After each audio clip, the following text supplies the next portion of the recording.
I played a game for 10 years, grinding my way to become the server's #1 player at level 99,999, the Supreme Emperor. On the day the server shut down, the game became real. My cultivation, divine gear, and pets all synced to reality, turning me into a god in an instant. Just as I was about to disguise myself as a newbie to enjoy the thrill of pretending to be weak, a giant cultivation gold ranking unfurled in the sky, about to announce the list starting from number 100. And I am number 1. Can I keep my identity a secret? Congratulations, after cultivating for a billion years, your realm has reached Supreme Emperor, an existence that stands alone throughout the ages. The game server will shut down in 10 minutes. Please enjoy your final moments. Looking at the notification on my phone screen, I, Shenlong, lay on my university dorm bed and let out a long sigh. 10 years. This game, Cultivation Life, had finally come to an end. From middle school until the verge of university graduation, it had been a part of my entire youth. I wasn't a pay-to-win tycoon, just a hardcore player who had ground away for 10 years out of pure passion.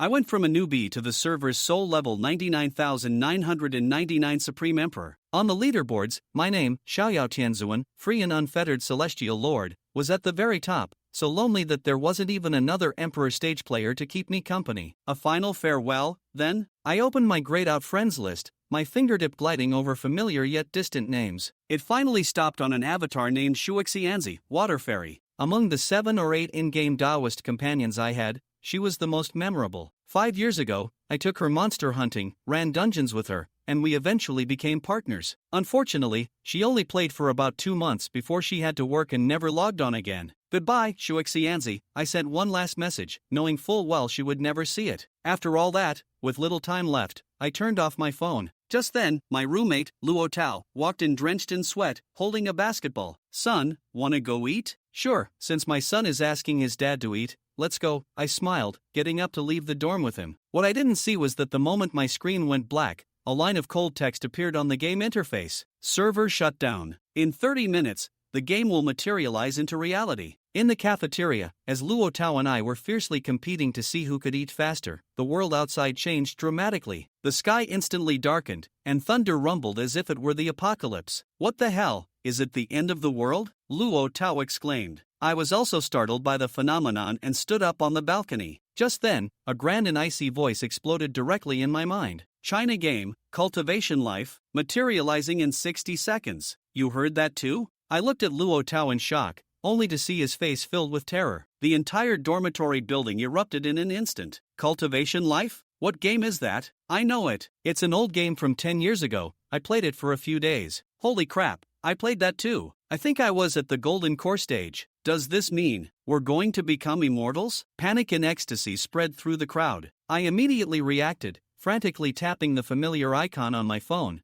but there was no response. Could it be real? It's materializing? Me, a Supreme Emperor, is about to materialize? 60 seconds have passed. Materialization beginning. First, materializing cultivation base. The moment the voice fell, a golden pillar of light, too immense to describe, descended from the sky, precisely enveloping me. Endless, majestic power surged madly into my body. I felt as if I could shatter stars with a punch, extinguish the sun and moon with a thought. A billion years of cultivation memories from the game, every battle, every tribulation, every moment with my Taoist companions, all became my own true experiences. I, Shenlong, at this moment, truly became the Supreme Emperor who stood alone throughout the ages. With a single thought, I could annihilate the planet beneath my feet. At the same time, across the country, countless golden pillars of light, large and small, descended. The era of cultivation for all had arrived in the most brutal fashion. Holy crap, Shenlong, look! Luo Tao's shout broke my train of thought. He was holding a 40-pound dumbbell in one hand and crushing it into dust as if it were tofu.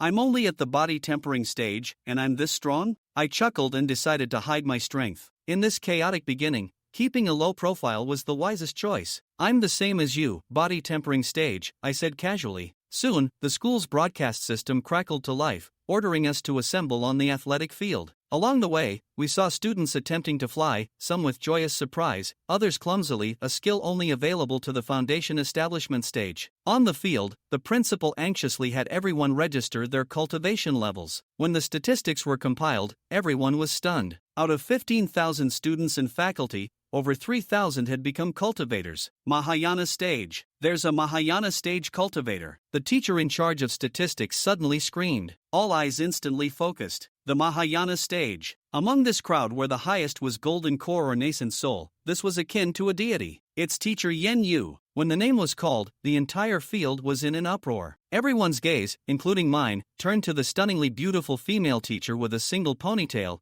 dressed in a form-fitting skirt, black stockings, and high heels. Yen Yu, the undisputed most beautiful teacher at Chengdu University. I was stunned. The spiritual energy fluctuations from her body felt inexplicably familiar to my divine sense. Soon, a military helicopter landed on the field. A major general-level officer came to negotiate and invited Yen Yu to join the newly formed Cultivator Management Department. To understand the situation, my divine sense quietly enveloped them. MS. Yen, since you are at the Mahayana stage, you must know a lot about the game. Do you know of any other powerful players? The Major General asked respectfully. There are many stronger than me. Yen Yu's voice was cool and pleasant. Especially my master, a player named Xiaoyao Tianzuan. When I quit the game 5 years ago, he was already a celestial immortal. If he's still playing now, he might be a saint, or even higher. My heart skipped a beat. Xiaoyao Tianzuan, wasn't that my in-game name? It seems this Xiaoyao Tianzuan is very important to you. Yes, Yen Yu nodded, a slight smile playing on her lips. He is also my Taoist companion. The Major General asked curiously,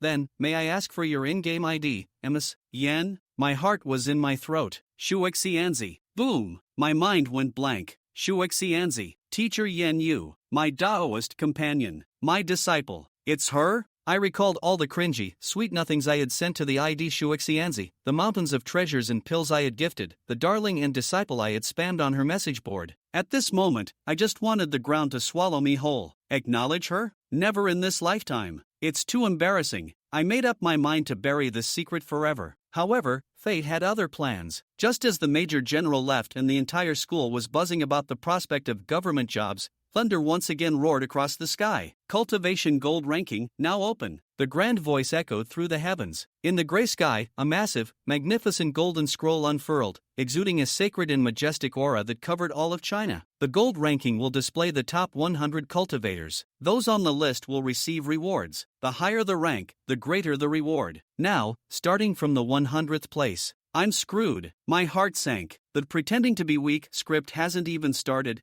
and I'm about to be publicly executed? Under the watchful eyes of billions across China, a line of text slowly materialized on the gold ranking. 100th place, Carrot loves bok choy, realm, nascent soul. Reward, 5 nascent soul pills. As the reward materialized, the crowd erupted in a deafening roar. Everyone went crazy, their eyes burning as they stared at the sky, awaiting the next name. My palms began to sweat. 99th place, 50th place, 10th place. When a saint-level expert appeared on the list, the entire world seemed to fall silent. Teacher Yen Yu also wore a solemn expression. Finally, only one spot remained on the gold ranking, the highest one, the spot that belonged to me. My low-key life was about to end before it had even begun. The sound of the golden list fell, revealing the name and realm of this player, visible to the entire nation. The 100th place is only at the nascent soul stage? That's just too pathetic. Yeah, I thought at least they would be at the great ascension stage, but it's so low. The highest probably isn't much better, maybe just a great Luo golden immortal or something.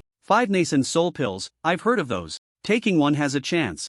To break through a realm, that's a good item. It feels like this golden list is inflated. If the 100th is just a nascent soul, then the first place probably isn't much better. Come on, what qualifications do you? Foundation building and body refining folks have to talk about nascent souls? They could crush you with a single finger. Don't slander them, or you might get hurt. Everyone should just shut up. Don't let the nascent soul experts hear you. They could kill you with a flick of their wrist. This is no longer a society governed by law. Gradually, the discussions quieted down. The students were scared. This is the era of cultivators, and a nascent soul expert is powerful enough to rival a nation. How dare these misfits speak against them? If an expert hears them, they could be obliterated in an instant, and there would be no way to escape. Shenlong looked at the cultivation golden list and wasn't too surprised. This game had only been popular for a year. Playing for a year, at most, one could reach the tribulation stage. But if you don't play, you'll be challenged by others. And from time to time, you'll be invaded by the game's monsters and ghosts, which could cause you to lose cultivation. In the later stages, those who don't play, no matter how high their cultivation, will gradually lose. He was certain that by the 10th year, he would be the only one still playing the game on the entire leaderboard. Everyone else would have quit. However, he looked down on the nascent soul pills. It seemed he had 999 of them in his backpack. This wasn't his personal limit but the game's limit, 999 at most. On the other side, the Dragon Division of Huaxia, the secret base mentioned earlier. We need to find everyone who has been named on the Golden List. Anyone who can make it onto the Cultivation Golden List is a top player, and their strength is extraordinary. If we can gather them together, it will be our most powerful force, Li Long said, looking at the scroll in the sky, his voice deep. Behind him stood a row of people in military uniforms, all generals of various ranks. These people could be said to be the backbone of Huaxia, indispensable. Yes, everyone replied in unison. Soon, before the countdown to the second-to-last announcement of the Golden List, the military took action. Whether it was Weibo, forums, or Baidu Tieba, anywhere messages could be posted, there was a pinned announcement. The Cultivation Management Department is being established. If you can make it onto the Cultivation Golden List, please contact us. With the revival of spiritual energy in the game manifesting in reality, many who once played the game have become cultivators. Now, the era of cultivators has officially arrived, and I believe many people are at a loss. I think at this time, we should unite. We invite all who can make the list or become cultivators to call any of the numbers below to apply to join the Cultivator Management Department to maintain national peace and prevent unnecessary wars. Currently, the highest cultivator in our management department is at the true immortal stage. Below the post were listed hundreds of phone numbers, all available for calling, all belonging to certain staff members responsible for recruiting cultivators into the Cultivator Management Department. Originally, they planned to announce this tomorrow, but the appearance of the Cultivation Golden List forced them to act sooner. They needed to bring these top experts into the management department early to ensure their peace of mind and that of ordinary people. Since the entire internet was promoting this matter, many netizens could see it. Some were delighted, while others were disheartened. Great! The country has finally taken action. I was just nervous, thinking what if I offended a cultivator? I'm just a mortal. Exactly, it should be this way. Otherwise, those cultivators would be too arrogant. I've already seen bad situations. Here, someone became a cultivator and went straight to robbing. You don't know, the game has only been manifested for about 2 hours, but already there have been hundreds of crimes. It's terrifying. Great power can corrupt the heart. Haven't you heard? On the first day, I want to protect the world. On the second day, I am a citizen of my country. On the third day, I won't eat beef. Ha! The management department has come out. Can you show some respect for the cultivators? It was hard enough to defy fate and change my destiny, and now they come to control me? Hee hee, I want to see which cultivator dares to be reckless. Do you know the power of a true immortal? This is an invincible existence, capable of destroying a country with a single finger, easily annihilating you. There were still some who were unconvinced. They had just manifested their cultivation and were about to be regulated. Of course, some were defiant. But when they saw that the highest cultivation was a true immortal, they all shrank back. Sighing while looking at their phones, they could only resign themselves to fate. That was a true immortal. Even the Yuaning big shots could only let out a fart and dare not speak, while they, being in the foundation establishment or body refinement stages, were seen as ants in their eyes. How could they dare to be reckless? Moreover, their divine sense could easily see the entire Huaxia. Any criminal could not escape their gaze. It's starting. The country is beginning to recruit people. Everyone quickly call to apply to join the Cultivator Management Department. On the playground, a classmate shouted loudly while looking at his phone. Unexpectedly, not long after Luo Wei finished speaking, the country immediately started recruiting. Other classmates, upon hearing this, quickly opened their phones, and what met their eyes was a push notification, which was that post. One by one, they picked up their phones to make calls, wanting to join the Cultivator Management Department. In their view, joining the national department meant first enjoying benefits, second having a legal identity, and third having power. They were all college students who didn't yearn for a bit of power, especially now, in an era of impending chaos. If they could gain power, that would be the best outcome. Shenlan, I'm going to join. Are you going? Luo Tao also took out his phone, ready to make a call. You go first, I'll think about it. Shenlan shook his head and smiled. Alright then, wait until I thrive in there and then I'll call you to join. Luo Tao walked aside and began making the call. However, after several attempts, the other side was always busy, and finally, he managed to get through. Shenlan listened. The process was very simple. Luo Tao just needed to submit his game name and then go to the officially designated area for verification. If confirmed as a cultivator, he could join the Cultivator Management Department on the spot. This area was still being selected and would be finalized in the next couple of days, with a nationwide announcement to follow. At this moment, the golden list in the sky began again. This time it was the 99th place, still a yuaning. The reward was 7 yuaning pills. As time passed, 2.5 hours had already gone by. The cultivation golden list had reached the 60th place. The previous ranks had already turned to the transformation stage, and this 60th place was very likely to be in the Great Ascension stage. 60th place, Shui Xianzi, Early Grade Ascension Reward, Shui Ling Xianchao. As the golden list was revealed, all the teachers and students on the playground looked at Yanyu, all shocked. The 60th place was actually only in the Great Ascension stage. This was too exaggerated, right? Could it be that after the 50th place they were all in the Tribulation or Immortal stages? But then they thought, back in the day, there were quite a few big shots who spent money on this game. They could surpass many people with just a few thousand or tens of thousands of dollars. Yanyu was somewhat surprised to see that he was only in the 60th place. If the Great Ascension stage could only rank 60th, then those above were probably all in the Tribulation stage. Qianlan was not surprised, but the Shui Ling Xianchao did catch his attention. He remembered that this Shui Ling Xianchao was used to develop the water spirit root. In the game, every cultivator had 5 major spiritual roots: gold, wood, water, fire, and earth. Everyone would unlock their own spiritual root, and it was also possible to gather all 5 roots. There wouldn't be anything like the mixed spiritual roots or no spiritual roots as described in the novel. However, after manifesting in reality, he found that he indeed had no spiritual roots. Perhaps they needed to be activated by themselves. This water spirit herb was just right for Yanyu to activate her water spiritual root. Not long after the golden list was announced, Yanyu received a phone call. Although eavesdropping on a call is quite unethical, Qianlan still used his spiritual sense to listen in. It was Luo Wei calling Yanyu, inviting her to meet with the leaders at the Longbu's Qingdu branch, and there was something very important he wanted to discuss with her. This was the first time Qianlan heard this name, Longbu. It reminded him of the secret departments often mentioned in novels, mysterious organizations responsible for national security. It made his already youthful heart a bit restless, but after thinking it over, he brushed it aside. He didn't want to join such departments. Freedom suited him better, otherwise, he wouldn't have named himself Xiaoyao Tianzuan in the game. Since childhood, he had fantasized about being like the great beings in novels, carefree and soaring through the skies, without a worry in the world. So he named himself Xiaoyao Tianzuan in the game, and unexpectedly, it had come true today. With his cultivation level, he could indeed soar through the skies, with no one able to bind him. Before long, Yanyu left the playground, disappearing from sight. The ordinary people at the scene were astonished, but only the cultivators knew that those at the Great Ascension stage could already achieve the realm of shrinking the earth to an inch. In a single thought, one could travel to distant places. Only Qianlan knew where Yanyu had gone, as his spiritual sense had been locked onto her. He wanted to see what this Longbu was all about. He saw Yanyu arrive at a deep mountain, where there was a heavily guarded secret base, with dozens of soldiers patrolling and hundreds training. The earlier Luo Wei was waiting for Yanyu at the entrance, leading her inside, through the corridor, and finally to a conference room. There, he could see 7 or 8 soldiers in military uniforms, standing tall, their shoulder insignias indicating high ranks, the lowest being a major general, yet each one was very polite to Yanyu. This was the Great Ascension stage, where a mere flick of a finger could unleash terrifying power. A few of them began to converse. It turned out that their purpose in bringing Yanyu was to have her serve as the deputy minister of the Qingdu branch of the Cultivator Management Department, while the head of the headquarters was still under discussion. They then talked about the main responsibilities of the management department, which included regulating those cultivators who had not joined the department and protecting the common people. With the emergence of cultivators, the crime rate had skyrocketed, with hundreds of crimes reported across the country in just half a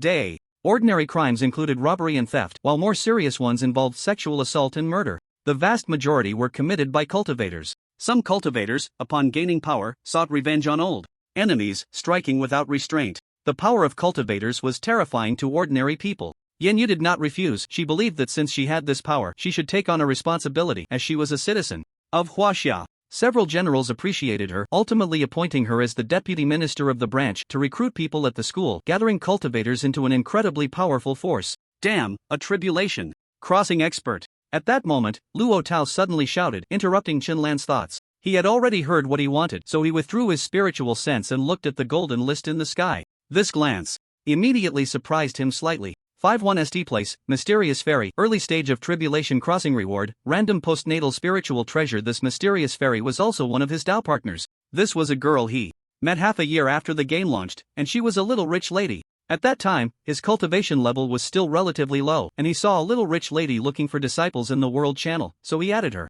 as a friend with a mindset of giving it a try. Unexpectedly, she agreed, and after playing for a few days, she suddenly sent him a Dao partner application, wanting to become his Dao partner. I thought the other party was just playing around, but unexpectedly, they took it very seriously and even sent him quite a few good things.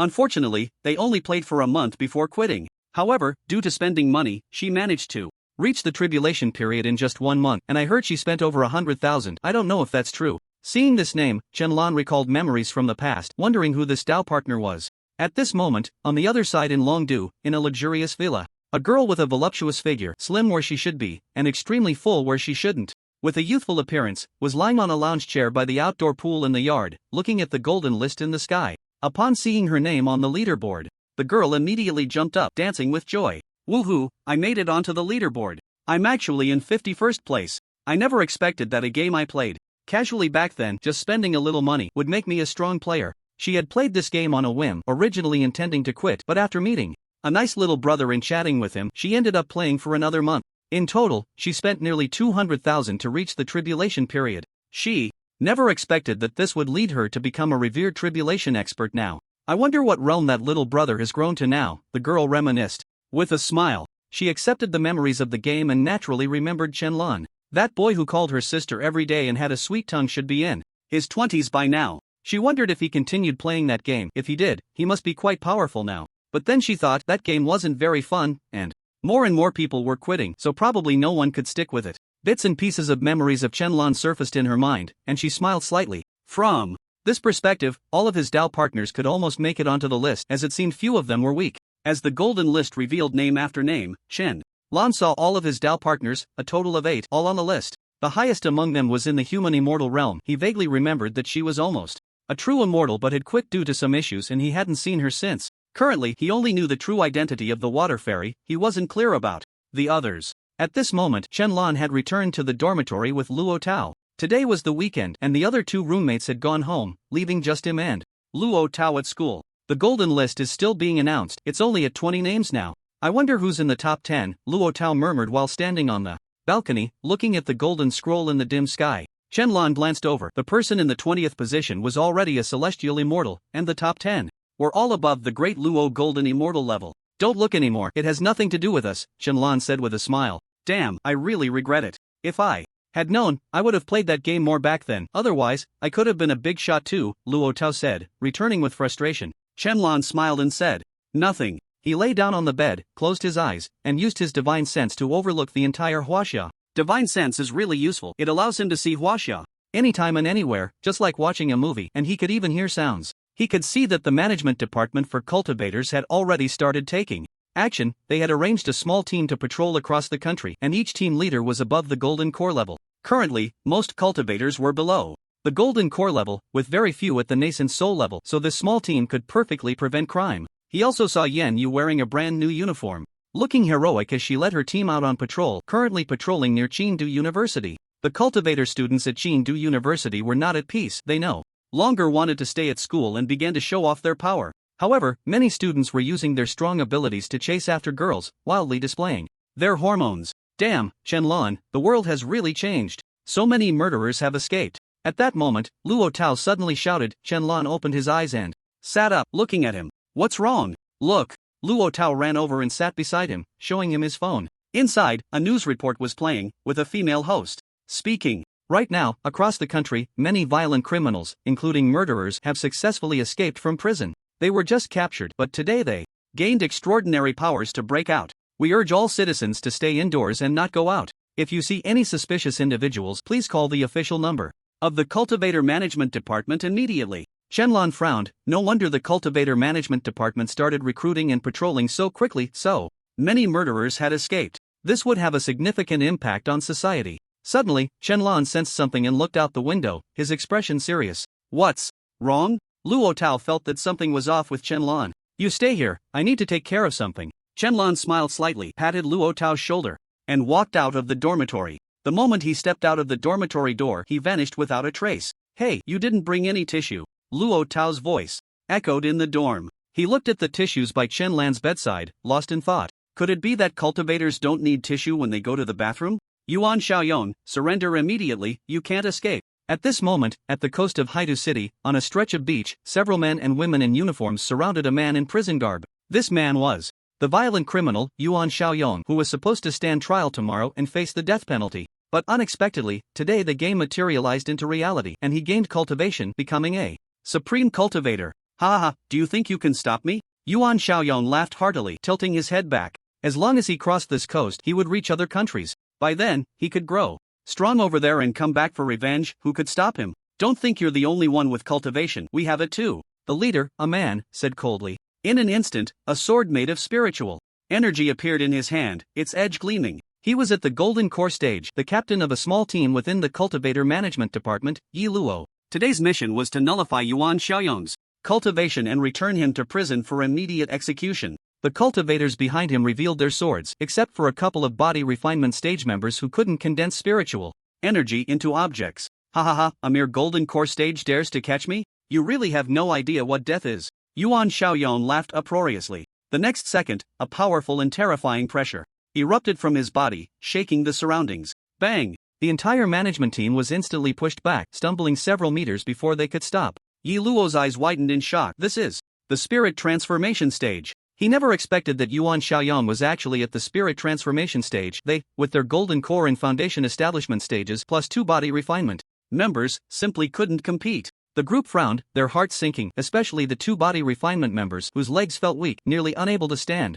Report, at the coast of Haidu City, we have detected a spirit transformation expert. Immediate support is needed. Immediate support. Yi Luo quickly grabbed the satellite walkie-talkie and shouted loudly. With just the few of them, they had no way to stop Yuan Xiaoyong. They probably couldn't even withstand a single blow. Die! Yuan Xiaoyong screamed madly and struck down with a palm. In an instant, the sky changed dramatically and a blood-red spiritual hand quickly formed, crashing down. Get out of the way! Yi Luo shouted and quickly dodged to the side. But the others couldn't react in time. Bang! With a single palm strike, 3 members of the 5-person team were instantly killed, exploding into a mist of blood, dying in an instant. Only Yi Luo, with a face full of horror, and the Foundation Establishment vice captain remained, but the vice captain was also in bad shape. His left arm was gone. Ah! The vice captain cried out in pain, clutching his left arm. He had just been grazed by the blood-red hand and exploded instantly. This was the terror of the spirit transformation stage. If Yuan Xiaoyong wanted to kill them in an instant, he could do so at any time. Haha, so amusing. Weren't you all so arrogant before? I can't stand you official types thinking you're so impressive just because you have power. Now, let's see who the real boss is. Yuan Xiaoyong laughed maniacally, once again condensing a blood-red giant hand, ready to annihilate the remaining 2. As the blood-red hand descended, Yi Luo closed his eyes, quietly awaiting death. His walkie-talkie had just fallen to the ground when he dodged, shattering into pieces. He could no longer call for help and could only sit and wait for his end. Who are you? Yi Luo slowly opened his eyes, hearing Yuan Xiaoyong's terrified voice. Stunned by the scene before him, he saw a figure standing in front of him. He couldn't make out the face, only that the figure was tall, over 1.8 meters. Who are you? Yuan Xiaoyong looked at the boy in front of him in terror, his pupils contracting sharply. Just moments ago, his attack had been effortlessly neutralized by this boy. With just a casual wave of his hand, his attack had vanished into thin air. This nonchalant feeling filled him with dread, a deep-seated fear. The boy's strength was definitely far superior, not just by a little, because he felt no aura emanating from him. The other seemed like an ordinary person, a mortal without any cultivation, yet that previous move was definitely not something a mere mortal could achieve. This reminded him of novels he had read, where the powerful figures appeared to be ordinary people but were actually incredibly strong, capable of annihilating enemies with a mere thought. He suspected that this boy before him was one of those so-called hidden masters. Shenlong said nothing, merely furrowing his brow as he looked at Yuan Xiaoyong. He had just sensed Yuan Xiaoyong's attack, which was why he had flashed over. The other party was so malicious, casually killing national personnel, which infuriated him. His father had served in the military, and his childhood dream had been to become a soldier, but due to certain special reasons, he had been unable to pass the military service, which was a regret. He had always admired soldiers, who protect the country without expecting anything in return, always safeguarding ordinary people. The management of these cultivators was the same. They bore the mission of protecting the nation and were worthy of everyone's respect. Yet now, they were being killed at will by this serious criminal. I'm sorry, please spare me, I didn't mean to kill anyone. Yuan Xiaoyong seemed to realize Shenlong was strong and quickly knelt down to beg for mercy. Die! Shenlong spoke indifferently. Bang! Yuan Xiaoyong instantly exploded into a mist of blood, disappearing without a trace. Neither his soul nor his nascent soul remained, and there was no chance of resurrection. This scene left Yi Luo and the vice-captain stunned, staring at Chen Lon in terror. This power was terrifying, with no hint of pressure revealed. Just a single word had annihilated Yuan Xiaoyong, who was at the transformation stage. He must be at least at the Great Ascension or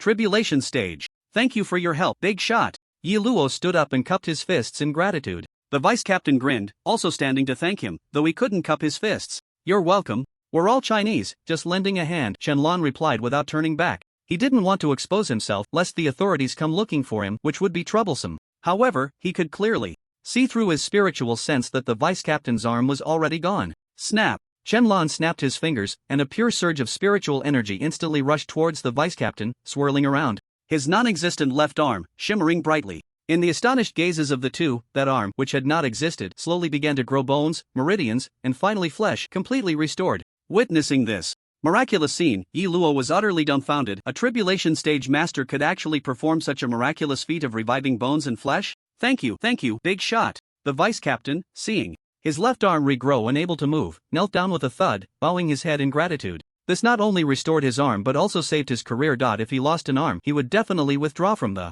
management department of cultivators, and losing an arm would greatly diminish his strength. The other party's actions were akin to those of his reborn parents. With this kneel, he did not hesitate. It's a small matter, Chen-Lan said lightly, an inexplicable aura lifting the vice-captain. In the eyes of Yi Luo and the vice-captain, Chen-Lan had become an otherworldly expert, an absolute powerhouse, their hearts filled with reverence. At that moment, Chen-Lan noticed someone approaching. It was Yenyu. It seemed she had received reinforcements and rushed over. Goodbye, Chen-Lan said, and his figure vanished. Seeing Chen-Lan disappear, Yi Luo and the vice-captain knelt down again. Thank you, Great One, for saving our lives. We will never forget. It wasn't until Yenyu arrived and saw the two of them kneeling that they stood up. Are you saying that a very powerful tribulation stage expert came to save you, and he could even regenerate your arm? Yenyu was stunned by their words. Such an ability was probably beyond even tribulation stage experts. Although she was only at the Mahayana stage, she couldn't do it. It required pure and immense spiritual energy. She couldn't even kill a transformation stage cultivator in one move. If she faced Yuan Xiaoyong, she would need at least 5 moves. A tribulation stage expert could indeed achieve a one-hit kill. But who was this person, and why did he choose to help while remaining anonymous? Did he prefer to keep a low profile? What a pity I couldn't find out the expert's name. Yi Luo sighed, having just forgotten to ask. Even if you asked, he wouldn't tell you, Yenyu said. Since he chose to leave, he clearly didn't want to reveal himself. How could he possibly disclose his name? Let's head back, Yenyu said and left. Since Yuan Xiaoyong was already dead, she had no reason to stay. She still needed to return to Qin Capital to continue patrolling. Qin Capital University. Chen-Lan pushed open the door to the dormitory. Damn, that was fast? Luo Tao looked at Chen-Lan as he entered. It hadn't even been 3 minutes since he left. Was he really that quick in the restroom? I just went to pee, Chen-Lan casually replied. Oh, no wonder. I was wondering why you didn't bring any paper. Turns out it was just for peeing, Luo Tao realized, thinking that cultivators didn't need to wipe. He was just about to experiment with it. At that moment, the golden list in the sky spoke again. The cultivation golden list has finished broadcasting. The top 10 will be announced tomorrow. After saying this, the cultivation golden list rolled up and vanished without a trace. Ha! It's gone? It didn't even finish, and it just left us hanging. How infuriating. Luo Tao ran to the balcony and pointed angrily at the sky. Thunder rumbled. Suddenly, the night sky flashed with lightning and thunder roared. Startled, Luo Tao shrank his head. Wow, I was just saying it casually. Do you have to be so petty? He hurried back to the dormitory, not daring to offend the cultivation golden list again. Seeing this, Chen-Lan shook his head helplessly. The 11th place was already a Great Luo Golden Immortal. Anything above that should be Great Luo Celestials or higher. Anyway, he knew who the top 3 were. The first was definitely him, the second was the Holy King, and the third was the Quasi-Saint. Sigh, he wondered. What kind of uproar would ensue after his ranking was announced tomorrow? The online world was already in an uproar. Everyone was searching for those experts, and some even started forming grassroots organizations. The world had completely changed. The next day. Hashtag the whole world has manifested games, and the games in each country are different. Hashtag Huaxia manifested, Cultivation Life, the Beautiful Empire manifested, Superpower Alliance, and the Woku Empire manifested, Ninja Era. The world was in chaos. Last night, various countries held online discussions and reached a temporary peace, forbidding anyone from invading another country. Hashtag the Management Department of Cultivators has officially been established, with branches opening in cities across the nation. Hashtag overnight, the Management Department for cultivators has spread across the country, with their presence in every city. For example, the Qin Capital Branch, the Dragon Capital Branch, the Sea Capital Branch, and so on, have all established temporary bases, while the official bases are still under construction. The head of the Qin Capital Branch is Li Jin, a cultivator at the Tribulation Transcendence stage, and a member of the Golden List. The deputy head, Yenyu, is at the Great Ascension stage and also a member of the Golden List. The vast majority of people are willing to reveal their real names, though some use their game IDs instead. For instance, the head of the Sea Capital Branch does not use his real name but goes by Qingfeng Daoist, also a member of the Golden List and at the Tribulation Transcendence stage. Hashtag last night, the total number of deaths reached 38,000, all killed by cultivators. Hashtag is the era of cultivation a blessing or a curse? Hashtag lying in bed, Chen-Lan scrolled through Weibo, frowning slightly. Indeed, the arrival of cultivators has brought many disasters to the country. Nearly 40,000 people died yesterday. All were killed by cultivators who cannot control their power, which is a disaster for ordinary people. Qianlan felt he needed to do something. When order is lost, a strong person is often needed to suppress and maintain order. Coincidentally, he is that strong person now. These so-called experts are just sour grapes, Luo Tao said mockingly while watching a video on his phone. In the video, an expert claimed that cultivators are a menace. They possess great power but do not know how to use it, instead seeking revenge on society. If they had gained such power, they would surely benefit society. By the way, I want to go home today. Do you want to come over to my place? Luo Tao looked at Qianlan. He knew that Qianlan's parents had passed away before he went to college. His father had died heroically after serving in the military and becoming a police officer, while his mother had succumbed to illness, leaving him all alone. He had relied on scholarships and part-time jobs to get this far, and his roommates were aware of his family situation. He often invited Qianlan to his home, and sometimes during long holidays he would take Qianlan back with him. Qianlan was handsome and friendly, and his parents liked him, treating him like their own son. Sure. Qianlan jumped up, delighted. He really enjoyed the meals made by Luo Tao's mother, and just thinking about it made his mouth water. Then let's go. Luo Tao smiled. His home was not far from here, just 5 kilometers away. The reason he didn't go home was that there wasn't much to do there, and he preferred staying at school to play basketball. Now he wanted to go home because his mom said she was worried about him and wanted him to come back for a bit. Qin Capital, Blue Sky Community. Luo Tao and Qianlan stood in front of a room and rang the doorbell. Mom, open the door, I'm back. Luo Tao shouted loudly. Coming, a woman's voice came from inside. Click. The door opened, revealing a gentle and kind woman. Upon seeing Luo Tao and Qianlan behind him, she smiled. Little Qin is here too. Come in and sit down. Dinner is just ready. Hello, Auntie, Qianlan said politely with a slight nod. The woman opened the door, and the two of them walked in.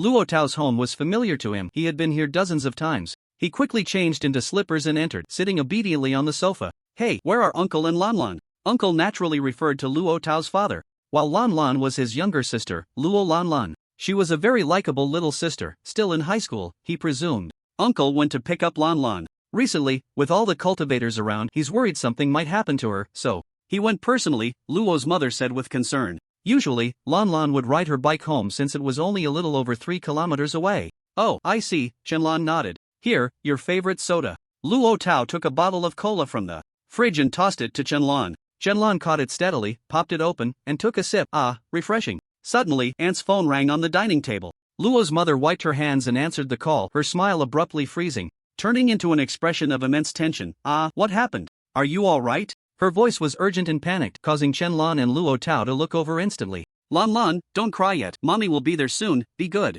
Luo's mother hung up the phone and hurriedly took off her apron. Mom, what happened? What's going on with Dad and my sister? Luo Tao asked anxiously. Your dad was attacked by a cultivator and is now lying in the hospital. We need to hurry over, Luo's mother said, her voice choked with tears. Upon hearing this, Luo Tao immediately became furious. Damn it, how dare they bully my dad? Do they really think we don't have cultivators? Qianlan frowned. Uncle had always treated him like a son, and now hearing that Uncle was injured and in the hospital, his anger was no less than Luo Tao's. The three of them rushed out of the house and hailed a cab to People's Hospital. As soon as they arrived at the hospital, they hurried towards the emergency room and immediately saw a girl sitting on a chair at the entrance, her face tear-streaked. The girl was pure and adorable, the kind of beauty that would be the school flower in any high school, especially in her current state, which evoked a strong protective instinct. Lan, Luo's mother called out anxiously and ran over. Luo Lanlan saw her mother coming and immediately hugged her, crying loudly, Mom, big brother, Dad, he was attacked by a cultivator while trying to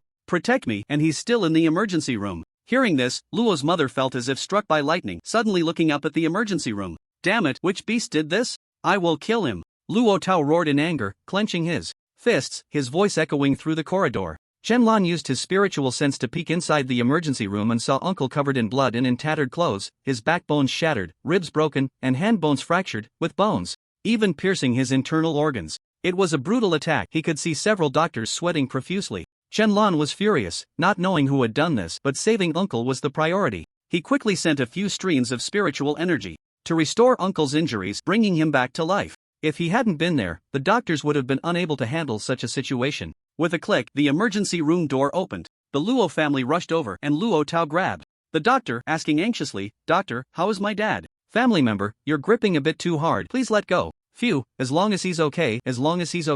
Hearing the doctor say that his father was not in any life-threatening danger, and that the situation was optimistic. Luo Tao slumped against the wall, panting heavily. Luo's mother and Luo Lanlan also breathed a sigh of relief. It's truly a miracle, his internal organs were injured, but suddenly he's healed. He should be able to leave the hospital soon, the doctor said, wiping the sweat from his forehead, his tone filled with astonishment. He had never seen such a medical miracle. One moment the patient was on the brink of death, and the next he was back to normal, with even better bodily functions than an 18-year-old. After over 10 years in medicine, he had never encountered such a case. He could only say it was a divine miracle. Before long, Uncle walked out safely from inside, covered in blood and in tattered clothes, but otherwise unharmed. I've never felt so comfortable in my life. It's like I've turned back into a youth. All my old ailments from years of work are gone, Uncle said with a surprised smile. Seeing that Uncle was truly fine, everyone else finally relaxed. However, under Aunt's insistence, they still arranged for a day of hospitalization for Uncle. She was worried this might be a fleeting recovery and didn't feel at ease. That scared me to death.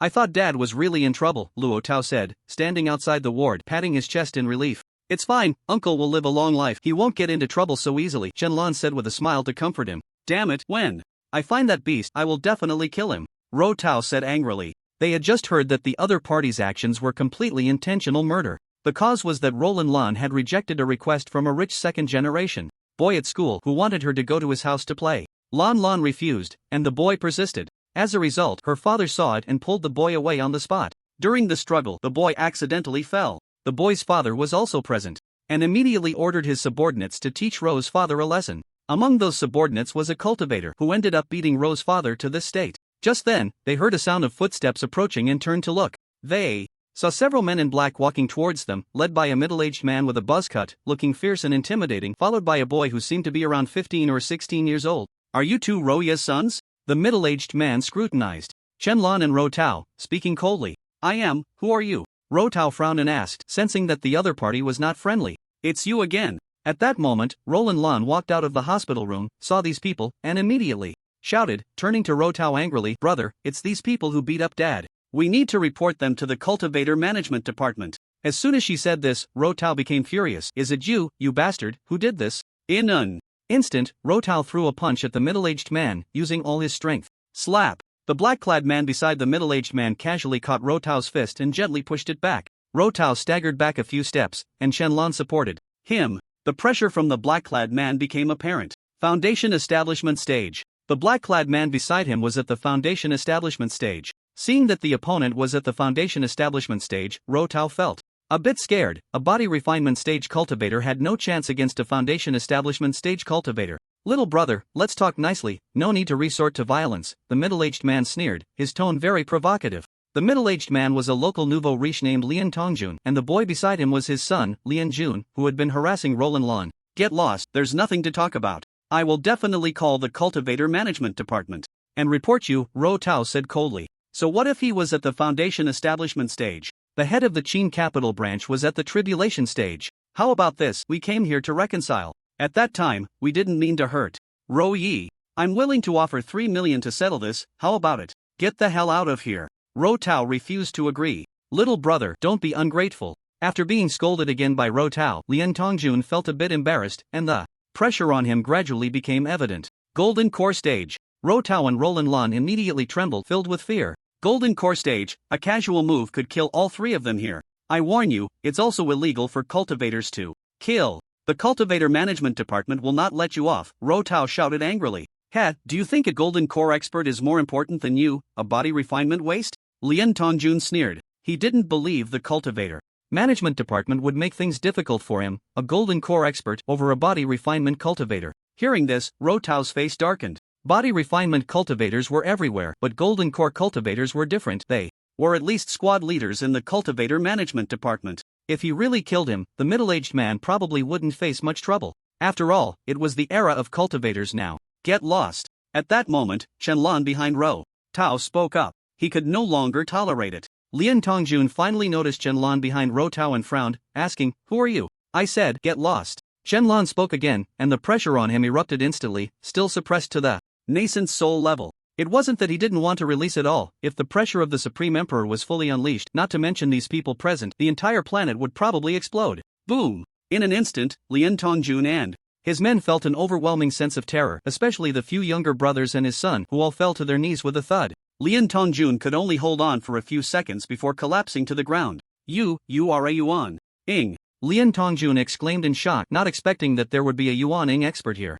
What did it matter that he was a jindan? In the eyes of the other, he was nothing but an ant. Even Luo Tao and Luo Lanlan were taken aback to discover that Chen Lan was actually a yuan-ing. Get lost. Chen Lan spoke again. This time, Lian Tongjun did not hesitate at all and hurriedly led everyone to flee in panic. Watching Lian Tongjun and the others leave, Chen Lan suddenly said, "Taozi, see you at school. You stay here with uncle, I'll head back first." Chen Lan also left, and Luo Tao and Luo Lanlan watched him go, remaining silent. Brother, what do we do now? Should we call the cultivator management department? Luo Lanlan suddenly asked. Luo Tao's gaze deepened, and he suddenly smiled, shaking his head. "No, there's no need to call." Why not? They treated Dad like this. We should call and have them arrested. Luo Lanlan was puzzled. It's fine, someone has taken care of it. Let's go inside. Luo Tao smiled and walked into the hospital room, leaving Luo Lanlan looking bewildered. Someone has taken care of it? Who could it be? Outside the hospital, Lian Tongjun hurriedly ran back to the luxury car.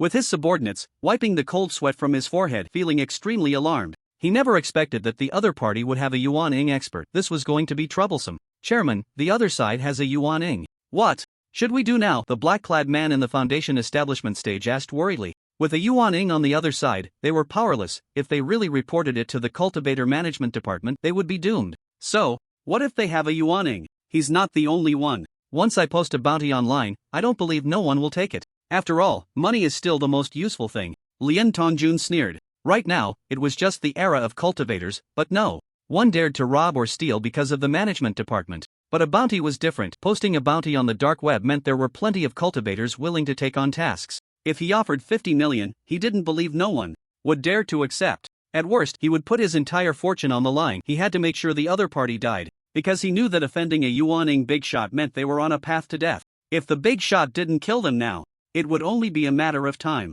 If he failed to kill Chen Lan, he would find Chen Lan's parents, family, and friends. He didn't believe Chen Lan could protect everyone. Oh, is that so? Is money really useful? Suddenly, a voice as sinister as a demon rang in Lian Tongjun's ear, sending chills down his spine and stiffening his body. The black-clad man in the driver's seat trembled even more, his lips quivering, because he saw in the rearview mirror that Chen Lan was sitting between Lian Tongjun and his son. He had unknowingly gotten into the car without them noticing. Chen Lan smiled broadly, opening his arms and placing them on the shoulders of the father and son. "What's wrong with you? Why are you shaking?" The young man was terrified to the extreme, unable to speak, not even daring to cry. Big shot, did you think I was just joking? Can you let my son go and just kill me?" At that moment, Lian Tongjun was truly scared. If it weren't for the small space in the car, he would have wanted to kneel and apologize to Chen Lan. "I'm not the kind of person who leaves roots behind. I'm afraid of your retaliation," Chen Lan said with a devilish smile, patting Lian Tongjun's shoulder. "That's it, I'm leaving." After saying that, Chen Lan vanished, leaving the three of them in a state of confusion. "Did he just let us go?" the black-clad man in the foundation establishment stage said in astonishment. But the next second, he suddenly felt a burning sensation in his chest, and looking down, he saw a flame spreading across his chest. Fire, there's fire. He no longer thought about why there was suddenly a fire in the car. He only thought about how to extinguish it. No matter how he tried to put it out, the fire grew larger, gradually surrounding him. Similarly, the father and son of the Lian family behind him felt a surge of flames igniting in their chests, spreading uncontrollably. The fear of death instantly filled their hearts, and they instinctively tried to extinguish the flames with their hands, but it was futile. The flames were like vengeful spirits, burning their clothes, searing their flesh, and ultimately burrowing into their organs, consuming everything. No matter how they struggled to open the car doors, it was of no use. They could only watch helplessly as they were burned alive, acutely feeling the agony of being incinerated. Outside, passers-by could see the three luxury cars parked by the roadside shaking up and down, as if they were dancing. What a disgraceful sight, doing such things in broad daylight, especially right in front of a hospital, and all three cars at the same time. It's unbearable to watch. Passers-by shook their heads in disapproval as they walked by. After nearly 2 minutes, the three cars suddenly stopped, and the doors swung open, leaving the onlookers astonished to find them completely empty. Not even a trace of burning remained. Back in the dormitory, Chen Lan lay on his bed, as if he had done something trivial, playing on his phone. At that moment, the sky darkened once more, and a golden list descended, the voice of the primordial echoing across the heavens. The golden list of cultivation is now open. This time, the top 10 will be revealed, and all rewards will be distributed simultaneously when the game fully materializes in 2 days. Magical artifacts will materialize, and some demon beasts will appear. Hearing this voice, Chen Lan quickly moved to the balcony, frowning as he looked at the golden list in the sky. The demon beasts are going to materialize so soon? The Matters of the cultivators haven't even been managed yet, and the demon beasts are about to emerge. It's likely to be chaotic then. He certainly didn't want to live in a world of chaos and disorder, like an apocalypse. This was much better. As the golden list reappeared, everyone across the nation put down their work and rushed to places where they could see the list, all eyes focused on it. At this moment, at the base of the Qing capital branch, Yen Yu looked up at the golden list in the sky, her eyes revealing a hint of anticipation. The top 10, you should be in there, right?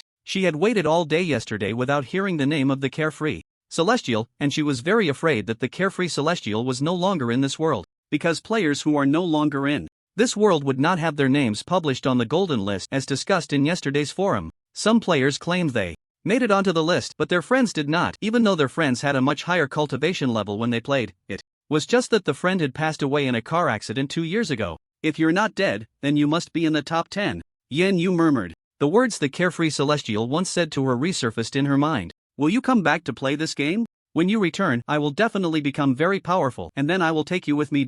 Unfortunately, she never went back. 10th place, Daoist Qingfeng, perfected De Luo Golden Immortal Reward, innate spiritual treasure, sealed Buddha Zen. The revelation of the 10th place on the golden list shocked everyone. A perfected De Luo Golden Immortal only ranked 10. How strong could the ones above be? At that moment, in a deep mountain, at a Taoist temple, a middle-aged Taoist who looked nearly 40 suddenly opened his eyes wide. Cause and effect, I never expected that a game from 10 years ago would lead to such significant changes. I wonder what the strength of the top 9 will be? The middle-aged Taoist looked up at the sky outside the door, feeling somewhat astonished. 10 years ago, before he became a Taoist, he had played Cultivation Life, spending about several 100,000, and after a year, he reached the perfected De Luo Golden Immortal. The bankruptcy of his company and the loss of his wife and child made him lose all hope in the mortal world, and he resolutely joined the Taoist temple to become a Taoist. He thought he was invincible as a perfected De Luo Golden Immortal, but he never expected there would be 9 others even stronger than him. 9th place, no matter how high your skills, you fear the kitchen knife. Early De Luo Celestial Reward, innate spiritual treasure, divine blade, sword spirit root. At this moment, the golden list spoke again.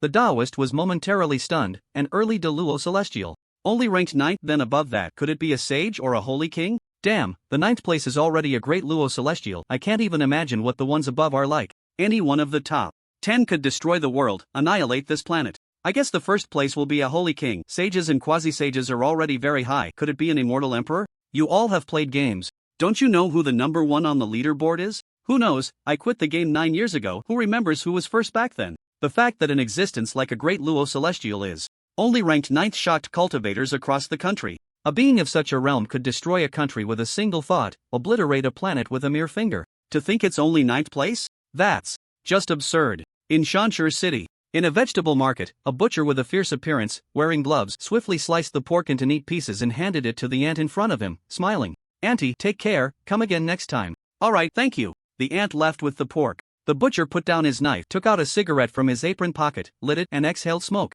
I can't believe I'm only 9. It makes no sense. The butcher pondered while smoking, unable to understand. At that moment, a man in black with sunglasses approached, bowed slightly, and said in a low voice, "Sir, it's late. The lady is waiting for you to have dinner."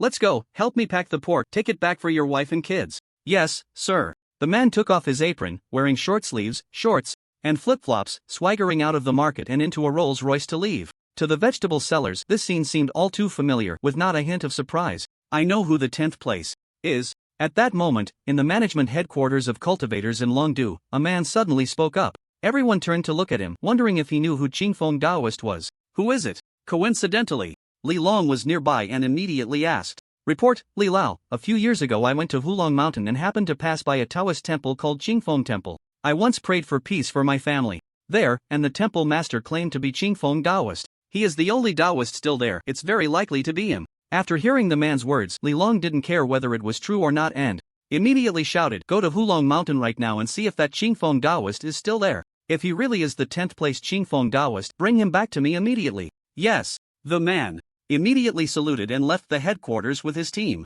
If they could have a great Luo Golden Immortal in full bloom stationed in the management department, they wouldn't believe anyone would dare to act recklessly. Now, they had already recruited nearly half of the individuals nominated on the golden list and arranged them to guard various cities. With them around, just one night saw a rapid decrease in crime. Those cultivators who engaged in wrongdoing no longer dared to be arrogant. He planned to make an example of a few of the most serious offenders, executing them nationwide. This would prove that The criminal cultivators they captured would face the harshest punishments and would not be spared just because they were cultivators. This would not only intimidate other rogue cultivators who hadn't joined the management department but also reassure ordinary people. 8th place, mid-stage Great Luo Celestial. 7th place, late-stage Great Luo Celestial. 6th place, full Great Luo Celestial. 1. By one, they were revealed on the golden list, and the fact that a full Great Luo Celestial was only ranked 6th meant that there could very well be quasi-sages or sages behind them, perhaps the 5 strongest individuals in the country. And 5th place could be a watershed moment. Everyone eagerly awaited the announcement of the 5th place. 5th place, Killing True Man, Quasi-Sage, Reward, Innate. Supreme Treasure, Lingxiao Divine Brush, a Quasi-Sage, only ranked 5th. Meanwhile, far overseas in a country of a manifested ninja game, in an underground society. What, I'm only 5th? Wang Jinghua suddenly stood up, shouting in shock. The several women in kimonos sitting next to him were instantly frightened and panicked, quickly kneeling down, their bodies trembling. Ever since Wang Jinghua gained his cultivation, he was smart enough to know he couldn't stay in Huaxia, so he traveled overnight to the Ninja Empire. He discovered that the people here also possessed extraordinary abilities belonging to the power of ninjas. They could create clones, become invisible, and wield various magical skills, such as controlling fireballs and water dragons. He easily became a local boss. Wang Jinghua didn't expect that his quasi-saint realm was only ranked 5th, meaning there were 4 others stronger than him. This made him feel a strong sense of crisis. It seemed that staying here was not a good idea. 4th place, the Tao of Heaven is weaker than me. Quasi-Saint Innate Supreme Treasure, Infinite Immortal Sword, Immortal Great Pill, Breaking Saint Pill still a quasi-saint. If 4th place is still a quasi-saint, then 3rd place must be a saint. Hurry, I can't wait to know who the 1st place is. So terrifying, 2 quasi-saints can only be below, so there must be a saint or a saint king above. So many supreme treasures, I'm really envious, I want them so much. Breaking Saint Pill, that's a pill that can make him a saint, amazing. The people of the nation were already eager to know who the 1st place was. Yen Yu's fingers were turning purple from anxiety. She still hadn't seen the carefree Celestial Lord. Could he be in the top 3? Or is he dead? 3rd place, Great Might Heavenly Dragon, Saint Reward, Innate Supreme Treasure, Extermination Immortal Pagoda, Saint Body, 5 Elements Saint Body. When everyone saw the reward for 3rd place, they were taken aback. The Saint Body, which only appeared in novels, had actually emerged. Was this exclusive to the top 3? In novels, those who possessed a Saint Body would have an extremely fast cultivation speed, something all cultivators dreamed of. And now, it was a reward for the top 3, making others incredibly envious. 2nd place, who else? Saint King Reward, Innate Supreme Treasure, 5 Elements Blade, Saint Body, Longevity Saint Body Longevity. Saint King. The Saint King actually ranked only 2nd? When the 2nd place was announced, the entire nation was dumbfounded. This was the Saint King, yet he was only 2nd. Could the 1st place be someone even more powerful than the Saint King? However, everyone quickly realized that the 1st place was likely a perfected Saint King, or even a quasi-emperor. But in any case, the 1st place would be the strongest person in all of Huaxia, without a doubt. Everyone widened their eyes, staring intently at the golden list. Just then, the sky changed, dark clouds gathered, and thunder roared. Massive golden 5-clawed dragons appeared, soaring above the dark clouds, and a booming bell echoed across the sky. It was as if welcoming an emperor, shocking and spectacular. Yen Yu's heart raced to the extreme, and not just him, the ethereal fairy felt the same. Is it him? 1st place, Carefree Celestial Lord, Supreme Emperor. 1st place, Carefree Celestial Lord, Supreme Emperor. Reward, Heavenly Tao Supreme Treasure, Slaughter Blood Sword, Map of Mountains and Rivers, Saint Body, Innate Saint Body. As the golden list was revealed, the 1st place finally appeared before everyone. When they saw those 4 big characters, their breaths stopped for a few seconds, and the entire nation fell silent. But soon, the nation erupted in an uproar. What the hell is this? What realm is the Supreme Emperor? There's no quasi-emperor, it jumped straight to Supreme Emperor? Oh my goodness, just looking at this name feels terrifying. According to the theory in novels, this should be the strongest realm, right? I thought saints were already impressive, but I didn't expect there to be such a terrifying existence as the Supreme Emperor. The highest realm in the game must be the Supreme Emperor. Can any cultivator come out and explain this? I am a cultivator, and I can tell you that the Supreme Emperor is the highest realm in the game. Beneath him are many other realms, such as the Heavenly Emperor, Immortal Emperor, and Quasi-Emperor. Only above the Heavenly Emperor is the Supreme Emperor. So, this realm can crush everyone in the country, right? Crush? With just a thought, the entire blue star would explode. Hearing the explanations from the cultivators, the ordinary people were completely panicked. The idea that a single thought could cause the blue star to explode, a power infinitely more terrifying than a nuclear bomb, was now embodied in a human. If this person were a villain, wouldn't that mean the entire world could be annihilated at any moment? The ordinary people, who had no concept of the cultivator's strength, were now even more frightened. He is actually the Supreme Emperor. Yen Yu looked at the golden list, her beautiful eyes filled with shock. She thought that the carefree celestial lord was already impressive as a saint king or quasi-emperor. She never expected him to be at the highest realm, the supreme emperor. This realm, capable of destroying an entire planet with a single thought and even roaming the universe, was actually her Tao partner, the carefree celestial lord. She wondered if he still remembered her. Beside her, Minister Li Jin furrowed his brows and asked Deputy Minister Yen, "From your tone, it seems you know this carefree celestial lord." "Yes, he is my Tao partner in the game, we have played together," Yen Yu replied honestly, her face slightly flushed as if recalling something, feeling a bit shy. As soon as she said this, everyone around heard it and turned to look at Yen Yu. "What? Deputy Minister Yan's Tao partner is actually the carefree celestial lord? No way, is that true? This is the supreme emperor. Doesn't that make Deputy Minister Yen invincible? Of course. If I had such an amazing Tao partner, I would be invincible too, walking sideways in the future. Can we invite Deputy Minister Yen to bring the carefree celestial lord to our branch? If that happens, our branch would be the strongest in the country." "Dream on. That's the supreme emperor. Do you think he would come to a small branch? If he comes, it would be to the headquarters." Hearing the discussions around him, Li Jin's eyes lit up and he asked excitedly, "Right. Can you invite the carefree celestial lord to join our department? If he comes, I can give him the minister position. This is the supreme emperor. If he could come to the department, it would definitely be a great honor. What if he gave up the minister position? Working beside such a big shot would be so reassuring, and perhaps he could learn something. How wonderful." Upon hearing this, Yen Yu's eyes dimmed and she shook her head helplessly, sighing, "I can't, because I don't even know who he is, nor do I have his contact information. I only know his game name."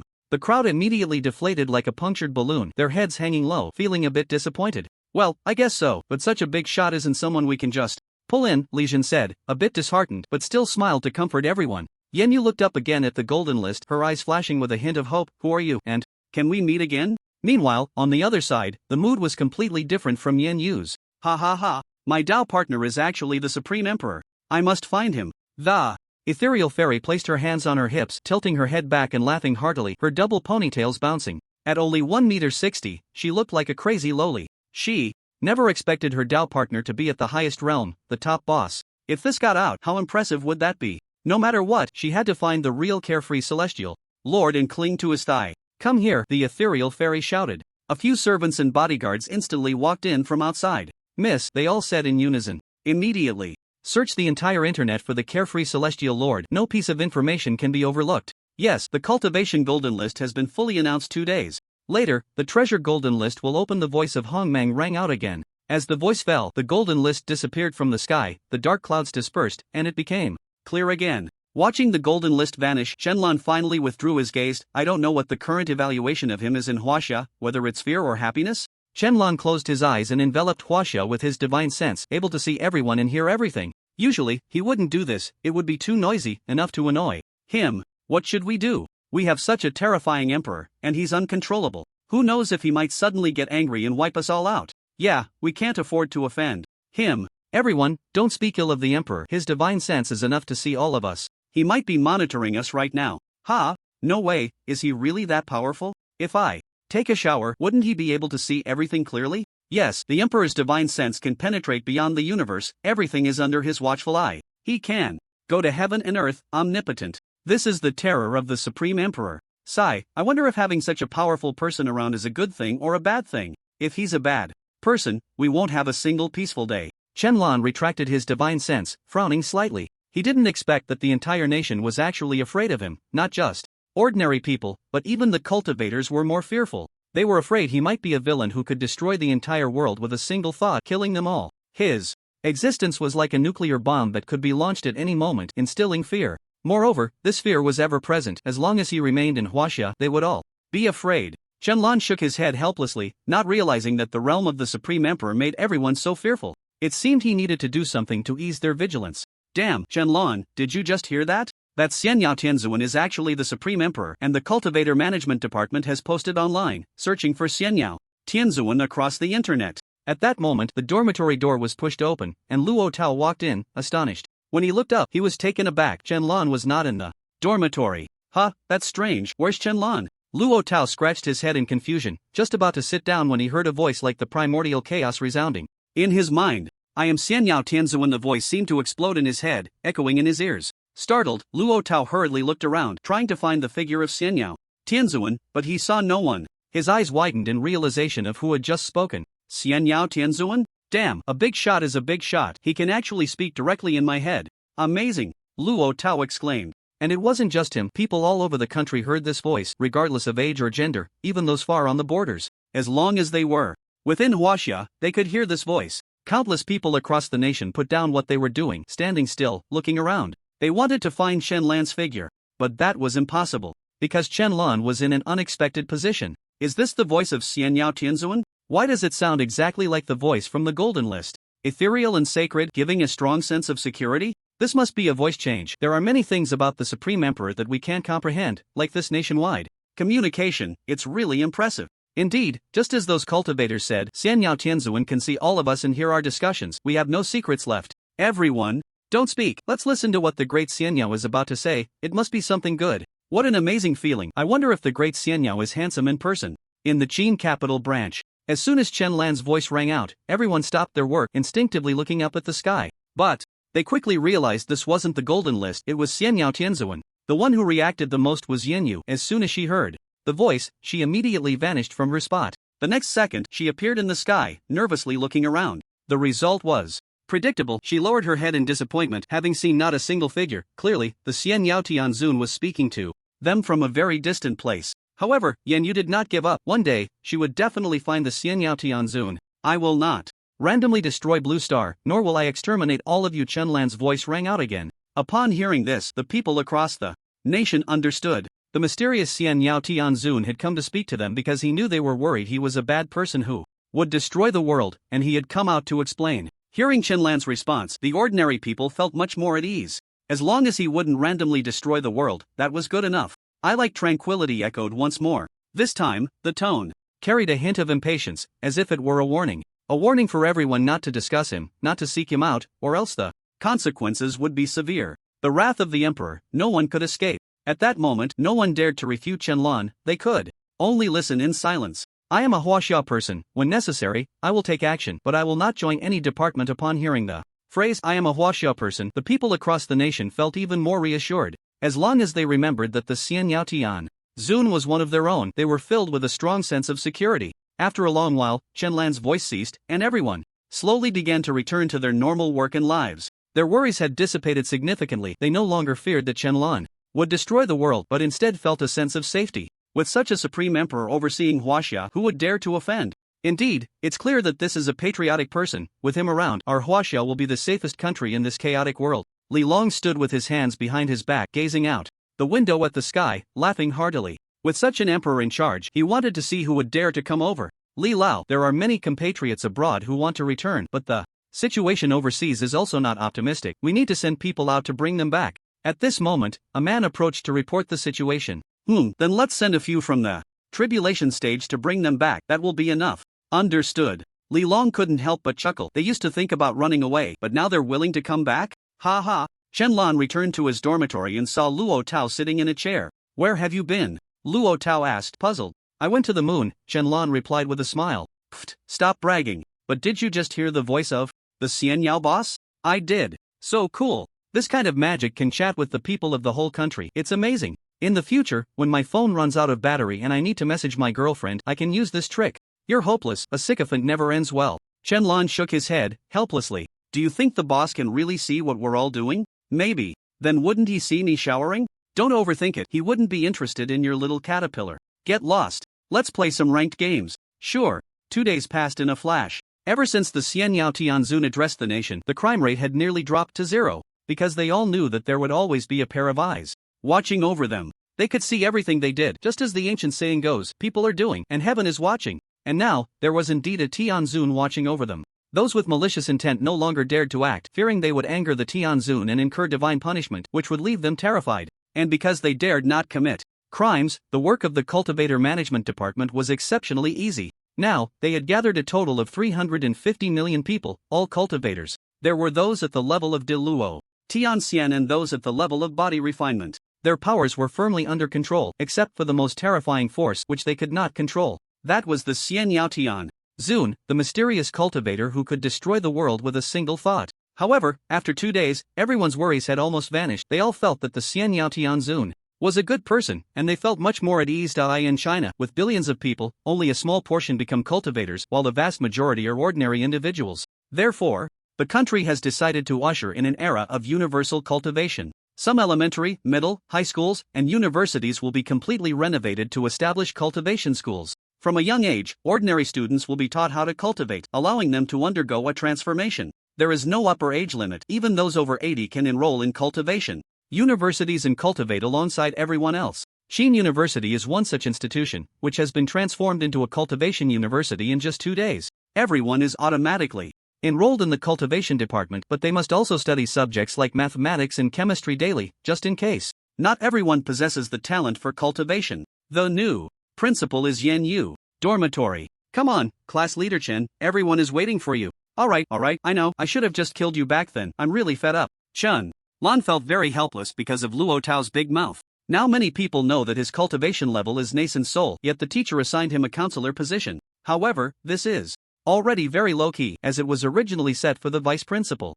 He resisted this, not wanting to be famous, but unfortunately, those classmates collectively begged him. Some ordinary people even knelt down, just wanting to learn cultivation. Seeing so many people wanting to learn cultivation, Shenlong felt a sense of déjà vu. It was as if he had returned to the time when he taught others how to play games. That feeling was wonderful, watching a newcomer slowly learn to play the game under his guidance. It was very fulfilling. Perhaps he could also be a teacher in reality. After all, no one in this world could teach him anymore. He could just experience the life of a teacher. The moment he stepped out of the dormitory, the sky suddenly darkened, and thunder roared. The voice of the primordial chaos echoed again. The magic treasure will materialize in 1 hour. The entire nation heard it. The originally peaceful days became lively again. Good, not bad, I've been waiting for this day for a long time. I remember that every player who reaches the foundation establishment stage will receive a novice magic treasure. And I just happened to be at the foundation establishment stage. Damn it, why didn't I play a bit longer? Now I regret it. Everyone has a magic treasure, but I don't. The magic treasure is materializing. What about pets and mounts? I remember pets are unlocked at the peak of the golden core stage, and it seems everyone gets a little fox. Right, that fox isn't very useful. Everyone has it, a white little fox, and mounts are unlocked at the nascent soul stage. Probably only those above the golden list can unlock them. Yeah, I saw the statistics released by the cultivator management department this morning. It really shocked me. Out of hundreds of millions of cultivators, only a little over 100 are above the nascent soul stage. The rest are below the golden core. That ratio is too exaggerated, but thinking about it, it's normal. That game was just a temporary hit. They said it would be popular for a year, but in reality, it didn't even last a year. Stupid game was too pay to win. Exactly, when I played, I got crushed by those pay to win big shots. They spent some money to summon pets and mounts, easily defeating us, and then after 2 days, they didn't want to play anymore. Most people were still looking forward to the magic treasure materializing, because this magic treasure is unlocked at the foundation establishment stage. Many people have reached that stage.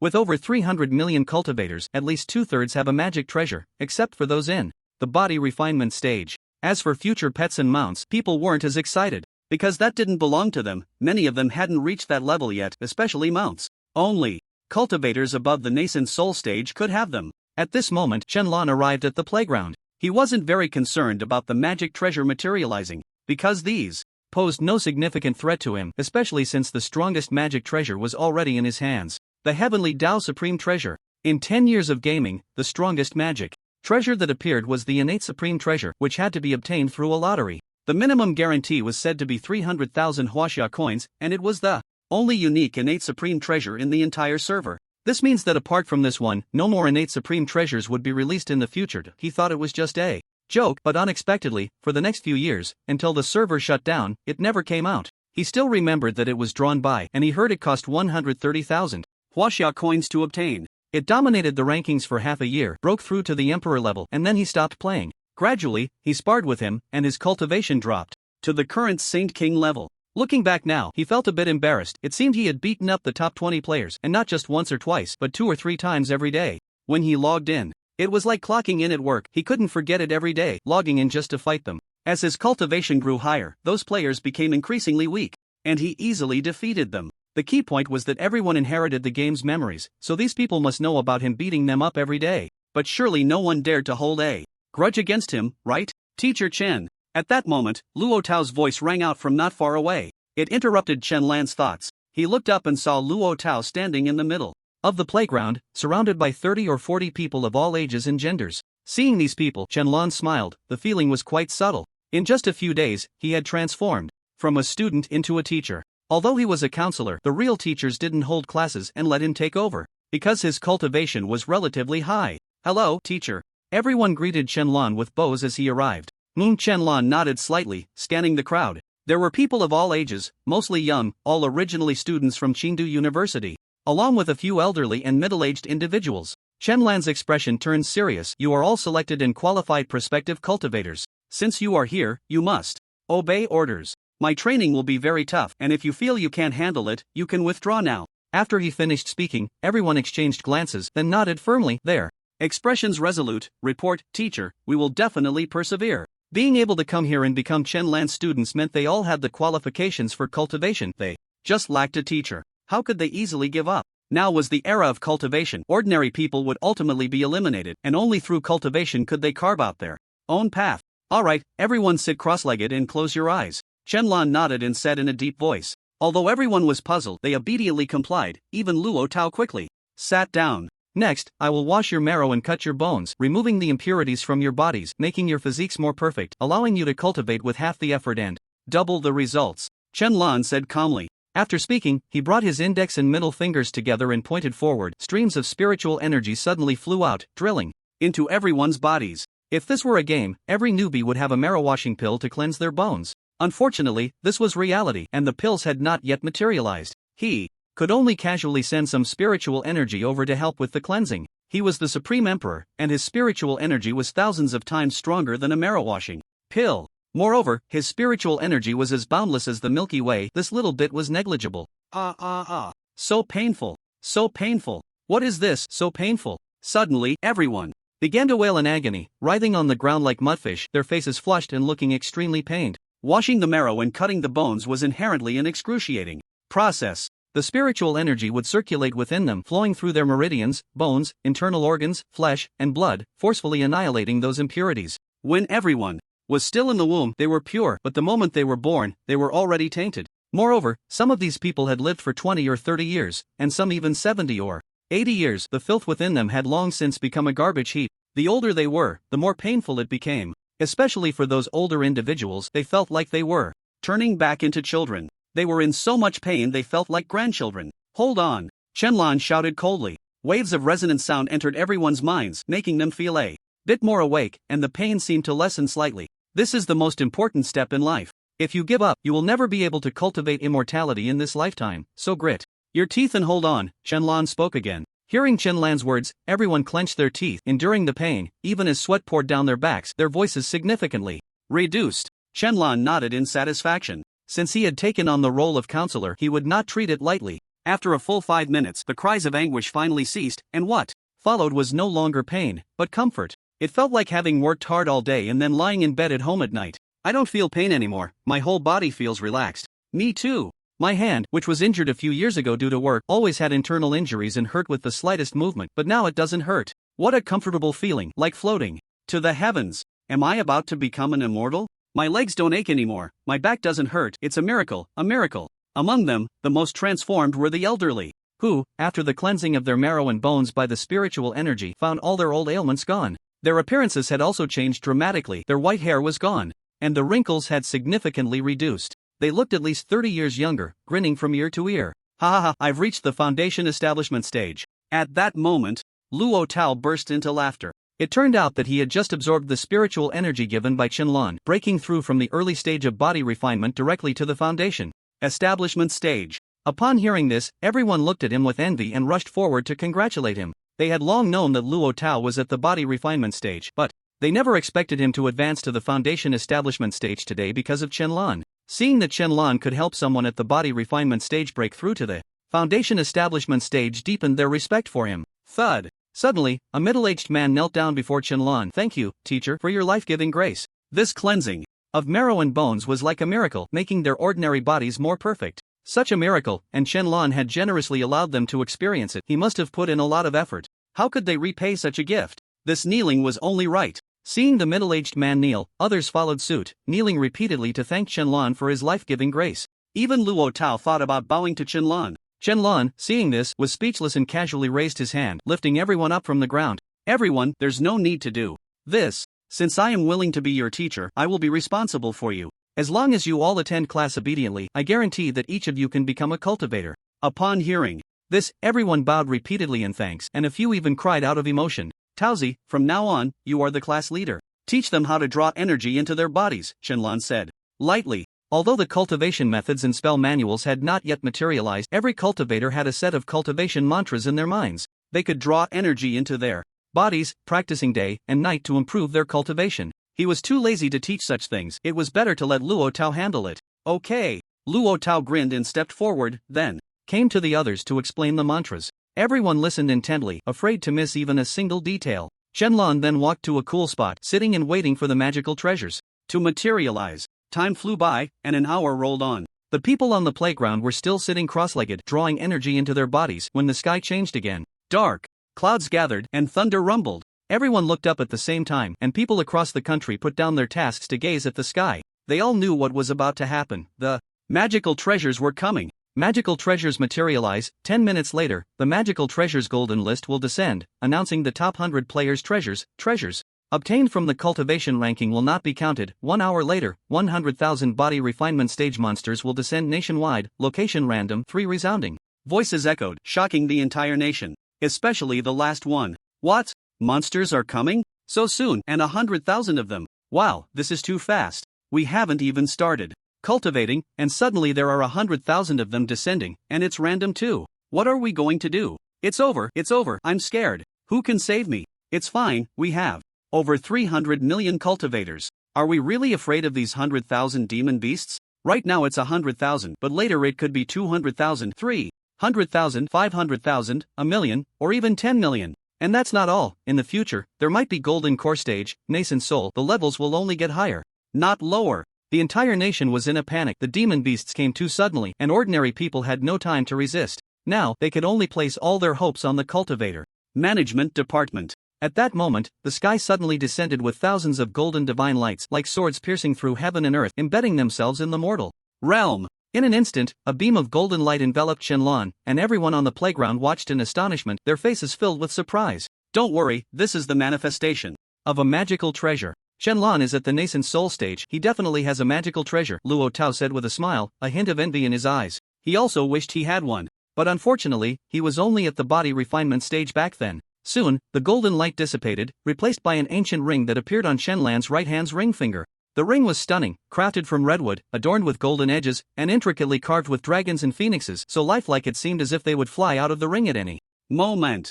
Shenlan gently rubbed the ring with his thumb, a slight smile on his lips. Don't be fooled by its appearance as just a ring. It contained a vast universe within. This was actually a storage ring, capable of holding the entire blue star's space. Shenlan probed inside with his spiritual sense, and treasures piled up like mountains. There were thousands of magical treasures in the game, all obtainable by defeating monsters or spending money. The treasures he had gathered over the past 10 years were all here, and he knew how to use each one. Soon, he spotted 2 magical treasures floating above a pile of others, emitting a faint golden light. One was a small, exquisite blood-red sword, the Slaughter Blood Sword, a reward from the golden ranking for his cultivation, a heavenly treasure. The other was a vividly detailed landscape scroll, and to Shenlan's astonishment, the mountains and rivers within were moving, the trees swaying in the wind, fish leaping in the rivers, and passers-by chatting on the roads. It was as if this was not just a painting, but a complete world. Seeing these 2 magical treasures, Shenlan immediately understood how to use them. The Slaughter Blood Sword was a special treasure that could absorb blood to grow stronger. When killing enemies, it would automatically draw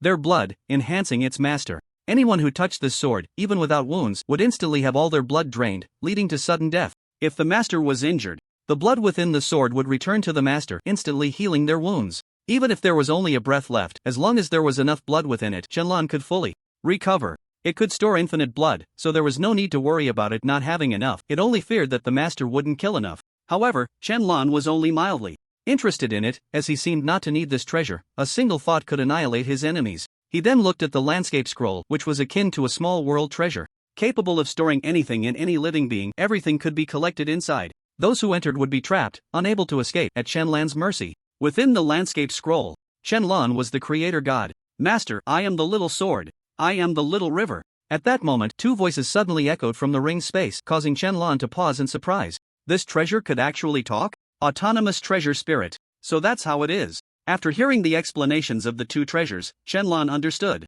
It turned out that these treasures had developed self-awareness, possessing intelligence, and the ability to speak. They were referred to as treasure spirits. Now, both of these treasures had spirits with an intelligence level of around 7 or 8 years old. They would gradually grow over time, just like 2 children. Master, we can fight for you and protect you at all times. The blood sort of slaughter jumped up and down like a lively child. Hearing this, Shenlong smiled. Did he still need magical treasures for protection?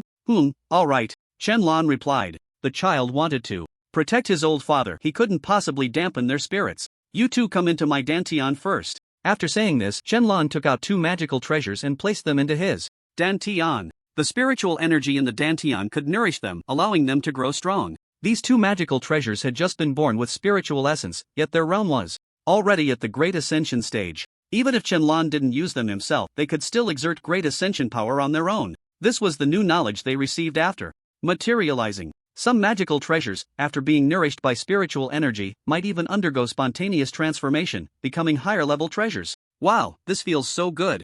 Master, your spiritual energy is so immense, I feel stuffed all of a sudden. Yeah, there's so much spiritual energy here, way more than over there. The 2 magical treasures bounced around in the spiritual universe of the dantian, extremely excited. Looking at the treasures surrounded by the aura of the Tao, radiating a faint rainbow glow, Shenlong knew they were digesting the spiritual energy. Shenlong smiled and said nothing, retracting his consciousness to look at the students.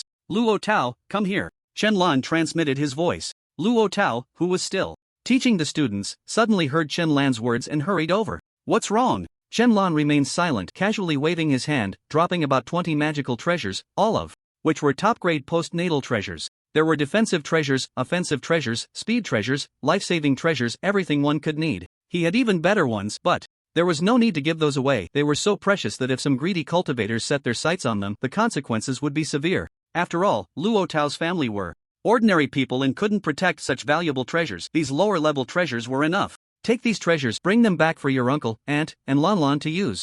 Looking at the treasures on the ground, each one unique and surrounded by the aura of the Tao, Luo Tao's eyes lit up and he swallowed hard. Wow, where did you get so many treasures? Are you really giving them all to me? He was a bit overwhelmed. Just a moment ago, he was envying Shenlong for having treasures, and the next moment, Shenlong was giving him more than 20. The fact that some were even for his family moved him greatly. Take them, I have plenty, Shenlong said with a faint smile. With mountains of treasures in his ring, he figured he wouldn't use them all in this lifetime, so it was better to give a few to Luo Tao and his family. Shenlong, I don't even know how to thank you. Luo Tao lowered his head, his voice a bit choked. Just a few days ago, Shenlong had saved his family, and now he was giving him so many treasures. As a brother, he felt he had nothing to repay him with, and he felt very ashamed. You're not going to cry, are you? Don't be too moved. This is your pay for substituting. Take the treasures and hurry back to teach well. Shenlong paused for a moment and then jokingly scolded. I promised to complete the task, boss's orders, I must do it beautifully. Luo Tao wiped away a tear and suddenly saluted. Get lost, get lost. Shenlong laughed. Yes, Luo Tao waved his hand, collecting all the treasures on the ground into his dantian, and ran back to continue teaching. At that moment, Shenlong sensed something and looked up at the sky. The dark clouds had not yet dispersed, but suddenly a hole opened in the sky, and a beam of golden light shot down. Treasure Golden List, opening 100th place, as the voice of the primordial chaos echoed again, a scroll descended from the sky, slowly unfurling. But now, the people across the nation had lost interest in the Golden List, because the demon beasts were coming. Report, according to the investigation, the unknown area that appeared a few days ago is now filled with endless spiritual energy, purer than any place on Blue Star. A female soldier came to report to Li Long truthfully. A few days ago, upon learning that the demon beasts were about to materialize, Li Long had already sent people to investigate. The main investigation focuses on the unknown territories that have emerged within the borders of Huaxia, a result of the expansion of Blue Star. These areas are desolate and uninhabited. Yet they contain forests and rivers, forming a complete living environment, vast in size, comparable to the combined area of 2 cities. Recently, it was unexpectedly discovered that these unknown territories are teeming with abundant and highly pure spiritual energy. This phenomenon strongly suggests that demonic beasts are likely to appear in those places. The most alarming aspect is that these unknown territories are not far from certain cities, with some even splitting cities apart, leaving them sandwiched in between. If a large number of demonic beasts were to emerge, ordinary people would undoubtedly suffer. Immediately arrange personnel to guard each unknown territory. If nothing unexpected happens, 100,000 demonic beasts will appear within them, Li Long commanded. Upon hearing this, the female soldiers immediately complied. Li Long gazed at the treasure golden list in the sky and sighed. He could only hope that these demonic beasts would obediently manifest within the unknown territories and not appear in the cities. Otherwise, 100,000 demonic beasts randomly appearing before ordinary people would spell disaster. Although there are over 300 million cultivators, only about 100 are strong. They may not arrive in time and casualties would be unavoidable. Everyone, do not go outside. Stay where you are, find a room to hide, and do not make any noise. On the streets, patrol cars reminded every household to secure their doors and windows, hide themselves, and under no circumstances go outside. There are 10 minutes left until the demonic beasts manifest. All cultivators who joined the cultivator management department are already patrolling the streets, divided into groups of 2 or 3. Upon encountering a demonic beast, they are to immediately slay it. The demonic beasts, this time, are only at the body refinement stage, which should be relatively simple to deal with. However, everyone remains vigilant, as this is their first battle, their first encounter with such unreal demonic beasts, and they are extremely tense. The entire nation has raised its alertness to the highest level, with defensive measures maxed out, just waiting for the demonic beasts to manifest. Due to the imminent manifestation of the demonic beasts, Chen Lan's class was suspended, and he returned to his dormitory. Because of the renovation of the Cultivation University, he and Luo Tao had moved to a new dorm.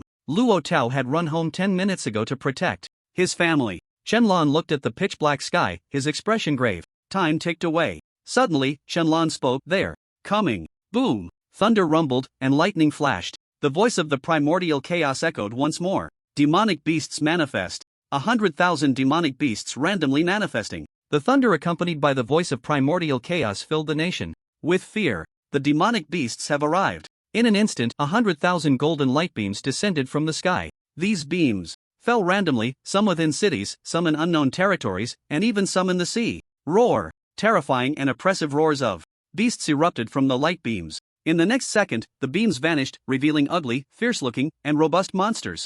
Coincidentally, dozens of them descended right in the center of Qin City, where a patrol team was nearby. Staring at the demonic beasts, towering 5 to 6 meters high, like small buildings, the team members were left dumbfounded. What huge demonic beasts! Something's not right. The aura they emit is at the body refinement perfection stage. It's not just a simple body refinement stage, it's perfection. Whatever it is, just go for it. A foundation establishment cultivator gritted his teeth and charged forward, a small sword floating beside him, a novice treasure for protection. Seeing this, the others followed suit, but they were all only at the body refinement stage, with the captain being the only foundation establishment cultivator.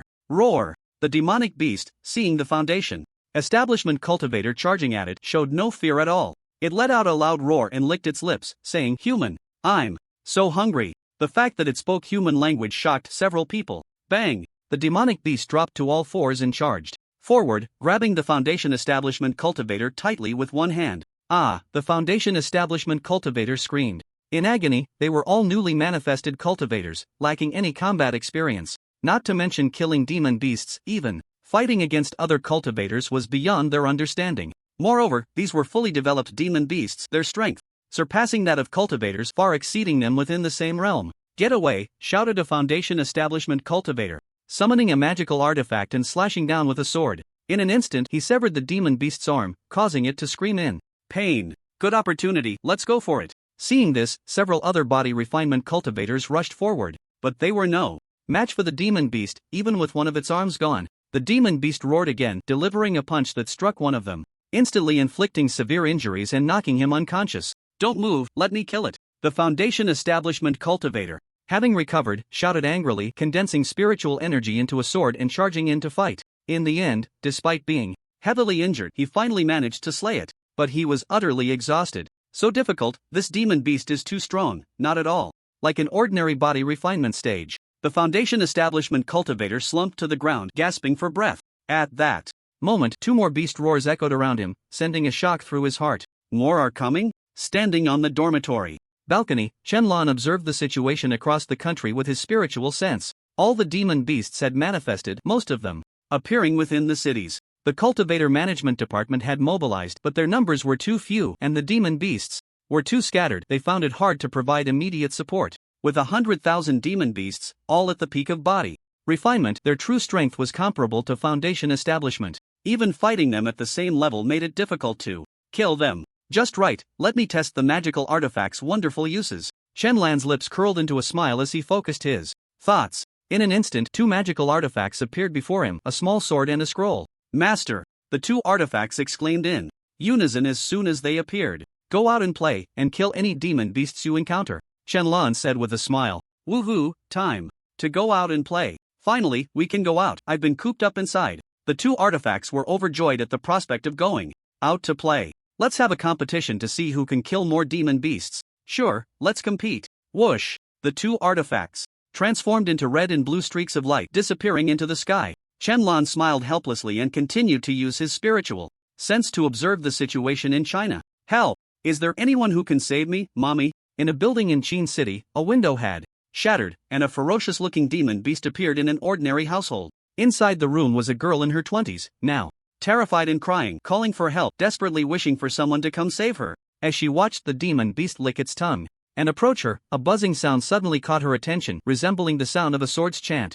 A flash of red cold light zipped by, and thud, the demon beast's head fell off, rolling to her side. Strangely, the demon beast's once robust body instantly shriveled, becoming a mere skin sack. Staring at the demon beast's head, which was larger than a basketball, the girl forgot her fear and her cries, left only in a state of confusion. What on earth just happened? Suddenly, a childlike voice rang out, causing her body to tremble. Goodbye, sister, I helped you get rid of it. This bizarre scene terrified her. Could it be that besides demon beasts, there are also ghosts? The red and blue streaks of light darted through Qin City. Wherever they went, not a blade of grass remained. In places they passed, the demon beasts would suddenly wither and die, or be drawn away by some mysterious force, disappearing entirely. This strange phenomenon left the cultivators who were about to strike at the demon beasts dumbfounded. What was going on? How could it be over before they even made a move? Captain, there are at least 1,000 demon beasts inside. You should be able to wipe them all out. In front of an unknown area, Yen Yu led her team to this location, and her subordinates reported. Then I'll go in and eliminate them all. Yen Yu nodded. With her Mahayana stage, she could easily annihilate the thousands of perfected, body-refining beasts. But before she could launch an attack, she suddenly sensed a terrifying aura approaching rapidly from behind her. This aura was even more horrifying than what she had encountered with Li Jin, far surpassing the tribulation stage. Enemies! Yen Yu shouted, quickly turning to look behind her. She saw a red streak of light rushing towards them, so fast that she couldn't even discern what it was. In an instant, it brushed past her and the others, charging into the unknown realm. Wow, so many beasts, I've definitely won. A child's voice emerged from within, startling Yen Yu and the others. Could there really be a child inside? But soon, they saw the true form of the mysterious object. It was a small red sword. Wherever it went, those beasts were instantly drained, turning into mere husks, devoid of all life. In less than 10 seconds, over 1,000 beasts had perished, lying silently on the ground as lifeless skins, utterly quiet. So powerful, it instantly killed so many beasts. Is this a magical treasure? It must be a magical treasure. Is it a possessed treasure or an unpossessed one? It seems there are no people nearby. This could be an unpossessed treasure that appeared after materializing, one that I could claim. A few of them suddenly thought of something. There were indeed stories of unpossessed treasures running amok in novels. Moreover, treasures that could speak were usually very powerful. If they could obtain it, they would be set for life. Get it? This kind of treasure, if we don't take it, we'll regret it for a lifetime. Suddenly, a man in the golden core stage rushed forward, reaching out to grab the small sword, his eyes filled with intense greed.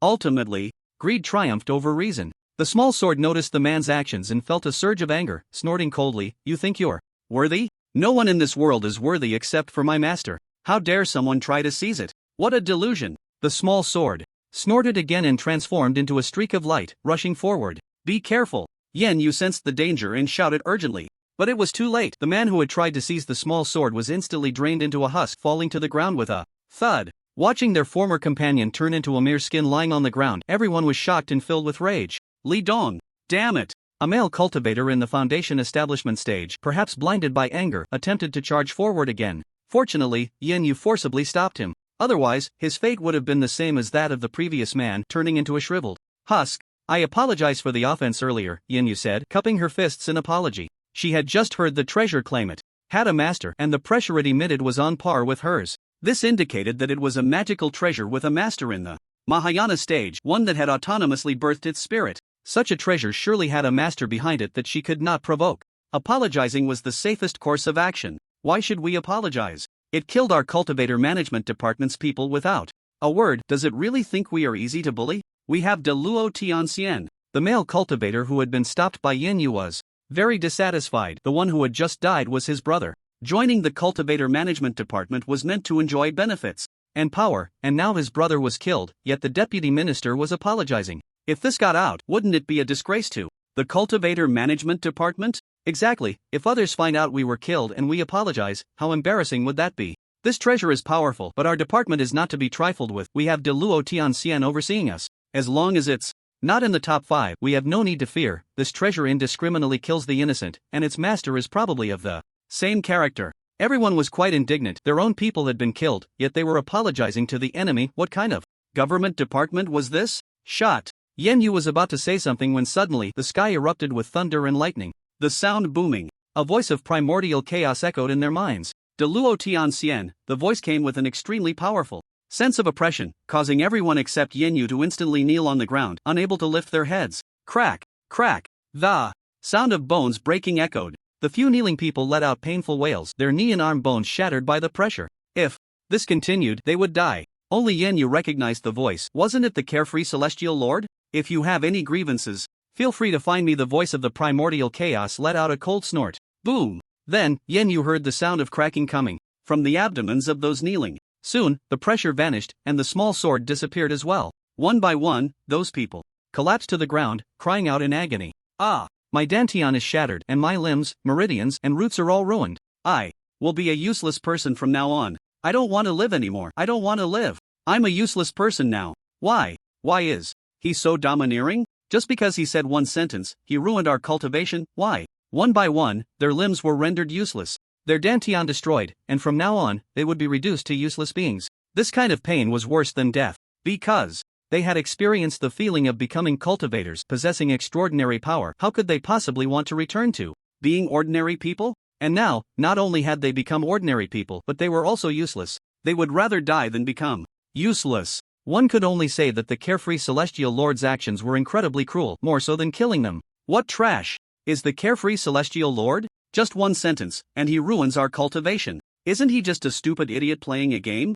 If the game didn't materialize, could he be so arrogant? A man shouted defiantly. Boom! Just as he finished speaking, a bolt of lightning suddenly struck from the sky, obliterating him completely, leaving not even a trace of ash. The others were immediately frightened, their faces turning pale, and they quickly shut their mouths, not daring to speak again. At this moment, the voice of primordial chaos echoed again in the sky. But Yen Yu could tell that this was not the carefree celestial lord's voice, but the true voice of the heavenly Tao, as it sounded cold and merciless. It said, the emperor must not be insulted. Looking at the people she had brought, some were useless, some were dead. Yen Yu felt very helpless. But there was nothing she could do. After all, they had offended the carefree celestial lord, right? Offending the supreme emperor, let alone a great Luo celestial immortal, even all the people on the golden list combined would not be enough to match a single finger of his. Their deaths were not worth lamenting. Yen Yu felt quite regretful that she hadn't been able to say a word to the carefree celestial lord, and she didn't even know if he still remembered her. Xindu University dormitory. Qianlan withdrew his consciousness, looked up at the sky, and a slight smile appeared on his lips. Well done. Your Majesty, you flatter me. I merely helped punish those who insulted you a little. It's nothing. A voice echoed in Qianlan's mind. It was the voice that had just struck down the man with lightning, but it was much steadier than before. This was the heavenly Tao. In fact, long before the manifestation of his cultivation, Qianlan had sensed an unusual aura in the sky. However, the other party was far weaker than him at the immortal emperor level. The other party also knew of his existence, but they had never spoken before. This was their first conversation. Neither had tested the other, and this was the first time the heavenly Tao had taken the initiative. Alright, you took the risk of exposure to act, so you must have a request of me. What is it? Qianlan spoke calmly. Your Majesty is indeed astute. I won't hide it from you. Although I am the heavenly Tao, I am merely at the immortal emperor level, and my realm is declining day by day. I am already old. I can foresee that one day in the future, this planet will face an unprecedented crisis. So I thought to ask you, Your Majesty, if this planet really faces a catastrophic disaster one day, please lend a hand to save it. This planet, no, this universe, would probably find it hard to locate another person as powerful as Chen Lan. If he could agree to act in a critical moment, then there would be no more worries. Sure. Chen Lan nodded calmly in agreement. Thank you, Emperor Xia. Then I shall take my leave, said Tian Dao, and with that he departed, no longer spying on Chen Lan. Because Chen Lan could sense any gaze upon him at any time, no matter who it was, he could feel it. I wonder if Xiao Jian and Xiao Yi are done with their kills. I should go grab a bite to eat. Chen Lan stretched lazily and stepped out of the dormitory. At his level, he didn't need to eat. He could never starve. But who could resist the temptation of delicious food? One should eat and drink a bowl of roasted duck leg rice paired with a bottle of ice cold cola. What a delightful feeling that would be. Half an hour later. Longdu, headquarters of the repair department. Report, in 1 hour, 100,000 demon beasts have been completely annihilated. The female soldier from earlier came to report to Li Long again. Very good, splendid work. Much faster than I expected, Li Long nodded in satisfaction. However, it wasn't us who killed them. The female soldier hesitated for a few seconds before reporting truthfully. Not us? Then who was it? The top 5? Li Long was taken aback. Now, apart from the top 5, they already knew the identities of everyone else on the leaderboard, only those 5 had not been recruited. He couldn't think of anyone else besides them. You could say it was them, but we don't know which one. It was killed by a magical artifact. Magical artifact? Li Long was even more confused. He was starting to lose track. Look here. The female soldier picked up a tablet from the side, pulled up a video, and handed it to Li Long. This was captured by our satellite 20 minutes ago. Li Long took the tablet, furrowed his brows, and focused on the screen. He saw an incredibly terrifying demon beast roaring at ordinary people, but in the next second, a red flash zipped by. The demon beast instantly turned into a bloodless, skinless skeleton lying quietly on the ground. Instant kill. He couldn't see what had killed the demon beast so quickly. The next part was a video shot from above Qin City, where 2 flashes, one red and one blue, were seen darting through Qin City at a speed surpassing light. The footage couldn't capture their true forms, only their afterimages. What is this? Li Long exclaimed, astonished. Such speed was too fast. If he encountered something like this, he might be killed in an instant, not even knowing how he died. This is a magical artifact. We slowed the footage down by 150 times. The female soldier played a second video for Li Long. The equipment could slow down to a maximum of 150 times. That was their limit. Li Long watched the second video, still amazed. Even at 150 times slower, it could only capture a blurry image. What kind of speed was this? He paused the video and zoomed in. He could vaguely make out that the red object was a sword and the blue one was a painting. Whose magical artifact was this? Do we not know whose magical artifact this is yet? Li Long looked up at the female soldier and asked. We don't know. We only know that these 2 magical artifacts traversed all of Huaxia at incredible speeds, crazily harvesting demon beasts in just half an hour. They eliminated as many as 70,000 demon beasts, greatly accelerating our task completion time. Hearing this number, Li Long's eyes widened slightly in shock. Whose magical artifact could possess such power? A sword and a painting? Suddenly, Li Long's eyes lit up as he thought of someone. At that moment, another male soldier approached. Report, the Qin City branch has something to report and has requested a video briefing. Approved, Li Long said, casually, turning to look at a large screen that was turned off. All right, the male soldier nodded and immediately began to operate. In no time, the screen turned on, and as the call connected, Li Jun appeared on the screen. Master Li Jun said upon seeing Li Long, immediately saluting seriously. Li Long had no cultivation, but he served as the strategist for the headquarters of the Cultivator Management Department, responsible for planning and strategizing. Overall, he was the highest authority in the department, so everyone called him Master Li. What is it? Li Long said lightly. Report, the demon beasts have all been exterminated, but it doesn't have much to do with us. It's the credit of 2 magical treasures. I know that. Say something I don't know. We have already found out who the owner of the treasures is. It is none other than the top of the golden list, the Carefree Celestial. The Carefree Celestial, Li Jun thought. Li Long would be surprised, but to his surprise, he burst out laughing. I knew it was the Carefree Celestial. I still remember his rewards were a sword and a map of mountains and rivers. Now it seems he is indeed a Huaxia person, and not a bad one. After realizing that the Carefree Celestial was secretly helping Huaxia, Li Long breathed a sigh of relief, at least knowing that the Carefree Celestial was not a bad person. But he incapacitated 4 of us and killed 1 person. Li Jun's expression turned serious, hesitating for a few seconds before reporting the truth. As soon as these words were spoken, Li Long's smile froze, and the 2 people beside him looked equally astonished. The Carefree Celestial killed someone? And it was one of their Cultivator Management Department's people? What's going on? Li Long snapped. He couldn't believe the Carefree Celestial would kill. This was a supreme emperor. How could he kill for no reason? Even if he did kill, it would be someone guilty. Trying to snatch a treasure from an emperor and insulting him, incapacitating them is already the Carefree Celestial showing great mercy. After hearing the whole story, Li Long coldly shook his head with a sneer. A golden core trying to snatch an emperor's treasure, isn't that seeking death? And a few Foundation establishment cultivators dared to slander and insult the emperor, isn't that seeking death? The Carefree Celestial didn't directly kill them. It was only because they were all Huaxia people that he showed mercy. Those few have already withdrawn from the department and become useless. This is a huge blow to them, Li Jun said helplessly. Just thinking about that feeling made him shudder. Becoming a useless person for life was worse than death. Living was a torment, especially in this era, the era of universal cultivation. The Carefree Celestial's actions were too cruel. No need to worry about it. This is what they deserve, Li Long said coldly. Insulting the emperor and provoking heavenly punishment, this is their own doing. Yes. Bang. Suddenly, the office door on Li Jin's side was flung open, and the person who entered was Yen Yu. Seeing the other party barging in so rudely, Li Jin's face immediately darkened. Didn't she see he was in a meeting? Just as he was about to scold her, he heard Yen Yu's words, and his expression changed drastically.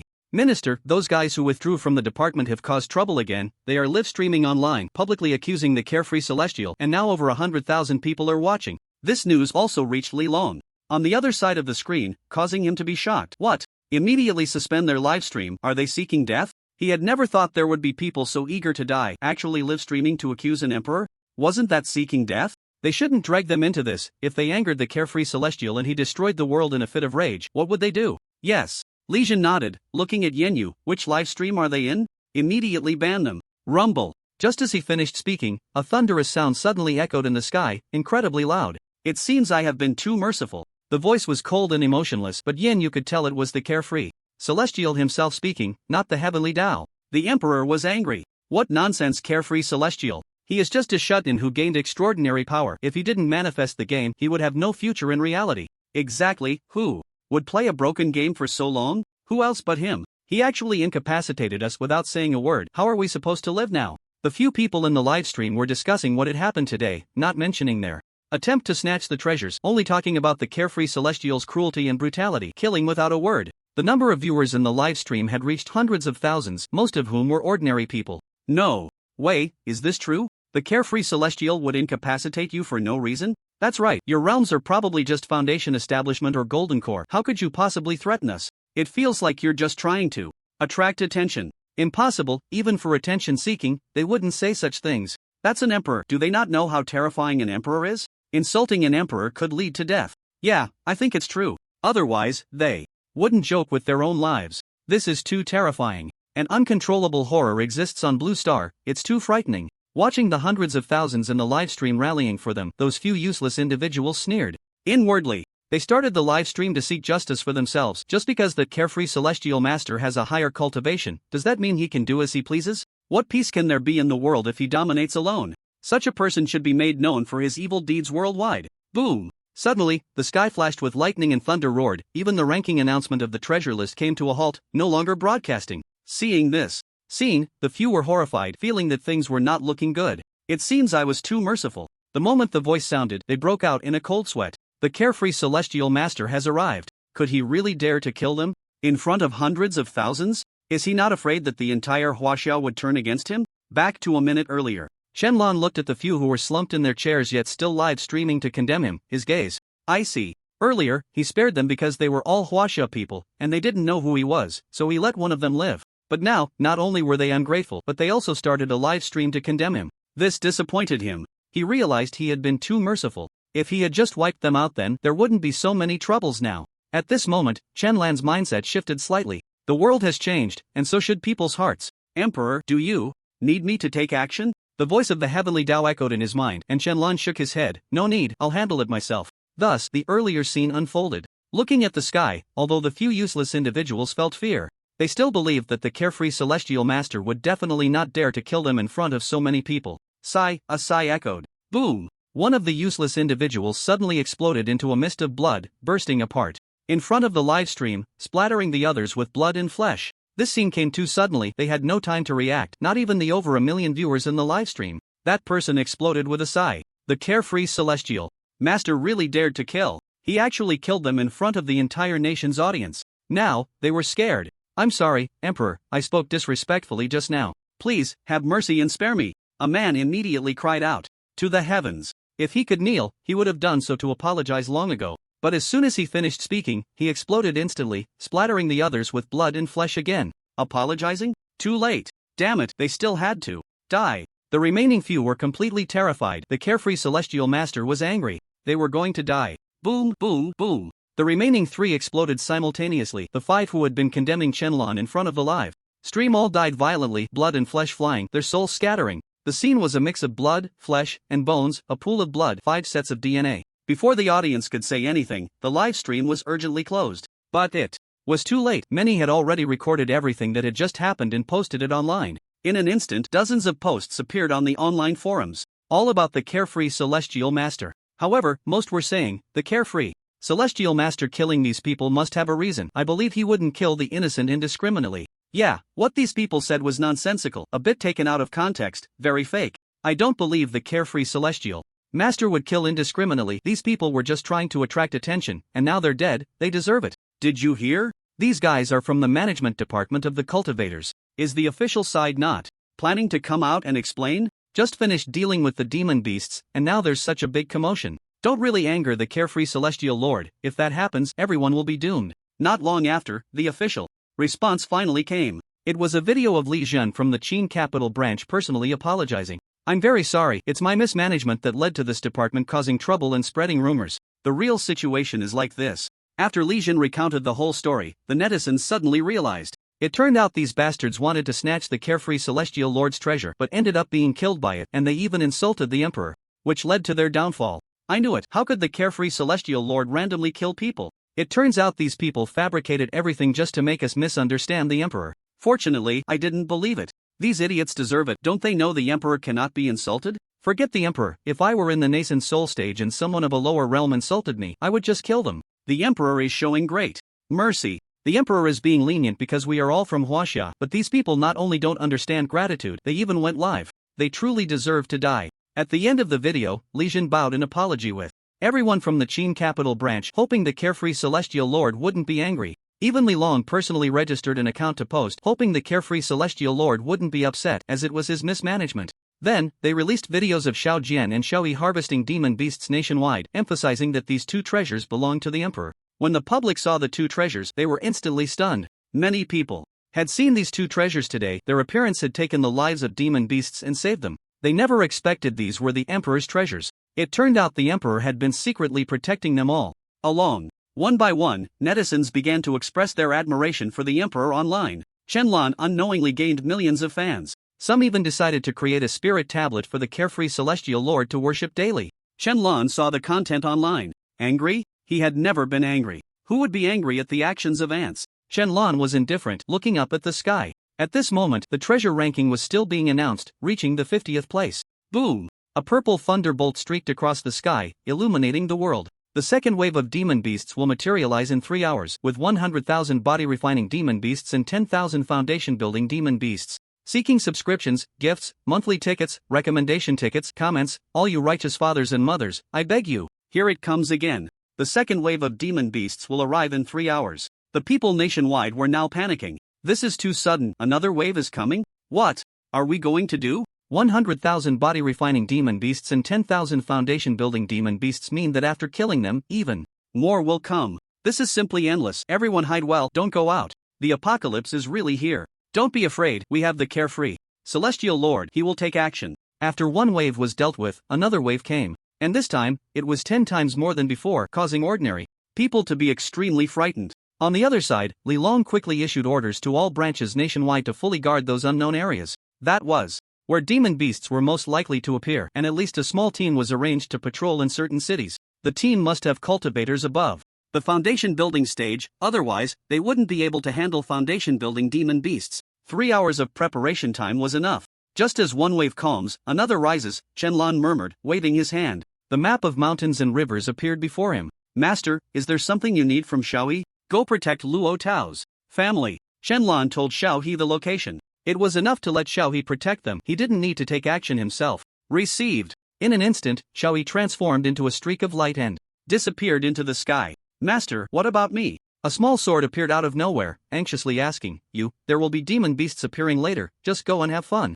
Shenlong smiled. All right. The small sword felt a bit dejected. But soon, it thought about the chance to kill demon beasts and perked up, bouncing around in anticipation. Shenlong smiled helplessly and looked into the distance. This time, he still did not plan to intervene. It wasn't yet a situation that everyone couldn't handle. If he intervened, he could kill all the demon beasts in an instant, just with a thought. But if that happened, everyone would miss out on growth. Only through battle can one grow. He could protect them for a moment, but not for a lifetime. In the future, enemies would become more numerous and stronger. Their growth was what mattered most. Moreover, these small demon beasts didn't require his intervention. Just a few above the Great Ascension stage could easily eliminate them. At that moment, Shenlong suddenly looked in a certain direction, his eyes narrowing slightly. It was the direction of High City, over 5,000 kilometers away from Qin City, yet he could see clearly. A few figures dressed in black, wearing masks, were sneaking underwater, protected by a strange layer resembling a water-repellent shield, allowing them to breathe underwater. Through the masks, Shenlong recognized who they were.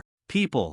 From the Ninja Empire? Due to censorship, I will now use Ninja Empire and Superpower Empire as substitutes. You should know what they are, right? Seeing everyone busy dealing with the demon beasts, what were the Ninja Empire people sneaking across the coast for? In the next second, Shenlong vanished from sight. High City, the coast. Phew, we finally made it. It's been a journey of tens of thousands of kilometers, swimming for 3 days and nights to get here. One ninja spoke in his language. The 4 ninjas arrived at the shore, surveyed their surroundings, and only relaxed after confirming there were no Huaxia people. What kind of game are the Huaxia people manifesting? I've seen online that they seem to be able to fly. Why can they manifest such powerful games while we can only do things like multiple shadow clones, which are useless skills? There's nothing we can do. Each country's manifest games are different. Ours seems to be the weakest, but as long as we become upper ninjas, we'll be able to control various elements, definitely stronger than the Huaxia people. Let's not talk about that for now, let's give the Huaxia people a gift. The speaker pulled out a large stack of videotapes from his pocket.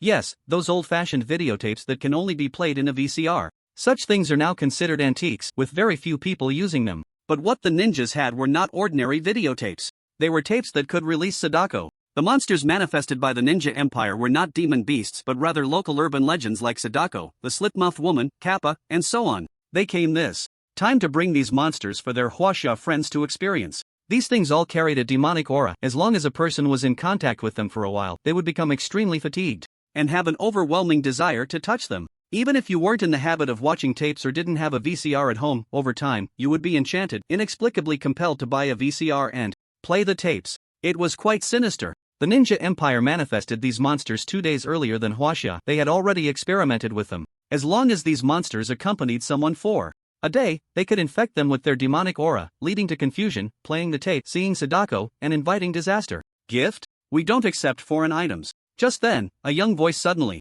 rang out above them. The ninjas were startled and quickly retreated in different directions, nervously looking up at the sky. There, a figure stood in the sky, smiling faintly at them. Among them, a bald ninja was terrified. The fact that this person approached without making a sound proved that the opponent's strength was definitely formidable. Do the Huaxia people really enjoy playing tricks like this? One ninja shouted angrily. With the cultivation of a supreme emperor, he had a high level of comprehension and understood their language after just one listen. Shenlong was taken aback, looking at himself, and then at their all-black attire, their faces obscured, and felt a bit like laughing. You say I'm playing tricks? Shenlong shook his head helplessly. It was unreasonable. He was upright and honest, wasn't he? I can't understand what you're saying. Attack him, the ninja coldly commanded, looking at the others, pulling out 3 shurikens from his pocket and throwing them at Shenlong. Clang, clang, clang. The moment the shurikens hit Shenlong, they made a sound like steel clashing and fell to the ground. Not even a thread of Shenlong's clothing was harmed. Is that all you've got? Shenlong said with a faint smile. He didn't want to kill these people so quickly. He wanted to see what abilities the Ninja Empire had manifested, which felt quite interesting.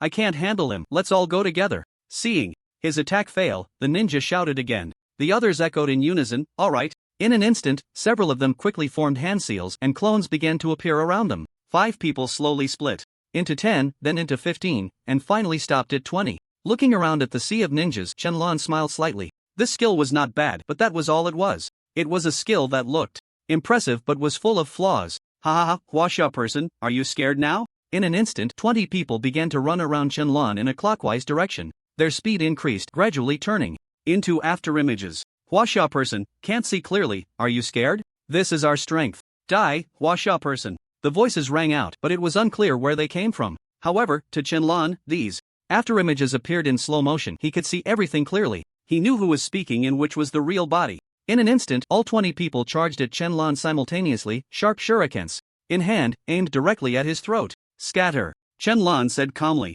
Boom! A wave of pressure erupted, and everyone was instantly sent flying. The summoned clones turned to nothingness, dissipating. In midair, 5 ninjas fell to the ground in pain, spitting blood, feeling as if their internal organs were in severe agony. So strong, who on earth are you? One of the ninjas clutched his chest, looking at Shenlong in terror. Did they encounter a strong Huaxia person as soon as they arrived? How unlucky could they be? I'm just an ordinary student, Shenlong replied with a faint smile. We haven't lost yet, another ninja shouted, springing up like a car, quickly forming hand seals with both hands. The next second, he suddenly spewed flames from his mouth, rushing straight at Shenlong. The flames engulfed Shenlong, burning fiercely.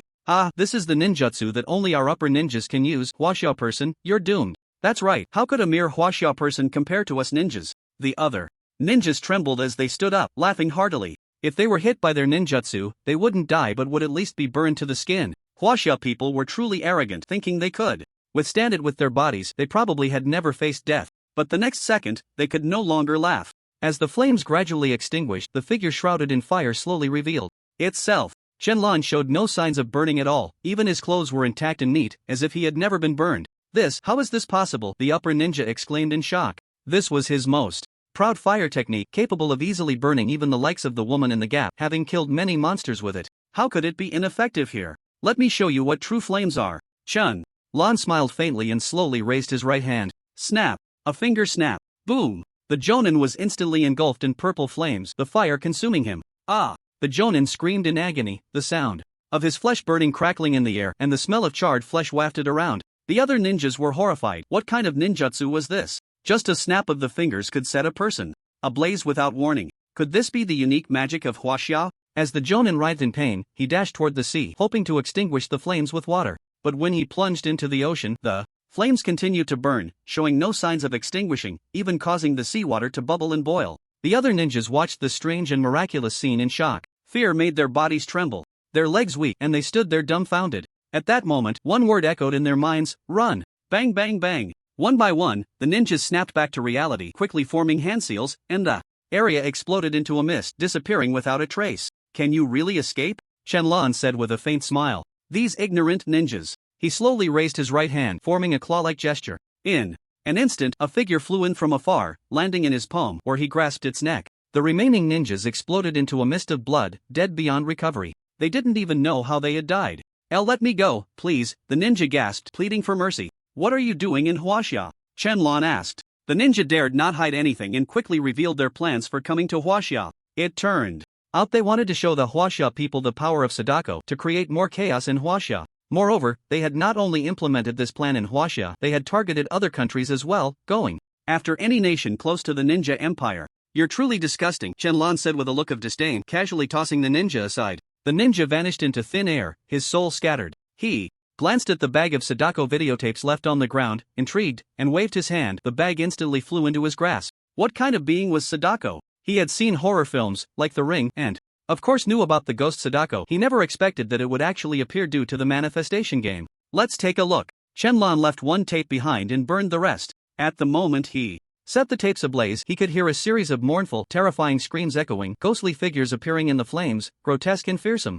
But in an instant, the screams ceased and the tapes were reduced to a pile of ash. Shenlong vanished from the spot and arrived at an old shop selling electronic devices. Just in time, the shop had a video recorder. Though old, it was functional and could be bought for a few $100. After securing the video recorder, he returned to his dorm, plugged in the input signal, connected it to the TV, powered it up, and inserted the tape, preparing to see Sadako's true face. As a child watching the movie, he always had an impulse to lift Sadako's hair and see what her face really looked like. This impulse was something most people likely experienced, and at the time, many fan videos emerged, like lifting Sadako's hair to reveal a stunning beauty, or finding she had no face, or was hideously ugly. In short, Sadako's face was a mystery. Even the people from the ninja empire couldn't explain it. After all, this thing was purely fictional. It was likely that even the director hadn't decided what she should look like, just randomly casting an actress with a wig to cut. Costs, ZZZZ. The tape began to spin, the recorder started, and the image slowly appeared. The picture was blurry, and after a flurry of static, a familiar old well came into view.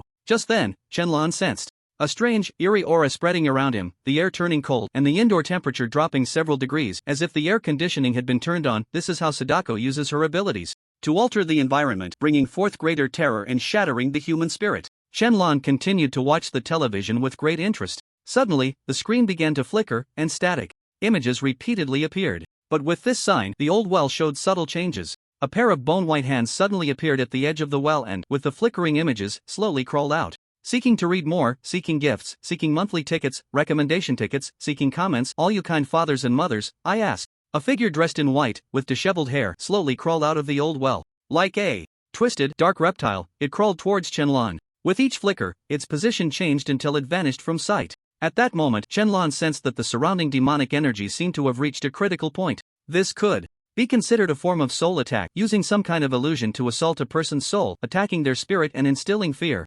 Interesting, Shenlong said with a faint smile. This soul attack was quite powerful, capable of inflicting significant harm on ordinary people. Even those in the body refinement stage would likely suffer. Because those in the body refinement stage do not practice the soul, only those above the foundation establishment stage develop spiritual consciousness and use spiritual energy to refine their souls. For example, he could forcibly destroy another's soul with his powerful spiritual consciousness, like a power drill, turning their soul upside down. Once the soul is damaged, the entire person becomes abnormal. From a certain metaphysical perspective, mental illness could be a sign of a soul problem. Those from the older generation who understand metaphysics might see a fool and say he is missing a soul, or that one of his 3 souls and 7 spirits is lacking. Some cultivators might have specialized techniques for soul cultivation, allowing them to defeat those in the foundation establishment stage with the strength of the body refinement stage, simply because their soul is powerful. Sadako's attack is like this: if a body refinement cultivator encounters her, they would likely suffer. However, dealing with those in the foundation establishment stage is not so easy.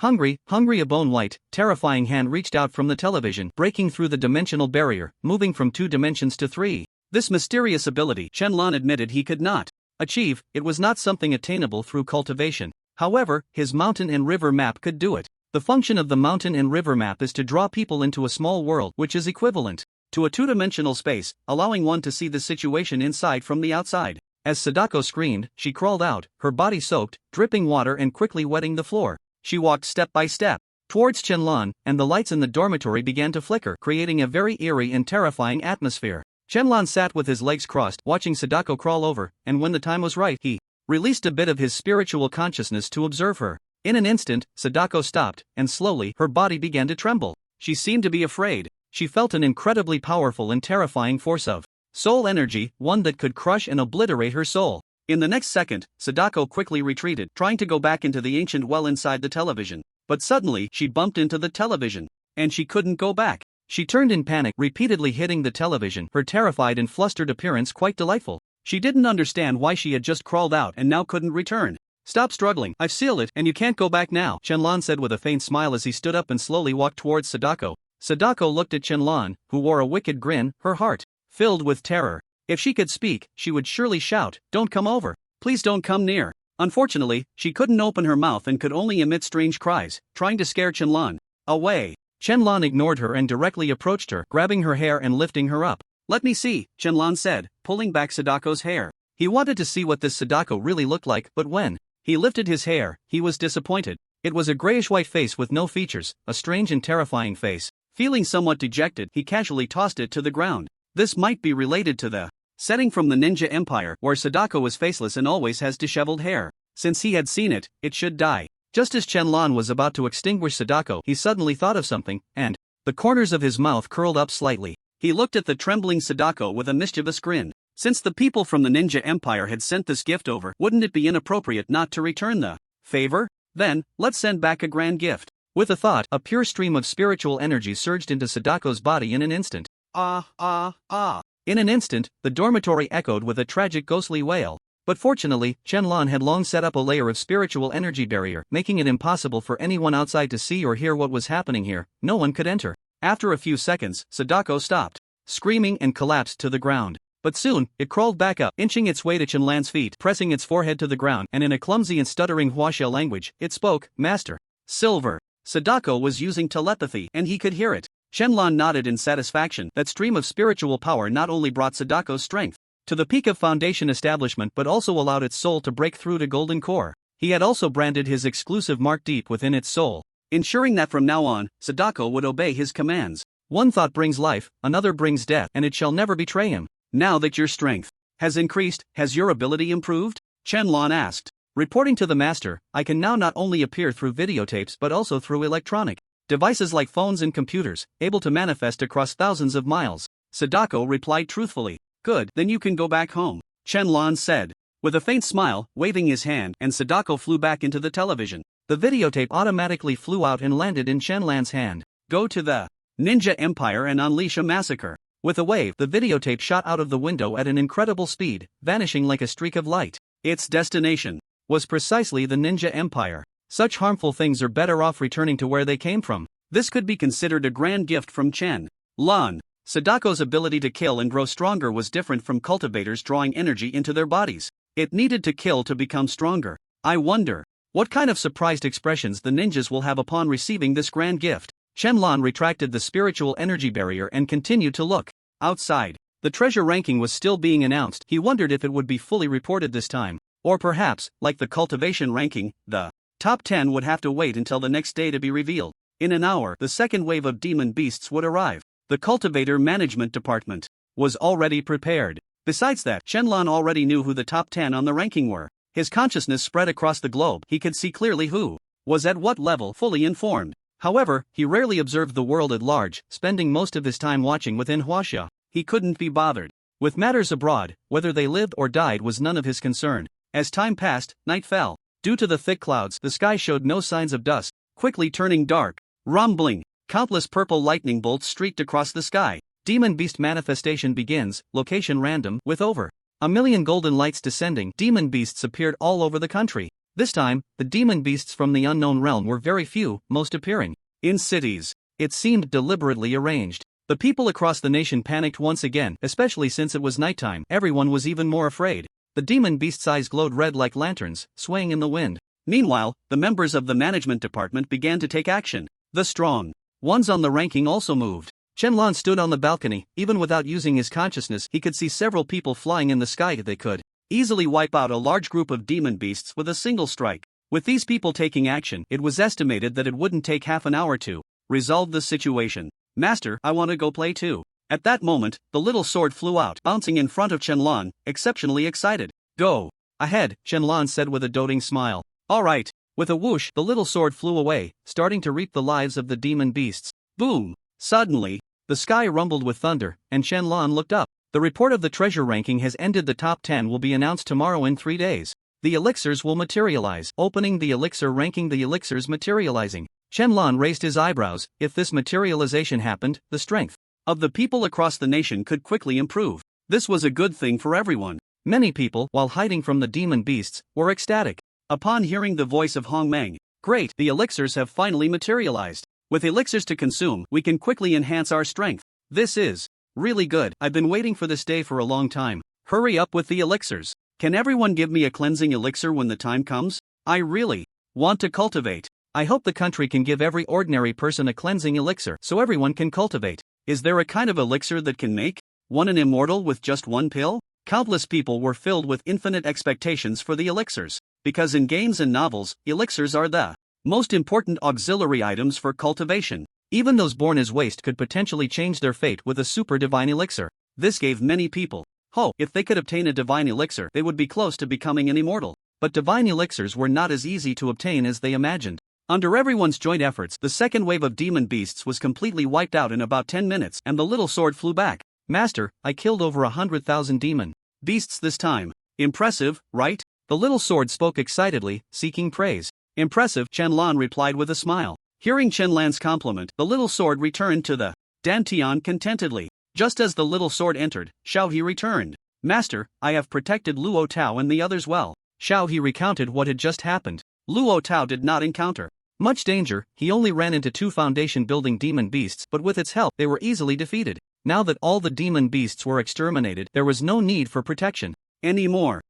Well done, Shenlong nodded in praise. Xiao He also returned to the Dantian, satisfied. Your Majesty, just now when the demon beasts materialized, I discovered a peculiar item that seems to have come to this world along with the demon beasts. I couldn't intervene, so I trouble you to take a look at that moment. The voice of the heavenly Tao echoed in Shenlong's mind.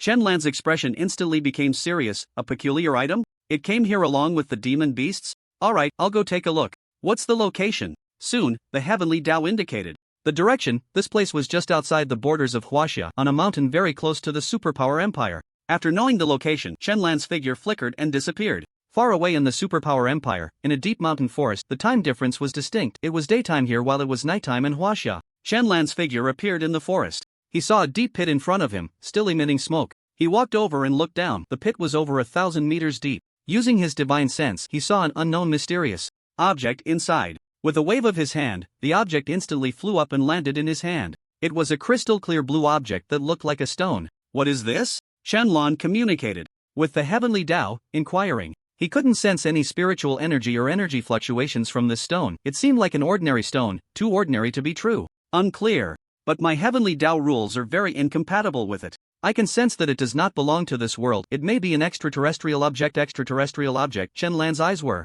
serious. If it was an object from outside the heavens, did that mean there were aliens? But his divine sense was capable of covering the universe, and he hadn't seen any aliens before. Where did this come from? It is suggested that the Emperor take it away. It may be useful in the future. Chen Lan thought for a moment and decided to take it with him. Who are you? That treasure was spotted by us first. At that moment, a voice in English rang out, and Chen Lan turned to look. He saw 5 foreigners not far from him, and the one speaking was a blonde-haired, blue-eyed man who was now pointing at him and shouting angrily. Chen Lan ignored him, put away the stone, and prepared to leave. Bang! Suddenly, an energy ray shot over, hitting the ground just 5 centimeters from his foot. Seeing this, Chen Lan's eyes turned cold as he looked at the foreigners. The blonde man now had a red armor on his arm, just like the famous movie Iron Man from the Superpower Empire. Clearly, this man had obtained armor similar to Iron Man, because the game manifested by the Superpower Empire was Superpower Alliance. A game adapted from the movie. Huaxia person? You trespassed into our territory and took our things. Isn't that too arrogant?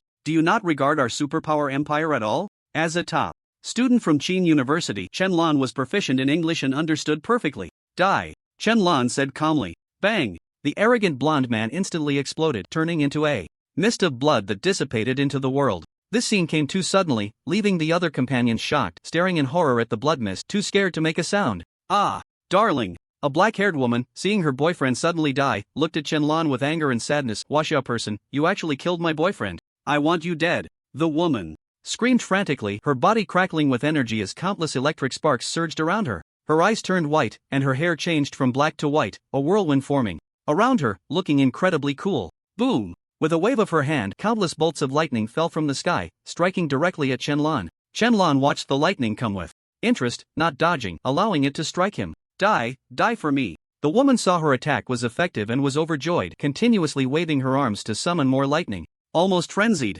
Meanwhile, the others were not idle, transforming one after another. One man transformed into a 6 or 7 meter tall green giant, his massive body leaping towards Chen Lan. Another man became extremely fast, like lightning, rushing to Chen Lan's side and continuously throwing punches. A woman ignited flames in both hands, shooting out dozens of fireballs. That crashed down. The scene instantly became intense. But soon, they were shocked by what they saw. Their attacks hitting Chen Lan had no effect at all. Chen Lan stood there calmly, motionless, but all the attacks seemed to evaporate upon contact with him, without any reaction. The green giant's fists were as big as sandbags, and every punch felt like hitting a mountain. Incredibly hard. Especially the lightning-fast man, whose punches struck Chen Lan's head repeatedly, yet there was no response at all. The fireballs extinguished and disappeared before even reaching Chen Lan. These bizarre signs left the group stunned. But soon, the lightning man noticed something. He discovered that there was an invisible transparent shield 3 centimeters from Chen Lan's body, blocking all their attacks. Just then, his pupils suddenly contracted, and his eyes widened, because he saw that Chen Lan's gaze was fixed on him. This realization sent chills down his spine, as his speed was as fast as lightning. Ordinary people couldn't catch him at all. Why did this Huaxia person seem to see him? This was impossible. The lightning man shook his head repeatedly, feeling he had overthought it. The Huaxia people could not possibly see him. Get lost. At that moment, Chen Lan's voice casually rang out. Bang! A wave of pressure erupted, and everyone was instantly sent flying. But the lightning man did not fly away. Instead, he was precisely grabbed by the neck by Chen Lan and lifted up. Seeing himself caught in an instant, the lightning man's heart raced and he was filled with shock. This Huaxia person could really see him. What kind of devil was this that could actually see him? Why you? How can you see me? The lightning man murmured in pain, struggling desperately. But breathing was becoming increasingly difficult. Is it that hard? Chen Lan said, I originally didn't want to kill indiscriminately. If you want to blame someone, blame yourselves. Crack! Chen Lan suddenly squeezed, and the lightning man exploded in an instant, flesh and blood splattering everywhere. However, not a drop of blood touched Chen Lan, all repelled by the spiritual energy. Seeing this scene, the remaining few slowly regained their senses, their anger gradually fading. In its place was fear. This Huaxia person was not simple. He was definitely not an ordinary Huaxia person. Who exactly are you? The green giant asked, his anger dissipating, gradually turning back into a human, his face filled with fear as he questioned Chen Lan. You don't need to ask too much. Chen Lan pointed, and a blood hole the size of a finger appeared on the man's head, vitality fading as he collapsed to the ground. Chen Lan then looked at the woman wielding lightning and wind, her expression cold. Do you like playing with thunder? No, I don't like it. Let me go, please, let me go. The woman, seeing Chen Lan easily kill her teammate, felt her anger completely dissipate. What? Boyfriend? What teammates? Saving her life was the most important. Thunder, Chen Lan said. Rumble. In an instant, a red lightning dragon flickered across the sky, and under the clear blue sky, dark clouds suddenly gathered, shocking the remaining two superpower empire members. What terrifying ability was this? Just a single word could change the weather, summon wind and rain. It was far stronger than the two of them summoning lightning and flames. Why are you an SSS level superpower user? The woman controlling fire exclaimed in terror. There were only 10 SSS level superpower users in the superpower empire, and she never expected to encounter a Huaxia person with such abilities. She instinctively thought that all the games manifested worldwide were the same, not knowing that the Huaxia people manifested cultivation. What trash superpower user is even worthy? Shenlong couldn't help but laugh. Superpower users could traverse heaven and earth, slay immortals and demons, ascend to the heavenly court, and descend to the underworld. How could they compare to cultivators? The two were not comparable at all. Lin Shenlong spoke again, and a red lightning dragon emerged from the dark clouds, roaring down at the two below. Roar! The dragon's roar echoed across the sky, shaking the heavens for thousands of miles. Seeing the lightning dragon, the two collapsed to the ground in fear, their legs trembling, unable to move. Rumble! The lightning dragon swooped down, opening its massive mouth and biting the lightning woman, obliterating her. The fire woman watched helplessly as her former friend was swallowed by the lightning dragon, erased from existence, terrified to the point of being speechless. How could this be? How could such a heaven-defying ability exist? How could a Huaxia person be so strong? Fire, I'm also good at it. Shenlan's lips curled slightly as he snapped his fingers. Snap! Whoosh! Flames suddenly erupted from the woman's body, burning her, and she screamed in agony. But after a few seconds, the scream stopped. The woman turned to ash, forever disappearing from this world. After resolving everything, the sky cleared, and the clouds dispersed. Shenlan shook his head, feeling somewhat bored. During the recent battle, he had deliberately held back, wanting to see the opponent's strength. The result left him disappointed. The strength displayed by the opponent was merely at the foundation establishment stage. Those so-called flames and thunder were just loud noises with little substance, impressive in appearance but useless. The true power was only comparable to the foundation establishment stage. Casually summoning a foundation establishment stage cultivator using spiritual energy to transform into fire or calling forth thunder could easily counter it. However, the superpowered individuals also had their advantages. Their use of superpowers seemed to consume little energy. In contrast, a foundation establishment cultivator needed to expend a lot of spiritual energy to summon thunder, or else rely on talismans as substitutes. In terms of skills, the opponents still held a significant advantage, but let's not forget that foundation establishment cultivators also possess physical prowess, allowing them to close the distance quickly and strike unexpectedly. Superpowered individuals merely have super abilities. Their physicality remains that of an ordinary person, except for special superpowered beings. For instance, that green giant just now likely had its physicality increased by more than 10 times, capable of withstanding bullets or cannonballs, its strength comparable to that of a perfected foundation establishment cultivator.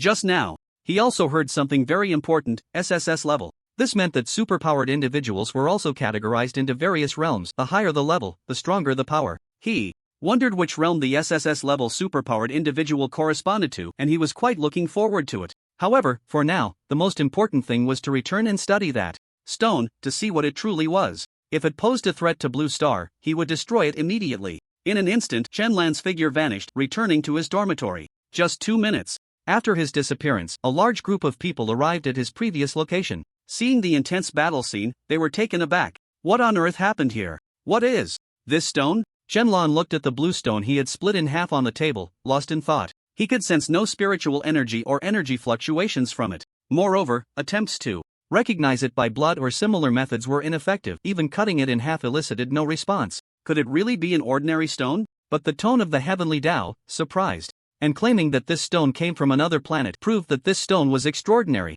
Forget it, he thought. Shenlan stored it in his storage ring, no longer paying it any mind. If it truly was something left behind by aliens on Blue Star, and if this stone were a valuable item, they would surely come to retrieve it. He could ask for clarification then. At that moment, in the earlier forest. This is our superpowered team number 893, led by Bono Bevan, who awakened the Iron Man's armor ability, classified as S level, with the rest of the team at a level. I can't believe they were completely wiped out.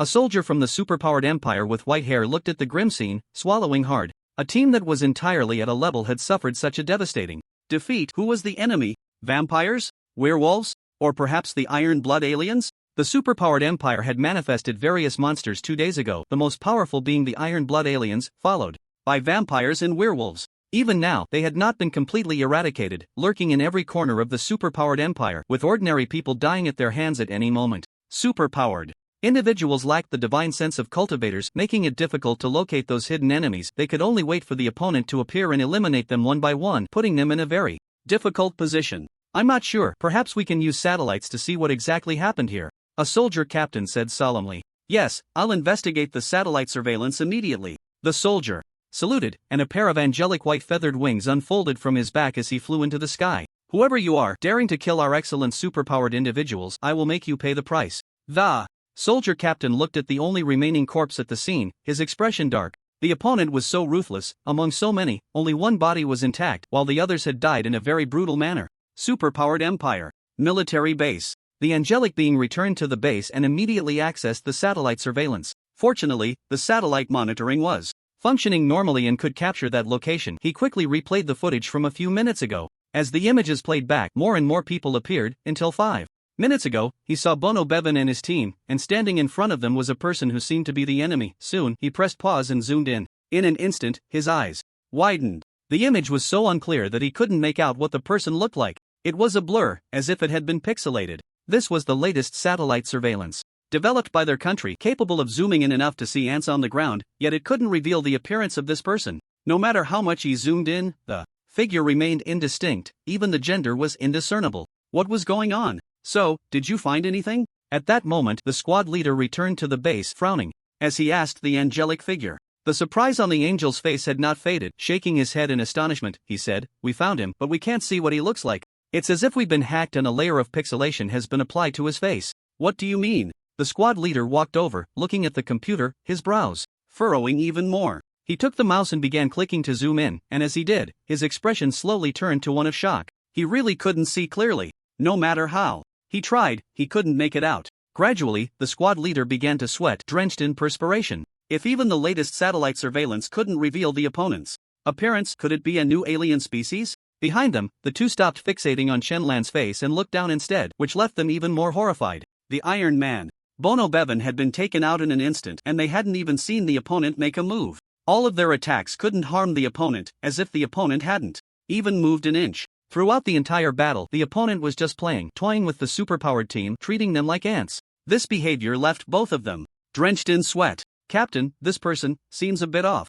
I need to report to the higher-ups. It's highly likely that a dangerous individual has come to our country." The squad leader dared not delay any longer, pulling out the satellite phone to contact his superiors. Bang! Buzz! Warning! Warning! Apollo satellite has lost contact. Apollo satellite has lost contact. In an instant, the entire military base was flashing red lights, and alarms blared. All personnel and soldiers became frantic, operating various tasks at the computers. The squad leader was stunned. Apollo satellite? Wasn't that the satellite they had just been monitoring? Moreover, this satellite belonged to their military base, one they had sought for a year to obtain. How could it lose contact? He turned to see the angelic figure's face filled with terror, then looked back at the computer. His hand holding the satellite phone suddenly went limp, letting the phone drop to the ground. The image had turned to static. The satellite surveillance they had just been watching was now completely disconnected. What had happened? "Captain, it seems we've gotten into trouble," the angelic figure said in fear. If this situation had nothing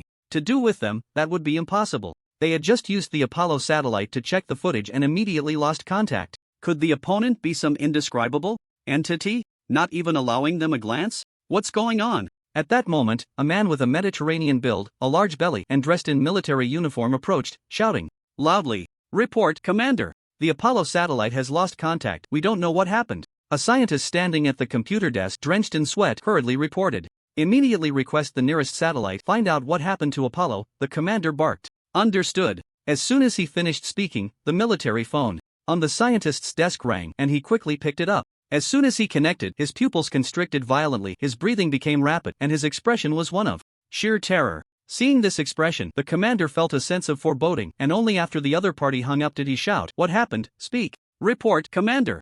The Apollo satellite, it exploded." After saying this, the scientist collapsed to the ground, completely drained of strength. The others, hearing this, were all filled with terror, their bodies trembling. "What?" The military commander shouted in surprise, suddenly clutching his chest, breathing rapidly, and collapsed to the ground, fainting. "The Apollo has exploded." The angelic figure stared blankly, repeating those words in a daze. Just moments ago, the satellite was perfectly fine, and now it had exploded so suddenly? What exactly happened? The most shocked person present was undoubtedly the squad leader, who had been thinking about capturing the opponent just moments before. Now, he had completely lost that thought and even wanted to find a place to hide. What kind of existence could cause a satellite to explode in an instant? The squad leader fell to the ground, filled with fear. He was certain this was a warning from the other side. If he continued to investigate, it wouldn't just be the satellite that exploded, but him as well. Your Majesty, someone was just spying on you, and I have already taken action to help you destroy them. I know. Qianlan waved his hand. The moment the other party accessed the satellite footage, he was already aware. No one could spy on him with divine sense or electronic devices, and he could know immediately. However, he hadn't acted yet. It was the heavenly Tao that acted first, which made him quite pleased. Your Majesty, have you discerned any special use for that stone? No, it shows no reaction. Sigh, it seems this extraterrestrial object is not simple at all. You say this is an extraterrestrial object, but I haven't seen any other aliens besides Blue Star. Your Majesty, you may not know this. Sigh, I can't say. I've been placed under a restriction. I can't speak. Alright then, don't disturb me while I rest. Yes, the heavenly Tao departed, and Qianlan stroked his chin in thought.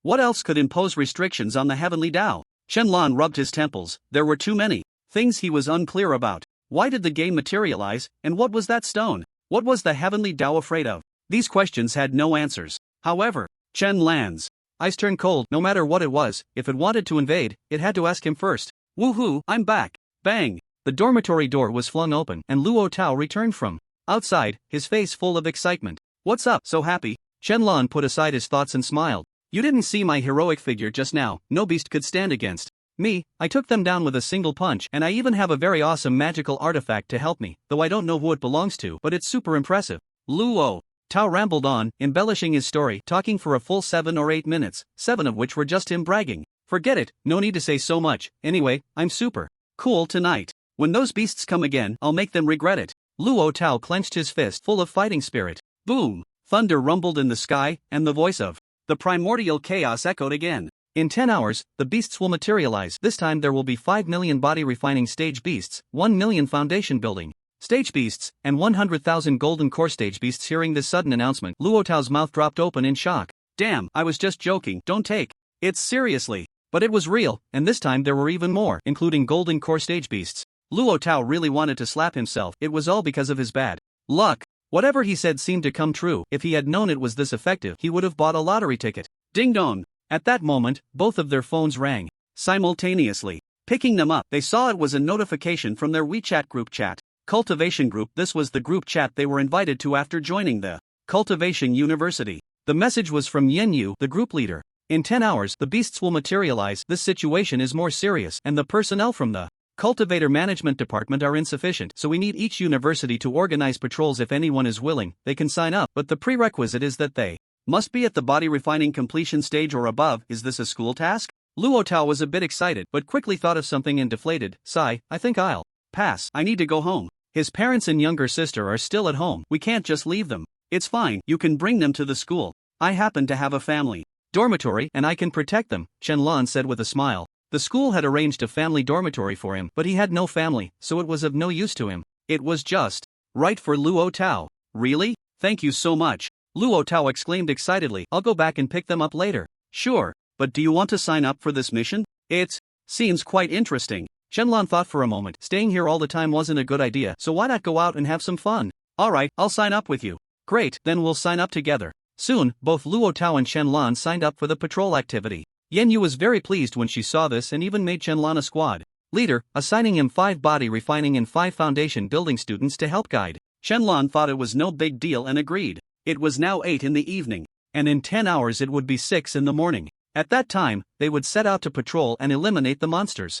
In the group chat, everyone assigned to Qianlan's team was calling out to the Yuan-ing experts, asking to be taken along. Qianlan replied in the group, tomorrow at 5:30, gather at the playground. A group of people quickly responded, got it. If you're leading the team tomorrow, I think I'll stay back to protect my family, Luo Tao said thoughtfully, sighing. It's fine, trust me, your family will be safe. Qianlan smiled. As a great emperor, could he not protect a few ordinary people? Alright. Luo Tao hesitated for a few seconds and decided to trust Qianlan. By the way, want to play some games? He was already at the foundation building stage, and sleep was no longer a concern. He could stay up for 3 days and nights without feeling tired. Let's go. Qianlan picked up his phone and opened the game. The two started a duo match. Even in the apocalypse, there were still people playing games. The next day, at dawn, On the school playground, 2 rows of men and women stood, the front row for body refining stage and the back row for foundation building stage. Each row had 5 people, standing straight, serious, and not daring to smile, as if waiting for someone. Suddenly, 2 figures appeared before them. It was Qianlan and Luo Tao. Upon seeing the two, the 10 shouted in unison, "Hello, Teacher Chen." "Not bad, very spirited." Qianlan nodded with a smile, but his expression quickly turned serious. "From now on, everyone must follow my orders. No one is allowed to act on their own. Stay close to me and I can keep you all safe, but if you act on your own, you will bear the consequences. Do you understand?" "Yes," everyone replied in unison. It felt like soldier training, and no one dared to disobey Qianlan's orders. With a Yuan-ing expert leading them, they felt honored and had no complaints. "I will give you opportunities to show your skills. Remember what I said, when attacking the monsters, aim for their heads, as that is their weakest point, which will improve efficiency." This was knowledge he had gained from observing the monsters. Most of them had very weak heads. He could do without this experience, but these people could not. "Yes. Very good, the enthusiasm is great. Now let's wait for the monsters to appear and eliminate them all." "Yes. Eliminate them all, let them come and go without return." Qianlan looked at the shouting men and women in front of him, and a surge of passion ignited within him. Then he thought he had indeed been too low-key. Since these monsters had descended, why not enjoy the true life of cultivation? Let me unleash my Yuan-ing power and go on a killing spree. 6 o'clock. The voice of Hongmang rang out on time. Monster manifestation begins. Randomly descending golden light descended from the sky, and surprisingly, 7 or 8 beams landed on the playground. Seeing this, everyone was taken aback and retreated in fear. Only Qianlan stepped forward with a calm smile. It really is true that when someone is sleepy, a pillow is delivered. He doesn't even need to lead the team out. Now there are little white mice coming to his door. "Everyone, no retreat. Move forward and kill the enemies. I guarantee you won't die," Qianlan said calmly. Upon hearing this, everyone stopped in their tracks, hesitating. At that moment, the golden light dissipated, revealing a group of hideous, large demon beasts. They had sharp fangs, sturdy limbs, and varied forms. Some were lion-like with wings but had saber-toothed tiger fangs. Others had bat bodies and wings but sported dog heads, even with a pair of chicken claws. There were also bull-headed, human-bodied creatures wielding massive axes, looking fierce and menacing. Seeing these demon beasts, no one dared to advance. Qianlan could tell at a glance that these were all fully formed demon beasts at the foundation establishment stage. "Luo Tao, go up and demonstrate." "All right." Luo Tao grinned and rushed forward, a spinning small sword appearing in his palm. This was the magical artifact Qianlan had given him earlier, a protective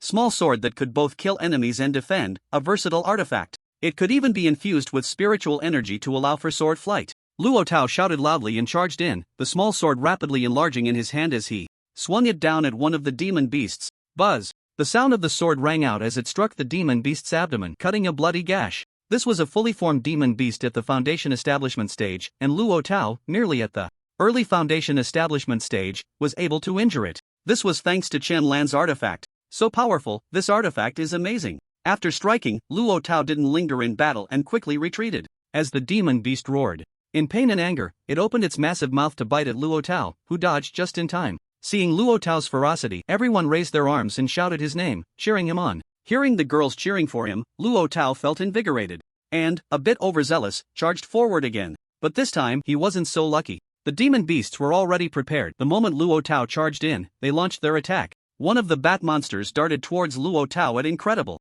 speed, its vampire-like fangs bared, ready to bite down on him. "Damn, I'm done for." Luo Tao tried to retreat, but it was too late. Boom! In an instant, just as the bat monster was about to bite him, it exploded. "Focus, don't be afraid," came Qianlan's reassuring voice from behind. Turning around, Luo Tao saw Qianlan standing with his hands behind his back, and the explosion of the bat monster was caused by him. Wow, Teacher Chen is so amazing. When did he make his move? He didn't even move. In a thought, the enemy just exploded. This is the power of the nascent soul. So terrifying, no wonder he's a nascent soul master. When will I become such a person? Everyone had not seen Qianlan make a move, but he was the only one at the highest realm. Besides Qianlan, they couldn't think of anyone else. And indeed, that demon beast just now was killed by Qianlan. "These demon beasts are not something you can kill right now, let me handle it," Qianlan said calmly. The people here were all at the foundation establishment or body refinement stages, while these demon beasts were at the fully formed foundation establishment stage. They were not a match. Hearing this, Luo Tao quickly retreated to Qianlan's side. Qianlan stepped forward, not exuding any pressure. Yet, the demon beasts, upon seeing him approach, actually took a step back. They seemed to be afraid. Qianlan extended his hand, opening his palm. Instantly, the demon beast sat. The scene levitated, and as he slowly clenched his fist, they all gathered together, ultimately forming a sphere. Boom! The moment Qianlan completely closed his fist, all the demon beasts exploded and a rain of blood fell. The sight left everyone in awe, as if witnessing a miracle, wanting to kneel before Qianlan on the spot. This is the power of the nascent soul? In a thought, he could easily annihilate demon beasts without breaking a sweat. So strong, so desirable. Everyone's eyes reflected a longing. They desperately wanted to grow stronger, to become powerful, to be like Qianlan, who could casually annihilate demon beasts. You are still too weak. When you reach the nascent soul stage, you will naturally be able to do it, Qianlan said, waving his hand casually. A blood-red small sword flew out and landed in front of him, then quickly grew larger until it reached 10 meters in length and 5 meters in width before stopping. Qianlan stepped forward and looked at the crowd, his expression calm. Step onto the sword.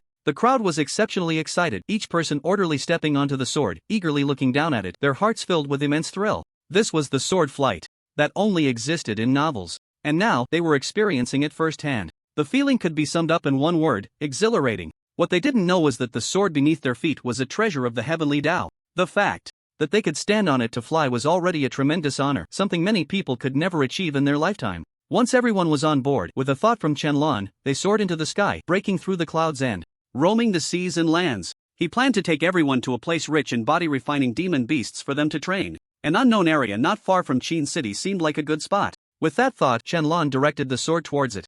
Unknown area. Qianlan landed here, looking at the hundreds of demon beasts before him, and said, "The demon beasts here are all in the body-refining stage, suitable for you. Start training now, and remember what I said, attack first." Hearing Qianlan's words, the crowd felt a bit intimidated. However, Luo Tao was very brave. He took the lead and charged forward, quickly slaying a demon beast. Seeing Luo Tao so fierce, the others also rushed up. Many had no magical treasures and could only use the most primitive attacks, punching and kicking. However, they had never fought against demon beasts before and had no experience at all. They didn't even know how to dodge. When they saw a demon beast attack, they instinctively closed their eyes and screamed. Seeing this, Qianlan shook his head, then pointed out, instantly killing a demon beast. When you see an attack, dodge. Don't close your eyes and wait to die. You are here to kill enemies, not to offer your heads. With Qianlan's intervention, the crowd felt a bit more secure. Hearing his reprimand, their anger grew. They couldn't be looked down upon. After 7 or 8 minutes of fighting, the crowd gradually gained confidence, no longer afraid, and some even began to skillfully slay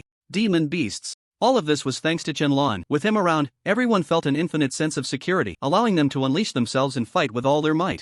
Time passed little by little. At 8 o'clock, boom! At that moment, the sky darkened again, the previously clear day instantly covered by dark clouds. Thunder rumbled across the sky, and the familiar treasure ranking list appeared once more. Treasure ranking list open. Top 10 about to be announced. 10th place, slaughter real person. Top grade postnatal treasure reward, 1 forging of a magical treasure, can upgrade the magical treasure. Seeing the rewards on this ranking list, everyone was shocked. The reward for 10th place was so generous? Upgrade, does that mean a top grade postnatal treasure can be upgraded to a low grade innate spiritual treasure? What's the use of this upgrade? It seems like just the name changes a bit. How much difference does it make? Are you kidding? Innate and postnatal are not the same. Most postnatal treasures are crafted by people, nurtured day and night with spiritual energy, producing Tao rhythm to become treasures, while innate treasures are those born at the beginning of the world or naturally formed, possessing the spiritual energy of heaven and earth, incredibly powerful. I see, I always thought all treasures were the same. It's you cultivators who know so much. Thank you for clarifying. So, does that mean this slaughter real person can upgrade the treasure and obtain an innate treasure? Wow, this is just like a game. You can upgrade. This reward is too generous. Those cultivators with low-grade treasures looked at this reward with drooling envy. Being able to upgrade a treasure was equivalent to a significant boost in their strength. Who wouldn't want such a reward? Qianlan felt a surge of interest upon seeing this reward. The 2 pieces of Taoist treasures he possessed were of the low-grade variety, and the golden list had awarded him based on the lowest tier. If he could upgrade them, they would become mid-grade. However, since his name had not appeared for so long, he estimated he was in 2nd or 3rd place. This was because the treasure ranking on the golden list did not count towards the cultivation ranking rewards. If it did, he would have been guaranteed 1st place. Unsurprisingly, the top spot on the treasure list should belong to who had obtained the highest level of innate treasure in the game, and there was only one of those. Qianlan, has your name made it onto the list? Luo Tao asked as he walked over to Qianlan. It has, I finished reading it yesterday, Qianlan replied casually. Oh, that's great. You get another reward. I'm envious, Luo Tao said with a hint of jealousy. Keep it up, there will definitely be more ways to acquire resources in the future. Qianlan smiled. The game had not fully materialized yet. Once it did, everyone would be able to forge treasures. Because those sects had treasure forgers, alchemists, formation masters, and talisman masters, once they materialized, everyone would be able to learn skills That would be the true era of cultivation. The beasts in this area are almost gone, we should head back, Luo Tao said. After 2 hours of slaying enemies, the beasts across the country had been nearly wiped out, with a few of the top 10 from the golden list participating. It was easy for them to eliminate the threats, they were just here to train. Alright, let's go back, Shenlong nodded, summoning his small sword and beckoning everyone to board, leading them back.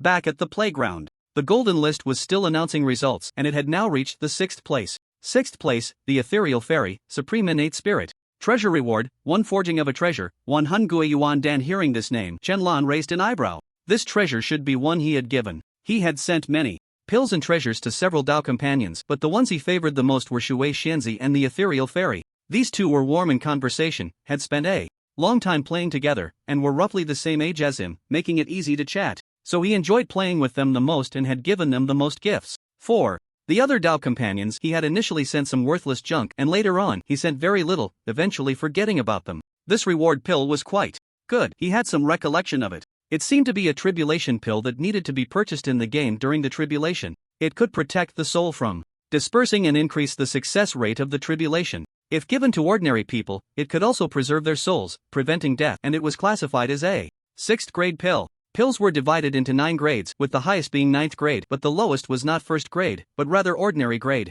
Ordinary grade, as the name suggests, is for mortals. Similar to cold medicine, one pill could make you feel lively in seconds, curing your cold instantly. Only above ordinary grade is 1st grade. This pill should be something many cultivators or ordinary people desired. And just as he thought, when the people across the country learned of the miraculous effects of this pill, they were all envious. Wow, this is a divine pill. Can it really bring someone back to life? Does the Ethereal Fairy need it? I want to buy it. What are you dreaming about? How could such a divine pill be for sale? Even if it were, it would be at an astronomical price, even the richest person couldn't afford it. Ordinary people shouldn't even think about it. Their realm is not low, they are in the early stages of tribulation. You all dreaming of buying pills is just wishful thinking. I'm so envious. When will I get a divine pill like this? If that happens, I would directly become an immortal. The higher the realm, the less they would need this pill, right? After the wealthy in the country learned about this miraculous pill, they began posting their purchase requests on major online platforms. Some offered 100 million, some 500 million, and even some 1 billion and 10 billion. All just to buy this divine pill that could bring someone back to life. Meanwhile, in another villa, the Ethereal Fairy was overjoyed at the prospect of receiving a divine pill. This pill is just right for Grandpa. Grandpa's body has reached its limit. He has lived for 120 years. Although her cultivation at the early stage of tribulation could extend Grandpa's life by another 30 years, his foundation and meridians have long since deteriorated, making it impossible for him to practice immortality. Her cultivation cannot allow an ordinary person to defy fate, unless it's a miraculous elixir. In the end, Grandpa is still an ordinary person, unable to achieve the immortality of a cultivator. But this pill can preserve Grandpa's soul until she finds other elixirs to bring him back to life. She would never sell it. Grandpa is the person she is closest to and loves the most, and she wants to keep it for him. But the next moment, the golden list was announced again, and the reward left her stunned. 5th place, Water Fairy, Supreme Innate Spiritual Treasure Reward, 1 forging of a magical artifact. Soul Returning Pill. Soul Returning Pill. It is also a 6th grade pill, but this one is different. It is a true soul returning elixir. A pill that can bring the dead back to life. One preserves the soul, the other returns the soul. The meanings are completely different.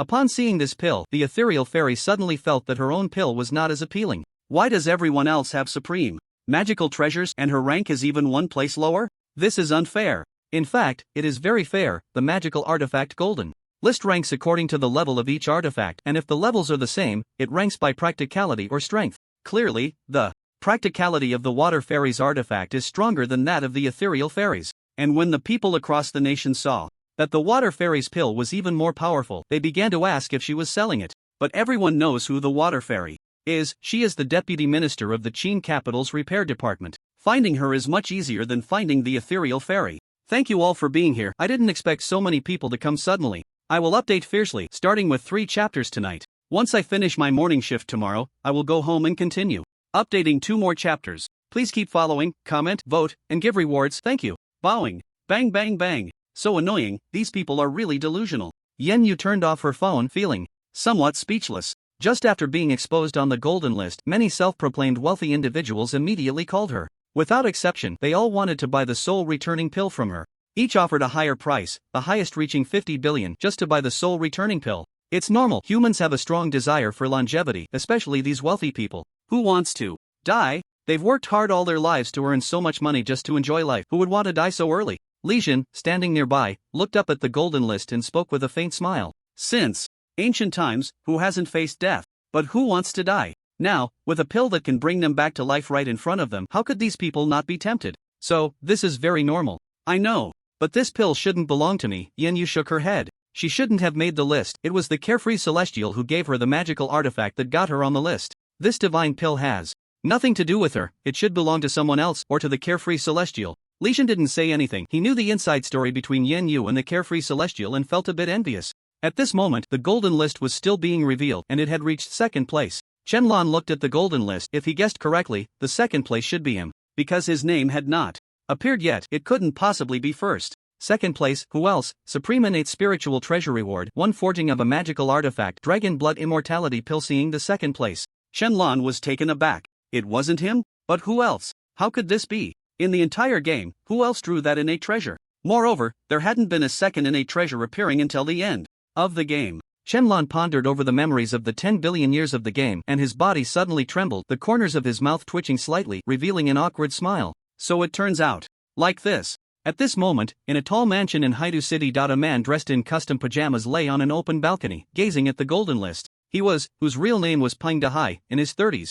Although his expression was calm, showing no reaction to the announcement of his second place, his heart was already in turmoil. Damn it, that's Xian Yao Tianzun, what a fucking joke. That first place was supposed to be mine. Peng Dehai cursed inwardly. He knew that Xian Yao Tianzun's divine sense spread across the world, but this was his inner voice. The emperor didn't have the ability to hear thoughts yet. The reason he was in second place was all thanks to Xian Yao Tianzun. In his gaming memory, he had quit shortly after obtaining that treasure. A few years later, Xian Yao Tianzun was still playing the game, and after surpassing him in strength, he began to challenge him. It's worth noting that in this trash game, challenges could lead to treasure drops, almost identical to the kind of treasure hunting depicted in novels. Moreover, the drops were random, occurring only once a day. As a result, Xian Yao Tianzun, undeterred, sought him out for challenges every day. One day, his innate treasure actually dropped. That's right, it was taken by Xian Yao Tianzun, which led to his second place on the golden list. If it weren't for Xian Yao Tianzun, he would definitely be in first place. The rewards for second and first place were vastly different, akin to the cultivation rankings.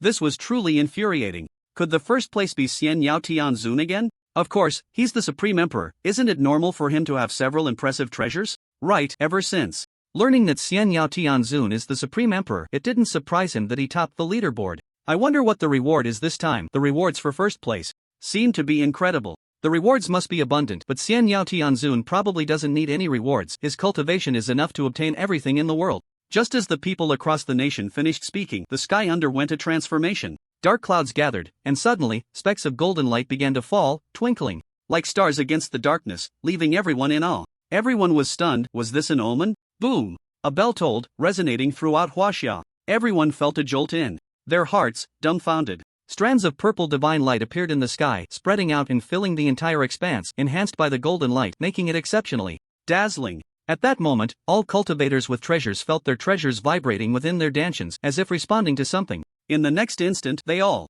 flew out of their dantians towards the sky. Over 1 million various treasures floated in the air, radiating brilliant, colorful light. They bowed their heads like humans, facing the golden list, seemingly paying homage. It was as if they were welcoming their king. The voice of the primordial chaos echoed once more, louder than before. First place, Xian Yao Tianzun, low-grade innate treasure reward, medium-grade heavenly treasure, Jinxian Tower, Chang Shengdan. Everyone could hear this voice, their bodies trembling. Whenever first place was announced, the heavens and earth would accompany it with omens. No one expected this omen to be so exaggerated, even causing all the treasures to fly into the sky to pay their respects together. This is too exaggerated. Is this the value of first place? So cool. Xian Yao Tianzun is indeed impressive, once again in first place, all treasures welcoming their king. Wait, what's that reward? Another heavenly treasure, and it's medium grade. How freaking awesome. Holy crap, Chang Shengdan? Is it the one I think it is? The elixir that grants immortality. It really seems to be. Xian Yao Tianzun probably doesn't need this elixir. After all, he's already immortal,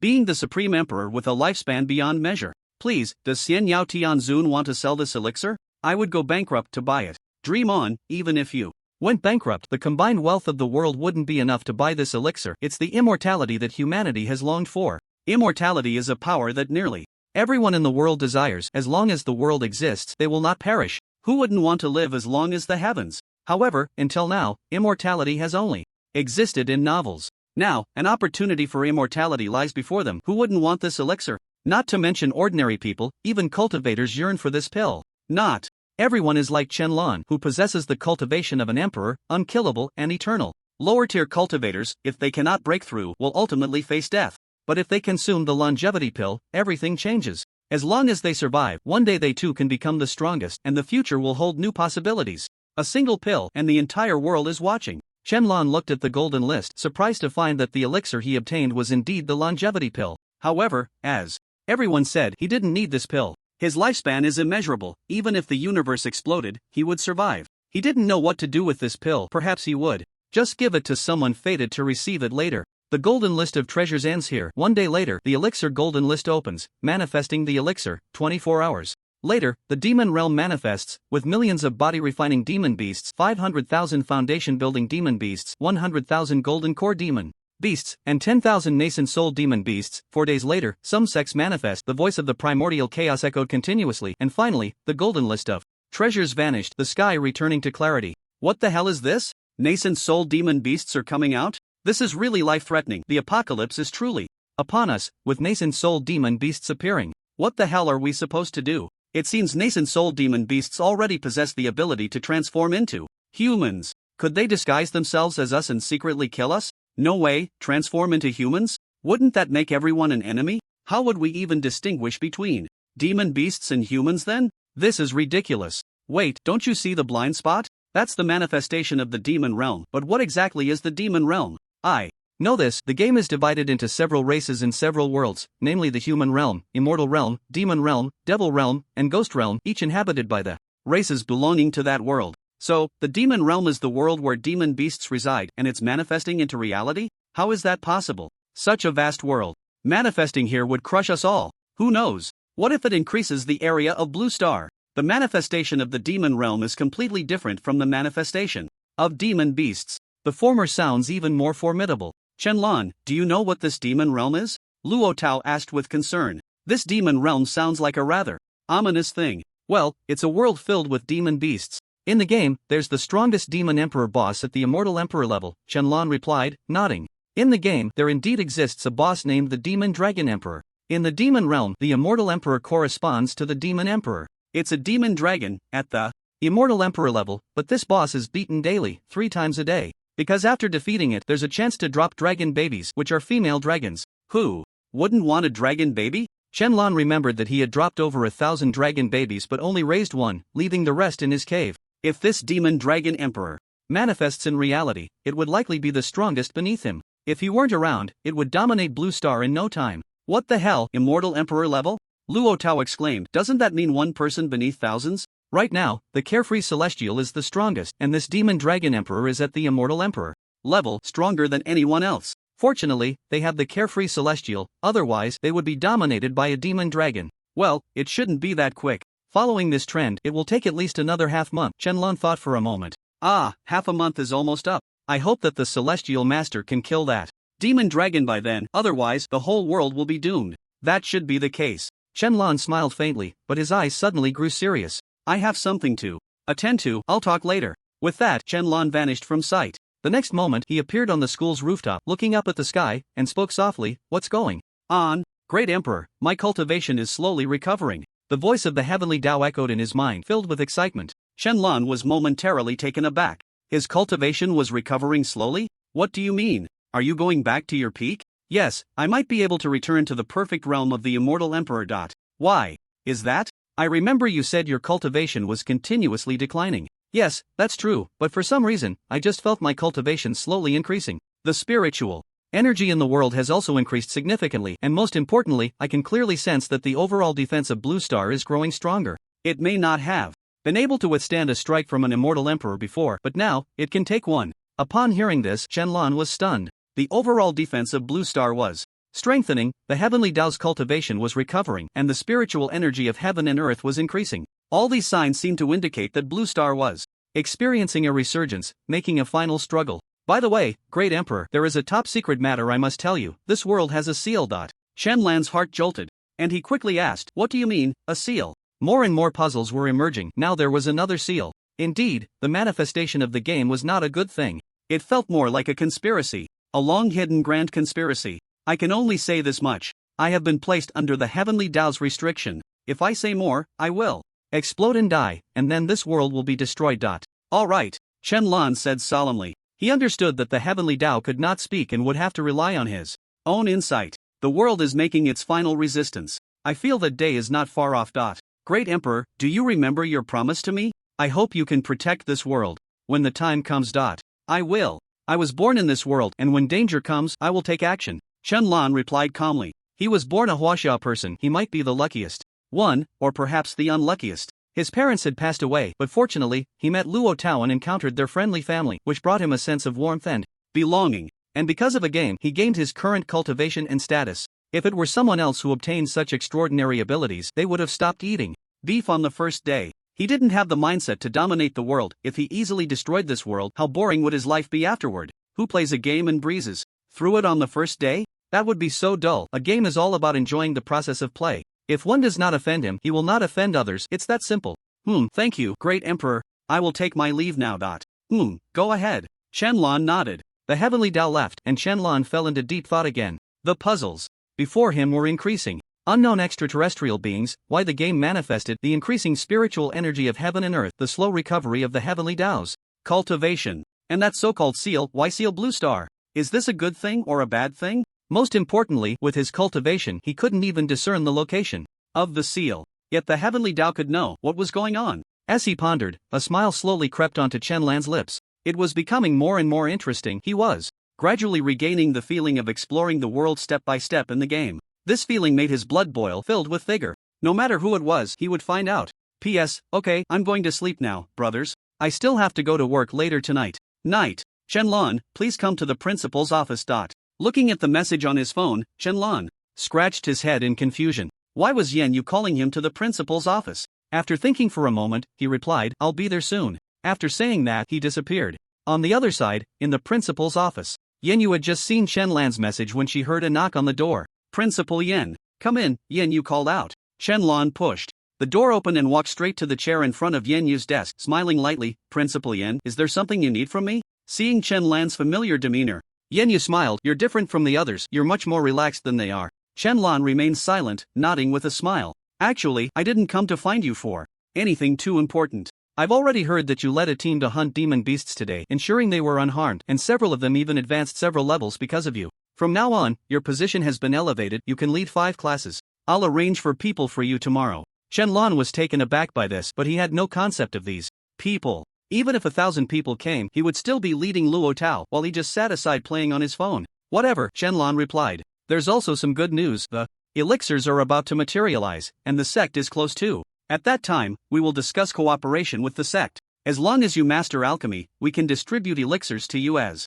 salary." Shenlong said calmly. "Why are you not reacting at all?" Yen Yu asked in confusion. She knew how happy one would be when the sect was about to materialize. The materialization of the sect meant that the era of universal cultivation was truly beginning. Everyone could learn alchemy, artifact forging, formations, talismans, and various martial arts, sword techniques, and so on. The number of ordinary people would greatly decrease. How wonderful that would be. Even she, a major cultivator, was so happy. Why was Shenlong so calm? It was as if he had heard something trivial, which was too composed. "Actually, I'm very happy," Shenlong said with a symbolic smile, then calmly added, "Can I leave now?"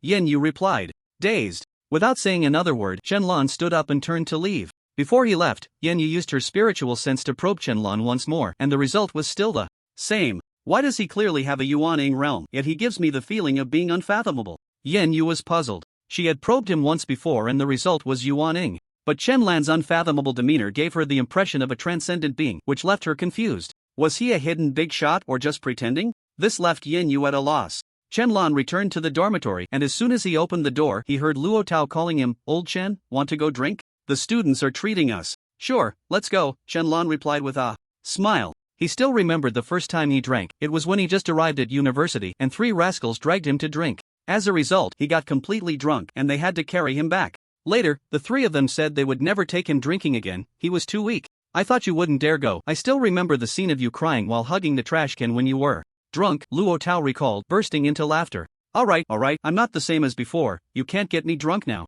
Okay, let's go, they've already arrived there. Alright, tell me the location. With a whoosh, Shenlong grabbed Luo Tao and they disappeared. In Qin City, at the night bar, Shenlong and Luo Tao appeared out of thin air. I still can't get used to this shrinking of distance technique, Luo Tao shook his head and said with a wry smile. It's fine, try.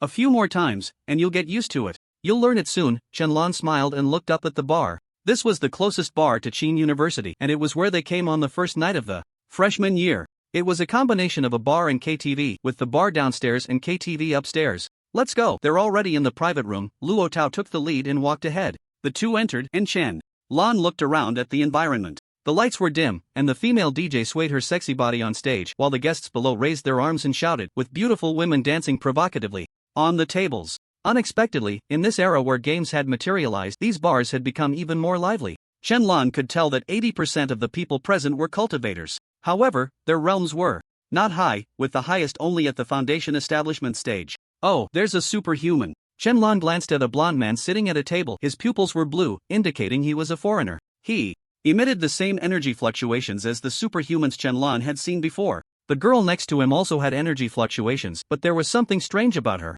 Chen Lan knew that there were many superhumans in Huaxia as he saw them every day. However, these superhumans were very low-key, rarely showcasing their abilities, living ordinary lives. After observing for 2 days, he had grown tired of watching their lives, merely glancing at them casually without further observation. Let's go, Luo Tao turned to Chen Lan and said.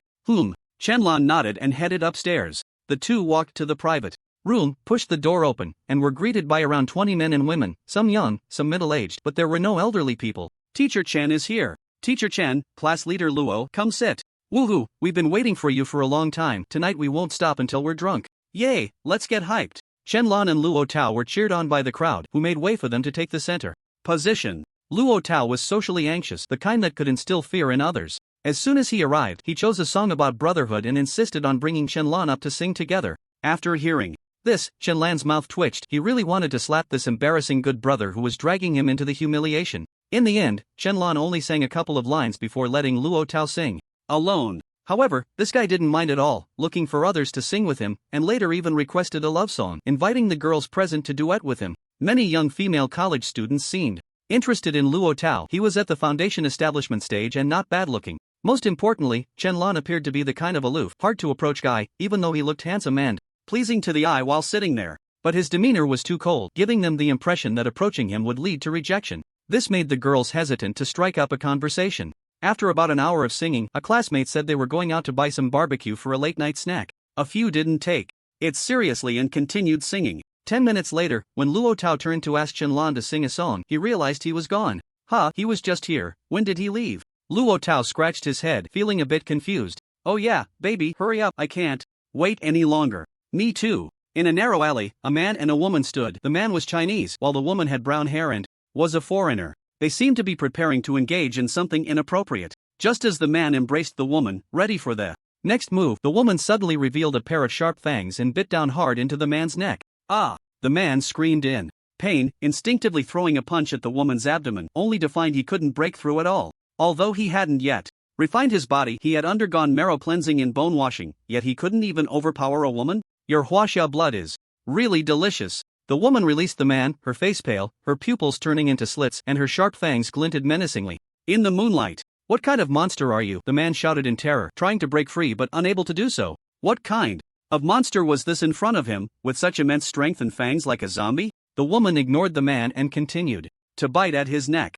Bang! Just as the woman bit down, she was suddenly sent flying backward, as if struck by something, crashing heavily against the wall. The man was taken aback. What was going on? You should go back. At that moment, a voice came from behind him, and when the man turned around, he was overjoyed. It was his teacher, Chen Lan. Teacher Chen, you're here. Leave this to me, you take the barbecue back.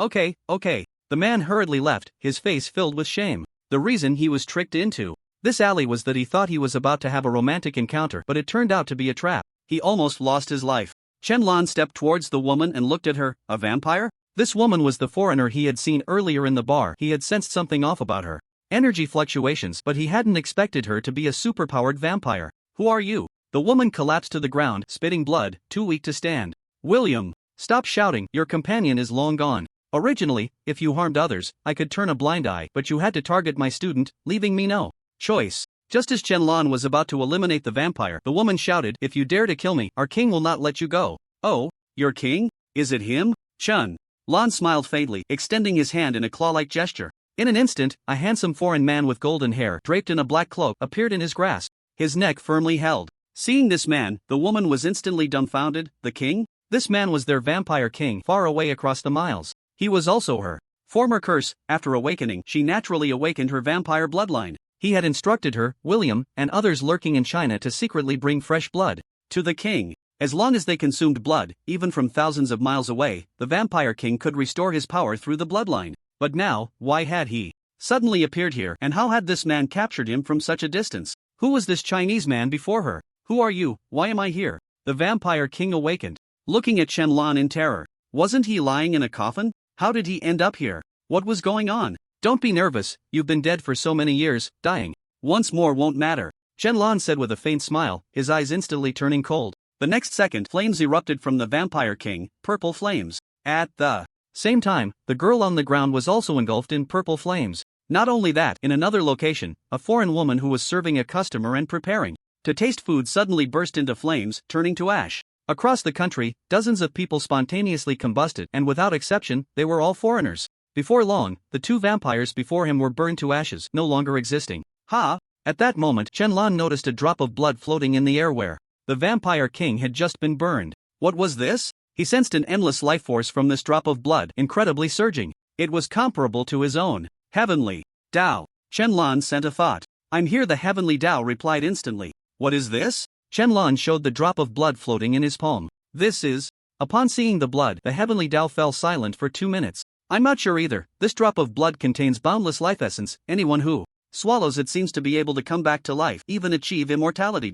Come back to life, achieve immortality. If a single drop of blood could do that, wouldn't it be more powerful than his longevity pill? But how could such a lowly creature from a barbaric nation obtain this blood? They didn't have the qualifications at all. The origin of this blood was too mysterious. However, looking at this drop of blood, it seems to have existed for a long time, probably even before my birth. I wonder where the emperor obtained it," said Tian Dao, leaving Chen Lan somewhat surprised. Longer than Tian Dao's existence? Tian Dao had likely lived for hundreds of millions of years, but that was just his estimation. No one knew how long Tian Dao had truly lived. Chen Lan recounted what had just happened. How is that possible? Such blood, how could those lowly beings obtain it? This is absolutely unreasonable. It is very likely blood left over from ancient times. Ancient times? How much do you know? I forgot. Ever since I became Tian Dao, all my previous memories have vanished, as if they were erased. I woke up to find myself as Tian Dao. I only know that my mission as Tian Dao is to maintain the balance of this world while not intervening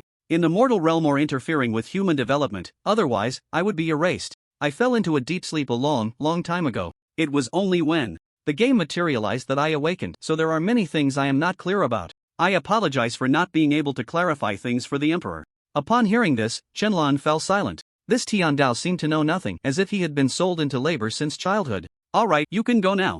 Okay, I will take my leave. Tian Dao departed, and Chen Lan looked at the drop of blood in his hand, storing it in his storage ring. Soon, the sect would materialize. Tian Dao didn't know, but those who already lived in the world of cultivation must know. He could ask them when the time came. Just as Luo Tao was singing, he suddenly noticed Chen Lan appearing beside him again, startling him. Damn, how do you keep appearing and disappearing like that? It's nothing, you keep singing, Chen Lan replied, not in the mood to sing as he pondered the origin of the blood. Meanwhile, at the headquarters of the cultivation management department, the atmosphere was extremely lively and excited. Longdu, headquarters of the cultivation management department. Ha ha ha, I never expected that the Pickle Empire would have such a day. I'm so happy. Li Long laughed heartily, only stopping when he was out of breath and coughing. Just moments ago, he had received a call from his superiors, and the content made him incredibly happy. The reason was that the Pickle Empire could no longer hold on. Their country was on the verge of collapse. The game they materialized was a high-tech apocalyptic game where they could use mechs or machine guns to shoot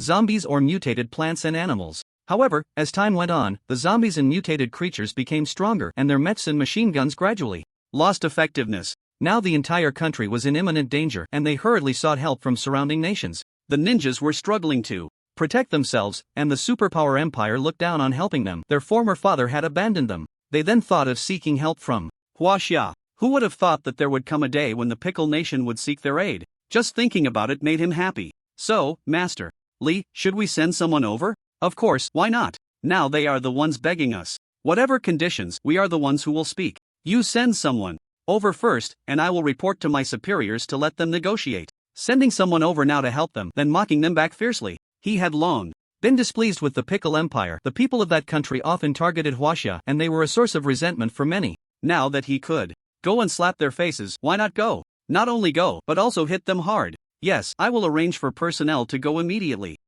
Remember to make it difficult for them. Don't let them think they can get help so easily. Okay, understood. That night, a powerful being at the transformation stage led a team consisting of 10 Golden Core cultivators and 100 Foundation Establishment cultivators. They flew aggressively on swords towards the Pickle Empire. In just 2 hours, they eliminated all the zombies and mutated plants and animals in the small territory of the Pickle Empire. This shocked the entire Pickle Empire. They had fought desperately, even risking their lives, but had found it difficult to eradicate the zombies. In the end, they were on the brink of national extinction. As a result, did the people from Huaxia come over and wipe them all out in no time? What exactly is going on here? Huaxia successfully made a name for itself, shaking the world. From that night on, everyone around the globe knew about Huaxia, and it became even more formidable. It seemed to transform from a fierce lion into a true Huaxia dragon, and this support was like a dragon's roar, echoing throughout the world. The next day, the events of last night were reported nationwide, and everyone was aware. No one expected the country to accomplish such a significant feat during the night.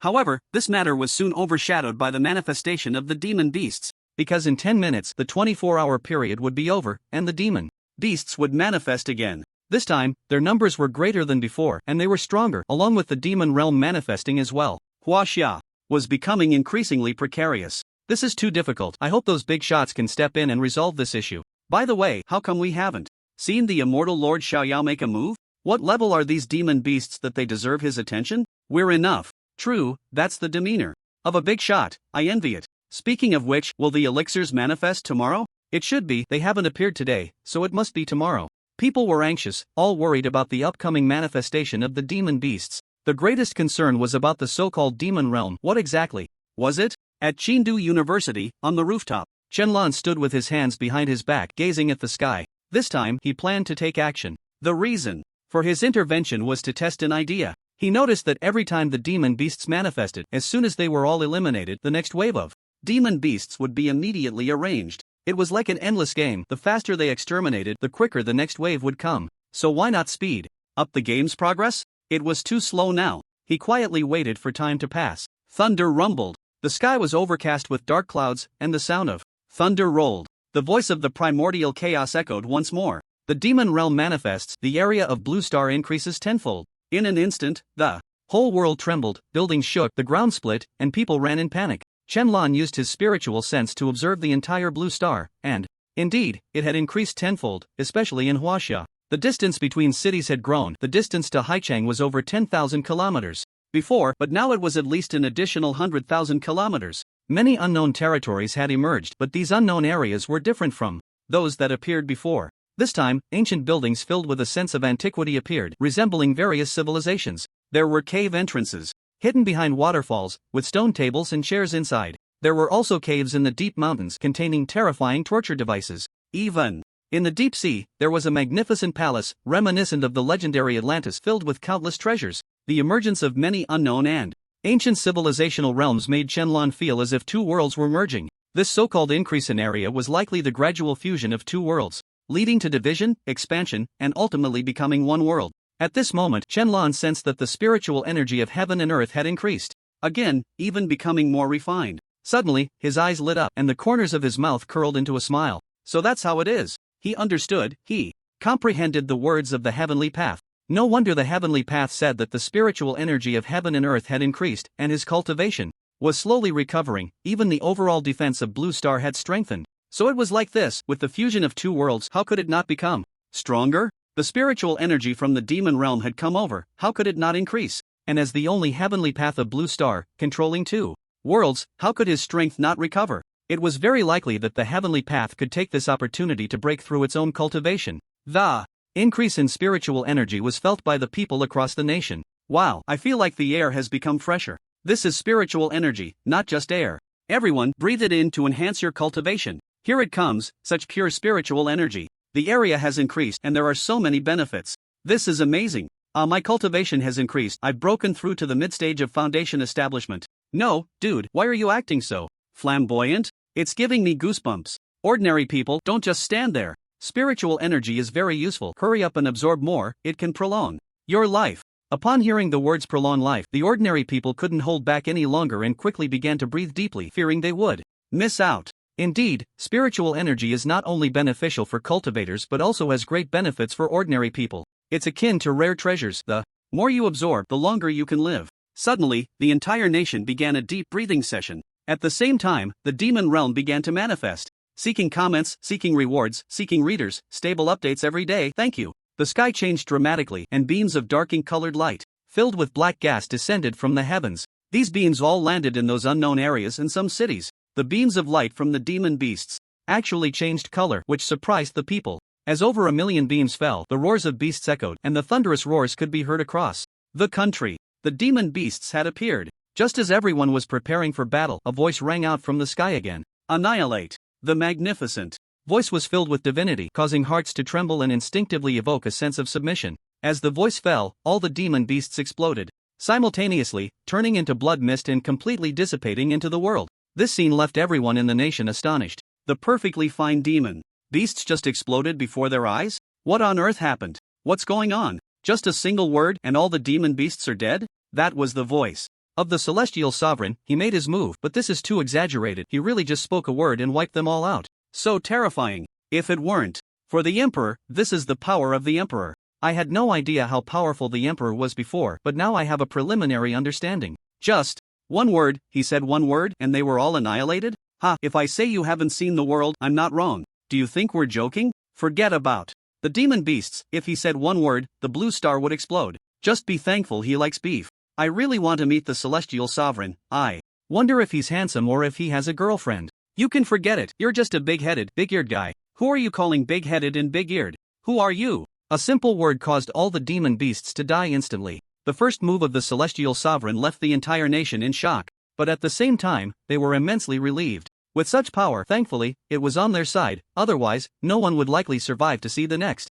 day. Our country has the celestial sovereign. What a tremendous blessing. At the headquarters of the cultivation management, Li Long had already received the news. In less than a second after the demon beasts appeared, they were completely wiped out, and the one who made the move was indeed the celestial sovereign. This was also the first time Li Long witnessed the might of the emperor. Just a single word could annihilate all the demon beasts. They would have taken half an hour or an hour to deal with. This kind of power is terrifying and overwhelming. Terrifying enough to instill fear, yet powerful enough to provide reassurance. Even ordinary people felt an endless sense of security, because they knew, even if the sky fell, there was a tall figure holding it up, so they weren't afraid. With the celestial sovereign around, the country is peaceful and the people are safe. Yes, with the celestial sovereign here, we are much safer. I issued orders long ago that no one is to offend the celestial sovereign. At this moment, a female soldier beside him nodded and spoke. It's useless, this world is full of idiots. There will always be fools who don't care about their lives. We can't prevent that.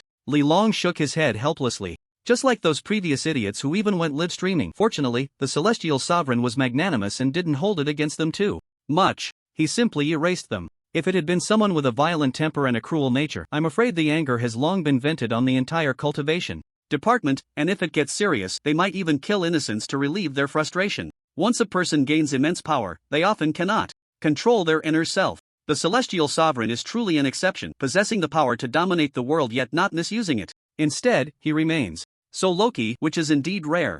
I hope no one offends the celestial sovereign again. The celestial sovereign has struck again. Such terrifying power, his words command the laws. Li Shan received the news, his eyes widening in shock, unable to calm down for a long time. With a single word, he annihilated all the beasts. Is this the power of an emperor? Even he, in the tribulation stage, would take at least 10 minutes to eliminate all those beasts. Because of the distance, he couldn't perform a full map attack. But that's the supreme emperor. How can we speculate about him at will? Yen Yu shook his head with a bitter smile. Fortunately, the emperor is one of us, otherwise, I fear I would have died long ago. Li Shan patted his chest in relief and sighed. Yes, this is a blessing in disguise. Yen Yu nodded. The misfortune refers to the game's manifestation, while the great fortune is the celestial sovereign. With him around, Huaxia fears nothing, and no one dares to offend. But who is he? Does he already know my identity? I really want to meet him. I'm sorry, I won't dare again. In Haidu City, within a private estate, Pang Dahai lay on the ground, his face pale, blood and energy depleted, with blood still trickling from the corner of his mouth. He wiped it away, looking down at the bloodstains on his hand, shaking his head with a bitter smile. The Emperor truly cannot be offended. The slight resentment he held against the celestial sovereign yesterday had completely dissipated. The reason for this was entirely his own fault. The moment the celestial sovereign made his move, Pang Dahai immediately unleashed his divine sense to locate him. The result was just a cold snort, and his divine sense was shattered on the spot. His cultivation dropped directly from Saint King to Saint. That's right, just a cold snort, and he fell a major realm. Pang Dahai was completely convinced, with no more disrespect towards the celestial sovereign, only reverence. Thank you, Emperor, for sparing my life. After resting for a moment, Pang Dahai immediately knelt in all directions. He dared not again, never again. The Emperor is truly not to be trifled with. The Emperor did not kill him, perhaps out of consideration for him being a Huaxia person, or maybe the Emperor has a kind heart. Pang Dahai did not rise but continued to kneel, wanting to stay like this for a day, begging the Emperor for forgiveness. If nothing happens in a day, it would mean the Emperor has forgiven his offense. All the beasts were erased by Chen Lan's thought. The people across the nation fell into a frenzy, ordinary people kneeling and bowing, thanking the celestial sovereign for stepping in to prevent a disaster. Everyone's awe and respect for the celestial sovereign deepened. With such a guardian deity in Huaxia, ordinary people could find peace of mind. In some cities, statues of the celestial sovereign were already in the process of being crafted. Although they didn't know what it would look like, they used the most mysterious methods. That is, the statue's head would not be crafted first, waiting for the day the celestial sovereign reveals himself, then it would be added. Indeed, very mysterious. But just when the people thought the matter was over, the dark clouds in the sky still did not dissipate, and the thunder was louder than ever. The red thunder rumbled, like dragons of thunder roaring through the clouds. The voice of the primordial chaos echoed again. 24 hours later, all beasts will fully manifest, no longer limited by time. In the first 7 days, only beasts below the nascent soul will appear. This voice seemed to carry some anger. Again? Didn't we just finish killing them? This is too hasty. It's like going to work. Just as you finish your current task, the boss conveniently appears in front of you with a new job, and as long as you finish, there's a new task waiting. This is too much to bear. And what does it mean, all manifesting? Does that mean all the beasts will come out? No, just how many beasts are there? Is this never ending? We've killed one batch after another, and now you're telling us to fully manifest? That means there are still many left to kill. Don't forget, this is a game. The monsters in the game are endless. Will their manifestation in reality also be endless? Damn, buddy, you've hit the blind spot. If that's the case, it really will become a world of cultivation. This is already a world of cultivation, alright? When all the monsters come, the sex will also arrive, and everyone can learn various skills. According to the understanding from games or novels, the monsters must be useful, like using parts of their bodies for alchemy and such. You understand so well. If that's the case, then everyone won't be ordinary anymore. I'm getting more and more excited. The complete manifestation of monsters made the people of the nation feel afraid, because this meant that monsters would live in the same world as them from now on, and they would have to be on guard every day. However, some people felt happy, because if this trend continues, everything in the game would manifest. They would then be able to learn the alchemy and artifact crafting that only existed in novels, and they wouldn't be ordinary people anymore. The true era of cultivation was about to arrive. This was a tremendous blessing for ordinary people.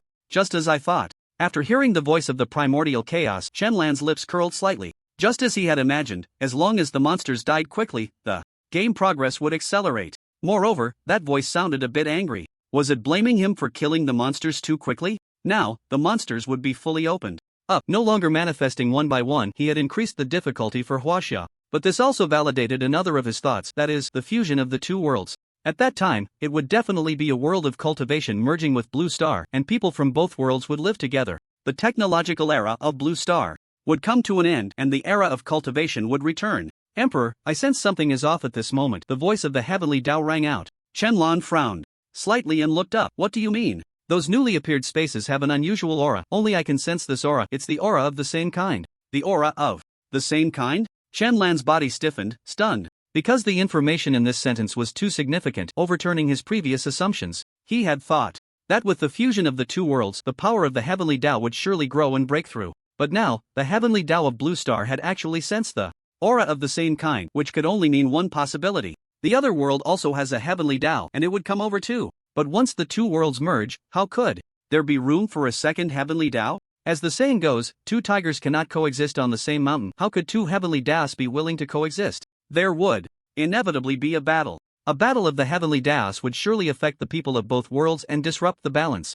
I know what you want to say, you want me to protect you. That's right, Emperor. That heavenly Dao might be at the same level as me, or even stronger. We will inevitably go to war. I hope you can help me. You are the heavenly Dao of Blue Star. If you collapse, the fortune of Blue Star will surely diminish. I will help you. Shenlong nodded firmly. The heavenly Dao of Blue Star absolutely cannot lose. If it loses, the fortune will be damaged. At that time, the fortune of everyone in Huaxia would be affected, and that is irreversible. Fortune is something that cannot be clearly defined or seen, but the more, the better. Those with more fortune can find treasures and divine weapons just by going out, while those with less fortune might step in dog poo, get chased by dogs, or accidentally get hit by a car. Thank you, Emperor. With your words, I feel at ease. You're welcome. When the two worlds merge, I will help you devour the opposing heavenly Dao and assist you in breaking through your realm. Emperor Xia, from now on, you can command me for anything, and I will go through fire and water for you. The voice of the heavenly Dao was very excited, and if it weren't for the lack of legs, it would have been ready to kneel before Shenlong.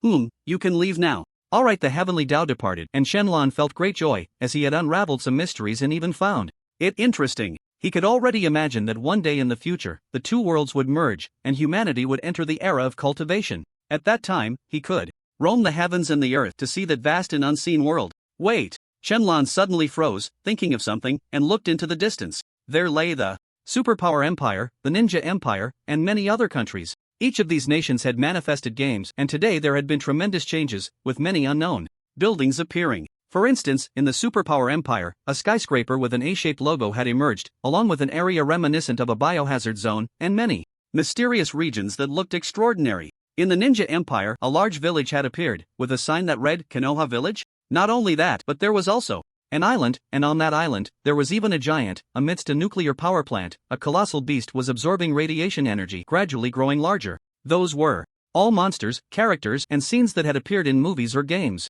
And now, they had all come into reality? This meant that it wasn't just one world merging. Each country's manifested game had its own different world merging. Blue Star was about to undergo a grand fusion. Things were getting interesting. Wouldn't that mean it would determine who the strongest world was? Shenlong could only smile at this. How could those worlds compare to the cultivation world? In the end, they would ultimately perish. Only the cultivation world, only the people of Huaxia would be able to laugh last. Shenlong was increasingly looking forward to it, but it seemed that there were more important matters at hand. Looking up at the sky, dark clouds were rolling in again, and thunder rumbled. This time, the people of the nation did not show expressions of surprise, but rather excitement, because they all knew what was coming. The manifestation of demon beasts was about the same time as the manifestation of elixirs. So, they all knew what was coming. As expected, the voice of the primordial chaos rang out again. 1 minute later, elixirs manifest. 1 hour later, the elixir golden list opens. The manifestation of elixirs, a nationwide celebration. Countless people were waiting for the elixirs to manifest because this was the opportunity for ordinary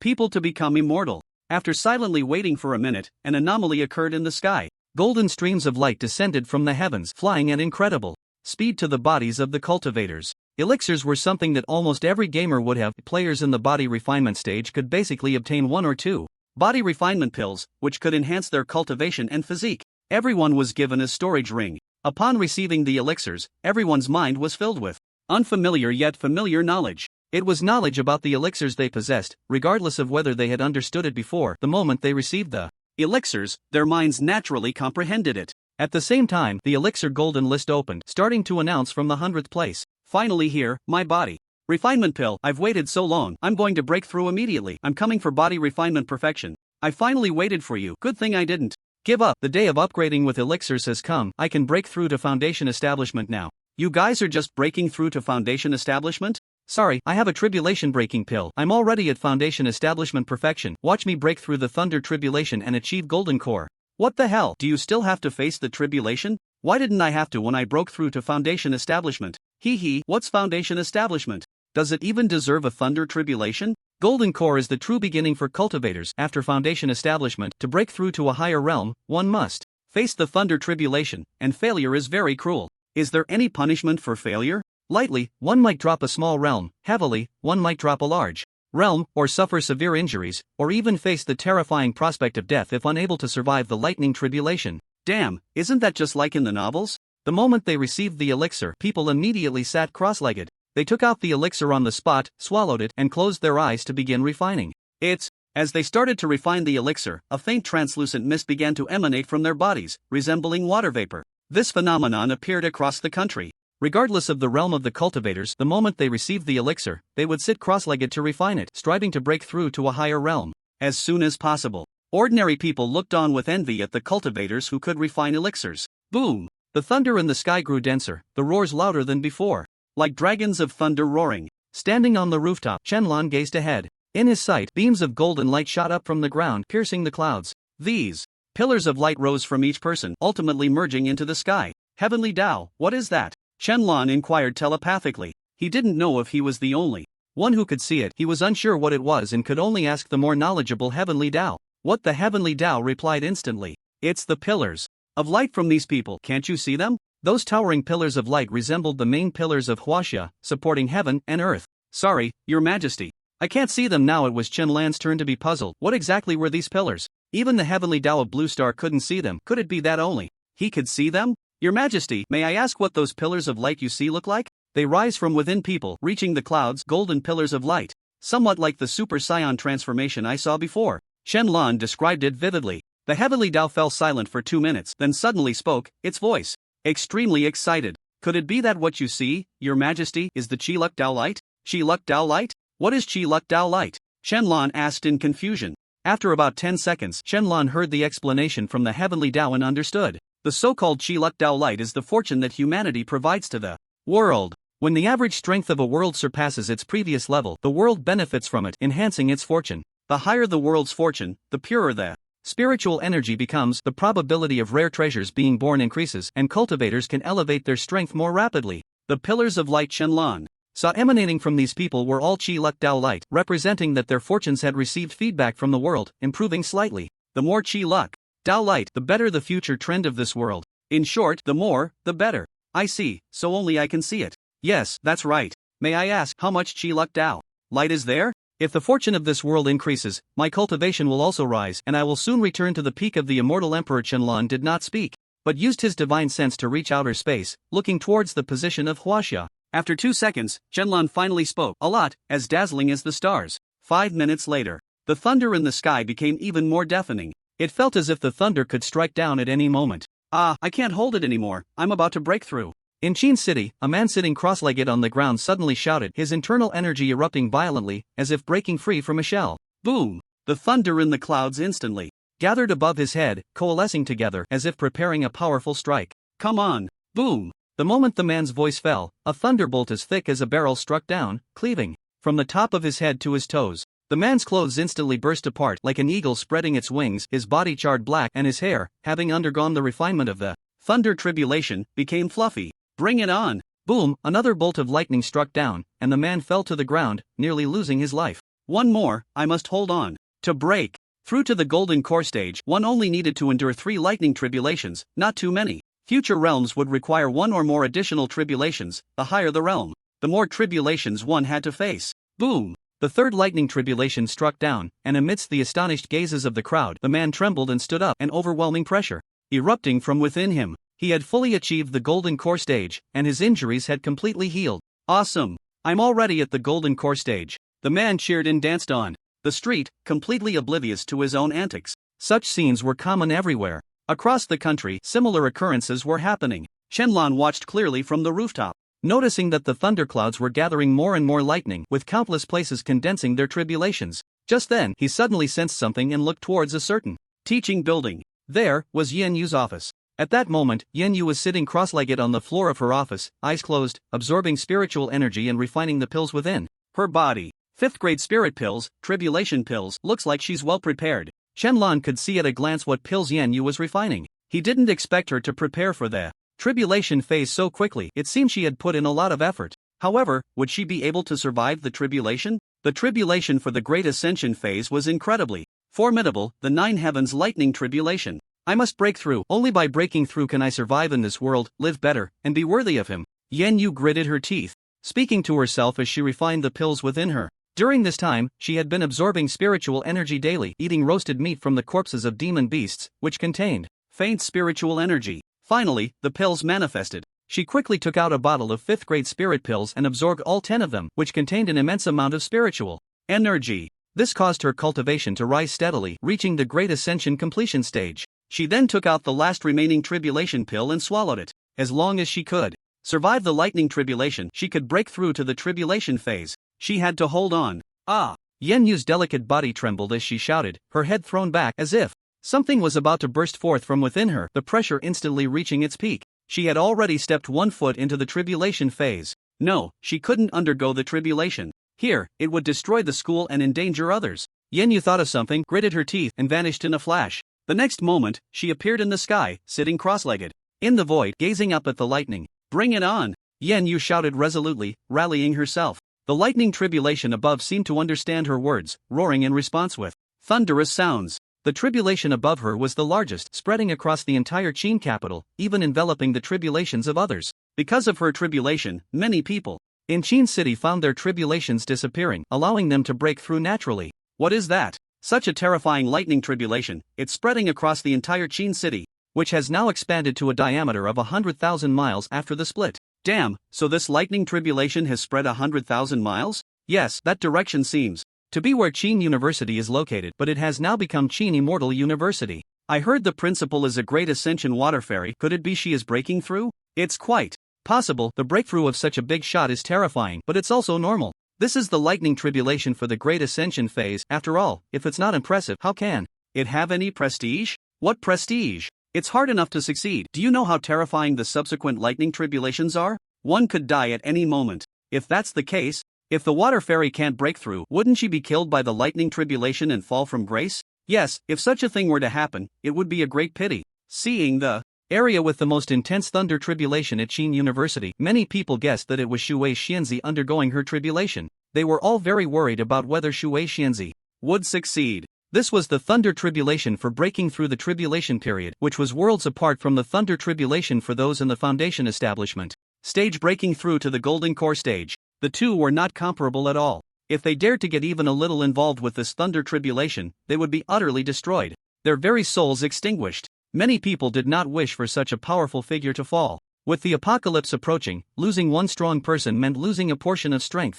Not good. Yen Yu is undergoing her tribulation. Li Jin used his spiritual sense to see the thunder tribulation above Qin University. Upon hearing this, all the working team members turned to look at Li Jin, the deputy minister. Yen was undergoing tribulation? Does that mean she is about to break through the tribulation period? In an instant, Li Jin's figure vanished from the spot, and many golden core cultivators also disappeared, following him. The wind and rain changed abruptly, and the sky above Qin University was filled with people. Chen-Lan stood on the rooftop, scanning the surroundings, and found that over 100 people were standing in the sky, all watching Yen Yu. Perhaps they were waiting for Yen Yu to break through, or perhaps they were secretly cursing her. In the Qin branch, a mid-stage transformation cultivator looked at Yen Yu, who was floating cross-legged, with eyes full of anticipation and excitement. He kept praying in his heart for Yen Yu to fail her breakthrough. As long as Yen Yu failed, he, being the only transformation cultivator in the department, would surely be able to take her place and become the deputy minister. However, before that, he could not show it. He looked at Li Jin and pretended to be worried, saying,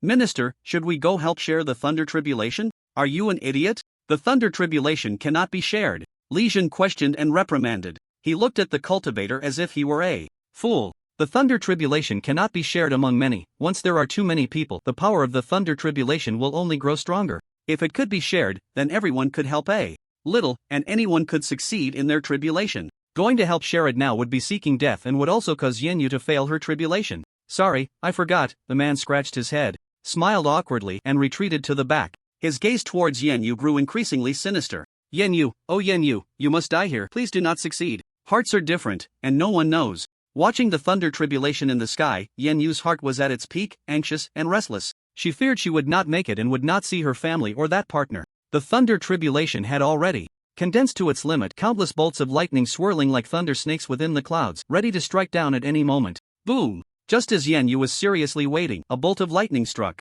down at an incredibly fast speed, almost catching her off guard. The lightning struck Yen Yu solidly, and a delicate cry trembled. Everyone quickly looked at Yen Yu, some covered their mouths in surprise, some remained calm, and some had gleeful expressions. However, the first bolt of thunder was simple. It didn't even shatter Yen Yu's clothes, which remained intact. Not bad, bring it on, Yen Yu shouted. That last bolt of lightning was merely the strength expected at the golden core stage. She could still withstand it. Seemingly angered by Yen Yu's shout, the roar of the thunder tribulation grew louder. Boom! Another bolt of lightning struck down, and Yenyu gritted her teeth, struggling to hold on. Bring it on. This was already at the strength of the nascent soul stage. Boom boom. 2 consecutive bolts of lightning struck down, and Yenyu suddenly spat out a mouthful of blood, her hands propping up in the void, her figure swaying unsteadily. Those last 2 bolts of lightning had the strength of transformation. I can still do it. Bring it on. Yenyu shouted. Boom boom boom. 3 bolts of lightning struck down simultaneously. Put. Yenyu suddenly spat out a mouthful of blood and began to fall, with everyone thinking she could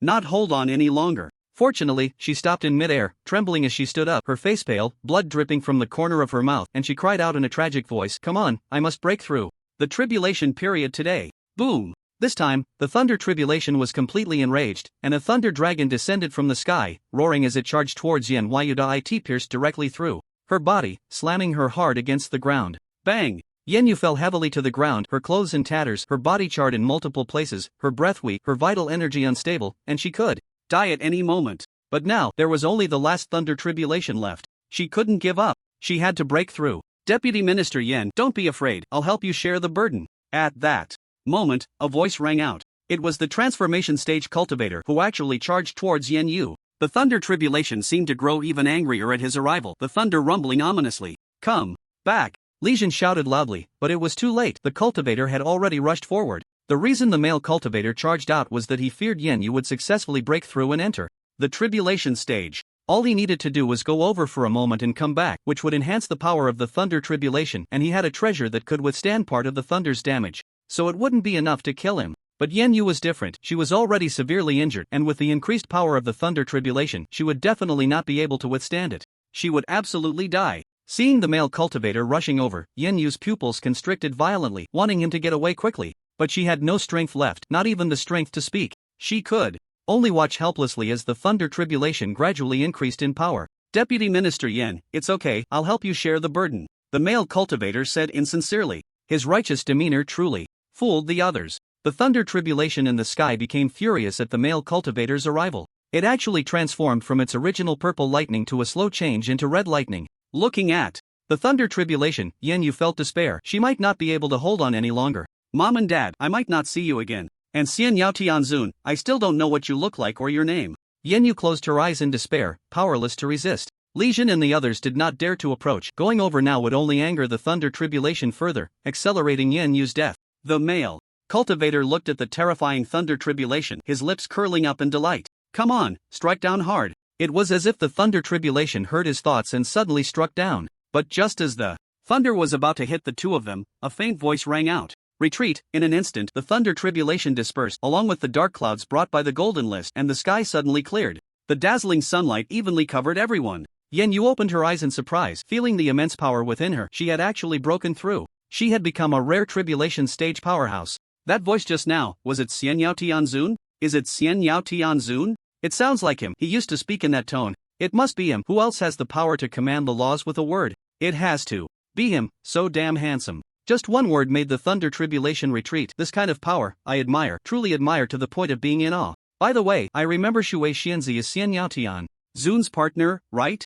She mentioned it before. I thought it was fake at the time, but it turns out to be true. Is Xian Yao De Lao making an official announcement? He really loves his wife. It seems he has always been watching over Shui Xianzi. Everyone present recognized it. That was the voice of Xian Yao Tianzun. It was because his voice was different from the voice of the heavenly Daoan Hongmeng, carrying a hint of humanity that was discernible. And this time, Xian Yao Tianzun once again demonstrated his ability to command the laws with a word. With just one word, he made the enraged thunder tribulation retreat. This kind of power was terrifying. Where are you? Yenyu suddenly looked around and shouted. She knew it was Xian Yao Tianzun who saved her. It turned out that Xian Yao Tianzun had been silently watching over her. He knew her, but she didn't know him. Is that fair? It's not fair. But no matter how much she shouted, she did not hear a response from Xian Yao Tianzun. Instinctively, she activated her divine sense. Wanting to find the location of Xian Yao Tianzun, she instinctively thought that the carefree celestial was present, but after looking around, aside from the people from the repair department, it seemed,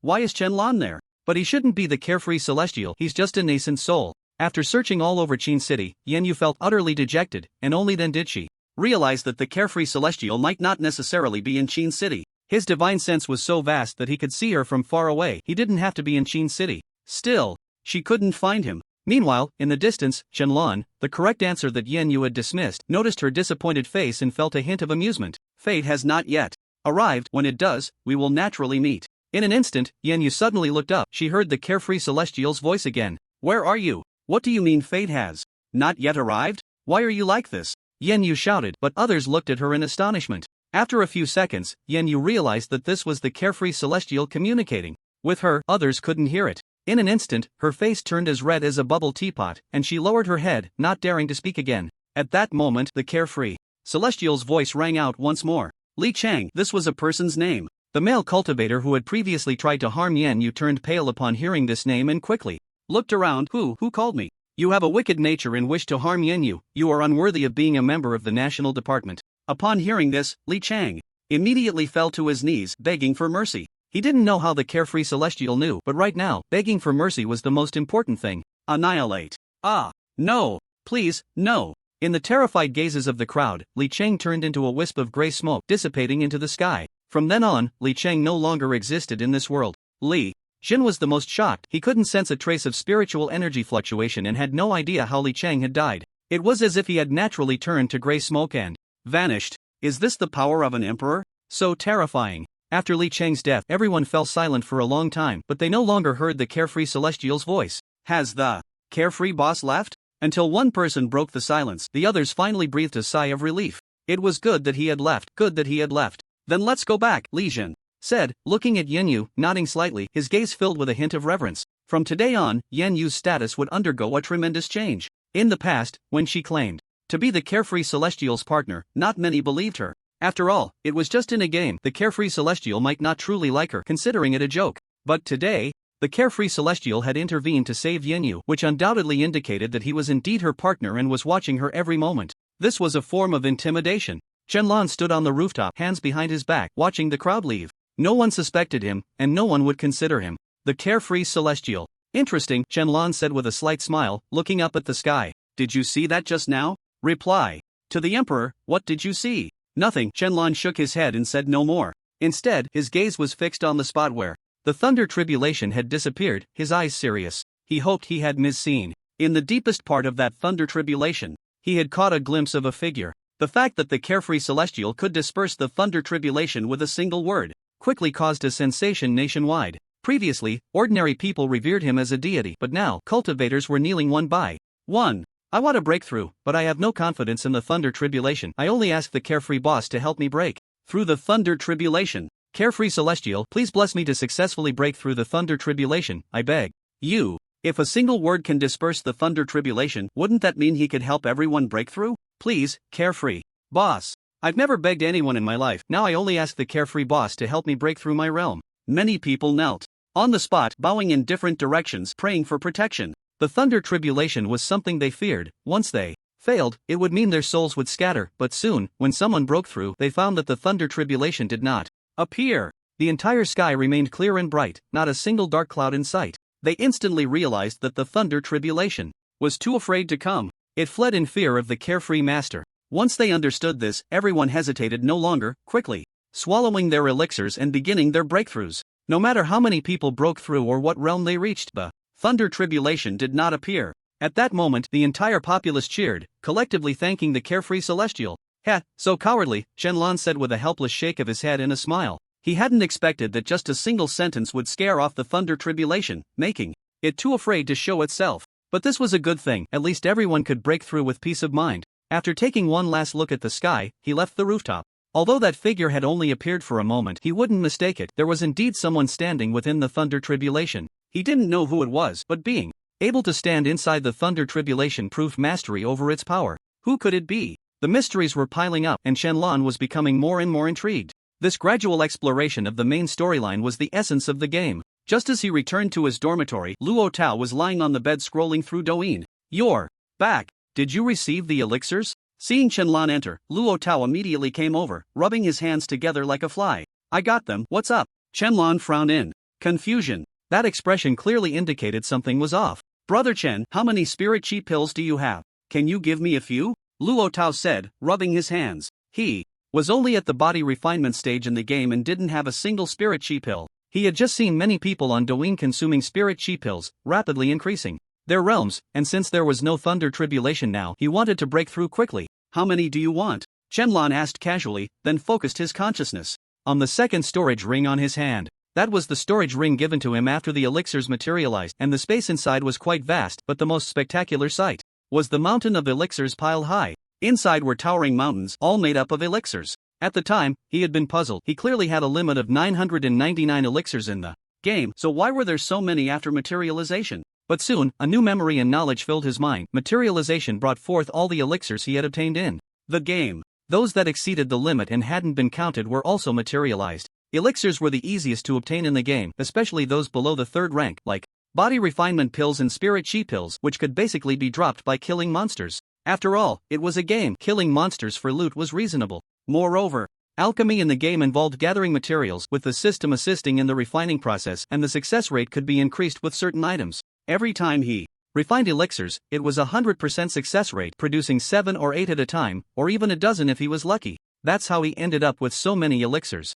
I don't need that many, just give me 10, is that okay? Luo Tao hesitated for 2 minutes before speaking. Just 10? Shenlong said, speechless. Was he looking down on him? After all, he was the supreme emperor. With a casual wave, 10 or so bottles of elixirs appeared on the ground, each containing 10 spirit chi pills. This is over 100 spirit chi pills. Take them and use them. If you run out, come find me. From now on, I'll take care of you. Looking at the more than 10 bottles of elixirs on the ground, Luo Tao's eyes widened in shock, dumbfounded. But the next second, he suddenly knelt down, hugging Shenlan's thigh and crying out loudly, "Brother, no, adoptive father, from now on, you are my adoptive father. I bow to you." Get lost, go away, Shenlan said, shaking his leg in disgust, and took out a few more bottles of elixirs. These contain cleansing marrow pills and body refinement pills. Take them back for your uncle and aunt. They can help them quickly reach the body refinement stage. Okay, dear adoptive father. Get out of here. Who wants such an ugly son? I look so handsome and dashing. Oh, you're getting cocky now? What, is that not allowed?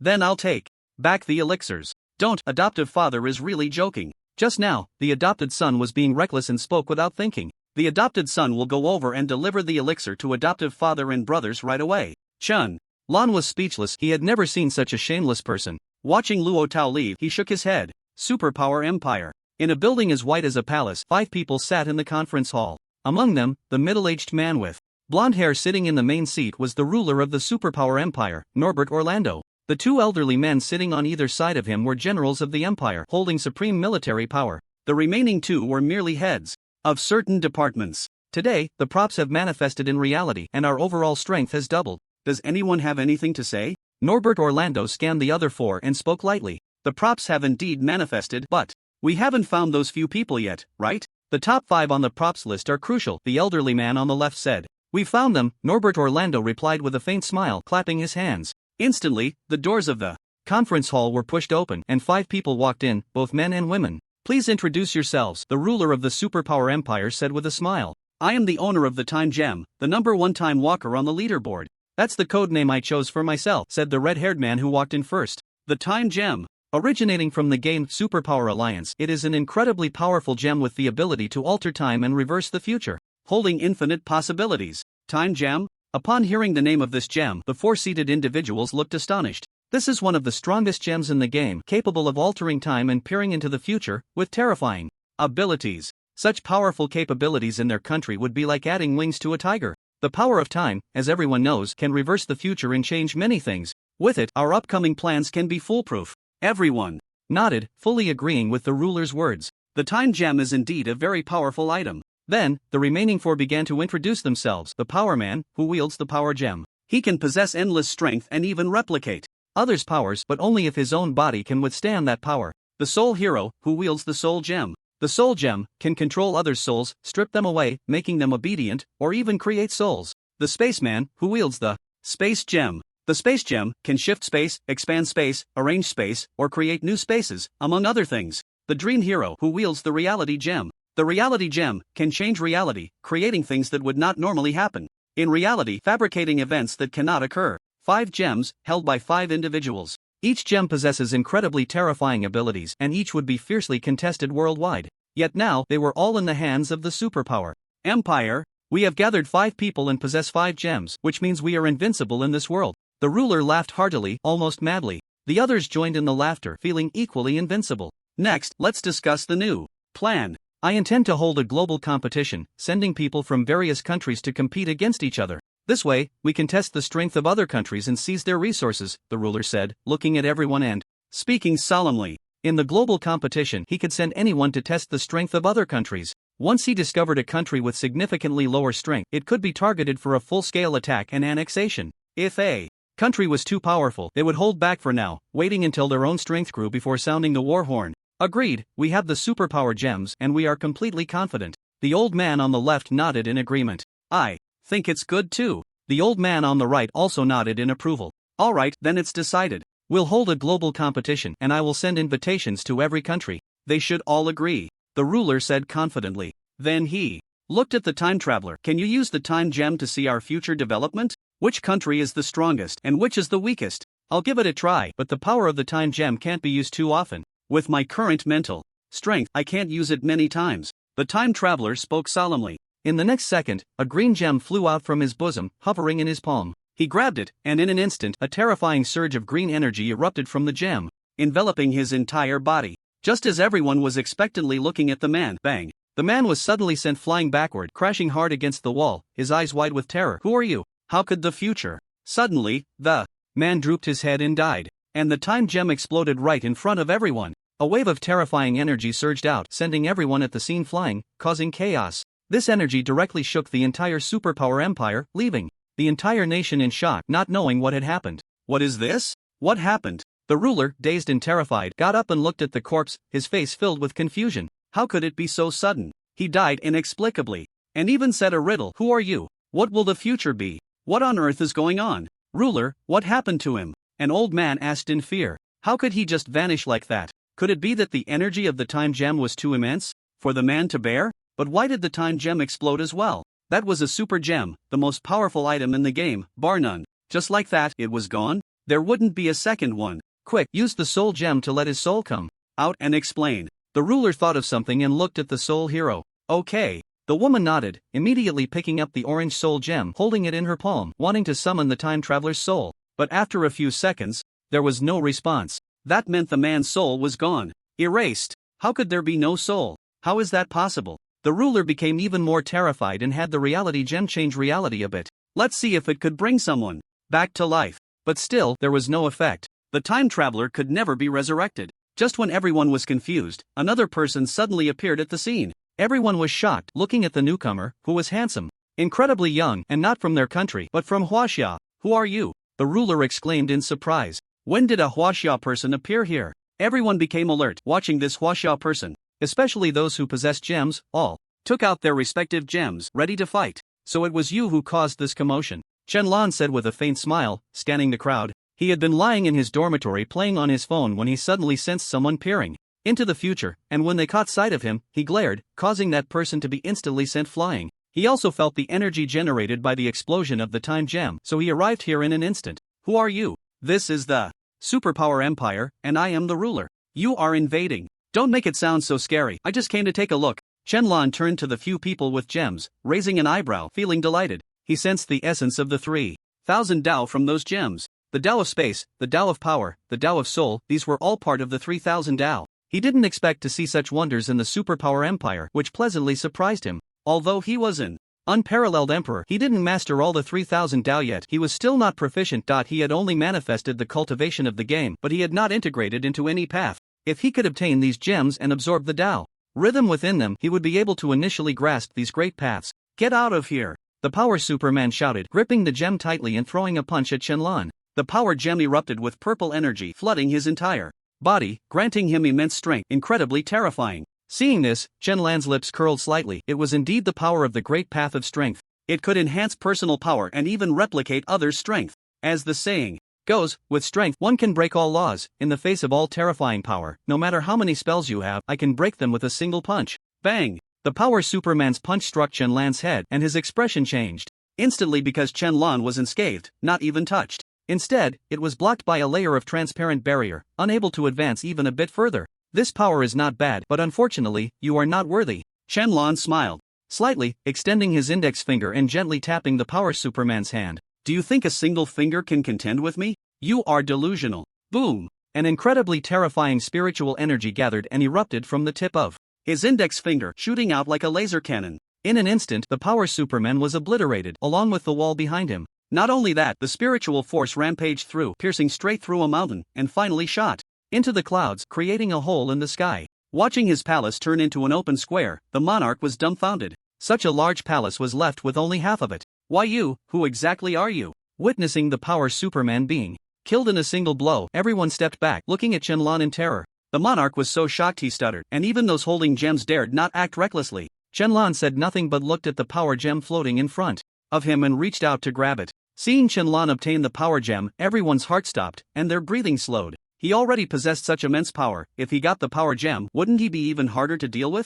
I won't let you get the power gem. Dream Hero used the reality gem to reverse what was impossible in reality. For example, the power gem shouldn't be in his hands, but now, it was. As the gem activated, the power gem appeared in Dream Hero's hand. Interesting. Shenlong's lips curled slightly. These gems were indeed fascinating. Each gem contained a great path, and using them was quite marvelous. If these gems fell into the hands of ordinary people, they would grant them power far beyond that of cultivators. Just this ability to change reality and reverse all impossibilities was incredible. However, in his eyes, it was merely that. Change reality, you are a dog, a Huaxia dog, at our mercy. Dream Hero shouted, activating the reality gem in his hand. With a hum, the gem emitted brilliant light, but reality showed no change. Others looked at Dream Hero and the gem in his hand with confusion. Could it be that the reality gem was useless? Impossible. How could this be? Dream Hero panicked, shouting continuously at Shenlong. Change reality, you shouldn't be here. Change reality, you can't defeat us. Change reality, I have strength far superior to yours.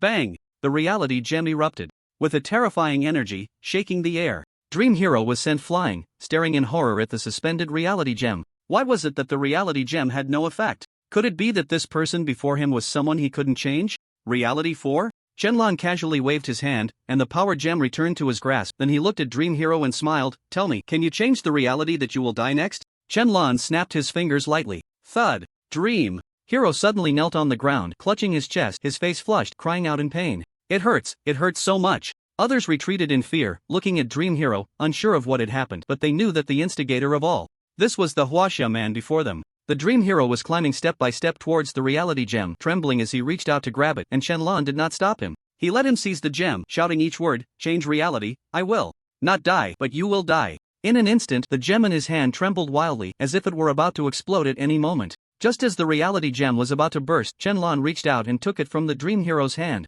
With a slight smile, he said, it seems you cannot change anything. Thud. Upon hearing this, the Dream Hero fell into complete despair, collapsing to the ground, slowly losing all vitality, and finally turning into a wisp of gray smoke, drifting into the sky. I do not enjoy killing. Surrender the gem and you will be spared. Shenlong spoke calmly, exuding an unspoken authority. Everyone present was filled with fear at the terrifying pressure that subtly radiated from him. No one spoke for a long time. It was so quiet that the sound of swallowing could be heard. Spare me, I will give it to you. The woman holding the soul gem did not struggle, obediently kneeling down, offering the soul gem with both hands. Good. You have awareness, Shenlong said with a faint smile, reaching out to take the soul gem from her hands. Then he looked at the man holding the space gem. In your dreams. The man's eyes darted around, hesitating, but ultimately shouted. In. The next second, the man used the space gem to escape from this place. The crowd watched the man flee, filled with envy, as this meant he would not be caught by the Huaxia man before them. Run? Shenlong sighed helplessly, slowly raising his right hand. In an instant, a person appeared in his hand, incredibly suddenly. When the others saw this person, they were filled with terror. This was the very person who had just escaped using the space gem, and now he had returned. How? How did you do that? He had clearly just used the space gem to escape to the other side of Blue Star, a very remote place. How could he have been caught? Back by Shenlong in an instant? What terrifying ability was this, even more outrageous than his space gem? Are all Huaxia people this exaggerated? Since you chose to escape, then die. Shenlong spoke indifferently. He had already said that if they obediently handed over the gems, he would not kill. He truly did. Not like killing, it was too boring. If he wanted to kill, he could do so anytime, anywhere. After all, he was already invincible. I'm sorry, spare me. The man suddenly stopped, his limbs going limp, all vitality within him extinguished. Shenlong casually tossed the corpse aside, and the space gem naturally flew into his hand. Looking at the 4 gems in his hand, he was very satisfied. Just when everyone thought Shenlong would leave, he made an incomprehensible and terrifying move. He actually tossed all 4 gems into his mouth and began to chew. Listening to the crunching sound coming from Shenlong's mouth, several people were filled with dread. Those were gems containing boundless energy and everyone used them with great caution. How could this Huaxia man treat them? Like candy, chewing them casually, as if he were enjoying some top-notch delicacy? It was almost turning into a food channel. Everyone was terrified, watching Chen Lan eat the gems until he finished. Whoosh! Chen Lan opened his eyes, his pupils shimmering with golden light, the corners of his mouth slightly raised. He felt the Tao he absorbed within him. His comprehension was extremely strong, and through the residual Tao rhythm, he instantly grasped the basics of 4 Taos: power, change, space, soul. Each Tao had a peak, and anyone who reached the peak could become a supreme existence. His strength had increased again. He looked at the remaining people and spoke indifferently, submit, or die. With this one sentence, the scene fell into silence. No one spoke, everyone looked at Chen Lan in fear, especially the ruler of the superpower empire, who was gathering a surge of anger in his heart. As the ruler of a nation, how could he submit beneath someone else's feet? Moreover, the other party is also from Huaxia. I am the ruler of a nation.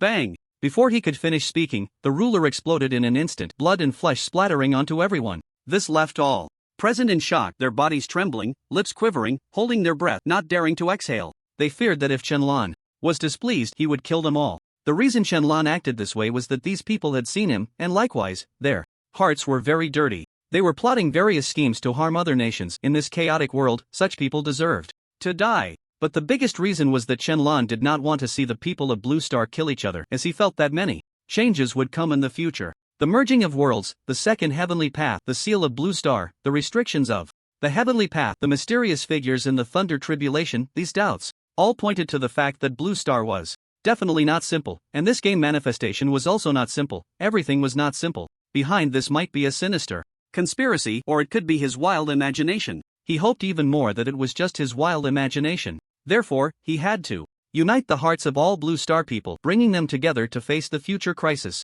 If they continued to kill each other, they would only head towards destruction in the end. Now, is there anyone who is not convinced? Chen Lan scanned the room. Everyone who met his gaze knelt down, their foreheads pressed tightly to the ground, not daring to lift their heads, their bodies trembling like frightened mice. Then, soul imprint. As soon as the words fell, a purple light flickered in Chen Lan's eyes. In an instant, everyone present felt themselves inexplicably suspended in midair, struggling in pain and shouting. They only stopped struggling when their eyes turned white. After 3 seconds, everyone fell to the ground like dead dogs. But soon, they all scrambled to their feet, their eyes filled with terror. Yet they stood up and walked to Chen Lan, kneeling down in unison and saying, "We greet our master." Looking at the kneeling crowd before him, Chen Lan nodded in satisfaction. Not bad, he had gathered a group of capable assistants to help manage the superpower empire. Get up. Chen Lan looked at the woman who had voluntarily handed over the soul gem. From now on, you are the new ruler of the superpower empire, responsible for managing the superpower empire. As for you all, assist her well. The superpower empire cannot be enemies with Huaxia.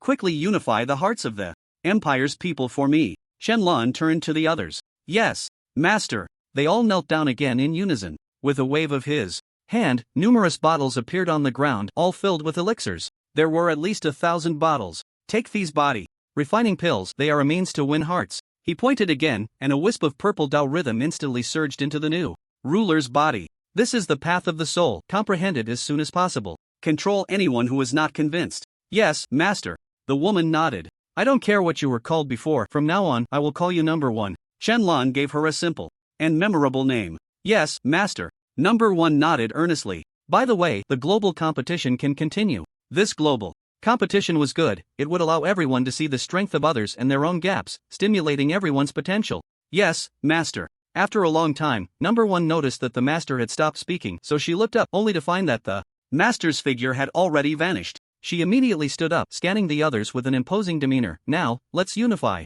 the empire. Don't let them offend Huaxia or the master. I will naturally distribute these elixirs. Yes, ruler. At that moment, the superpower empire underwent earth-shattering changes. Except for Chen Lan, no one knew that the ruler of the empire had changed. Even those from the superpower empire were kept in the dark. The person in charge of their country had quietly changed. Ministry of Regulation, headquarters. Damn it, is the superpower empire still refusing to release people? Li Long shouted angrily. Yes, I asked 10 minutes ago, and they still refuse to release them. The man beside him replied, this damn superpower empire refuses to let the Huaxia people return. Just 2 days ago, they received news that many people studying or working abroad in the superpower empire still hadn't come back. The reason is that some superpowered individuals have captured them, or the people from the superpower empire are unwilling to let them go. Huaxia had warned them before, ordering them to release the captives immediately, or else there would be consequences. But the other side stubbornly refused to release them, and their reasoning was quite cheerful. They were doing well here, and now that we are in trouble, they want to go back? Dream on. It's just because those people couldn't stand seeing them earn so much money in the superpower empire, and now that they are in trouble, they want to return to their own country while they can only silently endure the apocalypse. They find it unbearable. To be honest, Li Long was also a bit displeased. He never thought about how good his home was before, but now he does? But there's nothing to be done. After all, they are all compatriots. If it doesn't work, let's go to war. A man spoke up beside him. Right now, that's the only option, Li Long said in a deep voice. Li Shi! Li Shi! At that moment, a hurried shout rang out, and Li Long turned to see a female soldier rushing over. What's wrong? Li Long frowned and asked. The female soldier smiled excitedly. They've released them. The superpower empire has released them. Ha! They've released them? Li Long was completely stunned. They were just talking about the situation on the other side, and now it has turned around? Isn't this too coincidental? What conditions did they propose? No conditions at all. They obediently released them, and now everyone is gradually boarding the ships to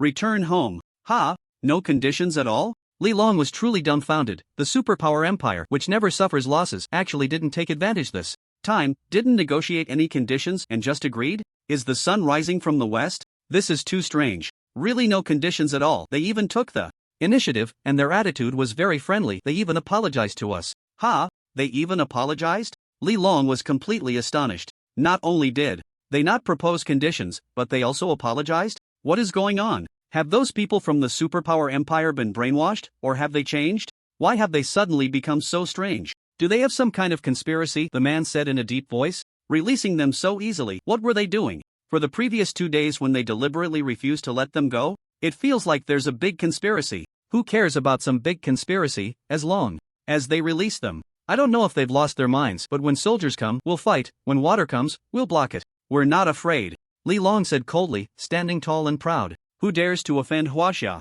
They will have to pay the price. In the dormitory. When Shenlong returned to the dormitory, he saw a big black rat pouncing towards him, hugging his leg. What the hell? What kind of monster is this? Foster father, it's me, Xiao Taozi. What do you want again? Shenlong rolled his eyes, speechless. Thank you, foster father, your elixirs are really effective. I've already reached the foundation establishment stage, and I'll soon reach golden core. My family members are all training their bodies now. Thank you so much. We're brothers, there's no need to mention this. So touching. I have nothing to repay you with, otherwise, I'll offer myself to you. Get lost. You might as well call Lon Lon to offer herself. Damn, you old thief, I knew you were thinking about my sister. Actually, if you really want to be my sister's husband, I can agree. Get lost. Ah, just kidding. Foster father, I've run out of elixirs. Do you have any left? Once I break through to golden core, I definitely won't ask for more. Luo Tao rubbed his hands together with a smile. Is that all? Shenlong was completely speechless. How did he not notice before that Luo Tao was so shameless? For a little elixir, he would even sell his sister. Shenlong waved his hand, and another 10 bottles of spirit elixirs appeared on the ground. Take them, don't bother me, Shenlong said, lying back on the bed, leisurely scrolling through Douyin.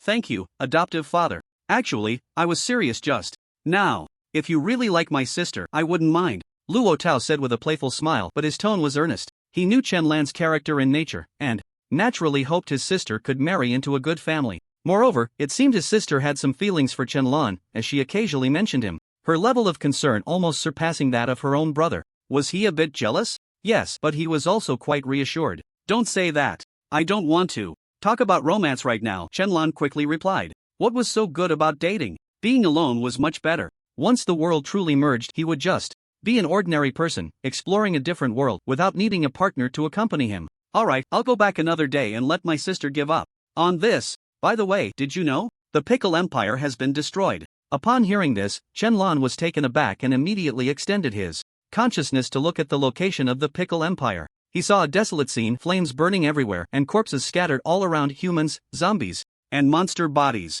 He surveyed the entire Pickle Empire and found not a single person left. It was all zombies and monsters rampaging. How could such a thing happen? Did it occur while he was just at the Superpower Empire to fetch the gems? It happened over 10 minutes ago. It was terrible at that time. They manifested many zombies and monsters today, and their weapons were completely ineffective. Before they could even call for help, their nation was destroyed. But our country had long sent people to rescue them, all ordinary folks. They were lucky to survive, and arrangements will be made for their housing. Right. Now, our country might be the safest and most stable one. I don't know how many people want to come here. The fall of that nation is just too terrifying, Luo Tao murmured, saying a lot. Shenlong retracted his consciousness and walked over to pat Luo Tao on the shoulder. There will be more of this in the future. The survival of nations, the parting of life and death, such events would only increase. The world was changing drastically, nations without strength would ultimately be eliminated.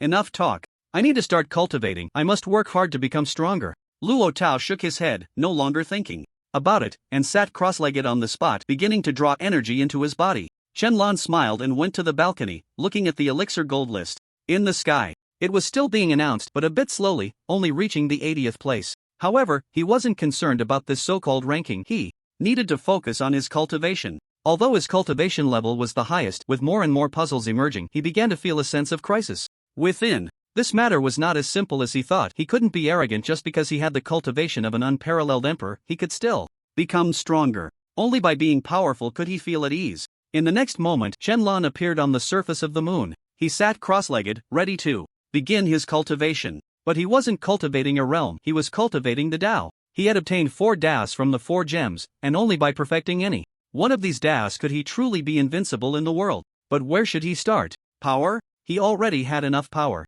Soul? His consciousness spanned the entire universe, capable of controlling anyone, so that wasn't really necessary. Space? Even less so. With a thought, he could go to any corner of the universe, so that could be ruled out too. That left only change. The Tao of change was thousands, tens of thousands, millions, even tens of millions of times more difficult than the other Daos, because it was just that outrageous. Once perfected, with a single thought he could turn all impossibilities in the universe into reality. He could make all of humanity become unparalleled emperors, because that was impossible, yet he could change it into reality. He could make this universe bear his surname, Chen, and call it the Chen universe, because that wasn't reality, but he could change it, turning it into reality. Right now, he hadn't even reached the entry level. He could only simply change some very common impossibilities into reality. For example, turning himself into a woman? Wait, that idea is very dangerous, never mind. Shenlong closed his eyes and began to communicate with the Tao, with specks of starlight emerging around his body. This was a phenomenon of communicating with the Tao. Slowly, sweat appeared on the surface of Shenlong's body, and his complexion turned a bit pale. After more than 10 minutes, Shenlong suddenly exhaled a puff of white air, wiping the sweat from his forehead. I really can't believe it. Is the Tao of transformation really that difficult? For the first time, Shenlong understood why those people in novels took tens of thousands, hundreds of thousands, even millions of years to achieve their goals in cultivating a Tao. It was too hard. He had just wanted to communicate with the Tao of transformation, but the remaining Tao rhythm within him was simply unable to connect. After practicing for about 10 minutes, he had no results at all. It was so hard to communicate, like trying to reach out to catch a kitten. As soon as you got close, it would suddenly run away, making it impossible to catch. That was exactly what had just happened. The Tao was evading him, deliberately not allowing him to comprehend it. Or perhaps it was his first time understanding the Tao, and he had no experience. Shenlong shook his head, casting aside distracting thoughts, and started again. Understanding the Tao requires patience. How could he give up halfway just because of a little setback? He was a supreme emperor. If he gave up over such a minor difficulty, wouldn't he be laughed at by the whole world? He refused to believe it. He had gotten into Qin Capital University through hard work and study, and now he was going to be stumped by a Tao? Just do it. All things in heaven and earth undergo change. Transform the void into reality, and reality into the void. Night. Ninja Empire. Imperial Tianfu. Conference Hall. All the senior military officers of the Ninja Empire were gathered here, along with the national leader. The reason for their assembly was simply that the Kimchi Empire had been destroyed. The Kimchi Empire has been annihilated, and we are the closest country to them. Their zombies and monsters will definitely attack us. That's right, those monsters and zombies have already started learning to cross the sea, and they are heading our way. Calculations show that within 3 days, they will swim across the vast ocean and reach our country. It will be a disaster. We can barely protect ourselves. If so many monsters come, we will inevitably follow the same path as the Kimchi Empire. What should we do now? The Kimchi Empire had been destroyed, and the Ninja Empire was now in a state of panic. Because the two countries were the closest, and satellites had captured images of those zombies and monsters approaching them, they were already struggling to protect themselves against so many demons and giant monsters. Now, with another wave of monsters coming, the days ahead were becoming increasingly difficult. Everyone looked towards the national leader, Rishan Zuzong. The national leader frowned and thought and spoke in a deep voice. At present, we can only seek help or occupy other territories. Seek help? But, Your Majesty, we have already contacted the Superpower Empire, and their response was just 2 words: no time. One officer echoed upon hearing this. Exactly, damn the superpower empire. Weren't we allies before? Now that disaster is upon us. They just fly away. So what should we do? Should we ask Huaxia for help? Huaxia may not help us. The Kimchi Empire helped, they won't mind us. If they don't help, then so be it. We can just launch a national offensive and occupy Huaxia. The crowd spoke angrily, growing more and more passionate, eager to launch a national offensive against Huaxia right now. Silence. The national leader slammed the table, and the entire room fell silent instantly. The atmosphere became incredibly oppressive, with everyone looking at the national leader in silence, trembling with fear. Prepare a plan, get ready to march into Huaxia, the national leader said in a deep voice. Now, the world had changed drastically, the previous alliances should be overturned. Yes. Upon hearing this, everyone shouted excitedly, filled with exhilaration. Finally, war was about to begin. No! At that moment, a voice suddenly rang out. Everyone present was startled and turned to look for the source of the voice, only to see a scruffy middle-aged man appearing out of nowhere. Moreover, the face is that of a Huaxia person. Huaxia person? How did you end up here? A male officer shouted coldly. This is the parliament of their ninja empire. How could a Huaxia person appear? Who are you? The ruler spoke in a deep voice, surrounded by ninjas for protection. Don't be nervous, I'm not your enemy, I'm here to save you. Wang Zhenghua said with a faint smile. He had been listening to these people's conversation from the very beginning. He knew that the ninja empire was in imminent danger. If the monsters and zombies from the pickled vegetable empire came over, they would definitely suffer. So, now was the time for him to appear, to showcase his strength and then bring the entire ninja empire under his control. Save us? We don't need Huaxia people to save us, a male officer roared angrily. Shut up. Can you listen to me seriously? Wang Zhenghua's face darkened, and he swung his hand. A palm formed from spiritual power flew towards the officer. With a bang, the officer instantly exploded into a mist of blood. Everyone present was stunned, even those with ninja strength trembled in fear, nearly losing control of themselves. What do you want? The ruler stammered, pointing at Wang Zhenghua in terror. This Huaxia person felt very dangerous to him, like a lion that kills without blinking. Submit to me and hand over the ruler to me, Wang Zhenghua said coldly. Impossible, the ruler instinctively retorted. As the ruler of a nation, how could he easily give up his position? If that's the case, then die, Wang Zhenghua said coldly, swinging his hand. Again. With a bang, the ruler and the surrounding ninjas instantly died, their bodies reduced to a puddle of blood quietly flowing. Now, who else is unwilling to submit? Wang Zhenghua scanned the crowd, and everyone knelt down, not daring to resist. In that case, I am now your new ruler. Yes, ruler, everyone replied in unison, quickly submitting to Wang Zhenghua. Although the old ruler had died before their eyes, they felt no sadness. Instead, they were somewhat excited. Because a stronger ruler had come, in this chaotic world, they naturally wanted a more powerful person to lead them. Ruler, the zombie monsters are about to attack. What should we do? An officer spoke up. I will take care of it, Wang Zhenghua replied calmly, slowly walking to the ruler's position and sitting down. He stroked the table and chair, grinning. He never expected that he would have a day to become the ruler of a nation. Reflecting on his days of fleeing, living in hardship, and facing the elements every day. Fortunately, he had taken some money from a bank robbery to play that game, otherwise, he would have been dead by now, not sitting in this position of ruler. It seems that heaven didn't want to see him die, so it gave him a chance to start over. Ruler, should we advance into Huaxia? No, we cannot advance into Huaxia for now, Wang Zhenghua shook his head. Huaxia has saints, holy kings, and the immortal Lord of Freedom overseeing it. As a quasi-saint, he naturally knew how powerful those people were. If a small country were to attack Huaxia, it would surely be annihilated. For now, they cannot attack, but in the future, who knows? Whenever Huaxia was mentioned, Wang Zhenghua was filled with rage. He hated this country. One day, he would lead an army to attack Huaxia and take revenge on those who had wronged him. He had hated it ever since that country sentenced him to death. Now that he had the opportunity for revenge, he had to endure and wait until he had the strength to strike back. Just then, a certain officer's phone rang, causing everyone present to be startled and quickly look at Wang Zhenghua, fearing he would get angry. Answer it, Wang Zhenghua said calmly. The officer nodded repeatedly and answered the call. Instantly, the officer's eyes widened, his expression excited. What? Godzilla has been killed? As soon as this was said, all the officers were taken aback. This Godzilla is a monster that has only recently manifested, and its power is immense.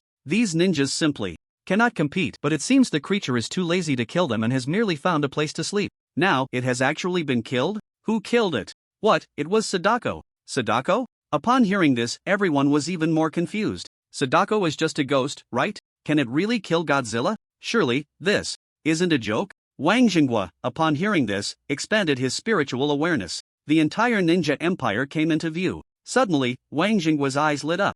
and a smile crept onto his face. I didn't expect that this tiny country would have such a monster. It would be nice to keep it as a pet. The battlefield was filled with smoke and ruins. A massive monster's corpse lay quietly on the ground, and this corpse was the Godzilla that the Ninja Empire had feared and worried about in recent days. And now, it was dead beyond any doubt. At this moment, a figure in white stood beside Godzilla's corpse, gnawing at its flesh and mumbling something. Kill people, kill monsters, I want to become stronger, to serve my master. Upon closer inspection, this figure in white had snow-white skin, a featureless face, and a ghastly pallor. It was indeed Sadako, the one released by Shenlong, and now it was feasting heartily, continuously devouring Godzilla's corpse. The flesh was rich in radiation energy, and after Shenlong's transformation, Sadako had become incredibly powerful. It could now absorb energy not only by instilling fear but also from other living beings, converting it into spiritual energy to enhance its cultivation. This would allow it to begin elevating its realm. I didn't expect to encounter a monster like you in this tiny country, how rare.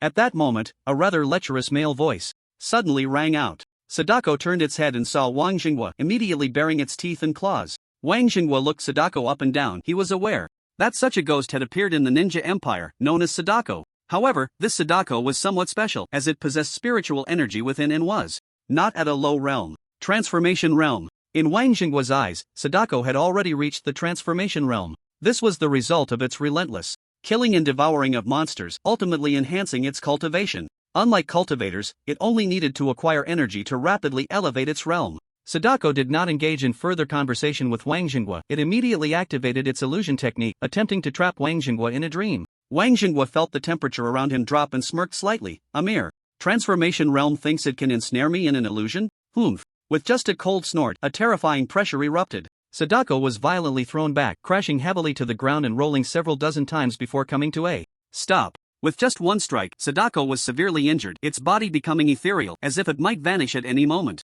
Be of use to me. Wang Xinghua spoke coldly. Such a monster must be made to serve him. This would be a divine weapon to overthrow Huaxia in the future. Wang Xinghua extended his hand, drawing Sadako towards him, gripping it tightly, as boundless spiritual power surged into Sadako's head. He intended to imprint his soul mark on it, making it his servant. From then on, buzz, bang, a crisp sound echoed as the soul emitted a sharp noise, and Wang Xinghua was thrown back, crashing to the ground just like Sadako, rolling several times before stopping. Put! Wang Xinghua spat out a mouthful of bright blood, staring in horror at the fallen Sadako, his face turning pale. What was that? His soul mark had not yet settled when he was met with an inexplicably powerful attack. It was an extremely terrifying soul attack. His soul had been severely injured and would take hundreds of thousands of years to recover, unless he had miraculous pills. At that moment, a phantom slowly emerged from above Sadako's head. Wang Xinghua's eyes widened in terror as he looked at the phantom. Who are you? This phantom appeared extremely young, looking to be in their 20s. How could they possibly possess such strength?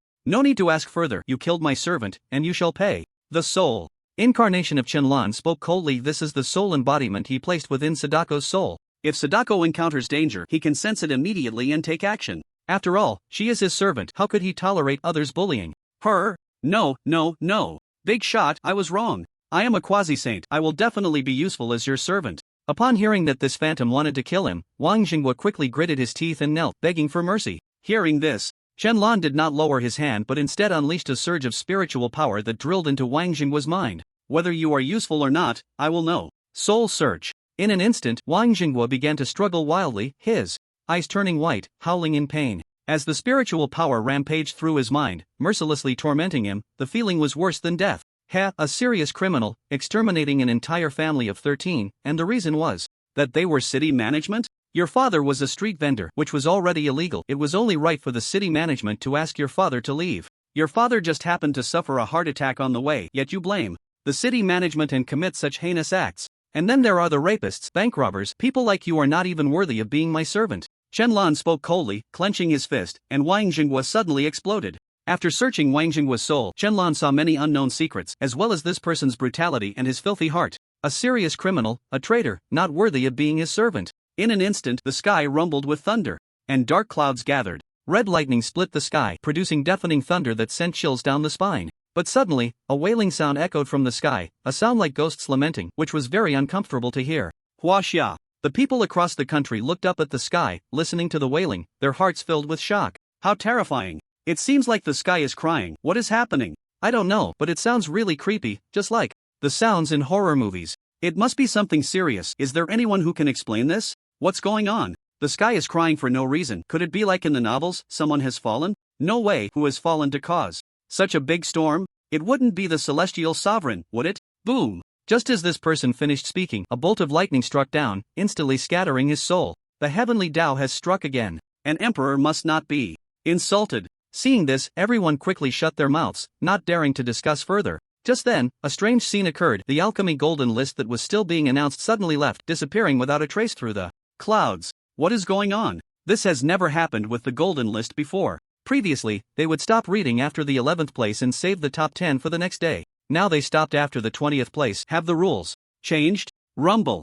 thunder and lightning roared. A brilliant light pierced through the clouds, and a scroll descended from the sky. Cultivation Golden List, update. As the voice of the primordial chaos echoed, the entire nation was shocked. The Cultivation Golden List has come out again? Wasn't it already announced? Why is it appearing again? But soon, they noticed something. The last two words were actually update. Could it be that the Cultivation Golden List can update at any time? 5th place, slaughtering true man, fallen, rumble. In an instant, the sky erupted with a deafening thunder followed by rain. And when the rain fell on everyone, the people across the country were taken aback. Because this rain was red. Blood rain. The slaughtering true man has fallen? What the hell is going on? The slaughtering true man, isn't he a quasi-saint? Oh my goodness, how could he have fallen? Who killed him? This blood rain is terrifying. It can't be poisonous, right? We should stay away. This is just like when those powerful beings die in novels. The heavens weep. This is the world mourning. Who killed the slaughtering true man? We barely have any strong ones left. And now one of the top 5 has just disappeared?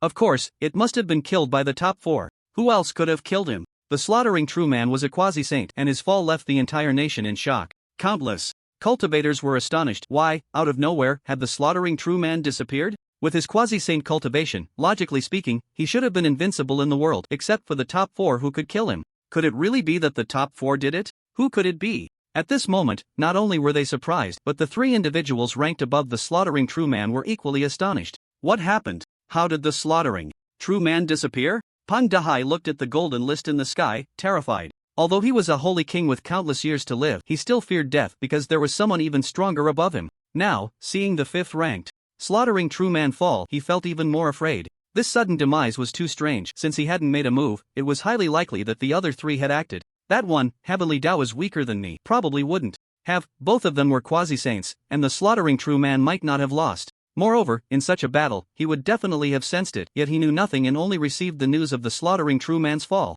It must have been an even more terrifying existence that killed the slaughtering true man. Besides him, only the carefree celestial could silently kill, and it was a quasi-saint. What had the slaughtering true man done to provoke such anger from the carefree celestial? Pang Dahai dared not think. The carefree celestial must have had his reasons for acting this way, as he would not kill indiscriminately. As long as one did not offend him, he would not randomly kill the innocent. Pang Dahai felt this most acutely. He had once infringed on the carefree celestial's privacy and had been severely injured. But the other party had not killed him, leaving him with a life, which meant the offense was not too serious. So he did not die. The slaughtering true man must have done something to enrage the carefree celestial, otherwise he wouldn't have been killed. Realizing this, Pang Dahai breathed a sigh of relief and knelt in all directions. Great! Carefree celestial, it was all my fault earlier. I'm sorry. Department of Cultivation Management. Headquarters. I never expected that a quasi-saint would die just like that. It's truly a pity. Li Long looked out at the Cultivation Golden List, sighing. One of the strongest powers in the country, a quasi-saint, had died so mysteriously. It was indeed a great loss. After a while, a woman approached. Master Li, I've clarified, it wasn't done by Heavenly Tao. Is weaker than me or great might Heavenly Dragon. It is highly likely to be the work of who else or the Emperor. The Emperor? Li Long murmured, his murky eyes suddenly widening. If it was truly the Emperor's doing, then there might be some hidden circumstances in this matter. After all, he believed that the Emperor would not kill casually. The people he killed were all deserving of death. The matter could not be concluded so quickly. Pass it down, no one is to discuss this matter. Let it pass, Li Long said coldly. If they discussed it and angered the top few, then the Department of Cultivation Management would be in danger. For now, he could not fully ascertain whether these people were loyal to the country, but he could see that the carefree celestial had feelings for Huaxia.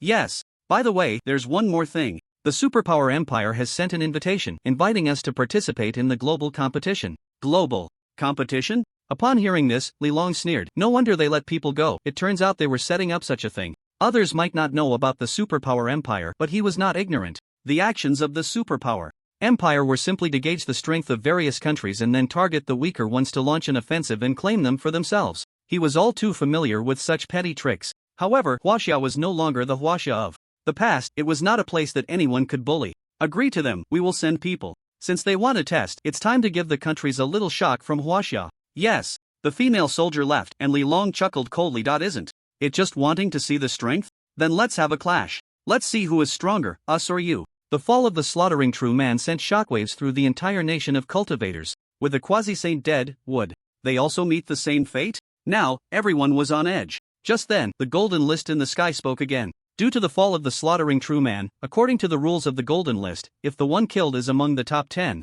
the killer can gain 20% of the killed's cultivation. Upon hearing this, the entire nation was stunned. The golden list has rules? Killing someone can yield 20% of their cultivation? That's too outrageous. However, this is limited to the top 10, which greatly restricts many people. After all, each of the top 10 is a powerhouse among powerhouses. They are not easily killed. But what if luck is on your side and you accidentally take out someone from the top 10? That wouldn't be too bad. But even thinking about it seems like an impossible task. In addition, the top 10 of the cultivation golden list will be updated in real time. If someone surpasses another, they can be re-ranked for those in the top 10 of the golden list. If they kill someone below them, they can gain 10% of their cultivation. The golden list spoke again, instantly shocking everyone. Killing someone below you can yield 10% of their cultivation? Does that mean the top 10 can gain cultivation by killing these ordinary cultivators? Although they would lose a lot of cultivation, there are so many of them, and with the new cultivators, there are at least over 500 million people across the nation embarking on the path of cultivation.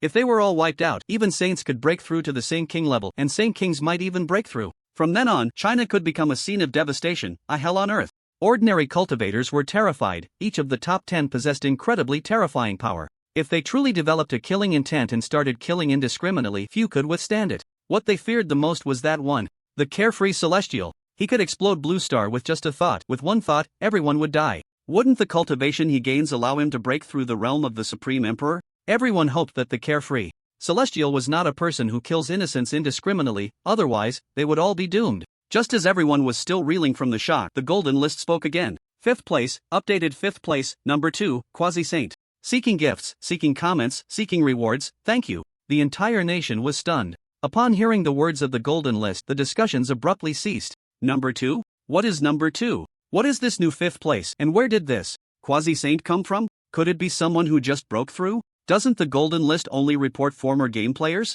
Or will new breakthroughs be listed in the future? Looking at the inexplicably appearing number 2, suddenly making the list, everyone was puzzled and didn't know what was going on. They also had no idea how the slaughtering true man died. After the announcement, the cultivation golden list flew into the clouds, disappearing without a trace. The people on the ground looked up at the sky, bewildered. Is that it? What exactly happened? Ministry of Cultivation Management, Headquarters. Who is this number 2? Li Long frowned in confusion. The mysterious death of the slaughtering true man, and the new rules of the golden list were giving him a headache. And then there's this new number 2, who could that be? They had recorded the top 100 names on the golden list, and there was no sign of number 2 at all. Even if someone suddenly reached that level, it shouldn't be without a prior mention. Check it out, see who this number 2 is, and then ask those few if they know anything, Li Long instructed the soldier beside him. Yes. The soldier nodded and left. This situation came too suddenly. Hopefully, it would be a good thing for China. Ninja Empire. 2 minutes ago. In the ruins of the wreckage, Chen Lan's soul stood tall above Sadako's head.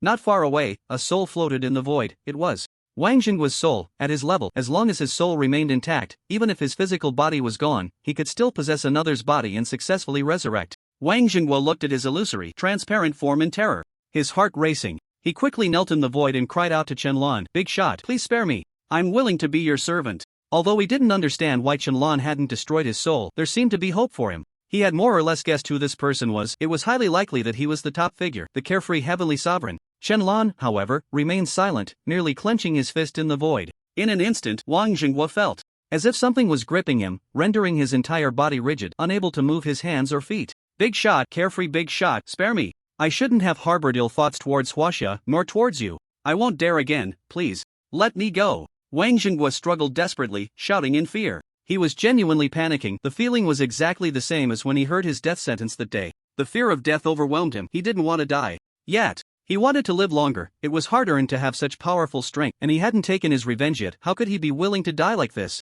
Ah! Suddenly, Wang Jinghua threw his head back and roared. It hurt too much. He felt a searing sensation, the flames burning him, as if his soul was thrown into a furnace, suffering unbearable pain. The agony was too intense, he would rather die than endure this torment of the soul. Please, kill me. I don't want to live anymore. Wang Jinghua's expression was twisted in pain, he only wished for death now. But the burning sensation of his soul still didn't stop. After a full minute, Wang Jinghua became still. Chen-lan released him, and Wang Jinghua's soul naturally fell, kneeling steadily on one knee. I pay my respects to the master. At this moment, Wang Jinghua's face was expressionless, showing no signs of joy, anger, sorrow, or happiness, as if he had become a different person. But in reality, he had become a different person. Chen-lan had just used the path of the soul to reshape Wang Jinghua's soul. Now, this soul possessed the strength of a quasi-saint but had no memories of Wang Jinghua, akin to a newborn. From now on, he would only obey Chen-lan's commands, following him unconditionally, living or dying at his will. From now on, you are number 2. Chen-lan spoke lightly, waving his hand, and the flesh of Godzilla flew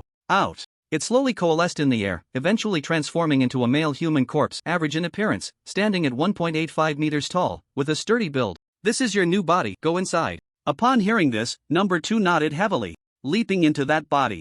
In no time, number 2 opened his eyes, stood up, and knelt again, saying, Master, how is this body? Chen-lan asked casually. It was crafted from Godzilla's corpse, much stronger than a human. Coupled with the quasi-saint level, it was sufficient to surpass an ordinary quasi-saint. Fortunately, his path of the soul was strong enough to prevent number 2's original cultivation from dropping, otherwise, this possession would have certainly resulted in a loss of power. Very strong, hard and powerful, far superior to the original body.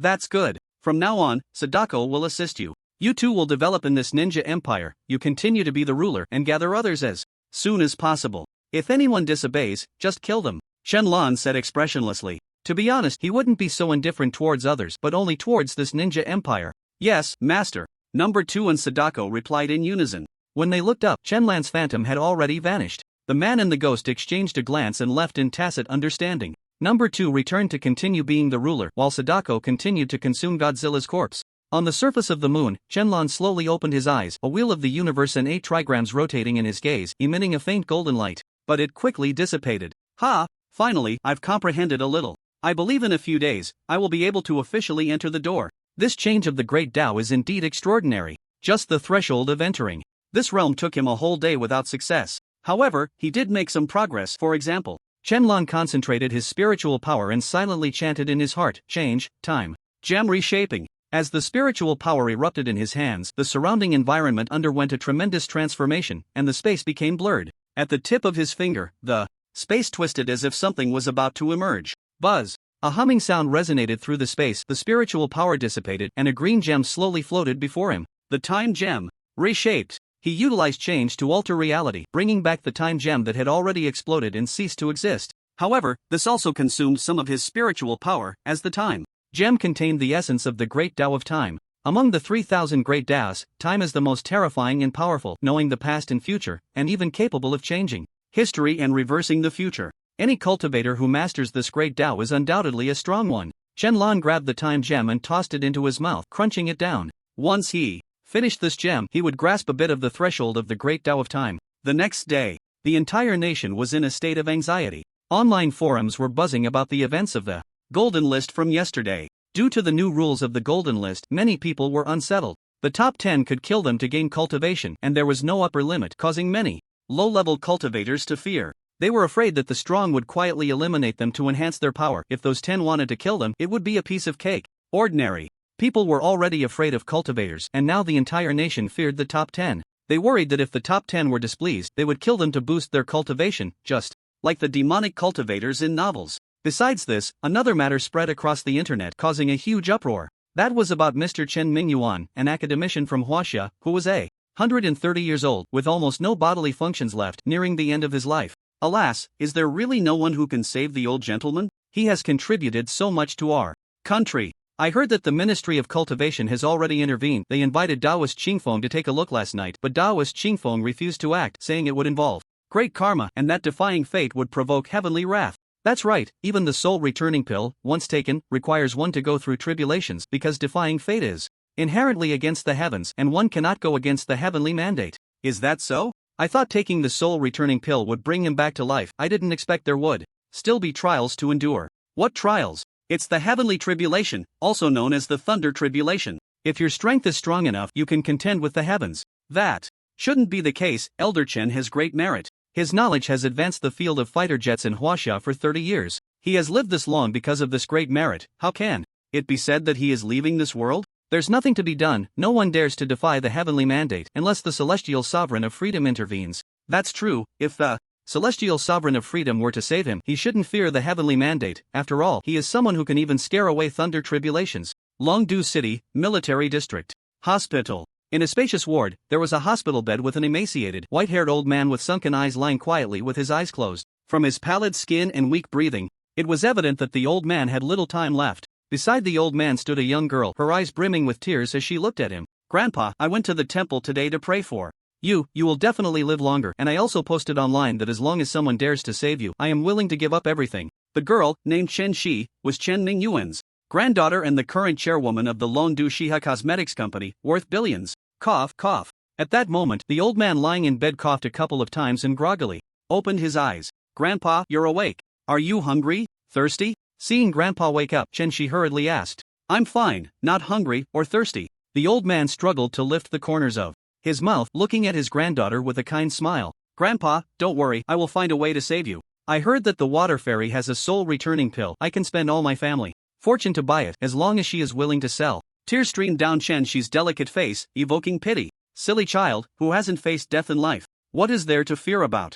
Dying? Besides, I've lived more than half my life. I've lived enough." Chen Mingyuan smiled with relief, trembling as he reached out to stroke his granddaughter's cheek. He felt no fear of death. Instead, there was a hint of nonchalance. At 14, he was recommended to the National Defense University due to his talent. At 18, he made outstanding contributions to the aviation field. At 20, he solved numerous problems with fighter jets, and foreign countries offered him vast sums of money just to recruit him. He turned them down with a single sentence: "I am a Huaxia person." He then resolutely joined the National Defense Institute to research and dedicate himself to the field of fighter jets. Now over 100 years old, he still contributes countless efforts to the country's aviation and fighter jet sectors. His remarkable achievements are unmatched. A few years ago, he was awarded the National Glory Medal. However, he still had a bit of regret for not witnessing Huaxia become the strongest nation and for not seeing his granddaughter marry. These were his regrets. He still did not want to die. But now, who could save him? No, who would dare to save him? At that moment, Chen Shi's phone vibrated. She picked it up to see it was a call from her secretary, surely with important news to report. "You take the call first," Chen Mingyuan said with a smile. "Okay." Chen Shi nodded and walked to the balcony to answer the phone. "What is it?" "Chairman, the water fairy has replied. She can provide the soul returning pill, but the condition is that someone must be willing to defy fate and block the heavenly tribulation, otherwise the entire Chen family will be destroyed by it." Upon hearing this, Chen Shi's face changed dramatically. Defying fate was so serious. A slight misstep could implicate the entire family.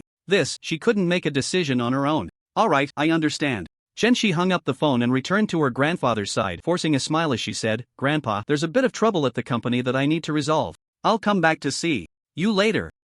Go quickly," Chen Mingyuan nodded, watching Chen Shi leave. The moment the hospital room door closed, his gaze dimmed. Having lived for over 100 years, could he not see a person's emotional changes? It seemed that his old life was coming to an end. At Qingdu University, in the dormitory, Chen Lan returned to the dormitory at noon after a night of enlightenment, and as soon as he opened the door, he heard a sigh. "Sigh, why are there so many things today? It's really a sad day." Luo Tao was sitting in a chair, looking at his phone, sighing, as if he had many troubles. "What's wrong?" Chen Lan casually asked. "Oh, you're back. You didn't come back last night. You're not secretly dating someone behind my back, are you?" Luo Tao jumped up and came in front of Chen Lan. "What are you thinking?" Chen Lan rolled his eyes. "I'm telling you, you are my future brother-in-law, so don't find a girlfriend." "Ha? When did I become your brother-in-law?" Chen Lan was taken aback, then squinted playfully, revealing a teasing smile. "Also, didn't you say you didn't want me to be your brother-in-law? What's going on today?" "Of course, it's because my sister likes you.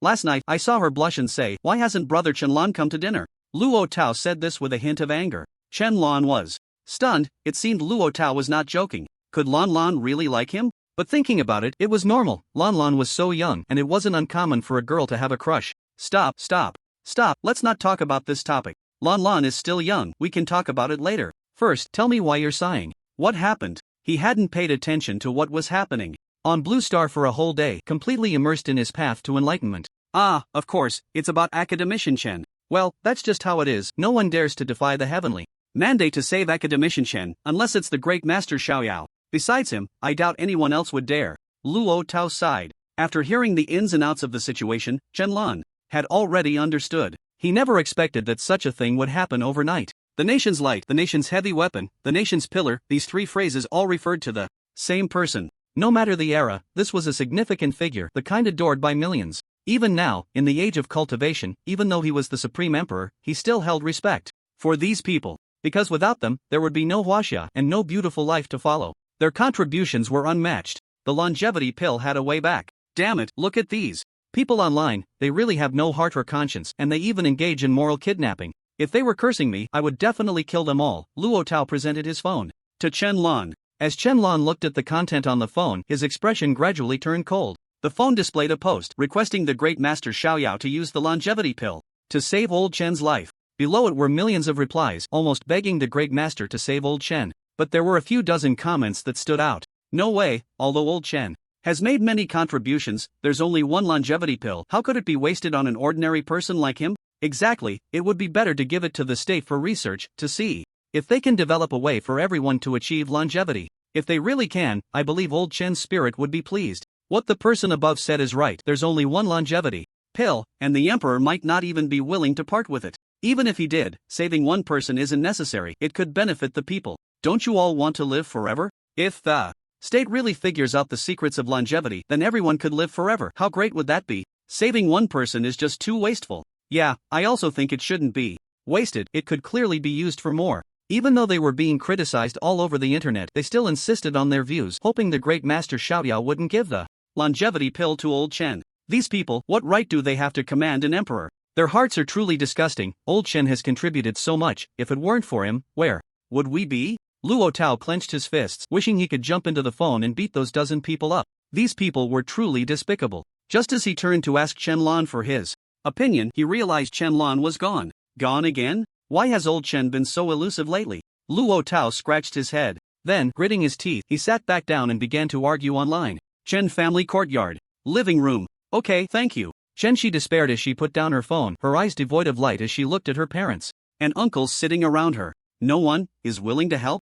Chen's father sighed, seemingly already aware of their fate, leaning back against the chair, staring blankly at the ceiling, lost in thought. Heavenly mandates cannot be defied. No one dares to go against the heavenly mandate. One uncle sighed. They had already invited many cultivators willing to exhaust their family fortune, yet still, no one dared to take it on. Because Chen Mingyuan had passed away naturally, it was his destined end. His lifespan was only meant to last this long. He should have left last night, but it was Daoist Qingfeng who forcibly extended his breath. At that time, they were all present, witnessing Daoist Qingfeng spit out blood. Even he, a perfected Daluo Jingxian, could not contend with the heavenly path. One can imagine how powerful that heavenly path was. No cultivator in the country dared to take it on, no one dared to defy the heavenly mandate. It seems that Dad, the woman sitting next to Chen's father, began to sob, deeply saddened. Chen Shi looked at everyone, feeling a sense of despair. She had just contacted everyone, but no one dared to help. Even Daoist Qingfeng said he was powerless, and she couldn't reach anyone else. Could it be that Grandpa really had no hope? Unless the immortal Lord comes to the rescue. At that moment, an uncle spoke up. Now, it seemed that only one person could save Chen Mingyuan, and that was the immortal Lord. Upon hearing this name, the scene fell silent. Shoo, that's the emperor. Don't call out his name directly. Chen's father quickly interjected. That was the emperor. If he heard it, the entire Chen family would be doomed. I want to try, Chen Shi suddenly said, then looked towards the balcony and ran over, kneeling down immediately. Immortal Lord, if you can hear me, I beg you, save my grandfather. I am willing to give up everything. Please. Bang. Chen Shi knocked her head on the ground, repeated her plea, and knocked her head again. Everyone was taken aback, but no one stopped her. Because right now, only the immortal emperor could save Chen Mingyuan. Hopefully, Chen Shi could succeed. Again and again, Chen Shi was incredibly sincere. Military District Hospital. The clock on the wall ticked away, and the ward was as quiet as death. Chen Mingyuan closed his eyes to rest, listening to the sound of the clock, trying to slowly drift into sleep. But suddenly, the ticking stopped. This made him feel a bit uncomfortable, and he opened his eyes to look at the clock on the opposite wall, which had indeed stopped moving. Could it be that the clock is broken? Chen Mingyuan murmured just as he was about to call the nurse over. A voice suddenly sounded beside him. It's not broken, it's stopped. The unexpected voice startled Chen Mingyuan, and he turned in fear to look. He saw a young boy sitting in the chair next to him, holding a fruit knife and peeling an apple. Who are you? Chen Mingyuan. who had seen many grand scenes, quickly calmed down and asked in confusion, "How did this boy get in? He looked delicate and clean, definitely not a military person." This was a military hospital. How could an ordinary person just walk in? So, he concluded that this boy was definitely not an ordinary person, perhaps a powerful cultivator who had appeared here unnoticed. Chen did not answer but took a bite of the apple. "What do you mean by what you just said, that it has stopped?" Chen Mingyuan continued. "Time has stopped," Chen Lan replied casually. "Time has stopped?" Chen Mingyuan was shocked and quickly looked at the clock. The hour hand had indeed stopped. But that didn't mean time had stopped. Chen Lan smiled, letting go of the bitten apple, completely shocking Chen Mingyuan. He saw the fruit suspended in midair, not falling. This defied gravity, and it really looked like time had paused. "Who exactly are you? This ability is too unbelievable. Why are you here?" Chen Mingyuan asked in astonishment. Chen Lan stood with his hands behind his back facing away from him, and after a while, turned back. "I am the Immortal Lord." The words Immortal Lord echoed repeatedly in Chen Mingyuan's mind.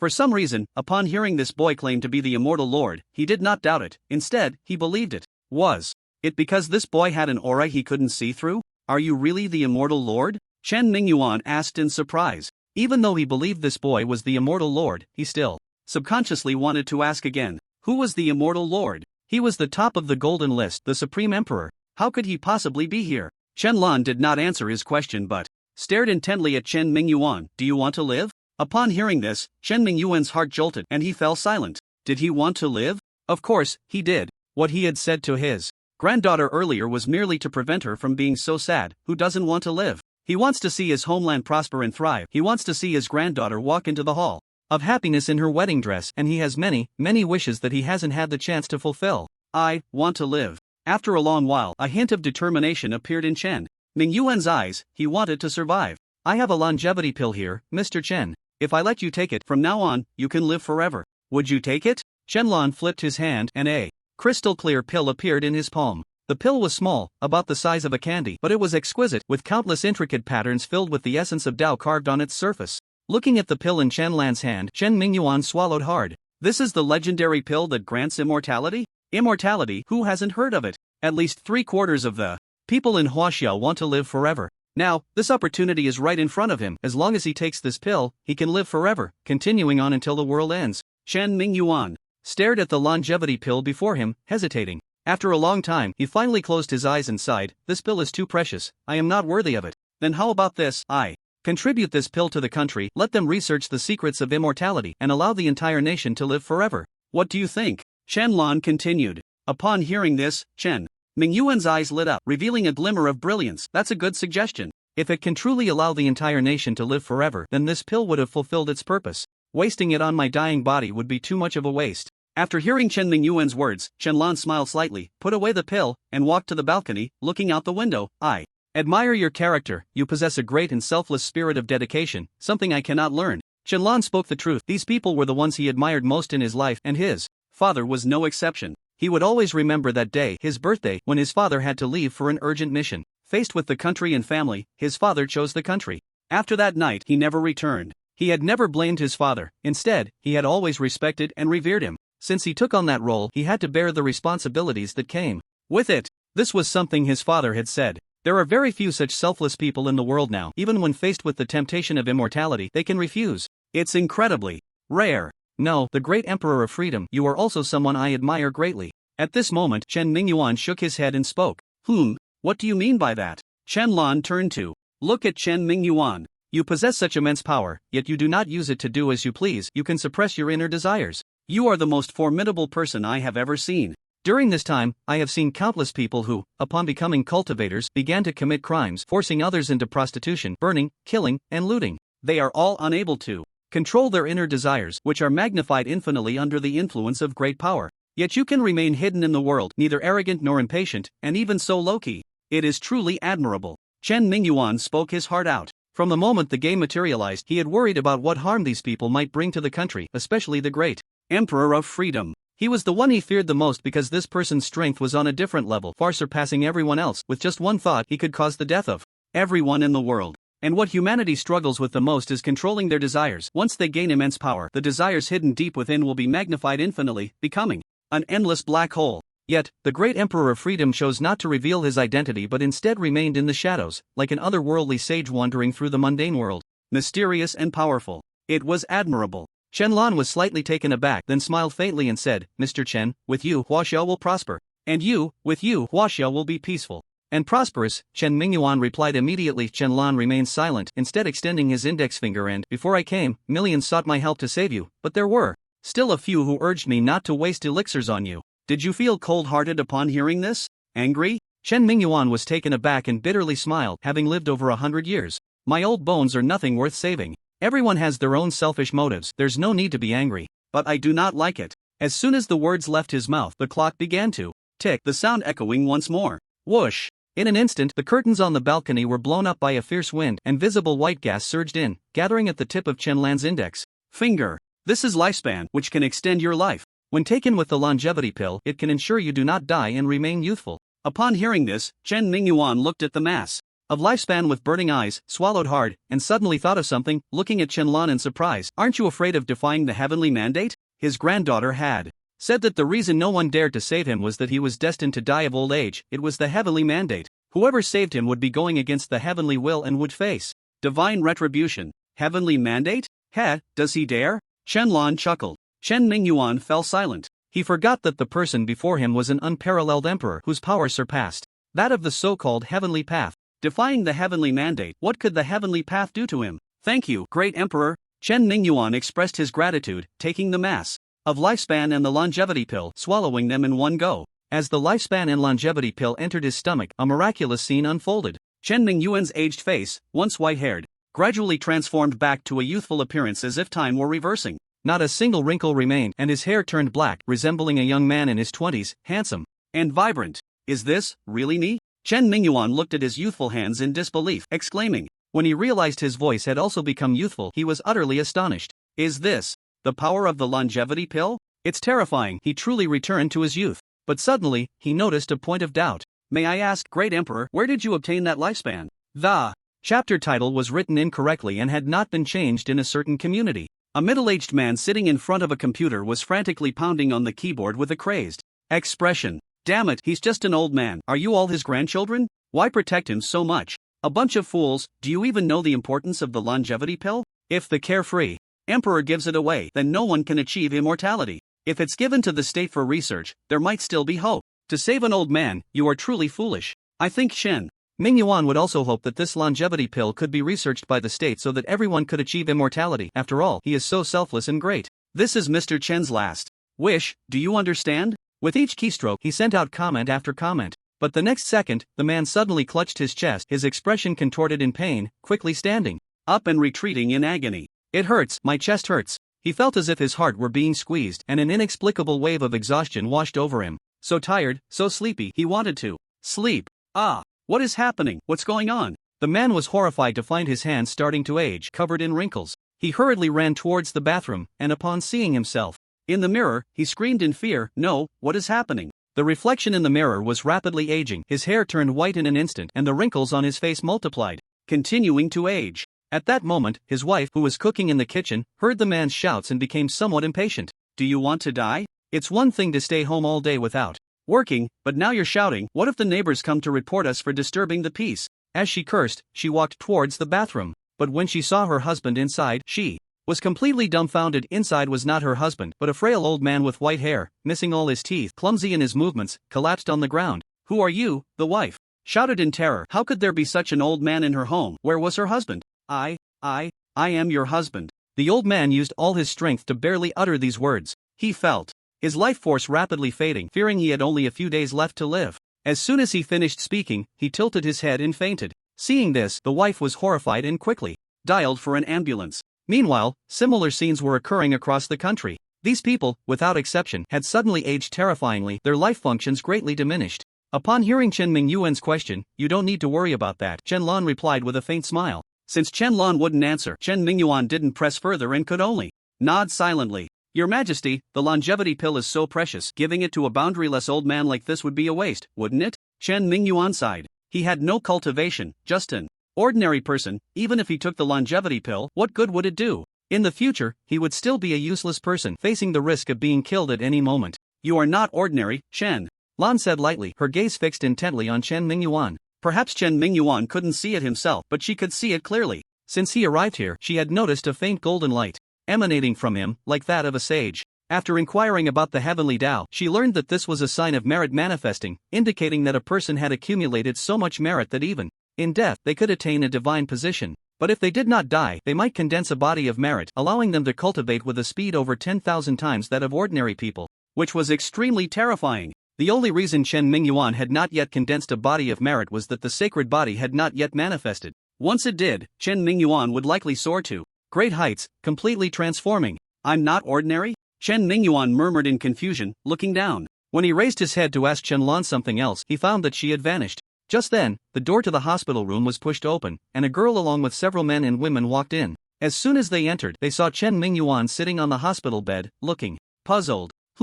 Did we walk into the wrong room? Chen, she asked in confusion, glancing at the room number, and after confirming it was correct, she looked at the young man on the bed. Hey, young man, have you seen an old man who was lying on this bed before? Chen, she asked curiously. Where had Grandpa gone, and why was there a young man instead? To her surprise, the young man laughed upon hearing her words. Ah, Xiaoxi, I am your grandpa. How dare you impersonate my father? Do you know this is a death sentence? Chen Shi's father, Chen Luoyang, who was also Chen Mingyuan's son, immediately shouted in anger. How could this young man be so audacious as to impersonate his father, so brazen? Chen Luoyang, am I not your father? Don't you know that yet?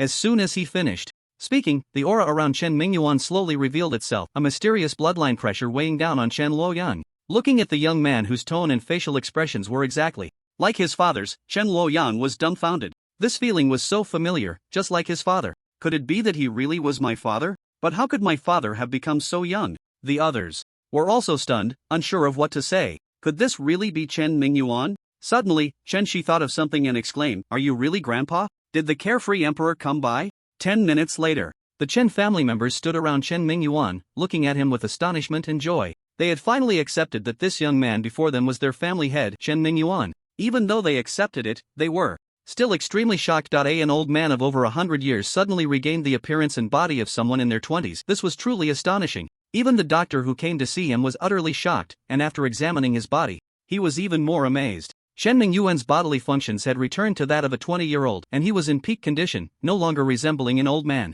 Such a feat, aside from the immortal Lord of Leisure, probably no one else could achieve. Chen Shi was sobbing uncontrollably, constantly thanking the immortal Lord of Leisure. Thank you so much, immortal Lord of Leisure. If it weren't for you, Grandpa, Chen Shi wiped her tears, feeling overjoyed. If it weren't for the immortal Lord of Leisure, her grandfather might have died. Her prayers had been heard. Silly child, Chen Mingyuan affectionately patted his granddaughter's head and smiled. Dad, have you seen the immortal Lord of Leisure? What does he look like? Chen Luoyang suddenly thought of something and hurriedly asked. You little brat, how dare you ask about the immortal Lord of Leisure's appearance? No one is allowed to ask about this matter. I won't say anything, do you hear me? Chen Mingyuan slapped him. He was protecting his son, who knew if the immortal Lord of Leisure would punish Chen Luoyang if he heard. Chen Luoyang was instantly awakened by the slap, and a cold sweat broke out on his back. He almost forgot that was the immortal emperor. What right did he have to pry for information? The fact that the immortal Lord of Leisure was willing to reveal himself to save his father was already a great kindness, and he was actually wanting to know so much. Chen Luoyang quickly knelt in a certain direction, pleading with the emperor not to take it to heart. By the way, help me contact Li Long from the repair management department. I have something very important to discuss. The crisis on Blue Star is approaching. We can't go on like this. From now on, the Chun family will all start cultivating. Today's latest news, dozens of ordinary people across the country have exhibited strange symptoms. They were originally in their 20s or 30s, but in an instant they turned into old people with greatly diminished bodily functions. The specific situation is still under investigation. According to insiders, these people who have turned into old folks once disrespected the immortal emperor and posted multiple topics online that morally condemned the immortal emperor and insulted Mr. Chen Mingyuan, and they are very likely to have faced divine retribution. Chenlan pushed the door into the dormitory and heard the sound coming from Luo Tao's phone. The report was quite fast. It had only been less than 10 minutes, and so much had already been uncovered. This is so satisfying. These people deserve to die. They have only a few days left to live. Luo Tao exclaimed excitedly as he looked at the report on his phone. These people's bodily functions had only a few days left. They could only watch helplessly as they died in their aged bodies. No one dared to save them because they had offended the immortal emperor. This method, which made life worse than death, was so gratifying. Immortal Lord of Leisure, well done. Oh, you're back. Principal Yen is looking for you. It seems she has something very important to tell you. You should go to the principal's office. Luo Tao looked up at Chenlan and said, Looking for me? Shenlong was taken aback, took out his phone, and found that Yan Yu had indeed sent him quite a few messages. All of them were asking him to go to the principal's office for an important discussion. In an instant, Shenlong vanished. Principal's office. Yan Yu was sitting inside. Although she was the deputy minister, she was also the principal. Li Jin had tasked her with managing the school well and cultivating more cultivators as soon as possible. At present, the elixirs had materialized and the country had purchased some at a high price, intending to use them to cultivate talented ordinary people. After a while, Shenlong appeared out of thin air. In the office, startling Yan Yu. You scared me. Can't you knock on the door? Yan Yu patted her chest, her breathing quickening. I'll definitely do that next time. Now, what is it? Shenlong said calmly. Seeing Shenlong's calm expression, Yan Yu couldn't help but feel puzzled. Did this person in front of her not fear her at all? She was in the tribulation stage, while Shenlong was merely in the nascent soul stage. Yet he showed no reaction whatsoever. If it were any other nascent soul, they would have long been respectful towards her. However, Yan Yu didn't like such formalities and didn't mind. The pills have already been distributed. I'll give you a batch, and later you'll have 3 classes of students. Half of them have already refined their bodies, and the other half are still ordinary people. Can you help them improve their strength? Sure. Shenlong nodded in agreement. After all, he had nothing else to do, so he would let those students practice on their own. Also, this afternoon, there will be a large-scale manifestation of beasts below the nascent soul level. This marks the real beginning of the game. Do you have time to take some people to practice? All right. That's good. I really appreciate you. You are the most outstanding young person in the school.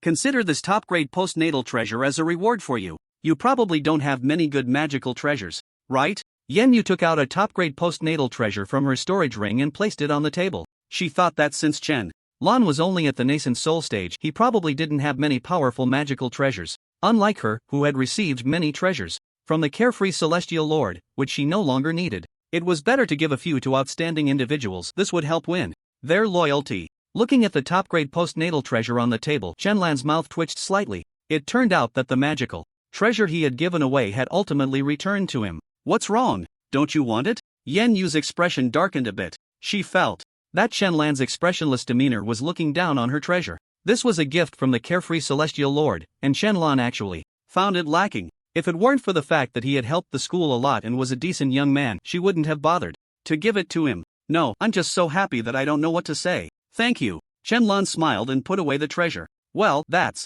good. That is a top-grade postnatal treasure. Not many people can have such a treasure. You should cherish it. Okay. Shenlong nodded obediently, though he felt quite helpless inside. He had a mountain of such treasures. And the pills. Yan Yu waved her hand, and 20 bottles of pills appeared on the ground. These are body-refining pills and some first-grade spirit energy pills. Take them to give to the students. Shenlong waved his hand and collected all the pills. By the way, there's one last thing. The various schools are preparing to hold a martial arts competition, and there will be rewards. We need teachers and students to participate, and I've decided to send you to lead the team. This competition had been decided some time ago. It would help students from different schools see the gap between themselves and others, thereby stimulating their fighting spirit and potential. Often, only through struggle can a person improve the fastest. Without a goal, a person would just be like a salted fish.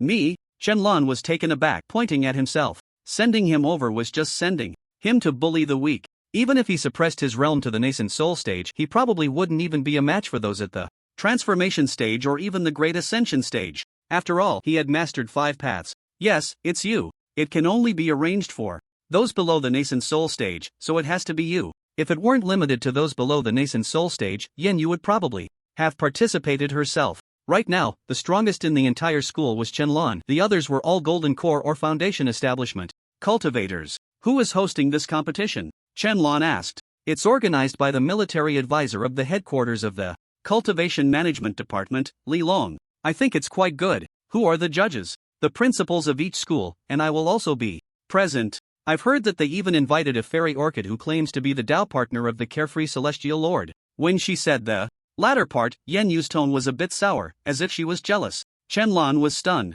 Fairy orchid? He knew who the Tao partner was. He had seen her with his divine sense in the commercial city before. But wasn't Fairy Orchid already married? He had seen her being affectionate with a man back then. This was quite normal. After all, game Tao partners weren't the same as real-life couples, especially after 10 years. Currently, there are only 3 Tao partners who are still single. The others are either in relationships or have families. This orchid fairy is one of them. What puzzled Shenlong was that this orchid fairy was already married, so why did she still refer to herself as his Dao partner? Wasn't that shameful?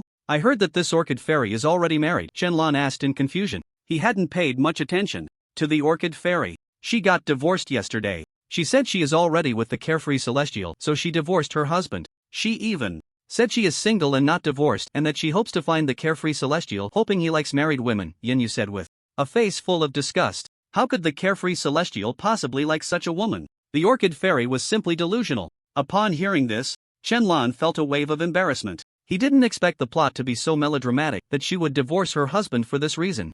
This orchid fairy really had grand aspirations. By the way, Yin changed the subject, looking at Shenlong. What were you doing on the rooftop that day? Did you see the carefree celestial? Or are you the carefree celestial? Shenlong's expression froze, just about to answer. I'm sorry, but you're so young, and you're a nascent soul. I shouldn't have said that, lest I anger the carefree celestial. Yin quickly apologized. Her previous comment was a bit inappropriate. If the carefree celestial heard it, Shenlong would probably be in trouble. Shenlong's mouth twitched, and he felt like laughing. What would happen if Yin knew he was the carefree celestial? But did you see him that day on the rooftop? Yin asked. Everyone's attention was on her at that time, so perhaps Shenlong had seen the carefree celestial. I did see him, Shenlong nodded. What? Really? What did he look like? Upon hearing this answer, Yin immediately perked up. Shenlong had actually seen the carefree celestial. He was a man, very young, Shenlong pretended to recall. Yin looked at him with an expression full of excitement and desire, eager to know more. Was he handsome? Handsome, Shenlong said, his face not flushing and his heart not racing. A little self-love was fine, right? Upon hearing the word handsome, Yin reaction was even more pronounced. Her cheeks even turned slightly red. Young and handsome, with strong abilities. Such a man was simply rare in the world. Yin's desire to meet the carefree celestial grew even stronger. Seeing Yin who was infatuated even during the tribulation stage, Shenlong felt a bit embarrassed. There was quite a contrast in Yin. In the past, she had always presented herself as aloof at school, and when students approached her for a chat, she was always terse. She was given the title of iceberg teacher by her classmates. Now, she was showing such an expression. Shenlong felt it was not suitable to stay here for long. Principal Yin, if there's nothing else, I'll take my leave. Alright, you go ahead, Yin replied. Shenlong nodded and left the principal's office. Once Shenlong left, Yin no longer hid herself and revealed a lovesick smile. Young and handsome, with such strong abilities, he is simply my ideal type. I might be the first to know the basic appearance of the carefree celestial.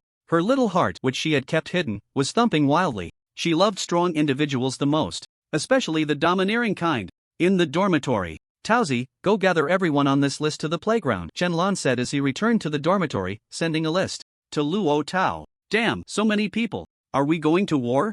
Luo Tao exclaimed, looking at the 100 or so names on the list in surprise. You guessed it right. The demon beasts are going to materialize this afternoon, so we need to prepare in advance. I'll take you all out to have some fun. Okay, I'll gather them right away. As soon as Luo Tao left, the sky suddenly darkened, and thunder rumbled. The Dan Pill Gold List was out again. However, this time, it started reading from the 20th place. Yesterday, he had been forcibly driven away from the cultivation Gold List, causing the interruption. Shenlong looked at the Dan Pill Gold List in the sky. He should still be in first place because he clearly remembered obtaining the strongest divine pill in the game. 8th grade elixir, Heavenly Overlord Sacred Essence Pill after consumption. It fully revives and grants 8 seconds of damage immunity. Of course, this is the effect in the game. Once the elixir is manifested, the effect changes. Restores peak condition, impervious to all methods, indestructible, invulnerable to blades and spears, lasts for 8 seconds. It's almost like being invincible for 8 seconds. During this time, no matter how many spells or attacks are thrown at him, they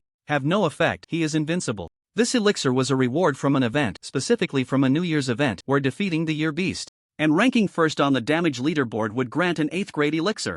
At that time, no one was playing, so he single-handedly hunted the Year Beast, taking 3 chances a day, and finished it off in 4 days. He had figured out the rewards of the Golden List. Each reward corresponds to the next item on the Golden List. For example, the Cultivation Golden List rewards magical artifacts, the Magical Artifact Golden List rewards elixirs, and the Elixir Golden List rewards the next item. Currently, he didn't know who the next one was, but he would find out by checking others' rewards later. Before long, he sensed that people were already on the playground, so he quickly left. In Longdu, in a certain villa. Miss, you absolutely cannot go out. The master will worry about you. Yes, Miss cannot go out. It's too dangerous outside. There are all kinds of demon beasts outside, and people with malicious intentions. You absolutely cannot go out. In a boudoir, a beautiful girl with youthful face and ample bosom was packing her luggage. She was the ethereal fairy, Guing. Beside her stood several maids, all kindly trying to persuade her. Stop saying that. I must go to Chengdu City. My Dao partner is there, and I absolutely cannot let someone else get ahead of me. The ethereal fairy spoke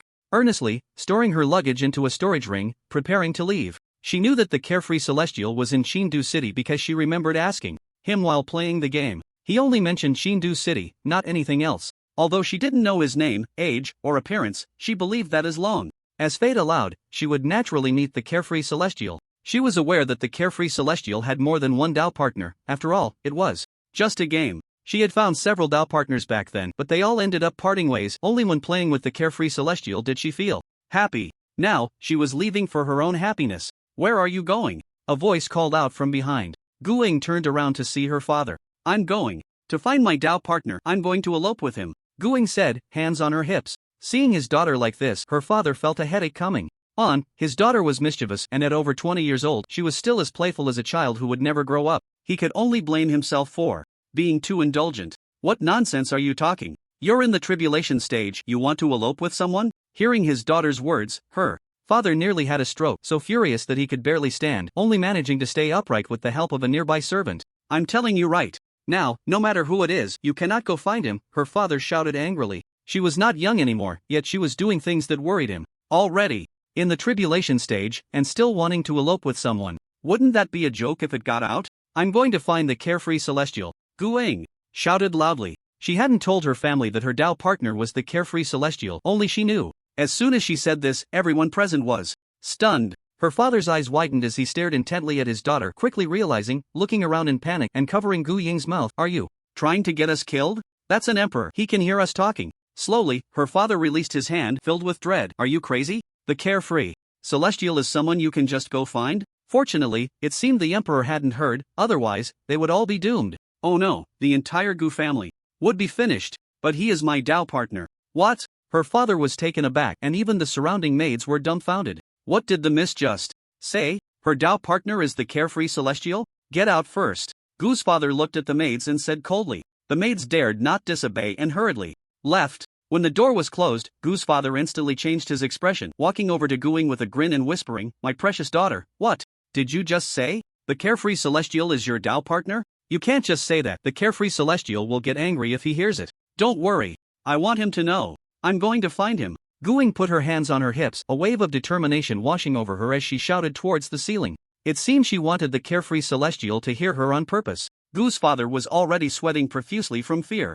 but seeing that the carefree celestial did not take action, he felt a wave of relief wash over him. It's fine. His daughter wasn't lying. Her Dao partner really was the carefree celestial. This is great. If he could have a powerful son-in-law, that would be fantastic. Quick, pack your things, and leave the house immediately. If I find out you come back alone, I'll break your legs. Upon hearing this, Guing was stunned, looking at her father in disbelief. This change of attitude was too fast. Just a moment ago, he wouldn't let her go, and now, upon hearing it was the carefree celestial, he immediately changed his tone. Dad, you should really consider learning Sichuan opera face-changing. It would be a waste of your talent. Guing complained. No more nonsense, we need to set off now. We must find the carefree celestial, do you hear me? I got it. Guing rolled her eyes. The next second, she disappeared from the spot. Seeing Guing leave, Gu's father couldn't express how happy he was. He had already started daydreaming about how impressive it would be if the celestial really became his son-in-law. On the playground, Chen Lan retracted his consciousness and rubbed his forehead. This is bad. How come Dao partners keep appearing one after another? Indeed, it was correct not to reveal his identity. Otherwise, those Dao partners would have come looking for him. He didn't expect that a casual remark from years ago would make the ethereal fairy remember him. Back then, when the ethereal fairy asked him where he was from, he replied, Qin capital. And now, she had come to Qin capital. Through his consciousness, he could already see the ethereal fairy appearing in Qin city, enjoying herself on the streets. But it was fine, no one knew he was the carefree celestial, and even if they met, she wouldn't recognize him. He shifted his gaze back to the playground. In front of him were 7 or 8 rows of students, each row containing a dozen or so. They were all sitting cross-legged, eyes closed, drawing the spiritual energy of heaven and earth into their bodies. Each of them had consumed the body refining pills and spiritual energy pills given by Chen Lan. What they didn't know was that Chen Lan had set up a time domain centered around himself. The flow of time inside was different from that outside. 1 hour of cultivation here equated to only 1 minute passing in the outside world. Consider it a small benefit he was giving to these people. Once they entered the path of cultivation, it was easy to lose. track of time, forget their worries and hunger, and forget everything else.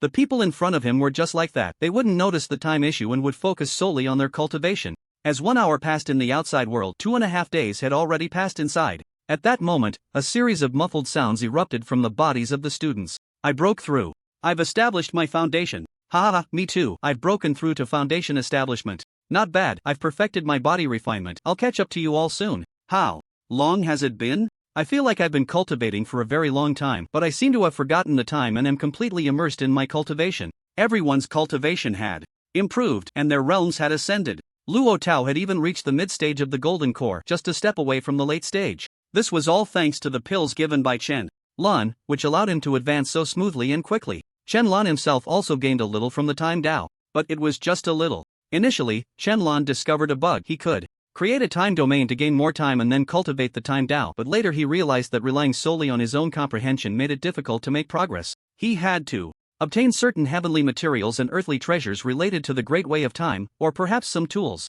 For example, time gems, which contain the essence of the Great Way of Time, could help him comprehend the Tao more smoothly. Now, he had 5 Great Ways, but he had only cultivated 2. He had just touched the threshold of the entry level for the Great Way of Change. However, for the Great Way of Time, he was far from entering. Comprehending this path was much harder than the Great Way of Change. Be quiet, continue your cultivation, and stabilize your cultivation base, Chen Lan said. In an instant, the scene fell silent, everyone suppressing their excitement and closing their eyes again to stabilize their cultivation. Chen Lan then expanded his divine sense, sweeping across the world. He needed more heavenly materials and earthly treasures or tools that contained the essence of the Great Way. Soon, Chen Lan was slightly taken aback. He discovered that the zombies from the pickled vegetable empire were still manifesting, and there were more and more of them. But wasn't the pickled vegetable empire already destroyed? It seemed that even after a nation fell, these games would still manifest and not stop. These so-called world integrations might be a battle. Another world was invading, with the purpose of devouring the original world and taking its place.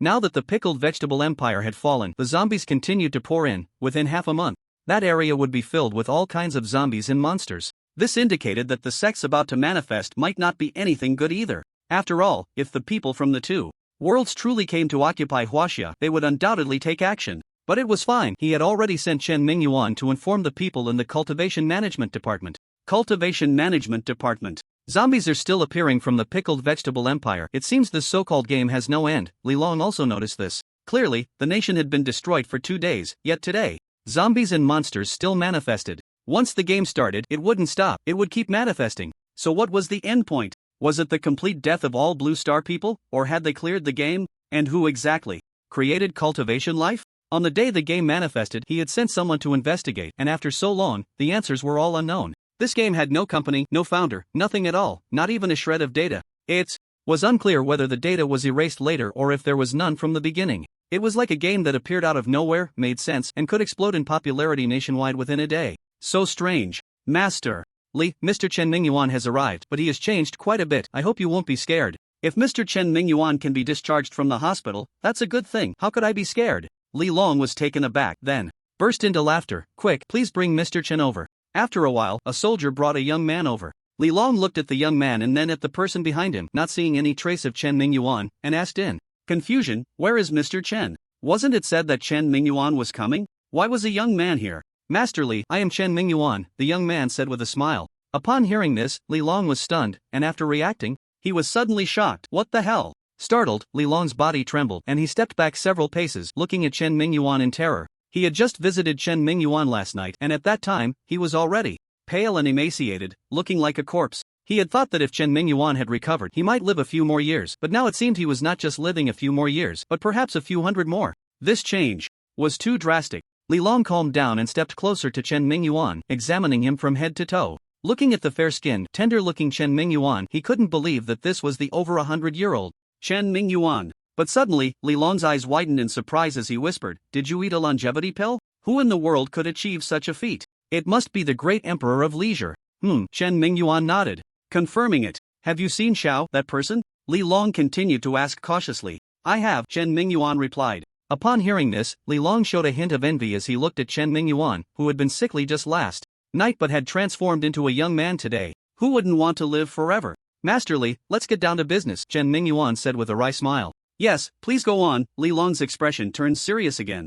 This is a message entrusted to me by the great Emperor Xiaoyao. With those words, Li Long's expression became even more grave, his brows furrowing. The words of the great Emperor Xiaoyao? That was not good news. In the future, Blue Star will merge with many worlds and it will lead to a chaotic battle. He is uncertain whether stronger enemies than himself will appear, so he needs all of humanity to enhance their strength as soon as possible. He cannot protect Huaxia forever. As soon as he finished speaking, Li Long's pupils constricted. This was a top-secret matter. If even the great Emperor Xiaoyao said so, then the situation must be very serious. Multiple worlds merging? No wonder Blue Star's area would expand. It was meant to accommodate other worlds. The people from these foreign worlds might not be friendly, and the future was full of uncertainties, including the possibility of encountering beings more terrifying than the Emperor himself. I understand. It seems the plan for everyone to cultivate must be executed quickly. Li Long sighed. This plan had actually been in progress all along. It was just that some stubborn people were unwilling to face it. Many elderly and middle-aged individuals in the country were reluctant to learn about cultivation, believing that even if the sky were to fall, there would be tall people to hold it up and they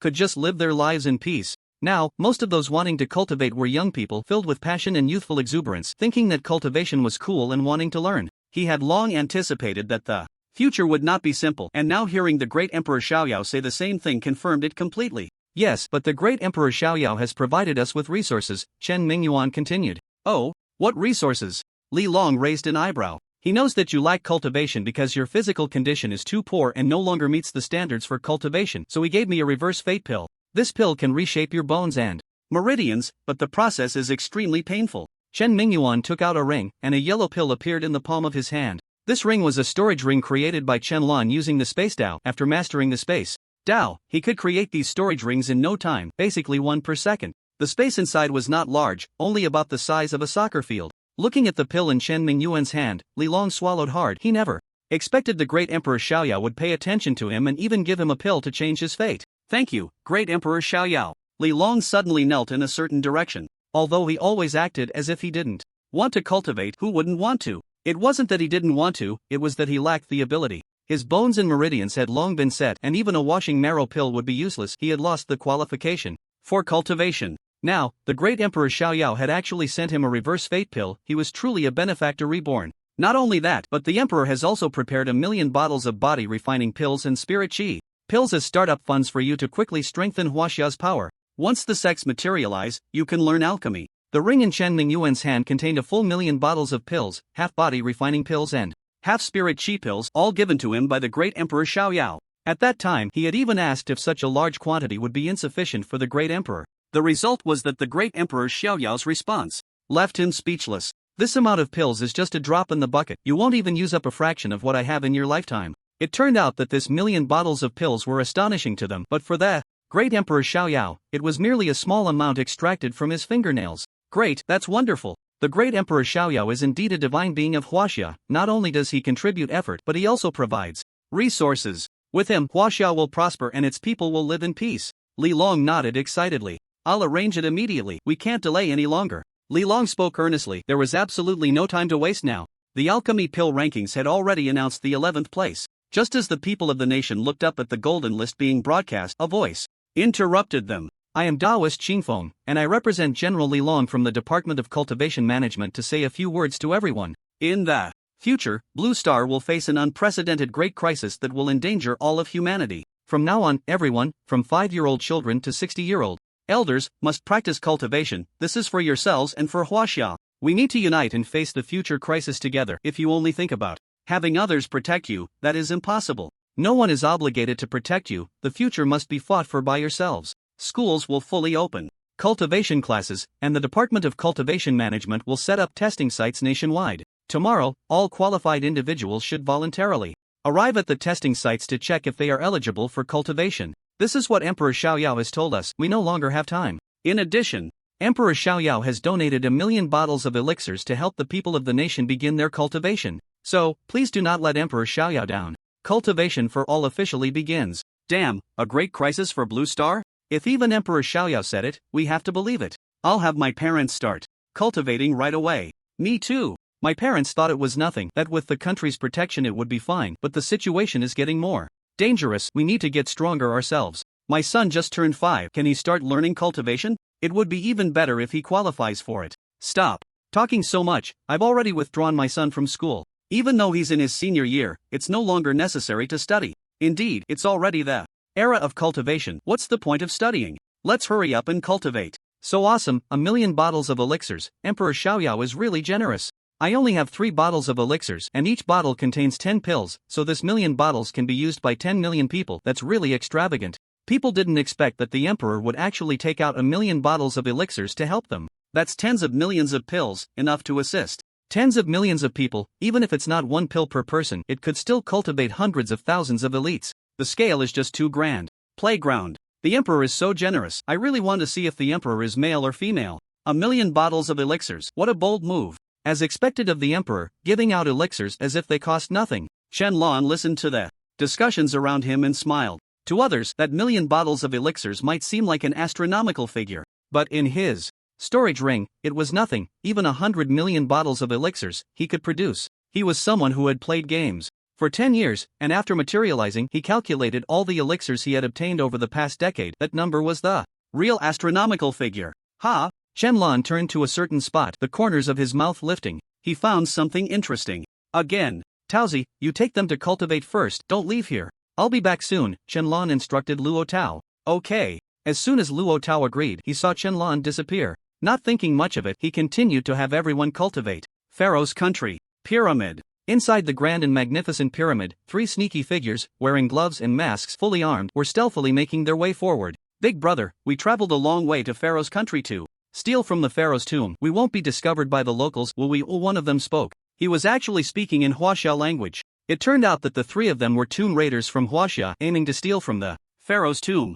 Now that the game had materialized, the world had undergone many wondrous changes, and they believed that this Pharaoh's tomb must also contain something extraordinary. If they could steal it, they wouldn't have to fear encountering any monsters. No way, no one has come in here, said the man at the front, who was slightly more robust than the others. This pyramid is a famous attraction in the land of the pharaohs, with many people visiting every day. It is also a sacred site. At the beginning of each month, the people of the pharaoh's land gather to pay their respects. Even the name of the country includes pharaoh. Normally, entry into the pyramid's interior is restricted, and only at specific times each year do people come in to check if anything is missing. They had just passed the inspection a month ago, which meant there was still a year before the next check, so there was no need to worry. The boss has done his homework. We can just take what's inside without a care, another man grinned. Right, let's hurry and see what good stuff we can find. This is the pyramid, the tomb of a pharaoh. There must be plenty of gold and jewels. A pharaoh, after all, is a king. When a king is buried, there's bound to be some gold and silver. They can't take nothing with them. Now, before them lay a vast, empty, dark corridor, devoid of light, sunlight, or any glimmer.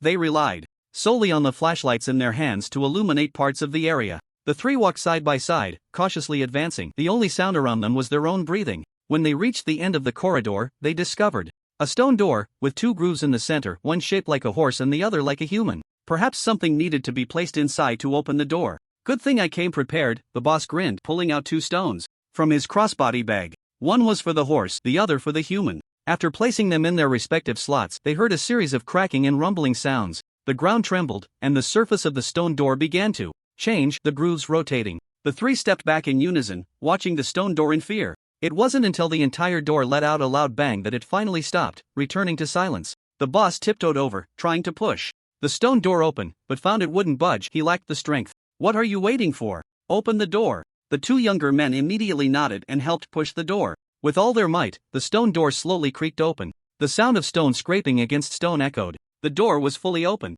The 3 looked inside, instantly stunned by the sight before them. Inside, there were actually hundreds of coffins. These hundreds of coffins were wrapped in white cloth, tightly bound, some placed on the ground, others leaning against the walls. The most eye-catching was the coffin in the center, a golden coffin. The 3 were immediately drawn to it, rushing over to examine the coffin from top to bottom. Holy crap, pure gold. We're really going to get rich. One of the younger men instinctively bit the coffin, realizing how hard it was, and immediately shouted in surprise. This was real gold. The coffin was 2 meters long and 1 meter wide. If the entire coffin was made of gold, they would definitely strike it rich. Just this gold alone made the trip worthwhile. But how are we going to take such a big coffin with us? One of the younger men scratched his head in confusion. Slap. The answer came in the form of a slap from the boss. Are you an idiot? I told you to bring containers and tools so you could chip away at the gold. How the hell do you expect to carry such a big coffin? The boss was speechless. How could his 2 younger men be so dim-witted? This trip was over. He needed to find 2 new subordinates.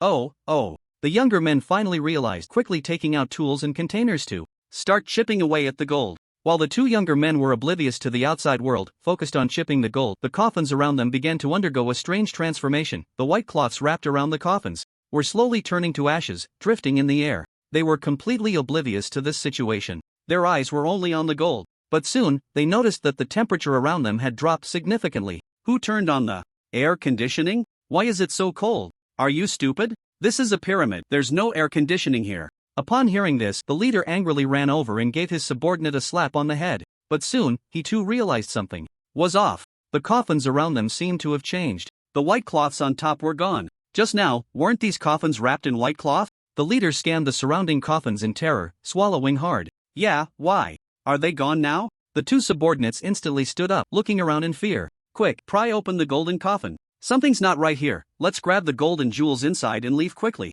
The leader immediately issued the command, pulling tools from his bag and starting to pry at the coffin with all his might. The two subordinates nodded and moved to different angles of the coffin, each exerting force to pry it open. As the three of them put all their strength into it, the coffin creaked and gradually loosened. At the same time, the ordinary black wooden coffins around them were also making sounds, as if the dead inside were coming back to life. Hurry, the leader shouted. In panic. He had seen plenty of strange things before, and in today's world, the resurrection of the dead was nothing unusual. The three of them sped up considerably. Bang! The coffin was pried open. Inside lay a corpse wrapped entirely in golden cloth, its hands crossed over its chest, holding a golden scepter with a dazzling red gem in the palm. Besides that, the corpse was surrounded by a dazzling array of gold and silver treasures, all priceless and hard to come by. If they could take it all, it would be enough to ensure a carefree life for the three of them. Seeing these treasures, greed instantly lit up in their eyes and they became excited. Quick, take as much as you can. The three hurriedly reached in to grab the gold and jewels, frantically stuffing them into their bags, pockets, and even their underwear, shoving rings into their mouths.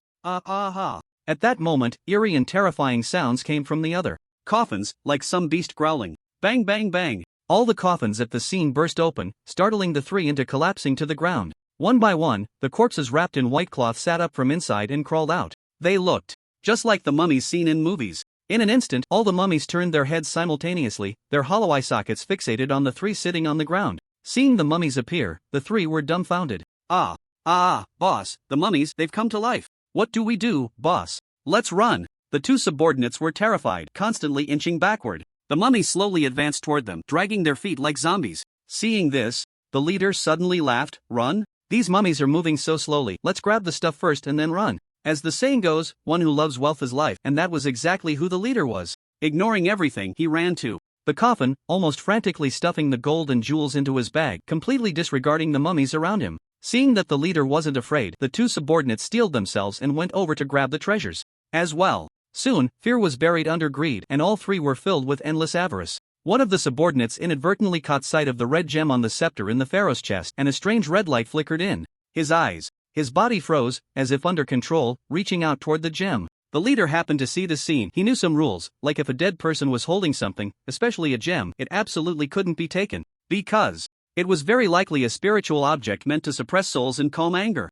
Don't, the leader shouted immediately, but it was too late. The younger brother yanked the scepter out with great force. In an instant, a terrifyingly powerful energy erupted from the golden coffin, sending the three of them flying backward. They crashed heavily against the wall, spitting blood and feeling weak. At that moment, outside, a strange phenomenon occurred above the pyramid. Dark clouds gathered, and thunder roared. In the pharaoh's land, which hadn't seen rain for years, a sudden storm broke out. Seeing the unexpected downpour, the people of the pharaoh's land immediately sensed something was wrong. This was not a heavenly blessing, it was divine punishment. There was something amiss with the pharaoh's tomb. Boom! A bolt of lightning struck the top of the pyramid, followed by countless other bolts. The apex acted like a lightning rod, crazily absorbing the electricity. Inside, a tremendous change had already taken place. The three tomb raiders looked at the golden coffin as a large hand rose up, grasping the edge of the coffin. An entirely gold-clad mummy crawled out from within. It was the pharaoh. He had awakened. Intruders, how dare you disturb me? The deep, hoarse voice of the pharaoh echoed throughout the pyramid. He was not speaking in the Huaxia language, and the three could not understand.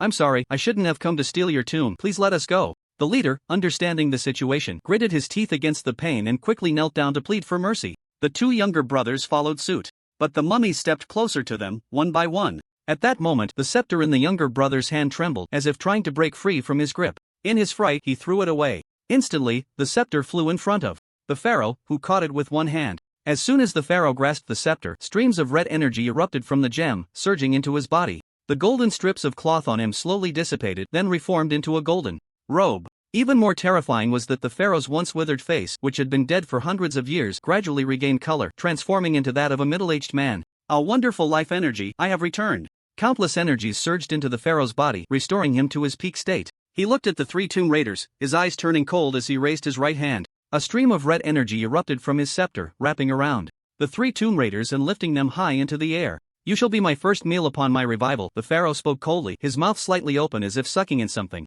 An astonishing scene unfolded, the faces of the three tomb raiders rapidly dried up at a visible speed, losing all color. Streams of red energy drilled out from their bodies as if the pharaoh was draining their blood. Just as the three were about to be completely drained, a voice broke. The atmosphere. The rhythm of the path of life. I didn't expect this pharaoh's land to have such a thing. Truly interesting. At the same time, a pressure erupted, instantly suppressing the pharaoh and the numerous mummies. Bang, bang, bang. The continuous sounds rang out as the mummies burst like balloons, turning to dust. And before the pharaoh, a young man appeared. It was Qianlan. He had just sensed the aura of the rhythm of life and had come here. Who are you? The pharaoh glared at his subjects as they turned to dust, furious. What kind of bird language is that? Qianlan frowned and waved his hand. Instantly, the scepter in the pharaoh's hand flew into Qianlan's grasp, trembling wildly.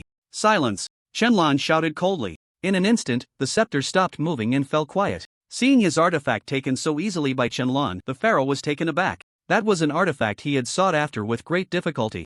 With it, he could rest in the tomb for hundreds of years without dying. Give it back to me, the pharaoh shouted, a surge of red energy erupting from his body, rushing towards Qianlan. Qianlan looked expressionless at the energy. Rushing toward him, merely snorting lightly, and shattered the energy. The pharaoh was instantly sent flying backward, crashing into the wall and spitting out blood. However, the red energy within him automatically replenished his injuries, restoring him to peak condition. If it weren't for your usefulness, I would have killed you already, Qianlan said coldly, raising his right hand. A force erupted from his palm, pulling the pharaoh closer, gripping his neck, and suspending him in the air. Tell me, where did this gem come from? Qianlan asked coldly. Dream on, I'm going to kill you, the pharaoh roared in pain and rage, red energy coalescing within him, preparing to attack Qianlan. In that case, I'll come see for myself. Qianlan's eyes flickered with purple light. Ah! The pharaoh suddenly threw his head back and screamed. A terrifying energy rampaged through his mind, destroying his brain and tormenting his soul. Qianlan was using soul searching. He wanted to know where the pharaoh had obtained this gem, which contained a faint resonance of the Tao of life. In less than 10 seconds, the pharaoh stopped struggling, his body relaxing and hanging limply, as if dead. The purple light in Qianlan's eyes dissipated, and the corners of his mouth slowly lifted. Not bad, I've gained something. Qianlan released his grip, and the pharaoh fell to the ground, quickly kneeling. On one knee. Master, the pharaoh spoke fluently in Huaxiao language. From now on, you are number 3. Your task is to find the other gems that were lost back then, Qianlan said indifferently. From the pharaoh's memories, he saw a fist-sized red gem, which was vastly different from the glass bead he held now. If it were a whole gem, it would surely contain a lot of the Tao of life. This little bit was not enough to fill his gaps. Moreover, the pharaoh was a decent subordinate. He possessed a special ability. Having worn the life gem for hundreds of years, he had absorbed quite a bit of the Tao of life, even gaining some understanding. Although it wasn't much, it allowed him to master a capability to absorb others' life force to replenish his own. As long as he absorbed enough, he could be immortal. It had to be said, this was terrifying, but it also had a fatal weakness. If the opponent's strength was too great, he could be beaten to the point of being unable to absorb. This was just one of the pharaoh's abilities. He also had the power to awaken the dead, but they would become mindless, soulless corpses, mummies. Yes, master, number 3 nodded heavily. Someone's coming, you handle it yourself. Qianlan sensed that over 100 people were approaching, all ordinary folks. In the next second, Qianlan vanished from the spot. The 3 tomb raiders were just groggily waking up, but as soon as they did, they saw the pharaoh standing before them, whispering like a demon. You will be my newest servants. On the playground, Qianlan sat under a shady tree not far away, watching everyone practice, then looked down at the red gem in his hand, feeling a hint of doubt. What kind of planet was Blue Star in the past? From the pharaoh's memories, he learned many incredible histories. It turned out that hundreds of years ago, there were already divine beings and extraordinary individuals. In his memories, the pharaoh had seen a divine being standing in the sky, calling the wind and summoning the rain, refining their body with thunder. There were also beings who could breathe fire, summon winds with a wave of their hand, and control objects with their thoughts. Such things existed in the past, so why had he not seen them later? The pharaoh's memories did not provide an answer, as he soon fell into a state of false death. This gem was something the pharaoh had sought out with others back in the day. At that time, there were 4 of them, including him. They found this gem and eventually divided it into 4 parts, each taking one away.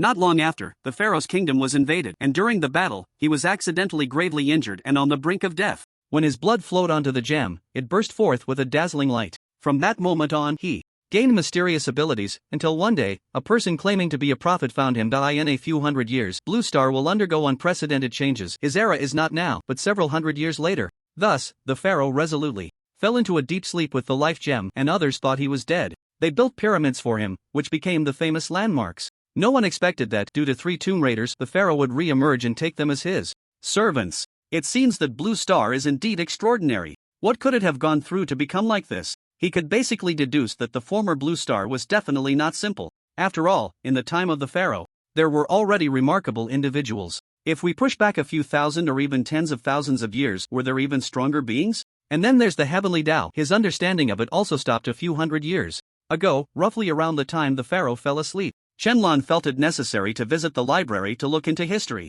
Perhaps the history books could provide him with answers. Blue Star from a few hundred years ago was definitely not simple. With that thought, Qianlong vanished. The next second, he appeared in the library of Qin University. Since the arrival of the cultivation era, no one had been reading, even the librarian was absent, and the library was closed. Qianlong expanded his consciousness and quickly found the shelf of history books, spotting one titled. However, as he flipped through the pages quickly, his expression grew increasingly grave. Finally, he closed the book, feeling an immense weight on his heart, furrowing his brow. History is missing. No, it couldn't be called missing, it felt more like a fresh start. This book contained many historical events he had never studied. In the middle of the history, he clearly saw a segment that was out of sync. The previous part described Qin Shi Huang building the Great Wall to fend off foreign enemies, and the next part was the founding celebration of China. Where did that large segment of history go? Qianlong felt a chill. For so many years, they had known about Qin Shi Huang unifying the 6 states and many other historical events. But now, upon opening this book, he discovered a significant portion was missing. The most bizarre part was that everyone believed the history was correct. They had no idea their memories had been altered. What about the history after the unification of the 6 states? Was it something humanity had imagined? Or was it forcibly implanted in their memories? Wait, if human memories were tampered with and history was missing, then who wrote this book? Qianlong flipped to the last page of the book, and his pupils suddenly contracted. It was blank. Normally, the author and the publishing house would be noted at the end. This book had nothing at all. With a heavy heart, he returned the book to the shelf and went to the management computer at the front desk to see where this book had come from. Using his ability to alter, he easily cracked the password and searched for. As expected, there was no record of this book. It was as if this book had appeared out of thin air in this library. Qianlong instinctively used his consciousness to look at that shelf and was momentarily stunned before flashing to the shelf. Looking at the empty space, he was dumbfounded. The book was gone. He clearly remembered placing it here, but now it was missing. He immediately expanded his consciousness to scan all of China but found no anomalies. He could confirm that no one had been here just now.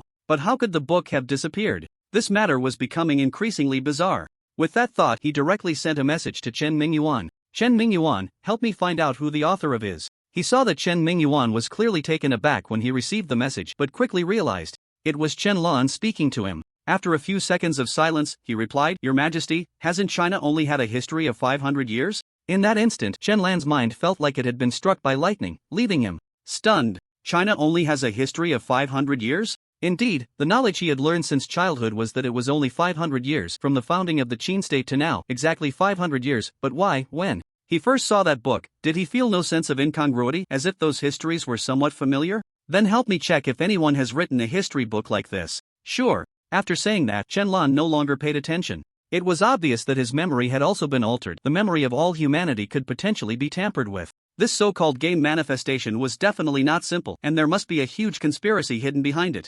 Thinking of this, Qianlong smiled. The feeling of exploring a game, discovering the world, and gradually uncovering the truth was truly exhilarating. Since it was a game, then he might as well enjoy it. The playground. Qianlong returned to the playground. At this moment, everyone had stopped cultivating and was instead looking at the Sky's Elixir Gold list. It turned out that they were already announcing the top 3, and the first place would be revealed soon. I'm sure the first place is still the Great Emperor, it can't be wrong. I admire the Great Emperor so much, he's always first on every list. Who wouldn't envy that? If I could top one of those lists, I'd be willing to have my cultivation soar. How can you want both? You're dreaming. I wonder what the next gold list will be. Listening to the crowd, Qianlong looked up at the golden list in the sky, just in time to see the first place. Thunder rumbled. The sky roared, dark clouds dispersed, and golden light shone brightly. An anomaly appeared again. And this time, it seemed even more extraordinary. The entire sky was golden. First place, Carefree Great Emperor, 8th rank Elixir Reward. Array Path Divine Ability, Auspicious Qilin. As the gold list announced the first place, it actually started to rain from the sky. And this time, unlike the last, it was a golden drizzle that spread across the entire Huaxia. When people touched this golden rain, they found that their cultivation was increasing. Wow, this is divine rain, it can enhance cultivation. It really is. Hurry and open your mouth to catch it. Thank you, Great Emperor, for winning first place. And letting us benefit. This first place is amazing. It even benefits all humanity. The Great Emperor is incredible. The Great Emperor is too awesome. Although this golden rain was granted to humanity by the Elixir Gold List, people instinctively thanked the Carefree Celestial Master first. Not only were the cultivators happy, but ordinary people also found that this golden rain was nourishing their bodies, and some patients felt their ailments had improved significantly. Suddenly, all of Huaxia's humanity rushed out to catch the rain, with some even stripping down to their underwear, dancing in the streets, while others brought containers to collect the golden rain. They discovered that once the golden rain entered the containers, it instantly turned into ordinary clear water, losing all its efficacy. And this golden rain came suddenly and left just as abruptly. It lasted only 10 seconds before dissipating. Yet, in those 10 seconds, millions broke through their realms, significantly increasing their cultivation, and many ordinary people felt their bodies restored to health, with no more back pain or leg soreness. Qianlan rubbed the rainwater between his index finger and thumb. He could tell that this rainwater contained a vast amount of spiritual energy. For ordinary people, just a few drops were enough to cure 100 ailments, restore health, and even prolong life. For cultivators, it could help them break through one or two minor realms. The major realm would depend on their talent. Ah, I broke through. Me too, I broke through. Thank you, Great Emperor. This rain was so timely. The people in front of him were all delighted. They had all broken through one or two minor realms, significantly enhancing their strength. Not bad, I also improved. Golden core is complete. Luo Tao looked excitedly at the golden core in his dantian, which had grown significantly. One rain had brought into the completion of the golden core. It felt so good. At that moment, the voice of the primordial echoed again in the sky. Gold list rewards announced. Mounts to be distributed later in 5 days. Mounts will manifest, and the Mount Gold list will open in 5 days. Spiritual veins will manifest in 5 days. Heavenly materials and earthly treasures will manifest. Hearing this voice, Chen Lan's lips curled up. It was just as he had thought. Whatever the gold list rewards were, that would be what the next gold list would entail. The Qilin is a mount, and the next one is indeed the Mount Golden list. After the voice of the primordial chaos passed, beams of golden light descended across the country, landing on Qianlan. At this moment, Luo Tao noticed Qianlan and saw the golden light surrounding him, immediately congratulating. Congratulations. I knew you would definitely make the list. This time, many nascent soul cultivators made it onto the golden list, with the last 20 spots almost entirely filled by those in the nascent soul stage. He had a feeling Qianlan would be among them. He was right. Let's not talk about that for now. How's your training going? Qianlan asked knowingly. He was aware of everyone's cultivation levels. Upon hearing Qianlan's question, they all eagerly responded. Not bad. The demon beasts will soon materialize, and I will lead the team out. You all continue to stabilize your cultivation. Yes, Teacher Chen, they replied in unison, immediately sitting cross-legged to continue their training. Meanwhile, Chen Lan was contemplating the reward the golden list had just given him, the Array Path Divine Ability. This was a very powerful ability. He could form an array with a single thought, and no matter how difficult the formation, he could quickly learn and master it, even improve upon it. However, there was a problem before him. He didn't understand formations. He would have to wait until the sect materialized before he could find someone to learn about formations. Time flew by, and the group had no idea how many days had passed in the time domain. Outside, the demon beasts began to materialize. The voice of the primordial chaos rang out again. Qianlan casually lifted the time domain, returning to the original time. It was time to lead the team out for some fun. Demon beasts will begin to randomly materialize. This time only those below the nascent soul stage will appear. In 7 days, demon beasts below the transformation stage will materialize. In 7 days, the transformation stage demon beasts would appear. Has the game sped up? Qianlan frowned slightly. Humanity had not truly grown yet, which was not good. It seemed he could no longer intervene to speed up the game's progress. Otherwise, within a month, there would be demon beasts at the tribulation stage running rampant. By then, everyone would be at the body refinement and foundation establishment stages. How would they fight then? Indeed, when the people across the nation heard that transformation stage demon beasts would appear in 7 days, they were already filled with trepidation. No way, transformation stage demon beasts so soon? This game is going for a total wipeout. Now there are body refinement and foundation establishment cultivators everywhere. Isn't it a bit too early for transformation stage to come out? Exactly, playing a game should be gradual. Suddenly having a big boss. What's the point? I want to restart. Everyone, don't forget, this isn't just a game, this is the apocalypse. If we remain this lazy, we'll be the ones dying soon. That's right, from now on, I'm going to cultivate 24 hours a day. I want to be 007. I've already quit my job, it's the end of the world. What the hell with work? I slapped my boss in the face and left the company. The emergence of transformation stage demon beasts left everyone anxious. This was happening too quickly. If transformation stage appeared in 7 days, wouldn't that mean the great ascension stage would show up in half a month? In another month, tribulation stage demon beasts would probably arrive. What's the point of playing then? Just waiting to die. Because of the frequent appearance of demon beasts, the desire within people to become stronger grew increasingly intense. If this continued, they would eventually be overrun by demon beasts. As beams of golden light descended upon various places in China and unknown realms, Shenlong smiled lightly at his students, casually waving his hand, causing a small sword to enlarge beneath him until it was large enough to accommodate several hundred people. Come on up, I'll take you out for a bit. Seeing the magical artifact beneath Shenlong, everyone displayed expressions of desire, envy, and admiration. When would they be able to be as carefree as Teacher Chen, flying on a sword and roaming the heavens? Although some had already tried flying on a sword, they still felt excited when standing on it again. Shenlong brought them to the previous location, where there were already thousands of demon beasts, eagerly looking at their new home. The appearance of Shenlong and the others disturbed them. Natives, one of the demon beasts saw Shenlong and the others and spoke human words. The exit is just a word from the natives. Clearly, they know they are outsiders. Seeing this, Shenlong thought of something. Why not capture a few demon beasts to ask them? They all come from another world. They must know some insider information. With this in mind, Shenlong descended, saying, everyone can act freely, but don't go alone. It's best to form groups of 3 or 4. Don't worry, I will protect you. After saying this, he sheathed his small sword and casually grabbed a dog-headed demon beast flying into the sky. The others, seeing this, shouted to bolster their courage and began to hunt the demon beasts. As long as someone was about to be harmed, the demon beasts would inexplicably turn into withered corpses or vanish into thin air, and no one would get hurt. In the sky, Shenlong held a demon beast. Just as it was about to bite at his head, he shot it a glare, and it instantly became obedient. It sensed an incredibly terrifying pressure. As soon as it opened its mouth, it would die. You're clearly a native. Why are you so strong? Didn't they say you're not that powerful? The demon beast said in instinctive fear. Hearing this, Shenlong immediately caught the key point and coldly replied, who said that? But the next second, the demon beast exploded, turning into a puddle of blood mist, its soul scattering. However, not a drop of blood touched Shenlong. Watching the demon beast that had just been speaking suddenly explode, Shenlong was furious. There was indeed a secret. These demon beasts couldn't even speak. As soon as they opened their mouths, they would self-destruct. He was not convinced and waved his hand, bringing another demon beast to him. Tell me, where did you come from, and why did you come to Blue Star? Heh, native, we won't say. Not saying? I'll see for myself. Shenlong wanted to search its soul, but the moment his spiritual power touched the other's soul, this demon beast self-destructed again, its soul scattering. Not a trace of soul remained. I don't believe it. Shenlong waved his hand, and the blood mist instantly flowed back and condensed, restoring the demon beast to its original form. He searched its soul again. As expected, it self-destructed once more. Shenlong repeated this over and over, constantly reversing time to reshape the demon beast. The result was the same. The demon beast kept self-destructing, even when he slowed the passage of time.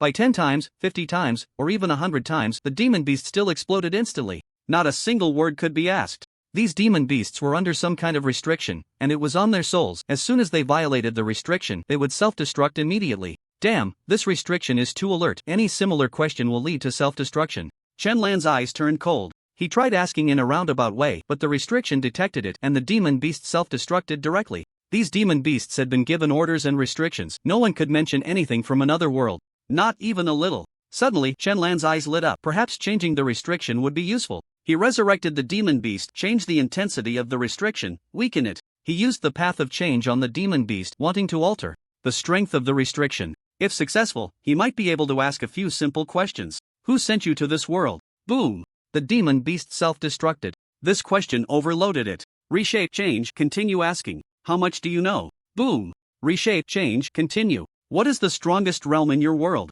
Boom! Which world do you come from? This time, the demon beast did not self-destruct immediately. Instead, it stared blankly at Shenlong as if it had lost its soul. Xianxian realm. Boom! It self-destructed. Watching the demon beast explode, Shenlong chose not to reshape it this time. He had already learned one answer. The other world was the Xianxian realm. If he continued asking, he probably wouldn't get much more. The other side's restriction was too strong, locking down many questions. Even a slight deviation would cause an explosion. Shenlong raised his head and revealed a mysterious smile to the sky. I know you are watching. Since you can't come over, it means you are afraid of something. In the past hour, all the demon beasts on the field had been eliminated, and everyone was busy harvesting their corpses. It was discovered by someone that these demon beasts were quite delicious and even contained a faint spiritual energy. Ordinary people could enhance their immunity by eating them, while cultivators could gain a slight increase in their cultivation level. In just one day, demon beasts had already become a delicacy on the dining tables of the Huaxia people. It's truly echoed the saying that any invasive species that arrives in Huaxia, as long as it is edible, can be consumed to the point of becoming endangered. This piece of meat is good, I'll take it home to make soup. These ribs are the best. Great. Tonight's barbecue ribs are sorted. This time we also got the corpse of a nascent soul demon beast. Cooking it will definitely enhance our cultivation. We just need to bully a few special people, and we can't go too far, that would be problematic. Goo. Ying's body trembled, but she wasn't afraid. TCH, is it really a nascent soul? Who cares? No, those people dare to respect the carefree little emperor. If I find out, they will definitely be finished. Gooing chimed in from the side. Upon hearing this, Shenlong was stunned. That organization's name sounded so familiar. It must be. You casually swung your hand, and the bald man flew out again, but this time, I couldn't get up anymore. It was always possible to cautiously bully someone on the small street, right? Long before this, Shenlong had noticed the mysterious fairy descending. I definitely wanted to kill the bald man. Heaven knows I wanted to see if the mysterious fairy would come up. This is none of your business. Who are they? Those are the demon beasts you killed. Why should we give them to you? Guang, feeling displeased, stepped forward and pointed at a few people, shouting, "How about we all have a barbecue together tonight and have some fun?" Yes, it is indeed true, you are allowed to respect your Dao partner. Bang! The bald man didn't say anything, just laughed heartily. Hey, we want those 2 demon beast corpses. After all, the carefree little emperor is so busy, he should have time to manage our big rascals. Just then, 7 or 8 people dressed in red cloaks, all in uniform, resembling a clown circus, walked over. Their sudden appearance was a bit too abrupt. These people really had no sense of crisis. They were still chatting and laughing at this point. As soon as they noticed that the carefree little emperor was too lazy to manage us, they became even more audacious. Who are they, and why do they respect the carefree little emperor? The golden core looked fiercely at these people. He took out a pill from his ring and swallowed it. If those people were deliberately using the name to swindle. What trash! The golden core frowned slightly. How dare such trash come over? A few big disciples shook their heads repeatedly, distancing themselves. The newcomers were indeed the mysterious fairy. How could the carefree little emperor possibly recruit such misfits to form an organization? Everyone was discussing holding a grand feast tonight. A week ago, we had quietly used that name to end the swindling. Hee hee, how dare they hit you? They forced you. At this moment, the bald man lying on the ground stood up, letting out a hearty laugh. The pressure beneath him simultaneously erupted. Suzhin was complete. Shenlan's lips curled up, finally willing to show up. Could it be that their old ones are? No, it's not this one. If they want to die, just hand over the demon beast corpses. The bald man seemed particularly afraid of death as he spoke those words. As the dust settled, a slender figure with a curvaceous body, youthful face, and ample bosom appeared behind us. However, maintaining an optimistic state of mind was also good. Just then, a voice came from the sky. The other party clearly had a powerful background. Leading them was a bald man who looked fierce and intimidating. Did you just hear what they said about Ren Xiaoyao? The carefree little emperor is the founder of their organization? The Golden Core looked at the few remaining big disciples and asked eagerly. Boom! The Golden Core's realm was also exposed due to his actions. He was at the tribulation stage. He really came up.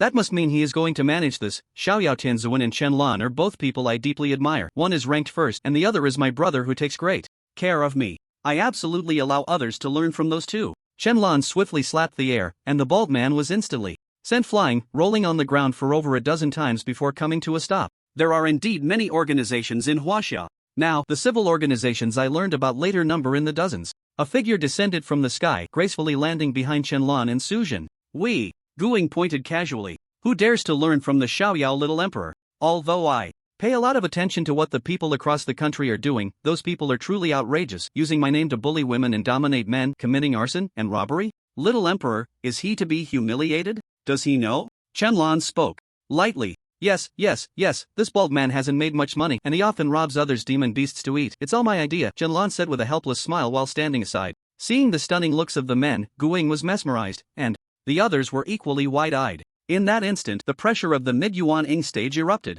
Ren Xiaoyao, the bald man said proudly, standing tall. The big disciples were immediately startled, looking at the ethereal fairy in fear. Shenlan had little to say, but those people actually dared to bully my student. I could not just sit back and watch. Yes, you were all deceived by this bald man. I said that Tianxue is using the name of the little emperor to make money, so I brought you all. Here. Which department is that from? Seeing it was a small-time figure crossing tribulation, everyone was shocked. Which small-time figure from the golden list was that? In that instant, the realm broke through, reaching the perfection of Yuan Ing. Who respects the Xiaoyao little emperor? The golden core scanned the crowd and asked angrily. After speaking, he shot a glance at Qianlan, signaling him. Yet inside, he felt not a shred of excitement. Could it really be that slow to find the Xiaoyao? Little emperor? He's talking nonsense. How could the little emperor have such an organization and let people like him join? Gu Ing directly scolded. The bald man, seeing Gu Ing was just Luo Tao, chuckled. Hee, just Luo Tao, and you dare to be reckless? They were all cultivators who spontaneously formed a group. We were willing to join the management department, so we created our own department and thrived. It was very slow, and that excitement turned into anger. Okay, this suggestion is not bad. Qianlan was even more confused. When did I not have such an organization? Was there really no one respecting your partner? Seeing that scene, the big disciples were shocked, and even these classmates were dumbfounded. Old Chen, it's time for him to show off. Qianlan had something to say. I truly didn't want to care about those people, but thinking about how they had not only impersonated my name but also bullied me was infuriating. Die. The bald man condensed his spiritual energy into a sword and charged at Sujin. Qianlan frowned and looked over. This was a mid-Yuan Ing, and the ones behind were all Sujin. This was life-threatening. Which organization are you from? Qianlan looked at those people in strange attire, feeling somewhat puzzled. Gu Ing casually slapped her hand, instantly annihilating all those people. Her strike was ruthless, without a hint of hesitation, leaving the others trembling in fear. Alright, it's resolved. Who are you? Gu Ing clapped her hands, raising a sweet smile as she looked at Luo Tao and Qianlan. We are from Qingdu University. We came to slay demon beasts and gain combat experience, Luo Tao immediately replied. Oh.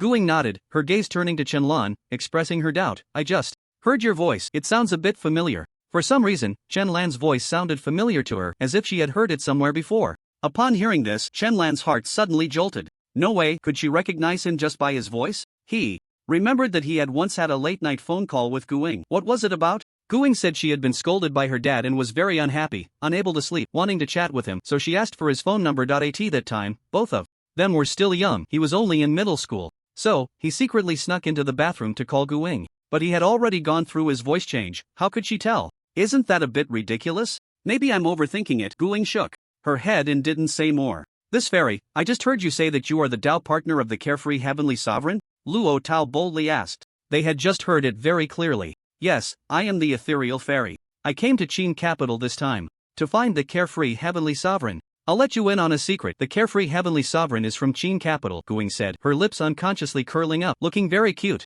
At this point, Qianlan was taken aback. The ethereal fairy actually wanted to find him so badly. What had he done to make such a girl care about him so much? Was it just because of his current identity? Fairy, are you so sure that the carefree heavenly sovereign will like you? Qianlan instinctively asked. As soon as he said this, everyone around was shocked, looking at Qianlan in horror. Was Teacher Chen out of his mind? How could he dare to ask such a question? This was a fairy in the tribulation stage. Even Luo Tao's back was soaked with sweat. What was old Chen thinking? Risking his life? If they offended this fairy, they would probably all be doomed. Gu Ing was momentarily stunned, but didn't get angry. Instead, she looked full of fighting spirit, raised her little fist, and confidently said, I'm naturally beautiful. I don't believe I can't charm the carefree heavenly sovereign. If he really doesn't like me, I can just leave. Upon hearing this, Qianlan smiled. Then I wish the fairy all her wishes come true. Alright, thank you. I'll remember that. When the time comes, we'll have a grand feast, and I'll definitely invite you to the banquet, Gu Ing said generously, patting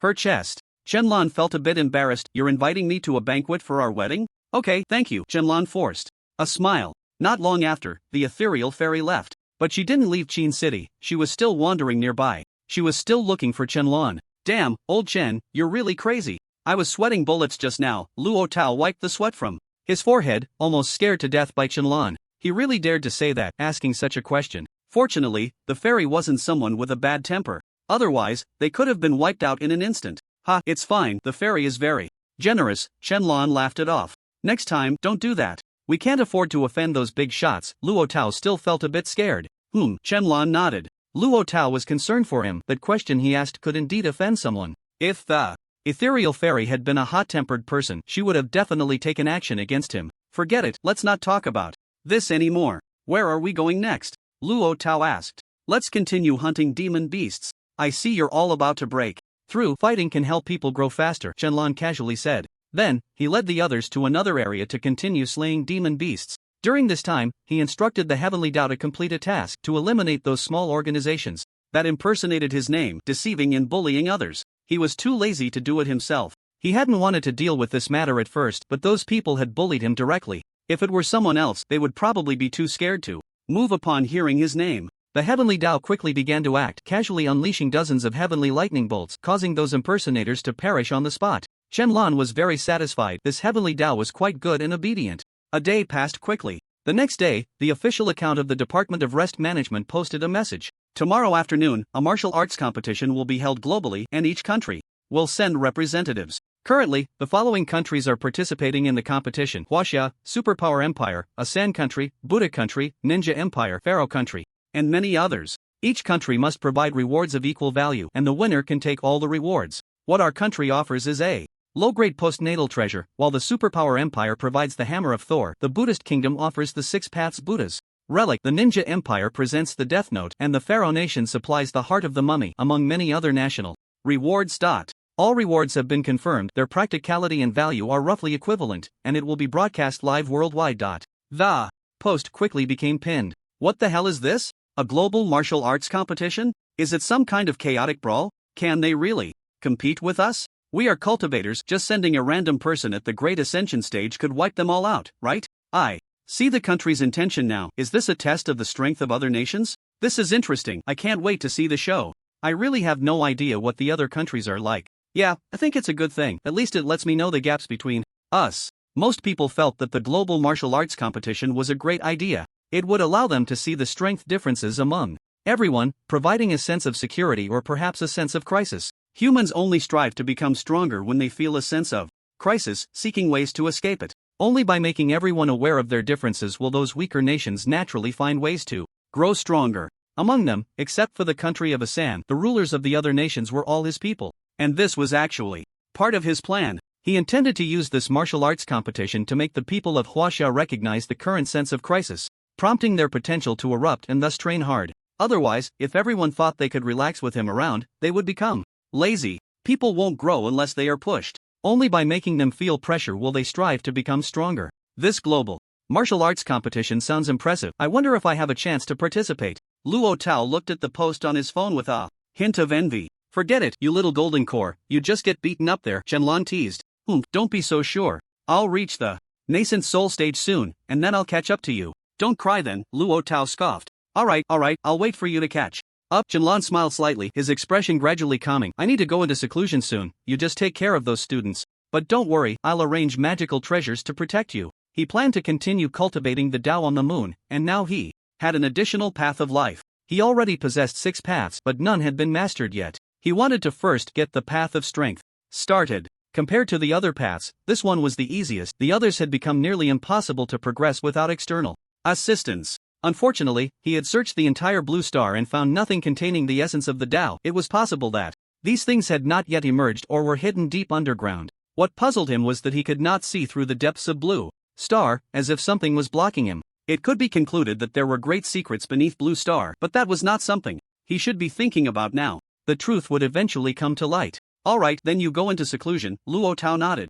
The next second, Shenlong disappeared. When he reappeared, he was already on the surface of the moon. Shenlong casually set up a barrier that would make him invisible to others. Even the divine sense of an immortal emperor could not detect him. No satellites could pick up anything. This was the quietest place for seclusion. Next, I will comprehend the path of strength. I won't leave until I've made progress. Shenlong sat cross-legged, closed his eyes, and his soul slowly entered a void universe. In the universe there were 3,000 dim stars, each representing a different path. Among them, 6 stars shone brilliantly, representing the 6 paths he had comprehended. He slowly contemplated the path of strength, with spiritual energy and the essence of the Tao enveloping his body, mysterious and hazy. Emperor, have you left? Lying on the big bed, Peng Dehai sensed the terrifying divine consciousness that belonged solely to the celestial master of freedom leaving blue star. He could almost sense the Emperor's divine consciousness every day, and he had long since lost his privacy, but he didn't dare to resist. After all, the Emperor had spared his life. Yesterday, he had already realized that the Emperor was not in Blue Star for a while because that terrifying divine consciousness had vanished. Now that it was gone again, he could basically conclude that the Emperor was in seclusion. Even being this strong, he still secluded himself. Didn't he let them live? Peng Dehai felt speechless, but soon, he became worried again. The emperor had left and others probably knew about it. Some might start to get restless. Now, he was the strongest on Blue Star, but he didn't want to take action. It was troublesome. He hoped those people wouldn't cause any trouble. Heilung City. On a deep mountain, there was a cave known to no one, its entrance long covered by a large tree and wrapped in vines. Even if someone passed by, they wouldn't see this cave. In the deepest part of the cave, it was empty, but on the ground, a mysterious red liquid had been used to draw a magic array. The symbols on the array were obscure and difficult to understand. Even if a research team came here, it would probably take decades to decipher it. At that moment, the magic array suddenly shone with a red light, and red liquid began to flow out slowly, resembling blood. The liquid flowed along the magic array until 5 minutes later, it had dyed all the symbols in the entire array a brighter red. Jia, I, the blood demon ancestor, have finally awakened.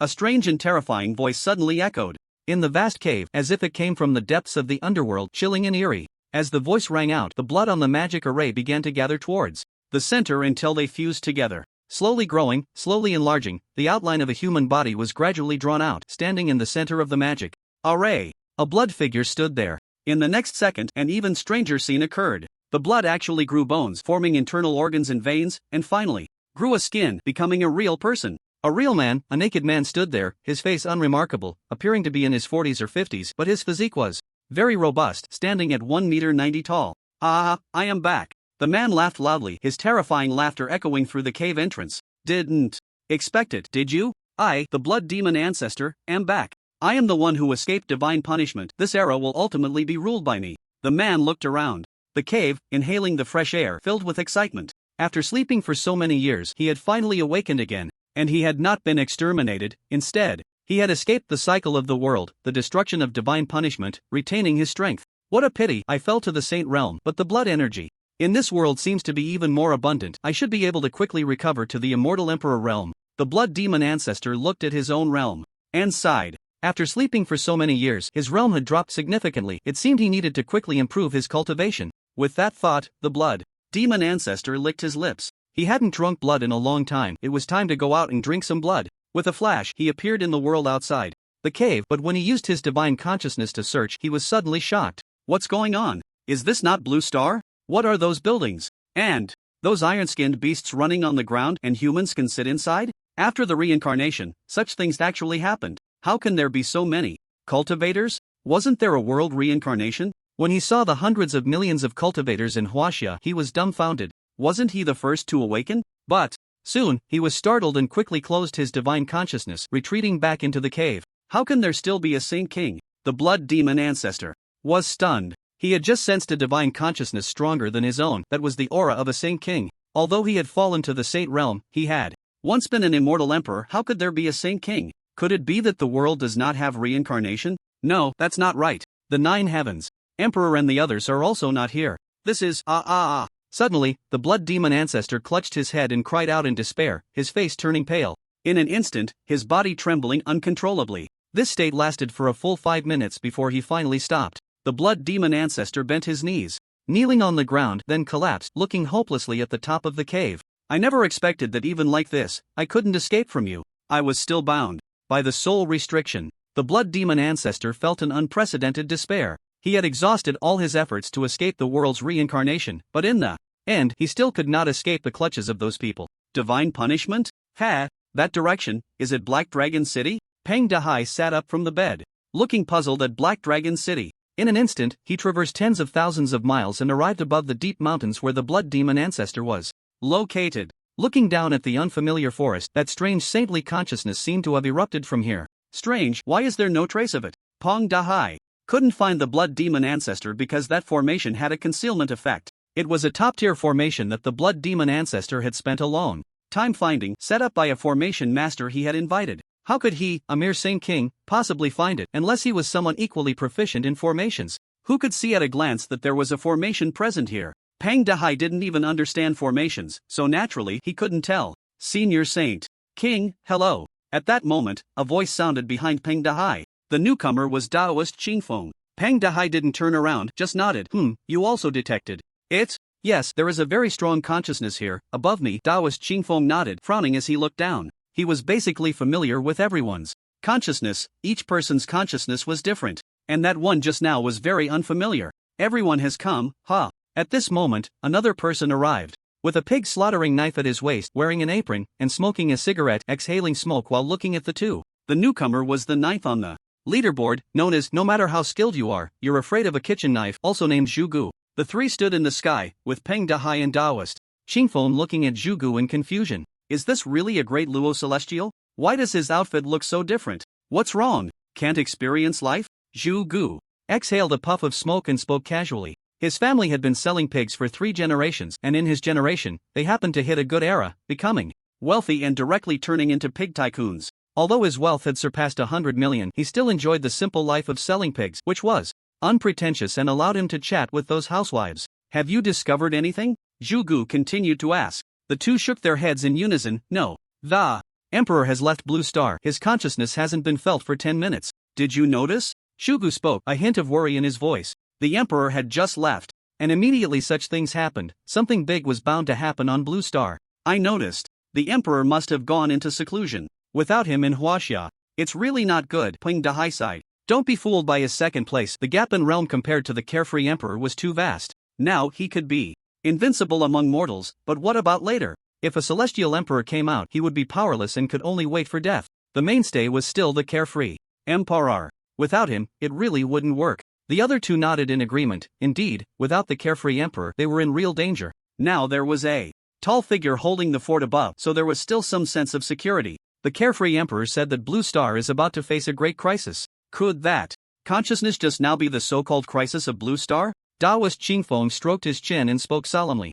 Have you read fantasy novels? Zhugu suddenly asked. The two turned to look at him, staring at this bearded man with messy hair who looked nothing like a great Luo Celestial, as if he were just a rough old man. Could it be that he has read novels too? Hey, what's with the looks from you two? Are you questioning me? I've read a lot of fantasy novels. Zhugu frowned and spoke up. No, you go ahead. Qingfeng Daoist quickly shook his head. Then tell me, what's going on here? Peng Dahai said. The two of them really hadn't read much fantasy literature. In this situation, based on my years of reading novels, something big must be happening, Zhugu said seriously. The two fell silent, waiting for a long time, and when they realized Zhugu wasn't going to continue, Peng Dahai finally spoke. That's it. What else do you want? Zhugu shrugged. Damn it, I thought you could explain something. Peng Dahai was speechless. Qingfeng Daoist was also at a loss for words, but he didn't dare to curse. Just as Zhugu was about to say something, he suddenly turned his head to look in another direction. Qingfeng Daoist and Peng Dahai also looked that way, the three of them in agreement.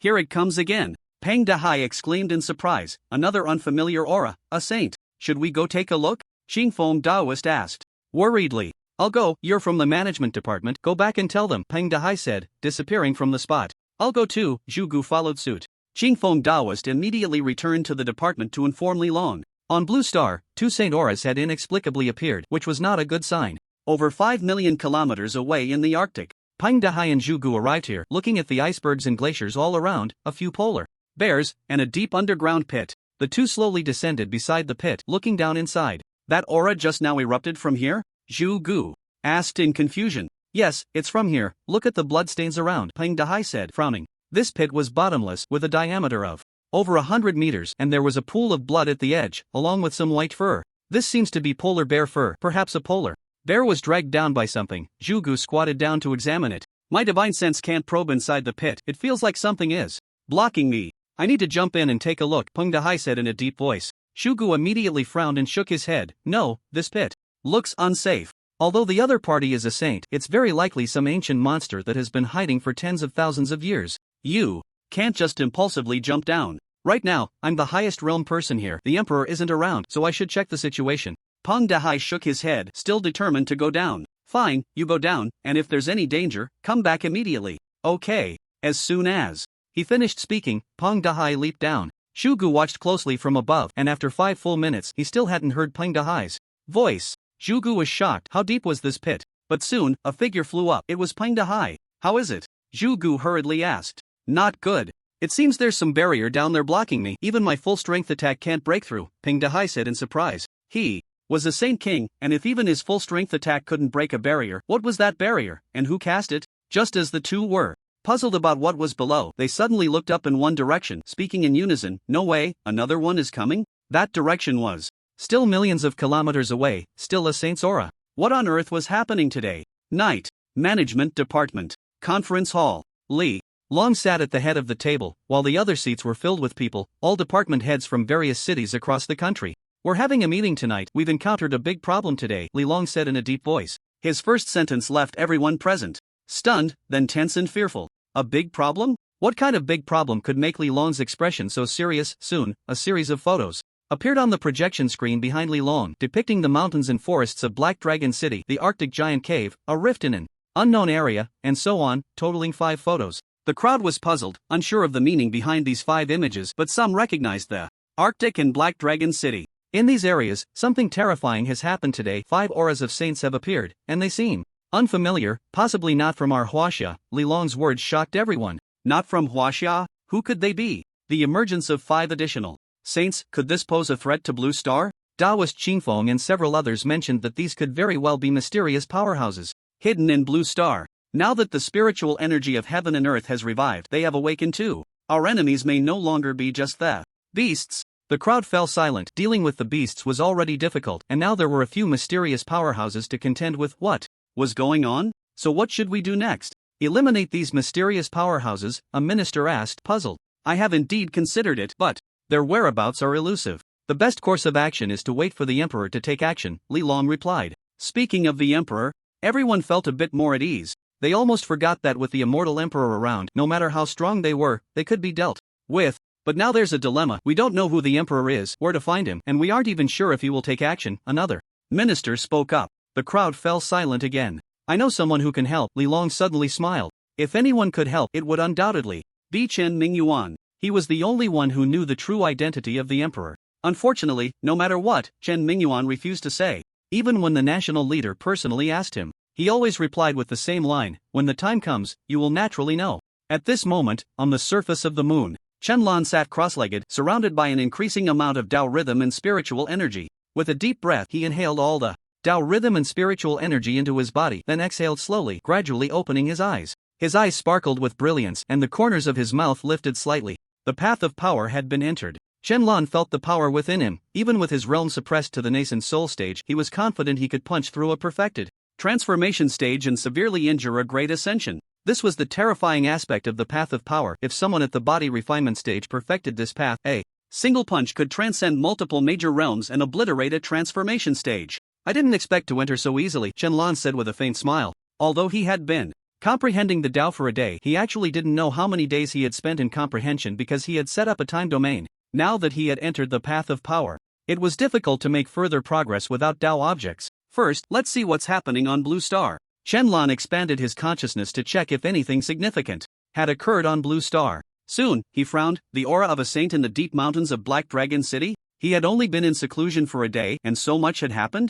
In an instant, Chen vanished and reappeared above the mountains of Black Dragon City. Oh, what's that? Chen immediately spotted a hidden cave with a golden glowing formation surrounding it. He hovered above the cave, clearly seeing the formation and the patterns and symbols on it operating on their own. He didn't know what was hidden inside the cave. The formation seemed to block his consciousness. However, he didn't know what kind of formation this was or how to break it. Then, he would just break it with force. Chen casually threw a punch. Boom! The formation shattered instantly, and an energy was about to explode out but was gently dissipated by a wave of Chen hand. It was better not to make such a big commotion. Looking at the cave without the protection of the formation, Chen smiled. Indeed, breaking with force was the most effective. He swiftly entered the cave, looking at the empty environment inside, somewhat puzzled. There was nothing here. But soon, he noticed the formation beneath his feet. Another formation? Chen frowned. He had never seen such strange things before, nor had there been any news reports about them. Ever since the game materialized and the spiritual energy of the world returned, these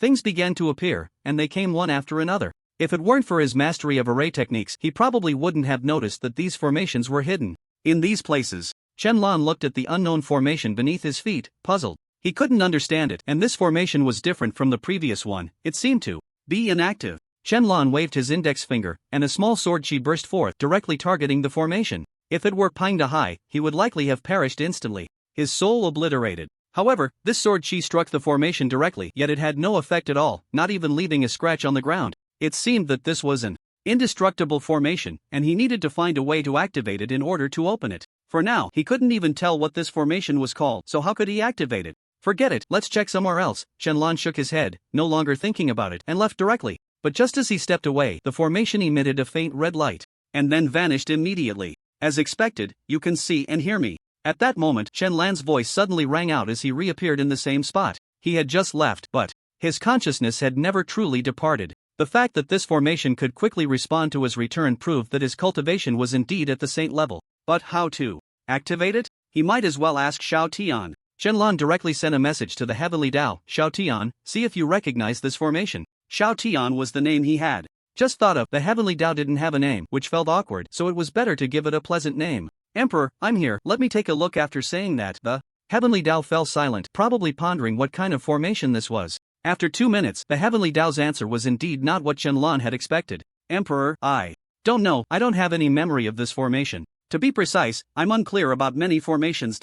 Alright, I understand. Shenlong was not surprised. In his impression, the Heavenly Dao was just a poor soul who knew nothing and had been sold into labor. He had long anticipated that the Heavenly Dao's memories must have been erased. Not only Blue Star, but even the Heavenly Dao's memories could be interfered with. What kind of entity was the other party? Shenlong was increasingly perplexed. He looked down at the formation and chose to ignore it. After all, there was still plenty of time. Once those major sects materialized, he would go find books on formations to read, and he would eventually learn what this formation was. The next day. Today marked the first day of the global martial arts competition. The target venue had already been selected, located in an unknown area that had long been cleared of monsters, and a stage had been constructed at an astonishing speed within a day. It was as large as 20 football fields, and no spectator stands were set up around it to prevent competitors from accidentally injuring the audience. For those who wanted to watch, they could do so from the sky above the stage, and each country would also broadcast the event live globally, with internet connectivity still available.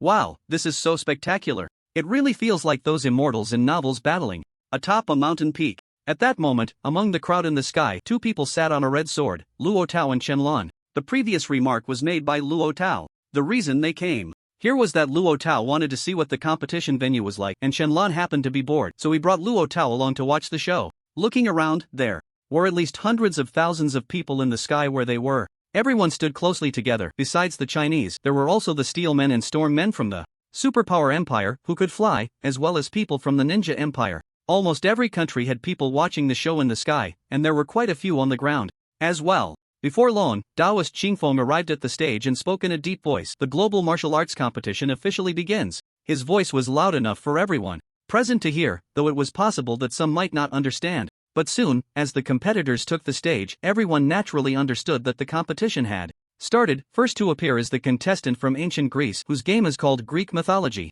The deities within are incredibly powerful, some even being the so-called creators of the world. For instance, Gaia, the embodiment of the earth, the mother of all things. Or Nyx, the goddess of the night, who governs the darkness and can summon it at any time and place. These deities are almost all derived from Greek mythology, but they have yet to manifest. They may do so in the future. At this moment, a girl steps forward, and the ability she has gained in the game is the power of Poseidon. He is a deity who controls the ocean and can manipulate water elements. Shenlong looks at this girl and sees that deep within her soul lies another soul, overlapping with hers, surrounded by a golden light. That might be the blessing of a deity, but this overlapping of souls is not a good sign. It means that when that soul wishes to reclaim the deity's blessing, it can do so at any time, even destroying this girl's soul. For now, it can only be said to be a temporary borrowing. That soul seems to be absorbing this girl's soul, using it as nourishment. He understands that these deities will likely manifest in reality soon, and at that time, those blessed by the deities will become believers, providing faith power. If they become useless, they will be reclaimed and their souls destroyed.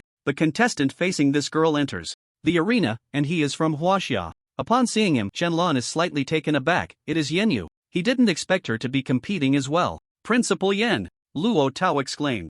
As both contestants take the stage, Taoist Qingfeng speaks again. This is a friendly match. No killing or silencing is allowed, just a demonstration. This is merely a martial arts arena, not a life and death stage. After both contestants nod in confirmation, with a command from Taoist Qingfeng, the match begins. At the moment it starts, Yenyu does not hesitate and immediately slaps forward. A palm print formed by spiritual energy rushes toward the girl. The girl, seeing this, is taken aback and quickly conjures a water wall out of thin air to block the attack. The palm print easily pierces through the water wall and crashes heavily into the girl's chest. Bang! The girl is instantly sent flying, but there is no danger to her life, just some injuries. I concede, the girl says without hesitation, immediately applying for surrender. Others may not know, but she can feel that the palm print, which was terrifyingly fierce at first, suddenly softened as if the force had been released. The opponent was holding back, not endangering her life. She cannot win. Seeing the contestant from ancient Greece concede so quickly, the audience immediately murmurs in surprise. No way, is this really the heir of the deities from ancient Greece?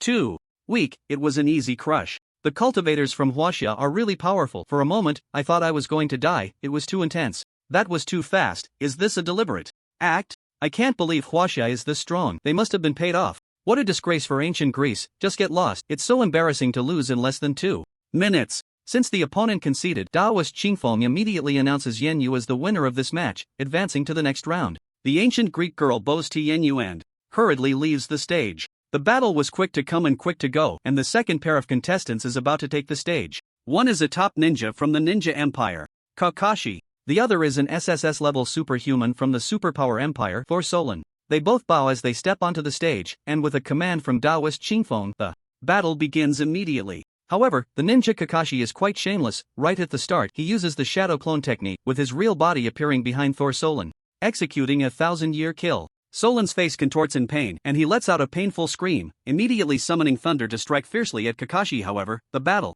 quickly determined a winner, and that was Zoro. His lightning seemed endless, while that little ninja using those ninjutsu appeared to be consuming chakra, simply unable to compete. In the end, he was worn out to death. This ninja empire is so despicable, using skills that are just sneaky, Luo Tao commented. He felt a chill run down his spine. What do you think of their strength? Chenlon asked with a smile. Average, both countries are quite mediocre. I feel like I could easily crush them, Luo Tao scoffed after thinking for a moment. In the recent battle between the two, he felt they were even weaker than Golden Core cultivators. He was now half a step into the nascent soul stage and could easily overpower them. Hey, Chinese pig, what nonsense are you talking? Suddenly, a voice of insult rang out from behind. Chenlon and Luo Tao frowned and turned to look. The speaker was from the Ninja Empire. He looked plain and unremarkable, standing at about 1.60 m, with squinty eyes, the kind that seemed very sneaky. What did you say? Luo Tao rolled up his sleeves and spoke coldly. He understood what this ninja was saying. After all, he was a student in the language department at Chengdu University, proficient in multiple languages. I said, you Chinese people are all pigs. The little ninja not only deliberately insulted them loudly but also made a pig face to mock Luo Tao and Chenlon. The other little ninjas around burst into laughter. Noisy. Chenlon slapped him, instantly causing him to explode into a mist of blood that scattered into the sky. It seems that your ninja empire can't change its nature. Earlier, when he had sent number 2 to continue as the ruler, he had issued an order that no ninja was to provoke the Chinese. If they deliberately offended the Chinese, it would be a death sentence. He knew that the people of the Ninja Empire had looked down on the Chinese for a long time. Unexpectedly, even after issuing the order, these people still couldn't change their ways. Since that was the case, it seemed there was no need for this country to exist. You dare to kill? The others from the Ninja Empire were dumbfounded. In front of so many people, this Chinese person actually dared to kill directly. Wasn't this too arrogant? Everyone, come quickly. This Chinese person not only insulted the superpower empire but also insulted our country, and now he has killed someone. This is too much. Yeah, Chinese, don't think we won't dare to kill you. If we don't kill you too today, we are not ninjas. Don't let these two Chinese escape. Before long, a crowd of ninjas surrounded them, and many from the superpower empire also learned what had happened, surrounding Chenlon and Luo Tao. Damn, isn't that our country's people? Now they're being bullied, let's get them. Damn it, they're bullying our Chinese people? I've always found these ninjas and superpowers displeasing, let's beat them to a pulp. In the distance, many Chinese people saw their own being surrounded and rushed over. In an instant, a standoff began in the sky. The Chinese confronted the people from the superpower empire and the ninja empire. At the arena, Daoist Qingfeng also noticed the situation above and quickly called for a halt to the match. What are you doing? Daoist Qingfeng flew up, scanning the crowd while releasing a hint of pressure. Feeling the pressure from a great Luo golden immortal, everyone was taken aback, their backs instinctively bending, filled with fear and panic. Only Chenlon and Luo Tao showed no reaction, as if nothing was wrong. Daoist Qingfeng noticed this. He could see that these two were merely at the nascent soul and golden core perfection stages, so why did they show no reaction to his pressure? However, he didn't intervene further and instead looked at the others. Speak, what happened? You Chinese just insulted our ninja empire and superpower empire. A ninja jumped out and said. Others echoed, and the situation gradually spiraled out of control. Bang! That little ninja suddenly exploded, bursting into a mist of blood, flesh splattering onto others. Seeing this sudden scene, everyone was shocked. Who had made a move? Even Qingfeng Daoist was stunned. He had not detected anyone making a move. Who could it be? Seeing A Chinese person still daring to act. The people from the Ninja Empire and the Superpower Empire could no longer hold back, pulling out their weapons and props, ready to fight. Bold! At that moment, a voice shouted, and a figure appeared out of thin air. Upon seeing the newcomer, the members of the Ninja Empire instantly became excited, because the newcomer was their national leader. At this moment, number 2 transformed into the face of the original national leader, and no one would recognize him as a Chinese person. Xingfeng Daoist looked at the national leader of the Ninja Empire in front of him, shocked inside. He sensed the terrifying power contained within the other party, at least 2 major realms higher than him. The national leader of the Ninja Empire was actually a Chinese person? Because only Chinese people were cultivators. But how did a Chinese person become the national leader of the Ninja Empire? National leader, avenge us. These 2 Chinese people not only insulted us but also dared to kill. Exactly, how audacious. Do they think we, the Ninja Empire, are without anyone? Kill these 2. Number 2 suddenly threw his head back and laughed. Ha ha ha, who do you want to kill? Them. A ninja pointed at Qianlan and Luo Tao. Slap. That ninja instantly vanished, turning to ashes. These 2 are our supreme guests from the Ninja Empire. If you 2 dare to insult them again, I won't mind killing you. All. Everyone was dumbfounded. The people from the Ninja Empire were the most bewildered, witnessing their national leader kill their own compatriot. What was going on? Which side's national leader was this? How could he be insulted by a Chinese person and still help kill his own people? Moreover, the national leader's strength was so formidable, able to kill silently, it was outrageous. With number 2's involvement, the battlefield became unclear, and the ninjas and superpowered individuals were unsure whether to act. Even Xingfeng Daoist was confused. What was happening? Kill them all. At that moment, Qianlan spoke calmly. Everyone was taken aback, and Xingfeng Daoist was stunned. Hey, this is the national leader of the Ninja Empire. Are you really going to let him kill everyone? Are you kidding? How could he possibly listen to you? He, still trying to command our national leader? Chinese person, you really are. Yes. Number 2 nodded heavily, immediately taking action, annihilating those ninjas who had provoked and insulted them in an instant. In just a few seconds, he sent them down to hell. Seeing this scene, everyone was dumbfounded. This Chinese person could actually command the national leader of the Ninja Empire? And the other party was so obedient, killing on command. Wasn't it said that the Chinese and the Ninja Empire had always been unfriendly? The people from the Superpower Empire, seeing this, dared not act anymore, quickly putting away their weapons and retreating hundreds of meters. The scene returned to calm, as if nothing had happened. Xingfeng Daoist stared blankly at everything, turning to look at Qianlan in confusion. This young man was clearly a nascent soul, so why could he command a quasi-saint powerhouse to kill? What was going on? Xingfeng Daoist, I think we should continue the arena competition, number 2 said. Upon hearing this, Xingfeng Daoist also realized that they were still in the competition and immediately returned to the arena below to continue. Only number 2 remained by Qianlan's side, silent and motionless. You can leave now. Remember what I said, organize well, and if you're not convinced, just kill, Qianlan transmitted. Understood. Number 2 immediately nodded and left. Damn, old Chen, what just happened? Why did the national leader of the Ninja Empire seem so obedient to you? Luo Tao quickly asked, his expression very excited. He hadn't expected Qianlan to be so impressive, able to command a national leader. It's nothing, Qianlan smiled and said no more. Seeing that Qianlan wouldn't elaborate, Luo Tao didn't press further. However, he admired Qianlan even more in his heart, and he found it increasingly difficult to see through his good brother. He always felt that Qianlan had many secrets, and once these secrets were exposed, they might shock him greatly. But if his brother didn't want to talk, then so be it. The third match was quite interesting, as Sadako faced a cultivator at the Great Ascension stage. The people of Huaxia initially thought this would be a completely predictable outcome, but they were left utterly astonished. The Great Ascension expert actually lost. Help, someone save me. Ah, there are so many monsters, so many. On the arena, the Great Ascension expert was clutching his head and shouting, yet there was clearly nothing in front of him, but he wore a face of sheer terror. Daoist Xingfeng immediately recognized that he had fallen under an illusion and looked at Sadako in surprise. He never expected such a powerful figure to emerge from the ninja empire, with illusion techniques so formidable that they could trap a Great Ascension expert in a dream. But was this thing human or ghost? It didn't even have facial features. When the Ninja Empire announced they would send Sadako to the arena, the people of Huaxia had opposed it, thinking she was a monster who couldn't follow orders and posed too great a danger. But in the end, she not only understood human speech but was also incredibly intelligent and powerful. In this match, the Ninja Empire, Sadako wins. When the result was announced, the people of Huaxia were dumbfounded. They had thought that with a Great Ascension expert in the ring, victory was guaranteed, yet they were defeated by Sadako from the Ninja Empire? Instantly, a strong sense of crisis surged among them. They never expected the Ninja Empire to have such a master. It seemed they could not underestimate any country. Damn, I thought Huaxia was the strongest, but it turns out they are even stronger than us. Shit, I need to go back and cultivate. I can't let this continue, the pressure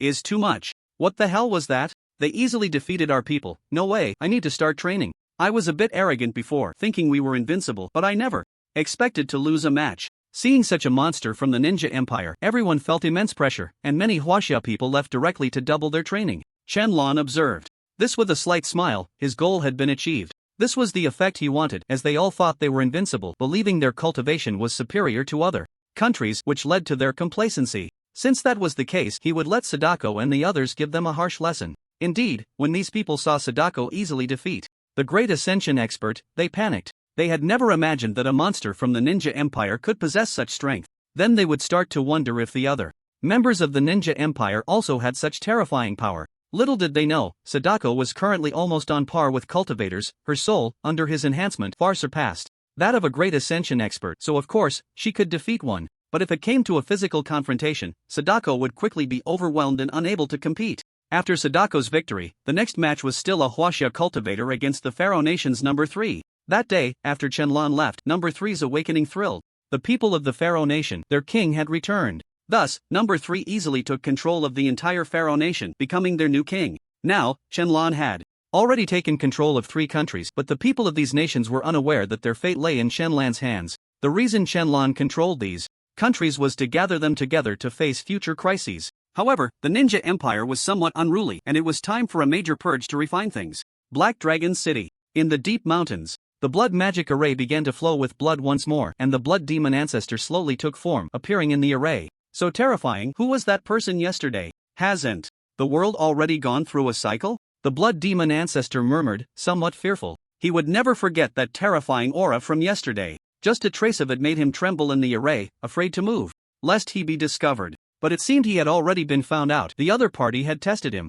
It was not safe to stay here any longer. He needed to change locations. Next, I need to find a way to understand what kind of situation this world is in. World reincarnation? What is that? Suddenly, another voice echoed in the cave, where only he was present. The blood demon ancestor's massive body trembled violently, and he turned his head stiffly to see Qianlan, who wore a smile on his face, and was taken aback. Who are you? The blood demon ancestor sensed the aura on Qianlan, which seemed ordinary. Yet, his divine sense felt as if it had merged into an ocean, disappearing without a trace. This situation could only mean 2 things: either the other party was extraordinarily powerful, beyond his ability to probe, or they had a technique to conceal their realm. But right now, it was only the first possibility, as the other party was elusive. Even he had not noticed. Don't be afraid, I ask, you answer. Qianlan smiled slightly, but his eyes instantly turned cold. What you just mentioned, world reincarnation, what is it? He was certain that the person before him was definitely not from Blue Star, or perhaps not a modern person, but someone who, like the pharaoh, had been asleep for many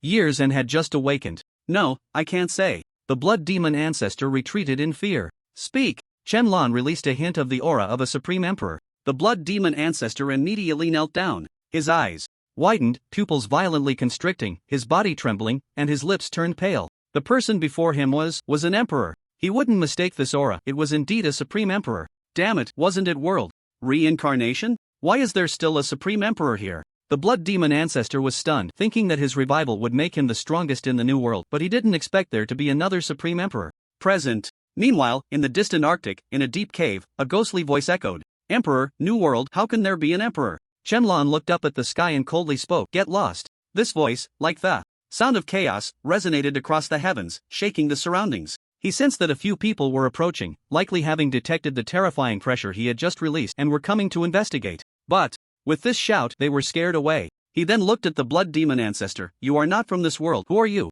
I can't say. I've been placed under a soul restriction. If I say it, I will die immediately. The blood demon ancestor knelt on the ground, his voice tinged with tears. He truly couldn't speak. He had set up a formation specifically to escape divine punishment, to evade world reincarnation, and survive until now. Yet, he didn't expect to be discovered and have a soul restriction placed on him. Once he violated the soul restriction, even if he could be resurrected, if his soul was destroyed, there would be no way to save him. Qianlan fell silent, but after a short while, his eyes lit up as he thought of a solution. If I can shatter your soul and then reshape it, will the soul restriction disappear? Upon hearing this, the blood demon ancestor suddenly looked up, terrified, staring at Qianlan. When he saw the eager look in Qianlan's eyes, he was stunned. No way, this emperor before him couldn't really be thinking of doing that, right? No. The blood demon ancestor instinctively tried to stop him. but Shenlong had already pointed a finger. That terrifying spiritual power instantly entered the blood demon ancestor's body, completely shattering his soul. After a scream, the blood demon ancestor fell backward, dead.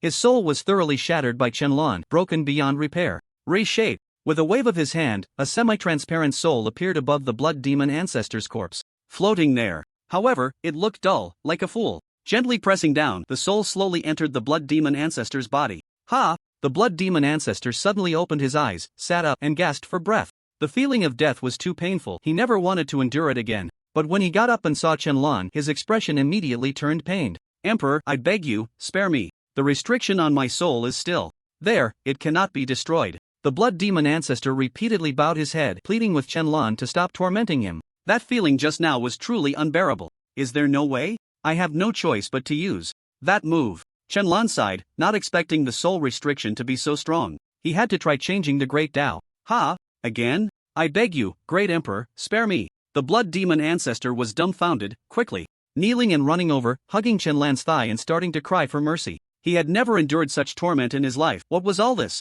After much hardship, he had finally found a formation, thinking he could use it to deceive those people, evade divine punishment, and escape the cycle of the world. But what happened? Not only did he fail to escape their watchful eyes and ended up with a soul restriction, but he also encountered a supreme emperor right after awakening. What the hell was this? He had never even seen a supreme emperor before. The strongest he had encountered was only the heavenly emperor, and there was just one of them. Change. Weaken the soul restriction, Shenlong said calmly. An inexplicable Tao rhythm spread out, and before he knew it, the soul restriction was weakened. Ha! The blood demon ancestor was taken aback. He could indeed feel that the soul restriction in his mind had weakened significantly. Could it really be possible? Tell me what you know. What is the cycle of the world? Shenlong got straight to the point. Soul searching wouldn't work. It would explode at the first attempt. The opponent's soul restriction was too powerful. Definitely a strong expert well-versed in the Tao of the soul. At least stronger than him, who hadn't even entered the door yet. The blood demon ancestor fell silent. After a moment, he cautiously began to speak, trembling with fear. The cycle of the world is...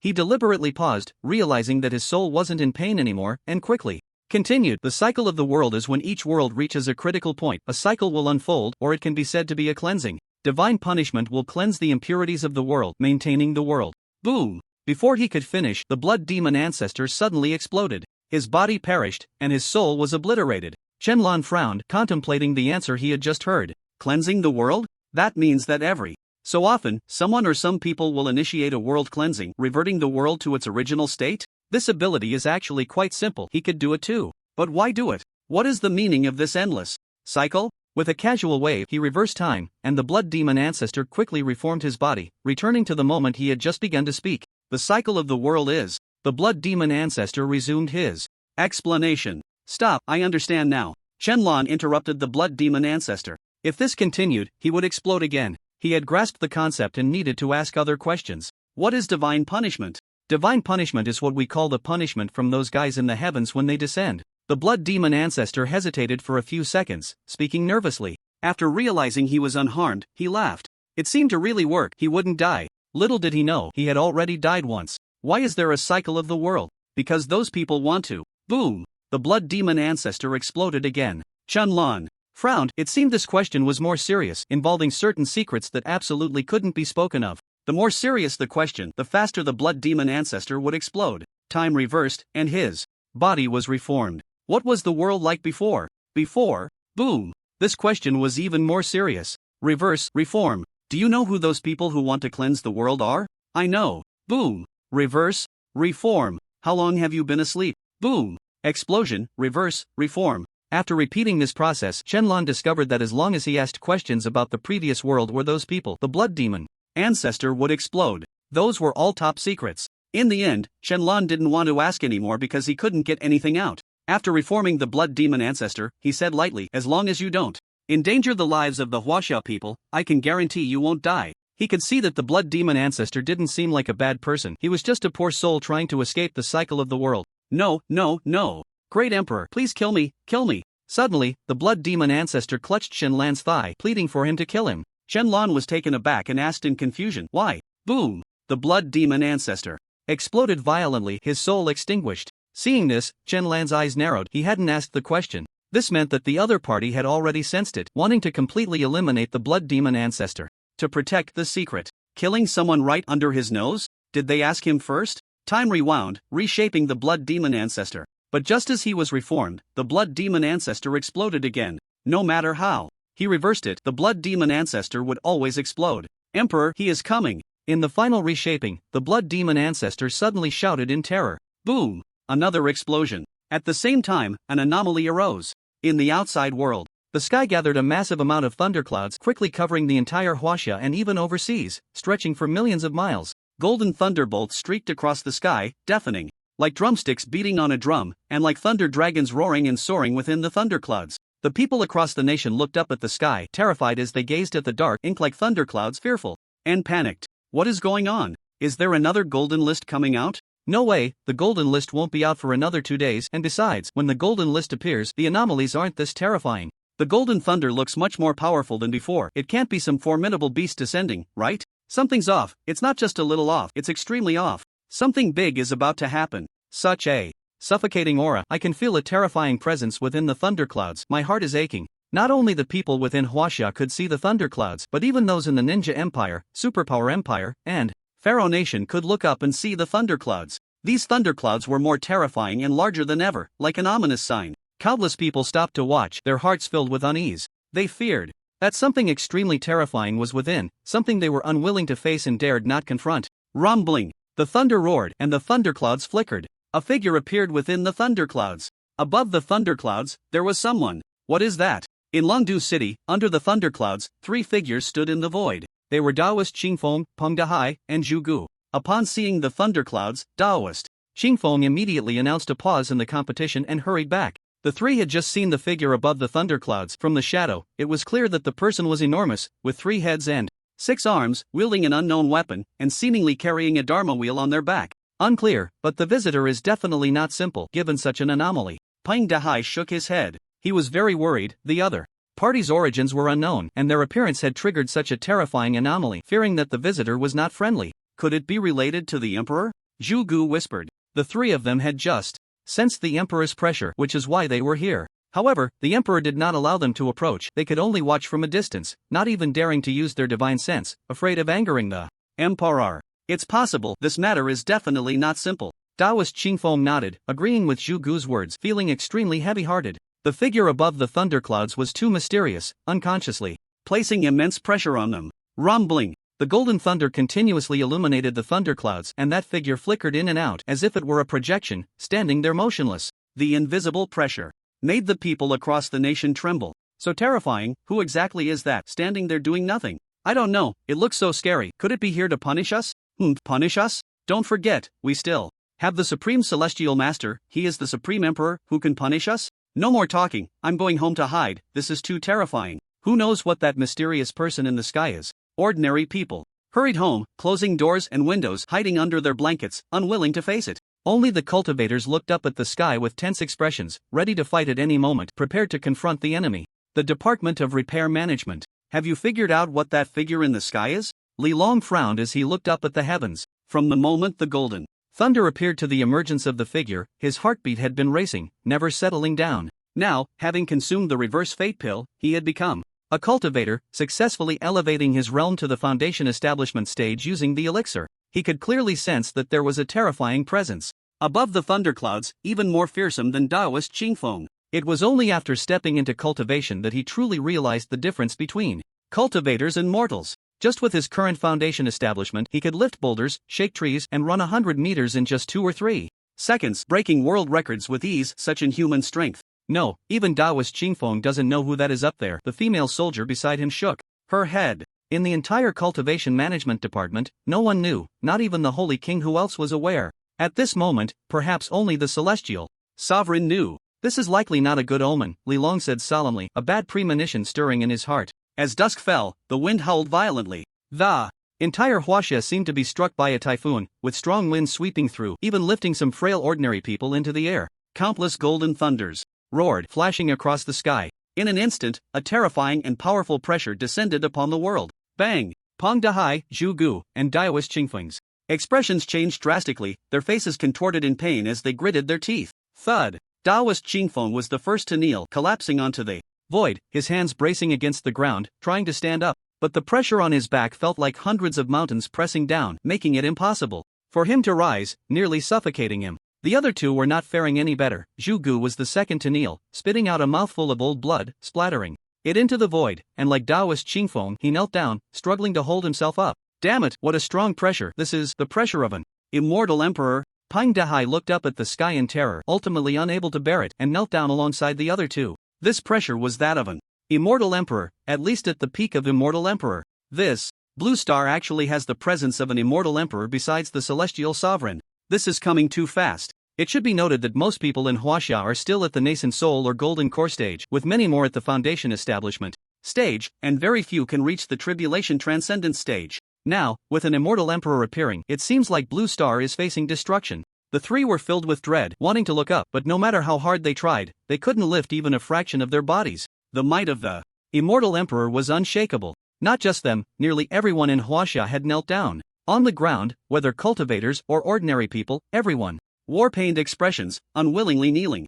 Those with lower realms were pressed flat against the ground, unable to move, their bones cracking as if they were about to break. Damn it, what is that thing? It's so terrifying. I don't want to die. Mom, I don't want to die. Where's the emperor? Where did the celestial emperor go? Please save me. I don't want to die. I don't want to die. It's too terrifying. What kind of existence is up there in the thunderclouds? Such powerful pressure. I feel like my bones are going to shatter. My organs are all in pain. Countless people knelt on the ground, pleading for salvation, begging the emperor to come out quickly. And it wasn't just Huaxia, even the surrounding countries were suffering. Ninja Empire. Not far from Huaxia, the thunderclouds spread into their country. The ninjas were not faring well either. They all knelt down, unable to resist the pressure of the immortal emperor, even as they released their chakra. Many ninjas, unable to withstand it, spat blood and died on the spot. Number 2 and Sadako were also struggling. As soon as they returned to the ninja empire, they were suppressed by the immortal emperor's pressure. Master. Sadako looked towards Huaxia, unafraid of death but worried for her.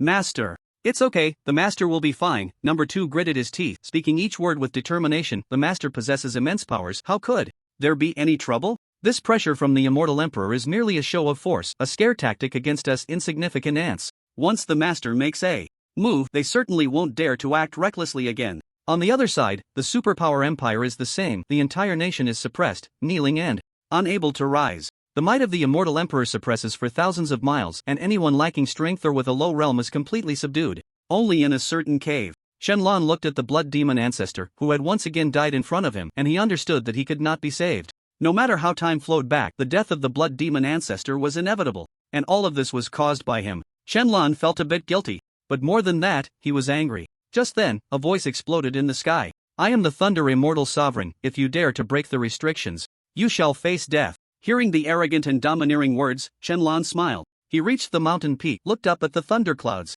and spoke lightly. A mere immortal emperor dares to act recklessly? His voice resonated through the heavens, spreading for thousands of miles. Everyone heard Shenlong's voice and instinctively felt ecstatic. The emperor has arrived. In an instant, everyone felt their bodies lighten, returning to their previous normal state, the overwhelming pressure dissipating, and they could stand up. Countless people stood up, looking up at the sky, waving their arms and cheering joyfully. Ha, no matter what you are, the emperor is here. Let's see how you die. What trash immortal emperor? We have the supreme emperor. Emperor, kill him, kill this damned thing. Awesome, the emperor has come out to vent our anger. The long-awaited Xian Yao Tianzun appeared, boosting everyone's morale. Pang Dahai and the others stood up, stabilizing their energy and blood before starting to look around, trying to find the emperor's trace. Found it. Shugu pointed towards the mountain forest in the direction of Black Dragon City. He saw a vague figure standing on the mountaintop, very likely the emperor. Don't use your divine sense, Pang Dahai suddenly shouted. But as soon as he finished speaking, Zhu Gu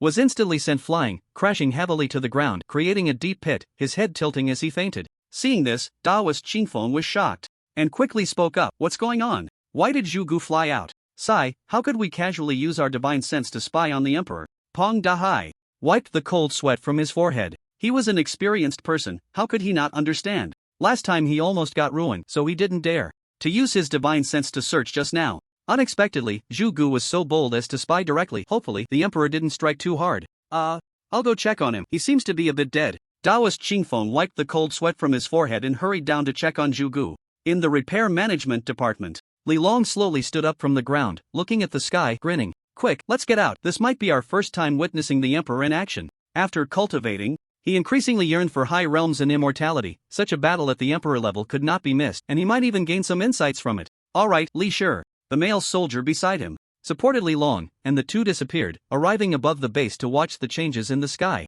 Not just them, everyone in the repair management department headquarters came out, standing in the void, eagerly watching the figure in the sky. The battle between the immortal emperor and the supreme emperor was a scene they had never seen before. If they could gain some essence from it, that would be even better. At Chengdu University, Yenyu arrived in the void, calmly looking at the figure in the sky, occasionally glancing elsewhere. She was searching for the whereabouts of Xian Yao Tianzun. Since the voice had already emerged, the real person should not be far away. This time, would she be able to see Xian Yao Tianzun? Meanwhile, 300 kilometers away in the void, Guang also stood there. Woohoo, husband, come out quickly. Let me see who you really are. Take this guy down for me. How dare he make me kneel? You should know, I've only knelt before my husband in this lifetime. Guang clenched her fists, seething with anger. If it weren't for her low strength, she would have rushed in to beat that pretentious guy long ago. Hiding in the thunderclouds, what a coward. Now that the carefree celestial master has come out, let's see how you die. Who are you? Above the thunderclouds, that figure spoke again.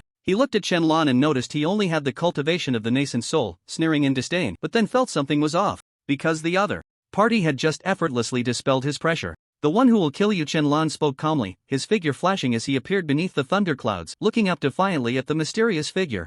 At this moment, everyone saw a person standing beneath the thunderclouds. They were all ecstatic, believing it must be the carefree celestial master, but the distance was too great, and they couldn't discern the situation. They still couldn't see clearly who that figure was, it remained blurry. It was as if a thick mosaic had been applied. Some self-proclaimed powerful cultivators tried to use their divine sense to see who the emperor was, but before they could catch a glimpse, they instantly spat out a mouthful of blood and collapsed, fainting. This kind of situation occurred simultaneously among at least 1 million people, all of them recklessly thinking they could peek at the emperor's true form. Even Guing couldn't escape. She spat out a mouthful of blood, somewhat angry. Damn it, using such heavy-handed tactics against my partner. If I find out who you are, I will make you submit. She had thought the carefree celestial master would let her take a look out of consideration for their partnership, but unexpectedly, there was no difference in treatment. He even attacked her. Just wait, once she finds out who the carefree celestial master is, she will definitely make him experience her special methods. Those methods, she had learned quite a bit from movies. Ha ha ha, kill me? The figure above the thunderclouds suddenly burst into laughter, the sound echoing for miles. Everyone could hear the disdain and contempt in his laughter. He looked down on the carefree celestial master. Just a mere ant, how dare you insult me? In an instant, thunder roared, deafening everyone, who covered their ears in terror. Countless golden thunder dragons roamed through the clouds, roaring like the wrath of the gods. Boom! One after another, thunder dragons emerged from the thunderclouds, opening their massive jaws and flying towards Qianlan, as if they wanted to swallow him whole. The thunder dragons intertwined, their roars shaking the heavens, and countless people couldn't face those thunder dragons directly, their bodies trembling. This was the power of the celestial emperor, simply terrifying. Just a few little snakes, Qianlan said lightly, waving his hand. An invisible force spread out, and more than 10 thunder dragons dissipated into the air like bubbles, as if they had never appeared. Boom! The thunder rolled, and the figure was utterly shocked. How is this possible? His attack was effortlessly blocked by this nascent soul kid. Indeed, this person before him was definitely not a nascent soul, he was pretending to be weak. Get down here, Qianlan said calmly. He reached out towards the thunderclouds. A massive golden hand appeared behind him, reaching towards the thunderclouds. The hand was so large that everyone in Huaxia could see it, feeling the terrifying pressure within, their bodies trembling. The giant hand reached for the sky, blocking out the sun, leaving countless people in awe. This was the power of the emperor. And the figure above the thunderclouds, upon seeing the giant hand approaching, was filled with terror. He sensed the overwhelming aura coming towards him. This aura was not from a nascent soul, but rather more like that of an unparalleled emperor. How could this be? This was just a recently revived mortal realm. How could there be an unparalleled emperor? This was bad. He couldn't be caught. He had to report this matter. Thunder falls from the heavens, annihilate for me. Golden heavenly thunder struck towards the giant hand, but it was all in vain. The giant hand continued to advance through the clouds. It felt as if something had been grasped, and a roar erupted from the thunderclouds. Damn it, you forced my hand. Boom! A tremendous sound reverberated in all directions, dispersing the thunderclouds and revealing the situation within. Another massive blue hand, surrounded by lightning, appeared and clashed with the giant hand of the carefree celestial. And that mysterious figure was also revealed. It was a giant, as massive as Mount Tai, with 3 heads and 6 arms, and on its back was a treasure, radiating golden light, resembling a hula hoop, its entire body crackling with blue lightning. Each arm wielded a treasure, a sword, a spear, a broadsword, a chain, a vajra, and a pagoda. Bang! The two giant hands collided, exploding with a shockwave of spiritual energy that shook the surroundings. Countless people in the void were caught in the aftermath, instantly sent flying and crashing heavily to the ground. Damn, what terrifying power. I'll never dare to go up again. Can the carefree celestial really not defeat him? No way. How could an unparalleled emperor lose to a celestial emperor? Although he is a celestial emperor, it seems he has many tricks up his sleeve. We've only inherited our cultivation without any techniques or divine powers. So it's normal that we can't win. The Path of Thunder has actually reached minor success. Shenlong realized that the giant hand just now contained the aura of the Path of Thunder. And it was definitely not as simple as just entering. At least it had reached minor success, indicating a celestial emperor well versed in thunder. If it came to a fight, its strength would be comparable to that of the heavenly emperor. It seemed these people had many means, but that was all there was to it. Ants, you have angered me. Since you have seen my true form, you cannot be spared. The giant roared angrily, the treasures in its 6 arms trembling, instantly soaring into the sky, shining with brilliant golden light. Suddenly, the wind and clouds changed dramatically. Thunder and rain poured down, and the sky was drenched in torrential rain, accompanied by a fierce wind, as if the apocalypse had arrived. The sky darkened in an instant. When everyone looked up, they were completely dumbfounded. They saw that the 6 treasures had transformed into streaks of thunderous phantoms: Thunder Pagoda, Thunder Sword, Thunder Blade, Thunder Spear, Thunder Vajra, Thunder Chain. The 6 treasures surrounded Shenlong like wild beasts poised to strike. Die! With a roar from the Thunder Giant, the 6 treasures launched simultaneously. First, the chain flew forward, wrapping around Shenlong, immobilizing him, while the Thunder Sword and Thunder Blade slashed down at his sides. The Thunder Spear shot forward like lightning, aiming directly at Shenlong's dantian, while the Thunder Vajra came crashing down on his crown. The Thunder Pagoda descended from the sky, intending to completely suppress Shenlong. Gat. Lost. Just a casually spoken word, and all the phantoms instantly turned to ash, as if nothing had ever happened. Poof! The Thunder Giant suddenly spat out a mouthful of blue, crackling, thunderous blood, staring in terror at Shenlong. Those treasures had all been nurtured by his blood day and night. Destroying one was an immense loss for him, and it would severely injure him. And now, to have all 6 destroyed at once, his body was instantly gravely wounded, swaying unsteadily. Seeing the carefree celestial destroy those 6 terrifying treasures with just a single word, everyone was astonished. Damn, is this the carefree celestial? Is this the emperor? This is terrifying. He wiped them all out with a single word. It seems it's not like the novels say, with all those outer celestial demons and level up challenges, it's all fake. In the face of absolute strength, it can still be suppressed. I thought the emperor would lose, but now it seems I was overthinking it. So cool, just one word effortlessly resolved it. It's a scene I never imagined, so awesome. Once upon a time, I also fantasized about such a show-off scene, but unfortunately, my strength doesn't allow it. People were shocked and ecstatic.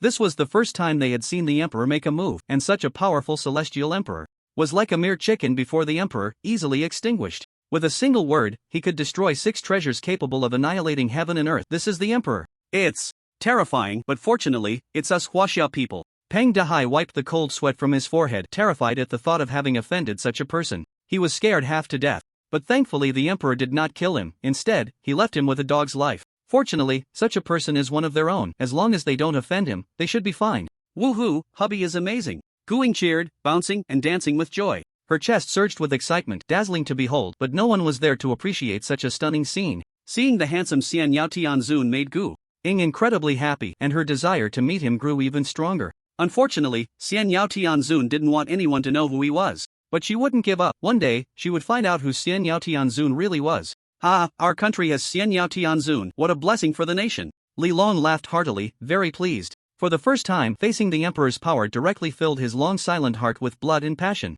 The might of the emperor was indeed well deserved. With a word, he could break 6 magical treasures. With Xian Yao Tianzun in Huaxia, who would dare to offend? Who would dare to come? And if they did, they would never return. How could there be such a strong person in Huaxia? Bakayaru, I don't believe there are such powerful experts in Huaxia. They must not be Huaxia people. It's very likely they are from our ninja empire. So strong, with such terrifying people in Huaxia, does our ninja empire still have a place to rest in the world? No wonder the national leader told us not to offend Huaxia people. It turns out he knows some insider information. The world has really changed. Huaxia is about to become a great power. Huaxia, from now on, will transform into a soaring dragon, soaring into the sky. People from the Ninja Empire and the Superpower Empire all witnessed the situation in Huaxia. That giant hand reaching for the clouds seemed capable of opening up the heavens and the earth. The giant surrounded by thunder was even more terrifying and fierce an existence they had never seen before. They had thought Huaxia was doomed, but unexpectedly, it was easily resolved by one person. Moreover, that person Only used one word, causing the giant to suffer a heavy blow, spitting out blood and becoming weak. Huaxia actually has such a strong expert. With a word, the law follows. What a supreme emperor. I never expected that this mortal realm would give birth to a monster like you, truly beyond my imagination. Damn barrier, blocking our steps. One day, we will meet again. Trying to run? Shenlong noticed that the thunder giant wanted to escape. With a wave of his hand, a giant hand shadow appeared again, grabbing the thunder giant's head, ready to search his soul. Chun. Lon was taken aback. He realized something was wrong. The other party actually had no soul, and he couldn't perform the soul search. Want to search my soul? The thunder giant spat out a bolt of lightning, his body gradually transforming into specks of starlight, scattering into the air. This was self-destruction. Shenlong realized the seriousness of the problem. This thunder giant was merely an external incarnation. The true body should be somewhere nearby. The serious issue was that this thunder giant already knew about the Supreme Emperor in Blue Star. Would that accelerate the destruction of Blue Star? The thunder giant self-destructed. Blue Star returned to its former peace. The sky was clear, with no signs of abnormality, as if nothing had happened. Countless people stared blankly at the sky. If they hadn't just witnessed a great battle, they might have truly thought today was very peaceful. He actually committed suicide? How could that be? Did he get scared? Of course, that's a Supreme Emperor. I would be scared too, but it seems something is off. Don't you all think everything is too strange? How could Xian Yao Tianzu not know there were people inside? If they were really in the sky, he would have caught them out by now, so everything is unusual. Based on my experience of reading fantasy novels for over 10 years, this matter is definitely not simple. Besides us, there are likely others in the world, possibly from other realms, that have simply gone unnoticed. Yes, I've seen this kind of plot before. The manifestation of the game is already quite strange, and now with the appearance of a thunder giant, it becomes even more bizarre. I'm becoming increasingly afraid. The manifestation of the game is originally a very peculiar puzzle, with no answers in sight. Now, with the emergence of a thunder giant hidden in the thunderclouds, it clearly feels off. Many people are already speculating whether there are other planets besides Blue Star, or even other worlds, such as a multiverse or parallel worlds. Various speculations quickly set people's hearts on edge. Shenlong paid little attention to it. When soldiers come, block them. When water comes, cover it. If the other party really comes, then they will fight again. He returned to that cave, wanting to use time reversal to see if he could save the blood demon ancestor. After all, the blood demon ancestor could be considered someone he had caused to die, and currently, the ancestor had no harmful intentions towards Huaxia. He was just a poor soul trying to escape the cycle of death. When he used time reversal, however, he frowned. After a long time, he put his hands down and stopped using time reversal, his brows tightly knitted. The river of time has actually erased the blood demon ancestor. In the river of time, he discovered that the blood demon ancestor was gone, as if wiped out by a great hand, no longer existing. Perhaps his understanding of the path of time was too shallow to revive the blood demon ancestor. After all, he had not even entered the door of the path of time. He could only perform simple time reversal and time domain. Moreover, frequently using the path of time was extremely exhausting, and overuse would shorten his lifespan significantly. Once he exceeded a certain limit, even if he were a supreme emperor, his lifespan would not be enough to sustain him. Now, casually reversing a few hours was harmless. Alas, Shenlong sighed. The other party's mastery of the path of time was too strong. He couldn't revive the blood demon ancestor. The thunder giant had also perished, and everything seemed to return to the starting point, with many puzzles still unsolved. At this moment, the most important thing was to find the person who wrote that book and the prophet from Pharaoh's memories. That prophet clearly knew about the current situation of Blue Star hundreds of years ago, which is why he had Pharaoh go into slumber. Since he knew, he might have made certain changes, such as allowing himself to live to this era. This possibility could not be ruled out. Although he couldn't extract much from the blood demon ancestor, at least he learned that the previous world was called the Shinshan realm, not Huaxia or Blue Star. In their world, spiritual energy was surging, filled with cultivators, and due to a world cycle, tremendous changes occurred. Cultivators no longer existed, transforming into a technologically advanced Blue Star, until the game manifested and spiritual energy revived, allowing them to gradually awaken. So, is the manifestation of the game a good thing or a bad thing? It feels like this game manifestation is the key to the puzzle. Forget it, let it be. Shenlong shook his head, no longer thinking too much. There was no point in pondering further, there were no clues left. Since the manifestation of the game was the most critical point, he would just wait for all manifestations to occur. In the end, the truth would surely come to light. The world returned to normal, and everyone resumed their regular lives. But Li Long did not think so. At the headquarters of the Department of Management, in the conference hall, the thunder giant we just saw, I'm sure everyone noticed, is in existence at the Immortal Emperor level, yet he came from somewhere else. This means that besides us, there may be other planets, and that planet might have immortal emperors, or even heavenly emperors, and there is a high possibility of the existence of supreme emperors. Li Long scanned the other ministers, speaking in a serious tone. Upon hearing this, the others fell silent. They had seen today's Thunder Giant and shared this thought, but isn't this idea a bit absurd? However, thinking it over, with the game already materializing, what else could be considered absurd? We must quickly enhance our strength. My suggestion is that once the sect materializes, everyone must learn the techniques and rapidly improve their abilities. It's still unclear when the techniques will materialize. We can only rely on the sect. The game hasn't fully materialized yet, and we don't know when the other world will attack. We can only wait for the sect's materialization. In 3 days, let's see if we can obtain techniques for cultivation. Yes, everyone replied in unison. They had already begun planning to negotiate cooperation with those sects after the materialization. Dormitory. As Chen-Lan just returned to the dormitory, Luo Tao immediately came over to examine him from head to toe, then patted his chest and sighed in relief. Thank goodness you're okay. What's wrong? After such a big incident just happened, you seem completely unaware. I thought something had happened to you since you took so long to come back. Luo Tao frowned. He had flown back on his sword, and upon returning to the dormitory, he was suppressed. He was worried about whether Chen-Lan would be okay. Yet this person seemed completely unfazed and even asked him, what was wrong? Oh, I'm fine, really. Well, you must be really fine. If it weren't for the intervention of the carefree celestial, I fear we both would have met in the underworld. Luo Tao rolled his eyes. Indeed. You should have seen it. The carefree celestial was so cool. The way he carried himself, I give him full marks. Just a word from him, and the opponent committed suicide. Yeah, super cool. When do you think I'll have a day like that, where just a word from me will make someone die? Soon, I believe you'll have a crow's mouth too. Whoever you mention will die. Get lost. I need to hurry and cultivate. I feel something's off about the future. After saying that, Luo Tao returned to his bed and began to meditate. Chen-Lan smiled and also left Blue Star, arriving on the surface of the moon. With 2 days left until the sect materializes, he planned to use this time to see if he could cultivate other paths to the entry level. Kunlun Mountain, a peak located on the border of Huaxia. Halfway up the mountain, there is a cave filled with various furniture. Everything one could need, indicating someone lives there. On a table lies a book titled 5,000 Years of Huaxia History. Outside the cave, an old man reclines in a rocking chair, creaking as he rocks back and forth, holding a fan in his hand, gently fanning himself. Relaxed and melodious. A new cycle is about to begin, but this time, it seems a remarkable little fellow has emerged.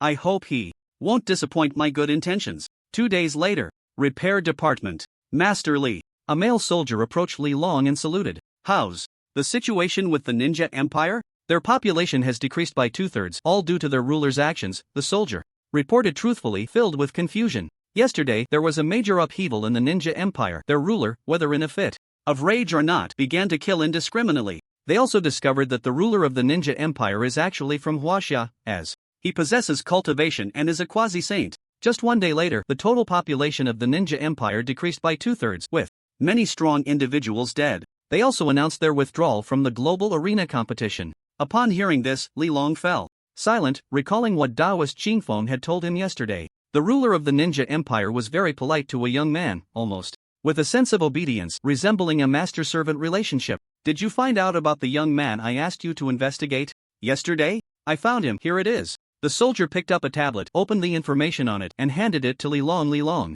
took the tablet and frowned as he looked at the information inside. If Chen-Lan were here, he would certainly realize that Li Long was looking at his own profile. A young man in his 20s, only at the nascent soul stage. How did he manage to make a quasi-saint powerhouse treat him with such respect? Could it be that this boy possesses some extraordinary charm? Does Deputy Minister Yan from the Qin Capital Branch know about this? Not yet. Then ask her, see if she has any other insights about this Chen-Lan. That quasi-saint from the Ninja Empire probably has a deep connection with this young man. Li Long handed the tablet back, not considering the direction of the carefree celestial venerable. Aside from a few Dao partners, no one else knew the age, gender, or appearance of the carefree celestial venerable. They only knew he was from Huaxia. So, do you think this large-scale purge in the Ninja Empire is related to this young man, or is the ruler over there deliberately trying to curry favor with him? Impossible. How could a young man achieve such a level? Perhaps before the game materialized, this young man had helped the ruler, or there could be other reasons. Li Long immediately shook his head in denial. Even if their ruler personally intervened, it would be impossible to grant such treatment. 2. Annihilate millions of one's own countrymen for one person. Is that even possible? Unless this young man had saved the life of the Ninja Empire's ruler, he couldn't think of any other possibility. As for how he saved him, that was unclear. Or perhaps the two had no relationship at all, and it was just Taoist Qingfeng who mistakenly believed they were very close. Master Li, there's good news. At that, moment, another soldier ran over. What is it? Li Long raised an eyebrow and asked, feeling a sense of anticipation at the mention of good news. The Ninja Empire wants to surrender to Huaxia, only wishing for Huaxia to protect the Ninja Empire. Upon hearing this, Li Long's pupils suddenly constricted in shock. The Ninja Empire actually surrendered? What was going on? They hadn't even gone to war, so why did they surrender out of the blue? Now, he retracted his previous thoughts. Shenlong must have a significant connection with the ruler of the Ninja Empire. What that connection was, he had no way of knowing. Thinking of this, Li Long hurried to his office and began operating on his computer. He set Shenlan's information to SSSSS level. He felt that this Shenlong was definitely not simple. Before long, a post topped the online forum. From now on, the Ninja Empire will be a vassal state of Huaxia, and we will quickly relocate the territory of the Ninja Empire to the vicinity of Huaxia. Damn, the Ninja Empire couldn't hold on so quickly? I've been waiting for this day for a long time. Ha, you guys didn't. Notice, there was a huge upheaval in the Ninja Empire yesterday. Many people died, at least tens of millions. My friend is over there in the Ninja Empire, and I heard many ninjas were forced to sign contracts. Forced to sign contracts? What kind of contracts? Yeah, the contract is outrageous, but it's very beneficial for us. It states that ninjas must treat Huaxia people with utmost respect, must not harm Huaxia people, and are willing to submit to Huaxia, becoming one of Huaxia's vassal states from now on. Damn, is it that impressive? So cool, I like it. Ha, many people over there are not compliant, and as a result, they were all exterminated. Anyone who refused to sign the contract was immediately killed. Already tens of millions have been slaughtered. Wow, that's really impressive. I must see who it is. Never would he have thought that the Ninja Empire would have such a day, becoming a vassal state of Huaxia. It was truly marvelous. Bolan City. In a mountain village on the outskirts, in front of a certain household's doghouse, a plump white mother dog was lying on the ground, exposing her belly, with 5 or 6 puppies of various colors struggling to drink milk. Their actions were incredibly cute, making pet lovers' hearts flutter with affection as they reached out to pet them. However, not far from the mother dog, there was a unique puppy that did not drink milk but sat aside. Its fur was pure black, a standard Huaxia rural dog, and it looked quite handsome, but in the center of its brow, there was a unique mark resembling a vertical eye formed by golden fur. It sat there quietly, and while the other puppies had yet to open their eyes, it slowly opened its gaze. Its pupils spun, flowing with golden light, like a golden dragon soaring and spiraling within its eyes. After a long while, the golden light gradually dissipated, unnoticed by anyone around. Even more astonishing was that the puppy stood up. Yes, it stood up on its hind legs. The mother dog, seeing her pup rise, was taken aback and immediately stood up, barking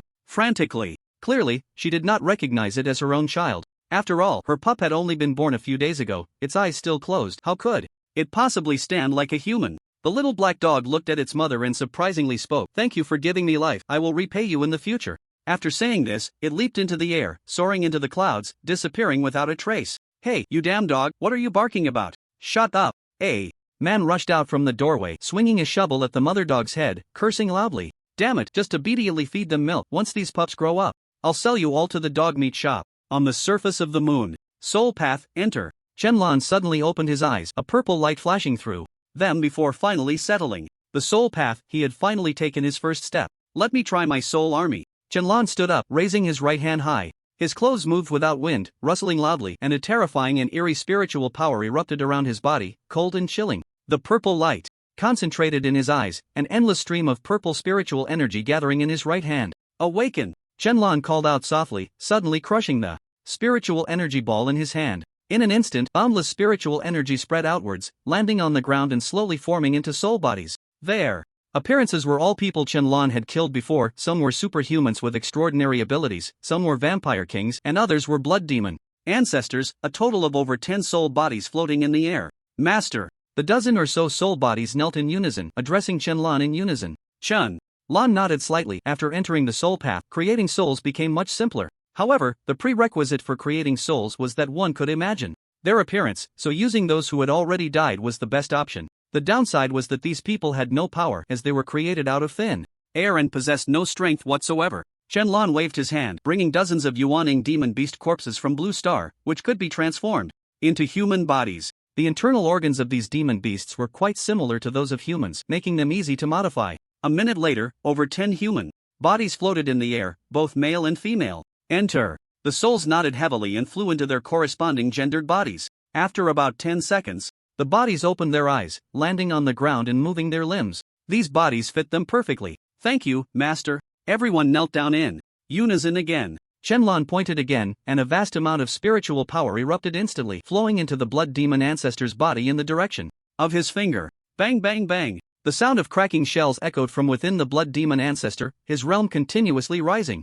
refining the body, establishing the foundation, golden core, transforming the spirit, great ascension, crossing tribulations, ascending. He only stopped when the ascension period was complete. He could only elevate it this much because after ascension, one needed to comprehend the path of immortality on their own, opening the heavenly gate, ascending the immortal path, tempering the immortal body, completely transforming into an immortal. Ha! Shenlong exhaled, passing on power to help others elevate their realms was very exhausting, and ordinary people wouldn't dare to attempt it too many times. At most, he could elevate 7 or 8 people to the ascension period, and then he would need to rest for a while. Cultivating immortality emphasizes relying on oneself, no matter how capable you are. Forcibly helping others elevate their realms comes at a cost. If there were no cost, he could casually wave his hand and elevate everyone in the world to the ascension stage, so what was there to fear? After turning a few more people into ascendants, he looked at them with satisfaction and nodded. He planned to have these people establish sects and then develop his own power. He loved nurturing games, otherwise, he wouldn't have had the perseverance to play cultivating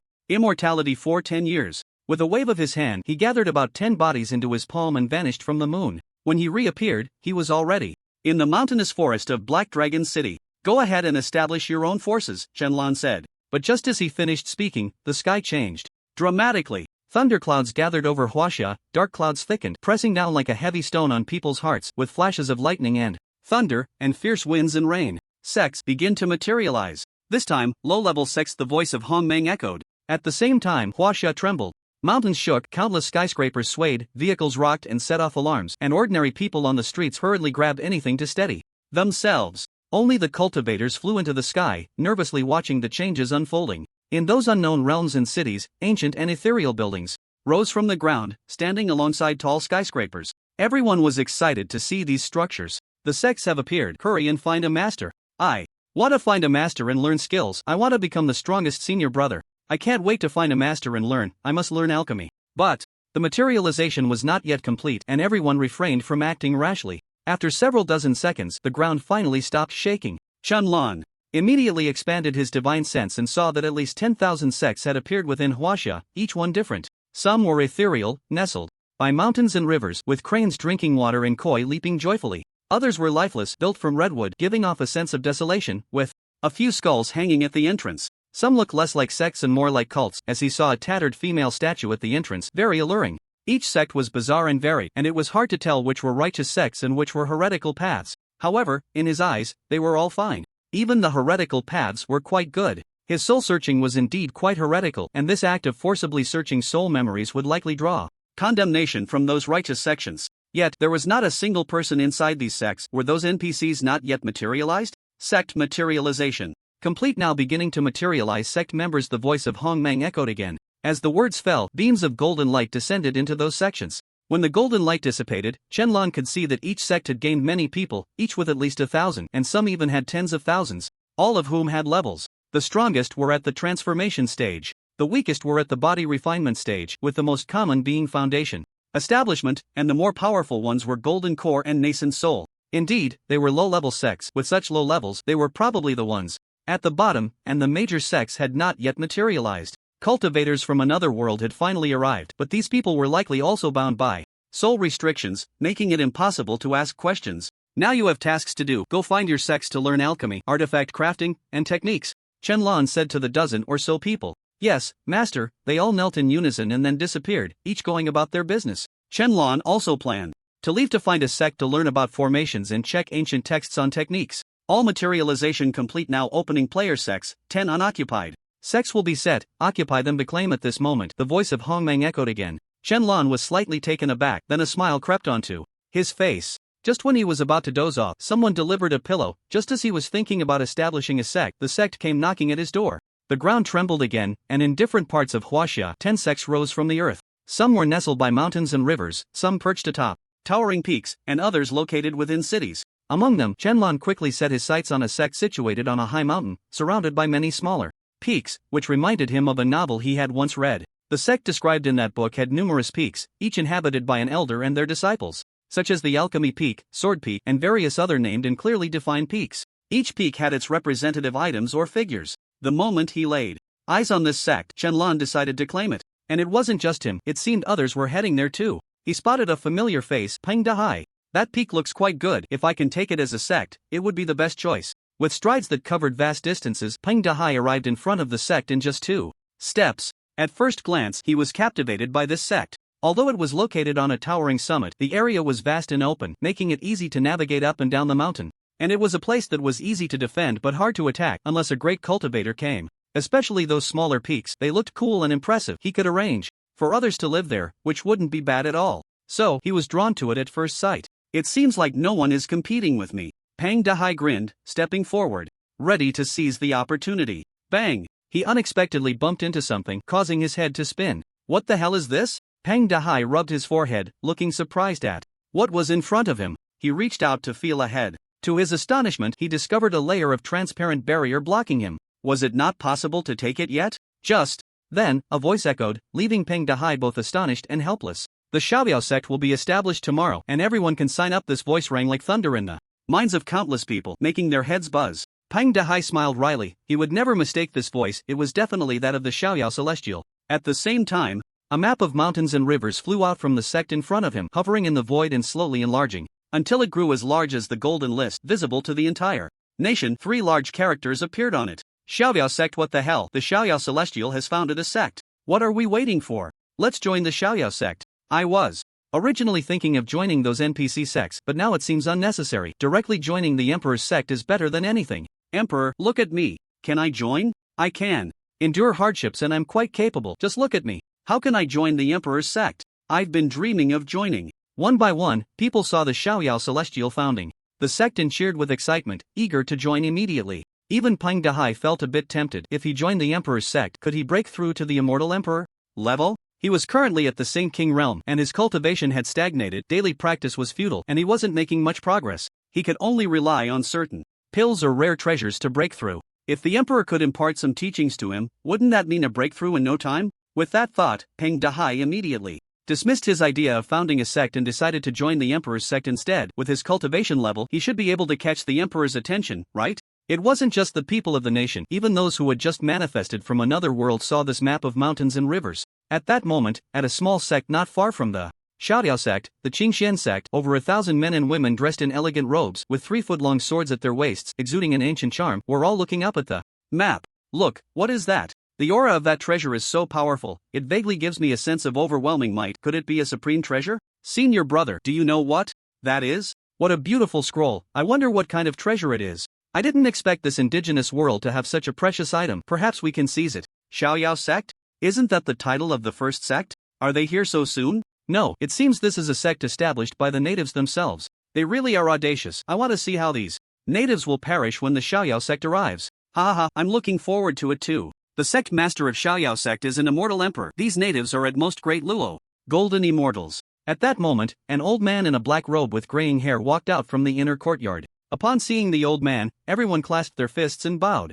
shouting, "Sect master." The old man nodded, then looked at the landscape painting in the sky, slightly furrowing his brows. He then turned to his disciples and sternly commanded, "From now on, the entire sect will enter seclusion and will not receive any outsiders." Yes. The response was thunderous and deafening. In an instant, the Qingxian sect activated its protective formation, enveloping the entire sect in a transparent barrier to prevent any harm. Not only Qingxian sect, but other sects did the same. At the moment of manifestation, they all activated their protective formations and entered seclusion. After Qianlan announced the establishment of Xiaoyao sect the next day, he did not speak again. Only a small number of people wanted to join Xiaoyao sect, while the majority felt they had neither the opportunity nor the qualifications, so they considered going to other sections. However, when they arrived at those NPC sects, they found that they were in seclusion. No matter how hard they knocked or shouted, only a disciple at the door responded to them. The entire sect is in seclusion, please return. All the sects had remarkably coordinated their seclusion, refusing entry to all newcomers. What a pathetic sect. Do they really think we want to join? This is ridiculous. Let's go. This sect won't take us, but plenty of others will. Let's leave. If this place won't keep us, there are other places that will. Those who arrived at the door only to be told of the seclusion left in anger. They cared about their pride and chose to walk away. But when they arrived at other sects, they were still turned away, with not a single sect willing to receive them. This made them extremely furious. Soon, they realized something was off. These sects even refused the people from the management department, as if they were specifically targeting them, the Blue Star people. In light of these circumstances, the management department immediately launched an investigation. They sent Taoist Qingfeng to inquire, but even when the Taoist personally went, they still did not offer any good face. They left Taoist Qingfeng with only one sentence: "We do not receive any natives, please leave. The sect is currently in seclusion, let's talk again in a month." To avoid disrupting everyone's peaceful coexistence, Taoist Qingfeng did not resort to violence. Indeed, the environment here is quite nice. Qianlan strolled leisurely within the sect, admiring the beautiful and tranquil surroundings, nodding slightly. The entire area was filled with spiritual energy, much purer than the outside world, and everything one could need was available. There was a pill refining room as large as 4 or 5 football fields filled with hundreds of alchemical furnaces for the disciples to use. There was also a weapon refining room, equally spacious, with refining platforms. There were talisman rooms, training rooms, lecture halls, and disciple dormitories, among others. If he were to walk, Qianlan felt he could walk for a day and night without finishing exploring the sect because it was just too vast. Upon reaching the front of the sect master's hall, he saw a statue of a celestial beast on either side of the entrance, but Qianlan did not know what kind of celestial beast it was and did not pay much attention, directly stepping into the hall. Inside was very spacious, resembling a royal palace, and on the walls to the left and right there were lifelike carvings of deities and demons, depicting men holding vajras, fierce and menacing, with grim faces. There was a beautiful fairy with enchanting posture playing the zither, a monkey with a full face of fur, a collar on its head, and a large iron rod in its hand, and a man with 3 eyes holding a double-edged spear with one hand. The various deities and demons puzzled Qianlan. He frowned as he looked at them, none of whom he recognized. Perhaps they were from another world. After a brief glance, Qianlan left. He planned to find a sect to see if he could learn something about alchemy or similar knowledge. In a flash of thought, he arrived in front of the Qingxian sect not far away. Looking at the tightly closed door, he politely knocked, adhering to the principle of hospitality. Such a door would definitely not be heard just by knocking, but there was a knocker on the door that could be used to knock. "We've already said, the entire sect is in seclusion and will not accept locals, please leave." The door did not open, but a voice came from inside. Upon hearing this, Qianlan smiled and vanished. "It's really annoying, these locals are relentless, each one wanting to learn our sect's techniques in alchemy, truly wishful thinking." Behind the door, a young disciple scoffed, his expression disdainful, mocking coldly. But when he turned to go back, he was suddenly startled, for a young man dressed completely differently stood in the courtyard, seemingly heading towards the scripture pavilion. He had seen the local natives, their clothing was like this, completely different from theirs. How did this native get in? Isn't there a protective formation? Did he slip in silently? Who dares to intrude upon the Qingxian sect? The young disciple condensed his energy into a sword, erupting forth, pointing the sword at the back of Qianlan's head. Bang! Qianlan turned around and slapped out, sending that disciple crashing to the ground, instantly gravely injuring him. This was only a fraction of his strength. With one hand, he pulled the disciple over, grasped his neck, and hurled him towards the sect master's hall. On the other side, in the Qingxian sect's master hall, the sect master and many elders were gathered, discussing matters regarding the locals. "These locals want to learn our techniques in alchemy, we absolutely cannot pass them on. After all, we promised when we came that we wouldn't let them learn." An elder stroked his beard and said solemnly, "Exactly, we came here to conquer this world. If we teach them cultivation, what does that mean? There's no reason to aid the enemy." "Right, I suggest that when other sects arrive, we should together occupy this world. The spiritual energy here seems to be gradually recovering, very suitable for us." "Sect master, what do you think?" Several elders looked towards the elder seated at the head, waiting for his decision. Bang! An unknown flying object came crashing in like a cannonball, heavily striking the wall pillar beside everyone. The crowd was startled and quickly looked over, only to see a disciple dressed in Qingxian sect attire, his upper body embedded in the wall, with only his lower half hanging there, swaying slowly. "Li Feng," an elder shouted loudly. He used his spiritual sense to see the disciple embedded in the wall, his prized disciple, Li Feng. He hurried over to pull him out. Everyone gathered around, seeing Li Feng covered in blood, on the verge of death. The elder even specially transmitted spiritual energy, trying to stabilize Li Feng's last breath. "Master, someone is causing trouble outside, help me take revenge." After saying this, Li Feng's head tilted, completely severing his life force. "Li Feng!" the elder roared, his face flushed with anger. How dare someone kill his disciple? They truly had no fear of death. "Who is it? I will kill him and avenge Li Feng." A sharp blade appeared in the elder's hand, and he was about to go out and tear the person who killed his disciple to pieces. The other elders were also very angry. This was a blatant provocation. They had already come to their door. In an instant, everyone, including the sect master, left the master hall. In the courtyard, Qianlan stood with his hands behind his back, a slight smile on his face. In front of him stood hundreds of disciples from the Qingxian sect, several of whom had drawn their swords and pointed them at him. This is the Qingxian sect? Who are you? Do you know that trespassing here is a death sentence? A young disciple said coldly. Senior brother, stop wasting time with him. Before the sect master arrives, let's take him down and we will surely earn our master's praise, another disciple sneered. Exactly, why waste words? Just kill him, a female disciple said arrogantly.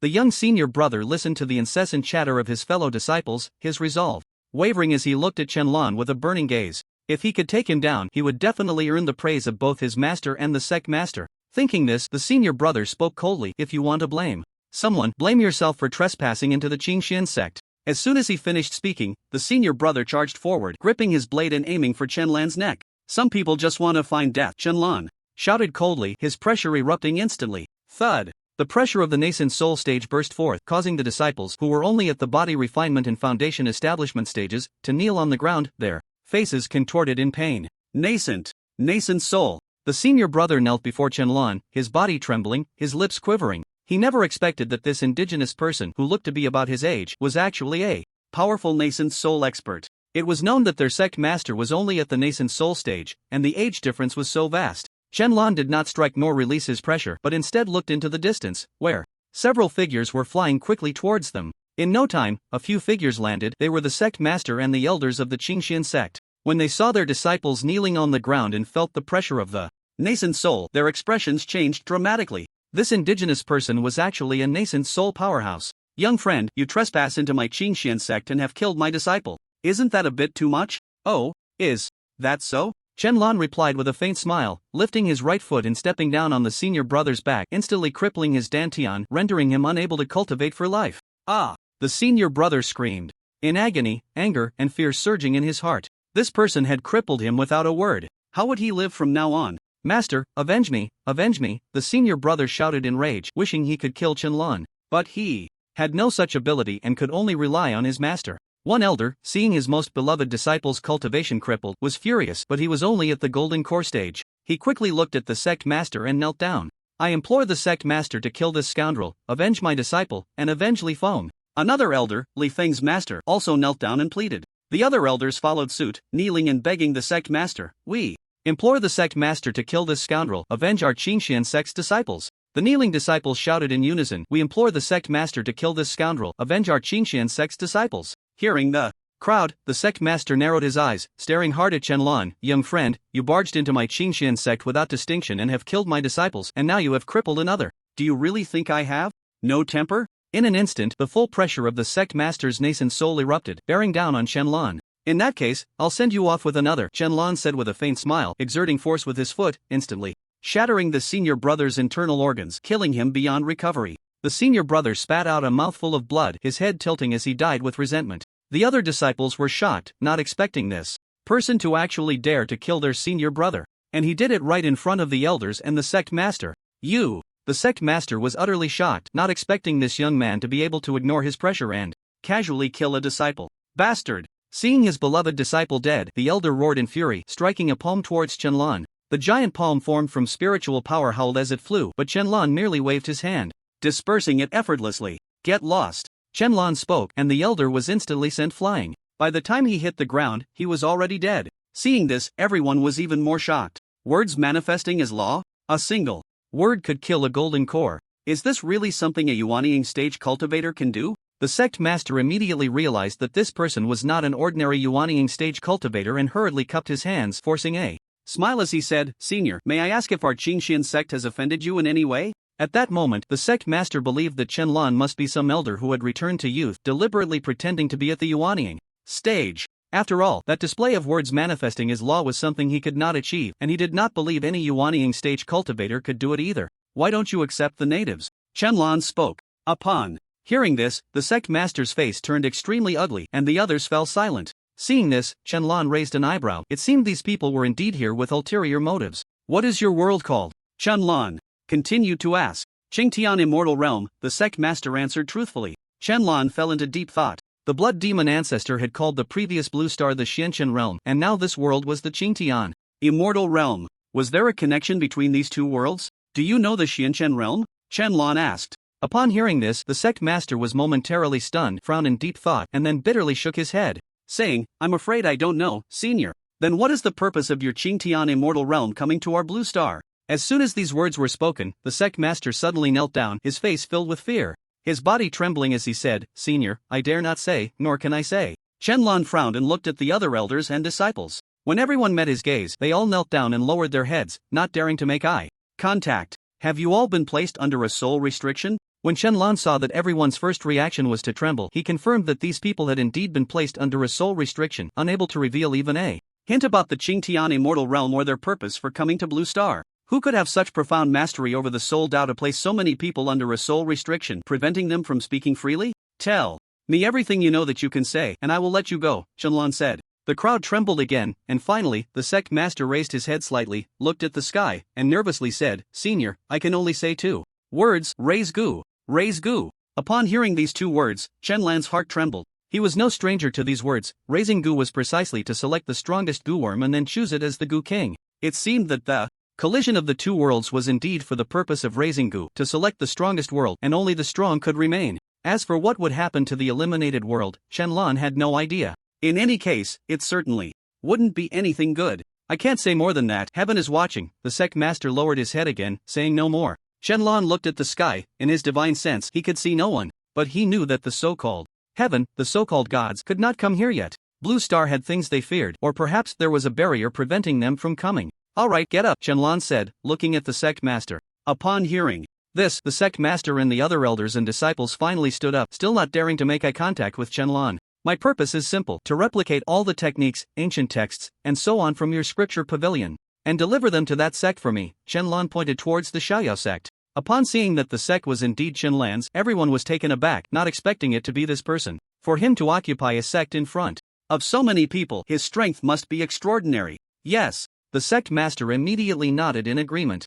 This request was too simple. If he had known it was this easy, he wouldn't have been so embarrassed. Also, go notify all other sects, whether they are demonic or righteous, to accept the natives. Otherwise, I won't hesitate to destroy them. If anyone refuses, write down the name of their sect and deliver it to me in front of the sect tomorrow morning. Upon hearing this, everyone was horrified. To be destroyed if they refused. What a bold statement. It's just a nascent soul. Where does he get the audacity? There are plenty of nascent souls. If they all gathered together, they could wipe him out in no time. Only the sect leader knew that this young man was not lying. He truly had that strength. Yes, he could only grit his teeth and agree. By the way, tell the other sects, including yours, that if they want to switch over to work for me, I welcome them anytime. Shenlong smiled slightly. His sect was in dire need of people, and if these individuals could join his sect, it would be perfect. After all, these people were all experienced. Meanwhile, the Department of Cultivation Management was holding a meeting. Damn it, he refused us. If that's the case, let's just go over there and scare them, let them know we mean business. That's not a good idea. We are a civilized nation. If we attack today, they will retaliate tomorrow. We might be fine, but those ordinary people won't be. Exactly, if we go over there and they take it out on the ordinary people, that would be a huge problem. We would have to negotiate. So what do we do now? The cultivation techniques haven't materialized yet. For now, we can only look for those sects to learn the techniques in alchemy. We can only keep searching and see if they can take us in. We advocate for peace. The ministers debated among themselves, unsure whether to fight or not. If they attacked, they certainly wouldn't be afraid, but it would be tough for those ordinary people. With so many NPCs, they could defend for a while, but not forever. We can't fight. Right now, only the lower tier sects have materialized. There are still higher tier sects that haven't appeared. They are all in this together. If we attack, we will definitely face retaliation in the future. At this moment, Li Long shook his head and spoke. He felt they shouldn't fight. What if they attacked only the current sects, and later those major sects materialized and complained? They were all from the same world. How could they not join forces? Once they did, China would be in grave danger.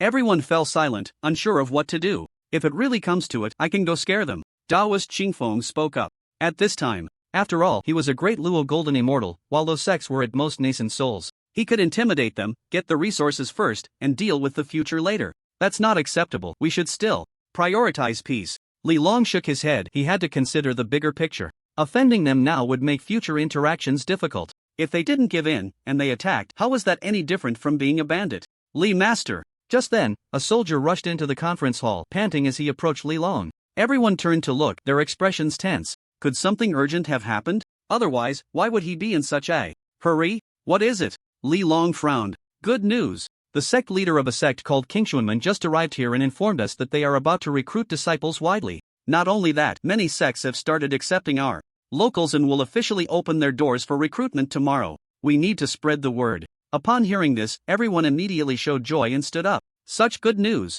This is quite a surprise. Ha! Why did they suddenly change their minds? Did something happen? Who cares? As long as they are recruiting disciples now, we can sign up and cultivate. Improving our strength is the most important. That's true, but this is a bit too strange. I suggest we observe a bit longer. Quiet down. Li Long spoke in a deep voice, and everyone fell silent. This is indeed good news. Let's announce it on the online forum later so the people can go to the sect to learn skills. Li Long's lips curled up slightly. He hadn't expected that just as they were discussing, good news would arrive. It seemed like heaven was helping them. However, the sect leader also mentioned one more thing. Their sect is about to relocate. The soldier continued. Ha! Li Long was slightly taken aback. The others were equally stunned. Relocate? Where to? They are about to move their entire sect to the Xiaoyao sect, integrating into the Xiaoyao sect, and will henceforth refer to themselves as the Xiaoyao sect, welcoming everyone to come and learn from their masters. Upon hearing this, everyone was taken aback. No wonder those sects changed their tune so quickly, inviting them to learn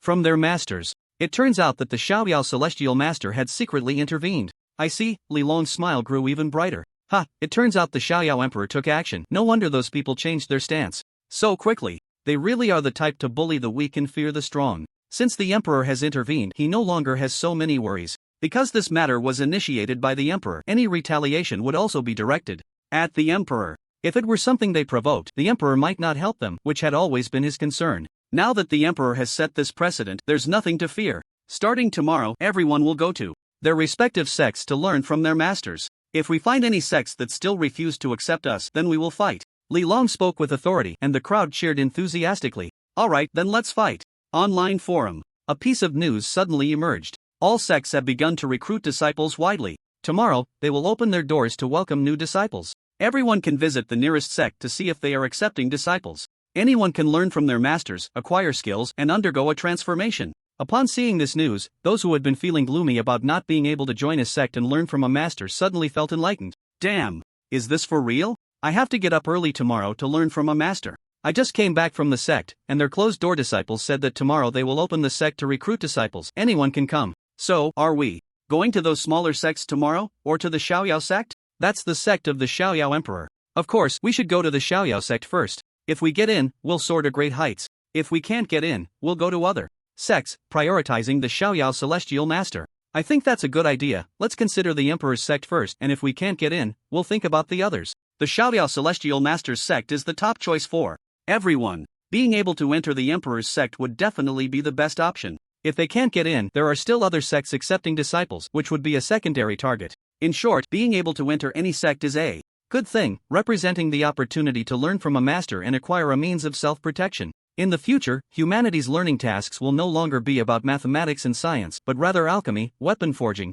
talismans, and cultivating immortality. The era of cultivating immortality has already begun. Now is the true era of universal cultivation. Some are joyful, while others are worried. On the other side, some sects are filled with anxiety. Demon-slaying sect. Sect Master Hall. Several elders and a middle-aged man who appears to be the sect master are gathered together. Sect master, should we agree? From the tone of those natives, if we don't agree to accept disciples, they will unleash a massacre and wipe us out. One elder spoke coldly. Some were worried. The person threatening them seemed very powerful, even scaring the Qingxian sect. In their demon-slaying sect, the sect master is the strongest, at half a step into the golden core stage. They probably wouldn't be a match for that native, but if they submit, wouldn't their demon sect become a huge joke? This is a dilemma, to submit or to fight to the end? Ha, just a mere native. I don't know what kind of mind control soup he fed that old man. That old fool from the Qingxian sect deserves to die for submitting to a native. When the other sects come, they will undoubtedly perish. We will never submit. I don't believe that a mere native can truly destroy us. Tell the other sects that we will not submit. If they want to be cowards, let them. Xiaoyao sect. Qianlan stands in the courtyard, looking at the many sect masters, elders, and disciples of the Qingxian sect before him. Oh, no, to be precise, they are the new disciples of the Xiaoyao sect. Greetings, sect master. The sect master of the Qingxian sect, King Xuanzi, is the first to bow. The others behind him clasp their fists and bow, not daring to straighten their backs without Qianlan's instruction. Rise, Qianlan said lightly, revealing a smile. Not bad. As soon as I step out, I can recruit a batch of NPCs to do the hard work for me. It couldn't be better. The Qingshan sect initially didn't want to come over. He merely released a hint of the emperor's aura in front of the sect leader, which directly scared the other party into kneeling and begging to join the Xiaoyao sect. Naturally, that was the best outcome. With these people from another world, the sect's development would only become more glorious. King Xuanzi raised his head, looking at Qianlan with admiration and envy in his eyes. Others might not know, but he did. This person before him was the Supreme Emperor. That slight pressure nearly made his organs explode. He had only sensed it from the immortal emperor from 100,000 miles away. And Qianlan's pressure was countless times stronger than that immortal emperor's. He was definitely the Supreme Emperor. If he didn't ally now, when would he? So he brought the entire sect to pledge allegiance to Qianlan. Someone's coming, hurry out to welcome them. Qianlan smiled slightly. Just as everyone was astonished, a dozen figures descended from the sky. The aura they emitted left everyone in shock. There were a full 8 of them at the ascension stage. Sect leader. The dozen people knelt down in unison, their voices booming, shaking the heavens and the earth. The entire Qingshan sect was shaken. Aren't those all ascended beings? Our sect leader is only at the nascent soul stage, right? So many ascended experts. I've never had the chance to see even one before, and now there are so many. Could they all be elders? What terrifying depth. Those 5th grade sects probably don't have this many ascended seniors. If I had known there were ascended seniors, I would have been the first to defect and join the Xiaoyao sect. So many. 8 ascended seniors. Just seeing one would be the greatest fortune of my life. Everyone was dumbfounded. They had never seen so many ascended beings, 8 in total. It was spectacular. Moreover, all these people were from the Xiaoyao sect. They never expected this new sect to have such strong foundations. But they were puzzled. Wasn't the sect leader only at the nascent soul stage? The sect leader and the elders had even more fervent expressions. The elder who lost Li Feng had long forgotten him. Now, all he could think about was quickly joining the Xiaoyao sect and properly fawning over the new sect leader. Sect leader, you truly are invincible, dominating the world. The elder immediately cupped his fists and said, they never expected there would be 8 ascended beings. This was a huge gain. Even a tiny bit of power from an ascended being would be enough for them. I will often be away. If you have any matters, just find him. Qianlan pointed to the blood demon ancestor and continued, by the way, remember to replenish the techniques in the scripture pavilion, and also teach them alchemy. The future of the sect relies on you. Yes, sect leader. King Xuanzi was the first to bow and salute, and the others quickly followed suit. Becoming disciples of my Xiaoyao sect will certainly not shortchange you. Qianlan smiled slightly, waving his hand, and hundreds of thousands of bottles of elixirs appeared in an open space. Inside, there are all the elixirs below the 5th grade. Qianlan looked at King Xuanzi, a meaningful smile on his face, and said, these elixirs will be entrusted to you to manage. Are you confident? Thank you, sect leader. King Xuanzi was so astonished at the sight of the elixirs that his mouth fell open. Hearing Qianlan's words, he was even more flattered, and quickly knelt down, bowing his head in gratitude. The others stared in shock at the countless elixirs, unable to express their astonishment in words. They had never seen so many elixirs. The sect had always been poor, and elixirs could only be used by talented disciples or elders. They might only be able to use a single body refining elixir in a month or even 2. And now, they smelled the exquisite fragrance of the elixirs, and just that scent made their realm stir, on the verge of breaking through. How many elixirs were there? I will definitely devote all my energy to managing this batch of elixirs, ensuring they reach their utmost potential, and I will not waste a single one. King Xuanzi shouted loudly, his heart filled with excitement. Unexpectedly, just after joining the Xiaoyao sect, he received such recognition.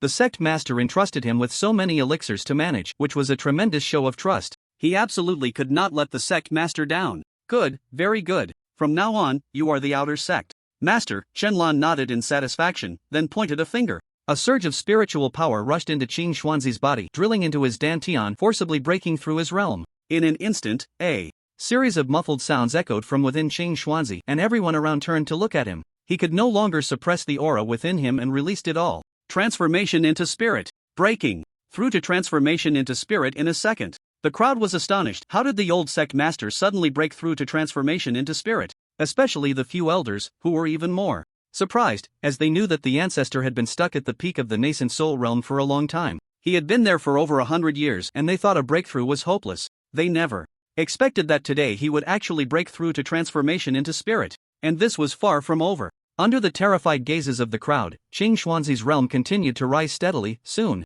reaching the peak of transformation into spirit. Ah! Qing Xuanzi shouted, his face flushed with excitement. Boom! Great ascension! He broke through to the great ascension stage. Everyone was taken aback. He was already at great ascension? In the blink of an eye, he had broken through from the peak of nascent soul to great ascension? What kind of sorcery was this? Even the most powerful dark arts they knew, like Demon Heaven technique only required sacrificing one's lifespan to forcibly elevate 5 minor realms. But Qing Xuanzi had directly broken through a major realm to reach Great Ascension, which was far more potent than any elixir. Under the stunned gazes of the crowd, Qing Xuanzi's appearance gradually became younger, transforming from an old man into a young lad. His hair thick and black, facial wrinkles vanished, and his skin more tender than many young people. His previously bent back straightened up, a complete transformation. Looking at the changed old sect master, everyone was dumbfounded, unable to believe that this was their former sect master. If they hadn't witnessed it with their own eyes, they would never have believed it. And this was not the end. Qing Xuanzi's realm continued to break through, his aura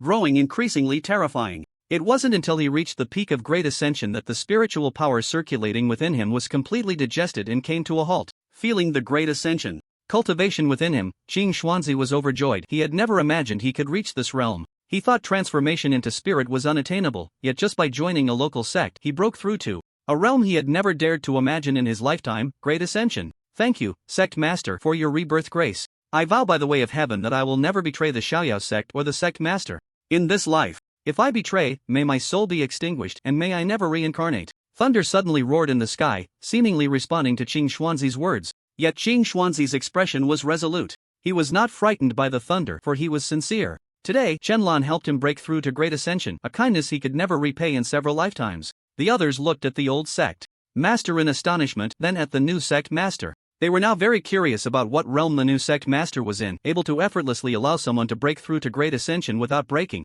a sweat. It was absolutely impossible for him to be at the nascent soul level. Perhaps he was above the great Luo Golden Immortal.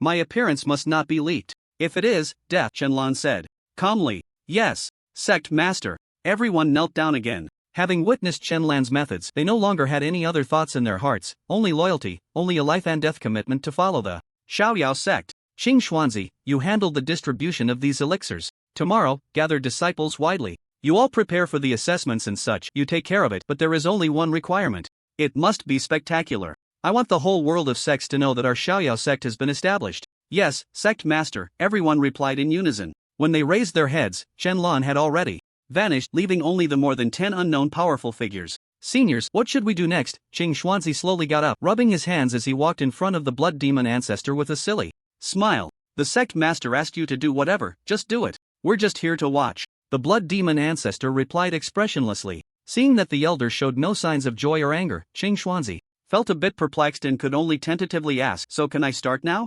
The blood demon ancestor nodded and did not say another word. Seeing this, Qing Xuanzi felt a bitter pang in his heart, but soon regained the imposing aura of his former sect master. Looking at the disciples and elders, from now on, we are the outer disciples of the Xiaoyao sect, and I am the outer sect master. The sect master said that tomorrow we will recruit disciples widely, so let's do a good job. Does everyone have confidence? Yes. Everyone shouted in unison, raising their arms. Good, then let's first take the elixirs to the sect's treasury. The sect master asked me to arrange things reasonably. I won't treat everyone unfairly. By then, everyone will have elixirs to consume. Alright, thank you, sect master. Thank you, sect master. The crowd was ecstatic. They hadn't had elixirs in a long time. They didn't expect to arrive here and immediately have a bottle of elixirs to consume. It was simply amazing. Now everyone, let's get to work. Move the techniques and ancient books from the scripture pavilion into the pavilion first, and the others prepare for tomorrow's disciple recruitment ceremony. Qing Xuanzi continued. Yes, everyone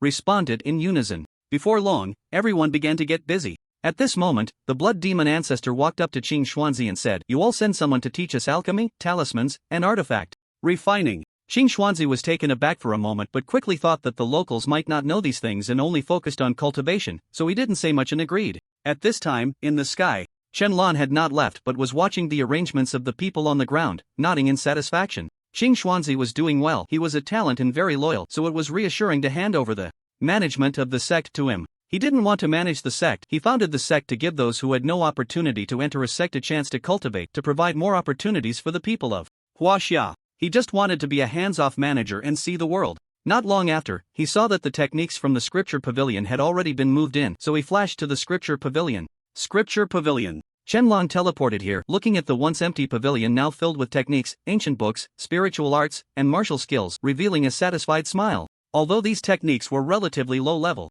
they were still usable. Higher level techniques could only be obtained when those large sects emerged or when techniques materialized. Techniques are divided into many types: mortal, yellow, profound, earth, heaven, king, emperor, immortal. At the same time, they are also divided into inferior, medium, superior, and supreme grades, but there are no grades for mortal techniques, which are meant for mortals to cultivate. For example, techniques like the Tai Chi Heart Sutra and the 5 Animals Heart Method can simply strengthen the body but cannot lead to immortality. Here, Shenlong took a rough glance. The highest was a supreme yellow level technique, and there wasn't even a single profound level. 1. It was clear that the Qingxian sect had a very poor foundation. Having a nascent soul sect master was already a stroke of luck. Shenlong did not look at those techniques but went straight to the area of ancient books on alchemy to check the alchemical techniques he wanted to learn. Basic knowledge of alchemy. Shenlong saw a book and casually took it down. Flipping it open, it was all about how to refine elixirs. First, one must have the ability to ignite fire with qi and control the fire. Secondly, one must recognize herbs and know when to throw them into the alchemy furnace or it will explode.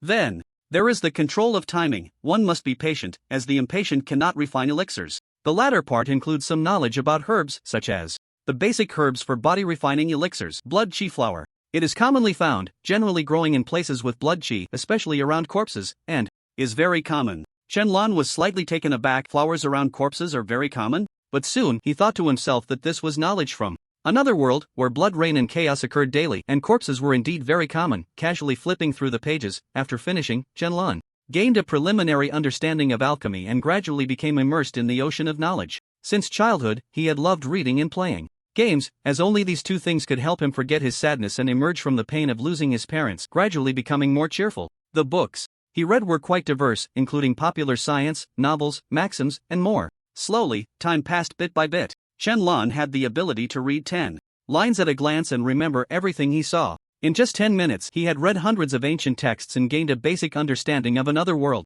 Though it wasn't much, these ancient texts revealed very little. If they had disclosed too much, they wouldn't have been placed here for him to see. He recalled a history book he had read, which described the episode of Qin Shi Huang burning books and burying scholars, where the people of that world destroyed all books about the world. The purpose was to prevent the natives from seeing them, as they contained top-secret information. The history books of their world were probably the same, aimed at severing their history and making them forget that period, leaving no way to investigate such ruthless methods. However, I will eventually uncover the truth. When it comes to patience, I have plenty. Shenlong looked up at the sky, a slight smile on his lips, his gaze incredibly resolute. No matter who it is or where they hide, one day he will drag them out. Just wait. Shaking his head, he stopped overthinking and continued reading. Next, he would look at ancient texts about talismans and formations, hoping to break the so-called seal of Blue Star. So that's how it is. Shenlong closed the ancient text Comprehensive Guide to Basic Formations and began to digest the information with his eyes closed. Inside, he saw hundreds of basic formations, such as the Spirit Gathering Formation, which, once activated, could gather spiritual energy from the surrounding area, enhancing the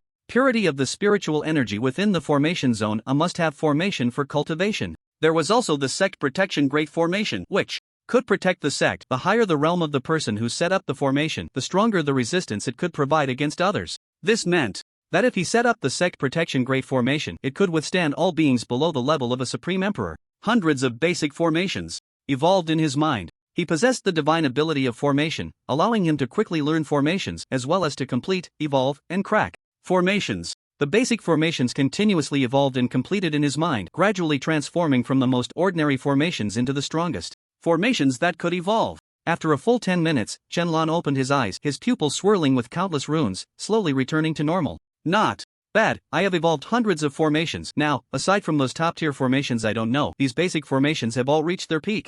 Shenlong's lips curled slightly. Now, with just a thought, he could set up hundreds of formations, except for some special formations that required unique props. Let's give it a try. With that thought, Shenlong appeared above the Xiaoyao sect, looking down at the sect's territory. Xiaoyao sect, rise. Shenlong spoke calmly, slowly raising his right hand. Boom! At the same time, the entire Xiaoyao sect trembled violently as if an earthquake had struck, leaving countless disciples in shock. What's going on? The ground is shaking. Could it be that a great demon is attacking? It shouldn't be. The great demons here are at most in the nascent soul stage, and a nascent soul demon can't cause this level of disturbance. Could it be a beast tide? Are they attacking our Xiaoyao sect? What are we afraid of? We have so many ascended powerhouses, and the sect master is also in the great ascension stage. The sect leader is an indescribable existence. If those beasts dare to attack the sect, they will definitely return empty-handed. That's true. Now that you mention it, I'm not so scared anymore. As the ground trembled, all the disciples grabbed onto whatever they could to steady themselves, while those who could fly hurriedly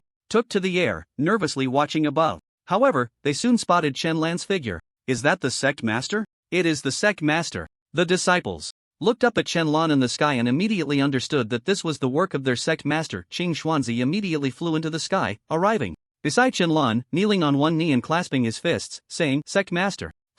Chen Lan nodded slightly. Qing Xuanzi stood up, remaining silent, quietly lowering his head to look at the sect. Since it was the sect master who had orchestrated this, he felt no worry. The ground continued to tremble, but soon, some disciples noticed that the sect was gradually floating into the air. The scenery around us is changing. It seems we are ascending to the heavens. And indeed, as they thought, the entire Xiaoyao sect, along with the mountains beneath it, was rising into the sky. The mountain began to crack from the bottom, and the Xiaoyao sect floated like a suspended island, slowly ascending, magical and breathtaking. People across the nation witnessed this scene, stopping to watch in shock. Wow, the Xiaoyao sect is flying. Are they collectively ascending? No way, where are they going? Are they leaving? Blue Star? Could it be that the Emperor no longer wants us and has decided to leave? No, without the Emperor's protection, I feel like I won't last a week. Please don't leave, Emperor. As everyone saw the Xiaoyao sect flying away from the ground, they panicked. Could it be that the Xiaoyao Emperor thought they were too burdensome and was preparing to leave Blue Star for outer space?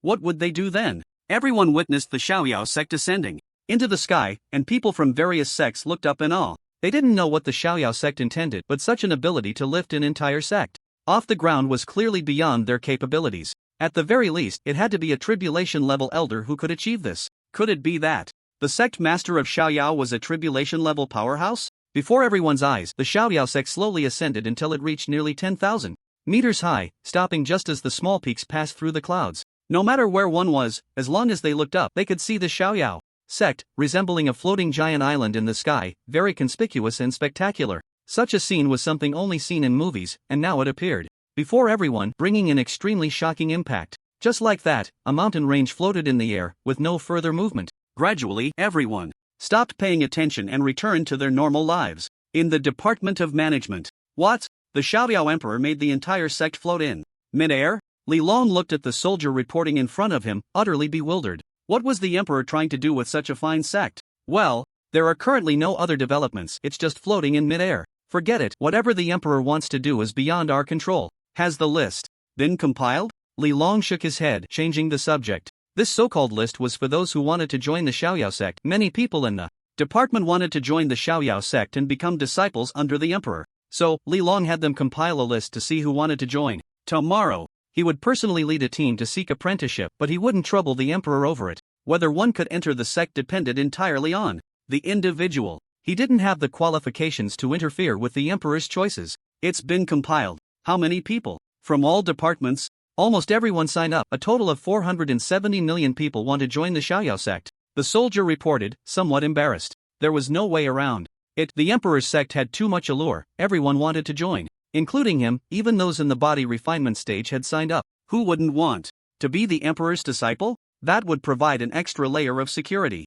What the hell? So many people? Li Long's eyes widened in disbelief. Over 400 million people wanted to join the Xiaoyao sect? How could that be possible? The sect, while large, could at most accommodate a few million. Over 400 million? How could it fit? This was insane. Even if he brought 400 million people to join the Xiaoyao sect, the Emperor would never agree. Moreover, even if the Emperor agreed, there wouldn't be enough space for all these people. Would they all just go back home? Yes, everyone wants to join. I should go ask the Emperor. I'm still not sure if he will agree. Li Long sighed with a bitter smile. He decided to find Shen Mingyuan and let him ask the Emperor. He would see how many people the Emperor would accept, and then he could select some elite candidates to enroll in the sect. With over 400 million people, it was simply too many. The Xiaoyao sect probably couldn't accommodate them all. Master, what are we doing? Qing Shuzi asked boldly. Tomorrow's assessment is the first stage, the ascending path. Chen Lan replied with a faint smile. He had just thought of the assessment plan he intended to design a path to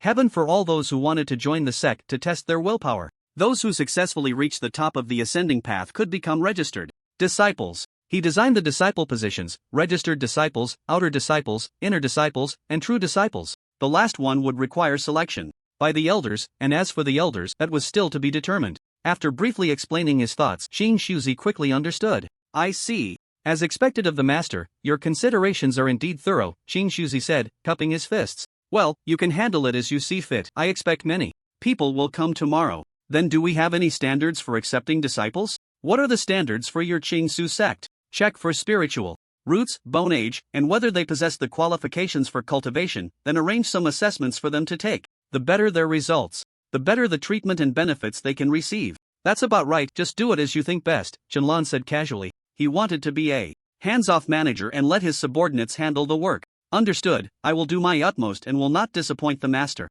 Qianlan nodded, no longer paying attention to Qing Shuzi, and stepped forward. Qing Shuzi was momentarily stunned, but in an instant, his pupils constricted sharply. He saw a formation rapidly bloom beneath Qianlan's feet, spreading out until it enveloped the entire Xiaoyao sect. This is the sect protection formation. Qing Shuzi exclaimed in horror as he looked at the runes and rhythms of the formation. He had set up the sect protection formation before, so he recognized the runes and rhythms, along with that familiar aura. It was indeed the sect protection formation, he would never mistake it. However, the runes of this formation were much more obscure and intricate, far superior to the trash formation he had set up, enhanced by at least 100 times. From his perspective, this sect protection formation could at least withstand a strike from a true immortal. But that wasn't what shocked him the most. What astonished him was that the master had just thought of the formation, and without any warning, with a single step, it had already become an extremely powerful sect protection formation. If it were him, he would have to procure a large number of spirit stones, find a suitable place to place the stones, then locate a suitable spot for the formation and finally exert all his effort to condense a sect protection formation. The process was incredibly complex and would take at least several days to accomplish. Yet the master could form it with just a thought. This was something only a 9th grade formation master or a natural talent in formation could achieve. Not only that, but the master had also improved the sect protection formation, making it stronger. This kind of talent for improving formations could only be done by those geniuses or 9th grade formation masters. The master must be one of these two, or perhaps a combination of both. The sect protection formation, use all your strength to attack it, Qianlan said with a nod and a faint smile. Qing Shuzi was taken aback but immediately complied, drawing his long sword and attacking with all his might. A sharp sword energy whistled away. Bang! The sword energy struck solidly against the formation barrier, but it seemed to have no reaction at all, as if a drop of water had fallen into the vast ocean, causing no ripples whatsoever.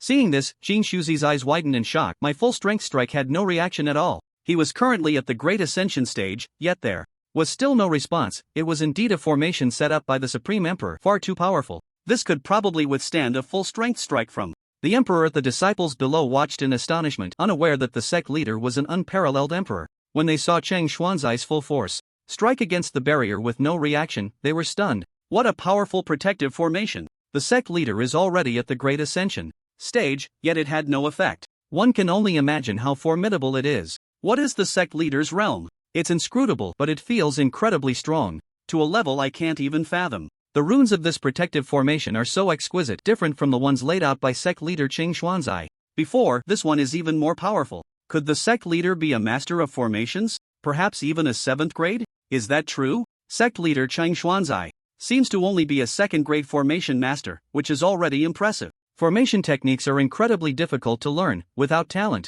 It's simply impossible. In the celestial realm, formation masters are classified into 9 grades, from the lowest 1st grade to the highest 9th grade, while alchemists, talisman masters, and artifact masters are also divided into 9 grades. A 9th grade master might only emerge once in a million. Therefore, Qianlan's display, resembling that of a formation master above the 6th grade, astonished them. However, this was far from over. Standing in the void, Qianlan stepped forward again, and another formation rapidly formed and spread beneath his feet. When the formation enveloped the free and easy sect, the spiritual energy within a million miles was drawn in like a vacuum cleaner, surging into the sect. In an instant, the purity of the surrounding spiritual energy increased tenfold. Just a single breath could draw in the purest spiritual energy that had previously been unattainable. Bang bang bang! After the spiritual energy was purified, the disciples inhaled, and their realms instantly loosened, leading to successive breakthroughs. Countless muffled sounds of breakthroughs echoed from below, with thousands of people simultaneously breaking through minor realms, and some even breaking through major realms, to reach the foundation establishment stage. This included several former elders at the Golden Core stage who reached Golden Core perfection instantly, glowing with vitality, as if they had transformed into different people, looking much more spirited. This is the marvelous use of the gathering spirit formation, which collects the spiritual energy of heaven and earth for use. Many sects utilize the gathering spirit formation. Beside him, Qing Xuanzai was no longer surprised, seemingly accustomed to it. Since the sect leader could cast such a powerful protective formation, the gathering spirit formation was certainly not a problem. Subsequently, Shenlong continued to deploy formations, such as the illusion formation, which would cause outsiders to lose their way and fall into illusions. There was also a teleportation formation meant for the disciples to use, allowing them to teleport freely below. Various formations were swiftly deployed at Shenlan's command. The crowd's initial shock gradually transformed into calm acceptance. They had come to terms with the fact that their sect leader was a master of formations. Meanwhile, within the borders of China beneath the sect, many people felt the change in the spiritual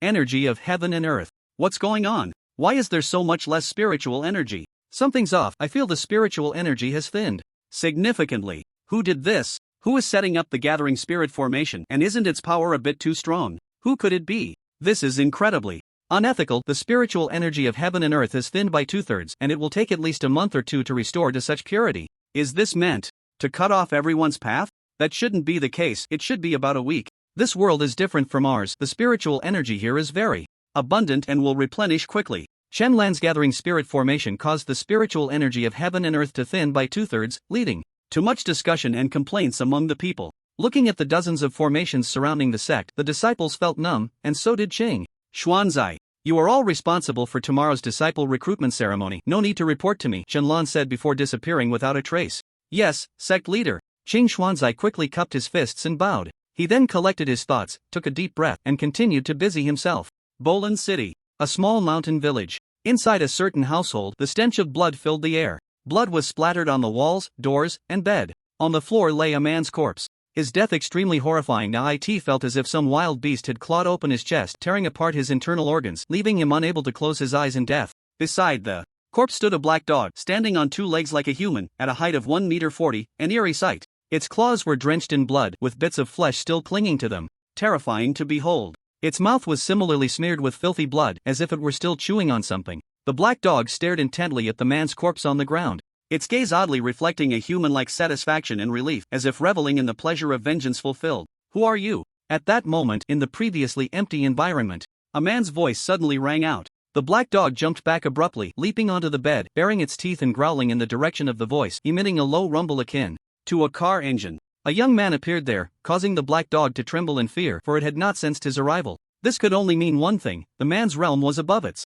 Oh, who are you? The black dog spoke in human language, asking in a low voice. Are you here to avenge this man? The black dog thought of something, a hint of anger in its tone. He killed my mother, he killed my brothers. Though we are animals, I know how to repay kindness. That is the grace of nurturing. If you are here for revenge, I will gladly accompany you. No, his death has nothing to do with me. Shenlan shook his head and smiled. He had no time to meddle in others' affairs. So many people died every day. Could he manage them all? Your realm is in the Great Ascension, so you cannot be a demon beast, as the highest realm for demon beasts is only the nascent soul. Shenlan continued. What nonsense, demon beast? Don't compare me to that garbage. The black dog roared in fury upon hearing Shenlan's comparison. Then did you come from the Xianchen realm? Shenlan suddenly asked. At this, the black dog's body trembled, becoming rigid, its eyes gradually glazing over as it asked in confusion. How do you know that? Could it be that you are also a reincarnated person? Reincarnated? What does that mean? Shenlan seized upon this keyword, quickly asking. Indeed, this trip was not in vain. He had sensed it when the black dog was killing. He had even set up a barrier here to prevent others from sensing it. After arranging the formation, he had come over immediately. Now seeing the black dog's strong reaction to the Xianchen realm, he could conclude that this black dog, like the blood demon ancestor, also came from the Xianchen realm, or perhaps from the previous blue star. No, you are not. You have no memory of this. You are from the New World. The black dog shook its head. New World? That name is acceptable. Shenlan nodded, continuing. You still haven't answered the previous question. Sorry, no comment. The black dog shook its head, unwilling to answer. Just as it finished speaking, a powerful suction suddenly pulled it away. Shenlan's strong hand gripped its neck, making it unable to breathe. The black dog's eyes widened, its pupils constricting violently as it sensed the terrifying pressure emanating from Shenlan, causing its breath to quicken in fear. An emperor. This was an unparalleled emperor. An unparalleled emperor that the New World actually had. How could an unparalleled emperor who had never appeared in the Old World show up in the New World? This was impossible. What now? Shenlan spoke. His expressionless face filled the black dog with immense terror. It had just regained its past life memories and did not want to die. Emperor, I was wrong. Please let me go, and I will tell you everything I know. The black dog hurriedly spoke. As soon as the words left its mouth, Shenlan released his grip, and the black dog fell to the ground. Speak, Shenlan said coldly from above. The black dog shook its head and moved its neck, looking at Shenlan with a hint of grievance. If you had said you were an emperor earlier, I wouldn't have acted so tough. Why go through all this? My memory hasn't fully returned. I can only recall a little. I only know that I come from the heavenly court. Heavenly court? What is that? Shenlong was slightly taken aback, searching his mind for any memories. There were no records of the heavenly court at all. Heavenly court is an organization similar to what you people in the New World refer to. Go on. Shenlong pondered. It seemed that the old world had various factions, and this black dog must belong to one of them. The world has reincarnated, and no one can escape, including our heavenly court. No matter who it is, they can only face the fate of being erased. At this point, the black dog showed a human-like terror, its voice trembling slightly. It was clear that it was very afraid. This was a memory it did not wish to recall. I know about this, the divine punishment. It seems you already know quite a bit. Yes, please continue. In the world of reincarnation, no one can escape. But our heavenly court has thought of a method that might allow us to evade the reincarnation and be reborn to live another life. What method? Drink the modified Mangpa soup. Mangpa soup? The underworld? Shenlan's eyes widened slightly. Mangpa soup, isn't that a myth that has been passed down in Huaxia folklore? This is the most classic myth created by folkmasters, but I don't know which folkmaster, only that it started circulating 100 years ago. He had seen it in some horror and bizarre novels. This was fabricated by the people of the New World. The most classic line is, after death, one goes to the underworld, drinks Mangpa soup, forgets the past, and is reborn. This is clearly a myth of the New World, but why does it exist in reality in the Old World? You know about Mangpa soup? The black dog was surprised and puzzled. Shouldn't the underworld have been destroyed during the world's reincarnation? How could the people of the New World know about Mangpa soup? Yes, I know, it's a myth we created here. Shenlong nodded. Impossible, that truly exists in our old world. If that's the case, why are you unaware of the heavenly court? I really don't know about the heavenly court. Shenlong frowned. He knew about Mangpa soup and the underworld, many people did. But the heavenly court existed in the same world as the underworld and Mangpa soup, yet they were unaware. Suddenly, Shenlan's pupils constricted and the corners of his mouth lifted slightly. He thought he understood. Someone is trying to awaken the memories of the old world. Awaken the memories of the old world? Who? The black dog exclaimed. Could it be that someone woke up 100 years earlier than them and was trying to awaken the New World humans' memories of the old world? That shouldn't be possible, no. One can wake up before us, and we have predicted the future, foreseeing the period when we would awaken our memories. Mangpa modified the soup according to this time frame to ensure we wake up on time. But what if that person escaped the world's reincarnation? Shenlong asked. Although one can escape the world's reincarnation, the soul will be planted with restrictions, and that person still cannot speak of the old world. Then how do you explain how we know? I don't know about that. Anyway, what you said is unlikely to happen. It's probably something you people in the New World came up with naturally. Shenlong fell silent. He didn't say much more, as he alone knew many secrets. The unknown prophet in Pharaoh's memory, and the author of 5,000 years of Huaxia history, both knew what the future world would be like. Forget it, no need to say so much. Do you remember anything else? Lon changed the subject. I don't remember. The memories haven't recovered that quickly. Well then, you have nowhere to go. Why not come to my Xiaoyao sect to rest? Sure, thank you.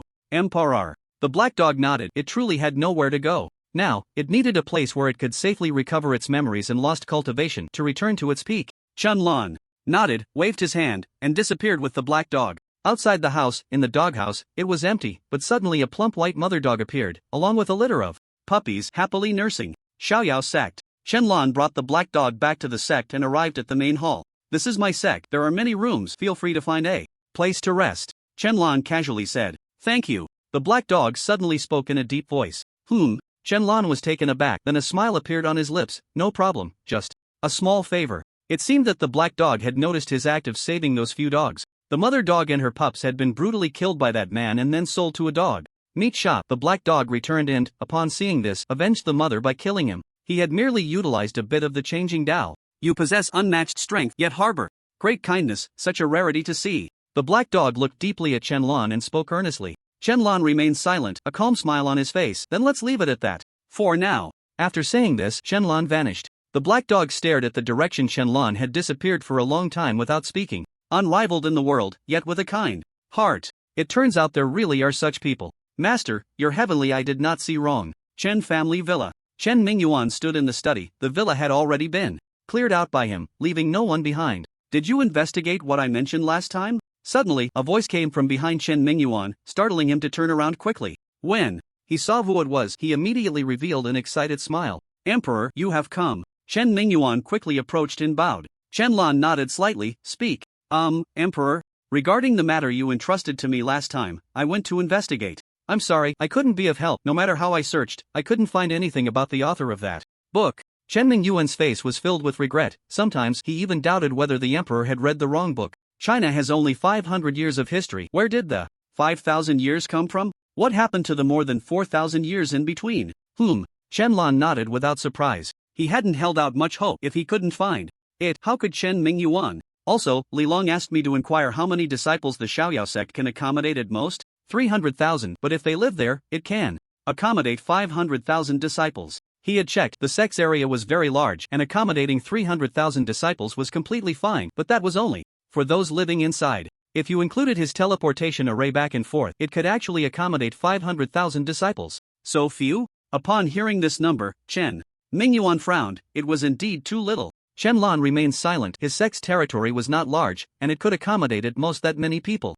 Moreover, having more disciples is not necessarily better. It's better to have fewer but more elite ones. If they all came over, it would definitely be impossible to take them all in. Currently, there are over 400 million people wanting to join the Xiaoyao sect. Chen Mingyuan continued. Too many people, but you can occupy those other uninhabited sections. I can arrange for people to assist you. Consider them my affiliated sections. That works. Chen Mingyuan's eyes lit up. Even if it wasn't truly the Xiaoyao sect, becoming an affiliated sect was still good. At least it provided some security. Those people wanted to join the Xiaoyao sect. Wasn't it just to gain some assurance? That's why they all tried every means to join. Then go tell Li Long, just say you are the affiliated sect of the Xiaoyao sect. Alright, thank you, Emperor. There's nothing else for now. Qianlan nodded slightly and vanished without a trace. After the emperor left, Chen Mingyuan quickly called Li Long to report this good news. Demon slaughtering sect. Old butcher, you called us here. You aren't planning a collective rebellion, are you? That's right, those people specifically instructed us to come here and observe the situation.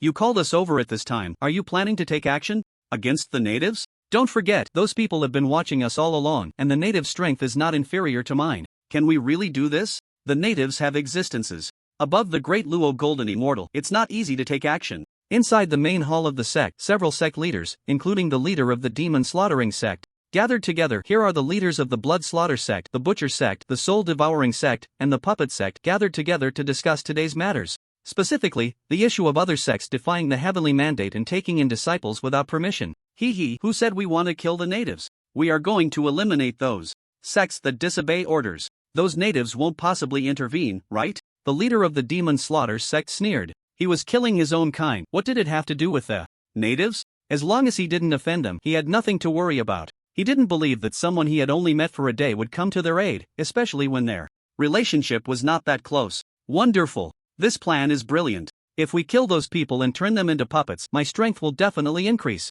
The leader of the puppet sect stood up excitedly upon hearing this suggestion. How had he not thought of this? They were killing their own kind, not the natives. What was there to be afraid of? I agree. Since those people have chosen to betray us, they must face our wrath.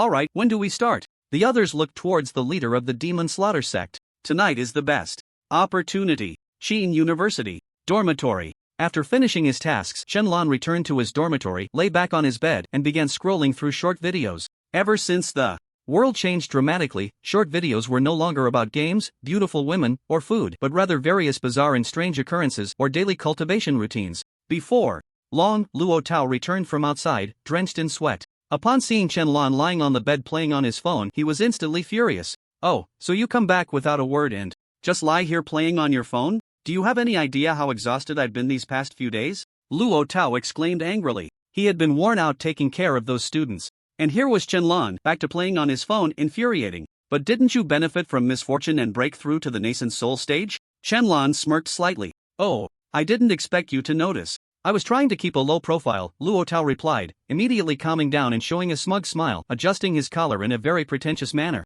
But don't worry, even though I'll surpass you soon, I will protect you well in the future, Luo Tao continued, patting his chest, exuding the air of a big brother from the martial world. Qianlan smirked again, then unleashed his pressure at the Great Ascension stage. As soon as the pressure was released, Luo Tao froze, his smile vanishing. What the hell? How did you reach the Great Ascension? Luo Tao exclaimed in shock. What? Only you can cultivate and break through? I don't believe that. Wow, I thought I was the most pretentious one, but it turns out you are the real pretentious one. Impressive. From now on, you are the king of pretentiousness, Luo Tao said, cupping his fists and nodding in admiration. He truly admired Qianlan. When it came to being pretentious, Qianlan was the best. But can you not be so pretentious next time? You make me feel really awkward, Luo Tao said, touching his nose. If he had known, he wouldn't have been so pretentious. Just this once, and he hit the mark. From now on, he would never act pretentious in front of this king of pretentiousness. Again, let's not talk about that. Did you hear that the carefree celestial has opened a sect? Luo Tao's face was filled with excitement. Yeah, I know. Are you going to join?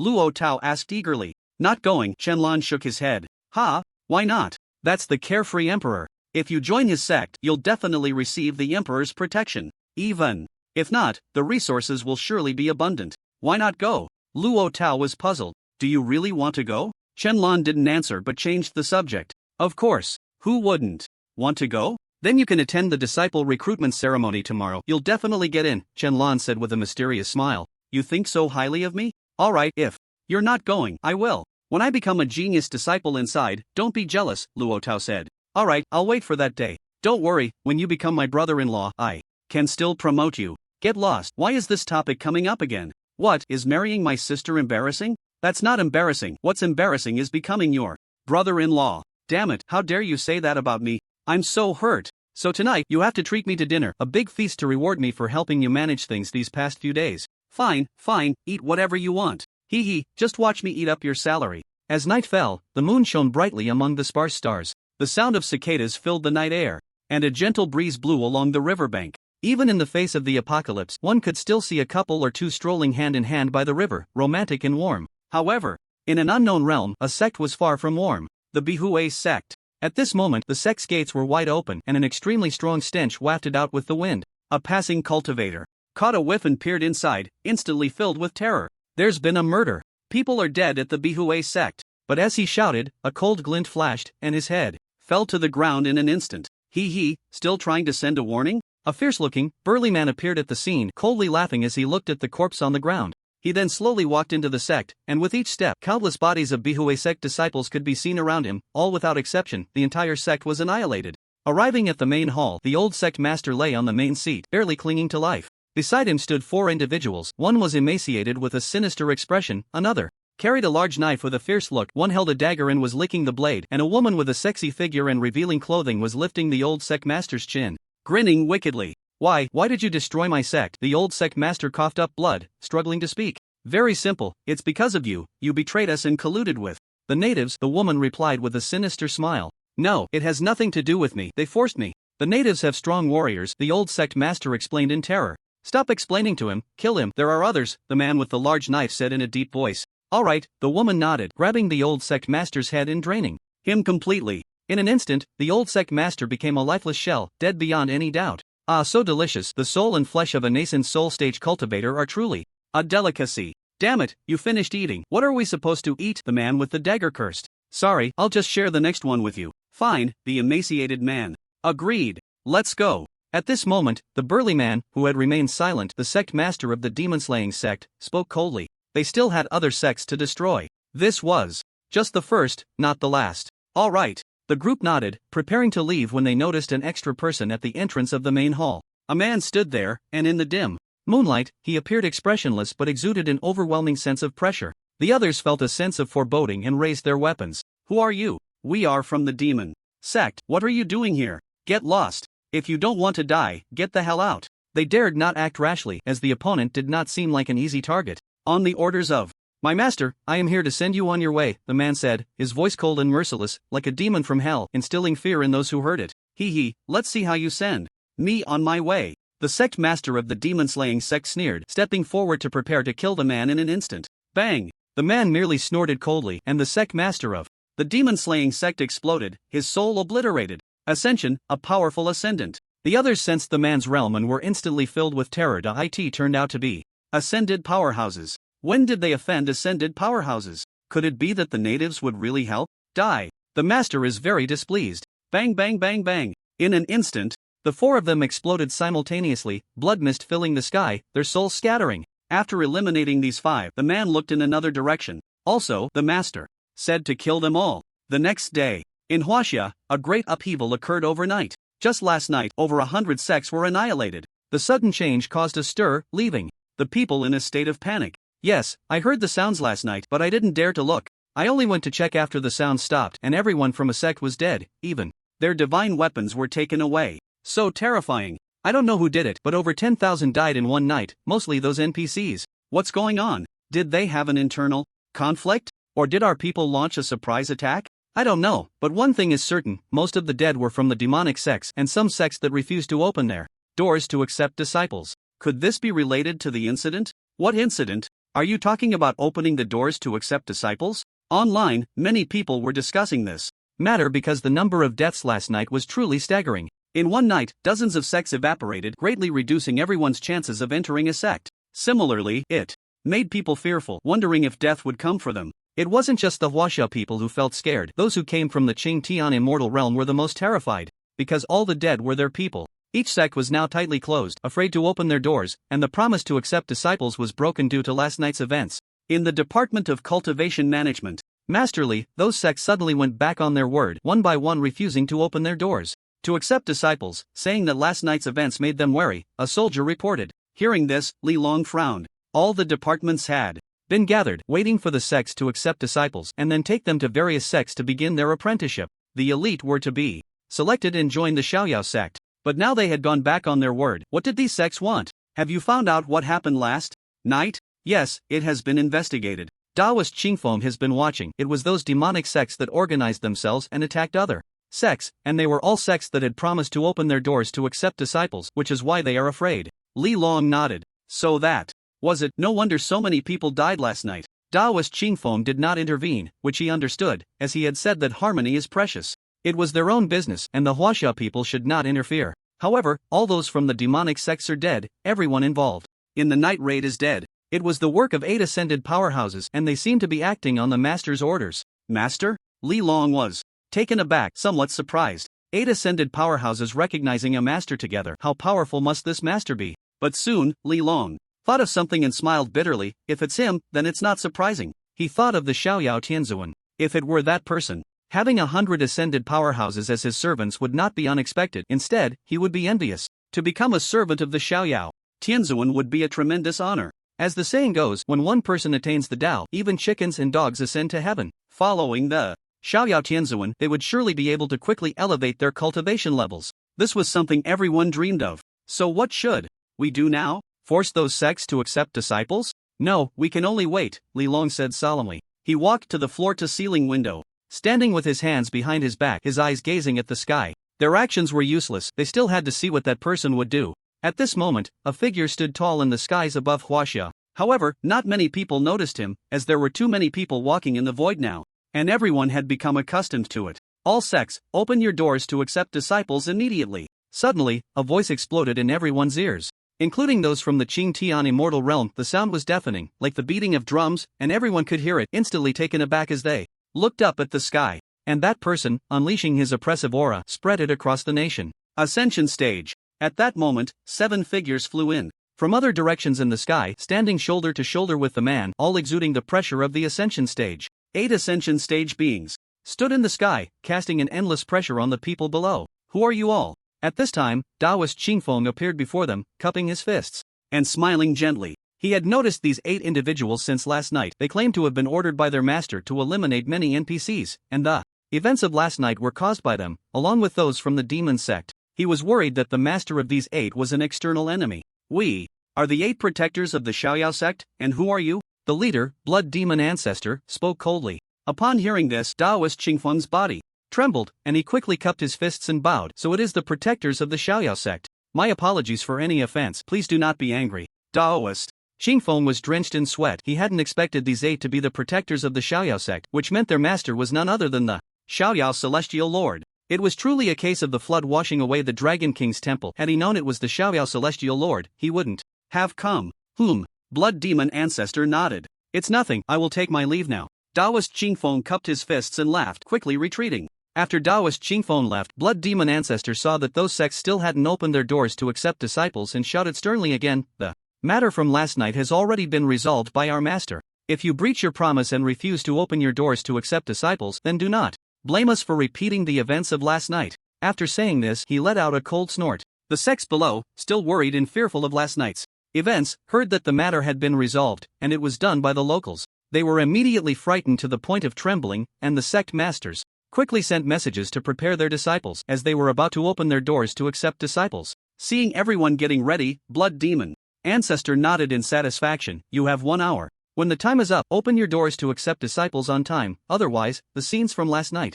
will replay in your sect one by one. After saying this, the 8 figures vanished in unison. The people of Huaxia on the ground were left dumbfounded, until someone noticed that the sects were starting to prepare, and they erupted in joy. Wow, they really are starting to prepare. I see some sects have already opened their doors, and even sent elders to greet at the entrance. Incredible! Who are those 8 ascension powerhouses? They even have a master. It's terrifying. Are you kidding? Is there anyone in this world besides that one who can command 8 ascension powerhouses as servants? Oh my, could it be the Xiaoyao Celestial Lord? That would make sense. So amazing. 8 ascension servants, this is something countless people dream of. By the way, when will the Xiaoyao sect open its doors to accept disciples? I can't wait. Just as everyone was excited, a voice resonated through the heavens, spreading across Huaxia, exploding in everyone's minds. Xiaoyao sect opening to accept disciples. That's the voice of the emperor, I won't mistake it. Yes, it's definitely the voice of the emperor. Hurry and go learn from him. The Xiaoyao sect is open. Who would go to other sects?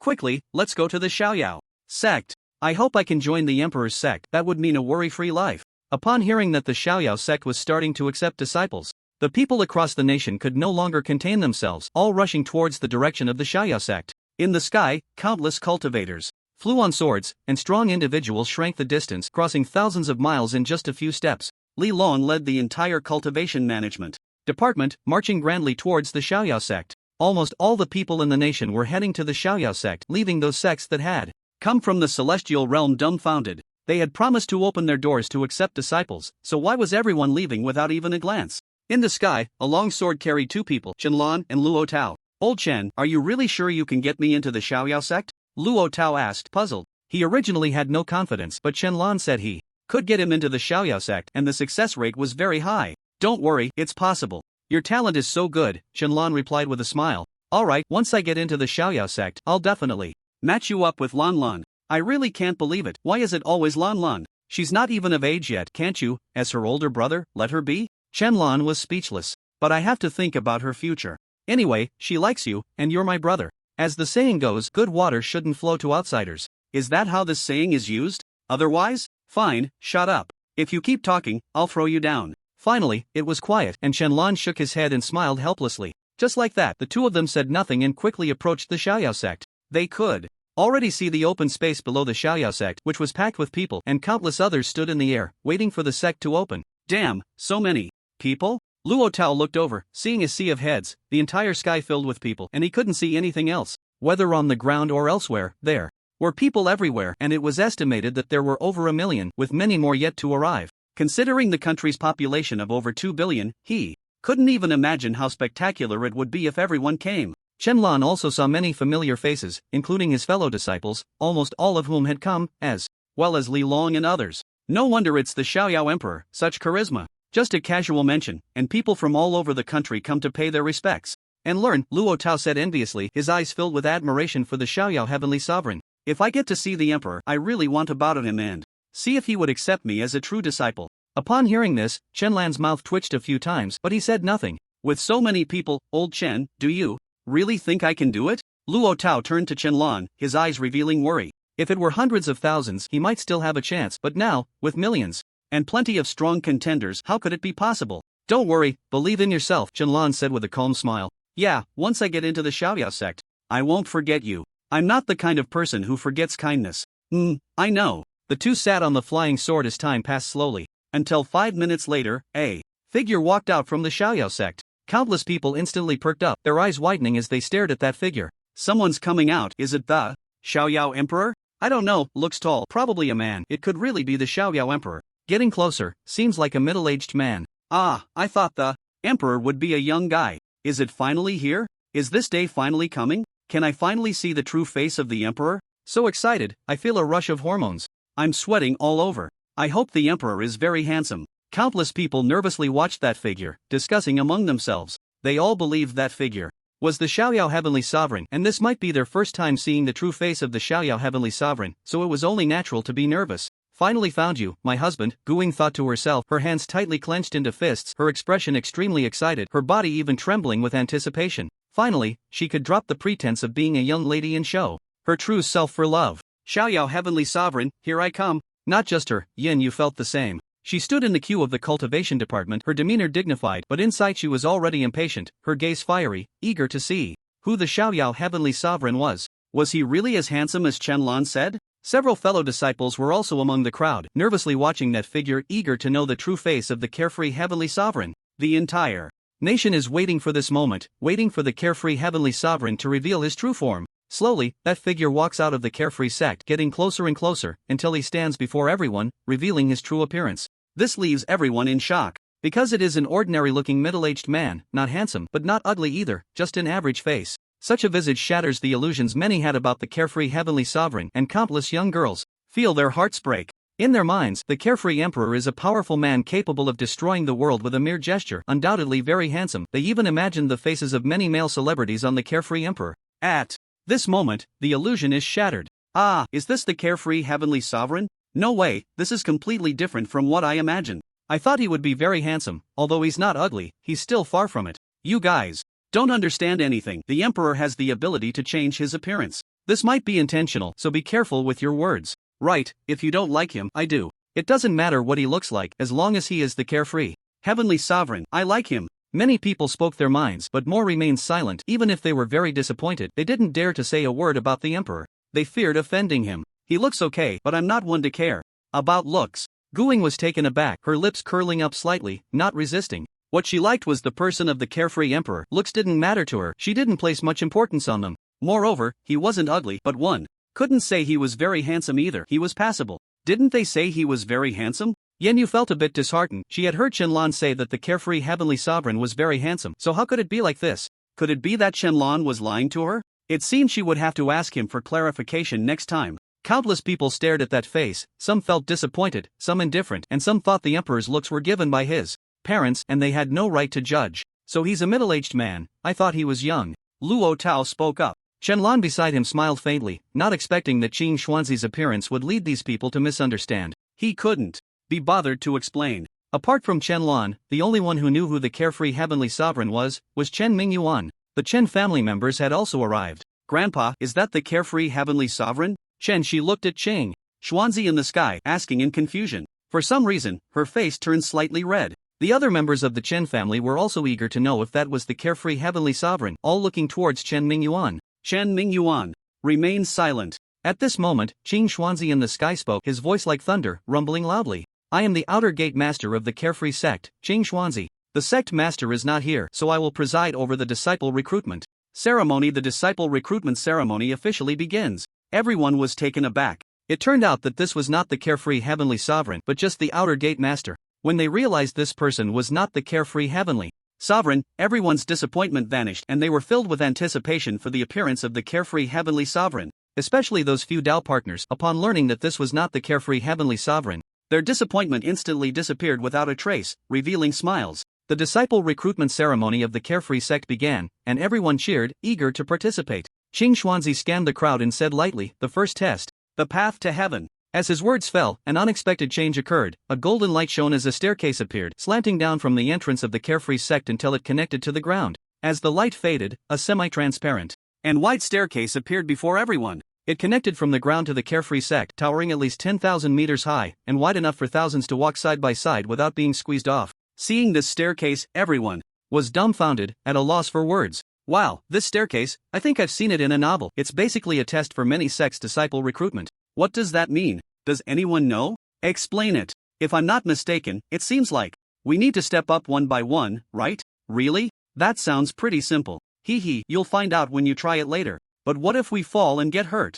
Everyone looked at the heavenly ladder, eager to give it a try. This is the path to ascend to the heavens, created by the sect leader. Those who wish to join the sect must step onto the heavenly path and reach the end, which has a total of 300,000 steps. The further you go, the higher the score those who reach the top can skip all subsequent assessments and directly become outer disciples. Upon hearing this, everyone was immediately thrilled by the last statement. Those who reach the top can skip all assessments and become outer disciples. This was simply a tremendous opportunity. They all began to stretch and prepare to rush to the top. Wow, the emperor thought of this? Impressive.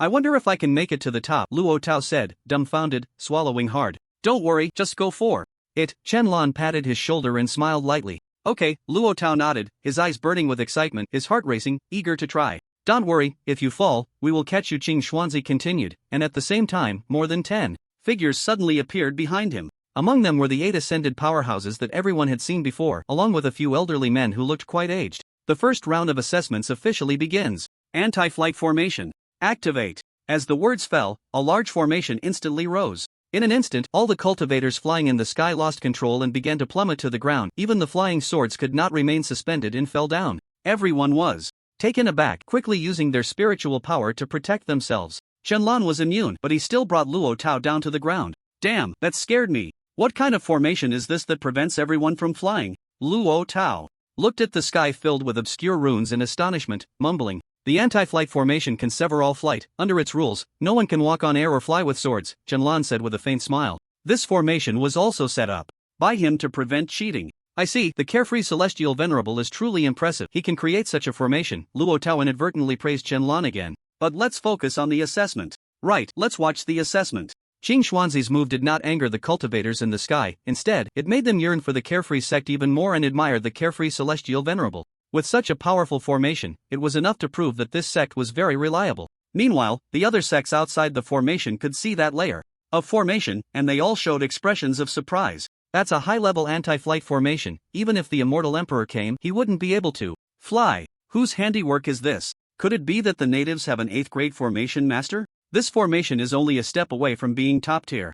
Infinitely close to perfection. If it were perfect, even the celestial emperor might not be able to fly. How terrifying. Who could have done this? An 8th grade formation master? We can't even find a second one in the Qing Tian immortal realm. This must be a formation left behind by that sect they are merely activating.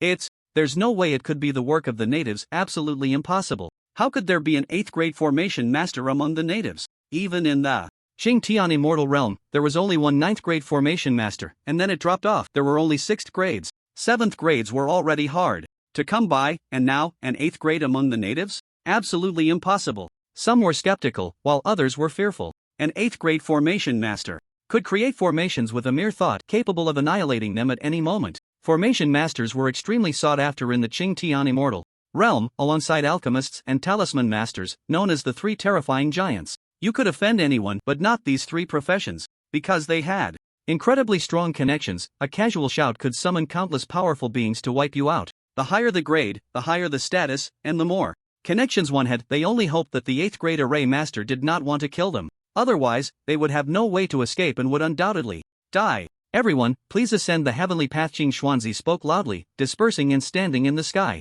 They were not restricted by the anti-flight array, and could fly freely. As Qing Xuanzi's voice fell, everyone looked towards the heavenly ladder and rushed over one by one. I want to reach the top. I want to become an outer sect disciple. Xiaoyao sect, here I come. Great Emperor, here I come. Don't compete with me. The qualification to enter Xiaoyao sect is mine. Isn't it just climbing a staircase? I walk up and down the stairs every day at home to lose weight. I don't believe I can't make it. Do you think this is an amusement park? Let's see if you can catch up with me first. One by one, they stepped onto the heavenly ladder. But the moment they set foot on the ladder, they felt a pressure, like a heavy stone pressing down on their backs, making it hard to breathe. This heavenly ladder, improved by Chen-Lan, gradually increased the pressure from body refinement until it reached the human immortal stage at the end. Currently, most of the Huaxia people were at the golden core, or nascent soul stage, and aside from the top 10 on the leaderboard, no one had reached the ascension stage. So, this gradual increase in pressure was reasonable. Although this assessment could not allow flying, those with higher realms had the ability to shrink the distance, leading the others by a large margin in no time. Pang Dahai was one of them. I'm going to reach the top. As a holy king, he easily crossed the 10,000 meters of the heavenly road in just a few steps, reaching the peak of the sect and becoming the first to arrive. He raised his arms and shouted, like a child who had received praise from teachers and parents filled with joy. Being the first to reach the top meant he had become a disciple of the Xiaoyao sect. However, his achievement did not earn the envy of others. Instead, it drew ridicule. A holy king competing with us for the top. How embarrassing. What a shameful holy king, still so happy. If you want to blame someone, blame the great emperor for being too charming. Even the holy king can't resist his allure. That's true. Upon hearing this, the now awkward Pang Dahai touched his nose, realizing that his behavior was indeed a bit embarrassing. After all, he was a holy king and couldn't afford to lose face. Cough. Coughing twice, Peng Dahai forced himself to appear calm and composed. If you're happy, just express it, there's no need to pretend anymore. A voice sounded from the side, and Peng Dahai was slightly taken aback, looking around but finding no one. No way, is the Xiaoyao sect haunted? Peng Dahai exclaimed in surprise. On the territory of the Xiaoyao Tianzuan, he didn't dare to use his divine sense, but he didn't expect it to be haunted. Haunted? Look beneath your feet. At that moment, a voice came from below, and Peng Dahai looked down, stunned. He saw a large black dog lying at the entrance, its forehead adorned with a pattern resembling a vertical pupil, and its gaze was even more contemptuous, as if it was looking down on him. You can talk, you dog? Peng Dahai exclaimed in surprise. The Xiaoyao sect truly lived up to being the sect of the great emperor, even having a talking dog. He had never seen such a thing before. Moreover, the dog's realm was actually at the ascension stage. A dog at the ascension stage guarding the door was quite extravagant. Truly, the great emperor was impressive. You, a holy king, how can you be so ignorant? The black dog rolled its eyes. You, a mere ascension stage spirit beast, dare to scold me? Peng Dahai was astonished. You're just a holy king after all. I used to be one too, but my cultivation fell. I'll return sooner or later. The black dog's eyes showed a human-like disdain. Coldly speaking, as it stood up, wagged its tail, and walked towards the main hall of the sect, leaving Peng Dahai in a state of confusion in the wind. On the heavenly ladder. Countless people were climbing the ladder, but many were sitting on the steps, panting and already too exhausted to continue. Most of these people were either body refiners or foundation builders, and the area they arrived at happened to be under the pressure of the golden core stage, which consumed a lot of their energy. However, even if they couldn't reach the top, there was still a second round of assessment. Anyone who didn't reach the summit had the opportunity to participate in the second round. Soon, the second and third people to reach the top appeared, Taoist Qingfeng and Zhu Gu. Both of them were far beyond the others in terms of cultivation, so they easily made it to the summit. As time passed, the majority of people were blocked in the upper regions, where the most were golden core or nascent soul cultivators, unable to withstand the pressure of the great ascension stage. A few people remained at the very top, among them two particularly eye-catching figures who were about to reach the summit. Guing and Yen Yu were those two stunning figures, admired for their beauty, especially Gu Ing, with her long legs and ample chest, not to mention her youthful and beautiful face. Many people noticed the two of them. Those two beauties are amazing. They're about to reach the top. Their cultivation is at the tribulation stage. Reaching the summit is inevitable. Sigh, we're probably going to fail. It's terrible. I really want to join the Xiaoyao sect, but unfortunately, I don't have that kind of ability. The pressure is so strong, my legs are already sore. The pressure of the great ascension stage blocked most people, leaving them to gaze up at those at the peak with longing and envy. Luo Tao was one of them, gritting his teeth, already drenched in sweat, bending over like a hunchbacked old man, his bones trembling in pain. He was only at the nascent soul stage and had no way to cope with this great ascension pressure. No, I can't lose. If I want to get stronger, I must reach the top. Luo Tao's face turned red, his hands clutching his thighs as he dragged himself upward, surpassing many others.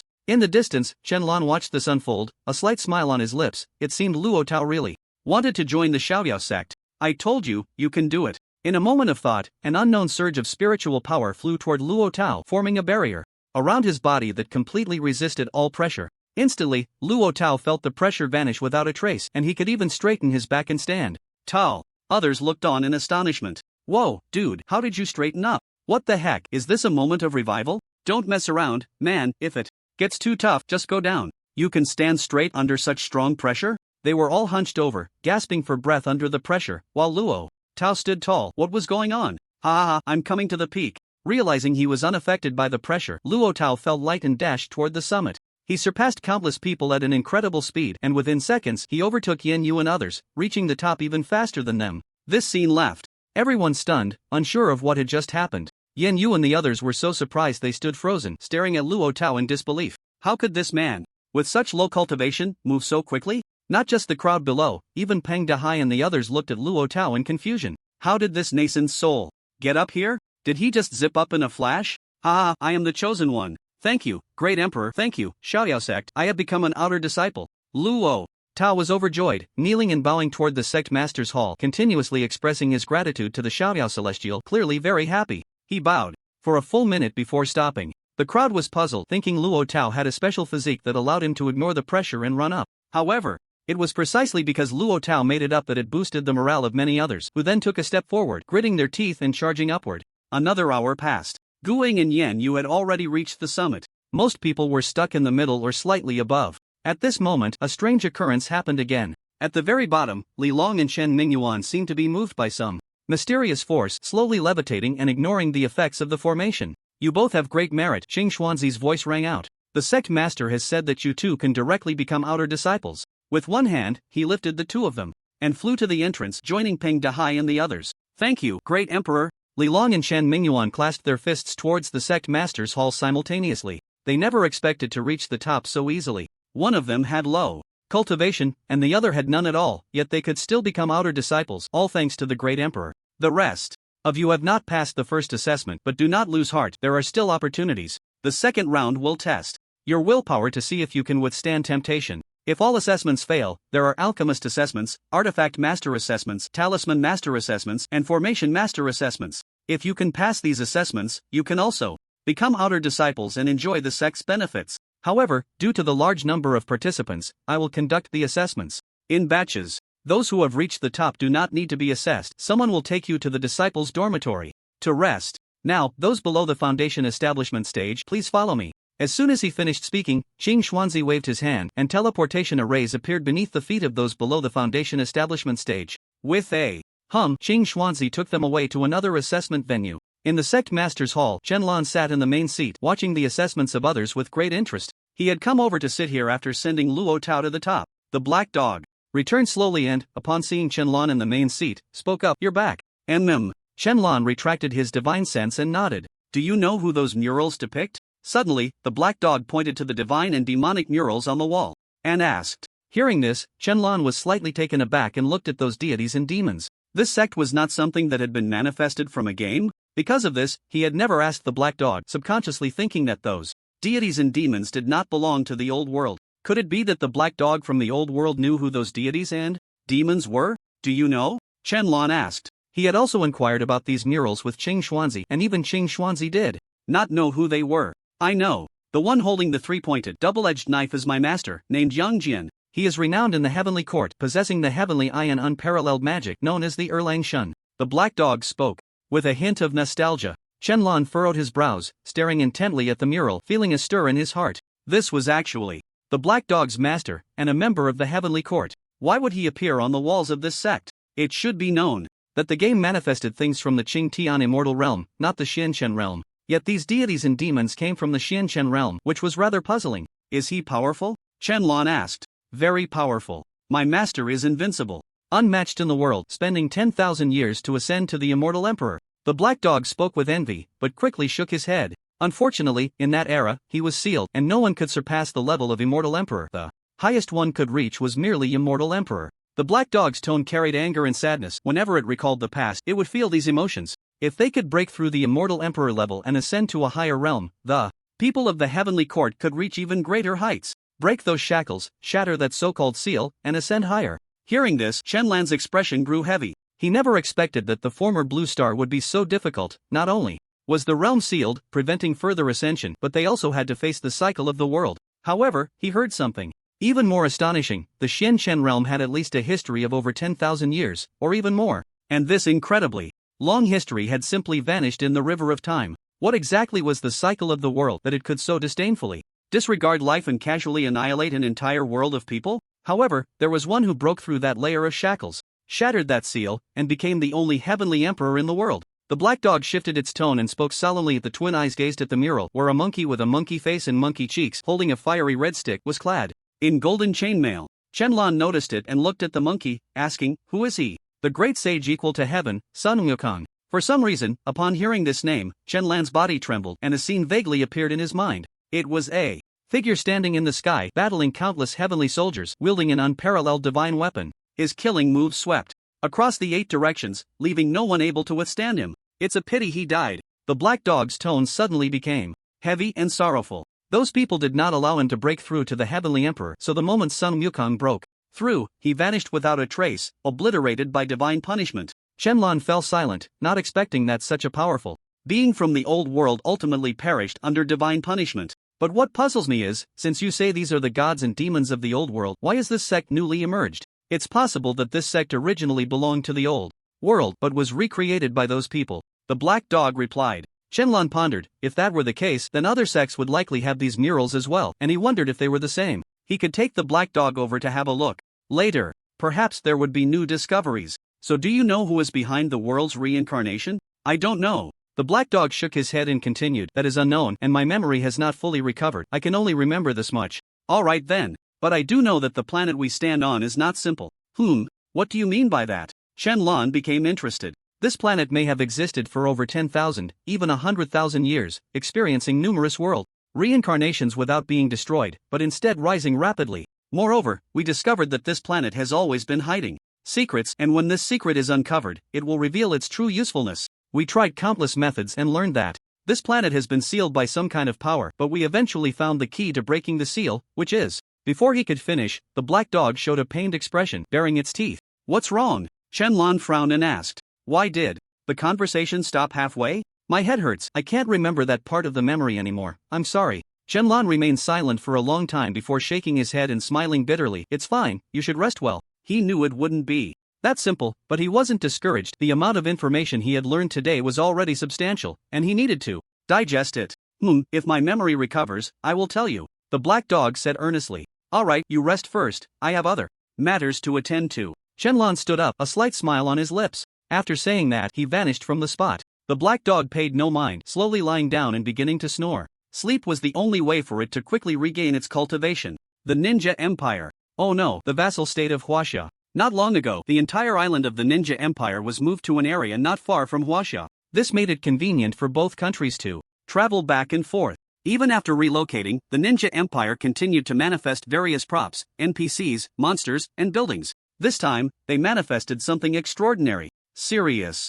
Punch. A man draped in a red cloak, wearing a yellow jumpsuit and bald on top, was engaged in a fierce exchange with number 2. Strangely, number 2 was gradually falling into a disadvantage.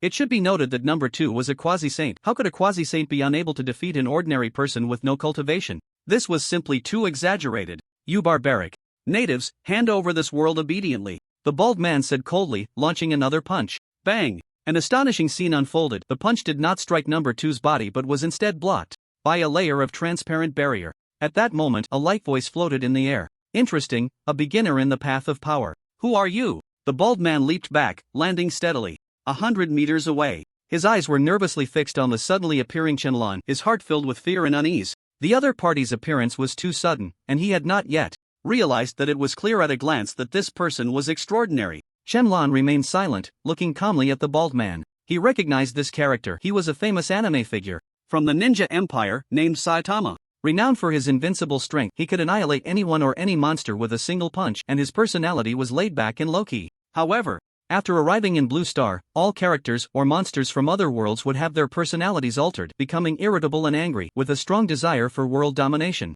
Unexpectedly, this was still an initiator of the path of power, and he was just at the entry level. No wonder number 2 couldn't defeat him. Once someone enters the path of power, they possess overwhelming strength, and no matter how strong the opponent is, they can replicate that power, even becoming stronger than the opponent. Moreover, this power can be infused into the physical body, rendering it impervious to blades and bullets, making it incredibly tough, transforming one into a superhuman. Shenlong could tell that Saitama had likely been on this path for quite some time. Heh, if you won't speak, then I'll beat it out of you, Saitama said coldly, his eyes flickering with a faint red light. He moved quickly, instantly appearing in front of Shenlong, delivering a heavy blow to his face. The speed of his punch was astonishing, whipping up a gust of wind, terrifyingly so. Overestimating yourself. The corner of Shenlong's mouth lifted slightly. He did not use any cultivation or spiritual power, merely relying on the path of power. Bang! A loud explosion erupted as their fists collided, like the sound of a gunshot in Lexington. In an instant, a figure was sent flying, and it was Saitama.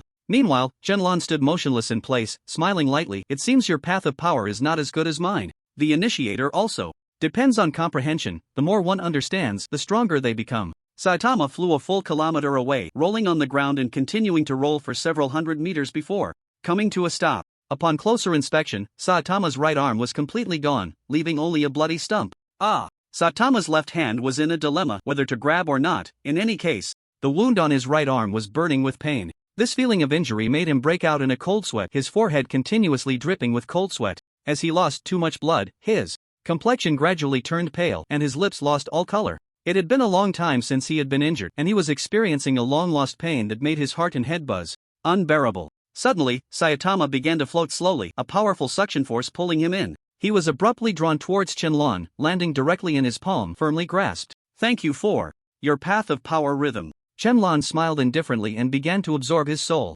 The rhythm of the great path was hidden within Saitama's soul, and absorbing it would strengthen his own path.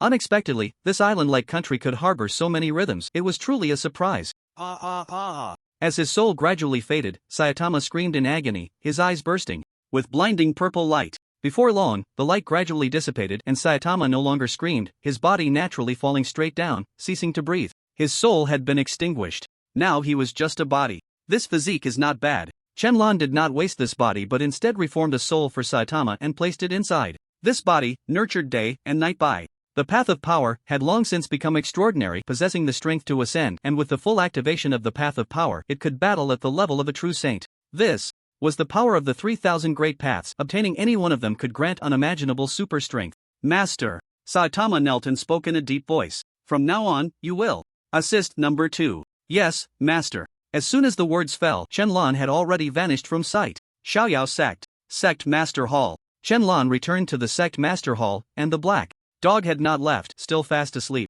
However, it seemed to sense Shenlong's return, opening its eyes and glancing over. You're back. Shenlong nodded, remaining silent as he sat cross-legged, beginning to refine that power's Tao rhythm. Before long, strands of mysterious and terrifying purple Tao rhythm surrounded Shenlong's body, but only he could see it. At that moment, the black dog lying nearby became restless. It sensed an extremely terrifying aura emanating from Shenlong and quickly got up. A strange scene unfolded. The pattern on the black dog's forehead slowly blossomed, radiating dazzling golden light. The pattern gradually transformed into an eye, a true vertical pupil, blinking as its eyeball spun like a wheel. Unexpectedly, the pattern on the black dog's forehead was indeed a real eye. Upon closer inspection, this eye resembled the one on the mural, the eye of its master, Erlang Shen. Once the heavenly eye opened, the black dog could see the Tao rhythm swirling around Shenlong's body, its eyes lost in wonder as it murmured, "This is actually the Tao of power. I didn't expect that there would still be Tao in this new world." In the old world, the 3,000 Taos had nearly all perished, making it even more difficult to comprehend the Tao.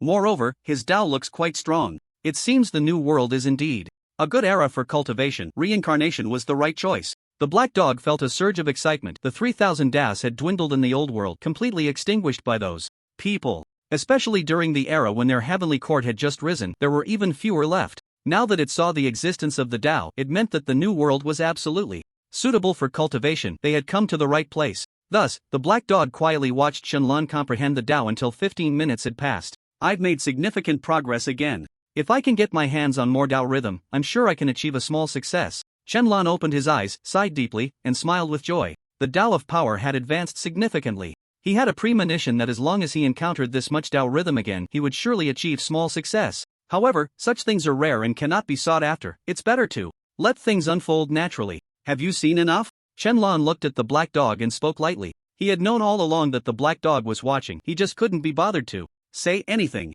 Upon hearing this, the black dog trembled, thinking its previous actions had offended Shenlong, and quickly lowered its head, saying, "Sorry, I was just captivated and intruded upon you. From the looks of you, it seems you are quite interested in the Tao of power." "Yes, seeing the 3,000 Taos again makes me very happy." In the old world, the 3,000 Taos had all been extinguished, especially in the era when we rose, where only a trace of Tao rhythm remained. Shenlong paused for a moment, then nodded. "I see. By the way, I have something I forgot to show you. Do you know what this is?" After saying that, Shenlong took out a drop of essence blood from his storage space, which had burst forth from the vampire emperor. The heavenly Tao might not know, but the black dog should.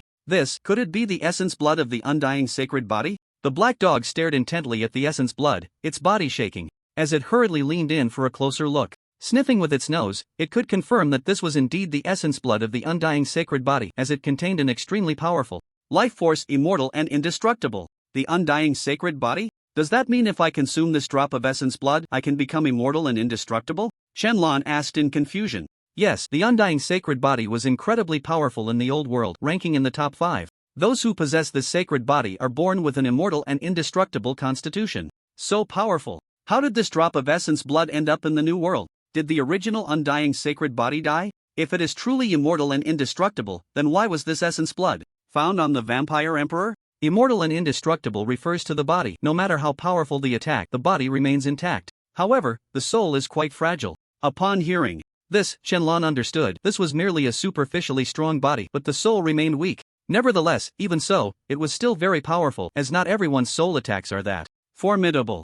However, in my time, the immortal sacred body had not appeared. It hasn't shown up for over 5,000 years, the black dog continued. By the time of the end of the Dharma era, the sacred body had become extremely rare. As the spiritual energy of heaven and earth gradually diminished, the loss of the great Tao led to a weakening of the world's laws, making it difficult for the sacred body to form. What about this? Do you recognize it? Shenlong put away the essence blood and took out a blue stone. This stone was picked up from the superpower empire, and, even now, he didn't know what it was for. The black dog looked at it for a long time before shaking his head. I've never seen it. I can't sense any spiritual energy from it. It might just be an ordinary stone. Shenlong remained silent and put it away. How could a stone that fell from the sky be an ordinary item? Just because the black dog didn't recognize it didn't mean it was mundane. Perhaps it came from the celestial realm of the azure sky. He would ask after Qing Xuanzi finished the disciple recruitment ceremony. I now have a preliminary understanding of the new world. You are a manifestation of a cultivation game, but this game is actually a real existing world, the black dog said. Since his birth, he had been continuously exploring this world. Yesterday, he arrived at the Carefree sect and even used his divine sense to browse Blue Star, capturing a villain and learning many things after searching his soul. I know about this, Shenlong said. Lightly. When all the worlds come together and fully merge, the cycle of the world may begin, and those people will take action again, the black dog said solemnly. He felt anger at the mention of those people. Well, the primary goal is to unlock the seal of Blue Star. I think that's the most important trump card. Alright, I'll try to recall that memory, but don't worry, I can already sense that others are about to awaken. They might know, Shenlong said. He remained silent, not knowing when the others would awaken. It was better to rely on himself to solve it. Night fell. The disciple recruitment ceremony of the Carefree sect had ended. In the end, only 400,000 people entered the sect, while the rest were eliminated. Countless people stood on the ground, looking at the sky where the celestial sect was, feeling lost and envious. Sigh, I don't know if I'll ever be able to join the Carefree sect. Those who can enter the Carefree sect are truly fortunate. We can only blame ourselves for not being skilled enough. I didn't pass the second round, it was too difficult. They actually used beautiful women to seduce me. I couldn't last a minute. No, you were too weak. My illusion also had beautiful women, but I managed to hold on for 3 minutes. Those illusions were too difficult. If they were a bit easier, I would definitely have passed. The second round tested people's willpower using illusions, and many couldn't hold on, ultimately getting eliminated. Hundreds of millions of people were assessed, and in the end, only 400,000 could enter the Carefree sect. The assessment was too strict, and the elimination rate was frighteningly high. Just as everyone was about to leave, Qing Xuanzi appeared above them. Everyone, do not be sad. The Carefree sect will collaborate with other sects for mutual development. Other sects will become affiliated sects of the Carefree sect. Tomorrow, the Arhat sect, Divine Dragon sect, Azure sect, and 9 other sects will open their doors for recruitment. You can go and sign up. After saying this, Qing Xuanzi left. Upon hearing this, the crowd was ecstatic. They thought it was over, but unexpectedly, this was just the beginning, with 9 more sects waiting for them to sign up. And these sects were all affiliated with the Carefree sect. Why did they join the Carefree sect? Of course, it was to gain the protection of the emperor. Now, with so many affiliated sects, they could also receive the emperor's protection, so they were no longer so sad,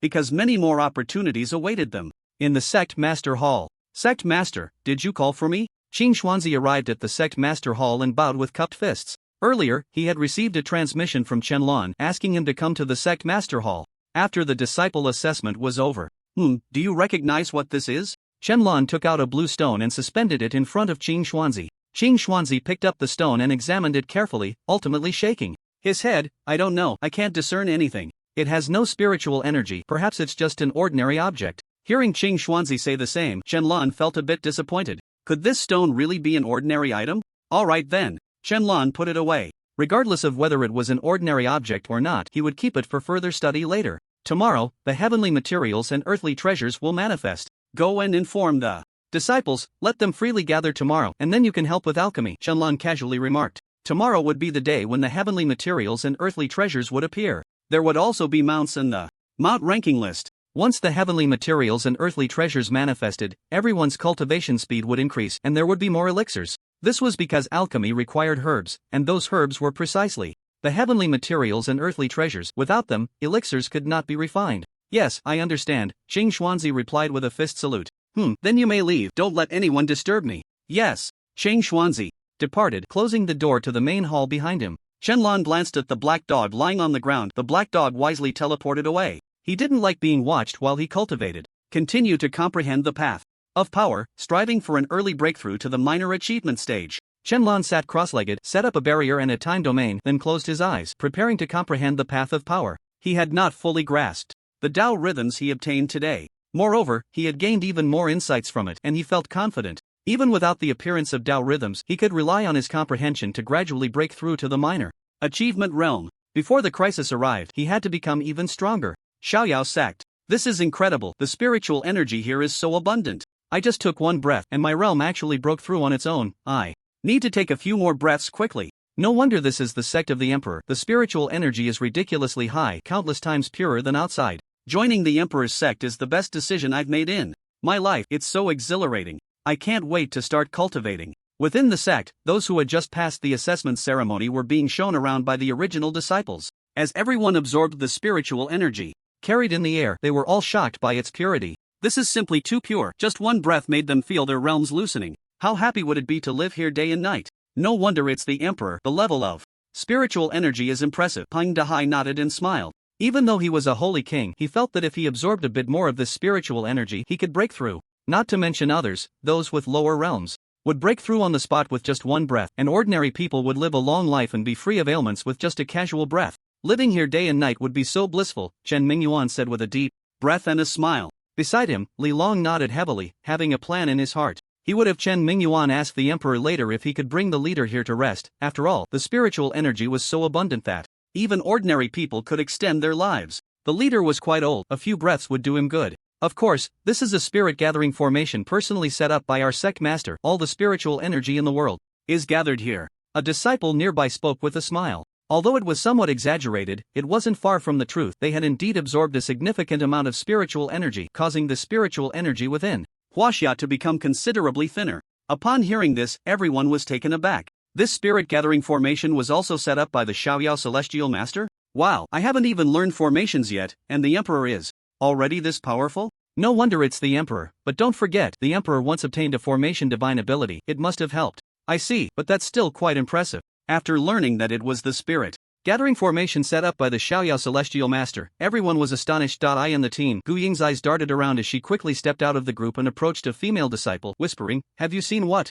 the sect master looks like?" "Yes, I have," the female disciple replied, her expression adorably naive. Upon hearing this, Gu Ying's eyes instantly lit up, and she continued to ask, "Can you tell me what the sect master looks like?" "Well, the sect master has instructed that his name must not be revealed to anyone, or else one would die." As she spoke, the female disciple's face turned pale. Gu Ying was infuriated, not expecting the carefree celestial master to be so cautious, even intimidating his own disciples. "Alright then, just tell me if the sect master is handsome or not." Gu Ying smiled. As long as he was good-looking, she could rule out many people. The female disciple didn't speak, but her flushed face betrayed her. "Alright, I understand now, the sect master is very handsome." Gu Ying smiled, having received the answer she wanted, and returned to the group. As everyone continued to explore, step by step, they were already astonished by the scenery within the Xiaoyao sect, especially the scripture pavilion, which housed thousands of ancient texts, techniques, and spiritual skills, everything they had longed to learn.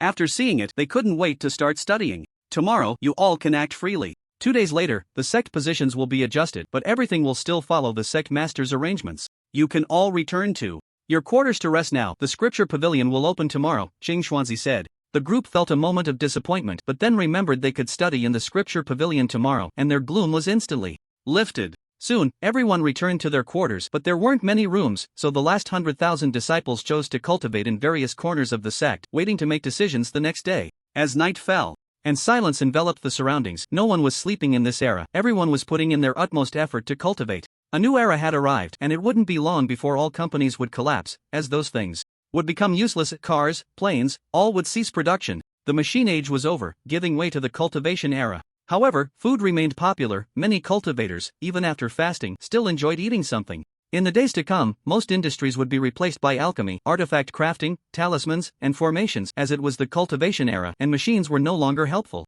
Daily necessities would be even less useful. A single cleaning talisman could solve all clothing and body issues, making baths unnecessary. One talisman could easily take care of it. The future was a brand new era. Meanwhile, on the side of the Ninja Empire, half of it was a national district, while the other half was a territory called Konoha Village, which was quite large and home to many outsiders from different worlds. The originally peaceful night was shattered by these people. A large group was marching out of Konoha Village. Their attire was indistinguishable from that of ninjas, with headbands tied around their heads and combat uniforms on their bodies, heading towards the city of the Ninja Empire. Not only them, but at that moment, the Superpower Empire was experiencing the same situation. Countless monsters had manifested there, including vampires, werewolves, mages, and many other foreign species. At the same time, they began to rapidly slaughter the humans there. The entire Superpower Empire was thrown into chaos. In the sect master's hall, Qianlan, who was in seclusion and comprehending the Tao, suddenly sensed the tremor of the soul imprint. It was his servant calling for him. He immediately opened his eyes, expanded his consciousness, and looked towards the direction of the Superpower Empire, as this servant was the one who had sent the message from there.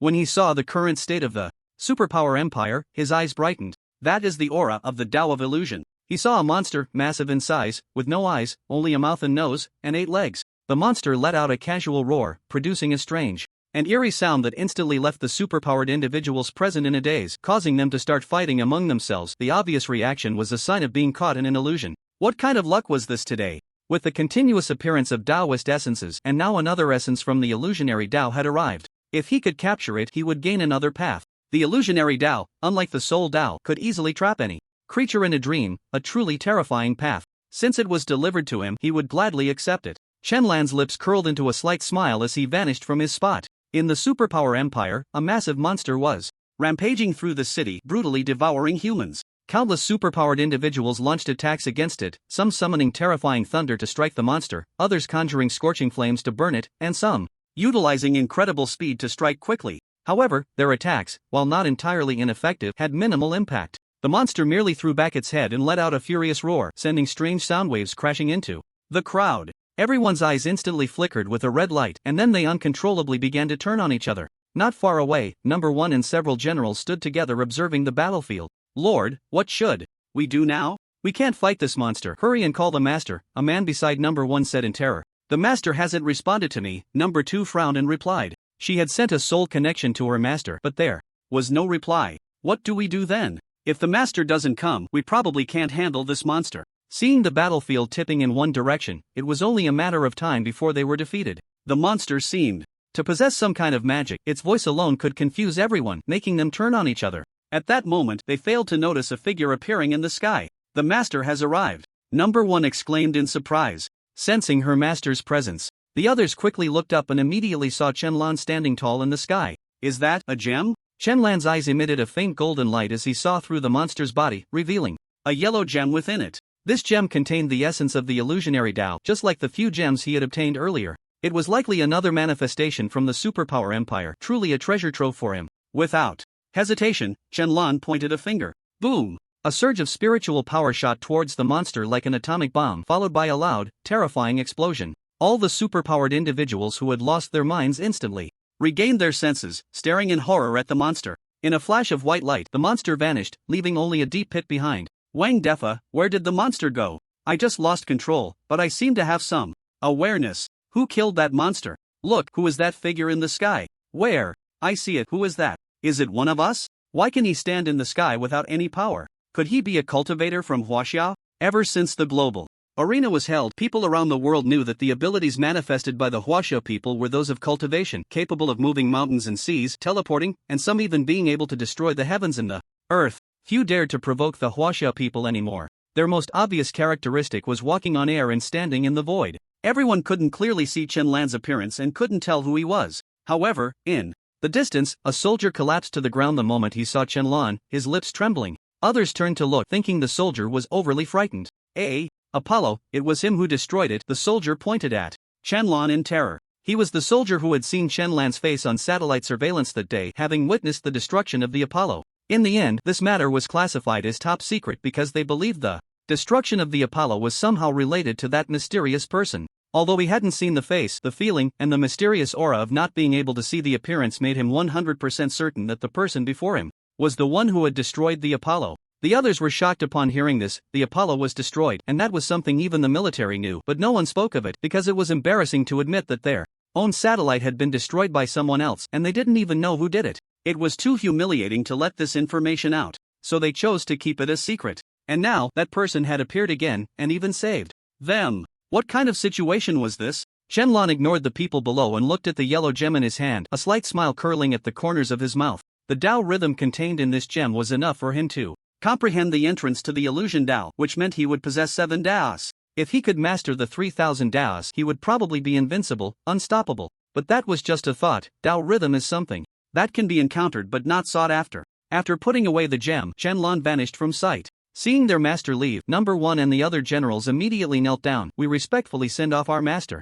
Xiaoyao sect. Back in the sect master hall, Shenlong took out the gem, and the Dao rhythm of the illusion Dao immediately spread out. Not bad. I hope other countries can speed up their manifestation process. There must be many more Dao rhythm items. He had learned about the superpower empire, where everything from movies to games was about superpowers. There were probably many more that had not yet manifested, and he was just waiting to collect them one by one. Come in. Shenlong suddenly spoke, sensing the black dog standing outside the door. As soon as he finished speaking, the black dog flashed in front of him, looking up and down at the yellow gem in his hand. Another Dao rhythm item. Where did you get this? The black dog stared wide-eyed in disbelief. Things that were impossible to see in the old world could be seen from time to time in the new world. This was simply too exaggerated. Found it. Shenlong replied. Casually. The black dog rolled its eyes, knowing that Shenlong wouldn't say much, and continued. Why has the Dao rhythm turned into this? And I saw a causal line from above that is different from this world. You understand causality? Shenlong asked in confusion. Soon, he noticed the heavenly eye in the black dog's forehead, which was currently activated. It seemed that this eye had the ability to see through causality. How about we make a deal? Shenlong said with a faint smile. Upon hearing this, the black dog felt something was off, retreating repeatedly and shaking its head. No way, this heavenly eye was taught to me by my master, and he specifically instructed me not to reveal it to anyone. How about this? I'll give you this gem, and you tell me the secret of the heavenly eye. At this moment, Shenlong looked like a creepy uncle trying to lure children with candy, extending the yellow gem and smiling. No way. The black dog still shook its head in refusal. Shenlong frowned, but he wasn't someone who resorted to violence. He still smiled and said, then let's change the terms. I can offer my help for free once, as long as you encounter danger. The protection of an emperor was not something that could be easily obtained. Hearing this condition, the black dog's eyes lit up, its heart wavering. The protection of an emperor was worth far more than this heavenly eye. Then can I change it? When my master encounters danger in the future, can you save him once? The black dog said solemnly. It wanted to give this opportunity to its master, who would surely be reincarnated and awakened. Sure. Shenlong nodded lightly. Who to save was of no concern to him. What he wanted was simply this heavenly eye. Alright, then I'll tell you the secret of the heavenly eye. The black dog hesitated for a few seconds before nodding in agreement. After saying this, the black dog sat cross-legged, pointed out a finger, and a ray of golden light instantly drilled into Shenlong's mind. This is the secret of the heavenly eye. In an instant, countless symbols appeared. In Shenlong's mind, all ancient texts he couldn't understand, but gradually, under his astonishing comprehension, he began to understand. Heaven and earth have eyes, observing the past, seeing the present, gazing at the future. Chun.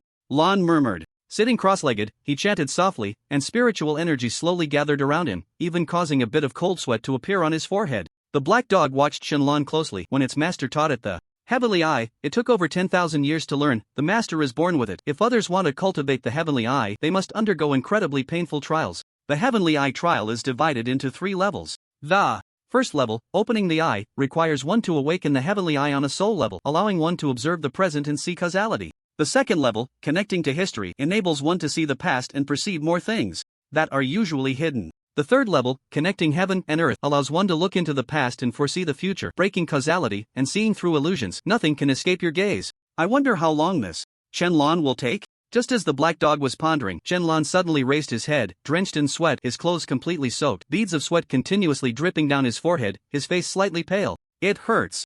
Shenlong gritted his teeth and whispered. He felt as if his soul was being torn apart, especially the area between his eyebrows. It felt like someone was using a small knife, cutting again and again, then tearing it apart with both hands. The tearing, fiery pain was something he had never experienced before. Is this the heavenly eye? To see the threads of causality, to glimpse the future and the past, the heavenly eye truly lives up to its reputation. Upon seeing this, the black dog was taken aback, its eyes wide open in shock. To think, you've reached the first level so quickly, this talent is simply too monstrous. To comprehend the first level, the opening the eye stage, in such a short time is indeed a prodigy, even in the old world. The black dog wondered, if Shenlong wasn't directly manifesting the Supreme Emperor's cultivation, would he also be an immortal emperor in the old world? With such comprehension, he would be a genius anywhere. Keep it up, you're at the first level now. If you get through this, it will be much easier afterward, the black dog encouraged. However, Shenlong had no mind to respond. His soul was in agony, and as time passed, the pain intensified. It was no longer just tearing, but the kind of pain that felt like a drill piercing his forehead, the pain of the soul far exceeding that of the body.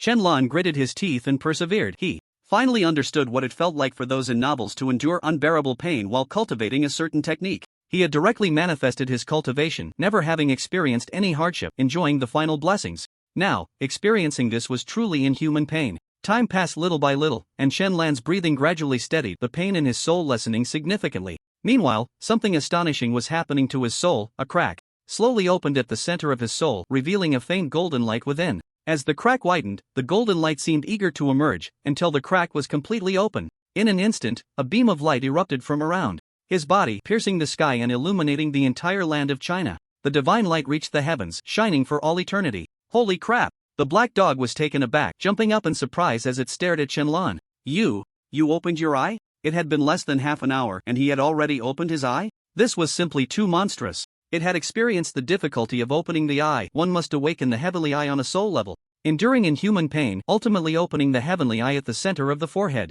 Just this step alone allows one to see many things that others cannot and comprehend things that many cannot grasp. Its master had risen rapidly, relying on this heavenly eye, becoming the top general of the heavenly court. And now, it saw an even more monstrous person, seemingly more extraordinary than its master. The divine light illuminated miles. Countless people in China could see that divine light, each hurriedly exiting their cultivation state, coming outside, looking up in terror at the beam of light. What's going on? What happened? What a dazzling beam of light! What the hell is this? Look, that beam of light seems to be rising from the Xianyao sect. Could it be the Emperor's doing? Has the Emperor broken through again? No way. Is there a realm above the Supreme Emperor? Not sure. As far as I know, there are no realms left. The divine light was as dazzling as the sun, instantly illuminating the night in Huaxia as if dawn had arrived, radiating brilliance. This strange phenomenon was not only visible to the people of Huaxia, the surrounding superpower empire and ninja empire could see it too, along with many small nations that took notice. What has the master done this time? The adorably naive Jingzi scratched her head in confusion. After a long time of consuming monster corpses, her cultivation had greatly increased, and she was now at the Earth Immortal stage, soon to reach the Celestial Immortal stage. Moreover, her features had developed into a standard Huaxia beauty, exceptionally lovely. However, this beautiful face was often drenched in blood, occasionally smeared with bits of flesh. Shut up, how can you be so disrespectful? Number 2 frowned and spoke. If the master were to blame them, it would not be pleasant.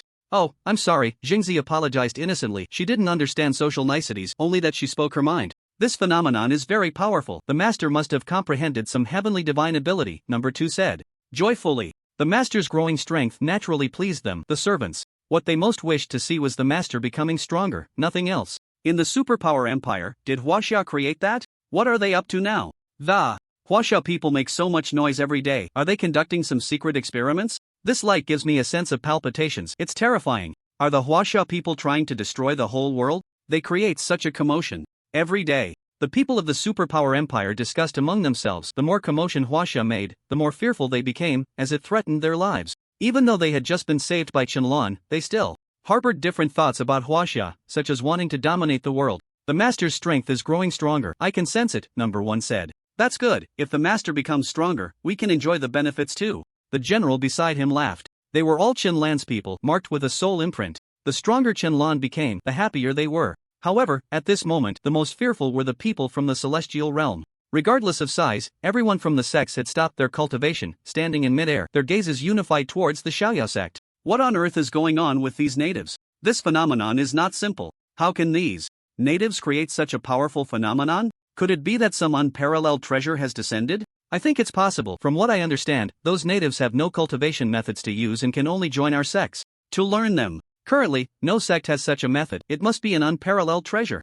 Should we go seize this treasure? Let's hurry and get the sect leaders to act. Yes, this is an unparalleled treasure. If someone else gets it first, it will be troublesome. Wait, are you all foolish? There are 8 ascended beings inside. What do you plan to use to seize it? Oh right, almost forgot. Let's just go back to sleep. The phenomenon of the heavenly eye left everyone dumbfounded. Some suspected it was an unparalleled treasure descending, others thought it was an emperor cultivating some terrifyingly powerful technique, and some believed the emperor was about to transcend the current realm and leave Blue Star. Meanwhile, the beam of light shot straight up to the heavens, lingering for a long time without dissipating. Ha, you human beings are truly foolish. An unparalleled treasure has descended, and you remain indifferent. It is mine. At that moment, a terrifying voice, like that of a beast, echoed. The crowd was taken aback as they saw groups of demon beasts flying towards the Xiaoyao sect. Among them were nascent soul demon beasts, golden core demon beasts, and many flying foundation establishment demon beasts, even some body refining demon beasts joining in the excitement. They wanted to seize the treasure? The Huaxia people watched as those demon beasts recklessly flew towards the Xiaoyao sect, bursting into laughter. Ha ha ha, are those demon beasts stupid? Don't they know the emperor is inside? Maybe they are truly incredibly foolish. Except for us Huaxia people, those NPCs and demon beasts have no idea that there is a supreme emperor inside, just quietly watching them seek death. Even if they don't know, do they not know about the 8 ascended powerhouses? They probably don't know. After all, they don't have smartphones to receive information that quickly, but their method of seeking death is quite impressive. Seeing so many demon beasts going to their deaths, everyone was overjoyed, with some even taking out snacks and sitting on the balcony, watching how those demon beasts met their end. Such a spectacle is rare. Ha ha ha, unparalleled treasure, here I come. A tiger demon roared coldly, occasionally glancing back at its underlings. Everyone follow me to that sect and seize the treasure. It was a tiger demon at the nascent soul stage, a demon king of a mountain. Yes, my king, the underlings responded. Hee hee, that treasure is mine. A large demon with a human body and an alligator head laughed coldly, its realm also at the nascent soul stage. Little ones, let them see who is the strongest. Yes, my king, seize the treasure. There were at least 7 or 8 nascent soul demons, along with many golden core little demons, and countless foundation establishment and body refining little demons, all targeting the Xiaoyao sect, that so-called treasure. Little demons, seeking death. At that moment, a cold voice rang out, startling all the demons. A terrifying pressure instantly descended, causing countless body refining little demons to explode, turning into a mist of blood that dissipated in the air. In an instant, a figure appeared before the demons. It was the blood demon ancestor. The demons focused their eyes and, sensing the aura of the newcomer, were completely dumbfounded. Ascended stage. There was actually someone at the ascended stage here. Not good, retreat, the tiger demon shouted loudly, immediately dashing back. The underlings were completely disregarded. Escaping for their lives was the priority. Disturbing the master's cultivation, die. The blood demon ancestor pointed, and numerous demon beasts instantly exploded, a mist of blood scattering in the air. All the incoming demon beasts were annihilated. This scene was too fast, so fast that everyone couldn't react in time. The master is comprehending divine powers. No one is allowed to disturb him, or else, die. After saying this, the blood demon ancestor vanished. Everyone suddenly realized that it was the Xiaoyao celestial master comprehending divine powers. No wonder such a powerful phenomenon occurred.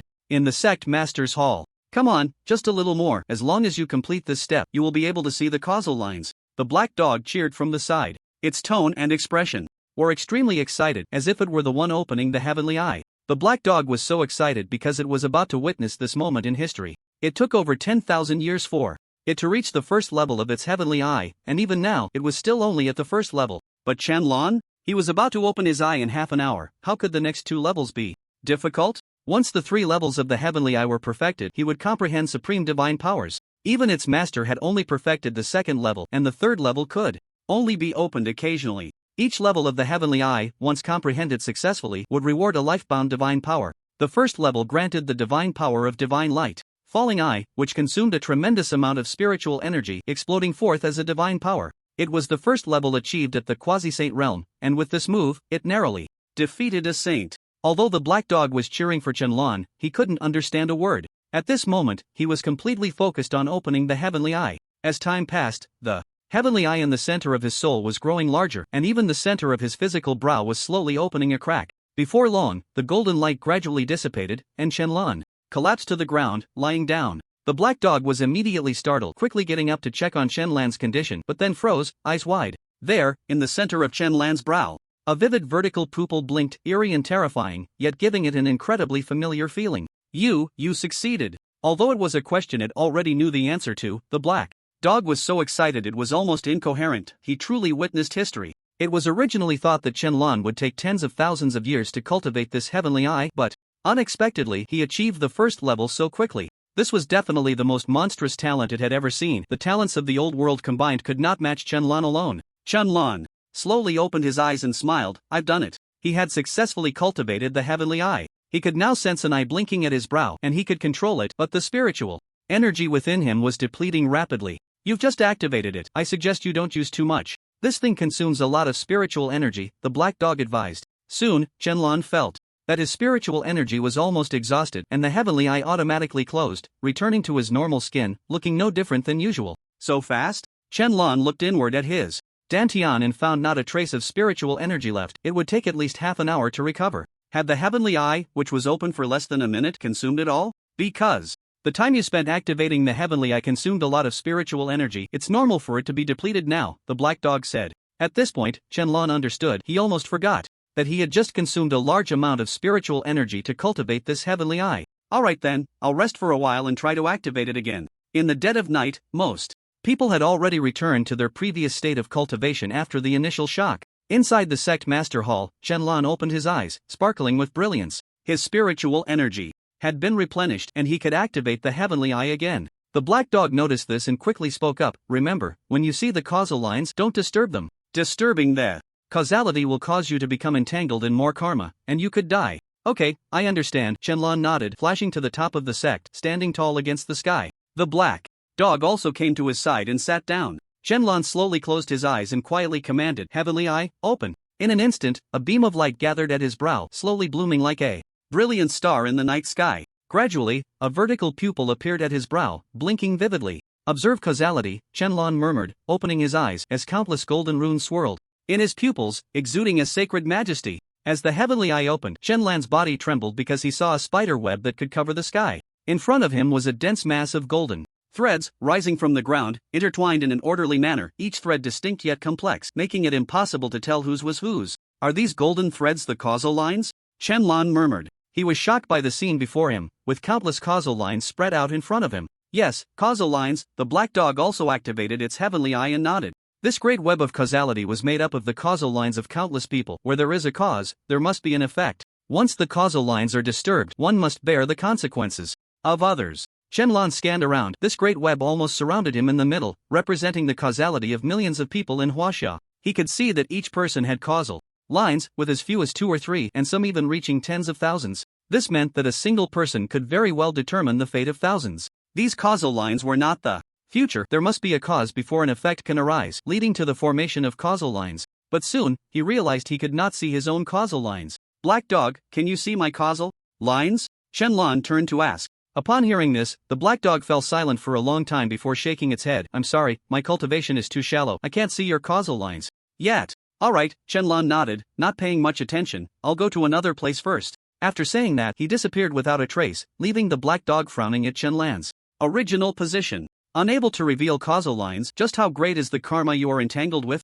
On the surface of the moon, Qianlan arrived here, intending to use the heavenly eye to see what was sealing the blue star. With a quiet command in his heart, the heavenly eye activated and the vertical pupil appeared at his brow as Qianlan looked towards the blue star. In just an instant, he was astonished by the current blue star. This azure planet was now surrounded by countless threads of causality, transforming it into a golden sphere. What surprised him the most was that a golden formation was enveloping this planet. The runes of this formation were obscure and difficult to understand. Even with his mastery of formation techniques, he could not see through it, nor did he know what this formation was. But he could tell that this formation was incredibly strong, so strong that even his full-powered punch would likely not be able to break through. Who had set up this formation? It seemed to be meant to protect Blue Star.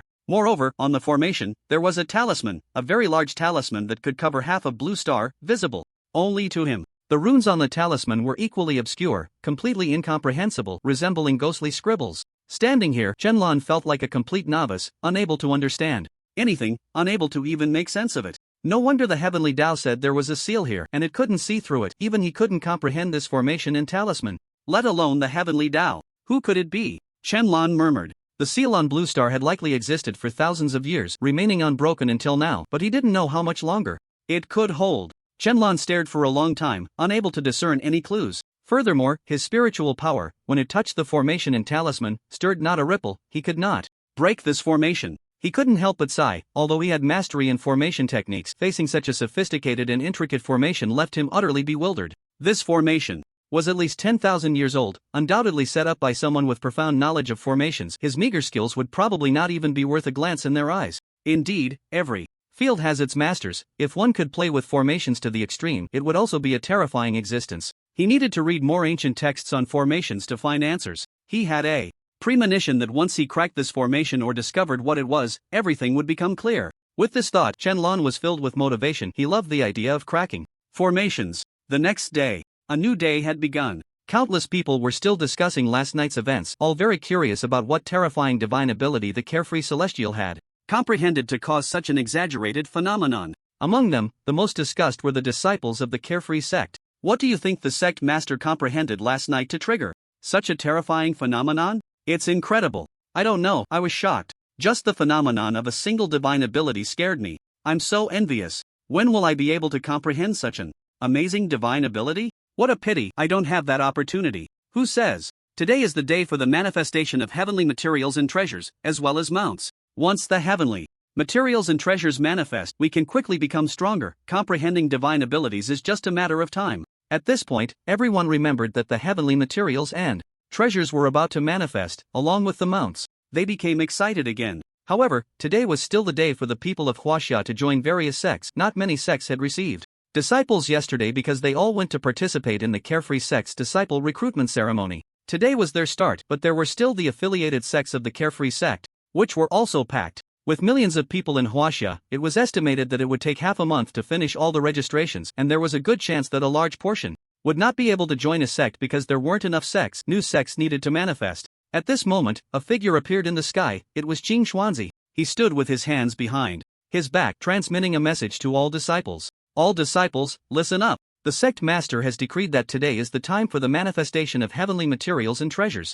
All disciples may form teams to collect heavenly materials and treasures. If heavenly materials and treasures are snatched away, report to your sect. If the other party is persistent, then kill. But we must not take advantage of the weak or bully them. We adhere to one principle: do not seek trouble, but do not fear trouble. Time flowed swiftly like water swirling down a drain. As everyone was still immersed in their cultivation, the sky gradually underwent a transformation. Dark clouds gathered, lightning flashed, thunder roared, and fierce winds howled. The sudden change interrupted everyone's training, but they were not tense or afraid. Instead, they were happy, because they knew that the heavenly materials and treasures, as well as the mounts, were about to materialize. In the next moment, a familiar voice echoed through the air. Mounts materializing. The Mounts Golden List is about to open. As soon as the words fell, over 100 beams of golden light descended from the sky, landing on the people. In the game, only those at the nascent soul stage could activate mounts and possess the first mount gifted by the system. Those who had not reached the nascent soul stage could not have mounts, and there were very few who had reached the nascent soul stage, only about 100. What was most surprising was that more than 90 of these beams of golden light were heading towards the Xiaoyao sect. But upon reflection, it was not strange, since the Xiaoyao sect had almost recruited all the strong practitioners. Xiaoyao sect. As more than 90 beams of golden light descended, one bizarre and enormous mount after another appeared before everyone. There was a double-horned demon elephant, 7 to 8 meters tall, with a sturdy build, pitch-black skin, and a pair of terrifying tusks. A cultivator leaped onto its back and soared into the air. There was also a flying dragon that had no flesh, only a skeleton, which was similarly taken into the air by a cultivator. Various mounts appeared so quickly that it was hard to keep track, but soon, the appearance of two incredibly magnificent mounts stunned everyone. They were two foxes with 9 tails, snow-white fur, and exquisite, adorable features, yet their bodies stood 10 meters tall, exuding an incredibly terrifying aura. These were the 9 heavens celestial foxes, which, in the game, were the big bosses of the Holy King realm. In reality, they could only possess the same realm as their master. However, as the master's realm increased, they could also rise up to the Holy King realm, after which they would need to cultivate on their own. What was astonishing was that the two mounts were identical. Looking at their masters, they were Guiying and Yenyu. How do you have one too? Guiying was dumbfounded when she saw the 9 heaven celestial fox beside Yenyu. Wasn't this the gift given to her by the Xiaoyao Tianzuan? She still remembered that memory, where it said that a few had dropped and then one was given to her. Soon, Guiying's pupils suddenly constricted. Could it be that this woman in front of her was also the Dao partner of the Xiaoyao Tianzuan? I wanted to ask you, how did you get this mount? Yenyu spoke coldly. This mount was given to her by the Xiaoyao Tianzuan, but how did Guiying get hers? Could it be? Yenyu thought of something and widened her eyes slightly. You are the Dao partner of the Xiaoyao Tianzuan? In the next second, both of them exclaimed in surprise, pointing at each other. This completely stunned everyone present. Pang Dehai and Daoist Qingfeng were even more astonished, their eyes wide open. What the hell? The Dao partner of the Xiaoyao Tianzuan? What's going on? Does the emperor have a Dao partner? No way. Could these two be the emperor's Dao partners? Is this for real? I know there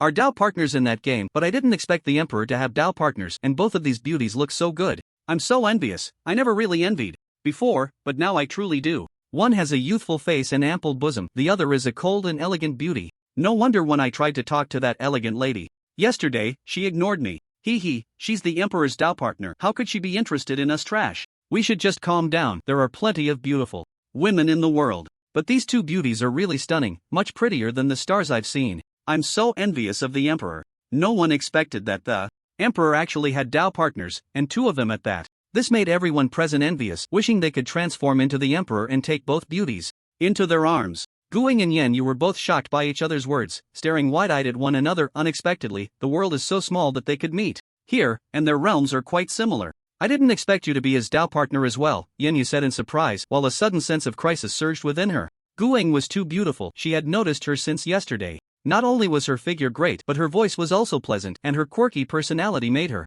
even more appealing. She had that sweet girl look that many boys liked. The fact that she was also one of the Dao partners made Yen Yu feel a sense of impending danger.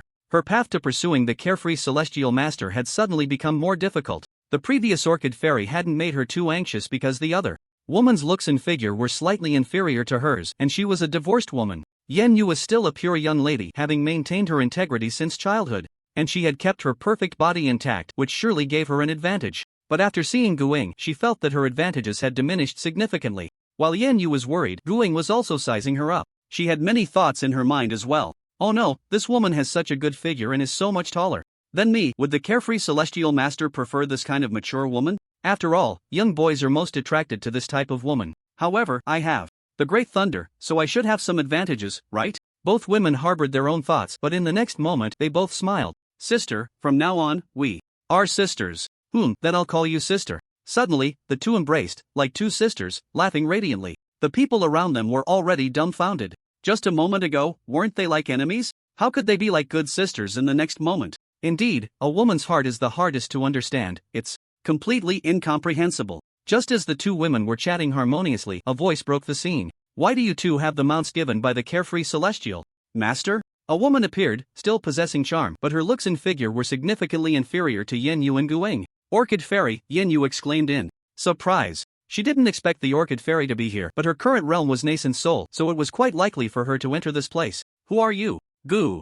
Ing frowned, already annoyed by the addition of a rival, and now another busybody was even more bothersome. I am also the Dao partner of the carefree celestial master, the orchid fairy sneered. Everyone was once again taken aback. What the hell? This woman is also the Dao partner of the emperor? No way, this woman looks very much like a married woman. Does the emperor like this type? Is it true? If the emperor likes married women, I'll get a divorce. Impossible, those two are way more attractive than her. How could the emperor possibly like this? She's probably just an old Dao partner from the game who has come looking for him now. Damn, if that's the case, this woman is really shameless. The appearance of the orchid fairy surprised many. They didn't expect the emperor to have such a taste for married women. However, everyone didn't know if it was true. After all, it was just hearsay. It's not like a woman could just show up claiming to be the emperor's Dao partner and that would be it. Why don't I have a mount given by the emperor while you two do? This isn't fair, the orchid fairy said, somewhat angrily. She was furious after hearing that these two were also the Dao partners of the carefree celestial master.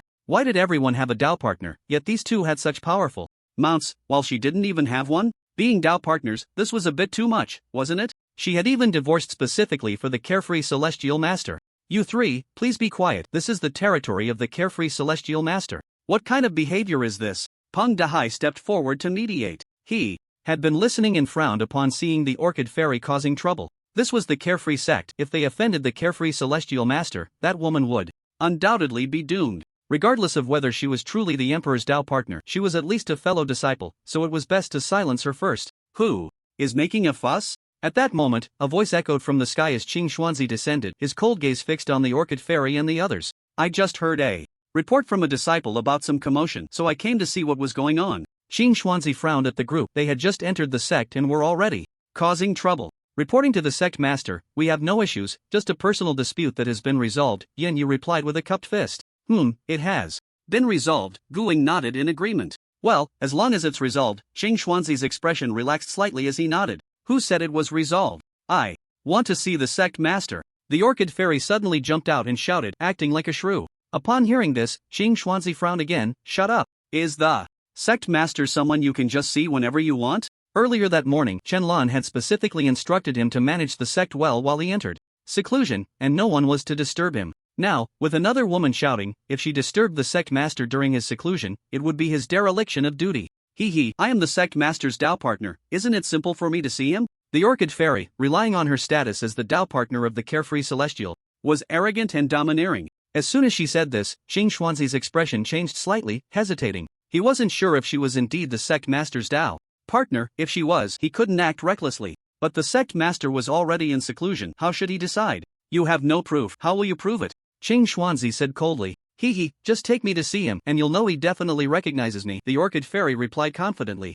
Seeing her confidence, the others began to murmur. Damn, this arrogant woman is so confident, I really want to slap her. No way, would the emperor really like such a rude and unreasonable woman? If it were me, I would have slapped her dead. Just looking at her is disgusting. Her figure and looks can't compare to others, yet she's so confident. It's really laughable. Guing and Yin Yu frowned but said nothing, as they were also unsure if the Orchid Fairy was indeed the Tao partner of the carefree Celestial. If she was, it would be troublesome. The others refrained from intervening. It was better to stay out of such matters. Seeing the Orchid Fairy's self-assured demeanor, Ching Xuanzi hesitated. Could it be that this woman before him was truly the sect master's Tao partner? Who is arguing? Just then, a voice suddenly exploded in everyone's minds. In an instant, Ching Xuanzi immediately bent down and cupped his hands towards the sect master's hall, saying, Sect master. The disciples outside of Huaxia also bent down and cupped their hands. Seeing this scene, everyone followed suit, bowing and cupping their hands towards the sect master's hall.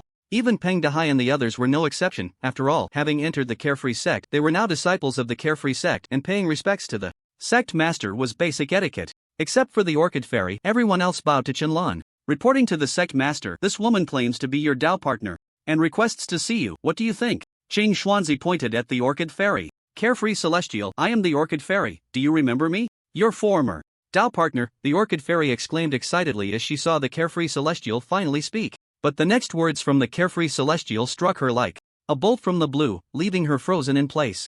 What kind of riffraff is worthy of being my Tao partner? Ching Xuanzi, strip her of her cultivation and throw her out. Qianlan's voice rang out, shocking everyone. Could it be that this woman was not the Tao partner of the Carefree Celestial? Upon hearing this, the Orchid Fairy's face turned pale, and she shouted in terror, I really am your Tao partner, don't you remember? Noisy! Ching Xuanzi was furious. Since the sect master had given the order, there was no need to hold back. He struck down with his palm, and a massive hand formed from spiritual power instantly slammed down towards the Orchid Fairy. How could a mere nascent soul like the Orchid Fairy withstand Ching Xuanzi's assault? With a loud bang, she was knocked to the ground. Then, Chang Xuanzi pointed with a finger, and a terrifying spiritual force instantly destroyed the dantian of the Orchid Fairy, rendering her unable to cultivate for eternity.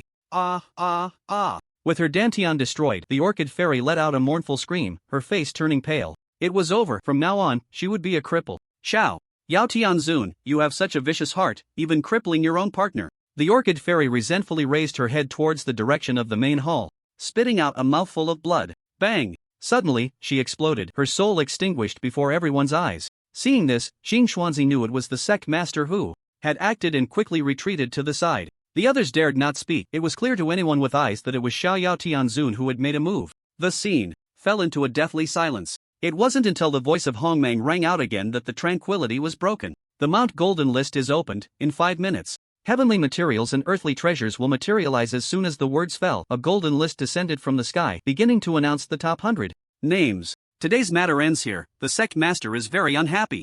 With a casual wave, Ching Xuanzi made the bloodstains on the ground disappear, as if nothing had ever happened. Before long, Ching Xuanzi left, and the others were still somewhat shaken, especially Guing and Yenyu. Both of them were uncertain whether Xiao Yao Tianzun recognized them as partners. If not, offending the emperor would lead to the same fate as the Orchid Fairy. However, the Orchid Fairy had it coming. Who told her to rely on the tiger's might? Let's keep a low profile from now on, Yenyu said, still shaken. Guing nodded, putting away her previous thoughts. It seemed that wanting to become the emperor's partner was a long and arduous journey. It wasn't enough to just be partners in the game, they also had to win the emperor's favor in reality. Sigh, the road ahead was long. Just then, strange roars echoed in the sky, startling everyone. When they looked up, they were all stunned. There were mounts exuding overwhelming auras. All are celestial beasts. The crowd was greatly shocked as they saw over 100 mounts standing in the sky, radiating terrifying pressure. There were 9 heaven celestial foxes that looked exactly like Guing and Yenyu, and a 5-clawed black dragon, 100 meters long, shrouded in black mist, roaring deafeningly towards the sky, shaking the surroundings. There was also a gigantic giant, 100 meters tall, with half of its body passing through the clouds. This was also a mount from the game, capable of carrying someone on its shoulder, looking exceptionally cool. The most eye-catching, however, was the dark green auspicious Qilin, its massive body radiating a terrifyingly powerful aura, with a pair of crystal-clear dragon horns shining with dazzling brilliance, as bright as the sun, making it hard to look away. Its body was covered in dark green scales, glistening under the sun's rays, making it particularly Blinding, yet no one could bear to look away. Everyone wanted to reach out and touch it. There were over 100 mounts in the sky, all exuding terrifying auras, among which the auspicious Qilin had the strongest and was the most special. Is that the auspicious Qilin from the Golden List reward? What level is it? I remember. The mount levels in the game are ordinary, purple, red, king, emperor, and immortal. The other mounts seem to be immortal level. Not sure, but the aura is so strong, it seems to be at the immortal emperor level. No way, a mount's realm is even higher than ours? We're living even worse than mounts, damn it. Oh my. This Qilin could wipe us all out with one kick. Is this the emperor's mount? We can't provoke it, we simply can't provoke it, but thankfully, it's one of our own. As long as we don't offend it, we won't die. The aura faintly emanating from the auspicious Qilin was shocking. Indeed, at the immortal emperor stage, it should be known that currently, the strongest on the golden list is the Supreme Emperor's carefree celestial venerable, followed by Saint King Peng Dahai, with no immortal emperors in sight. Not even a quasi-emperor has appeared. Now, a mount has directly crossed over 10 major realms, becoming in existence at the immortal emperor level. Peng Dahai looked at that auspicious Qilin, and a wave of frustration surged within him. He was even inferior to a mount of an emperor. He had been thinking of working hard to cultivate, to step into the quasi-emperor stage as soon as possible, and then become an immortal emperor, chasing after the emperor's footsteps. Now, another mount was pressing down on him, making him feel utterly helpless. However, Peng Dahai did not give up. Instead, his gaze became even more resolute. He must break through, become an immortal emperor, and exist like the carefree celestial venerable. The next goal is to catch up with this mount first. At this moment, over 100 mounts simultaneously roared towards the sky, each emitting different sounds, their auras erupting at that moment, shaking the surroundings. Countless huaxia people and sects sensed these auras. Terrified, they rushed outside to look at the sky. Upon seeing those hundreds of mounts with terrifying auras, the lowest being Great Luo Golden Immortal and the highest being Immortal Emperor, they were already dumbfounded. Damn, over 100 mounts, are those all the carefree celestial venerables mounts? How can their realms be so high? It should be related to the Master's realm. Those Great Luo Golden Immortal mounts should be of lower rank. And the upper limit is Great Luo Golden Immortal, so as soon as they materialize, they are directly Great Luo Golden Immortal. Oh my goodness, there are more than 20 mounts of Great Luo Golden Immortal, about 10 of Great Immortal, and the Quasi-Saint mounts are the most, at least 60 or 70, and there are quite a few of Saints and Saint Kings, and that last one that looks like a horse is actually an Immortal Emperor. Damn, people are so much better than me, now even mounts are better than mine. They say all roads lead to Rome, but these mounts have already arrived in Rome as soon as they materialized. Not only are they the carefree celestial venerables mounts, but their realms are so high, it's too enviable. I never thought in my life that I would envy and be jealous of a mount, wishing to replace them and become the carefree celestial venerables mount. Over 100 mounts, their realms stronger than everyone below. These mounts already represented a formidable force, enough to sweep across the 8 desolations. How can this be compared? Countless people felt envy and hatred, and some even wanted to seize the mounts, becoming them, to be ridden by the carefree celestial venerable every day. Among them, the most shocked were those from outside. The natives actually have such strong mounts? No way, are those really mounts? If they were in our place, they would already be some immortal emperor's great demon, ruling over a piece of land. Yeah, coming here, I can only talk about others' mounts under their thighs, it's too absurd. Auspicious Qilin, isn't that a mythical beast that has already gone extinct? How could it reappear? I've seen ancient texts. The auspicious Qilin, the supreme of the demon realm, is an extremely special demon. It feeds on demons. And on the day it was born, the heavens and earth changed color, and auspicious divine light descended, granting it the ability to combat all demons in the world. Any demon illuminated by its divine light will be injured, and their souls will also be harmed. Extremely terrifying. Yes, this is a demon beast that has been ostracized by all demon beasts. Just because it is a demon and kills demons, it is called a traitor of the demon realm. It is said to have been extinct 10,000 years ago, and at that time, the first auspicious Qilin gave birth to the Qilin clan, which was later exterminated.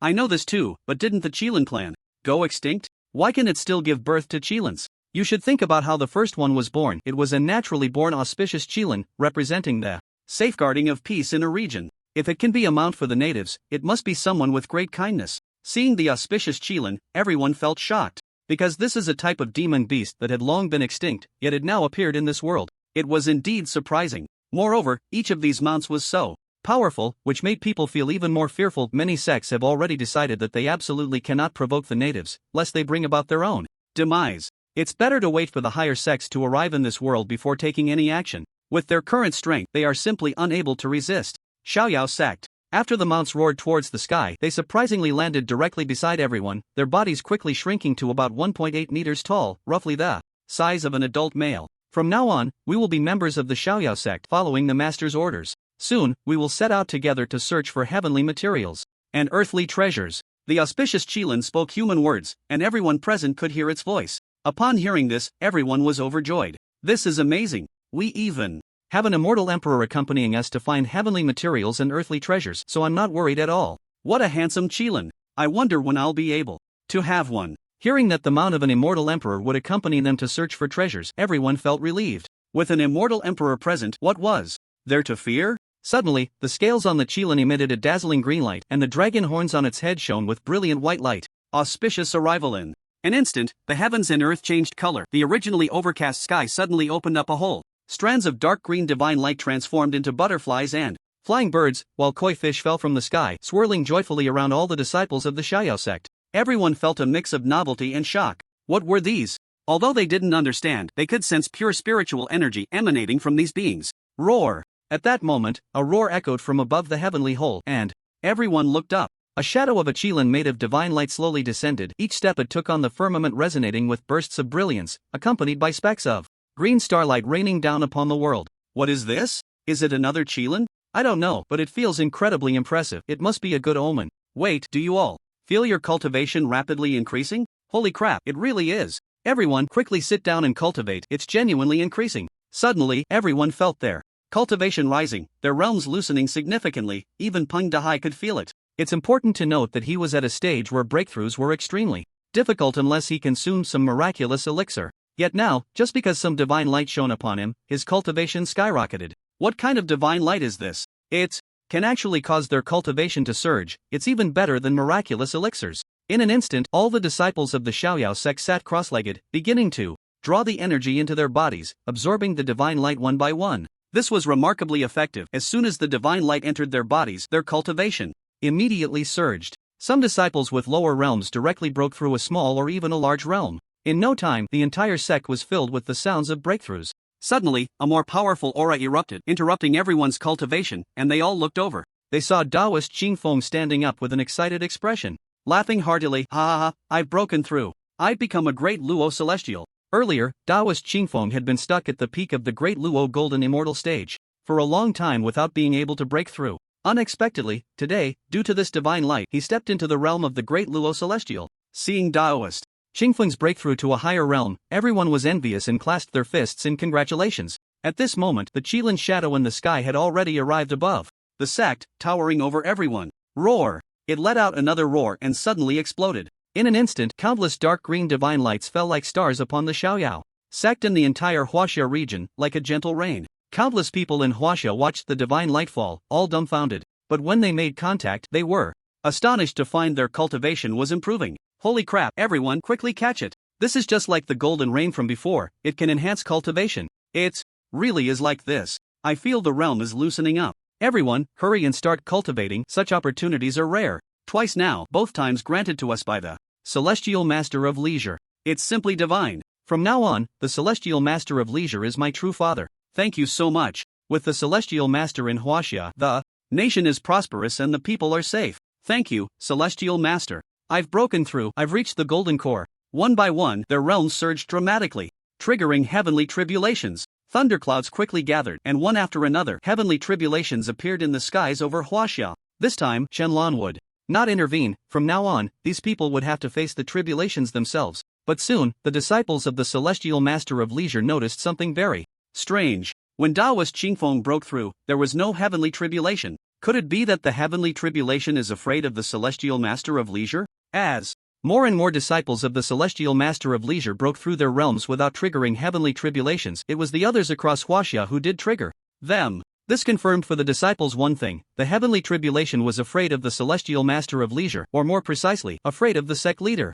At this moment, the sect leaders from various sects in the celestial sky realm had gathered in the sky, with over 100 nascent soul sect leaders coming together, astonished as they looked at the divine light descending from above. This is the light of auspiciousness, one of the innate divine abilities of the auspicious Qilin. It is said that this ability can only be released once every 100 years. How could they be so generous? This native is really too generous. The light of auspiciousness can significantly enhance cultivation levels, and it's not limited to humans. Any creature that touches it can increase its strength. By doing this, isn't he benefiting many? If this were our world, the light of auspiciousness would definitely be a treasure of the sect, enhancing disciples' cultivation every 100 years. It would be impossible to let others take advantage of it. Indeed, this native is quite extravagant, allowing so many to share at once. The light of auspiciousness, the innate divine ability of the auspicious Qilin, surprised the sect leaders, who did not expect the owner of this Qilin to allow all of Huaxia to enjoy its blessings. It's worth noting that if this Qilin were in a past life, it would not have been so fortunate. It might have been kept in captivity, released once every 100 years to let its own disciples enhance their strength.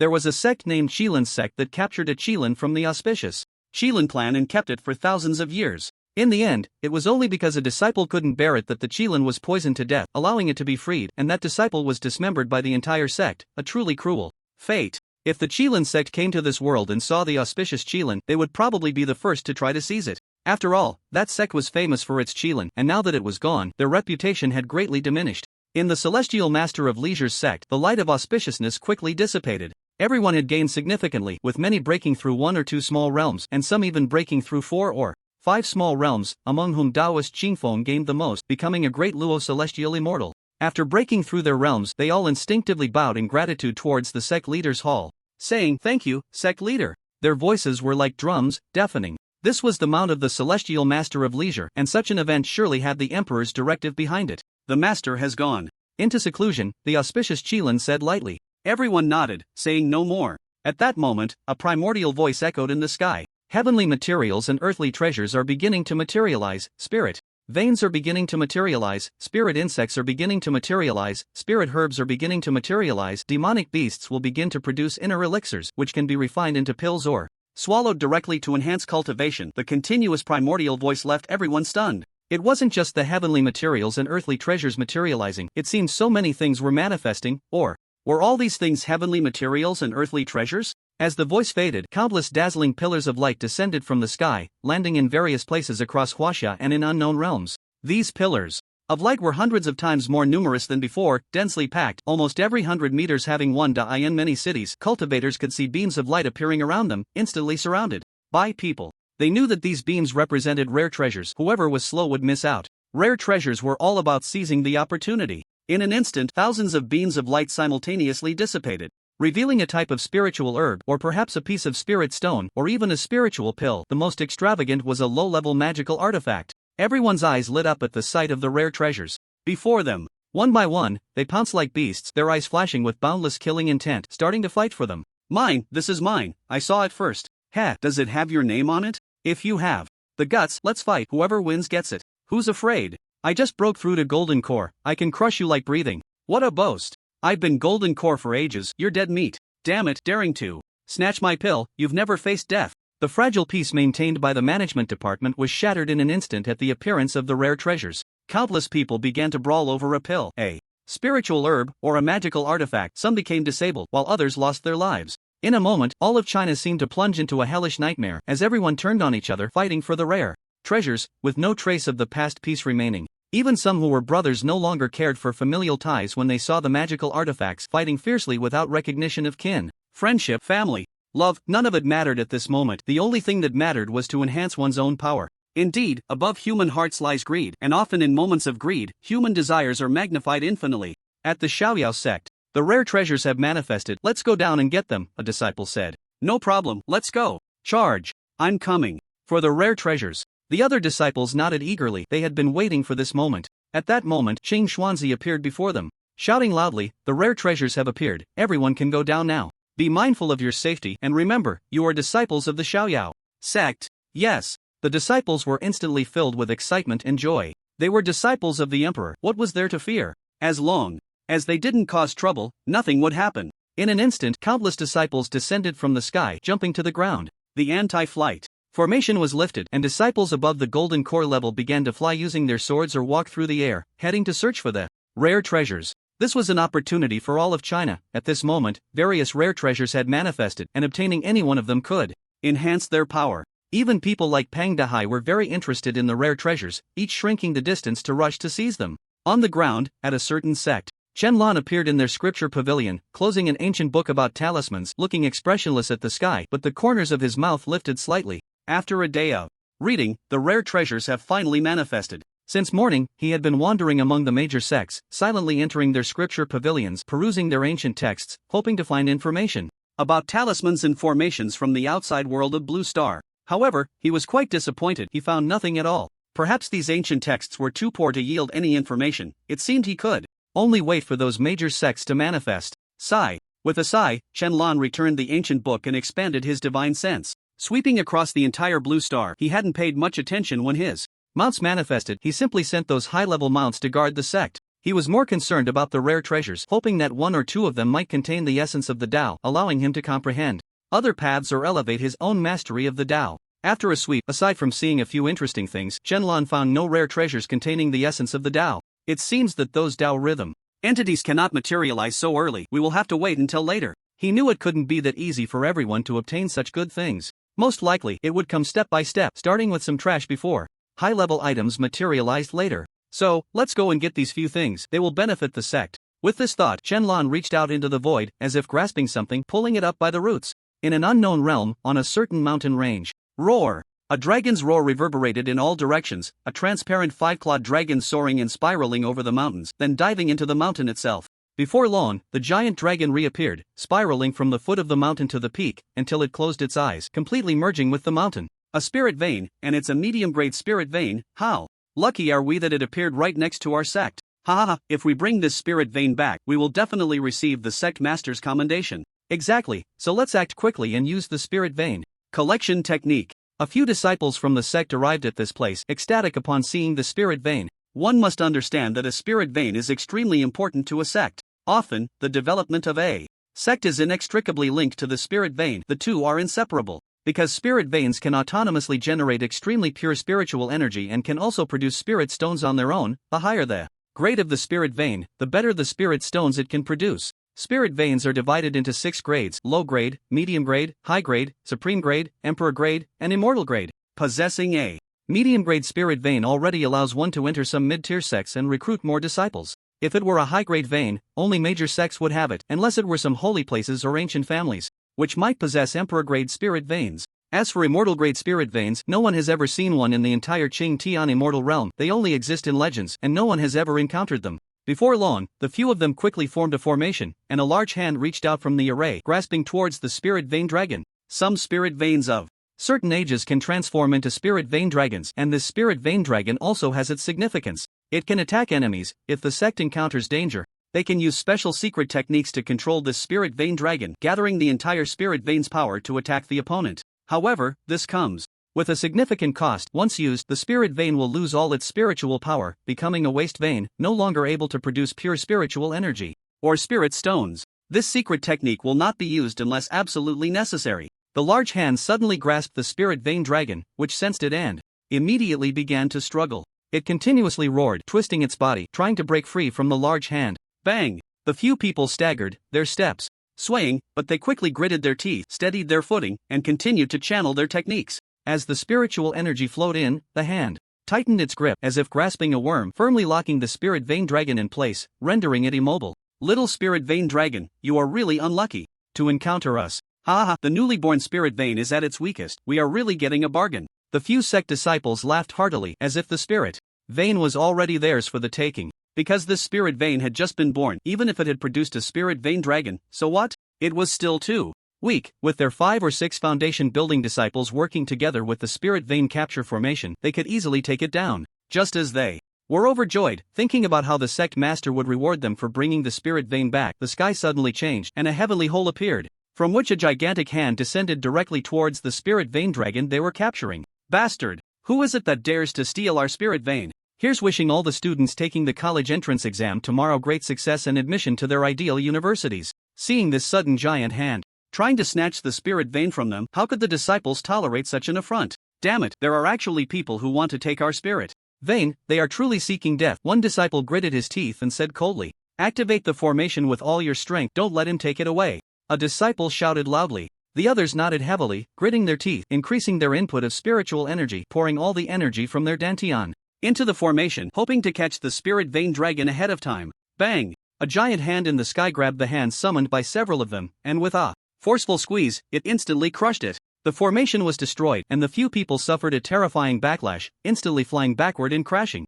heavily to the ground, spitting out blood, weak and dispirited. Roar! The spirit vein dragon was firmly grasped by the giant hand and taken into the heavenly hole, disappearing from sight. A few disciples could only watch helplessly as the spirit vein dragon vanished before their eyes, powerless to do anything. What happened to you all? At that moment, a voice rang out, belonging to an old Taoist. Sect Master, we discovered a medium-grade spirit vein, but it was snatched away by someone. A disciple quickly stood up, covering his chest, and said angrily, I don't know which bastard dared to steal our spirit vein. If I find out, I will definitely kill him. Upon hearing this, the sect master was greatly alarmed and hurriedly wanted these disciples to shut up. He had seen the situation from afar and realized that the giant hand was not simple. Its cultivation was beyond his comprehension, definitely not immortal, and its realm was certainly above the nascent soul stage. Such a powerful being was not someone he could provoke. This disciple's reckless words could easily offend someone. Boom! Suddenly, the sky flashed with lightning and thunder roared. Purple lightning bolts struck down one after another.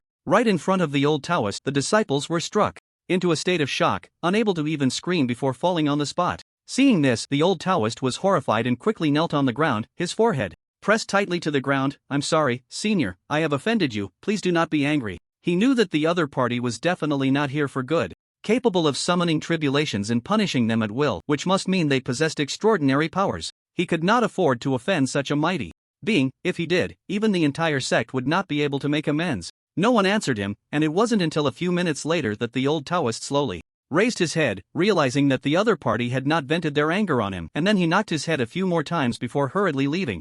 A certain sect. Scripture Pavilion. Shenlong looked at the wriggling body in his hand, a spirit vein dragon that bit his arm and emitted low growls, the corners of his mouth slightly curling up. This little thing was quite unique, possessing intelligence and the ability to attack others, but its biting had no effect on him. Shenlong took a step forward and instantly arrived above the Xiaoyao sect. At this moment, there were no disciples left in the sect. They had all gone down to seize heavenly materials and earthly treasures, leaving it empty. Go, from now on, you belong here, Shenlong casually tossed the spirit vein dragon down. The spirit vein dragon quickly expanded, stopping its growth only when it became large enough to coil around the entire Xiaoyao sect. This spirit vein was truly interesting. It could determine its length based on the size of the terrain. With this, he felt that the purity of the spiritual energy within the Xiaoyao sect had increased several times, and many spirit stones appeared throughout the sect. Moreover, these spirit stones were all spat out from the dragon's mouth. From now on, you will spit out spirit stones there. Shenlong pointed to the sect's warehouse, where the spirit stones were stored. The spirit vein dragon understood human speech and soon began to slowly spit out spirit stones inside.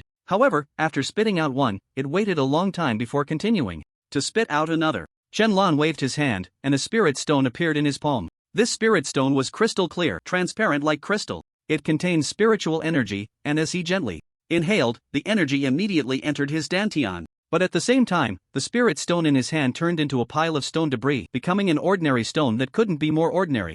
Without spiritual energy, the spirit stone was useless. With a gentle blow, the stone debris scattered with the wind. This spirit stone is quite good. It can quickly enhance strength. It seems I need to catch a few more spirit vein dragons. Shenlong looked in another direction. There are still 5 spiritual veins that have not been taken, among which 2 mid-grade ones have transformed into spiritual vein dragons, while the others are all low-grade spiritual veins. Not long after, the spiritual vein dragon of the sect slowly became invisible, and basically only he could see it, others could not. With this spiritual vein dragon present, the sect gained a bit of security and could allow everyone to quickly enhance their abilities. Thinking of this, Shenlong took action again, capturing the spiritual vein dragons from other places. In an instant, 2 spiritual vein dragons appeared in his hands, struggling and letting out low roars. Shenlong casually tossed them aside, and both spiritual vein dragons fell to the ground. Roar! The sect's dragon actually opened its mouth wide and swallowed the 2 spiritual vein dragons whole. In an instant, that spiritual vein dragon burst forth with a dazzling white light, its body becoming even larger, its head turning fierce and terrifying, and its aura growing increasingly dreadful.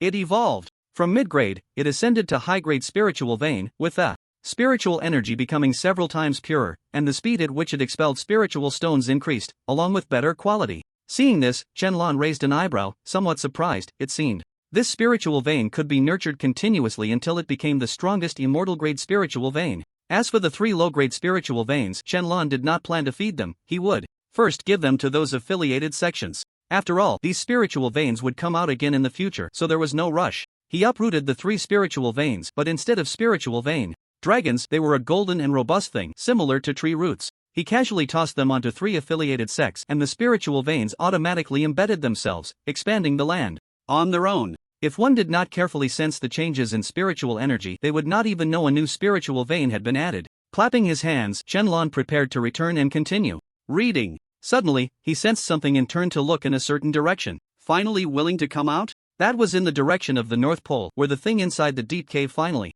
decided to show itself. He had thought this thing would hide for a lifetime. There were also others in different directions, all containing quasi-saint beings from the old world hidden inside. They were unwilling to come out, or perhaps they were afraid of something. But now, it seemed this one could no longer hold back and had already extended a hand out. From that giant hand, it was highly likely to belong to the giant race, similar to the celestial emperor from before, belonging to the same lineage. He wanted to have a chat with this old world being to see if it had any soul restrictions. If not, he could ask many things he wanted to know. With this thought, Shenlong vanished from the spot. North Pole. Here, a group of researchers was studying the deep cave. Ever since this deep cave was discovered, the superpower empire had sent people to investigate it. Originally, this area had already been cordoned off by Huaxia, as there was an unknown creature inside with quasi-saint strength, but some people from the superpower empire still disobeyed and came to investigate on their own. Many unknown instruments were surrounding the cave entrance, detecting the situation inside. Suddenly, one of the instruments emitted a red flash and a piercing alarm.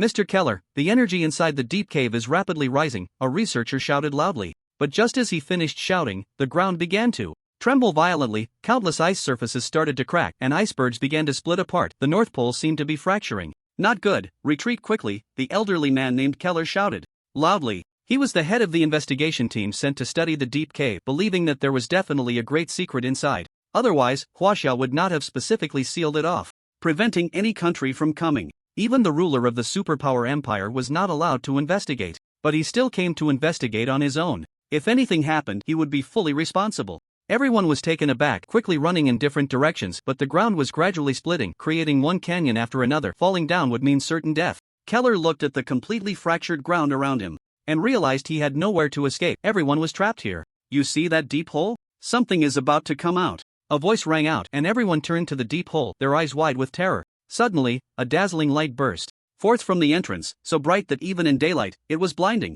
What on earth was about to emerge? Everyone's hearts raced to their throats, filled with fear and deep despair, because now, there was no way out, only a dead end remained. Roar! Suddenly, a strange roar echoed from the deep hole, shaking the ground and causing it to crack again, the iceberg swaying. Everyone covered their ears, their breathing becoming rapid. This roar was terrifying. What kind of monster was inside? Bang! In an instant, a dark, massive hand shot out from the hole, slamming onto the ground with a thunderous crash. What is this? A giant? The crowd was horrified. The hand was enormous, about the size of a large truck. Was there a giant living beneath? Boom! On the opposite side of the massive hand, another hand broke through the ice, sending countless ice shards flying, killing 2 people in the process. The crowd began to scatter in panic, but there was nowhere to hide. They could only gesture and pray to God, hoping not to die. With 2 giant hands gripping the ground, everyone could guess that there was definitely a colossal creature hidden underground. Roar! Bang! Another roar erupted from below, accompanied by a loud explosion as a gigantic creature shot up from the ground. Countless ice shards flew apart, killing 2 more people, leaving only 4 or 5 trembling individuals gazing up at the sky. A massive creature blotted out the sun as it ascended, and the crowd could not make out its form. Boom! The colossal creature plummeted rapidly, crashing to the ground, causing the earth to tremble violently. A few people quickly pressed against the ice surface to avoid falling into the canyon and dying instantly. Because of this tremor, the ice surface and icebergs within a 10-kilometer radius cracked, sending polar bears fleeing in terror. Once the chaos subsided, the crowd dared to look up at the colossal creature, and they were instantly struck with shock. The creature stood taller than the mountains, blocking out the sun, its body similar to a human's, but its head was very peculiar, bald with a single large eye in the center of its face, along with a nose and mouth just like a human. It was like a giant version of a human, but it was a cyclops. A cyclops? What kind of monster is this? A manifested monster? Is this a creature from Huaxia or from our superpower empire? So terrifying. Run! They shouted to run, but where could they go? I have emerged. The cyclops roared to the sky, its deafening voice echoing. The crowd trembled in fear. However, to their surprise, the cyclops glanced at them and then ignored them, sitting cross-legged on the ground. What is going on? One person asked in astonishment. Not knowing what was happening, the giant did not eat them or harm them. Keller adjusted his glasses, slowly calming down, and began to analyze. This giant can speak human language, which means it might have intelligence. Perhaps it doesn't like to eat human flesh. Seeing that the cyclops did not attack them, the group gradually lowered their guard, starting to observe the giant and look for a way to leave. But suddenly, darkness enveloped them, their consciousness cutting off for a moment, and they vanished. The cross-legged Cyclops seemed to sense something, instantly opening its eyes, its body shuddering, for before it stood a person in the sky, locking eyes with it. Who are you? From the Xianqian realm. Chunlan spoke calmly. The few people were those he had sent away, back to the superpower empire. He did not wish to be disturbed. Upon hearing the word Xianqian realm, the Cyclops immediately stood up, looking at Chunlan with surprise and seriousness. Who are you? How do you know about the Xianqian realm? The person before him was dressed differently, clearly someone from the New World. Although he had been staying below, his divine sense could still observe the situation on Blue Star, and only after familiarizing himself with the circumstances did he choose to appear. Unexpectedly, as soon as he emerged, he encountered someone from the Xianqian realm. Could it be that this person had come out early? The blood demon ancestor told me, Chunlan said. The blood demon ancestor? The one-eyed giant's eye widened instantly, his pupil constricting sharply as he exclaimed, where is he? Has he awakened early? Chunlan was somewhat surprised. Could it be that this giant knew the blood demon ancestor? No, he is dead, erased by those above. Lan shook his head and sighed. Upon hearing this, the one-eyed giant slightly lowered his head, looking despondent. I knew it. We people can never escape the fate of the world's reincarnation, and there is only one path left, death. The one-eyed giant sighed. He had thought that upon hearing the name of the blood demon ancestor, he would still be alive, but it turned out he was dead. Dead at the hands of those bastards who treat human lives as mere fertilizer. Do you have a soul restriction? Chunlan casually asked. No, the one-eyed giant shook his head. Hearing this, Chunlan was overjoyed. He had finally found someone from the old world without a soul restriction. This one-eyed giant might know more than the black dog. Do you want to know about the Xianqian realm? Chunlan nodded. But why should I tell you? The one-eyed giant questioned. The matters of the Xianqian realm were unique. This man before him probably didn't know much, and he had no reason to inform him. Chunlan smiled faintly and released a hint of pressure. Sensing the emperor's pressure, the one-eyed giant immediately knelt down and hurriedly said, I'm sorry, I was reckless. I will tell you everything I know. Upon hearing this, Chunlan retracted his pressure, and the one-eyed giant slowly raised his head, glancing at Chunlan with trepidation as he stood up. Emperor, hello, the one-eyed giant said with a flattering smile, rubbing his hands together like a eunuch. If I had known you were the emperor, I wouldn't have been so arrogant. Next time I ask a question, could you show your strength first? It's quite embarrassing. Speak, tell me everything you know. About the Xianqian realm, Chunlan said calmly. The one-eyed giant paused for a moment, looked up at the sky, and then said in a deep voice, Emperor, please follow me. After saying this, the one-eyed giant walked towards the deep cave he had come from. Chunlan was taken aback but followed him. The two arrived at the deep cave, and the one-eyed giant bit his tongue, letting a drop of blood fall, which he presented to Chunlan. Below is a formation set up by our ancestors. Full of mysteries, even an 8th grade formation master would find it difficult to break, and it is indestructible. Even you would find it extremely hard to breach. However, if you possess the blood of our giant race, you can enter and exit freely. Chunlan raised an eyebrow. It was impressive that even he couldn't break it. This formation has been infused with the lives of our ancestors and clansmen over several generations, which is why its defensive power is so strong. The one-eyed giant sighed and continued. The formation was called the Blood Sacrifice Guardian Formation, which, as the name suggests, uses blood sacrifice to enhance the formation's strength. Throughout history, countless ancestors and clansmen have sacrificed their blood to the formation. Everyone at the end of their life chooses to sacrifice themselves, becoming a part of the formation. The formation contains the lives of the giant race spanning thousands of years, from generation to generation. Chunlan nodded. No wonder he couldn't break it last time. It was a formation created through the sacrifice of lives. Chunlan felt some admiration for these giants. Their spirit of selflessness was noble and great. Then, please follow me to meet the other clansmen, the one-eyed giant said, adding, by the way, my name is Dazhuang. Upon hearing this, Chunlan's mouth twitched. The name truly suited him. Dazhuang leaped into the deep cave, and Chunlan followed closely behind. Before long, the two quickly arrived in front of a layer of magical array, and Dazhuang easily passed through it. Chunlan did the same. Completely different from last time, he effortlessly traversed the magical array without any obstruction. Bang bang! The two landed instantly, making a loud noise. Chunlan began to survey his surroundings, his eyes widening slightly. Beneath the Arctic, there was actually a jungle. Before him lay a dense forest, with tender green flowers, grass, and trees. Each towering tree was comparable to a mountain, as tall as a cyclops, and even the flowers and grass were twice the size of an adult male. It was like an enlarged version of a forest. This is my home, and also the territory of the giant clan, Dazhuang said, walking forward.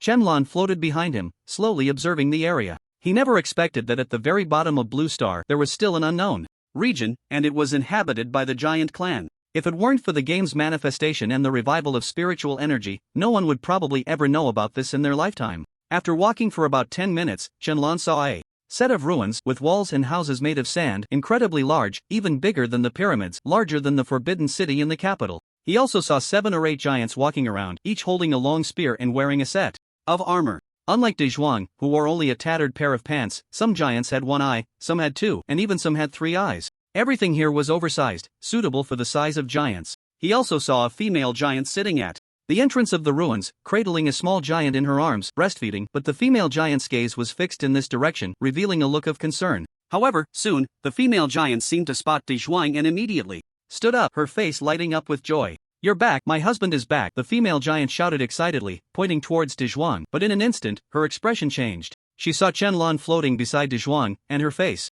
turned panic-stricken. "Outsider, an outsider has come in." This shout startled all the giants present. Those holding spears and wearing armor immediately looked over, taking up battle stances. All the giants saw Qianlan, and one armored giant shouted angrily, "De Zhuang, what are you doing? Why did you bring an outsider in? Have you betrayed us?" With the magical array in place, it was impossible for any outsider to enter unless De Zhuang had offered his own blood, allowing the outsider to come in. So there was only one possibility: De Zhuang had betrayed them. "Husband, what are you doing?" The female giant cried out in panic, never expecting that her husband would betray the giant clan and bring an outsider in. "Everyone, calm down." De Zhuang quickly raised his hands and shouted, signaling everyone to listen to his explanation first. "This person is not an outsider, he is." "Stop talking nonsense. You have already betrayed our giant clan, you are a sinner. Capture him and wait for the clan leader's judgment." The armored giant interrupted De Zhuang's words, shouting sternly. The other armored giants nodded and immediately ran towards De Zhuang, spears aimed at Chen Lan. Qianlan stood with his hands behind his back, expressionless as he watched them rush over.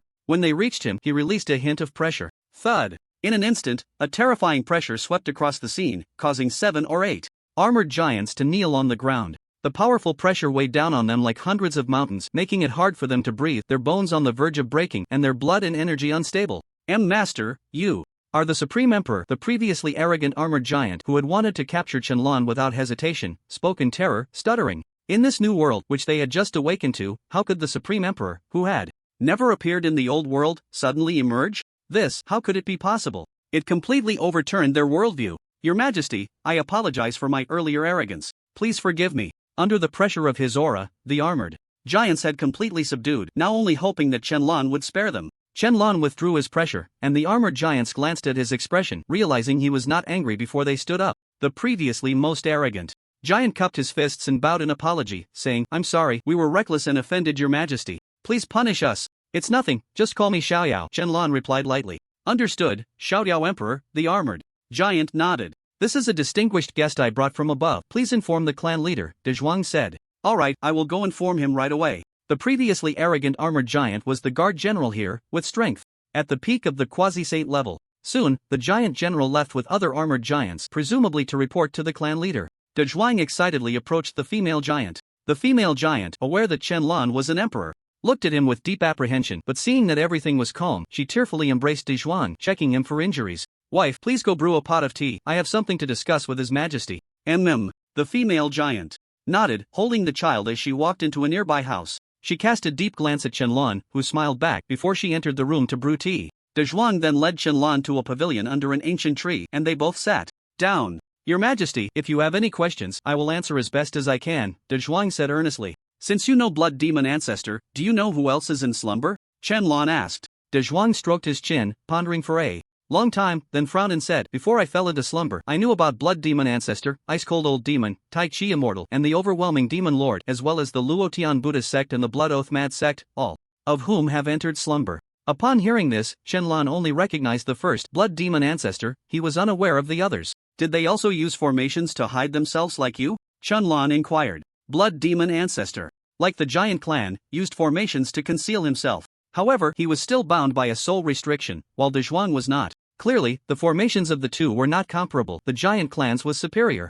Both Blood Demon Ancestor and Ice Cold Old Demon used formations, but I don't know where they obtained them to deceive the heavens. However, it seems that Blood Demon Ancestor's formation was ineffective. He still died. De Zhuang sighed after speaking. "No, it was effective." Qianlan then explained the sequence of events. After listening, De Zhuang broke out in a cold sweat, drenched in fear, muttering, "So, Blood Demon Ancestor was already discovered while in slumber, but those people did not kill him. Instead, they only placed a soul restriction on him. This means they have always known we were hiding, but they just couldn't be bothered." Realizing this, De Zhuang immediately looked up, feeling as if those people were watching him, ready to strike at any moment. Qianlan's words terrified De Zhuang. If those people truly knew that the giant clan was still alive, why hadn't they exterminated them? Was there a more terrifying conspiracy behind this? Is there any way to deceive those people? Shenlong continued to ask. Yes, there are pills like the heaven-deceiving pill, and treasures, techniques, and talismans that can help one evade detection and escape the cycle of reincarnation, De Zhuang replied seriously and affirmatively. What are these two? Shenlong asked, puzzled. The 8th grade pill, heaven-deceiving pill, can conceal your existence from all things, even erasing your presence from causality. It is extremely rare. Especially the materials needed to refine this pill, such as heaven-deceiving flower, causality river water, and forgetting emotion grass, De Zhuang explained. Upon hearing this, Shenlong pondered. He had never heard of these 3 herbs, indicating that he had read too few ancient texts. What is causality river water? A river, the legend says, the water of that river can dissolve anyone's karma with just a single drop. However, it depends on how strong the karma within you is. If it's too great, you'll need to drink a lot. Shenlong was momentarily taken aback. There was actually such a magical river water that could eliminate karma with just 1 drop. One must understand that the more karma one has, the easier it is to die, unless one possesses great strength to bear that karma. But now, there was a river that could eliminate karma, and he was quite intrigued. Do you know where this river is? Not really. In our time, it seems that the river was drained dry. Drained dry? Shenlong exclaimed in surprise. A river was drained dry? Yes, it seems it was drained by a single person, but that's just a legend. Even now, no one knows who that person was. If it really was one person who drained it, then that person would never have any karma and might even escape the cycle of reincarnation. One person drained it. Shenlong was stunned. Did the people of the old world struggle so hard to escape the cycle of reincarnation? To drain a river of karma just to avoid reincarnation, who could that person be? What about the forgetting emotion grass? Shenlong continued to ask. Why would a pill that could deceive the heavens require forgetting emotion grass? The name alone suggested it was similar to forgetting water. De Zhuang paused for a moment, then sighed. To deceive the heavens, one must first deceive oneself. Only by forgetting all true emotions can one truly hide from the world. If one clings to anything, how can one find peace in hiding from the world and deceiving the heavens? To deceive the heavens, one must first deceive oneself. Shenlong fell silent. Ah, the deceiving heaven pill. I remember that the Tai Chi immortal had one. He might have used it. But his background is quite tragic. His wife and children all died at the hands of those demonic sects, which is why he resolutely swallowed the deceiving heaven pill to escape the cycle of reincarnation. If it were given to me, I definitely wouldn't have the courage to forget all true emotions. He certainly didn't have that courage. Or rather, there might be very few people in the world with that courage. Is it really not boring to be a cold and heartless person, devoid of feelings for anything? Shenlong nodded. He too did not wish to forget true emotions. Although his parents had passed away, leaving him alone, those relatives had never sought him out. Yet, he still held feelings for his parents in his heart. He did not want to forget those beautiful memories, nor did he want to lose his emotions. And what about Luo Tao and the others? Forgetting them would be so dull. What about the deceptive Sky Veil? It's coming, the tea is coming. At that moment, the giantess approached, carrying a teapot larger than Shenlong himself, along with a teacup bigger than his head, placing them on the stone table. There isn't much good tea at home. I hope the emperor can forgive me, the giantess said apologetically. It's fine, Shenlong shook his head. Then, the giantess hurriedly poured tea for the two and left. Looking at the teacup that resembled a water tank and the full tea, Shenlong had no desire to drink. However, De Zhuang grabbed the teacup and drank it all in one go, quite pleased. The deceptive sky veil is a special treasure, a heavenly treasure. Although it is a heavenly treasure, it has only one function, and that is to deceive the heavens. Deceive the heavens? Shenlong repeated, frowning in thought. Yes, this deceiving of the heavens is no small matter. No matter how high one's realm is, one will be deceived. It can evade all divine senses. Even you, the emperor, would not notice if it passed by you. Even gods and demons can be deceived, and it is hailed as the strongest concealment treasure, bar none. As he spoke of this treasure, De Zhuang's expression was very excited, seemingly eager. Shenlong was taken aback. If even he couldn't perceive it, then this treasure was quite formidable. His divine sense spanned the entire universe, and he could sense any slight movement. However, it only serves this purpose, to deceive the heavens and cross the sea, undetectable by anyone, and it is a naturally born supreme treasure, birthed from the Tao. But if even a trace of its aura is released, it will be immediately recognized. When using this magical artifact's ability, one will become an ordinary person, unable to use spiritual power or cultivate techniques, living only the life of an ordinary person. However, your lifespan remains, and your physical strength does not diminish. You can still live for a long time. Shenlong nodded. So do you know who took this deceptive sky veil? The Overlord Demon Lord. At that time, he was a holy king. That battle lasted a full 10 years, starting from the moment the deceptive sky veil appeared. The sky darkened and the earth trembled. Countless cultivators perished there, and in the end, it was still the Overlord Demon Lord who prevailed. A glimmer of admiration and fear flashed in De Zhuang's eyes. He was just a great Luo Celestial at the time and witnessed a great battle that left a deep impression on him. One man against 1,000 armies fighting for a full 10 years, with the dead numbering in the tens of millions. That battle made the Overlord Demon Lord famous, and because of it, he broke through to the perfect semi-emperor level. By the time he reached the semi-saint level, the Overlord Demon Lord had already become an immortal emperor, reaching the strongest realm in the old world, unable to advance even a step further. Shenlong pondered, if that were the case, then it was very likely that the Overlord Demon Lord had been hiding in some corner of the world without showing himself. Could he be the prophet and the one who awakens memories? There should be many more people still asleep, not just these few, Shenlong asked. Yes, at that time, someone foresaw that a great change would occur in the future, so they informed the world, making everyone aware of the cycle of the world. Therefore, whether they were small cultivators or powerful beings, everyone was busy searching for magical artifacts, elixirs, and talismans that could help them escape the cycle of the world. Upon hearing this, a figure appeared in Shenlan's mind. It was the prophet from Pharaoh's memories. Was it an old man who told you this? Not sure. I know this matter was passed down from the first clan leader. I only know that after that person informed the world about the cycle, they never appeared again. Some say he died for leaking heavenly secrets, while others say he hid away. It's unclear. De Zhuang shook his head in response. Shenlan fell silent. It seemed there had always been someone awakening memories or telling everyone about the cycle of the world. In the new world now, there are also people saying that the Mangpa soup and the underworld were passed down by that mysterious person. Whether it is one person or an organization, in any case, someone is quietly reminding everyone that a great crisis is coming. That book, The History of China Over 5,000 Years, is the best proof. If it weren't for this book, he might not have thought of so much or known so many things. He certainly wouldn't have known that there was another world in Blue Star's past. Who exactly is that person? What are the strongest forces in the Xianchen realm? Chunlan asked. Heavenly Court, Underworld, Luotian Buddhist sect, Blood Oath Demon sect, Nether Sacred Land, and those ancient clans and big families that have existed for thousands of years. These are all terrifying forces, there are countless. In the Xianchen realm, De Zhuang replied, his eyes showing a hint of fear. It was as if these forces were not something they could provoke. How big is the Xianchen realm? Very big, at least 100 times larger than now. This world seems to be sealed, causing many things in the Xianchen realm to be lost. However, I have a feeling that everything from the past will soon reappear. De Zhuang said excitedly. Shenlan remained silent. He also had this premonition. First, these people awaken, and then the black dog from the heavenly court awakens as well. However, their methods are different. These people have lived on with their cultivation. Those from the heavenly court used the Mangpa soup from the underworld to reincarnate, so it is very likely that the underworld has used the same method to in the future. There is always a possibility that someone will awaken at any time and place, and one day, the entire Xianchen realm will once again resemble Blue Star. It is uncertain whether the cycle of the world will come again. At this moment, Shenlan noticed that the armored giants had returned, accompanied by a stooped old man. This must be the patriarch of the giant clan. Patriarch.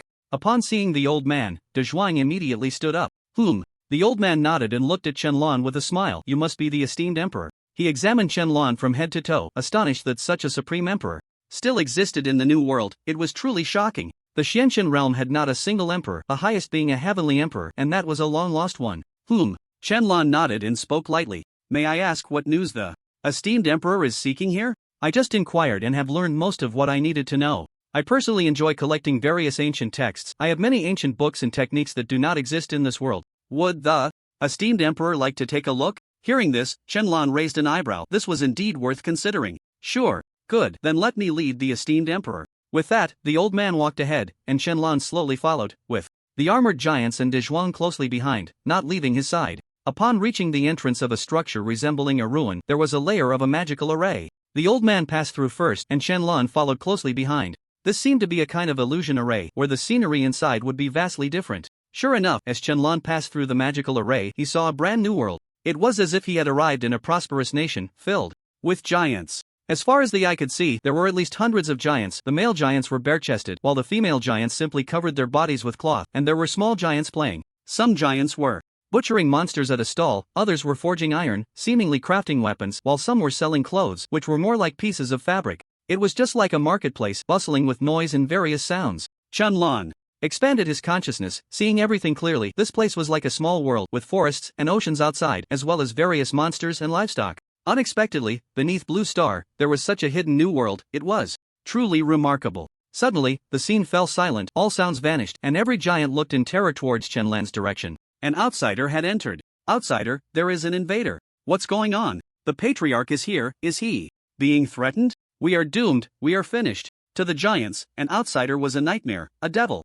Someone who came to kill them. Everyone, please remain calm, the patriarch shouted. Instantly, the scene quieted down. However, the fear in the giant's eyes did not dissipate. This is the esteemed emperor, not an outsider, and he will not harm us. Everyone, do not panic, the patriarch explained. Upon hearing the title of emperor, all the giants became even more terrified. The title of emperor was one reserved for those above the immortal emperor level. In other words, this seemingly young outsider was a powerful being above the immortal emperor. Thud, thud. In an instant, all the giants were so frightened that they knelt down, their foreheads pressed against the ground. We pay our respects to the esteemed emperor. This was an immortal emperor. If an immortal emperor were enraged, millions would fall. How could they dare to offend him? Seeing so many giants kneeling at once, Qianlan spoke, "Everyone, please rise." Hearing this, the giants trembled as they stood up, lowering their heads, not daring to meet Qianlan's gaze. Because now, the strongest among them was merely a holy king, and there wasn't even a quasi-emperor. How could they dare to offend the esteemed emperor? Esteemed emperor, this way please.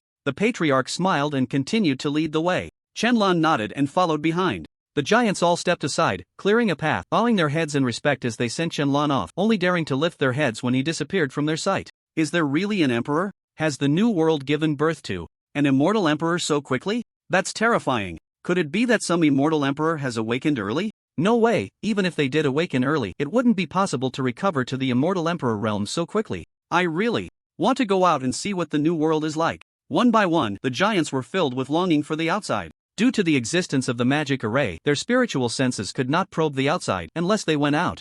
I just took a look, and most of the giants are either crossing tribulations or at the human immortal level. Since you have survived for so long, why not cultivate? Qianlan asked in confusion. These giants had likely been underground since the world began to cycle, and if they had used that time to cultivate, their realms probably wouldn't be so low. Moreover, the spiritual energy here isn't bad, it's just a bit inferior to that above. Sigh, Your Majesty, you don't understand. It's not that we don't cultivate, it's that we dare not, the clan leader sighed, his tone filled with helplessness. Once, we tried to cultivate, but every time we did, we felt as if a pair of eyes were watching us, and we couldn't dare to continue. Fortunately, our giant clan has a lifespan of at least 1,000 years, otherwise, we would have surely gone extinct. At this point, the clan leader glanced at the sky, fearing that someone might hear his words. It seemed that those who wielded divine punishment made everyone in the Xiantian realm feel afraid. We long for the world above, but we probably don't have the courage to go up, the clan leader continued, his eyes revealing a sense of yearning. He wanted to lead his people to the world above, to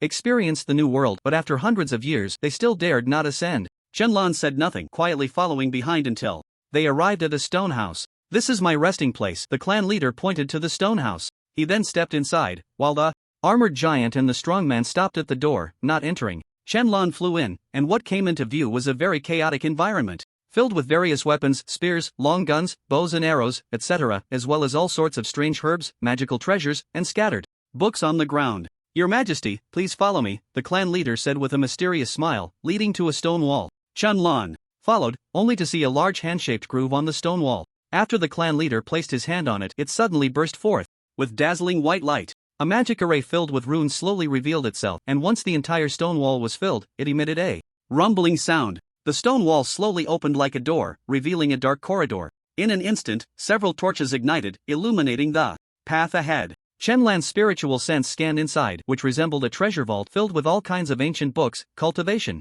methods, and even alchemy furnaces, crafting tables, as well as various talismans, elixirs, and magical treasures. As the two entered, the clan leader spoke. These are the ancient books I have treasured for a long time. Many of the cultivation methods or ancient texts were left behind from the past. This can be said to be the entire foundation of the giant clan over the past tens of thousands of years. You just show me like this? Aren't you afraid I'll kill you all and take everything? Qianlan smirked. Upon hearing this, the clan leader's heart trembled, but he suddenly knelt down. Your Majesty, we of the giant clan are willing to call you our master from now on, willing to be your servants, only asking that you take us out of here to see that brand new world. He no longer wanted to see his people cooped up in such a small world, unable to cultivate, living in frustration, and even less able to walk the so-called great path. This should not be the fate of the giant clan. Once, the giant clan was so glorious, a dominant force, but now they had to submit to the arrangement of this fate. He hated it, but what use was that? Ultimately, the giant clan would die here, unable to escape. Once, he had thought of countless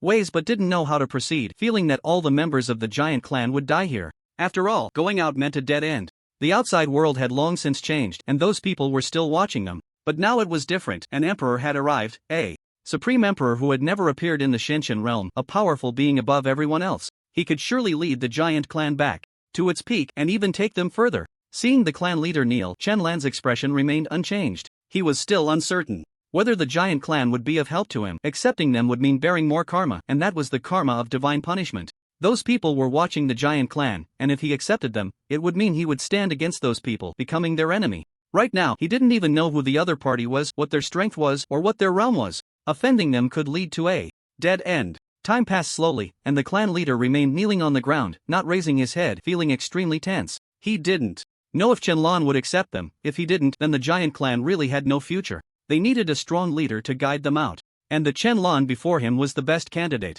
If even the Supreme Emperor couldn't do it, then probably no one could. Chenlan remained silent, and the clan leader did not rise, remaining in silence. It wasn't until 5 minutes had passed that Chenlan's voice finally rang out, making the clan leader exceptionally excited and thrilled, instantly raising his head with fiery eyes. "All right, Emperor, are you really willing to accept us?" the clan leader asked again, excited and in disbelief. His brain had crashed. The giant clan had never had an emperor, and now, an emperor was willing to accept them. That meant that from now on, the giant clan would have the protection of an emperor.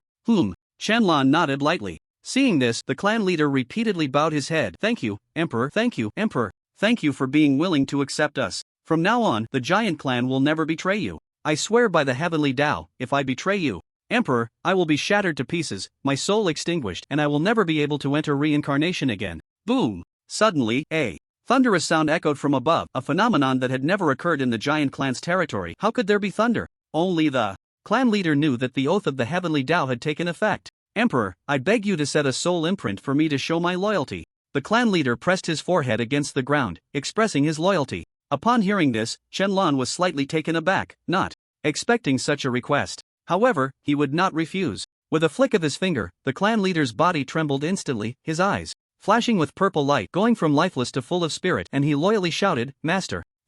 Chenlan nodded. "You go out first and inform the others. I want to be alone here." "Yes." The clan leader's mouth curved up, excited and thrilled as he walked out, casually closing the stone door to prevent anyone from disturbing his master. Once the clan leader left, Chenlan scanned the area and quickly found several ancient books about formations. He casually took one out, preparing to flip through it for reference. Suddenly, his body shook, and he looked sharply at a bookshelf where an envelope swiftly flew out and landed before him. To Chenlan, seeing the 3 words on it, his pupils contracted. This envelope was something he had just sensed, suddenly appearing there. He had clearly used his divine sense to probe around and found nothing unusual. How could an envelope suddenly appear? Moreover, it was addressed to him. The other party knew he was here. His divine sense swept over, and he found no abnormalities. Who could have left him this letter? Without further thought, Chenlan took the envelope, opened it, and the simple sentence inside made his pupils constrict. "The Blue Star Formation is a relic left by ancient immortals and gods, used to protect humanity. That talisman is the key."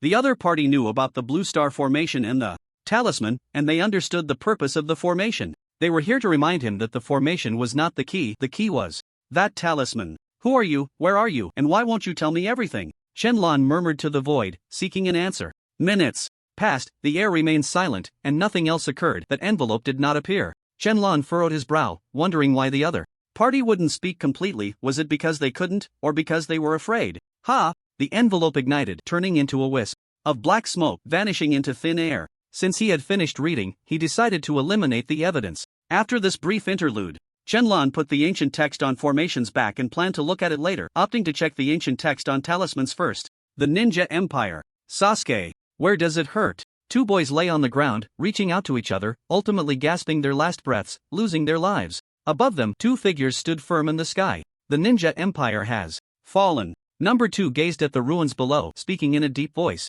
After a night of battle, the Ninja Empire had been reduced to rubble, houses destroyed, lives lost. Countless ninjas perished on this land, along with numerous monsters and the people from Konoha. Those 2 boys had been among the last to survive, but they were also the last to die. If we had acted sooner, could we have stopped this? Sadako, beside number 2, spoke up. Sadako was increasingly exhibiting human-like intelligence, her speech no longer naive but rather composed and thoughtful. "The master said that the affairs of the Ninja Empire are not our concern, especially since those people betrayed their own country. First, leading to this outcome," number 2 replied solemnly. "Last night, the ninjas from Konoha had begun attacking the natives with countless monsters, and a great battle was imminent. After a night of fighting, both sides suffered heavy casualties, but one boy possessed immense power, easily turning the tide. In the end, it was still number 2 who intervened, using his formidable quasi-saint strength to eliminate all of them. However, the ninja empire was thus destroyed, as the remaining ninjas were few, likely not even numbering 100. Should we tell the master? Sadako asked. I already informed the master, he said it doesn't matter, number 2 replied. So where do we go now? The master instructed us to go to the carefree sect, someone will naturally receive us there. All right. Then, number 2 led Sadako to the carefree sect. Now that the ninja empire had fallen, there was no need to stay here any longer. Before long, news of the ninja empire's fall spread throughout the streets and alleys of Huaxia, and everyone knew. Online forums were filled with posts about the ninja empire's demise, but the reaction from the Huaxia people was not sorrowful. Instead, they were delighted. Sorry, I just thought of something.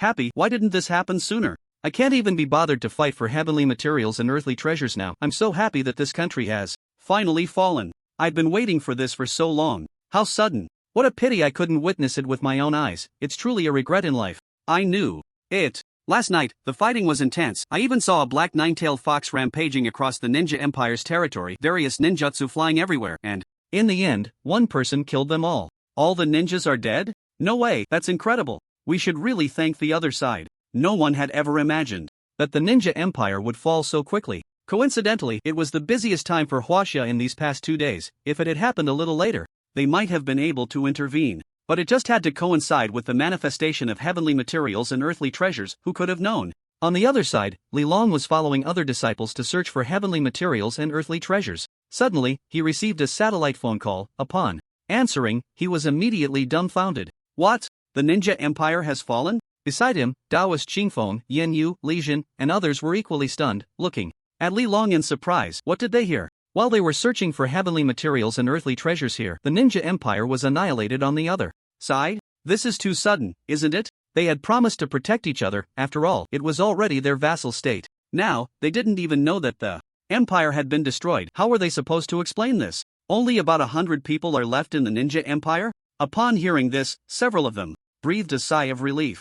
There was no need to explain now. Everyone was dead, so what was there to explain? After understanding the ins and outs of the situation, Li Long hung up the phone. Now that the ninja empire has been destroyed and the ruler is missing, we can take over that territory. Li Long spoke in a deep voice, but his tone seemed to carry a hint of joy. Hearing this, Taoist Qingfeng nodded. That territory is quite large. We can establish a sect or headquarters there, and developing it wouldn't be bad. The management department was still very scattered. If they could establish a headquarters there, it would be convenient when they needed to rush to other places or countries for assistance. Moreover, that territory was already unclaimed land and was a vassal state of Huaxia, so it was reasonable for them to take it over. No, I have a better proposal. Li Long shook his head. What proposal? Taoist Qingfeng was taken aback. The others also looked at Li Long, eager to know what the better proposal was. We can hand it over to the emperor, or more precisely, to the sect master, so that he can use the territory of the ninja empire for our Xiaoyao sect. This way, we can attract more people. Li Long said with a smile, his tone filled with excitement. He could even envision a future sect like a small island filled with millions of disciples, and he would be one of them. The ninja empire had a total population of over 100 million. If used to build a sect, it could accommodate over 100 million people, making it the strongest sect. Hearing Li Long's words, everyone was taken aback. Oh, right, how did I not think of that? This is indeed a good idea. Taoist Qingfeng's eyes lit up, grinning. If it were to be used for the Xiaoyao sect, it would be perfect. As that territory was of no use, it would be better to let the emperor use it to develop the sect, and they could merge all the sects together. In that case, everyone could be one big family. Then it's settled. I'll go back and talk to the sect master, wait for him to report to the sect leader, and then see what the emperor decides. Everyone nodded, looking forward to the future of the sect even more. In the future, the Xiaoyao sect would surely become the #1 sect in the world. Time flew by. Night fell. Ever since the heavenly materials and earthly treasures manifested, Huaxia had fallen into chaos. But by night, this chaos gradually calmed down. It seemed that most of the heavenly materials and earthly treasures from the first day had been snatched up. There might still be many that people hadn't discovered, but basically, everyone had gained something. Damn, have you guys noticed that the spiritual energy seems to be more refined? As a disciple returned to the Xiaoyao sect, he sensed the increase in the purity of the spiritual energy. Taking a breath, the golden core within him trembled, as if it was about to break through. Upon hearing this, others immediately noticed. It really is, my realm is loosening again. Oh my goodness, I was blessed by the Qilin today.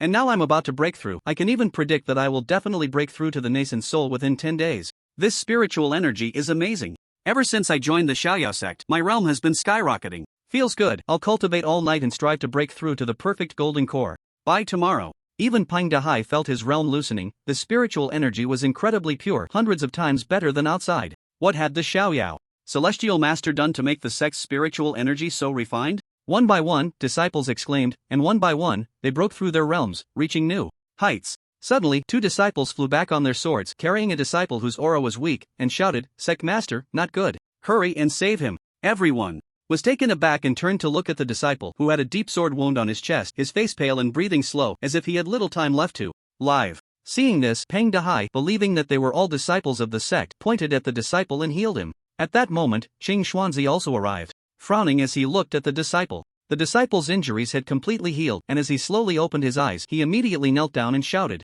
"Sect Master, I was bullied, and the other party is at the nascent soul stage." This disciple, along with the 2 beside him, were all at the golden core stage. Upon hearing this, Qing Xuanzi's frown deepened, and he spoke in a deep voice, "Tell me everything that happened. If they were truly bullied, then ignoring it would mean losing face for the Xiaoyao sect." Soon, the disciple recounted the entire story. The reason was that when they were about to seize a magical treasure, a group of people arrived, led by the sect master himself, and snatched their treasure away. Even when they proclaimed the name of the Xiaoyao sect, the other party looked down on them and still took it. After hearing the whole story, Qing Xuanzi looked coldly at the 3 of them and said in a deep voice, "Are you sure? If you are lying to me, the consequences will be severe." Upon hearing this, the 3's eyes flickered with fear, but they still denied deceiving Qing Xuanzi. "No, we wouldn't dare," the disciple replied. "In that case, you 3 can leave," Qing Xuanzi said coldly, waving his hand. Bang! The 3's dantians shattered instantly, their realms plummeting, turning them into ordinary people. The 3 flew backward, spitting blood, their faces pale with terror as they looked at Qing Xuanzi. The others were shocked, not knowing what had happened. Why did the sect master suddenly take action? "Did you really think I wouldn't know?" Qing Xuanzi sneered, fully aware of what each disciple was doing. The situation was far from what these 3 had described. Hearing this, the 3 were horrified and quickly crawled to kneel. "I'm sorry, we were bewitched and lied, please spare us." The crowd was bewildered but guessed a lot. It seemed these 3 had deceived everyone. "Hee, you 3 actually dared to deceive me, you deserve the death penalty," Qing Xuanzi said coldly, then revealed the true situation. It turned out that these 3 had teamed up to rob heavenly materials and earthly treasures elsewhere, and coincidentally, a beautiful female disciple from another sect had obtained a magical treasure. Relying on their status as disciples of the Xiaoyao sect, they thought they could do as they pleased, so they went up to snatch the treasure and even harassed her.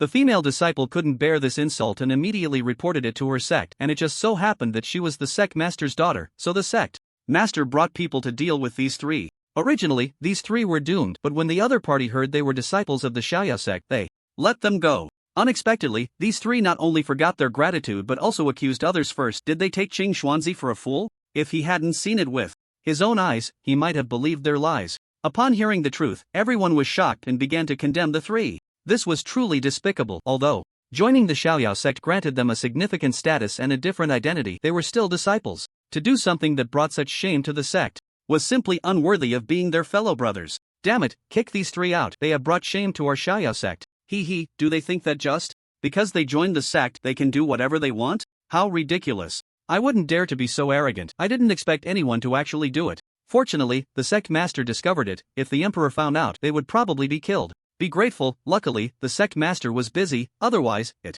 wouldn't be as simple as just being kicked out. Listening to the discussions around them, the 3 finally realized how serious the consequences of their lies were. Their thoughts were simple. Since they had joined the Xiaoyao sect, they were under the protection of the emperor, so wouldn't they be able to walk freely on Blue Star? That's why they looked down on everyone, doing whatever they pleased, with the main idea being to act as they wished. Now they realized they were not that important. If they relied on their status to act recklessly, their fate would either be expulsion or death. I'm sorry. The 3 of them repeatedly bowed, begging for forgiveness. Get lost. Qin Shuzi waved his hand, and the 3 were sent flying, instantly plummeting down. Seeing this, everyone was taken aback. This was a height of 10,000 meters. Those with cultivation could survive, but the cultivation of the 3 had long been crippled by Qin Shuzi. Could they really survive? With Qin Shuzi's decisive and ruthless actions, no one dared to speak. The scene was so quiet that even breathing could be heard. They won't die. I've only crippled their cultivation, not taken their lives, Qin Shuzi said calmly. It was merely deception, not a grave sin. Crippling their cultivation was enough. There was no need to take their lives. Since you have entered the Xiaoyao sect, you are disciples of the Xiaoyao sect and must not engage in any behavior that would tarnish the sect's image. We are not a demonic sect. If you wish to use this identity to act recklessly, to burn, kill, loot, or harass virtuous women, then leave immediately. If I find anyone committing offenses again, I will report it to the sect master. Xing Shuzi scanned the crowd, and everyone fell silent, unsure of what to think. Among the hundreds of thousands present, it wasn't just those three, there were certainly others who were thinking of using this identity to act recklessly. It was just that they hadn't revealed themselves yet. After a long while, Xing Shuzi spoke again. Tomorrow, I will distribute pills to each disciple. Disciples of corresponding realms will be able to receive the corresponding pills. This is a gift from the sect master. Upon hearing this, everyone instantly raised their heads, their expressions turning ecstatic. They hadn't expected the Xiaoyao Heavenly Sovereign to be so considerate, even leaving them pills. Joining the Xiaoyao sect was indeed the right choice. Within 3 days, sect missions will commence, and everyone can undertake missions at their discretion. Those who complete missions will earn sect contributions, which can be exchanged for rewards. The sect tokens will be distributed tomorrow morning. You can use the tokens for teleportation, and the tokens also record sect contributions, so please do not lose your tokens. Xing Shuzi continued. This sect token is used by all sects in the Qingtian immortal realm to signify one's identity. It recognizes its owner through blood, distinguishing true disciples, and contains a small teleportation array. As long as one is within the range of the sect's teleportation array, they can teleport back at will. However, there is a cooldown period. It can only be used once every 3 hours. It cannot be used frequently, and the teleportation can be interrupted. Once one leaves the array, the teleportation will be halted. The crowd grew increasingly curious. They had never seen such things before. Every time they heard about things that only appeared in novels, they felt a sense of novelty. After Xing Shuzi finished speaking, he left directly. Seeing that there was nothing else, everyone returned to their respective rooms to begin cultivating, while those with lower cultivation who hadn't been assigned rooms sat in the square. Xing Shuzi's room. Knock, knock, knock. Who is it? Sect master, it's Li Long. Outside, Li Long was extremely respectful. Come in. As soon as the words fell, the door opened automatically and Li Long immediately walked in, with the door closing behind him. What do you need? Xing Shuzi, sitting cross-legged on the mat, looked at Li Long with a blank expression. Sect Master, please convey to the Sect Master that the Ninja Empire has been destroyed, and they agree to cede their territory to the Sect Master for the expansion of the Xiaoyao sect's territory. Upon hearing this, Xing Shuzi frowned. He didn't understand, but he still nodded and said, "All right, I will convey it truthfully when the Sect Master comes out of seclusion." He knew that Li Long's identity was somewhat special, seemingly a manager of this place, as the Sect Master had told him. All right, thank you, Sect Master. Li Long nodded and then left the Ninja Empire. At this moment, it was no longer as prosperous as before, but rather a ruin, with corpses everywhere. Human corpses, or the corpses of monsters. The vast territory was left with only a few hundred people wandering like lost souls among the ruins. It's all gone, everything is gone, nothing is left. We are homeless now, the Lord seems to have left, everything is gone. Did Huaxia not say they would protect us? Why, we still suffered total annihilation. Huaxia people. Heartless and ungrateful, not trustworthy. The remaining 100 or so ninjas looked at the ruins before them, filled with immense anger. They blamed all of this on the Huaxia people, claiming it was because they failed to protect this place that it ended up like this. Where was the promised protection? How come not a single Huaxia person was seen? Huaxia people, lacking integrity. Just then, golden orbs of light appeared above the ruins, startling the ninjas on the scene. Thinking it was an enemy attack, they all took up fighting stances, ready to face the final enemy. But when the light of the orbs dissipated, what appeared was something resembling a toy, or a series of oddly shaped little monsters. Everyone was momentarily stunned, slowly walking over, and when they clearly saw those little monsters, they were instantly dumbfounded. Wasn't that the digital monsters from the childhood anime they had watched, Digimon? And upon seeing them, the little monsters began to speak human language and introduce themselves. Hello, I am Agumon. I am Gabuman. I am Byaman. Hearing these little monsters introduce themselves, everyone was overjoyed. They were indeed those digital monsters. And these digital monsters had grown to be incredibly powerful, and now they had actually materialized. Truly, the Ninja Empire was not doomed. Everyone, look at this. At that moment, a voice echoed throughout the area, drawing everyone's attention. When they saw what the man was holding, they were instantly dumbfounded. That is the Divine Light Staff? 4 o'clock in the morning. In a desert millions of miles away from Huaxia, a sandstorm was raging with swirling dust. The temperature was as hot as a volcano, and at night, it was impossible to see clearly. Scorpions the size of shoes crawled chaotically on the ground, making hissing sounds, along with lizards, snakes, and various other poisonous creatures. Suddenly, these small animals stopped, as if time had frozen. In an instant, their skin shriveled, their flesh turned to nothingness, leaving only empty shells, dead beyond death. Streams of red energy floated out from the shells, rushing into the center of the sandstorm, where it could be vaguely seen that there seemed to be a group of people in the midst of it. As this group emerged from the sandstorm, the leader was 3 mummies. Moreover, behind the mummies were many people from the pharaoh's kingdom, all holding shovels and hoes, as if they had come to expand their territory. 8 people from the pharaoh's kingdom carried a bed, with the pharaoh leisurely lying on it, while 2 maidservants knelt beside him, fanning him. "My king, what are we doing here?" one of the pharaoh's subjects asked in confusion. He was originally the leader of the pharaoh's kingdom. Now that the pharaoh had awakened, he naturally stepped down. Upon hearing this, the pharaoh slowly opened his eyes and let out a relaxed breath. "Yes, this is the place." The pharaoh leaped up and landed steadily on the ground. Following the memories in his mind, he approached a giant stone. On the stone was carved an inverted triangle symbol, known only to him, which represented the 4 of them obtaining the life gem and then splitting it into 4 pieces. When he was informed by the prophet that great events would unfold in the future, he shared this news with the other 3. Their speed surpassed his, and they quickly found a place to begin their slumber. He was the last to fall asleep, and he still remembered the positions where the other 3 lay, as did the master. During this time, he had been assisting the master in locating the remaining gems, and this was the first one. "Dig, excavate all the sand here," the pharaoh shouted, pointing at the sand beneath his feet. The reason he brought these people was to have them do the hard labor. The king's orders could not be disobeyed. Over 100 people immediately began to dig, especially the mummies, who worked at an astonishing speed without showing any signs of fatigue. After about half an hour, a large pit had been dug. Ordinary people were already gasping for breath, drenched in sweat, their lips devoid of color. This was a sign of dehydration, and if it continued, they would likely faint. The temperature here was too high. Even at night, it remained very hot. Moreover, the more they dug, the weaker they felt, as if something was draining their strength. "Stop!" the pharaoh suddenly shouted, and everyone immediately halted. The pharaoh, with an excited expression, rushed to the center of the deep pit, eagerly using his hands to clear the sand, leaving others in shock. They had never seen the pharaoh display such an expression. But what shocked them even more was that a stone disc twice the size of a manhole cover slowly began to reveal itself in the center.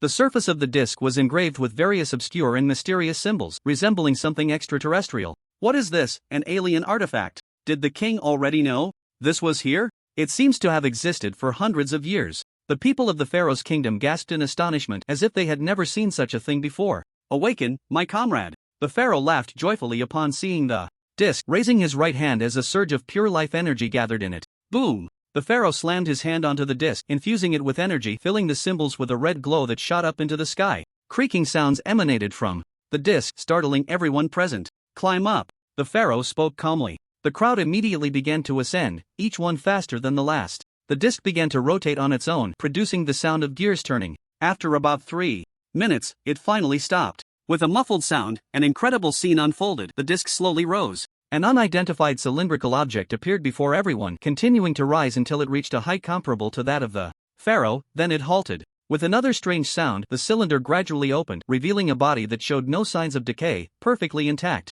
"What is this, a corpse? Why hasn't it rotted? Even a body just buried would have decayed. In this temperature." "Exactly, it's not like it's buried in the Arctic." The people of the pharaoh's kingdom looked at the intact body, feeling a chill run down their spines. Why had the king traveled so far to find a corpse? And he looked so excited. "Old comrade, finally, we meet again." The pharaoh grinned, pouring the life energy in his hand into the body before him. This was his old comrade, with whom he had once made a pact. Whoever awoke first would help awaken the other. 3. As the life energy flowed into the body, the corpse's pale face gradually regained its color, and its body became less rigid. Suddenly, the corpse opened its eyes, staring intently at the pharaoh. Its gaze was lifeless, like that of a walking dead. But soon, the eyes began to show signs of life, the pupils slowly constricting, and it exclaimed in surprise, "Old comrade, you've come." Hearing the corpse come back to life filled everyone with even more terror, but thinking of their own king's similar revival eased much of their fear. "Ha ha ha." Reuniting with an old friend, Pharaoh King suddenly hugged his old buddy tightly and laughed heartily. "Hisoka, welcome back.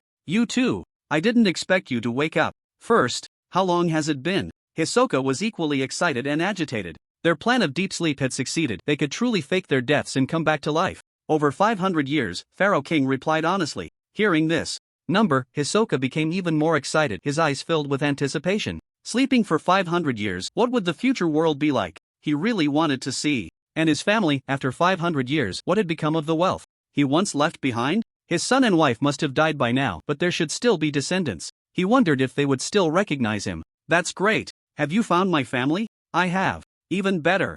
I'll head back first. And when I'm ready, let's go wake the other two together." "Well, I'm afraid that's not possible." Pharaoh King's words stunned Hisoka, who asked in surprise, "Why not?" "Because I was sent by my master to retrieve the life gem." "Hand over the gem, or you die." In the next moment, Pharaoh King grabbed Hisoka by the neck, his once friendly face now replaced by cold indifference. When did you get a master? Hisoka, being choked, was not angry. Instead, he was astonished. He knew that Pharaoh King despised bowing to others. How could he possibly recognize someone else as his master?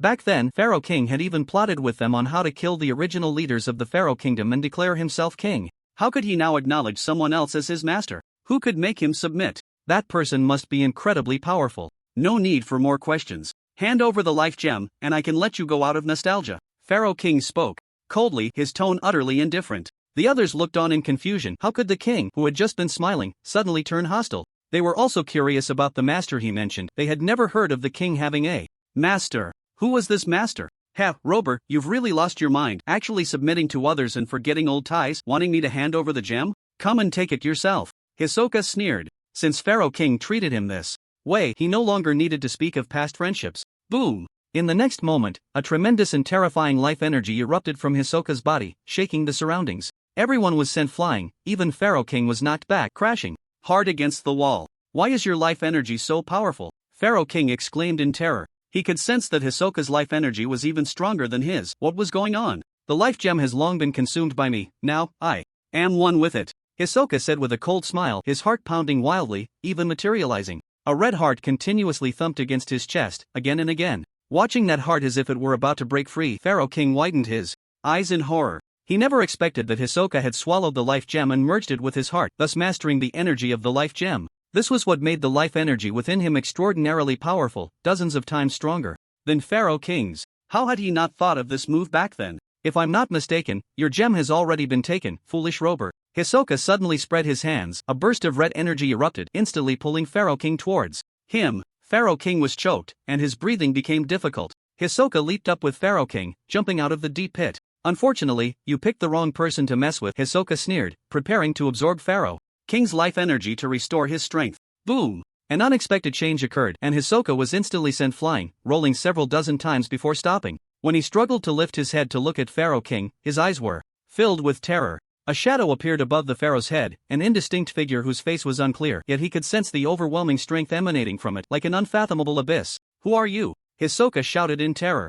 Upon seeing the shadow above him, the pharaoh immediately knelt, pressing his forehead to the ground. Master. This declaration left everyone present in shock, and Hisoka was left dumbfounded. Master? This is the pharaoh's master? The mummies, witnessing their master kneeling, also dropped to their knees, making strange sounds that seemed to echo master. The people of the pharaoh's kingdom quickly followed suit, kneeling as well. With their king kneeling, how could they dare to stand? However, they were unsure of what to say, so they chose to remain silent. The shadow of Chenlan paid no attention to the pharaoh and the others, instead turning to Hisoka and extending a hand. In an instant, Hisoka was swiftly pulled into Chenlan's grasp, just like the pharaoh before him, his neck being squeezed, making it hard to breathe. Who are you? I am willing to bow and serve. If the pharaoh can become your servant, so can I. Hisoka quickly surrendered. Faced with such a terrifying presence, he had no desire to fight. Survival through submission was the priority. Chenlan's soul manifestation did not speak but tightened its grip on Hisoka's neck. Ah! Hisoka suddenly shouted. Streams of red energy surged from his body, entering Chenlan.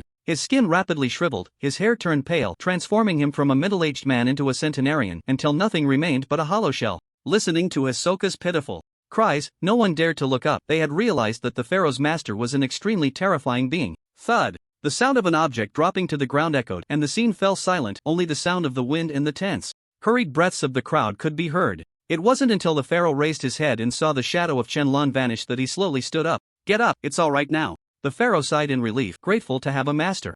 Otherwise, it would have been over. But soon, the pharaoh was overjoyed, sensing a significant increase in the life energy within him. This must be a gift from the master. Instantly, he knelt again, beginning to thank his master. Seeing the pharaoh kneel again after just standing, the others followed suit. After a while, the pharaoh rose and looked to the right. Continue onward. There were still 2 more people. He needed to quickly gather all the life gems for his master.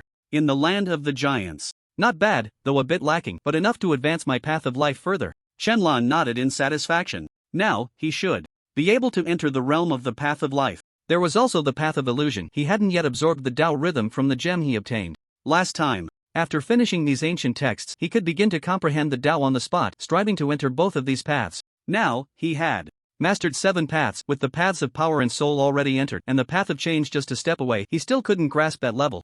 He felt that the laws of heaven and earth in this world were still not fully developed. The 3,000 paths could only be comprehended or advanced if one found items containing Tao rhythm. Shenlong sighed and continued to look at the ancient texts in his hands. He felt he was getting closer to his goal. He had spent the entire day flipping through ancient texts and had seen hundreds of magical and powerful talismans. However, he found it somewhat difficult to learn. He felt like a student starting from scratch, having no knowledge of talismans and could only crudely draw them in the air, using spiritual energy. He had looked through the comprehensive guide to basic talismans, which included teachings suggesting that using a certain type of brush-like magical tool could enhance the effects of the talismans, or that ink made from precious materials like blood, spiritual herbs, and spirit insects could produce perfect results. While drawing talismans in the void was simple and convenient, the effects could not be maximized and were only suitable for temporary emergencies. Unfortunately, he still hasn't found any introduction to the Blue Star talismans. There is only one possibility, which is that the talismans are too mysterious and powerful to be included in these records.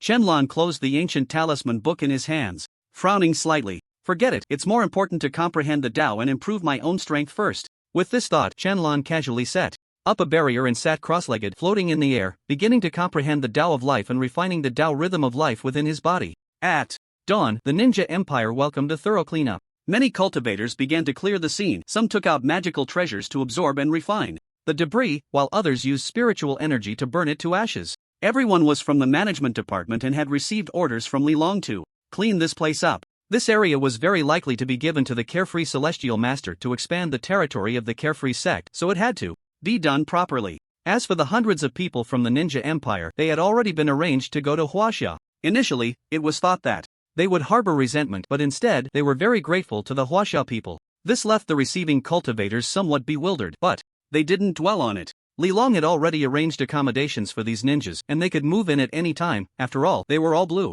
Star people. In an ordinary apartment, in one room, about 10 ninjas gathered together, seemingly discussing something. Due to the small size of the room, only a little over 10 people could fit to discuss. Damn it, what are the Huaxia people pretending for? They are the ones who caused our deaths. If they had come to help us earlier, we wouldn't have been annihilated and my family wouldn't have died. That's right, don't think that just because they arranged a place for us to stay we can forgive them. We must take revenge. We need to make those Huaxia people regret it. What should we do next? Now that we have the Digimon, we still lack ultimate evolution. Our strength is still too weak. Isn't there the divine light stick? Transform into Diga and destroy Huaxia. The strength of the Huaxia people is quite high. Can we really do it? The 10 or so ninjas had fierce expressions, their eyes filled with anger. They hated Huaxia's inaction. They had promised to protect them, yet they still allowed their country to be destroyed, which was a breach of trust. They decided to take revenge on the Huaxia people. After saying this, everyone turned to look at the young man holding the divine light stick. He was the one chosen by Diga.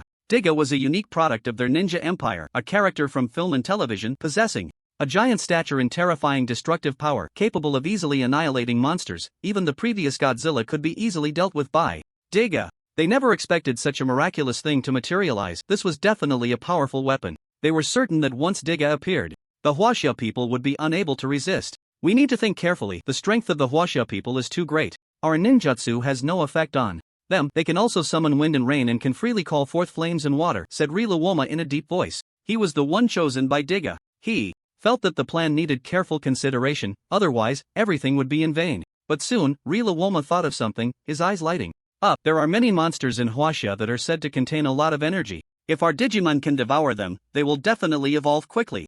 The monsters and energy he referred to were actually demon beasts and the spiritual energy within them. Perhaps it was because he had seen it with his own eyes or heard it from others. Rilawoma believed that this energy could help the Digimon grow rapidly. As long as these Digimon grew to a certain level, they could unleash tremendous power, and at that time, it would be the end for Huaxia. Good idea, then let's quickly go out and look for these monsters. I can't wait to take revenge, said the ninja who had lost his family, gritting his teeth. He was now eager to kill all the Huaxia people for revenge. Everyone nodded, believing this plan was flawless and prepared to execute it. Amir Diga thinks he can attack our Huaxia? At that moment, a voice in Huaxia language, which the ninjas could not understand, rang out. The sudden voice startled everyone, causing them to jump up and look fearfully in the direction of the sound. There stood a middle-aged man. The visitor was number 2. At this moment he had returned to his original appearance, to be precise, the appearance of Wang Jingua. He had previously been disguised as the ruler of the ninja empire. Baka Yaru, who are you? Eavesdropping on us, one of the ninjas shouted angrily. They never expected that their plan to attack Huaxia had been overheard by a Huaxia person. If this got out, wouldn't everyone in Huaxia come to kill them? Stop talking nonsense, kill him, a ninja shouted, quickly forming hand seals, and a jet of flame erupted from his mouth. The master said, if you ninjas cause trouble again, you will die, number 2 said calmly. From the moment he obtained the digital beasts and the divine light stick from these ninjas, he had been keeping an eye on them. He had heard everything when these people came to Huaxia and discussed their plans. Shenlong had once told him to manage the ninja empire, but if anyone disobeyed, they should be killed. Now, since these people still refused to listen, they would all be killed. The flames hit number 2 without any effect, not even scorching his clothes. Number 2 didn't waste any more words with these people, merely snorted coldly. Bang bang bang. In an instant, more than 10 ninjas exploded, turning into clouds of blood mist that filled the room. After dealing with them, number 2 vanished without a trace. As for the ninjas in other rooms, at the same time, they all dropped dead instantly. If they were to kill, they would kill them all. This was the master's order. Leave no roots behind. After confirming there was no danger, number 2 disappeared and returned to the Xiaoyao sect. He and Sadako had yet to report to the Xiaoyao sect. Last night they had just found a random place to cultivate. 10 minutes later, a flash of white light appeared in the room. The divine light stick materialized, automatically opening and emitting a blinding white light. Before long, the light slowly transformed into a human shape, and when it dissipated, it turned out to be Nichiraku no Zoma. However, this Nichiraku no Zoma seemed different from the previous one. This one appeared to be more sinister. In a true sense, this was not Nichiraku no Zoma, but a human form condensed from light energy. To be precise, it was Digat transformed into the appearance of Nichiraku no Zoma, allowing it to move freely on Blue Star. This world has so many powerful beings, it seems I need to hide well and not be discovered by them.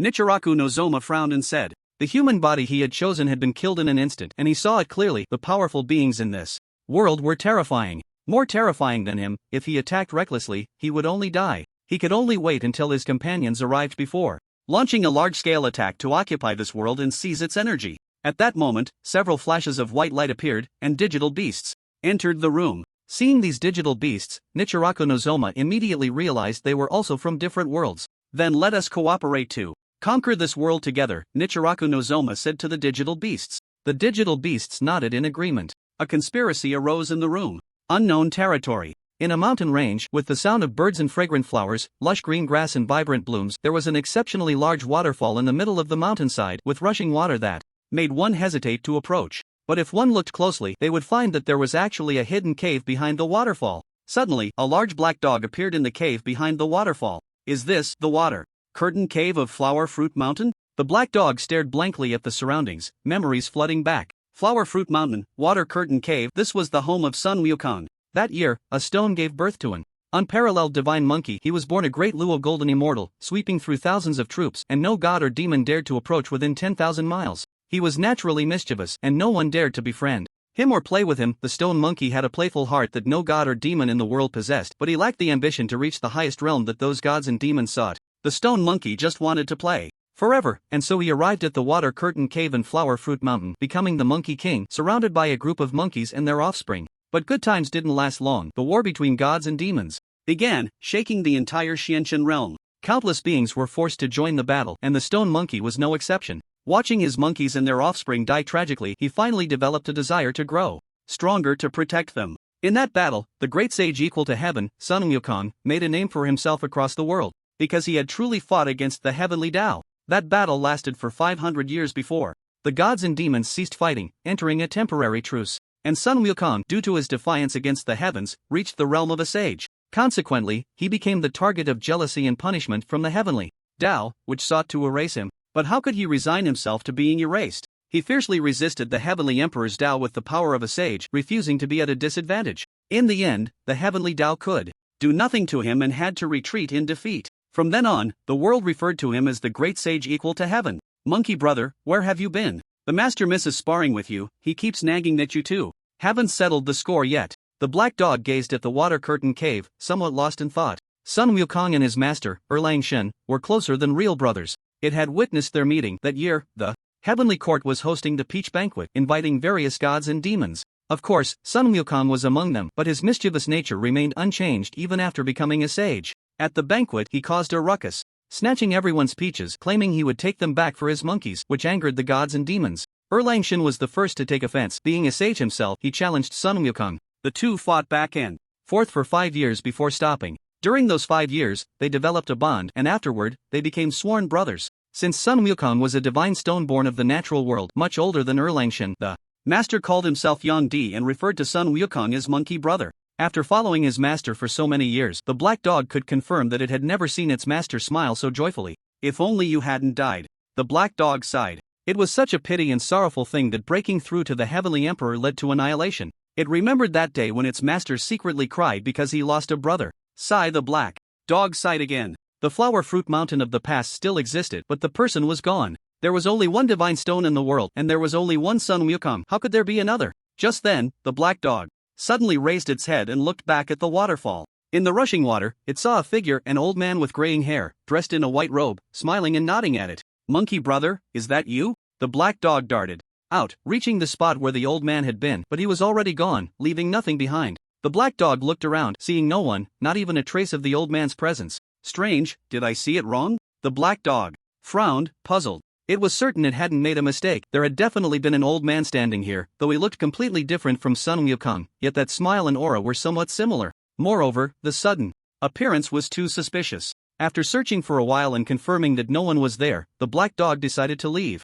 About 20 minutes after the black dog departed, a figure slowly emerged. It was an old man with graying hair, pale and haggard, his face covered in wrinkles, seemingly 100 years old, stooped over with his hands behind his back, gazing deeply at the water-curtained cave. His eyes did not match his appearance. They were exceptionally bright, not at all like those of an old man, but rather like a young man filled with passion. Things have changed, people have changed, the old man sighed, and his figure slowly faded away until he was no longer visible.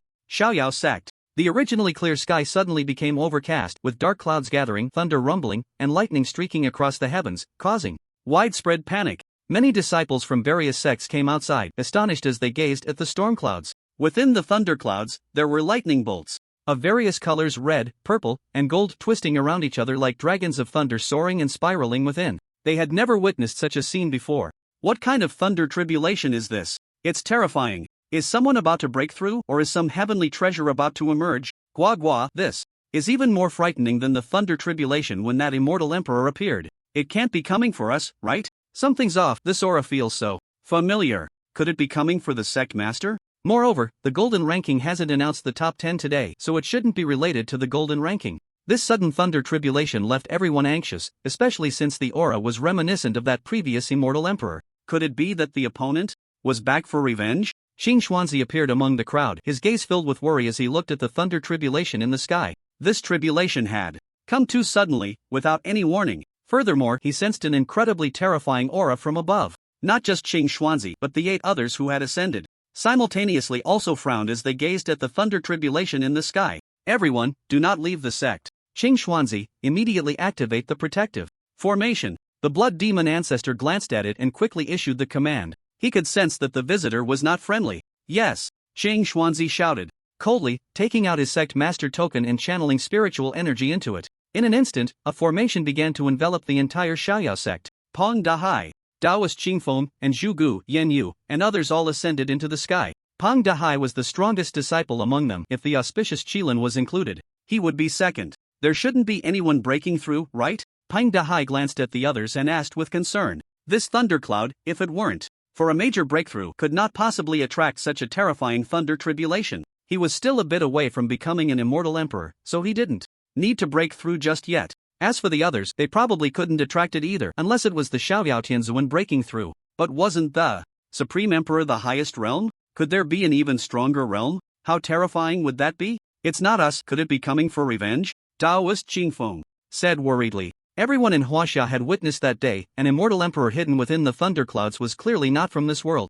During that time, it had caused quite a stir, with everyone saying there were other worlds and aliens, but the Xiaoyao Tianzuan hadn't said a word, and the matter gradually faded. With the passage of time. Now, seeing this terrifying thunder tribulation, everyone suddenly remembered. Damn it, who is that immortal emperor? Why does he keep targeting the Xiaoyao Tianzuan? Guling clenched her fists, gritting her teeth. He didn't target so many others, yet he specifically went after the Xiaoyao Tianzuan. It was clearly intentional. I'm not sure, but it's very likely that he's here for revenge. We must give it our all, Yan Yu shook her head and affirmed. Despite saying that, they weren't worried at all. They had the Xiaoyao Tianzuan, and not only that, they also had the auspicious Qilin. Gradually, the tension and panic among everyone began to ease, providing a sense of security. However, the thunderclouds above continued to spread, quickly enveloping the entire Huaxia, extending to Other countries, spreading for millions of miles, causing countless nations and people to panic. On the ground, the people of Huaxia and those from other worlds all looked up at the oppressive dark clouds. It's so suffocating, this dark cloud feels like it's pressing down on my back.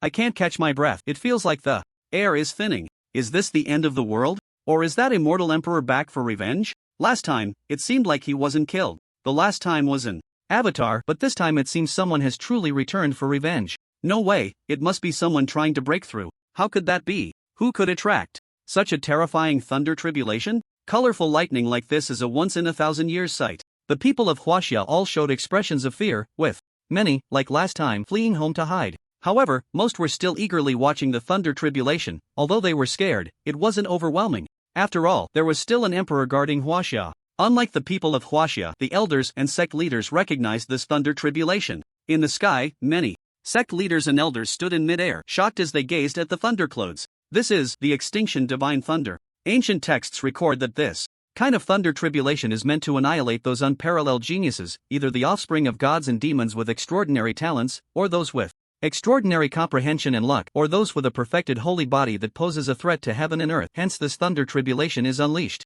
Who on earth has offended such a thunder tribulation? Is it possible that an unparalleled genius is about to emerge? Unclear, but I know that this kind of thunder tribulation, even an immortal emperor would have to kneel before it. Yes, the extinction divine thunder, one of the most terrifying thunder tribulations, ranks among the top 5. In the Qingtian immortal realm, in a million years, only 5 people have provoked this thunder tribulation, and only 4 survived, all of whom are already the pinnacle figures of their era. Indeed, I didn't expect that even in this small world, someone could provoke this thunder tribulation. It seems this world is truly extraordinary. A dragon is about to emerge. However, this was none of their concern. They were more interested in seeing which genius had provoked this thunder tribulation, and most wanted to see which genius would fall. In the territory of the giant clan, Shenlong sat cross-legged in mid-air, surrounded by strands of red Tao rhythm energy. The next moment, he opened his eyes, and the Tao rhythm dissipated, a slight smile appearing at the corner of his mouth. Not bad. I've entered the path of life. Feeling the boundless life energy within him, he was quite satisfied. Now that he had entered the path of life, even in a half-dead state, he could instantly recover. But it seemed this was of little use to him. His body was already that of a supreme emperor, and as long as his strength did not exceed his own, he would not die or be destroyed. However, having a path was certainly better than having none. At that moment, Shenlong sensed something and expanded his consciousness to see the situation outside. Upon seeing the thunderclouds in the sky, he raised an eyebrow. He recognized the aura of the thunder giant from before. Was the other party back for revenge? Interesting, it seemed they truly hadn't died and dared to return. But since the other party knew he was a supreme emperor and still dared to come back for revenge, they must have made ample preparations. Master, master. At that moment, outside the stone wall, the clan leader of the giant clan shouted loudly. What is it? Shenlong replied indifferently. It seems something extraordinary is happening outside. I know about that. After saying this, Shenlong flashed outside, and upon seeing him, the clan leader quickly knelt down. Master, something big is happening outside, even we can hear the thunder. The fact that the thunder could penetrate the formation for them to hear meant the other party was definitely powerful. No need to panic, I'll be back shortly. You all prepare, I'll take you away from here, Shenlong said with a faint smile. After saying this, he vanished from sight. Hearing this, the clan leader was overjoyed. The emperor was going to take them out. Excited, he hurriedly ran out to tell the others to quickly prepare their belongings, as they were about to leave this cursed place. Long before, he had already informed everyone, and they were all ecstatic, even hosting a banquet to thank the emperor. But now, the emperor had matters to attend to, and the meal would surely have to be postponed. In the Xianyao sect, the auspicious Qilin led many mounts standing in the sky. This thunder tribulation is no simple matter. It seems to be coming for us. The auspicious Qilin spoke human words. The blood demon ancestor beside him nodded. In agreement, yes, it's very likely an immortal emperor. Can you handle it? Okay. The Qilin raised its head proudly, its gaze indifferent, as if it did not regard the so-called immortal emperor at all. It was also an immortal emperor, and a perfected one at that, a peerless divine beast of the Qilin clan. How could it possibly fear an immortal emperor of the same realm? That's good. Since the master is in seclusion, let's not disturb him. The blood demon ancestor nodded, feeling reassured with the Qilin present. There was no need to trouble the master. Just then, 2 more figures appeared nearby. One was number 2, and the other was Sadako. Who are you, and how can you pass through the protective formation of the sect at will? The blood demon ancestor was taken aback, looking at the two with surprise. He did not recognize them. Moreover, he could not see through their realms. I am also the master's servant. My name is number 2, number 2 said calmly, exuding the pressure of a quasi-saint. Sadako was the same, emanating the pressure of a great Luo golden immortal. Seeing two more powerful beings arrive, the blood demon ancestor nodded, feeling even more at ease. He indeed sensed the same aura from their souls. They were all servants of the master. But suddenly, a black dog appeared, standing in front of the blood demon ancestor. The auspicious Qilin was taken aback, looking at the black dog, which was actually at the Xian immortal realm. However, it had never seen this black dog before. It was understandable that the auspicious Qilin had not seen it, as the black dog spent all its time in the master's hall and rarely came out. The auspicious Qilin did not dare to use divine sense to probe the master's hall, so it naturally had not seen it. That black dog's realm has risen too quickly, hasn't it? Peng Dahai also noticed the black dog, exclaiming in surprise. What black dog? Daoist Qingfeng asked in confusion. That one, Zhu Gu pointed at the black dog and said. Everyone looked at the black dog, their faces showing confusion. You don't know, I saw it the last time I entered the sect. It was still ascending then. Just a few days have passed and now it's at the Xian immortal realm. This breakthrough is too fast. Peng Dahai was astonished. Even a genius couldn't possibly rise to the Xian immortal realm in just a few days unless the black dog had been hiding its realm all along. Let's not talk about that black dog for now. Look at the thunderclouds, Yen Yu exclaimed. Everyone turned their gaze to the sky. Almost all of Huaxiao looked up at the thunderclouds simultaneously. The thunderclouds became even more violent, the thunder roaring, and storms brewing, truly resembling the end of the world. But everyone saw it. The figure in the clouds appeared again. It's really him. That immortal emperor has returned. What's going on? Wasn't he killed by the emperor? No, that was just an avatar. We don't know if this one is an avatar, but it's impressive that he dares to come back for revenge. Yeah, clearly he couldn't defeat the emperor, yet he still dares to return for revenge. He must be out of his mind. It shouldn't be. To become an immortal emperor, one must be intelligent. Otherwise, how could they have survived to this realm? Everyone expressed confusion over the return of the Thunder Immortal Sovereign seeking revenge. Clearly, that day, he already knew that the carefree Heavenly Sovereign was a supreme emperor, and the gap between them was so vast. Why would he choose to come back for revenge? It was like an ant knowing that an elephant could crush it with a single step, yet stubbornly believing it could challenge and defeat the elephant. This was no longer a matter of courage, it was a matter of intelligence. After all, he was an immortal emperor. He couldn't possibly do something so foolish. Unless, the Thunder Immortal Sovereign was completely confident that he could defeat the carefree Heavenly Sovereign, which is why he chose to return. Thinking of this possibility, everyone couldn't help but start to worry. The carefree Heavenly Sovereign wouldn't lose, would he? Boom! In an instant, the sky flashed with lightning, a thunderclap echoed across the heavens, resonating for thousands of miles, and everyone covered their ears, experiencing a buzzing in their ears. I, the Thunder Immortal Sovereign, have returned. A voice resounded through the firmament, as the thunderclouds slowly parted to reveal the visage of the Thunder Immortal Sovereign. When the former Thunder Immortal Sovereign reappeared, everyone felt a heavy weight in their hearts. He seemed to have become much stronger. This time he returned, it looked like he was fully confident in taking down the carefree Heavenly Sovereign. In an instant, the pressure of the Immortal Emperor once again spread out, suppressing the entire Huaxia. However, it was not the time for the Thunder Immortal Sovereign to act recklessly. Do you really think you're the only Immortal Emperor? The auspicious Qilin snorted coldly, stepping forward and releasing all its pressure to directly confront the Thunder Immortal Sovereign's might. The pressures from both sides clashed and instantly cancelled each other out. Auspicious Qilin? Ha ha, what a treasure, soon you will be mine. Hearing the arrogant and disrespectful words of the Thunder Immortal Sovereign, everyone clenched their fists, gritting their teeth. If it weren't for the vast difference in realms, they would have likely already made a move. Then let's see if you have the ability. The auspicious Qilin spoke coldly, daring to insult it was asking for death. Boom! The auspicious Qilin raised its right front foot and stomped down heavily, producing a loud sound. In an instant, waves of dark green light spread out like sound waves, radiating in all directions, as if the surface of water was freezing, extending outward. Soon, the entire sky was covered, and Huaxia was engulfed in a dark green hue, as if everyone was wearing a peculiar green hat on their heads. Heavenly blades everywhere. The auspicious Qilin shouted coldly. In an instant, countless blades shot out from the dark green light screen, whistling towards the thunderclouds like bullets. Trivial skills. The Thunder Immortal Sovereign snorted coldly, his body crackling with thunder, and bolts of lightning fell instantly. Boom! The two types of immortal techniques collided, shaking the heavens and the earth. The ground trembled violently, as if an earthquake had struck, causing everyone to lose their footing and fall to the ground, except for those in the sky. I have to say, you have some skills, but that's all. The Thunder Immortal Sovereign grinned, summoning a massive sword filled with golden lightning out of thin air. Upon seeing this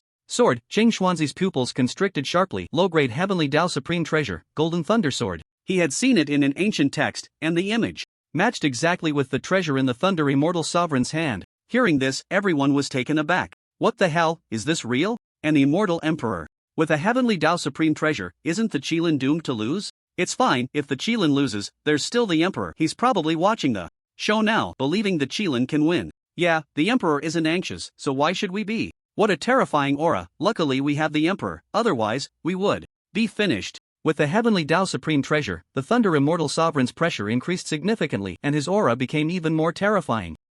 This golden thunder sword is something I begged my master to lend me for a long time. Today, let it taste the Qilin's blood. After saying this, the Thunder Immortal Sovereign's eyes turned cold, and with a wave of his hand, the golden thunder sword shot out at high speed, diving towards the auspicious Qilin.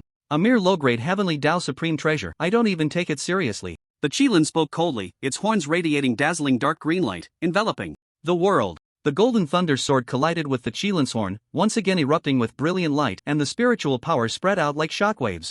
Boom! The terrifying spiritual power crashed against the protective formation of the sect, which absorbed all the spiritual energy. None of the disciples of the sect were affected. Seeing this, Jing Xuanzi breathed a sigh of relief, thankful for the protective formation set up by the sect master. Otherwise, in a battle of this level, they would likely have their souls scattered. It is known that in the celestial realm, if one were to witness a battle between immortal emperors, they would have to retreat at least 100,000 miles away, or even millions of miles, because even a wisp of aura or a hint of pressure from an immortal emperor's battle could cause a low-realm cultivator to lose their soul. Especially the spiritual power leakage caused by the collision of immortal techniques during battle could instantly obliterate low-realm cultivators, destroying their souls. Therefore, in that earlier situation, if it weren't for the protective formation, everyone present, except for a few with higher realms, would have perished, including himself. How is this possible? At that moment, the thundercloud immortal sovereign let out a loud roar, and everyone turned to look. Suddenly, a sound like shattering glass echoed.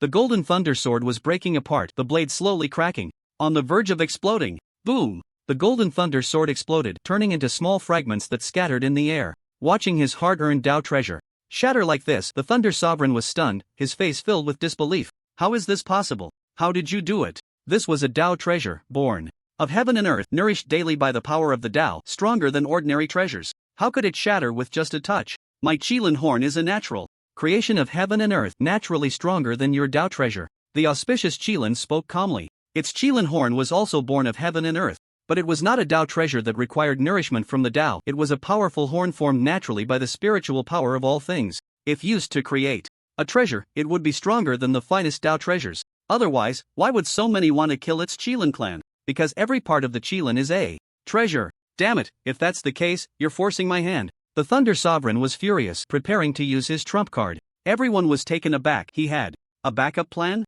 Just how much had he prepared? But at that moment, a voice broke the atmosphere. Thunder God, stop. Everyone turned to look, and it was the black dog speaking human words. Everyone was stunned. Thunder God? Could it be that this black dog recognized the Thunder Sovereign from the heavens? The black dog frowned.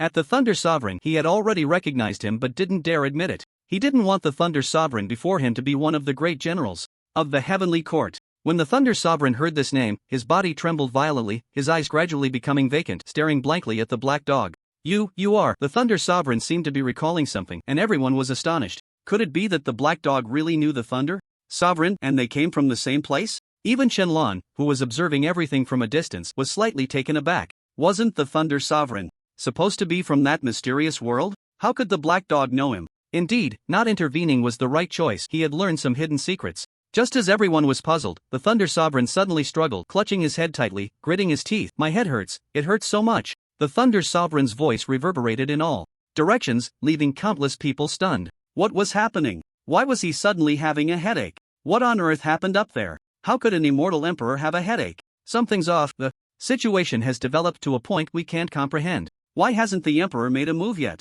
How long are we supposed to wait? So strange. What's wrong with this immortal emperor? He looks in so much pain. Everyone on the ground was bewildered, at a loss. How could an immortal emperor suddenly have a headache? What had happened? Even those from the sects couldn't figure it out and found it strange. Could it be that he was knocked silly by the auspicious Qilin? Seeing the Thunder God react so strongly, the black dog became excited. This was indeed the Thunder God. But why was the Thunder God here? Had he awakened early? You are the Howling Celestial Dog? Upon hearing this, everyone looked at the black dog in shock. The Howling Celestial Dog? A dog with such a domineering name? It's me, the Howling Celestial Dog responded excitedly. The Thunder God remembered. It was indeed the Thunder God, but why was he appearing here? Hearing the howling celestial dog's response, the Thunder Sovereign actually revealed a smile. Fortunately, you succeeded. But as soon as he spoke, the Thunder Sovereign returned to his previous painful and twisted expression, clutching his head and starting to scream, and it was quite bizarre. Shut up, just shut up. No, I am not the Thunder Sovereign, I am the Thunder God who controls thunder in the heavenly court. It was as if he had split personalities. Lei Gong muttered to himself, sometimes fierce and terrifying, other times in painful agony. What is going on? The auspicious Qilin frowned and looked at the black dog. At this moment, it was not the right time to act, as this Thunder Immortal seemed to have a connection with the dog. He should have been bound by a soul restriction. This is the master of that restriction warning him, the black dog said in surprise, gazing at Lei Gong. Memories slowly surfaced in its mind, and the howling celestial dog recalled. Lei Gong had clearly reincarnated with them after drinking Mangpo's soup. Why had he awakened early and become a subordinate of those people, bound by a soul restriction? Howling celestial dog. At that moment, Lei Gong suddenly exclaimed, and everyone turned to look at him, while the howling celestial dog quickly glanced back. Stay away from the underworld. Aha! In an instant, Lei Gong suddenly raised his head and let out a heart-wrenching scream that echoed for thousands of miles. The ground shook, and everyone quickly covered their ears. Those with lower realms even suffered eardrum ruptures, bleeding from their ears. But soon, Lei Gong abruptly stopped, his eyes gradually losing their light, his expression somewhat dazed. Seeing this, the howling celestial dog's gaze dimmed, anger and sorrow surged in its heart, but it could only lower its head and silently weep. It knew that Lei Gong's soul would no longer exist from this day forward. It had been obliterated, wiped out completely. At this moment, the Thunder Immortal regained his senses, but the soul within him was no longer Lei Gong, it belonged to another person. You lowly servant, do you think a mere Qilin can destroy me? That's simply delusional. Lightning Immortal, assist me. The Thunder Immortal shouted, and in an instant, hundreds of bolts of lightning flickered, a more terrifying aura gradually spreading, releasing pressure once again. This aura, another Immortal Emperor, the auspicious Qilin exclaimed in surprise. Another Immortal Emperor had arrived, willing to send out 2 Immortal Emperors to deal with the master. The terrifying aura suppressed everyone, and all across Huaxia, people were filled with fear. Damn, another Immortal Emperor has come. What is this for? To deal with the Emperor using 2 Immortal Emperors? Can the carefree Heavenly Sovereign handle this? This is 2 Immortal Emperors. Are you underestimating the Supreme Emperor?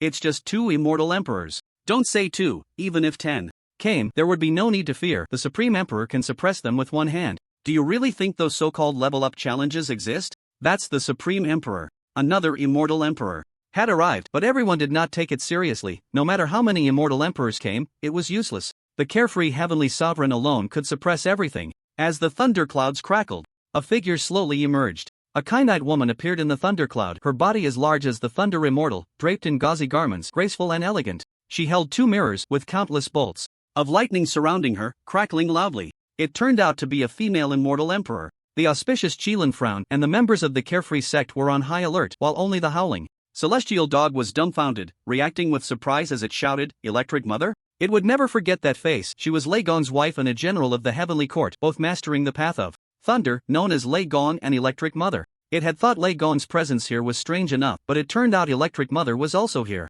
I am the Lightning Immortal, not Electric Mother. I heard you bullied my husband, and I specifically came to seek an explanation. The Lightning Immortal spoke coldly, denying that she was Electric Mother, looking quite angry. Damn, a couple teaming up for revenge? This is bad, this could get complicated. Where is the Emperor? Why hasn't he come out yet? Everyone was taken aback, not expecting this Immortal Emperor to be a couple they were going to join forces to punish the carefree Heavenly Sovereign. Where is that kid? Let him come out, we are well prepared this time. The Thunder Immortal shouted, searching for Chen Lan's figure. It seems you really want to die. At that moment, a voice echoed out of nowhere, and everyone turned to look, only to see a figure standing in the sky, just 100 meters away from the thundercloud, unable to see the face clearly. One could only vaguely make out a silhouette, but everyone immediately knew that this was the Celestial Sovereign. The Sect Master has arrived. Ha ha, these 2 Immortal Emperors are undoubtedly doomed. Sect Master, kill them. The Emperor has finally come. Seeing the Emperor appear, everyone felt at ease, their hearts filled with an endless sense of security.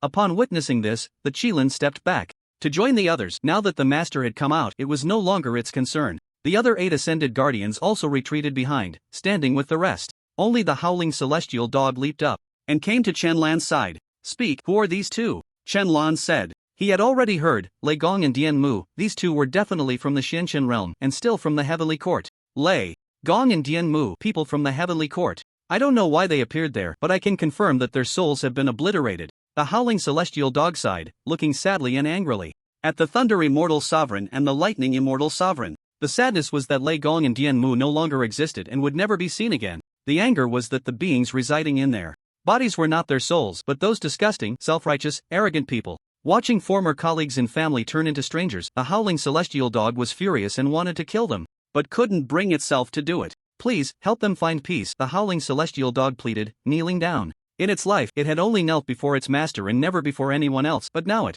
made an exception. It only hoped that Qianlan could free Lei Gong and Dian Mu so they would no longer be tormented by those people. Qianlan frowned slightly and nodded, I will. Thank you. The howling celestial dog took one last look at Lei Gong and Dian Mu, its gaze complex, sighed, and returned to the sect. There was nothing more it could do. Hey, what are you two whispering about, your last words? The Thunder Immortal Sovereign sneered, seemingly confident. It appeared he was very sure he could take down Qianlan and the Supreme Emperor. Husband, stop wasting time with him, let's quickly take him down and report back to the master. All right. Kid, you're in luck, you get to taste our sex treasure. The Annihilation Thunder Halberd. As the Thunder Immortal Sovereign's words fell, he pulled out a large halberd, needing 6 arms to hold it. Could it be that the halberd was as heavy as Mount Tai? It was a red halberd, surrounded by countless golden lightning bolts crackling and exuding a terrifying aura. What a powerful treasure! The auspicious Qilin immediately recognized its extraordinary nature. Qing Xuanzi was even more dumbfounded, swallowing hard. This treasure seems even more terrifying than the previous golden thunder sword. No way, is it another heavenly Dao treasure? But don't worry, the Emperor also has many heavenly Dao treasures. What's there to fear? Still can't see the Emperor's appearance clearly. I really want to know his true face. Just this silhouette makes my imagination run wild. Yan Yu and Guing looked at Qianlan's back, their hearts restless. The two of them wished they could rush up right now to see the true face of the celestial sovereign, but that would be too offensive. What if they left a bad impression? After all, the Orchid Fairy was like that, unreasonable and ultimately killed by the Emperor. This showed that the celestial sovereign did not respond well to force. If they suddenly rushed up to see his true face, it was very likely they would offend him. After thinking it over, the two decided to wait for the celestial sovereign to reveal himself to avoid leaving a bad impression. Everyone present sensed the aura of the Annihilation Thunder Halberd, their bodies trembling, but only Qianlan had a slight smile at the corner of his mouth, seemingly pleased. Qianlan stared intently at the treasure, feeling delighted. He never expected that this immortal emperor not only came to deliver a head but also brought a treasure. He could see that this Annihilation Thunder Halberd contained the essence of the Tao of Thunder, and it was very rich. If he absorbed it all, he would surely be able to enter the threshold instantly and even make significant progress. In that case, he could grasp another great path. You trash, truly blind to the truth. This extinguishing heaven thunder halberd of mine is a quasi-chaotic treasure, forged from the first lightning that split the heavens at the dawn of creation, refined over 10,000 years of relentless thunder. Yet you dare to slander it with your heavenly treasures? The Thunder Immortal heard the words of the disciples from the carefree sect and couldn't help but laugh. Although it was merely a quasi-chaotic treasure, it far surpassed heavenly treasures and did not belong in that category. Don't think this is a small gap, it is as if there is a chasm between them. The Thunder Immortal then looked at Qianlan, seeing his expressionless face devoid of any fear, which made him very displeased. Kid, don't think that just because you are the Supreme Emperor you can escape death. Today, my wife and I will join forces. I don't believe this extinguishing heaven thunder halberd cannot kill you. The Thunder Immortal shouted, seemingly confident of victory. On the way here, he had specifically asked his master if they could kill a Supreme Emperor, and his master had said that as long as they worked together, a Supreme Emperor could be easily destroyed. Because his master had once used this treasure to forcibly kill a powerful being at the Heavenly Emperor level while at the Immortal Emperor realm. Although he was severely injured and retired afterward, his cultivation gradually declined. It was still a remarkable tale. Husband, stop the nonsense and quickly kill him. The Lightning Immortal frowned and spoke. Alright, then let's make it quick. As the words fell, the two began to chant incantations, their bodies crackling with even more thunder, and a fierce wind rose, causing Qianlan's clothes to flutter wildly. The thunder clouds grew increasingly terrifying, like roaring thunder dragons, resembling the true end of the world. It was visible to the naked eye that the lightning from the Thunder Immortal and the Lightning Immortal was continuously flowing into the extinguishing heaven thunder halberd, as if enhancing it. Everyone began to worry for Qianlan. Can the Emperor really handle this? I don't know, with two immortal emperors plus a quasi-chaotic treasure, this might be a bit difficult. Isn't this a bit too much, ganging up on one? But the Emperor seems very calm, there's probably nothing to worry about. Destroy! The Thunder Immortal suddenly shouted, and the extinguishing heaven thunder halberd in his hand shot out instantly, charging straight at Qianlan. It streaked across the sky, leaving a terrifying and powerful trail of lightning, arriving before Qianlan in the blink of an eye. Bang! The extinguishing heaven thunder halberd struck the spiritual barrier in front of Qianlan, its immense force gradually breaking through the defenses. Kid, die! The Thunder Immortal's face turned red. He could hardly wait to see Qianlan dead. You are truly seeking death. Shenlan's expression remained unchanged as he simply raised his fist and struck out. The power of the Great Path surged, and an overwhelming force far beyond that of a Supreme Emperor erupted from his fist. Boom! A powerful explosion erupted instantly, shaking the surroundings, causing the entire Blue Star to tremble. Countless people on the ground were knocked down, and even those floating in mid-air were sent flying, caught in the shockwave. This terrifying shockwave spread across the world, startling both humans and animals, as well as demon beasts on Blue Star. Only the people from the Carefree sect were unaffected, thanks to their protective formation. Many were unsure of what had happened, but only the Huaxia people knew who had caused this tremor. Damn, this is too terrifying. I feel like the entire Blue Star is shaking. This is the Emperor's strike. Wow, a single punch caused a massive earthquake on Blue Star. I'm completely convinced the Emperor can destroy the world. This is too terrifying. This punch is enough to annihilate the universe. Countless people struggled to get up, looking fearfully at the figure in the sky, their respect and admiration for the carefree heavenly sovereign growing stronger. This is the Supreme Emperor, a being who does not regard anyone as worthy. The most shocked were those who came from the celestial sky. Immortal realm. This power is terrifying, far surpassing that of an immortal emperor. Who is that? Is it a heavenly emperor? 2. Terrifying, a native actually has a heavenly emperor? From now on, no one is allowed to offend the natives. If discovered, kill. Without mercy. Countless sect leaders hurriedly issued orders, instructing their disciples to treat the natives as if they were their own fathers. This was because the natives harbored an existence above the heavenly emperor. If one were to inadvertently offend them, it would not be a trivial matter. These people had never seen a true supreme emperor and were unaware if Shenlan was one. Nor did they want to believe that there was a supreme emperor among the natives. That was a forbidden existence. How could it possibly appear in this world? It was precisely this shockwave that caused disturbances in many places around the world. An old man, hidden deep in the mountains and forests, suddenly opened his eyes, his gaze sharp and not resembling that of an old man. He looked up at the sky in astonishment, murmuring, "This aura is that of a supreme emperor. I remember now. I remember everything." In an instant, a trace of an extremely weak aura emanated from the old man, only to be quickly retracted. It was terrifying. A half-step. Heavenly Emperor realm. No, it's impossible. The Thunderbolt Immortal Sovereign roared, her voice echoing across the world. Before Shenlan, the Annihilation Thunder Halberd had already shattered into countless fragments, and the thunderous Tao rhythm within had been completely absorbed into Shenlan's Dantian, to be refined another day. A beginner in the power of the Tao, yet you have grasped the power of the Tao. The Lightning Immortal Sovereign was clearly more detailed. She spoke in surprise, having seen the obvious traces of the Tao's power in Shenlan's recent actions. This trash had actually mastered the Tao they had cultivated for so long to barely grasp the Thunder Tao, achieving only a minor success. Yet this world's trash could also master the Tao? This shouldn't be. There must be something they were being kept in the dark about. Thank you for your Thunder Tao rhythm, but you still have to die, Shenlan said with a faint smile, vanishing into the thunderclouds, appearing before the Thunderbolt Immortal Sovereign.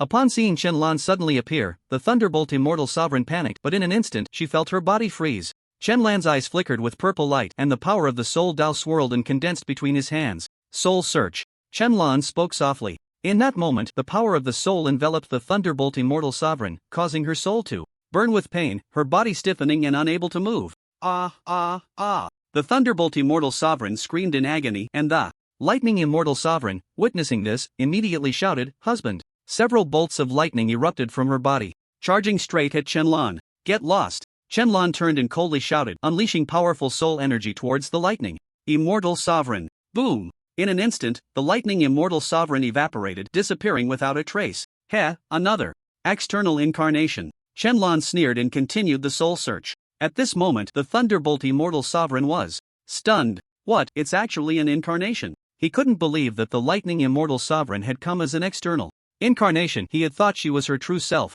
No wonder she lost. It turned out to be just an incarnation. If her true self had descended, this child would undoubtedly be dead. The power of an incarnation is much less than that of the true self, so it couldn't unleash the full power of the Annihilation Thunder Halberd. The Thunderbolt Immortal Sovereign blamed everything on the Lightning Immortal Sovereign. Lightning Immortal Sovereign, I won't let you off even in death. Boom! An explosion sounded as the Thunderbolt Immortal Sovereign exploded, her soul extinguished, dead beyond recovery. Shenlan was not surprised. His expression remained calm. He had just performed a soul search to see if he could obtain any useful information. The other party was still erased, due to the soul restriction issue, with even their soul disappearing. However, Shenlan opened his palm, a ball of ice blue flame, flickering in the wind, a slight smile on his lips. This was a materialized soul, which could be called the soul fire. It was also A trace of the Thunderbolt immortal sovereign soul, or rather, accurately speaking, it should be the soul of the Thunder God. While he was searching the soul, he discovered an extremely weak trace of soul within the Thunderbolt immortal sovereign sea of consciousness, which would slowly fade away with the passage of time until it truly dissipated. He just tested it slightly, and the soul rushed towards him as if it had seen its parents. He could tell that the other party had no malicious intent, so he allowed it to come closer. He could create souls at will, but he couldn't create souls with memories. However, with this trace of a soul, he could recreate the soul of Lei Gong, complete with memories. It would take some time for the other party to fully recover those memories. The Thunder Immortal had been completely annihilated, while the Lightning Immortal had fled. After the rain, the sky immediately cleared up as if nothing had happened. Once everything was resolved, Shenlong vanished from the spot. The Hound of Heaven at the sect seemed to sense something and also disappeared. So powerful, this is what it means to be an emperor, effortlessly taking care of two immortal emperors. This kind of battle looks so exhilarating. When will I be able to become this strong? It feels increasingly dangerous. There are too many immortal emperors. Usually, you can't even see one immortal emperor, and now they keep appearing one after another. The disciples were still in fear, but their desire to become stronger grew even stronger.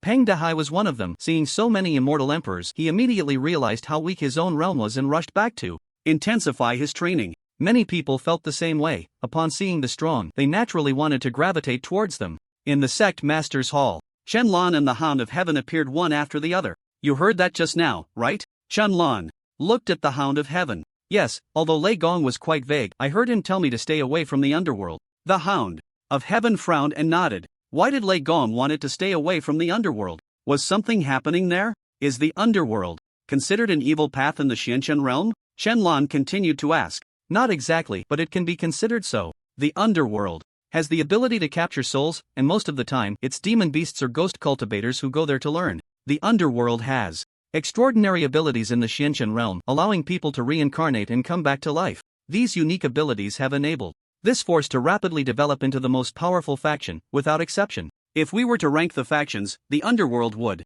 definitely be first, with the Heavenly Court in second place. Upon hearing this, Shenlong nodded, surprised at how powerful the underworld was, mastering the power of reincarnation, which was likely the power of the Tao of reincarnation. What are ghost cultivators? Shenlong asked. This term was unfamiliar to him. It hadn't appeared in the game either. Ghost cultivators, simply put, are souls that cultivate. Some cultivators die, but their souls remain. If they master the techniques of soul cultivation, they can abandon their physical bodies and become true ghost cultivators, proficient in soul power and adept at using souls to attack. But this is considered a form of evil cultivation. Because they need to consume soul power to strengthen themselves, they must kill people. Usually, ghost cultivators are heinous practitioners, causing harm in life and continuing to do so in death. At this point, the underworld needs to capture them, and they fear the people of the underworld greatly. They even gave a name to those who captured them for the underworld, calling them ghost messengers. Shenlong nodded slightly. It seemed the underworld was quite powerful, but why should they stay away? Could it be? Do you think the underworld might have betrayed you and become the lackeys of those people? Impossible, absolutely impossible. The underworld has always been our ally in the Heavenly Court. This reincarnation plan was proposed by them first, and they measured it step by step to ensure the plan wouldn't fail. How could they possibly betray us? The Hound of Heaven immediately denied it. No matter what, it couldn't believe that the underworld would betray them. They had been allies for thousands of years, their bond stronger than gold. Shenlong remained silent. If it wasn't betrayal, he couldn't think of why Lei Gong would say to stay away from the underworld. There was definitely an unspeakable secret involved. Let's not talk about that for now. I can resurrect Lei Gong. Really? Upon hearing this, the Hound of Heaven immediately looked at Shenlong with excitement. Lei Gong was someone it had seen with its own eyes, his soul having been destroyed, yet Shenlong claimed he could resurrect him. Could it be that the Supreme Emperor can already resurrect souls possessing the mysterious abilities of the underworld? Shenlong remained silent, his right hand slowly opening, a ball of ice blue flame swaying in the wind, dancing gracefully. Upon seeing this, the howling celestial dog sensed a familiar aura above, its eyes widening in surprise. Is this the soul of Thunder Lord? Yes. I can use this soul to reshape Thunder Lord's essence, but the body. With a wave of his left hand, several beast corpses appeared out of thin air, hovering in front of him. With a single grip, these beast corpses began to automatically decompose and reorganize, eventually transforming into the body of an adult male. This should do, Shenlong said casually. In an instant, a trace of pressure subtly erupted from within him, his eyes flashing with purple light as terrifying and immense soul power surged into Thunder Lord's essence. In just a few breaths, Thunder Lord's soul, which had been a tiny point, gradually expanded until it returned to its original colossal form. Go! Shenlong pointed at the unplaned body, and Thunder Lord's soul instantly flew in. Crackle, crackle. After the soul entered, the body began to crackle, emitting sounds of bones shifting, slowly coming to life and adapting to the body. Before long, the body fell to the ground, kneeling and bowing in submission. Thunder Lord, I greet my master. Seeing this, the howling celestial dog was stunned. How did it come to bow to its master? The souls I create will always be loyal to me, Shenlong said casually. This was an unchangeable fact. Thunder Lord had only a remnant of his soul left, while the majority of the soul was created by him, hence obeying his command. Upon hearing this, the howling celestial dog fell silent, saying nothing more. As long as Thunder Lord could be revived, other matters were of little importance. When will he regain his memories? The howling celestial dog asked with concern. Unclear. His soul is too fragmented. He only remembers that he is Thunder Lord and will need a long time to recover his memories, Shenlong replied, shaking his head. He wasn't sure how long it would take. Just then, the sky outside darkened again, filled with ominous clouds, thunder, and lightning flashing. But this time, it wasn't an immortal emperor coming for revenge, it was the Mount of Beasts leaderboard opening once more. The Mount of Beasts leaderboard is reopening, announcing the top 10. Average realm detection has improved. Beast manifestations will occur earlier. Beasts below the ascension level will manifest at midnight tonight. At that moment, the voice of the primordial chaos suddenly rang out. Hearing this voice, Shenlong was momentarily taken aback but quickly understood. Indeed, this so-called game manifestation was orchestrated by those people. He had just eliminated one immortal emperor and they were already speeding things up. Were they scared, or did they want the people of Blue Star to feel fear? Shenlong's consciousness swept around, and as he expected, everyone was plunged into panic. All across Huaxia, people looked up at the sky, their faces filled with worry and fear. No way, how could this happen so soon, and all below the ascension level beasts? Are they trying to wipe us out? This is bad. I'm only at the golden core stage right now.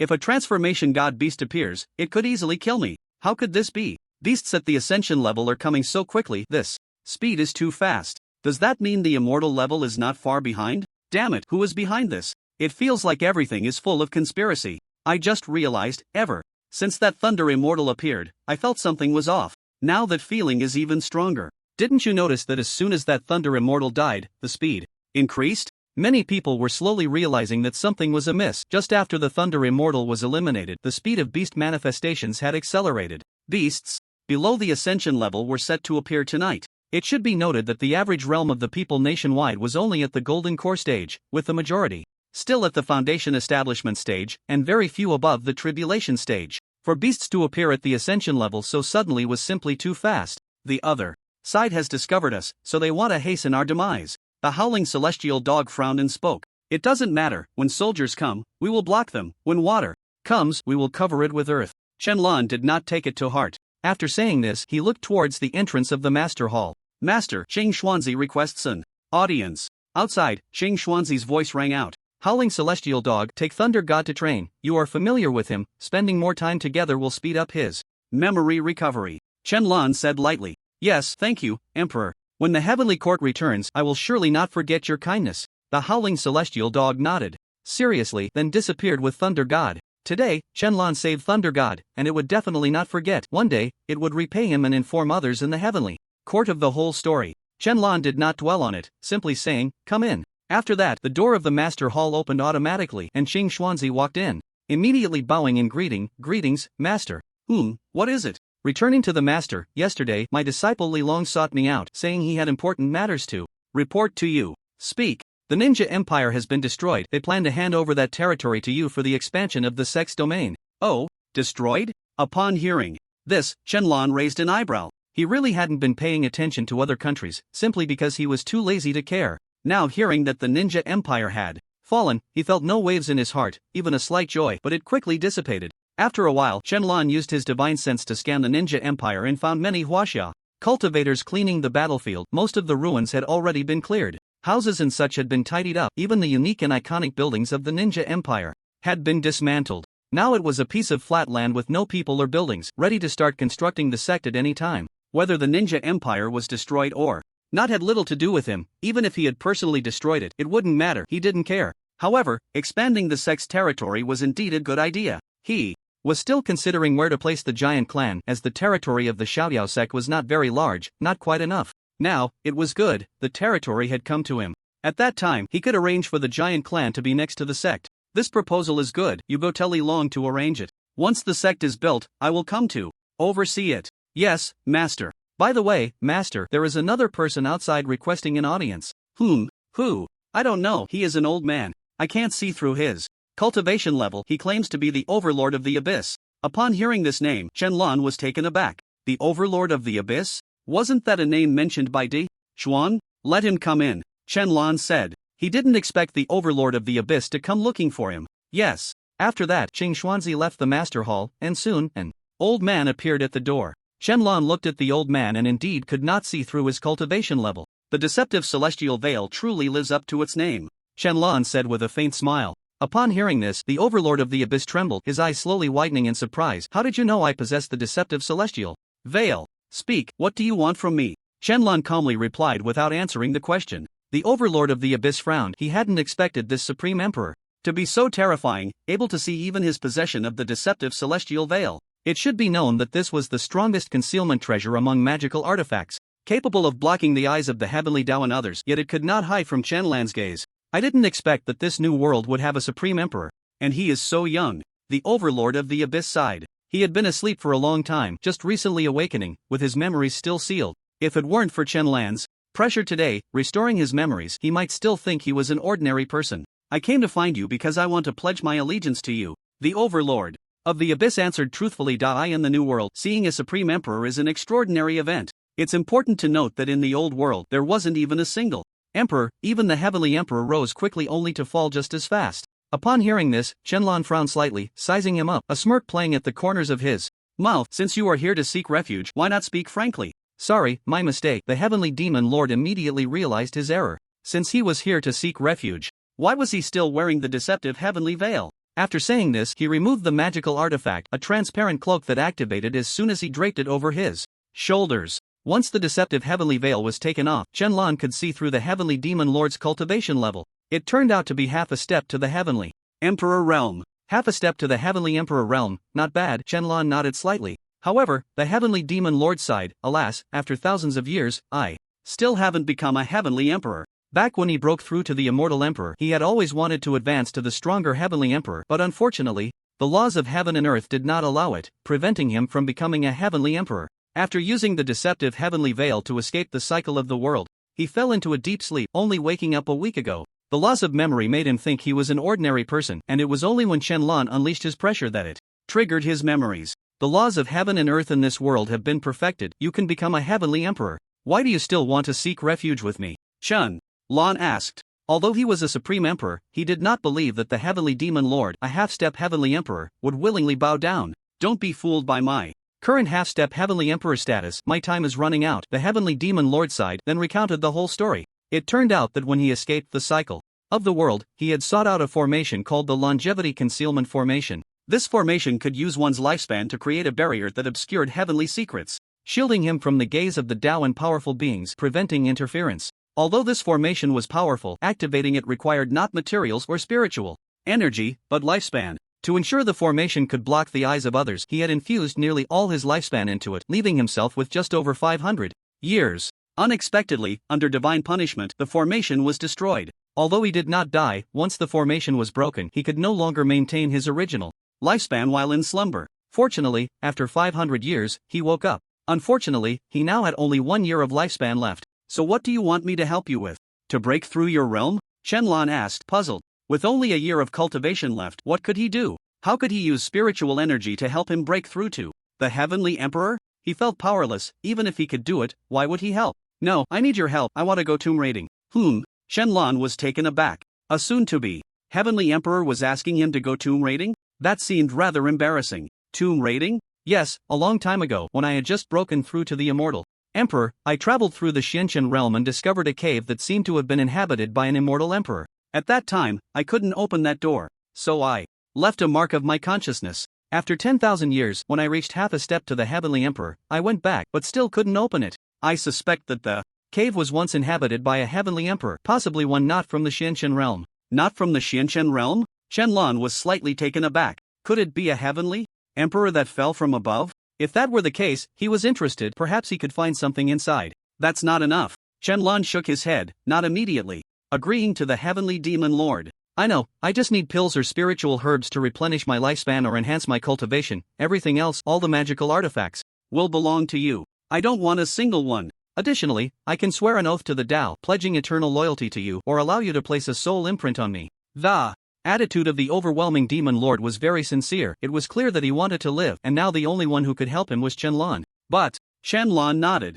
Having one more subordinate under the Heavenly Emperor was certainly beneficial. After saying this, he pointed his hand, and a strand of soul power instantly drilled into the overwhelming demon lord's sea of consciousness, penetrating his soul and imprinting a soul mark deep within. The process went very smoothly, as the overwhelming demon lord did not resist. From that moment on, Qianlan would hold the overwhelming demon lord's life in his hands. If he wanted him dead, he would not be able to live. Moreover, he could also know the overwhelming demon lord's thoughts and memories, including the location of that cave. The overwhelming demon lord did not deceive him. There indeed was such a place, but after the world's reincarnation, it had changed. That cave was now in the Buddhist kingdom. We depart tomorrow, Qianlan said. At present, he had more important matters to attend to. Yes, master. After saying this, the overwhelming demon lord left on his own, and Qianlan also exited the master hall, returning to the territory of the giant clan. He still couldn't take the giants out yet. Once the new sect was arranged, he could lead them away. Meanwhile, the mount on the heavenly rankings, the golden list,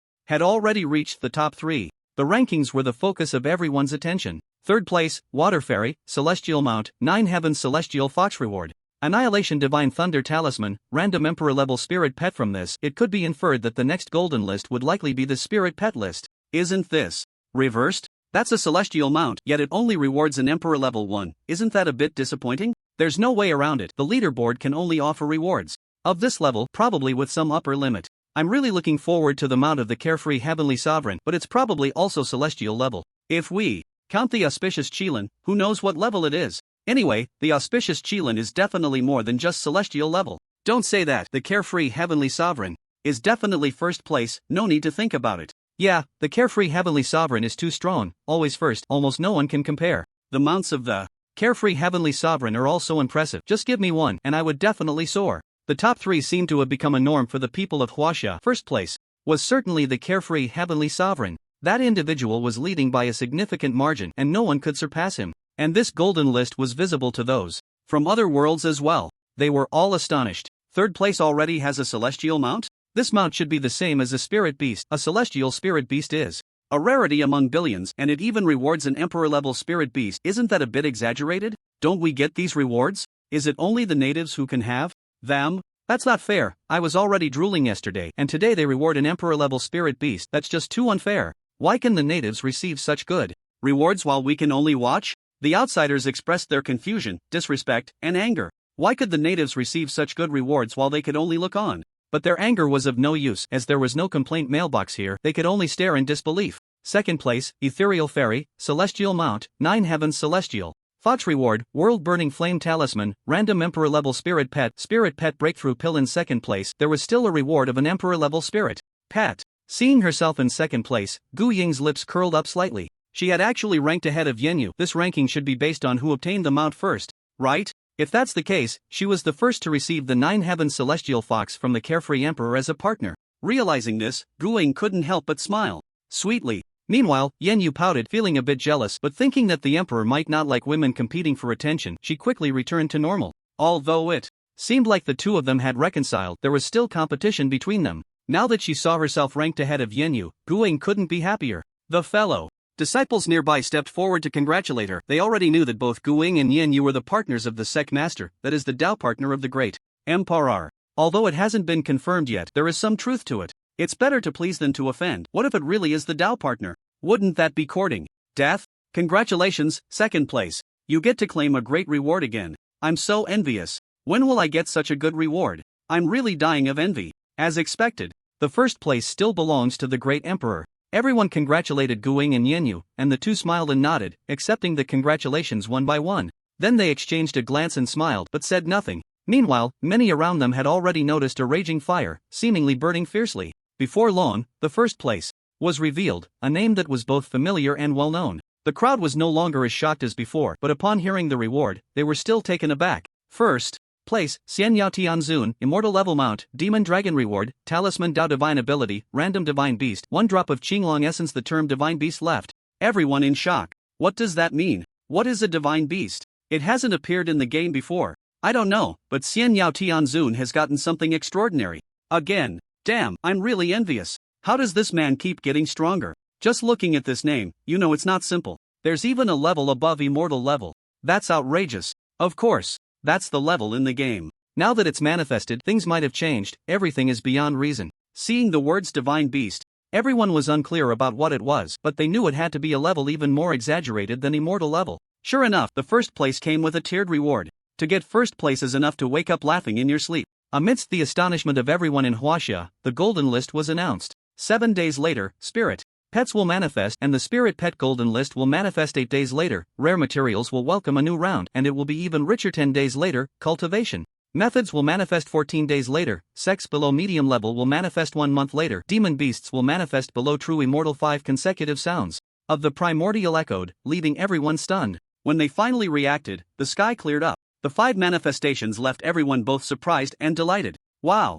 Spirit pets and cultivation methods are coming. This is going to be great. Not everyone can have spirit pets. Many people who haven't reached that level don't have them.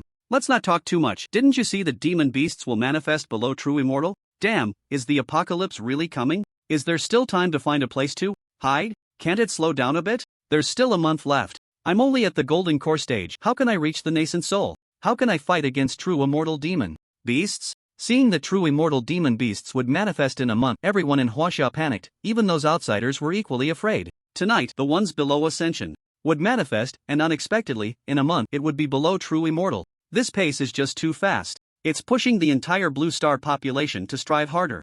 On the other side, in the territory of the giant clan, at this moment, Shenlong was still browsing ancient texts in the giant clan's treasury. The talisman divine abilities had already been sent to him, and he was now very interested in talismans. Many talismans that he couldn't understand before, he could now comprehend at a glance, and even draw them effortlessly, achieving 100% effectiveness. However, if paired with specific ink and brush, the talismans could achieve 200% effectiveness. Hearing the primordial sound, Shenlan's lips curled slightly as he looked up at the sky. Is it already this urgent? It was just killing one immortal emperor. Is it really that urgent? Arranging for demon beasts below true immortal in a month means that within half a year, demon beasts below immortal emperor will also manifest. There isn't much time left for Blue Star. Emperor Zun, all the clansmen are ready. At this moment, a voice came from outside. It was the clan leader of the giant clan. This was to inform Shenlong that the entire giant clan was ready and could leave at any time. Originally, Shenlong did not plan to take them out now, but the clan leader was very understanding, saying that they were proficient in architecture. Back in the Xiantian realm, it was the giant clan and the dwarf clan that undertook many projects. When it came to building sects, they were absolutely skilled and could definitely construct the most beautiful and perfect sections. Upon hearing this, Shenlong decided to take them out to work. Then follow me away from here. Yes, thud, thud, thud. The Arctic. Some researchers were studying Arctic creatures when they suddenly sensed the ground trembling, their bodies bouncing with each tremor, accompanied by a series of footsteps as if some colossal creature was walking. But soon, they noticed giants. There are giants, a female researcher shouted in terror, pointing in a certain direction. Following the direction of the woman's finger, everyone was taken aback as they saw hundreds of giants stomping on the ice, producing deafening sounds, causing the entire Arctic to tremble, as if an earthquake had struck. Moreover, on the shoulder of the foremost giant there stood a person. But in an instant, that person vanished. Before long, the giants had arrived before them. Under the terrified and desperate gazes of the crowd, these giants seemed to intentionally step over them, heading towards the direction of Huaxia. As the giants walked further away, suddenly, they jumped, leaping tens of thousands of kilometers, quickly disappearing into the Arctic. What is this? Huaxia, the nearest port to the Ninja Empire. Ever since the Ninja Empire was relocated next to Huaxia, a dedicated public relations office was established at the port, and every ninja wanting to enter Huaxia had to undergo questioning. But now, with the Ninja Empire having been destroyed, this place had lost its purpose. However, there was still a coastal town here, a popular tourist spot. Bang! Suddenly, everyone who was normally cultivating felt the ground shake violently, as if a magnitude 10 earthquake had struck, with buildings swaying, which was quite frightening. Damn, is there an earthquake? No way, not again? We just lost an immortal emperor. Can't we have a moment of peace? Everyone interrupted their cultivation and rushed outside to see what was happening. Soon, they were stunned by the sight on the sea. They saw hundreds of giants crossing the sea, leaping tens of thousands of kilometers, instantly arriving before them, and with another jump they landed steadily on the territory of the Ninja Empire. The cultivators who were cleaning up the ruins were immediately startled, each one on high alert, taking out their magical treasures and releasing their pressure, looking at the giants. Who are you? This is Huaxia territory, get lost. seeing the giants that had never appeared before, a bold cultivator asked, as he was the person in charge here, having reached the peak of the transformation realm, the highest level here. I am the clan leader of the giant clan, Pachinfong, sent by the emperor's command to assist you in creating a sect together. Upon hearing this, the cultivator was stunned. Coming to create a sect together? The others also exchanged glances, unsure of what to do. Emperor? Who is your emperor? The carefree emperor.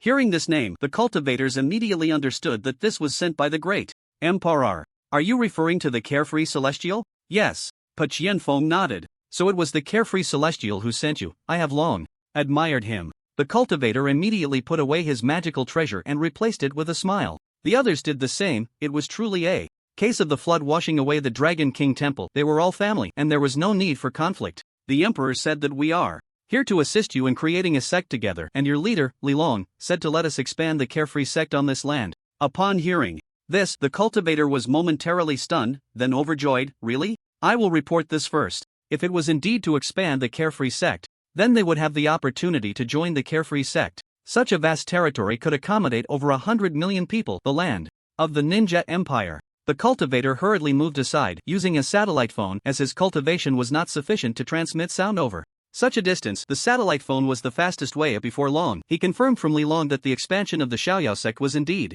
necessary, and Li Long stated he would head to the site immediately. Sure enough, in less than half a minute, Li Long arrived at the scene under the guidance of Daoist Qingfeng. Seeing over 100 giants standing in formation, both Daoist Qingfeng and Li Long were taken aback. Among them, the strongest is that old man, at the same king level, followed by the saints, and then there are the quasi-saints, even the smallest giants are at the foundation establishment stage. Daoist Qingfeng took in the scene, clearly seeing the realms of these giants. He was deeply astonished. Where did the emperor find so many powerful beings, especially those more than 10 quasi-saints, whose aura was terrifying? These giants could already occupy a spot in the top 100 of the cultivation rankings. You must be Li Long, Pachinfeng said, looking at Daoist Qingfeng. Since Daoist Qingfeng had the highest cultivation here, he instinctively assumed a leader would have such a level. No, it's this one beside me. Daoist Qingfeng pointed to Li Long. Pachinfeng took a closer look, somewhat stunned, realizing he was merely a perfected nascent soul. Was such a realm really a leader? However, he didn't say much. The emperor had sent them to find Li Long, not to waste words. We are the giant clan, already submitted to the emperor, and we are here to help you build the Xiaoyao sect, creating a more perfect sect together, Pachinfeng said earnestly to Li Long. I understand now. How do you want us to cooperate with you? We are skilled in constructing various sects. Unless there are major issues, you can assist us from the side. Alright, when do we start? Please prepare various construction materials. We can start at any time. Okay. By the way, the emperor instructed me to tell you to move all the affiliated sects over here. He will merge all the sects together. Alright. Soon, both sides reached an agreement. Li Long was responsible for transporting various construction materials, while the giant clan would handle the construction of the sect. They also mentioned that within 10 days they could build a perfect sect. With the help of the giant clan, Li Long believed that a brand new Xiaoyao sect would soon be visible. Daoist Qingfeng immediately returned to the Xiaoyao sect to find Peng Dehai and Zhu Gu to help move the affiliated sects to the new Xiaoyao sect's territory. With the assistance of these two, all the affiliated sects were quickly relocated to the territory, just waiting for the Xiaoyao Heavenly Sovereign to merge them with the land.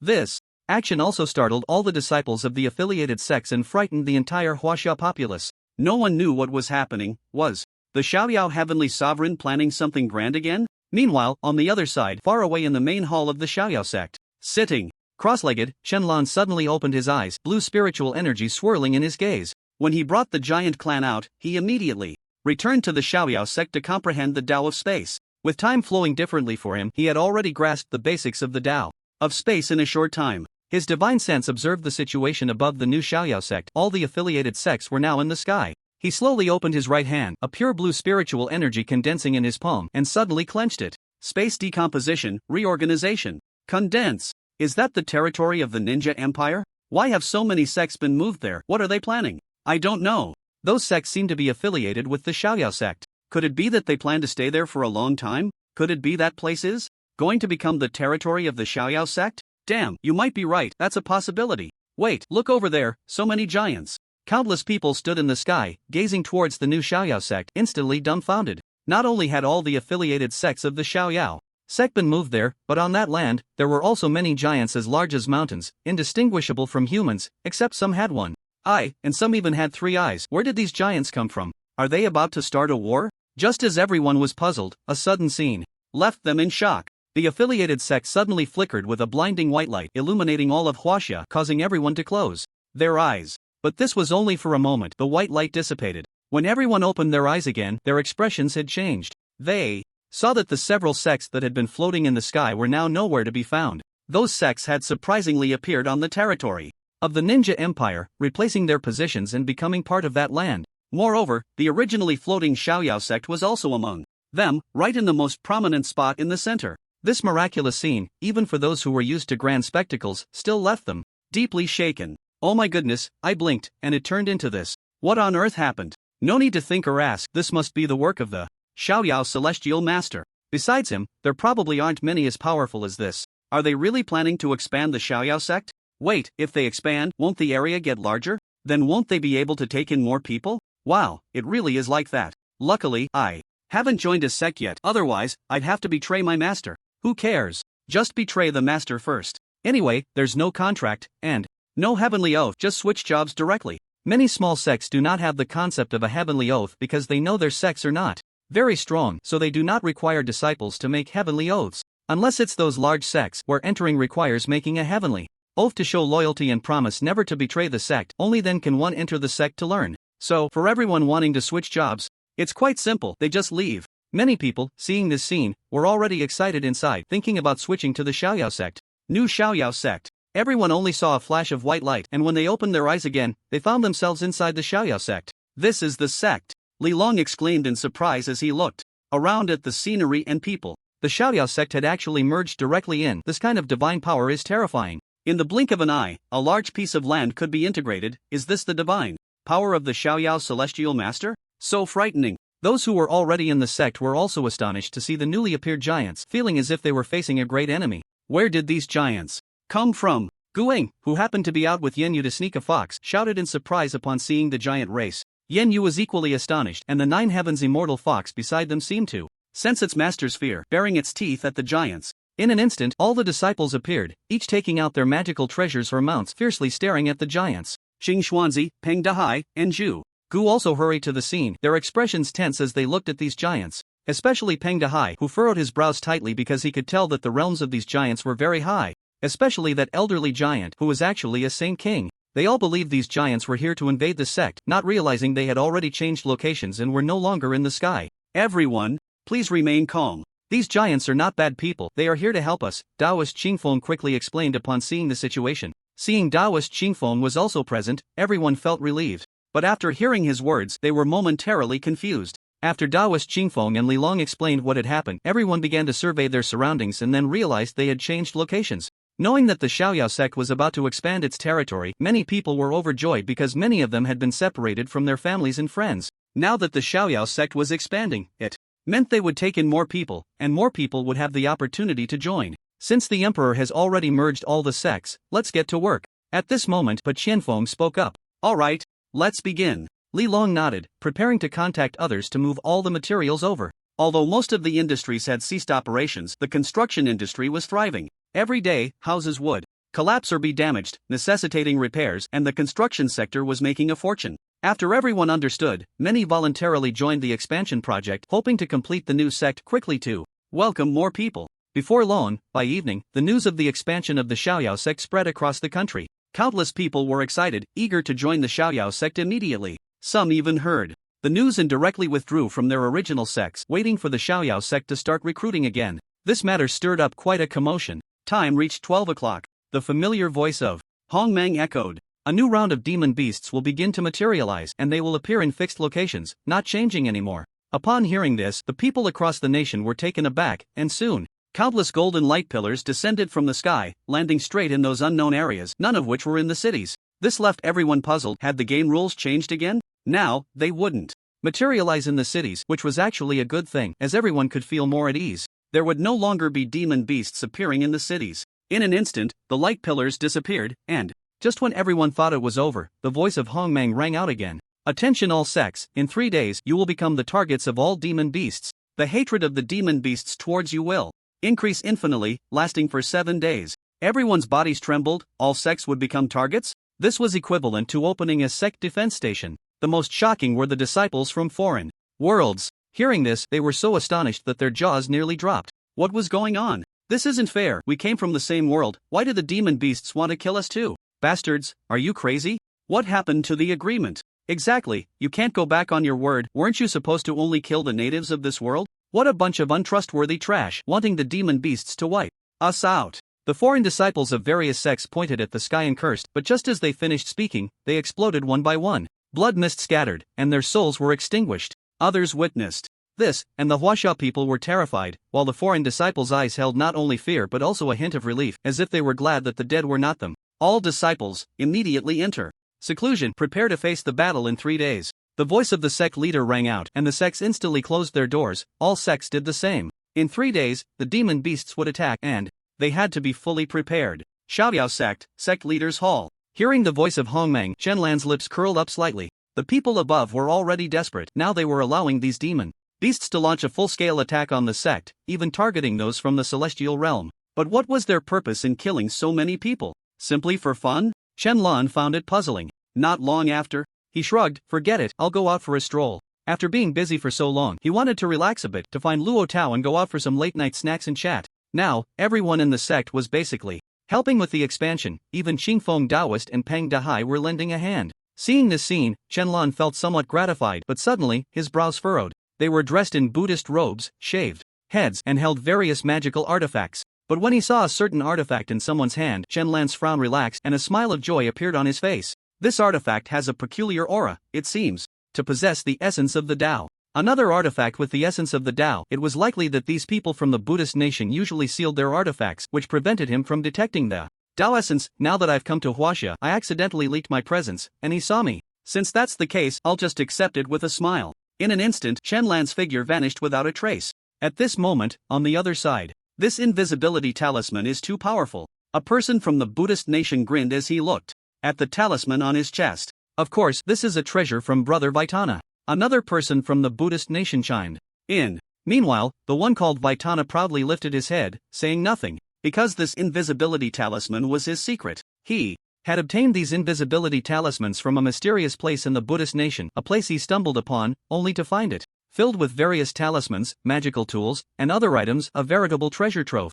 He hadn't told anyone else but had moved the treasure to another location. No one knew where these items came from, and he quickly enhanced his strength with that treasure, reaching a relatively high level of power in the Buddhist nation. But this was far from his endpoint. The reason he came to Huaxia was simply because of the global martial arts competition, in which he also participated but lost to the Huaxia people, leaving him unwilling to accept defeat. The global martial arts competition had not yet concluded. It had ended just 2 days ago, with Huaxia emerging as the final victor, taking all the rewards. So Vaitana wanted to come and take revenge on the Huaxia people, and he had also heard that Huaxia had many magical tools. If he could obtain a few powerful ones, it wouldn't be a loss. I envy Brother Vaitana for being able to acquire so many treasures, another person from the Buddhist nation said enviously. Just then, a ghostly voice echoed, startling the three into standing still, frozen in place. Where are you going? Shenlan's figure appeared before the three. Seeing the sudden appearance of the Huaxia person, the three felt a great threat and quickly drew their magical tools, aiming them at Shenlan. Huaxia person, how did you see us? Vaitana exclaimed in surprise. He had used the invisibility talisman, and so many soldiers couldn't see them, yet this Huaxia person had blocked their way. Shenlan ignored him and instead looked at the magical tool in Vaitana's hand, which resembled a Vajra pestle containing a hint of Tao rhythm, though he didn't know what kind of Tao it was. That Tao rhythm felt strange to him, as if it could destroy everything, yet at the same time, it gave him a sense of perpetual life, which was very awkward. Destruction and perpetual life shouldn't coexist. These two forces were contradictory. Where did you get the magical tool in your hand? Shenlan asked. Huaxia person, do you think you deserve to know? The Buddhist person beside Vaitana sneered. Bang! In an instant, he exploded, his soul scattering, dead beyond recovery. The other two were shocked at the sight. What kind of demon was this before them, killing without hesitation, instantly taking out one of their own, without even seeing when the attack happened? Another Buddhist person, seeing his brother killed in an instant, found his pants soaked through. He was so scared he wet himself. Chun Lan showed a look of disdain and waved his hand. Whoosh! That person instantly flew into the sky, turning into a shooting star and disappearing without a trace. Seeing that the two he brought were dead, Vaitana was frightened, but he refused to yield. Huaxia person, I will not be afraid of you. Everything will be destroyed. Vaitana shouted, suddenly bringing his hands together, a burst of Buddhist light erupting from his body. In an instant, his body rapidly grew larger, transforming into a giant over 7 meters tall, with dark skin and 2 extra arms sprouting from his back. Ha ha, die, the giant Buddha laughed, reaching out a hand to slap down at Shenlong. Small. Shenlong merely smiled faintly. In an instant, the giant Buddha shrank back down, returning to Vaitana's form. Yet Vaitana's outstretched hand remained there, now reduced in size, creating a very awkward situation. Ha ha, this Huaxia. Brother, I beg you to spare me, I was just passing by. Slap. As soon as he finished speaking, he lunged forward, as if drawn in, landing in Shenlan's palm, his neck being gripped tightly. Suddenly, Fengtian's body straightened, moving up and down like a fish that had just come ashore, his eyes turning white, and his whole body tensed. After a while, he stopped moving, his body relaxed as if he were dead, and was thrown out by Shenlan. I didn't expect there to be such a good place in the Buddhist realm. It seems there are quite a few places like this around the world. Feeling a bit sensitive, having absorbed a lot of Fengtian's memories, Shenlan's gaze fell on the magical artifact on Fengtian's corpse, and he reached out to draw it into his hand. This Tao rhythm is strange. Is it the Tao of destruction or the Tao of life? Shenlan toyed with the magical artifact in his hand, extracting the Tao rhythm bit by bit. Before long, a swirling mass of black and red, like 2 fish tumbling over each other, appeared in his palm. Is this the Tao of reincarnation? Shenlan pondered for a moment, staring blankly at the Tao rhythm in his palm. Destruction and life, aside from reincarnation, it seemed there was no other Tao that could allow the coexistence of the two. Reincarnation, Shenlan didn't know what effects it had, but he knew this Tao was powerful. Because reincarnation had always been a legend in the hearts of humanity. Tales of Mengpo's soup and the underworld were folk legends, later studied by experts who said that after death one enters reincarnation, which surely exists. These legends have always been known to the world. Forget about that, let's ask the howling celestial dog. It knows a lot about the Tao. Shenlan put away the magical artifact, casually erased Fengtian's corpse, and returned to the sect. He sent a message to Luo Tao, asking him to go out for a late-night snack and have a drink to relax a bit. The next day, in the sect Master's Hall. You were looking for me? The howling celestial dog arrived and looked at Shenlan in his seat, puzzled. Is this the Tao rhythm of reincarnation? Shenlan got straight to the point, taking out the Tao rhythm he obtained last night. Looking at the Tao rhythm in Shenlan's hand, the howling celestial dog was slightly taken aback, quickly leaning in to observe it closely, and finally nodded seriously. Yes, it is indeed the Tao rhythm of reincarnation, but it's too thin, just this little bit. But it's better than nothing. Where did you get such a good thing? The howling celestial dog looked up at Shenlan. Are there really so many resources in the new world? It had already seen Shenlan acquire many Tao rhythms. If this were in the old world, even this little bit of Tao rhythm would likely spark another great battle, ending only after the heavens darkened and the earth trembled. Now, Shenlan was like a great treasure, possessing multiple Taos. What are the intricacies of reincarnation? Shenlan asked, as he didn't understand much about these metaphysical matters. If the game hadn't materialized, he would have been a materialist, not believing in any gods or demons. But now that the game had materialized, his worldview had long been shattered. Reincarnation is one of the top 10 Taos among the 3,000 Taos, extremely terrifying. To master reincarnation is to hold the lives of others in your hands. One can live or die. Moreover, once a soul enters reincarnation, there is no chance of resurrection. It will be reborn and become another person, with no memories retained. It is said that those who achieve great mastery of the Tao of reincarnation can, in an instant, send all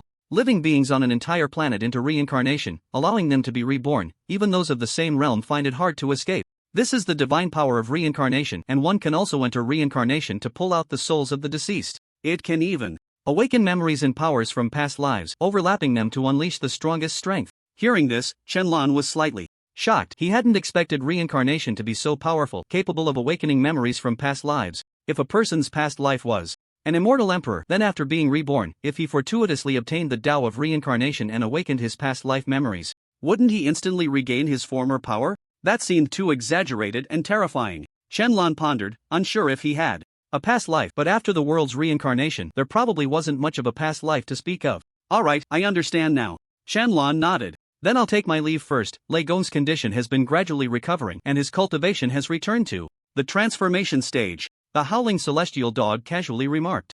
Take these pills, they are of no use to me. Shenlan waved his hand, and hundreds of bottles of different elixirs appeared on the ground. Thank you, the howling celestial dog said, deeply moved, and expressed his sincere gratitude. Shenlan remained silent, merely smiling and nodding. Before long, the howling celestial dog left the master hall with all the elixirs. Tao Tian Mo Zun, come here, Shenlan communicated through thought. In the next second, a figure appeared before Shenlan. It was indeed Tao Tian Mo Zun.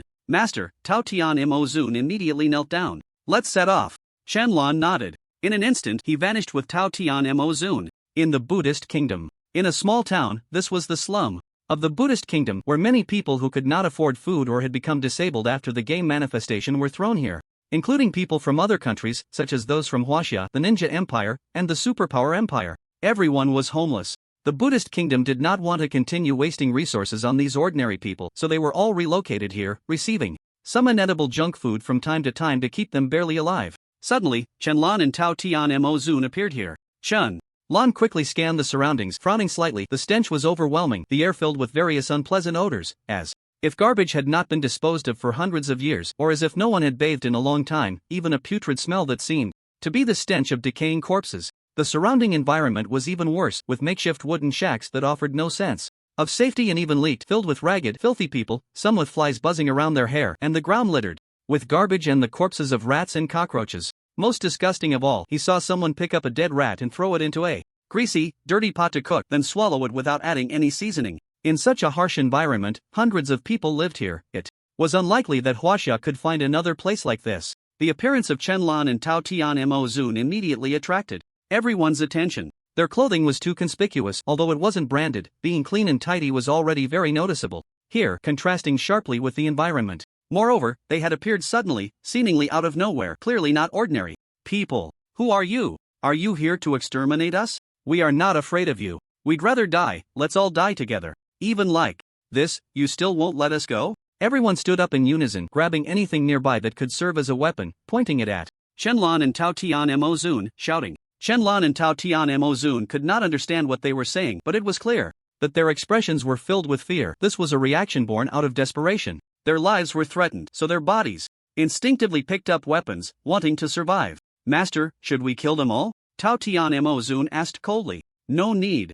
Chen-Lan shook his head. He was not someone who indiscriminately killed the innocent. These people had no grievances with him, and there was no need to kill them. They were merely reacting with fear born from long-term oppression and extreme despair. Are you Huaxia people? At that moment, a voice speaking Huaxia caught Chen-Lan off guard, making him feel a sense of familiarity. Turning around, he saw a woman, ragged and seemingly not having bathed for over 10 days, her face dirty and her hair a tangled mess of grime. Are you Huaxia people? The woman asked excitedly. She had just heard Chen-Lan and Tao Tian Mo Zun's conversation, which was in the very familiar Huaxia language, hence her excitement. Yes, Chen-Lan admitted. That's great. Can you help me? The woman pleaded. No. Time, Chen-Lan frowned. Please, help me, save my child, I beg you. Suddenly, the woman fell to her knees, repeatedly bowing her head. To Chen-Lan, she could tell that these two were definitely not ordinary people, just by their elusive figures. Seeing this, Chen-Lan frowned and said in a deep voice, I can help you, but not now. Okay, thank you. Good people will be rewarded, thank you.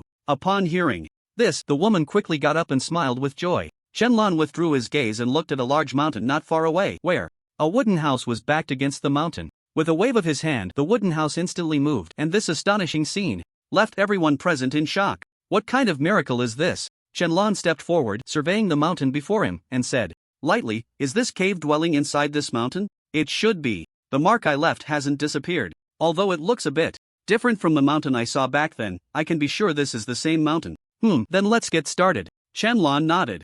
All right. The heavenly demon lord nodded heavily and began to chant incantations towards the mountain. As he recited the spell, the ground suddenly began to shake and the earth trembled violently. Everyone was taken aback, quickly grabbing onto anything nearby to steady themselves or crouching down in fear, shouting in panic. With a rumbling sound, the mountain slowly cracked open until it completely split apart, revealing a massive bronze stone door, at which point it finally stopped. Seeing the bronze stone door that had appeared, everyone was dumbfounded. What is this? A miracle? Is that the gate to heaven? What on earth are these two Huaxia people doing? Seeing that Chen-Lan and the others had just arrived and caused such a commotion, the people of the Buddhist nation were in a state of panic, unsure of what lay behind the bronze stone door. Could it be a gate to release some kind of demon? Chen-Lan walked forward slowly, reaching out to touch the bronze stone door. This material feels quite brittle, but I can sense the presence of a formation. No wonder you couldn't open it back then. Inside the bronze stone door, he sensed a formation, likely set up by the owner inside to prevent others from stealing his tomb. It seemed there were indeed treasures inside. Otherwise, there wouldn't be such a strong defensive formation to protect it. Do you have any way to unlock it, Master? The heavenly demon lord asked with a frown. It's a matter of one punch. Qianlan replied with a faint smile. This formation had been around for so long, having gone through a world cycle, and had weakened considerably, so there was no need to break the formation. After saying this, Qianlan gathered the power of the Tao and punched out. Bang! A crisp sound echoed from behind the bronze stone door, and the formation shattered. Rumble! The next second, the bronze stone door opened in response, revealing a dark corridor with no monsters or light. At the same time, a towering beam of light shot up into the sky, blindingly bright. The people from the Buddhist nation behind wanted to come closer to take a look, but were instantly knocked back by a cold shout from the heavenly demon lord. Qianlan did not hesitate and stepped inside, casually, setting up a formation to prevent anyone from entering and disturbing them. As Qianlan and the heavenly demon lord entered, the bronze stone door slowly closed. The people from the Buddhist nation immediately realized that there must be treasures behind that door. One by one, they became restless, rushing forward to try to enter, but before they could even touch the stone door, they were rebounded and sent flying out by the formation set up by Qianlan, landing in a heap. Not only that, but people from all over the Buddhist nation saw the beam of light in the sky. What is that? What treasure has appeared in our country? Hurry and get it. Another treasure has manifested? No time to waste, I'm going first. Damn it, the treasure is mine. In an instant, all the strong figures from the Buddhist nation rushed out, all heading towards that beam of light, believing that a supreme treasure had appeared there. Behind the bronze stone door, Qianlan led the heavenly demon lord step by step into the dark corridor, surveying the surrounding environment. He was now in a long, dark passage, but it was lined with extinguished torches. Pat, Qianlan lightly snapped his fingers, and the long path was instantly filled with light. Before long, he reached the end, where stood a bronze stone door several meters high and wide, but this time he didn't need to do anything. The stone door slowly opened. As the door swung wide, everything inside came into view. It was a place resembling an underground palace, with a long staircase leading straight up, and the surrounding walls were covered with various bizarre depictions of gods, demons, and monstrous beasts. At the bottom of the staircase stood 8 stone statues, each shaped like different beasts, some resembling dragons, others like tigers. At the top, Qianlan saw a dried-up corpse sitting cross-legged, resembling a human. This must be the owner of this cave. As Qianlan stepped forward, the entire cave suddenly trembled violently. Countless stones fell from above, crashing to the ground, and it took more than 10 seconds to stop. I am the dragon, Emperor of the heavenly realm. Those who trespass my cave, state your name. Suddenly, a massive soul entity flew out from the corpse, appearing as an elderly man, kind yet imposing, exuding the aura of a heavenly emperor, his gaze fixed intently on Qianlan, as if trying to see through him. You're still alive? Qianlan was taken aback for a moment, then calmly replied, Qianlan. So young, yet strangely, I cannot see through your realm? The dragon emperor of the heavenly realm looked at Qianlan in confusion. He could see through the realm of the nearby overlord of demons, yet could not see through Qianlan's. It was indeed strange. However, he could tell that Qianlan's appearance had not been altered in any way. It was his true face, and there were no signs of rejuvenation, suggesting he was only in his 20s. You have no blood of my descendants on you. How did you get in? The dragon emperor of the heavenly realm was even more puzzled. The formation he set up required the blood of his descendants to enter. Otherwise, one would need to be of a higher realm to forcibly break through the formation. At a glance, Qianlan seemed to have a low realm. How did he get in? The one beside him was even less likely, lacking even the status of a heavenly emperor and not being his descendant. I broke through with a punch. Upon hearing this answer, the dragon emperor of the heavenly realm smiled, but his expression quickly darkened. No matter who you are, since you have come here, I must honor my promise from back then. Anyone who can enter here and complete the trial shall receive my inheritance. Before Qianlan could speak, the dragon emperor of the heavenly realm snorted coldly. Suddenly, the 8 stone statues emitted strange sounds, seemingly coming to life and moving. They have followed me for tens of thousands of years. Although they are sealed as statues, they still retain a small portion of their strength. If you too can defeat them, then you may obtain my inheritance. With that, the dragon emperor of the heavenly realm floated above, quietly watching the performance. The 8 stone statues revived, each glaring at Qianlan and the overlord of demons, letting out various strange roars. All are at the peak of the immortal emperor realm. Their strength is about the same as mine. The overlord of demons wiped the sweat from his forehead. In the old world, it was quite difficult to see so many immortal emperors. Now, with 8 spirit beasts all at the immortal emperor level, he felt somewhat shocked. Annihilate. Qianlan spoke lightly, waving his hand, and the 8 stone statues instantly exploded, scattering everywhere. Seeing this, the smile of the dragon emperor of the heavenly realm abruptly stopped, freezing on his face. How is this possible? The dragon emperor of the heavenly realm was dumbfounded. 8 spirit beasts at the peak of the immortal emperor realm, although their strength was greatly diminished, how could these two manage to defeat them in an instant? Who exactly are you? The dragon emperor of the heavenly realm asked in terror, realizing that this young man before him was definitely not simple. The supreme celestial sovereign. Qianlan replied calmly, revealing a hint of his aura. The supreme emperor? The dragon emperor of the heavenly realm was left speechless.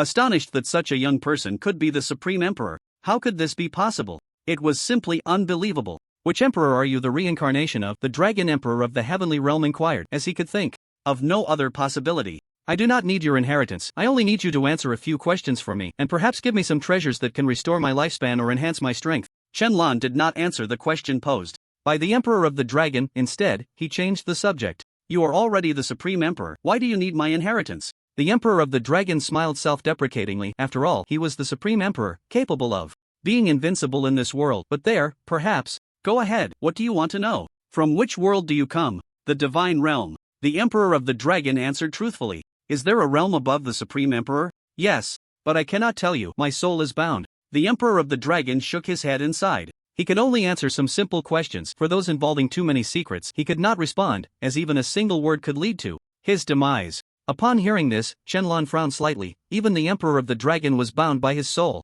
However, he had already obtained the answer he wanted. The Supreme Emperor was indeed not the final realm, and above it, there existed even higher realms. Why are you here? Shenlong continued to ask. I was punished and can never return there. The Emperor of the Dragon smiled self-deprecatingly, but his eyes revealed a hint of longing. Do you know about the cycle of worlds? I do, but I cannot say. Shenlong grew somewhat impatient. If nothing could be said, how could he ask questions? However, if you agree to one of my requests, I would rather perish than not tell you the truth. The Emperor of the Dragon's demeanor changed, becoming serious, his eyes filled with determination. Seeing this, Shenlong was slightly taken aback. After thinking for a long time, he nodded. All right, as long as I can do it, I will definitely help you. Upon hearing Shenlong's agreement, the Emperor of the Dragon smiled. He knew that Shenlong had already become entangled in his fate. If one day you can visit the Divine Realm, or when you see that girl, please tell her for me that I have died and I am sorry for making her wait so long. By the way, that girl is named Li Binger. Shenlong was stunned. He did not expect that this heavenly emperor was still a lovesick fool.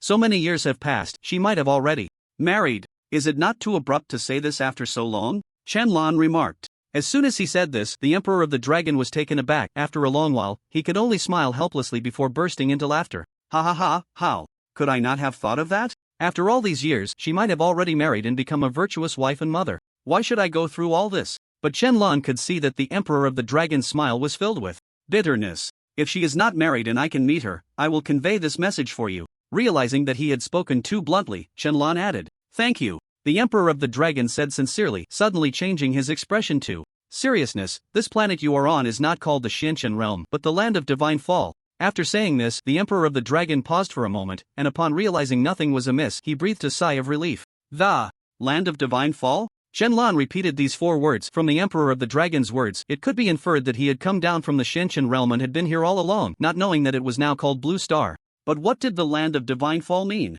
Shenlong looked at the towering demon lord, only to see him shake his head, clearly unaware. Well, the reason this place is called the land of divine fall is that when this planet was first born, deities had already perished here. Countless deities have fallen on this planet. Its spiritual energy is the strongest among all worlds, and all realms desire to come here to seize resources, but they all meet the same fate, dying on this planet. That is why it is called the land of divine fall, representing death. Whether gods or demons, anyone who comes here will die. The Emperor of the Dragon spoke at length, his expression turning pained and twisted. Clearly the soul binding was taking effect, preventing him from saying more. If it's too much, you can stop. Shenlong frowned. No problem, I have lived this long anyway, and I won't be going out of here. It's better to just die. The Dragon Emperor Luo. Tian shook his head, his face filled with openness, as if he had grown accustomed to life and death, unafraid. Why can't I get out? Because those people are always watching me. They only tolerate me hiding here like a filthy rat in the sewers. If I want to go out and see the world, I have to die. It was cruel, yet helpless. Although the Dragon Emperor Luo Tian wanted to take revenge on those above, he was powerless. I have one more request. Please find someone to accept my legacy. I don't want my lineage to end. I happen to have a brother named Luo Tao. You both share the surname Luo, he might be your descendant. You can pass it on to him. Since he is the person the Emperor mentioned, I can rest assured. Shenlong wasn't very interested in the Dragon Emperor Luo Tian's legacy. After all, his own realm was currently the highest. It was better left for those in need. Moreover, adhering to the principle of not letting the fat water flow to outsiders, since it was he who discovered it, there was no need to give it to a stranger. Luo Tao was the best choice. I don't have much time left, so please bring Luo Tao here quickly, the Dragon Emperor Luo Tian requested. No need. I'll take you out. You can pass on the legacy to him personally. It was just a soul, he could easily take it out, and those people wouldn't be able to do anything to him. Actually, I have a better way. Do you want to live? Shenlong said. Lightly, He had just thought of it, a heavenly emperor, if he could take him in, he would gain another capable aide. Live? The Dragon Emperor Luo Tian was taken aback for a moment, then shook his head and smiled. No, you see me as just a remnant of a soul, unable to seize a body. He thought Shenlong was suggesting he seize a body to continue living, but now he was merely a wisp of a soul. Even if a perfect body were placed before him, he wouldn't be able to control it. Within 3 days, he would completely perish. Just a soul, Shenlong said with a faint smile, his right hand gathering purple soul power, which he suddenly struck against the Dragon Emperor Luo Tian's soul body. In an instant, the Dragon Emperor Luo Tian was astonished to find that his soul had actually strengthened considerably. He had tried many elixirs and divine pills to restore his soul, but none had worked because he had undergone divine punishment, causing irreversible damage to his soul. He never expected Shenlan's move would actually help him recover. Is this the power of the Soul Dao? The Dragon Emperor Luo Tian exclaimed in surprise. It was actually one of the 3,000 paths, the Soul Dao. No wonder it had such power. However, when he was punished back then, hadn't the Dao already diminished significantly? What Dao was there to comprehend? I can save you, let you live and meet your beloved in person, but the price is eternal servitude. You will be my servant, and I will be your master, Shenlong stated his terms. He wasn't going to save someone for free. Upon hearing this, the Dragon Emperor Luo Tian fell silent. He admitted he was tempted. He could live to see Binger, but this submission was something he found hard to accept. It was precisely because he refused to submit to others that he had been punished. Now to submit to Shenlong, he found it difficult. Seeing the Dragon Emperor Luo Tian hesitating, Shenlong did not give up but said, think it over. First, open the treasury. Now that he had passed the trial, he also saw that there was a door at the very top, behind which lay the Dragon Emperor Luo Tian's entire fortune, filled with various elixirs and magical treasures. After all, those things would eventually belong to him. All right. The Dragon Emperor Luo Tian nodded and waved his hand. Boom! At the top, a bronze stone door slowly opened, revealing heaps of heavenly materials and earthly treasures, as well as various magical treasures and elixirs, all available. Go see if there's anything you need, Shenlong said, looking at the Demon Lord Tao Tian. Yes, Master, the Demon Lord. Tao Tian replied joyfully, flashing inside to begin selecting any elixirs or magical treasures that could replenish his lifespan with his divine sense. Before long, the Demon Lord Tao Tian had finished selecting. Master, I've finished selecting. These pills and spiritual herbs are enough for me to break through to the Heavenly Emperor in a few thousand years, the boundless Demon Lord said excitedly. With a few thousand years, he was confident he could achieve the breakthrough, as he was just a step away. Here are my insights on the breakthrough, take a look. Upon hearing the boundless Demon Lord's words, the Dragon Emperor waved his hand and a notebook flew into the boundless Demon Lord's hands. The notebook looked ancient, but the information recorded within was a treasure that countless cultivators desired. The Dragon Emperor had a habit of writing notes, documenting many things, especially the scenes when he broke through to new levels of cultivation. Thank you. The boundless Demon Lord clasped his fists in gratitude. He hadn't expected to receive such a treasure, which made his breakthrough to the Heavenly Emperor even more promising. Shenlong waved his hand, collecting everything from the treasury into his storage ring, since the Dragon Emperor had no use for it anymore. Seeing his treasury being taken without reservation by Shenlong, the Dragon Emperor's mouth twitched, feeling a pang of heartache. So, have you thought it over? Will you be my servant or wait for death? Shenlong asked with a frown. He had no time to waste. Upon hearing this, the Dragon Emperor fell silent, his expression hesitant, struggling internally. Finally, his gaze firmed as he looked at Shenlong and spoke each word clearly. I am willing to be your servant for all eternity. After saying this, he knelt down, bowing in submission. Shenlong's lips curled slightly, nodding in satisfaction. Good. Outside. Damn it, what is going on? Why can't we get in? It seems there's a transparent wall blocking us. Can we break it? No way, even with my full strength, I can't break it. Who the hell got in? With so many people, just grab someone and ask. Outside, hundreds of powerful figures from the Buddhist kingdom surrounded the bronze stone door, but they couldn't enter. Shenlong's barrier blocked them. No matter how much power they exerted or what magical tools they used, they couldn't break through Shenlong's barrier, which completely sealed off the surroundings without a single gap. This infuriated them, as they could ascertain that there were definitely unparalleled treasures inside. Moreover, they heard from the surrounding commoners that 2 Huaxia people had entered, and it was outrageous that Huaxia people dared to come to their Buddhist kingdom to steal their treasures. It was simply intolerable. This woman is the only one who spoke to those 2 Huaxia people. She is also from Huaxia. At that moment, a powerful figure from the Buddhist kingdom dragged over a woman, the same Huaxia woman who had spoken to Shenlong earlier. The Buddhist figure spoke in their language to the other powerful figures. Instantly, all the powerful figures from the Buddhist kingdom fixed their fierce gazes on the Huaxia woman, their eyes filled with malice, as if they wanted to see through her. No, it has nothing to do with me. I don't know those 2, the woman shouted in terror, but she truly did not know them. Tell us, who are those 2 Huaxia people, and how did they get in? The strongest of the Buddhist kingdom, Shadi Li, coldly gripped the woman's neck. The woman immediately felt breathless, but she still refused to speak about Chenlan. Damn it, speak!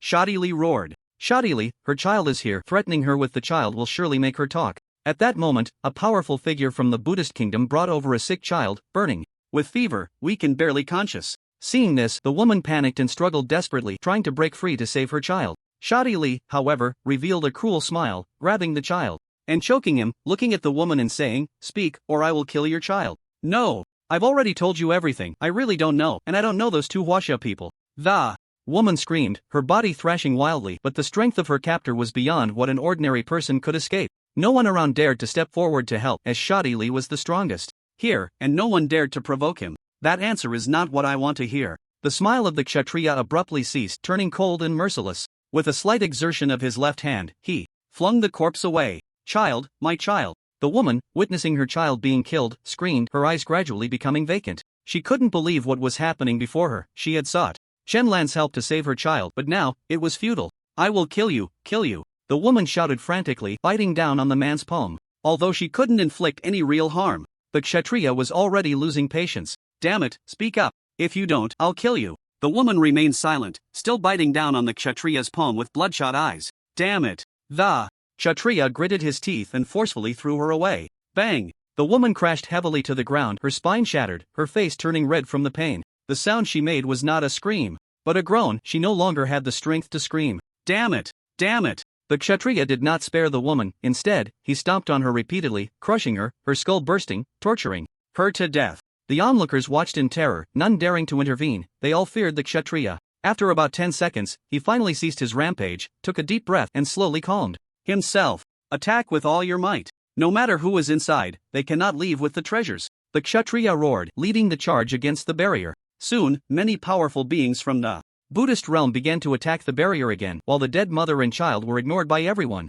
Inside, Master, the complete-bodied Dragon Emperor Luo Tian knelt before Chenlan, having been branded with a soul imprint. From now on, he would be Chenlan's servant. "Get up, you two return to Huaxia first." Chenlan spoke indifferently. He had other places to go. "Yes, Master." "Also, get close to Luo Tao and find an opportunity to teach him." Chenlan continued. It was inconvenient for him to teach Luo Tao directly. After all, the Dragon Emperor was a heavenly emperor, more than capable of teaching Luo Tao. As the saying goes, the fat water does not flow into the fields of outsiders. Understood. The Dragon Emperor nodded heavily. In an instant, the two disappeared, returning to Huaxia. Chenlan then walked slowly outside, intending to check the treasure in the mind of the Brahma, perhaps discovering more Taoist treasures. Moreover, many people were waiting for him outside. He sensed the barrier being attacked but chose to ignore it. Now that the matter was resolved, it was time to deal with the trouble. Outside, many powerful beings were still attacking the barrier when suddenly the bronze stone door emitted a rumbling sound and slowly opened.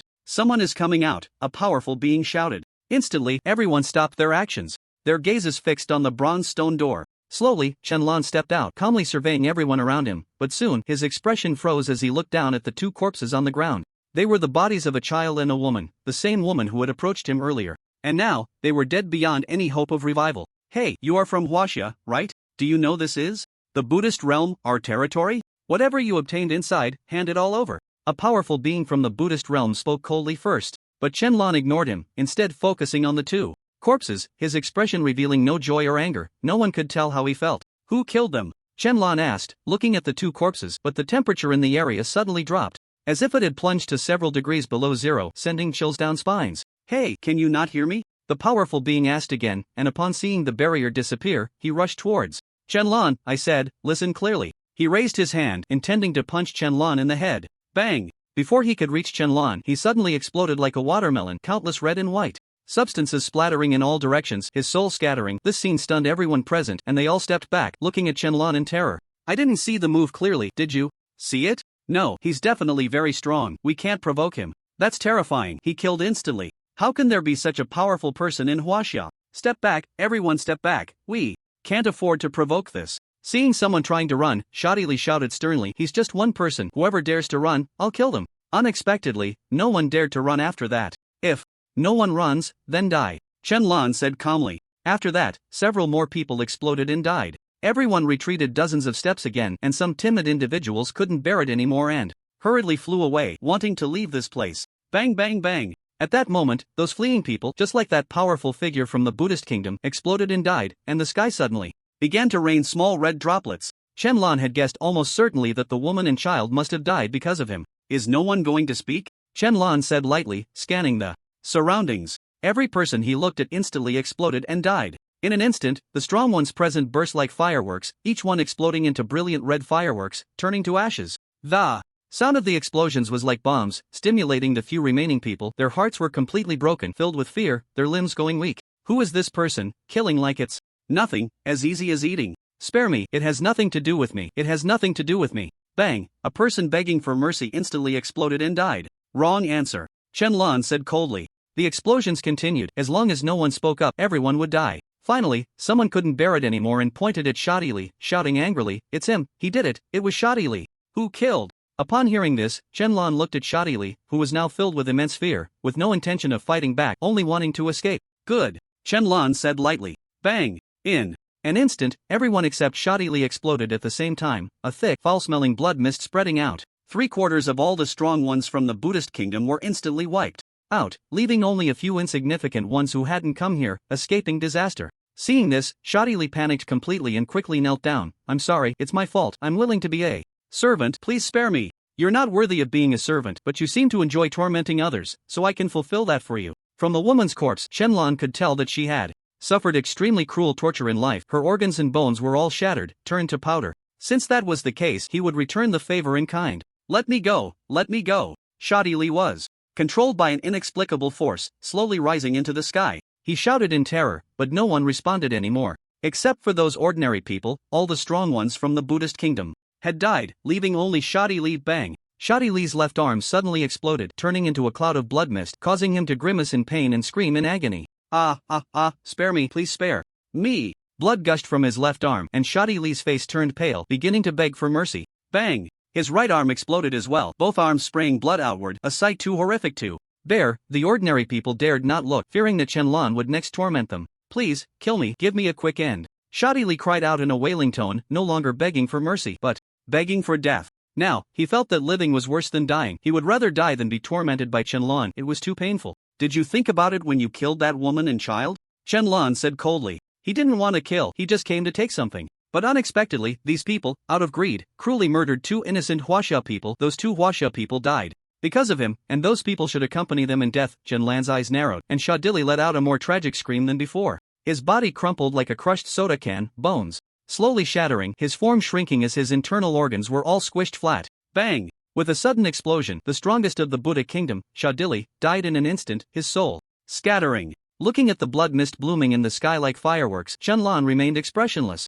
He had killed too many, his temperament had long since changed, but those he killed were all deserving of death. He cast a faint glance around at the ordinary people, each one bowing their heads, too afraid to look at Chen-Lan, their bodies trembling. Chen-Lan walked back to the bodies of the mother and child, waved his hand, and time began to reverse, restoring their lives to their best state. Huff! The woman suddenly sat up, gasping in terror as if she had just returned from the gates of hell. The next moment, she remembered something and quickly looked to the side. Child. When she saw her child unharmed, even the fever cured, bouncing with life, she joyfully crawled over to embrace the child, tears streaming down her face. It seemed she thought of something and hurriedly looked to the side, spotting Chen-Lan, and instantly released the child, kneeling and crawling over to bow her head. Thank you for saving me, for saving my child." She could think of no one else, only this man before her could do it, no one else. "You're welcome," Chen-Lan replied, waving his hand. The woman and child vanished, as he had sent them to the entrance of the repair department in Qin City, where they would naturally be sent home. Then, he too disappeared.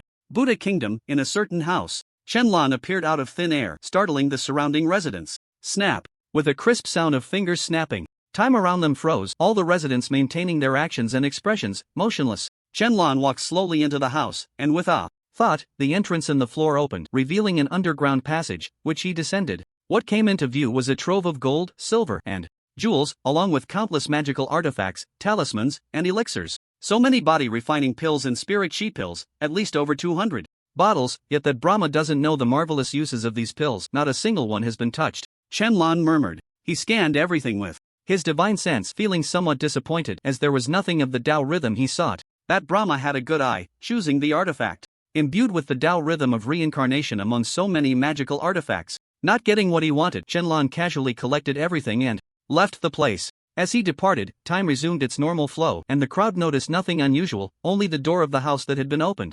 Buddha Kingdom, at a certain ruin. This place was desolate, with only forests, and beneath an ancient tree there was a small hole just big enough for one person to enter. Below the hole was an open space. Shenlong appeared out of thin air, immediately surveying his surroundings. This place has been emptied by Brahma. It should be a cave without a formation, or perhaps a sect's treasury, Shenlong speculated. But soon, his divine sense detected something different.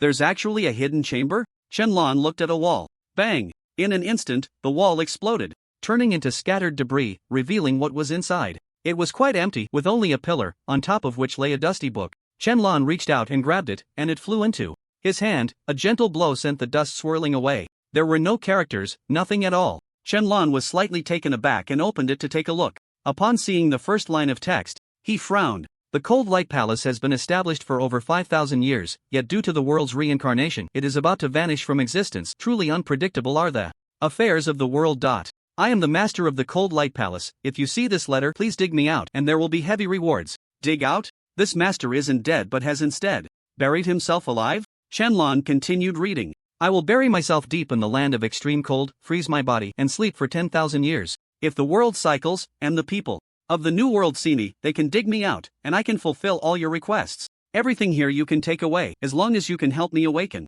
Just these 4 short sentences made Shenlong furrow his brows tightly. To think there was a sect master who had lived for thousands of years and was still alive, possibly even longer. In any case, he should still be alive, just in a deep slumber. As for this land of extreme cold, could it be the North Pole or the South Pole? But with the world having cycled, perhaps it was once a land of extreme cold, and now it is not.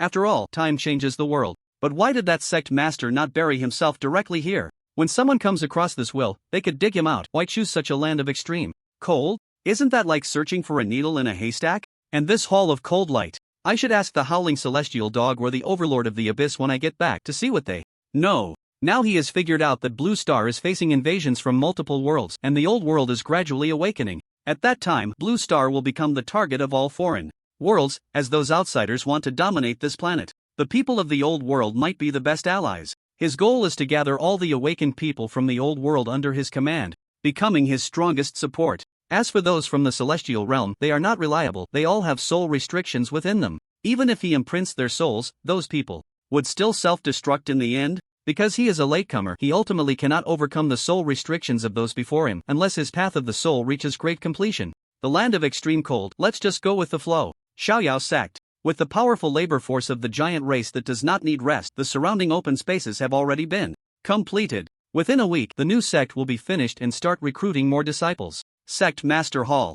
Shenlong returned here and sent a message to the howling celestial dog and the overlord of the abyss. 1 man and 1 dog appeared instantly in the sect Master Hall. Master, Emperor. Both the man and the dog spoke simultaneously. Do you know about the Hall of Cold Light? Upon hearing this, the man and the dog exchanged glances, and the howling celestial dog spoke first. The Hall of Cold Light, I seem to have heard of it. It appears to be a sect that has just risen for a few thousand years. I don't know much about it. Well, I happen to know the sect master of the Hall of Cold Light. She is an extraordinarily gifted woman who reached the Saint King level in just 10,000 years. I happened to pass by her sect the other day when it was under attack by enemies, and I intervened to save them. Shenlong looked at the overlord of the abyss with a strange expression. Master, although my title is the overlord of the abyss, I am still kind-hearted. The title was given to me intentionally by others. The overlord of the abyss explained, sensing Shenlong's confusion. That's true, he killed too many people in that great battle back then, and was labeled a demon. Gradually, he was given the title of overlord of the abyss. Compared to those real demon sects, he is still relatively kind-hearted. The howling celestial dog chimed in. So do you know about the land of extreme cold? Shenlong continued, without acknowledging their previous comments. This, I'm not too sure. The howling celestial dog shook its head as it spent all its time following Yang Jian. And Yang Jian was a man obsessed with cultivation and becoming stronger, rarely going out to train. He spent every day in the heavenly court practicing, and the only physical activity he often engaged in was fighting with Sun Wukong, making him quite a homebody. So it wasn't very familiar with matters of the outside world. I know about this. She indeed asked me where the land of extreme cold was back then, and I do know where it is. The Shenshin realm is vast and boundless, with no end in sight, and it cannot be found. I have traveled my whole life and have not finished exploring. I have seen a place where the temperature is extremely low, and the people living there can only survive year-round using a flame called holy fire, also known as the land of extreme cold. Later, I informed that Place to the sect master, just 100 years before the world's reincarnation arrived. The sect master left directly, closed the entire sect for seclusion, and then headed to the extreme cold land. As for what happened afterward, I am not clear. Shenlong nodded. It seemed that the extreme cold land had already been altered by the world's reincarnation, making it extremely difficult to find. They could only go with the flow and wait for the sect master to wake up on her own. By the way, what about the Dragon Emperor Luo Tian? Shenlong asked. According to the master's words, he has already met with Luo Tao. The other party trusts him very much and even said something about his golden finger grandpa coming, claiming he is the protagonist and now he is happily accepting the inheritance. The corner of Chen Lan's mouth twitched. He had thought it would be very difficult. After all, if a stranger suddenly said they wanted to give you an inheritance, anyone would be a bit wary, right? He didn't expect Luo Tao to agree so easily. The next day, if Luo Tao's parents called him saying Luo Tao had been kidnapped, he would believe it. 100%. Shenlong shook his head helplessly and smiled, continuing, besides the Dragon Emperor Luo Tian's cave, do you know how many other people's caves there are? Before I fell asleep, several sects I knew were destroyed. I know their treasure vaults, and I also know a few strong people's caves, but I didn't leave any marks. After so long, I'm afraid I won't be able to find them. The demon lord of the abyss said with a bitter smile. Shenlong nodded and said nothing more. Suddenly, both the man and the dog turned their heads in unison, looking towards the direction of Qin City. Their spiritual senses simultaneously detected that something was wrong there. Shenlan's spiritual sense could see that something extremely bad was happening in Qin City.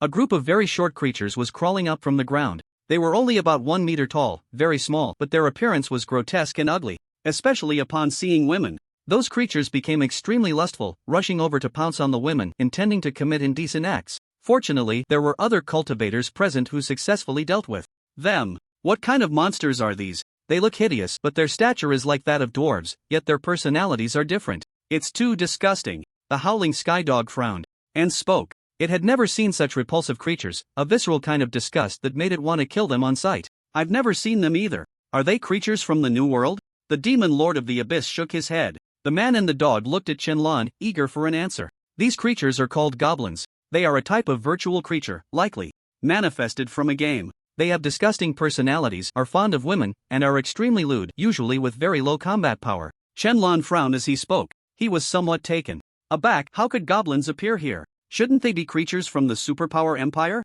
He remembered them as monsters from Western mythology, often used by the Woku as disgusting monsters that frequently appeared in anime. How did they end up in China and even underground in Qin City? From the looks of it, there seemed to be quite a few, probably tens of millions of goblins. Although they were weak and trashy, their numbers were overwhelming and very disgusting. Snap! With a snap of his fingers, all those goblins were instantly annihilated, leaving the cultivators, who were in the midst of battle, completely dumbfounded. The battle ended too quickly, leaving them bewildered as they looked around with their swords drawn. Demon Lord of the Abyss, go check out what's going on with that tunnel, Shenlong said. Since the goblins crawled out from there must be more inside, or perhaps something else entirely. Yes, Master. The Demon Lord of the Abyss vanished on the spot to investigate. Then, Emperor, I will take my leave. When Lei Gong's memory is restored, remember to inform me immediately. Lei Gong's memory would be of great help to him. He could learn more secrets, especially why the underworld needed to be avoided. Moreover, since Lei Gong was from the heavenly court, why was he up there and under control?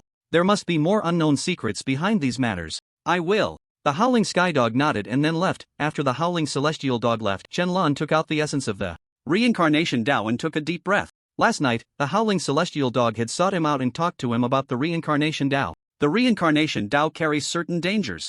No matter who comprehends it, they may be obliterated and enter reincarnation. It is an extremely difficult path. Time is the emperor, space is the king, fate does not emerge, and causality reigns. But reincarnation involves the three relationships of time, fate, and causality. It is very complex. No one in the entire Xianqian realm has succeeded in comprehending it. Be cautious. Looking at the essence of the reincarnation Tao in his hand, Shenlong hesitated for a few seconds but ultimately refined it. Cultivating immortality is inherently against the heavens. If one is afraid of this and that, what's the point of cultivating at all? Life and death, reincarnation is unending. One must either live or die. A voice exploded in Shenlong's mind. In an instant, he entered a state of enlightenment, sitting cross-legged and murmuring incantations. Spiritual energy and the essence of the Tao enveloped his body, laying a layer of mysterious, endless brilliance around him, sacred and majestic like a deity, making it hard to look directly at him. In a flash, two phantoms of large fish, one black and one white, appeared behind Shenlong. The white represented vibrant life while the black represented gloomy death. They spun around each other like a pair of lovebirds. Life and death coexisted, and reincarnation began to manifest. The reincarnation Tao is an extremely powerful path, ranking among the top 5. Everyone must experience reincarnation, yet who knows that reincarnation can be controlled by someone. In the outside world, while everyone was still immersed in their cultivation, a powerful and terrifying aura of reincarnation erupted and spread outward.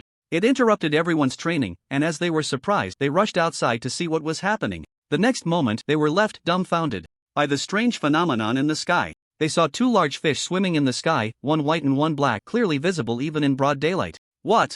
Is that a beast? It doesn't look like a beast, it seems a bit transparent. Could it be a phenomenon? Not sure. If it is a phenomenon, what treasure has descended? Shouldn't it be a phenomenon caused by someone else's cultivation? Damn, how impressive must this phenomenon be? Besides the celestial sovereign, I can't think of anyone else who could create something like this. Do you guys feel something strange? One moment there's a deathly oppressive feeling, and the next, a surge of vibrant life fills my heart. It's so odd. The 2 large fish swam in the sky, leaving countless people in awe, unsure of what was happening. But many had already guessed something. Apart from that emperor in Huaxia, it seemed no one else could create such a thing.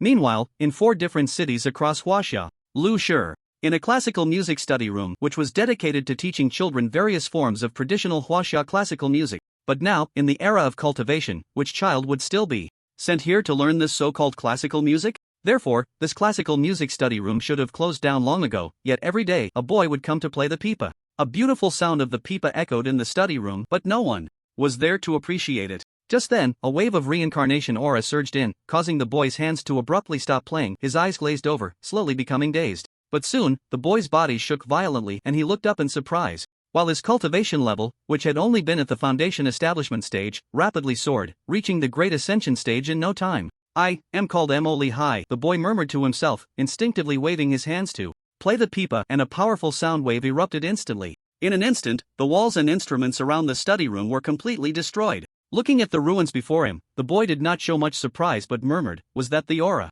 of the Tao just now? Could it be that the Tao has already appeared in this world? Who could it be? I must find that powerful being. After murmuring to himself, the boy resolutely flew towards the direction of the Xiaoyao sect. Not only that, but this situation also appeared in 3 other different cities. In Shan City, a boy was practicing swordplay. He had loved sword dancing since he was young, and when he was a child, his parents had arranged a zhuozhou for him. He walked over as if he had a goal and grasped the wooden sword left by his grandfather, which made his grandfather smile with delight. His grandfather was an old artist who also loved swordplay very much. He believed that the things left by their ancestors should not be forgotten. Seeing his grandson so fond of swords made him very happy. Thus, the boy practiced swordplay from a young age, training for over 20 years, and even now he still practiced. Suddenly, the breath of reincarnation shook this place, causing the boy's body to tremble, his eyes slowly losing focus, and then he looked up at the sky, murmuring in surprise, I'm awake, I am Mo Leeching. The memories of his past life slowly awakened. He was the Growth King, one of the 4 heavenly kings of the heavenly court. Mo Leeching. In an instant, his cultivation also returned to the great ascension stage, and the rusty iron sword in his hand began to transform, revealing its special material, becoming sharp and brand new, with 4 large characters engraved on the blade, Growth Sword. This sword was one he had chosen one day at an antique market. He felt a mysterious connection and spent a few hundred yuan to buy it, not expecting it to be his lost treasure. The sword returns, and it seems someone is cultivating the great Tao. In the dark, it seems to be calling me to go there. Mo Leeching looked towards the direction of the Xiaoyao sect. He had a strong premonition that someone familiar was waiting for him there, urging him to go. Thus, Mo Leeching took the sword and vanished from his spot, heading towards the Xiaoyao sect. At the same time, 2 other boys also awakened their past life memories. They were Mo Liso and Mo Lihong, both aiming for the Xiaoyao sect. The 4 heavenly kings were all heading to the Xiaoyao sect. It wasn't just them. Many people across Huaxia, after experiencing the tremor of reincarnation, felt a splitting headache, their minds filled with memories that did not belong to them but soon dissipated and returned to normal. Most people did not take it to heart, but a small number completely awakened their past life memories, recalling who they once were and regaining a significant amount of cultivation. In a certain elder's room within the Xiaoyao sect, the howling celestial dog and thunder god were resting inside. This was the room arranged for them by Chen Lan, and no one would disturb them. When the breath of reincarnation shook through, they were the first to sense it. He has begun to comprehend the Tao of reincarnation. A howling celestial dog frowned as he looked towards the main hall. Did you not tell him that the Tao of reincarnation is very dangerous? Thunder God exclaimed in surprise. The Tao of reincarnation is not something just anyone can touch. Even with a high cultivation level, there is still a possibility of death and destruction. I did say that, the howling celestial dog replied solemnly, worried about whether Chen Lan could succeed. If Qianlan were to die, then no one on this planet would be able to resist those people. Now, Qianlan was the only pillar. He could not afford to have any accidents. I feel like my memory has recovered a bit. Is it because of this breath of reincarnation? Thunder God said, scratching his head. Upon hearing this, the howling celestial dog was slightly taken aback. Your memory has recovered a bit? In the next moment, it seemed to realize something, its eyes widening in surprise. Right, the breath of reincarnation. What we are doing is reincarnation, right? That means many people from the old world are about to awaken. Ha ha, my ancestor from the underworld has awakened. In a certain neighborhood in Huaxia, a middle-aged man suddenly burst into laughter, startling his wife who was watching TV beside him. She looked at him nervously and worriedly. Honey, what's wrong with you? Are you going crazy? Hee hee, how could an ordinary woman be worthy of being my wife? The ancestor from the underworld suddenly turned his head, coldly sneering at the woman, his eyes filled with infinite killing intent, causing her to be terrified. Who are you? You are not my husband. The woman, frightened, quickly backed away, grabbing a kitchen knife to point at the ancestor from the underworld. Times had changed. She immediately thought that this person before her was not her husband. Not even a magic treasure, and you think you can hurt me? The old ancestor of the underworld sneered, his aura erupting, revealing his great ascension stage. Faced with the overwhelming pressure, the woman immediately felt weak, collapsing to the ground, the kitchen knife in her hand naturally falling away. Let you become my first meal, the old ancestor of the underworld said coldly, pulling the woman towards him and taking a deep breath. In an instant, the woman's body stiffened, wisps of purple soul energy escaping from her 7 orifices and entering the old ancestor's nostrils. Soon, flesh and blood followed, streams of red life force surging into the old ancestor's body. Before long, the woman was reduced to a wrinkled, lifeless husk devoid of bones and blood. Throughout the entire process, she didn't let out a single scream. She simply died, never imagining that her husband, with whom she had shared countless days and nights in deep affection, would suddenly turn into another person and kill her.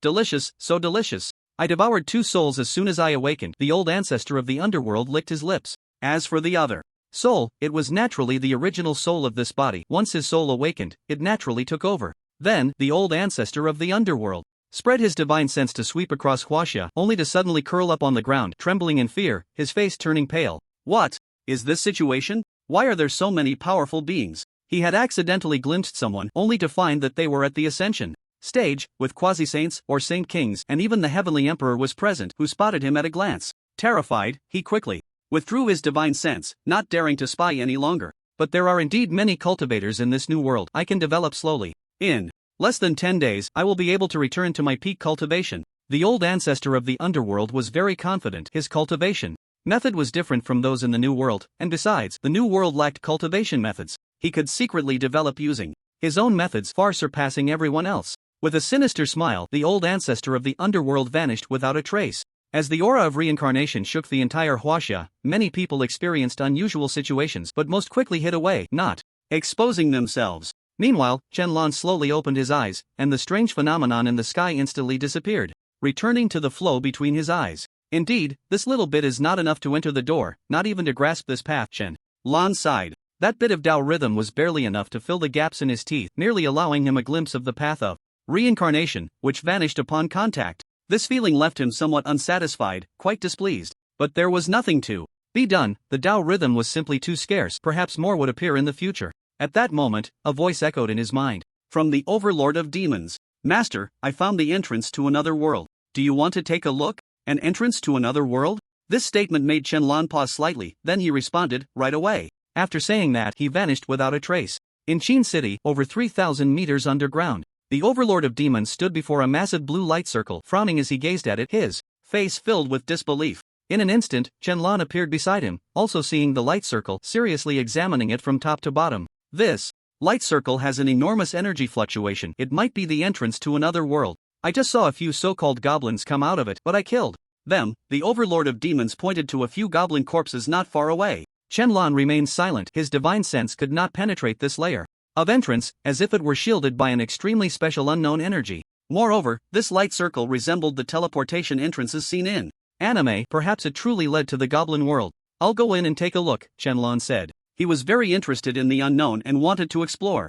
Master, please be careful, the overlord of demons warned. Qianlan nodded and stepped inside. Buzz! The teleportation entrance emitted a strange sound, and Qianlan vanished. The overlord of demons did not follow him in, nor did he leave. Instead, he stood in place, waiting for Qianlan to emerge. Crossing through the teleportation entrance, a blinding white light rushed towards Qianlan, causing him to instinctively close his eyes. But soon, the white light dissipated, and when Qianlan opened his eyes, he was greeted by an endless forest, scorching and dazzling sunlight, the chirping of birds in his ears, and two ugly goblins standing in front of him. The goblins were startled upon seeing Qianlan, and then they raised their weapons, chattering away in a cacophony, not making any sense. Qianlan frowned slightly, and with a glare, one of the goblins exploded, splattering green blood everywhere, reeking terribly. The remaining goblin trembled in fear, shaking uncontrollably, dropping its weapon. With a wave of his hand, Qianlan summoned the goblin to him and began to search its soul. After a short while, he discarded the corpse and consumed the memories within his mind. It turned out that this world was a goblin world, connected just last night, and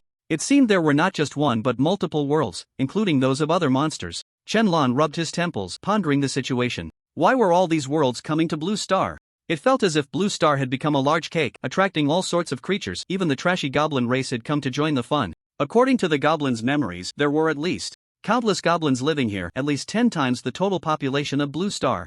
Goblins reproduced at an astonishing rate, even more so than sows, giving birth to dozens in a single day. And there was no notion of a 10-month gestation period. They could give birth in just over 10 days. So even if over 100 million goblins died every day, their race would never go extinct. The speed of reproduction was outrageous, and coupled with the vastness of this world, which was 2 to 3 times larger than Blue Star, and its abundant resources, with all kinds of beasts and monsters. Goblins were omnivorous monsters. They ate everything, especially meat. This world once had humans, but they were gradually consumed by goblins, turning it into a goblin world. After understanding this world, Qianlan had an idea. Since these goblins wanted to invade Blue Star, they could also invade the goblins. There were plenty of resources here, many items and elixirs that could enhance cultivation, making it a good strategy dungeon. Then let's set it as a goblin dungeon. Outside the teleportation entrance, Qianlan stepped out, and the heavenly demon lord immediately approached. How is it, master? Inside is a goblin world. Go find Li Long and tell him this can serve as a dungeon for the Huaxia people. The goblins here are weak, with the strongest only comparable to the perfected golden core stage. Qianlan replied calmly. Understood, I'll go tell him right away. In an instant, the heavenly demon lord vanished. Qianlan spoke lightly. Teleportation array, activate. As soon as he finished speaking, a teleportation array blossomed beneath his feet, with countless obscure runes spreading out, forming the array. At the same time, at the very top of the teleportation entrance, where a hole had just been drilled by goblins in Qin City, a teleportation array formed unnoticed by everyone. From then on, these two arrays would be interconnected, allowing everyone to conveniently teleport down to attack the goblin dungeon. Qianlan was not worried about the extinction of these goblins. Their reproduction rate could easily sustain any extinction speed. If the other side wanted to invade, he wouldn't show them any mercy. After completing these tasks, Qianlan vanished, returning to the Xiaoyao sect. As soon as he returned, he found the howling celestial dog waiting for him in the sect master hall. You're back. Someone from the heavenly court has awakened again, the howling celestial dog said immediately upon seeing Qianlan. Oh, bring them here. Qianlan raised an eyebrow. Shortly after, 4 young men appeared before him. Qianlan frowned slightly, looking at the 4 young men who were about his age, and said lightly, Who are you? Your Majesty, the 4 young men replied in unison, clasping their fists. They had long known from the mouth of the howling celestial dog that the person before them was the only supreme emperor at present, possessing invincible power, so they naturally did not dare to act recklessly. Greetings, Emperor. We are the 4 heavenly kings of the heavenly court. I am the king of holding the nation, Emolihai. A slender, seemingly refined young man spoke up. I am the king of growth, Mo Leeching. A young man, wearing a tank top, with muscular arms and a square face, said. I am the king of broad eyes, Mo Liso. A slightly overweight young man chimed in. I am the king of many sounds, Mo Lihong. A young man with an aquiline nose and peach blossom eyes, somewhat effeminate, added. What is the highest cultivation level you have in the heavenly court? Qianlan asked. We are all quasi-saints. Mo Lihai scratched his head, feeling a bit awkward. Their cultivation levels were relatively weak in the heavenly court, even weaker than the howling celestial dog. Qianlan nodded. Since you are here, you may stay. Thank you, Emperor. The 4 spoke in unison, their faces filled with joy. They just wanted to stay. I heard that the Emperor is looking for items of Dao Rhyme. Mo Liso spoke at this moment. Oh, you know? Qianlan became interested and looked at him. Yes, this is something only the 4 of us know, obtained from that old eagle demon's mouth. Mo Liso said. That guy would tell you such a secret? The howling celestial dog was taken aback. That old eagle demon is a great demon in the Xiantian realm, with a cultivation level at the saint level. How did you manage to get him to talk? As far as I know, he is quite shrewd. The howling celestial dog looked at the 3, somewhat incredulous. Howling celestial dog, you don't know this. We have a very good relationship with the eagle. We drink and chat happily every day, and we even went to Ching. Never mind that. Anyway, our relationship is very good. Mo Liso said with a lewd smile. So how did you find out? The howling celestial dog asked. Of course, we got him drunk. That old eagle got drunk and spilled the beans. Mo Liso replied. Well, we went to great lengths and used Pan Tao Immortal Wine to get that guy drunk. Mo Lihai recalled the past and felt a bit pained. That was Pan Tao Immortal Wine, which took thousands of years to brew a batch, and every few thousand years, people like them who contributed greatly could obtain a bottle. Each of the 4 brothers had a bottle, and they ended up giving it to that old eagle demon to drink, which was truly painful. You must know that Pan Tao Immortal Wine can get even immortals drunk. A single drop can intoxicate a mortal for months and even prolong life. At their level, ordinary wine could no longer get them drunk. They yearned to get drunk and thought of using various spiritual herbs or fruits to brew wine, which is why there is a profession of winemaker in the Xianchen realm. The goal is to brew wine that can intoxicate even immortals, and Pan Tao Immortal Wine is considered the best among immortal wines. Continue. Chunlan said. The old eagle said that its master has collected many magical treasures, but most of them are sealed treasures, which may contain Dao rhyme. Mo Liso spoke earnestly. Upon hearing this, Chenlon pondered. If they were sealed treasures, it was indeed unknown what these treasures were, but they might contain Dao rhyme, which the old eagle demon's master could not unlock. Do you know who the old eagle demon's master is? A great demon, at the immortal emperor level. I don't know if it has escaped the cycle of the world, the howling celestial dog answered. It should have escaped. Immortal emperors value their lives more than we do, and they will find ways to escape the cycle of the world. Mo Lihai said. We can help search. Since so many people can reappear, along with these buildings, I believe the Xianchen realm has not disappeared but is hidden deep down. One day, it will shine again, Mo Liso said. The other few nodded in agreement with what he said. We have nothing more to say. If there is nothing else, we will take our leave.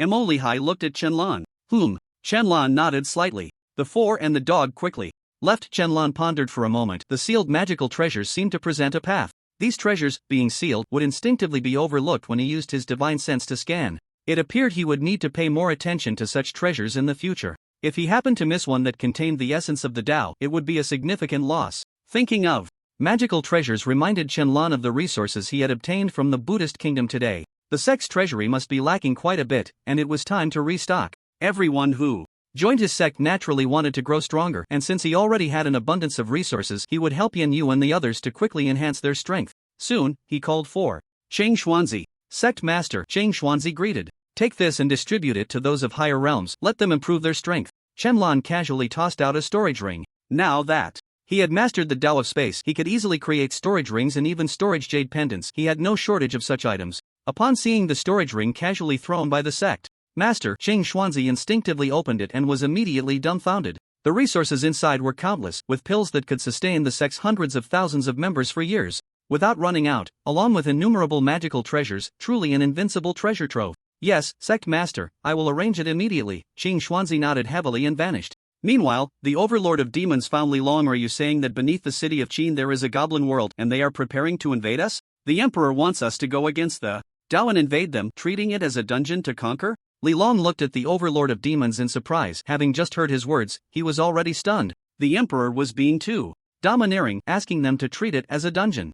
The overlord of demons nodded. Also, at that cave entrance, the master has set up a teleportation array. If you stand there and transmit spiritual energy, you can be teleported right to the entrance. After saying this, the overlord of demons left. Shortly after, Li Long had someone post this urgent message on the online forum. Urgent announcement. Beneath the deep cave in the center of Qin City, the emperor has discovered a goblin world, and they are continuously invading Blue Star, invading our Huaxia. Since they are invading, why can't we? All citizens of Huaxia, heed the call. Those interested can transmit spiritual energy at the foot of the deep cave, and the emperor's teleportation array will take you to the entrance of the goblin world. There are countless resources inside that can help you quickly grow stronger. With the highest strength only below the golden core completion, everyone can team up to enter and clear the dungeon. As the post was pinned, countless Huaxia people saw it. Wow, is this for real? There's a dungeon to clear? I have to go. If I can't handle the beasts, can I not handle these goblins? Wait for me, I'm going to. I must kill these goblins fiercely. I used to feel disgusted seeing these goblins in anime, but slowly, I realized I am also a goblin, and now I'm being asked to kill my own kind. This is impossible. Unless there's extra pay. No more talking. I'm already in Qin City, ready to go down and deal with the goblins.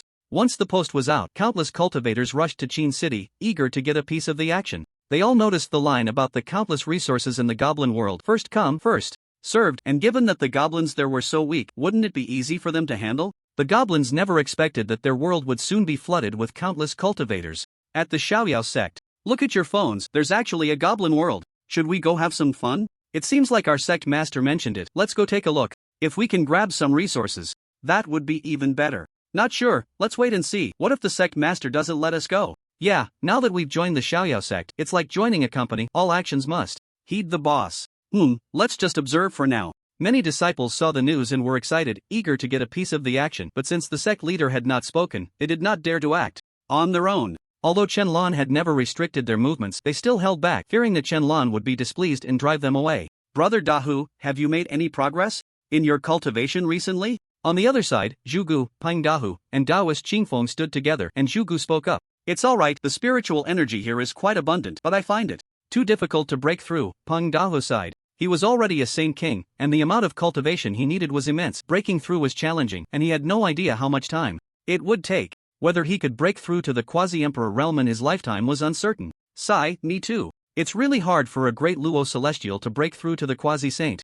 Zhugu sighed in agreement. Taoist Qingfeng beside them remained silent, wearing a worried expression. Cultivating was too difficult, the progress in realms was slow, and it truly required immense patience. Just then, Jing Xuanzi appeared above them and transmitted a message to all the disciples of the sect. Those above the tribulation stage, please come to the sect's warehouse to receive pills and magical treasures. This is a gift from the sect leader to help you quickly enhance your strength. After saying this, Jing Xuanzi vanished. Upon hearing this, everyone was momentarily stunned. But then they were filled with ecstatic joy. Wow, the sect leader is really generous, actually giving out pills. Wait, is it only for those above the tribulation stage? No way, can't those below have any? Maybe there will be some for them later, let's wait and see. When Peng Dahu and the others heard Qing Xuanzi's words, their bodies trembled. Those were the pills given to them by the Celestial Lord of Freedom. They must be miraculous pills. Let's go! Peng Dahu called out, and the three of them hurried to the sect's warehouse. In the sect's warehouse, dozens of people had already gathered, including Yin Yu and Guing, all there to collect their pills.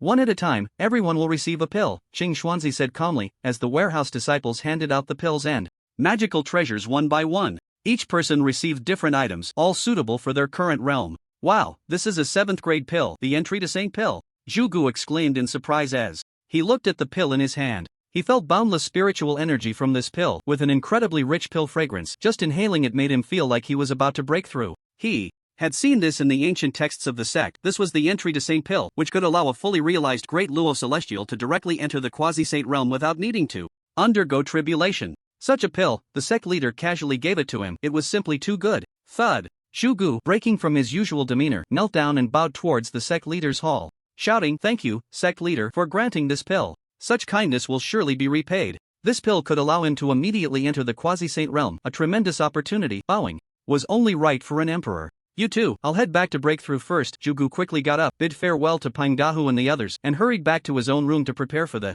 breakthrough. Seeing Zhugu receive the pill he desired, Taoist Qingfeng and Peng Dahu exchanged envious glances. The entry to Saint pill, how amazing! Taoist Qingfeng was utterly envious. I hope I can get such a pill too, Peng Dahu sighed. If he could get a pill that could help him break through to the quasi-emperor, how wonderful that would be. Before long, everyone had received their pills and magical treasures, except for Peng Dahu. When it was Peng Dahu's turn, Qing Xuanzi's expression was somewhat complex, seemingly filled with envy. Peng Dahu was puzzled by Qing Xuanzi's expression and asked, "Sect leader, what about mine? Yours was specially prepared by the sect leader for you. I'm a bit envious of you," Qing Xuanzi replied, taking out a pill and a top-grade innate treasure to hand to Peng Dahu, saying, "This pill is extraordinary. It's the Emperor Body Pill. As the name suggests, it can break through the Saint body and achieve the Emperor body, thus stepping into the quasi-emperor realm. It's an 8th-grade pill, and there's only this one." As soon as these words were spoken, everyone around instantly turned to look at the pill in Peng Dahu's hand, which was surrounded by countless Dao patterns and covered with a layer of mysterious brilliance. Dumbfounded. 8th grade pill, Emperor Body Pill, Peng Dahu exclaimed in surprise. Although the name sounded plain, it was an 8th grade pill, something countless people yearned to obtain. Breaking through the holy body to achieve the Emperor body. If he swallowed this pill, he could step into the quasi-emperor realm. Thank you, Emperor. Peng Dahu, like Zhugu, fell to his knees and kowtowed. He had thought that breaking through to the quasi-emperor was hopeless, but the emperor had sent him a pill. This was simply a rebirth of grace. Indeed, joining the Xiaoyao sect truly enhanced his strength. Heaven's way, I vow I will never betray the Xiaoyao sect. As long as the Xiaoyao sect exists, I will exist. If the Xiaoyao sect perishes, I will perish. Boom! The clear sky erupted with thunder, and Peng Dahu's vow to heaven took effect. Everyone, I must take my leave. Peng Dehai picked up the pill and left. He needed to go back and break through to the quasi-emperor. As they watched Peng Dehai leave, everyone revealed envious expressions. That was an 8th grade pill, how enviable. In the sect master's hall, Qianlan had been watching and felt gratified to see another loyal disciple added to his sect.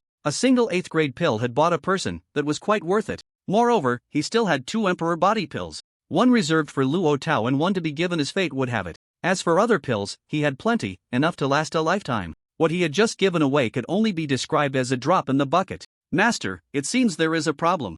On my end. Can you come over? At that moment, a transmission echoed in Qianlan's mind, coming from the Superpower Empire's #1 transmission. Upon hearing the transmission, Qianlan spread his divine sense and quickly discovered the issue. It turned out that many monsters had manifested in the Superpower Empire, with the most numerous being vampires and werewolves. In the hundreds of millions, the Superpower Empire was slowly falling. Seeing this, #1 urgently sought his help. The aura of the Tao of Life. Qianlan raised an eyebrow, as the aura of the Tao of Life had unexpectedly appeared. Upon closer inspection, it was emanating from a vampire, but soon he realized something was off. This was not the Tao of Life, this was the essence blood of the undying holy body. Another drop of the undying holy body's essence blood, seemingly much stronger than the previous drop, which had been too thin and nearly drained by the vampire. This drop appeared as if it had just emerged. Perfect, he could search the soul and see where this vampire obtained the essence blood of the undying holy body. Tao Tian Demon Lord. Qianlan spoke. Master, I am here. In the next second, Tao Tian Demon Lord appeared before him. Go to the Superpower Empire, eliminate all the monsters, and bring back a vampire. Qianlan marked that vampire. Yes, Master. Tao Tian Demon Lord vanished on the spot, already heading to the Superpower Empire. Superpower Empire. At this moment, the Superpower Empire had fallen again, with countless superpowered individuals tortured by various monsters, the most ferocious being the vampires. Kill them all, a vampire king coldly commanded, directing the vampires under him. Countless vampires charged at the superpowered individuals, draining their blood and transforming them into their kind. #1 nervously watched everything unfold, hoping for the master to arrive quickly. A cold snort echoed in the sky. In an instant, countless vampires and other monsters exploded and died, leaving the superpowered individuals staring at each other in shock, bewildered by this sudden turn of events. What was happening? Why did they all self-destruct? At that moment, they noticed a man standing above them, a face of a Huaxia person. Tao Tian Demon Lord paid no attention to these superpowered individuals and directly absorbed the only remaining vampire king into his hand, then looked at #1, it's done. After saying that, he vanished without a trace. He came quickly and left just as fast. In an instant, all the monsters were annihilated. This is the power of a half-step heavenly emperor. In a single thought, it can kill millions. #1 watched the other party leave and nodded. She sensed the same soul aura from the other person, they were also the master's servant. Sect Master Hall. The vampire was captured back by the overwhelming demon lord and found himself in a strange place filled with terror. Let me go. I am the vampire king. I will make you all die. The vampire king struggled madly, but how could he possibly escape the grip of the overwhelming demon lord? Come here, Chen Lan said lightly, and with a pull of his tiger paw, the vampire king was brought into his palm. In the next second, the vampire king's body stiffened, his eyes turned white, as Chen Lan violently searched his soul. This soul-searching technique had always been a taboo in the cultivation world, but Chen Lan used it with great ease, basically searching the souls of any enemy he encountered, as it was his only means of obtaining information. Before long, the vampire's soul was completely searched, leaving behind a useless corpse. Chen Lan casually burned it. Seeing Chen Lan silent, the overwhelming demon lord wisely left. In fact, Chen Lan was digesting the memories in his mind. In a cave, the undying sacred body has not died, it has been imprisoned. Chen Lan's pupils constricted slightly, surprised. In the vampire's memory, he saw a horrifying scene. There was a cave with hundreds of vampire kings gathered together, and above them hung a person. A naked person, bound by hands and feet, hanging there, barely alive. Hundreds of vampires looked up at that person like hungry chicks, their eyes glowing red, watching hungrily. This vampire king was one of them. This was a very ancient memory, the time of which was unknown. But soon, an elderly man walked in, exuding an ethereal aura, dressed in a celestial robe, with a kind face, looking like a friendly old grandpa. How master, many people have come outside, they want to join our Xiaoyao sect. At that moment, the voice of Qing Xuanzi echoed outside the master's hall. Upon hearing this, Chen Lan used his spiritual sense to look outside and saw tens of thousands of people standing outside the protective formation of the sect. They were all the masters and elders of other sects, and they had come to seek refuge with the Xiaoyao sect, hoping to gain Chen Lan's protection, just like the Qing Xian sect. In 2 days, the demon beasts would launch a full-scale attack. on the sects, and these smaller sects had no ability to resist, they could only rely on the larger sections. However, the larger sects had not yet manifested, and, by the time they did, the smaller sects would likely be wiped out. So they gathered to discuss and ultimately concluded that the Xiaoyao sect was the place they should go. It was spacious enough to accommodate them, and both the master and the protector were strong, making it a very good place. Thus, the current situation arose, with the masters and elders of various sects coming together, wanting to join the sect.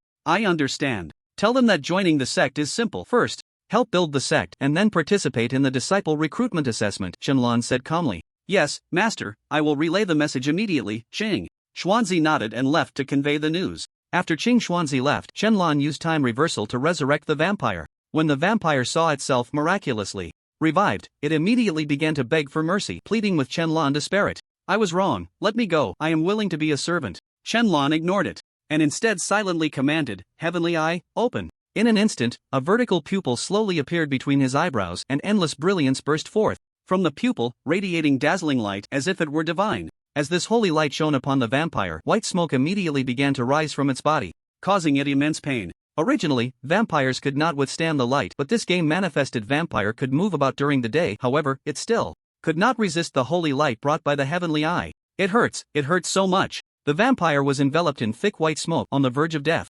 Shenlan's heavenly eye was fully activated, and he looked at the vampire, seeing many causal lines. He quickly followed these causal lines with his spiritual sense. The first line connected to an old woman's house. It turned out that this vampire had once drained her grandfather's life, and the old woman wanted revenge. This causal line had not yet been severed. As long as someone thought of revenge, this causal line would remain, unless the old woman gave up her desire for vengeance. The first line was not the one he sought, so he moved on to the second. Thus, Shenlong quickly scanned all the causal lines in a short time, consuming his spiritual energy rapidly. This heavenly eye was one of the strongest divine abilities, originally the signature divine ability of Erlang Shen, and others could not master it at all. Compared to other divine abilities, this one was extremely powerful, but it also consumed a lot of spiritual energy. Shenlong, at full capacity, could use it for at most 2 hours, no more. However, he could recover his spiritual energy in just half an hour. Charge for an hour, last for 4 hours.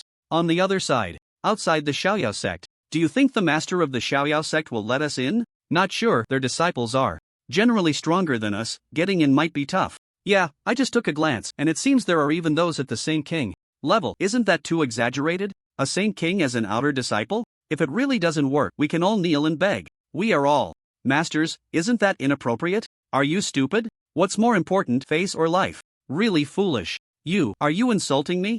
Can't understand? My newly recruited native disciple taught me this. It's aimed at people like you who don't get it. Before Qing Xuanzi could return, the masters and elders began to argue among themselves. Some felt embarrassed that Shenlong had not appeared for so long. After all, they were also masters, and wouldn't this be a laughingstock for their disciples? Others were different. They had come seeking protection, and face didn't matter. Surviving was more important than anything. At that moment, Qing Xuanzi arrived before everyone, and upon seeing him, everyone immediately quieted down. The sect master said that you can join, but during this time you must help expand the sect. And later you will also need to participate in the disciple recruitment assessment to officially become outer disciples, Qing Xuanzi said, as he scanned the crowd. Upon hearing this, the crowd erupted in an uproar. We still have to participate in the disciple recruitment assessment? We are all old sect masters, surely we don't need to do that. Exactly, asking us to participate in the disciple recruitment assessment is a bit disrespectful. Stop talking so much, being able to join is enough, life is the most important. I still care about my dignity. Since the Xiaoyao sect doesn't respect me, I might as well leave. Instantly, many people began to depart. After all, they were sect masters, having held such positions for many years, and now they were being asked to take a disciple recruitment assessment to enter as outer disciples. This was rather disrespectful. They knew that at their level, even in the past, they could have joined decent sects without any assessment and directly become outer disciples. Now, they were being treated like this, as if it were a challenge from a sect. They didn't believe they couldn't handle those demon beasts. Before long, 2/3 of the people had left, while the remaining ones genuinely wanted to join the Xiaoyao sect for safety. Qing Xuanzi did not try to retain those who left but turned to those who stayed and said, You can now join the Xiaoyao sect to help with the expansion. When the time comes, we will fight together against the enemies. Since you have joined us, we will not abandon you. Great, thank you. That's wonderful, thank you. I will go back immediately to bring my disciples over. We will never forget this kindness from the sect master of Xiaoyao. Hearing Qing Xuanzi's words, the heavy burden in their hearts was finally lifted. With the protection of the Xiaoyao sect, their chances of survival had greatly increased. As for dignity, what was more important than life? Moreover, the Xiaoyao sect seemed quite impressive, giving off a sense of being a major sect, likely not much worse than a holy land. No, there is actually no causal line. Qianlan frowned and closed his heavenly eye. He searched for the causal line but found nothing regarding the undying sacred body. He didn't know the reason. Perhaps the undying sacred body had been killed. After all, soul attack techniques could destroy the soul of the undying sacred body, leading to its death. Seeing Qianlan silent, the vampire thought he had offended him and stealthily moved towards the door. Qianlan naturally noticed this and waved his hand, instantly turning the vampire to ashes, killing him once more. With the clue to the undying sacred body severed, the vampire deserved to die as well. After thinking for a moment, Qianlan decided not to continue his research and instead practice the heavenly eye technique. Now, he had many things to cultivate and he would practice whenever he had the time. Master, help! I found another life gem, but my current situation is a bit dangerous. At that moment, the voice of Pharaoh King echoed in his mind, and Qianlan paused for a moment before disappearing from the spot. Ancient Greece. In front of a certain ruin, a water being formed entirely of water stood in the air, holding a water spear and coldly shouted at Pharaoh King, this is not a place for you, get out. I came here to retrieve a gem, and that gem is on your master. Pharaoh King pointed to a fat middle-aged man behind the water being. That was the other person who had split the life gem, Blong. He had come today to kill Blong and seize the gem for his master, but he didn't expect that Blong had moved to ancient Greece early on and had taken in several players as his subordinates after the game materialized. The water being before him was a player who had inherited the power of Poseidon. Players in ancient Greece could inherit divine powers. Then die. The water being threw the water spear in his hand, whistling towards Pharaoh King. Although it was made of water, its power was terrifying. An ordinary person struck by it would be pierced through and die on the spot. The pharaoh sensed that the opponent's strength was about the same as his own, so he quickly dodged and contacted his master in his mind. Bang! The water spear struck the ground, sending up a spray of water. Who are you? The waterman suddenly shouted in terror. It turned out that Qianlan had appeared before him. The power of Poseidon. What divine power have you ancient Greeks manifested? Qianlan spoke. He had not studied the ancient Greek nation, but he estimated that many had been manifested. After speaking, he pulled the waterman towards him, forcibly restoring him to his mortal body. Who are you? Seeing the divine power within him suppressed, the waterman was filled with terror. Who was this man before him that could easily suppress their divine power? Qianlan remained silent and flung the waterman away. The waterman's body fell to the ground, but his eyes were already vacant, like a soulless body. The pharaoh and the middle-aged man simultaneously looked at Qianlan, and they immediately saw something that would terrify them for the rest of their lives. Under the bright sky, a figure stood beneath the heavens, the sunlight shining particularly brightly upon him, but in his hand, he held a light blue figure, to be precise, a soul. The waterman's soul was thus grasped in Qianlan's hand, creating a very bizarre scene. A soul? You can pull out someone's soul. What are you? The middle-aged man shouted in terror. He had never seen anyone capable of extracting a person's soul. Moreover, people actually had souls. He thought these were just mythological stories. Qianlan ignored him and instead looked at the soul in his hand, his eyes flickering with a strange light. Let me go. Please, let me go. The soul before him seemed to be suffering from a split personality, performing two different acts, one moment angry and demanding to be released, the next crying and begging to be freed. It constantly switched between anger and fear. However, he had already noticed during the global competition that the players from ancient Greece had two souls within them. One was the individual soul, and the other was a parasitic soul, similar to a parasite, clinging to the individual soul, slowly absorbing its nutrients to grow stronger, eventually replacing the true soul and becoming the new master of the body. Seeing the soul constantly changing, both the pharaoh and the middle-aged man were stunned. What is this? Why is this soul constantly changing? The middle-aged man asked curiously in surprise. Anyone with keen eyes could see that the waterman's soul was in constant flux. Qianlan's gaze sharpened, causing the waterman's soul to completely shut its mouth, leaving only the parasitic soul. Let me go, or else when my divine body arrives, I will make you wish you were dead. The soul continued to shout in anger. Are you Poseidon? Qianlan asked. If he guessed correctly, this parasitic soul was most likely the Poseidon divine power manifested by the water man, the sea god from Greek mythology, Poseidon. Since you know, then let me go, Poseidon replied coldly, not taking Qianlan seriously. What is the purpose of you Greek gods embedding a small part of your soul into the believers who worship you? Qianlan continued to ask. He could guess that these gods did this for their own selfish desires, but he did not know their true purpose.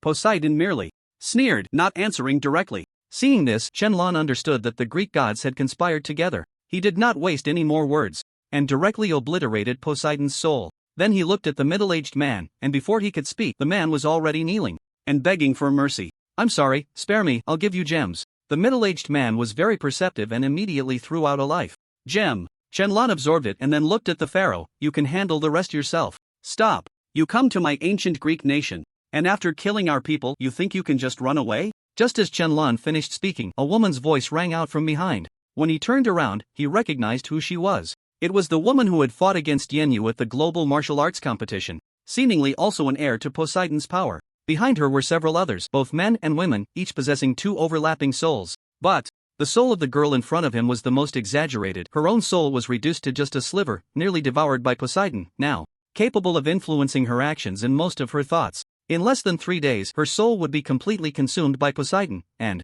then he would take over, becoming the new master of this body. Do you think you can just run after killing Lishiman Harvey? It's not that easy, a boy shouted coldly, producing a 3-meter-long electric spear that crackled with lightning, exuding a terrifying power. Seeing that electric spear, Shenlong immediately knew which deity's power this boy had obtained. The king of gods, Zeus. Die. The boy hurled the electric spear, intent on killing Shenlong. Shenlong merely waved his hand, and the electric spear instantly dissipated. Upon witnessing this, everyone realized that Shenlong was not simple. With a flick of his hand, the boy wielding Zeus's power was suddenly pulled towards his palm, where he was seized. Looking at the boy before him, Shenlong felt a moment of confusion as he sensed the rhythm of the way of thunder within him, yet it felt somewhat different. But he could tell that if he absorbed it, he could strengthen his own way of thunder.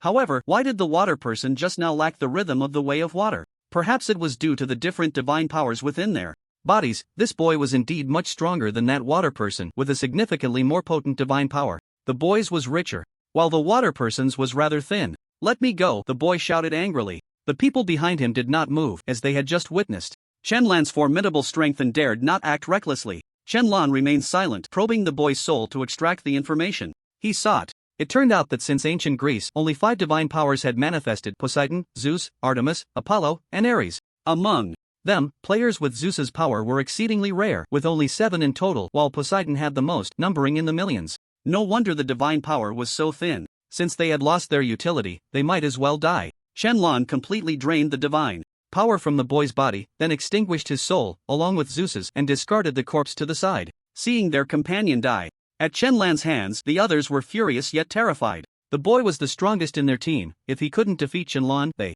surely stood no chance. Shenlong slightly raised his gaze and glared at them. Whoosh! The group was instantly sent flying, crashing heavily to the ground, spitting out blood. They felt pain all over, as if they had been struck by a massive truck, their internal organs aching. After finishing, Shenlong gave the pharaoh a glance and left. These people were of no use to him, except for that boy with the way of thunder. He could refine him and step into the threshold of the way of thunder. Xiaoyao Sect Master Hall. What are you doing here? As soon as Shenlong returned, he saw the howling celestial dog lying on the ground waiting for him. Lei Gong has regained some memories, and I am here to tell you. The howling celestial dog stood up seriously. From your expression, it seems like it's not good news, Chen. Lan noted the furrowed brow of the howling celestial dog. Yes, very bad news. Speak. The underworld has betrayed us. Upon hearing this, Shenlong was taken aback, then smiled. Did you not say that the underworld would never betray us? As he had suspected, the underworld had indeed betrayed the heavenly court and was likely to join those people's ranks. The howling celestial dog awkwardly lowered its head and sighed. I didn't expect the underworld to truly betray our heavenly court. Oh no, betray all of us. Tell me more. The master of the underworld, also known as the Yin Sun, had already turned against us before the world's reincarnation and had bribed Mengpa. Could it be that the Mengpa soup hasn't been improved? Shenlong asked in confusion, but quickly negated his own thought. That can't be possible. If it hadn't been improved, you would have already drunk the Mengpa soup and lost all your memories, and it would be impossible for you to awaken. The howling celestial dog had awakened some time ago, which meant that the Mengpa soup had indeed been improved, and it still had memories. The 4 heavenly kings were the same. They had all regained their memories, so this could be ruled out. The Mengpa soup has been improved, but not in the way we thought. Our original plan was to wait for the spiritual energy to recover, and then the memories would automatically return, causing the effects of the Mengpa soup to dissipate. But the result is that the improved Mengpa soup only temporarily makes one forget their memories, and this is related to strength. The higher the cultivation level, the stronger the resistance, and the more likely one is to awaken early. The howling celestial dog frowned as it spoke, thinking of very bad consequences. What is the strongest realm of the Thunder Lord? Saint King. So he awakened early? Yes, he also said that someone had already awakened early before him. He remembers that when he woke up, he was in an era called the Qin dynasty, and then he saw Jiang Zia. Jiang Zia? Who is that?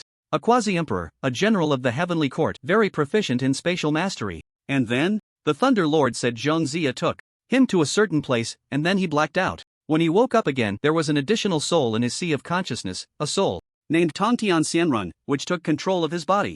As for what happened afterward, the Thunder Lord hasn't recovered many memories yet, but he mentioned a very bad outcome, that my master has most likely been taken up there. Upon hearing this, Qianlan fell silent, his brows tightly knitted. If this logic is true, then wouldn't all those quasi-emperors and immortal emperors in the heavenly court have been taken away? Even someone like the Thunder Lord, who was at the Saint King level, could become an immortal emperor after being taken away. Those people must have already become heavenly emperors or supreme emperors. This is very bad. Is there no one in the underworld reincarnating? There are, but only a portion. The master and the elders have mostly gone up there, leaving behind some who refused to drink the Mangpa soup to reincarnate, and some were silenced. The other party had set up a grand scheme, even the underworld had been subverted. Now, the major forces in the Xianxian realm, the underworld has already betrayed us, and the other forces are still unclear. If they also betray us, we are in great danger, the howling celestial dog continued. The major forces in the Xianxian realm are countless. If they all go up there, they will surely swallow this world. If the world reincarnates again, it will truly be the end. Let's improve our strength, Qianlan said after a long silence. Improving strength is the most important thing now, followed by the formations and talismans of Blue Star. And that profit. Qianlan felt that the way to break the situation lies within these, especially the talismans, which are particularly mysterious. My strength is recovering quickly. I believe that in no time, our strength will return to its peak state. Okay, let's leave it at that for now.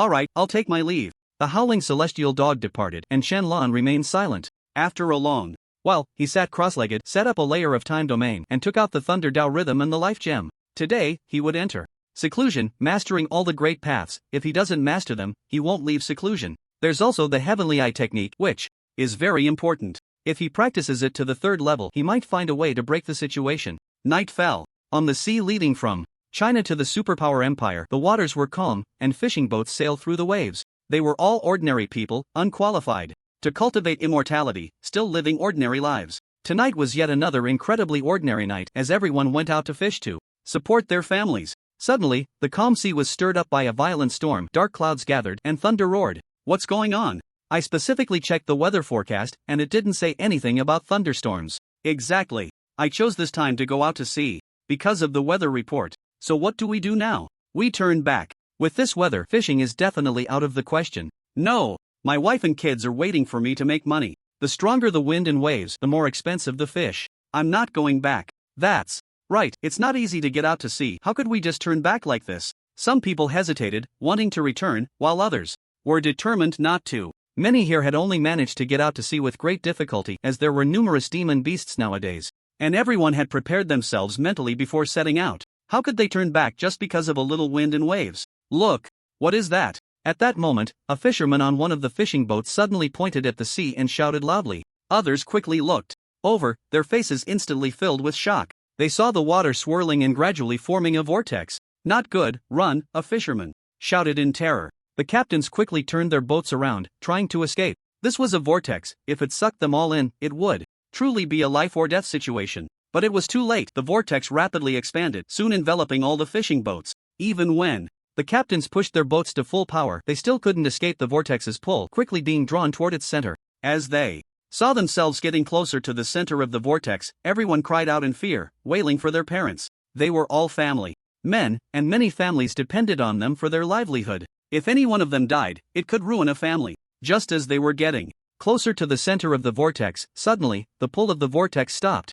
Everyone was stunned, but the next second, a giant wave surged from the center of the vortex, sweeping toward the fishing boats. Splash! The giant wave capsized all the fishing boats, and everyone fell into the sea, sinking to the bottom before quickly surfacing again. As fishermen, who wouldn't know how to swim? After all, not knowing how to swim in this profession is like joking with one's life, as one could encounter situations like this at any moment. What is that? One person surfaced, looking toward the center of the vortex, and saw an incredible sight. A magnificent and bright palace was slowly rising from the seabed, with every part of the palace embedded with shining luminous pearls, illuminating the dark sea surface with dazzling light. I don't know, but it doesn't look good. Let's quickly swim to some boats that haven't capsized. Although all the fishing boats were just overturned, some miraculously flipped back upright with the wave's sweep. Everyone swam toward the fishing boats in a panic, fearing that if they fell behind by even a second, they would die. Some, however, were more curious, swimming while looking back. The palace quietly appeared on the sea surface, making no movements, but one fisherman was astonished to discover that at the very top of the palace stood a figure. To be precise, it was a person with a fish body and a human head. "Monster, there's a monster!" the fisherman shouted in fear, increasing his speed significantly. As the fisherman yelled, the monster seemed to hear it and turned to look at him. Boom! The sea surface erupted with fierce winds and giant waves again, and the palace slowly sank until it completely disappeared beneath the surface. With the palace gone, the sea returned to calm, as if nothing had happened. But the astonishing scene just now would forever remain in the fisherman's hearts. What on earth was that? The fisherman looked at the original position of the palace, feeling both terrified and relieved. Meanwhile, on the other side, over 3 million miles beyond Huaxia, in an unknown territory, there lay a dormant volcano. Suddenly, the volcano erupted with a thunderous roar, like a bomb exploding inside, spewing countless hot, red lava that sprayed toward the surrounding forests and demon beasts, resembling a natural disaster. In just a few minutes, the surrounding forest was completely burned to the ground, and thousands of demon beasts perished in this volcanic eruption, dying inexplicably. "Ah, I, the flame demon, have returned." A devilish voice echoed from within the volcano, spreading across thousands of miles, instilling fear in the demon beasts who dared not approach. Boom! A giant hand formed from magma suddenly slammed down at the volcano's entrance, and a massive figure flew out in an instant. Bang! It crashed heavily to the ground. It was a colossal creature, towering like a giant mountain, its form blocking out the sun. Its body resembled that of a human, but it was composed of magma, radiating scorching heat. The aura it emitted was terrifying. The demon beasts, upon catching a distant glimpse, were so frightened that they lowered their heads and dared not look again. For this colossal being was actually a saint king.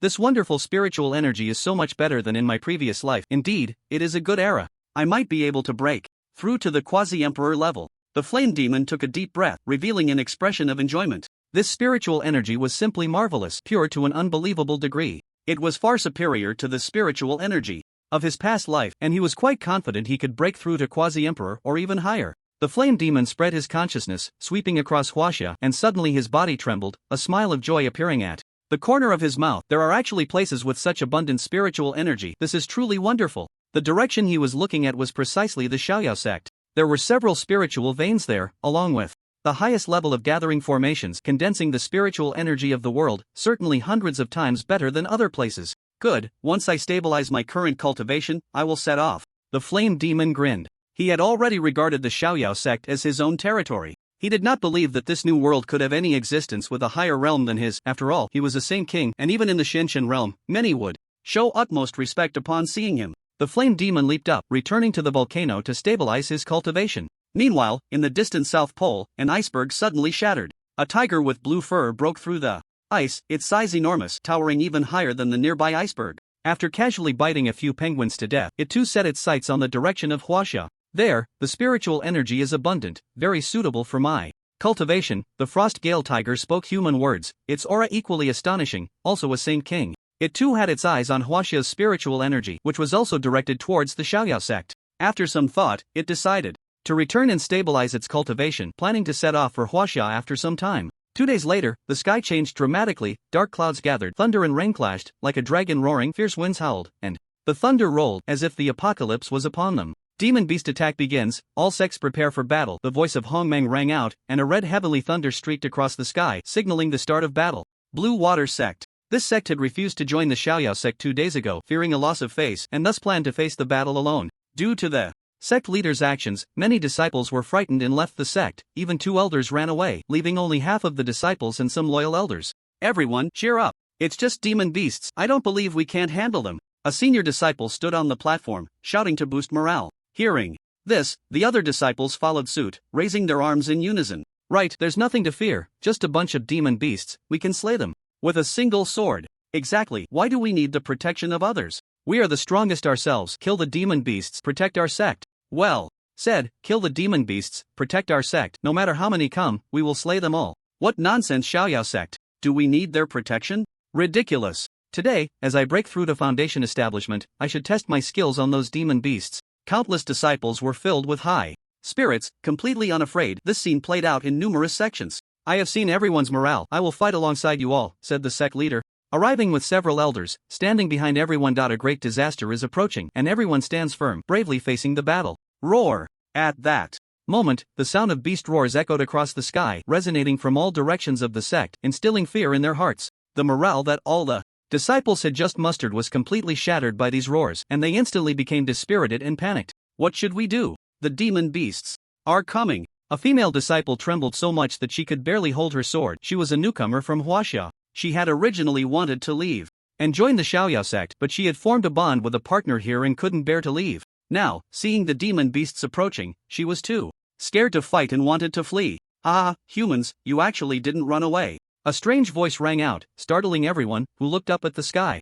There, a massive demon beast with a wingspan of over 5 meters was soaring, blocking out the sun. A great ascension demon beast. The senior brother, upon seeing the beast's realm, was so frightened that he fell from the high platform, stuttering in terror. The crowd was filled with dread, retreating repeatedly. The appearance of a great ascension demon beast completely shattered their courage. The morale they had just built up vanished in an instant, and all they wanted now was to escape. Damn beast, die! The sect leader shouted coldly, condensing his energy into a sword, sending several sword energies towards the great ascension demon beast. He had no thought of running because there was no escape. The only option was to fight. Perhaps it would be a more dignified death. Dying in battle was better than being a coward. A mere nascent soul thinks he can kill me? The great ascension demon beast sneered, casually, flapping its wings to disperse the sword energies and charging towards the sect leader with lightning speed. In an instant, the sect leader was sent flying, crashing against the wall, spitting out a mouthful of blood, already severely injured. With just a simple strike, he had been defeated. Seeing that even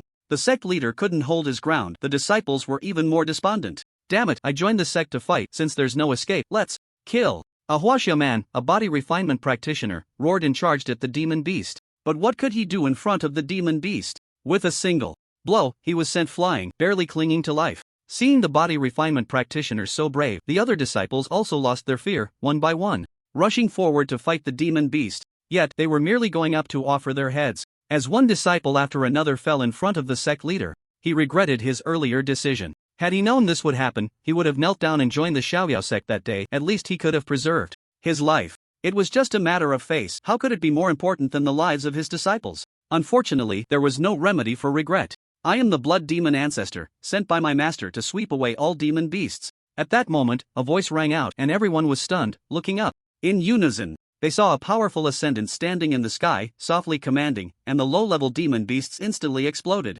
Several sword energies struck out, and the great ascension demon beast fell dead in an instant. Within a minute, all the demon beasts present were annihilated. Why did you come to save us? The sect leader looked at the blood demon ancestor in astonishment, recognizing him as one of the protectors of the Xiaoyao sect. How could the Xiaoyao sect come to save them? He had refused their help at that time. What you have done has nothing to do with the other disciples. I am merely following my master's orders, casually saving a Huaxia person, just this once. After saying this, the blood demon ancestor said nothing more and left in an instant. Seeing the demon beasts completely wiped out, the surviving disciples stared blankly at their fallen companions, their emotions incredibly complex. In the end, it was still the Xiaoyao sect that saved them. The earlier grandiose declarations now felt like loud slaps, striking heavily on their faces.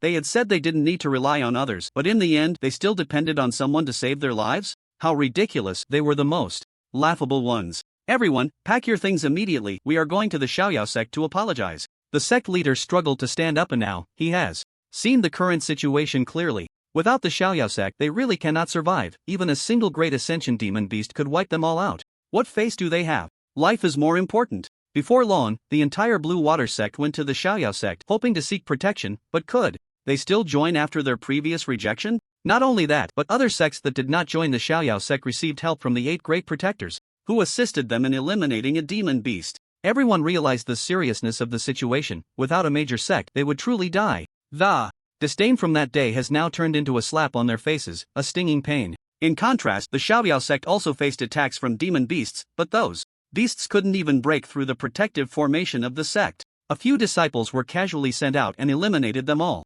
Of course, these disciples were Pang Dahai, Zhugu, and Daoist Qingfeng. Their strength far surpassed that of these demon beasts, easily leading to their annihilation. The Xiaoyao sect has become the safest sect, but at the same time, it has temporarily refused all new members. Many sects that once regretted their decisions wanted to join again but were rejected by Qing Zhuangzizi. Everything today is their own doing. The Xiaoyao sect is not a place they can join just because they want to. They were given a chance but did not cherish it, so they cannot blame anyone. The Xiaoyao sect now only accepts people from Huaxia, others are not accepted. Xiaoyao sect. Sect Master Hall. Ha! Qianlan exhaled, slowly opening his eyes. 2 days have passed just like that, but the gains are substantial.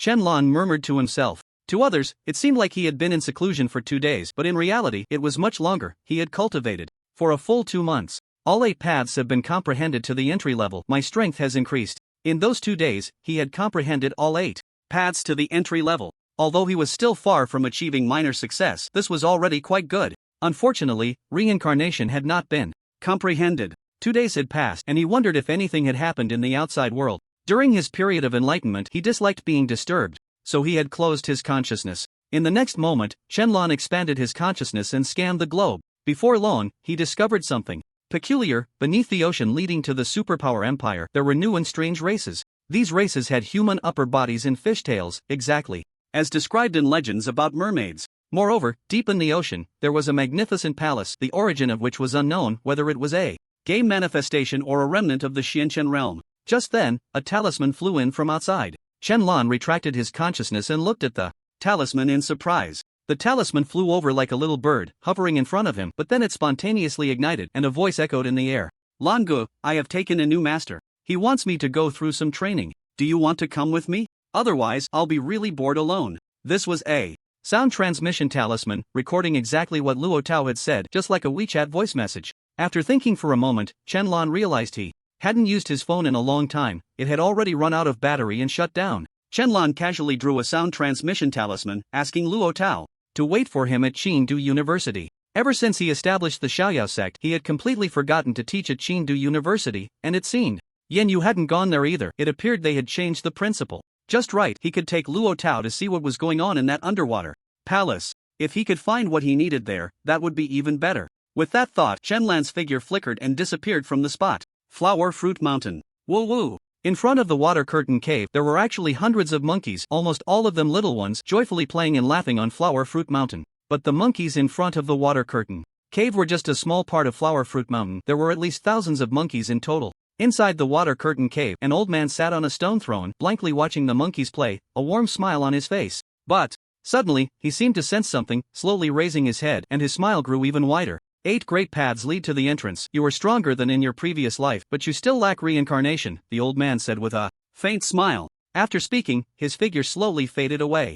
Not long after, the howling celestial dog appeared inside the water curtain cave, gazing at the monkeys outside, lost in thought. Sun Wukong, you are indeed still alive. Besides Sun Wukong, the howling celestial dog couldn't think of anyone else who would do this. He has returned. He has brought the monkeys back. But why doesn't he come out to meet them? What is he worried about? After pondering for a moment, the howling celestial dog couldn't come up with anything, and finally took a deep look at the water curtain cave before leaving. On the other side, deep beneath the sea, inside a magnificent and splendid palace, hundreds of mermaids swayed their tails, wielding long spears or tridents, swimming throughout the palace as if on patrol. At the innermost part of the palace, several mermaids were holding a meeting. Now, our mermaid clan has awakened anew, and we must reclaim the land and restore our homeland. An elderly man in a luxurious robe stood at the center of the mermaids. However, he was different from the others. He had 2 legs, resembling a human. He was the clan leader of the mermaids, Wu Yu. The mermaid clan lived in the Xianqian realm and once inhabited the land. They had the ability to breathe on land, but later were driven away by other cultivators who deemed them not human and believed they should not be on land, forcing them into the water. They stayed there for over 10,000 years, and over time, they became seen as outcasts and monsters in the eyes of humans, reviled and hunted like rats crossing the street. Now, with the arrival of a new world and a new era, it was time for them to set out and reclaim their former homeland. Yes, reclaim the land and restore our homeland. That is our land, not theirs. Why should we be driven out? We will take back the land. Good, I have waited for this day for a long time. We must reclaim it. Kill, wipe out the humans. They are the true outcasts. They are the monsters. One by one, the mermaids raised their arms and shouted angrily. They had waited too long for this day. Now, it was time. All right, everyone, listen up. Gather in half an hour for a collective assault on the land to reclaim our homeland. Wu Yu roared, instantly igniting their morale. A battle to reclaim the land was about to begin. An hour later, on land, 2 figures appeared out of thin air. The newcomers were Luo Tao and Qianlan. Where is this place? Luo Tao looked around, bewildered. Where has Qianlan brought him? Aren't you here for training? Well, here it is, Qianlan said with a faint smile. Isn't this a beach? What's so good about? Luo Tao stopped abruptly, stunned. Surrounding him was nothing but the sea and sand, along with ordinary people in swimsuits, including many beautiful women. Luo Tao, being a vigorous young man, especially after cultivating, was even more full of vitality, and since joining a sect he hadn't encountered any women, which made him feel a bit pent up. Now, seeing so many women in swimsuits, his eyes widened, and he nodded in a daze. This place is indeed suitable for training. I want to experience the mortal world. Seeing Luo Tao's foolish expression, Qianlan was speechless, but suddenly, the people on the beach began to scream. Ah, monsters, run! There are monsters, run! Hearing this, Qianlan grinned. Here it comes, your training. Following Qianlan's gaze, Luo Tao saw countless mermaids emerging from the ocean. As their tails touched the land, they transformed into legs, moving with great agility, indistinguishable from real humans. What are these things? Luo Tao had never seen such monsters. Could they be newly manifested? Don't worry about what they are. Didn't you just boast about being powerful? Let me see, Qianlan said with a faint smile. When Luo Tao first met him, he bragged about how impressive he had been lately, and quietly told him that given time, he would surpass the great Emperor Xiaoyao, and then he would be the big brother, while Qianlan would be the little brother. Little did he know that inheritance was all arranged by Qianlan. Watch closely, Luo Tianlong fist. Luo Tao roared, suddenly launching a punch forward, and a golden dragon phantom burst forth, roaring as it charged towards the mermen. Upon seeing the golden dragon, the mermen were taken aback, quickly raising their weapons to block, but they were no match for Luo Tao and were instantly knocked down. With a single punch, he took down dozens of mermen, and Luo Tao grinned. Did you see that? I told you, I'm not the same as before. The aura he exuded was already that of a perfected transformation god. Don't be fooled by his perfected transformation god status. With the inheritance of the Luo Tianlong Emperor, he could still put up a fight even against those in the Great Ascension stage. Not bad, Qianlan said with a faint smile. Damn humans, die, one merman roared, hurling a trident at Luo Tao, fast as lightning. Qianlan merely glanced at it, and the merman and his trident exploded. He casually grabbed a merman and coldly asked, "Where do you come from?" "Heh, you think I'll tell you?" The merman was quite defiant. Qianlan remained silent. Since he wouldn't speak, he would come to see for himself. Grabbing the merman by the head, he began to cruelly search his soul. In no time, the merman's soul was destroyed, leaving behind a soulless corpse. Damn, brother.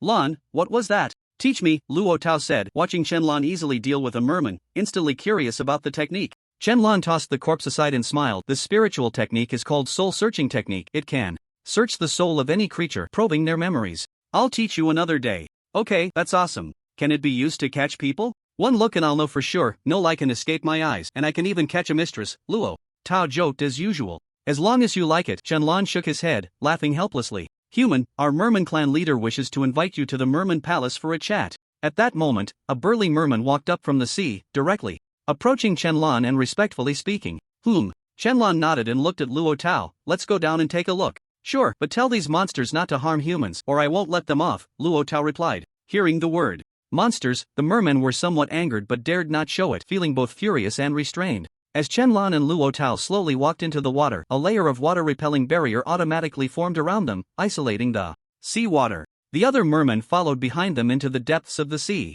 The mermen's plans were interrupted by the appearance of Qianlan and Luo Tao, and the onlookers still felt a lingering fear as they watched the mermen depart. Guided by the mermen, the two slowly arrived at the palace. Looking at the grand and beautiful palace, Luo Tao was left speechless. I can't believe there's such a huge palace in the sea. It's so cool. Qianlan, however, swept his divine sense across the entire palace, a slight smile forming on his lips as he spotted something of interest. Please, come in, the leading merman gestured. As Qianlan and Luo Tao entered the palace, the patrolling mermen around them stopped to watch, gripping their weapons tightly, ready to attack at any moment. Soon, they arrived at a room, and upon opening the door, they saw dozens of mermen seated inside, with an elderly human standing in the middle, looking at them sternly. That is our clan leader, Wu Yu, the merman introduced. Wu Yu? Who came up with that name? I find it quite ridiculous, Luo Tao laughed upon hearing the name. The nearby mermen were furious at Luo Tao's insult towards their clan leader but dared not act rashly upon seeing Qianlan beside him. They were not fools. Qianlan's calm demeanor clearly indicated he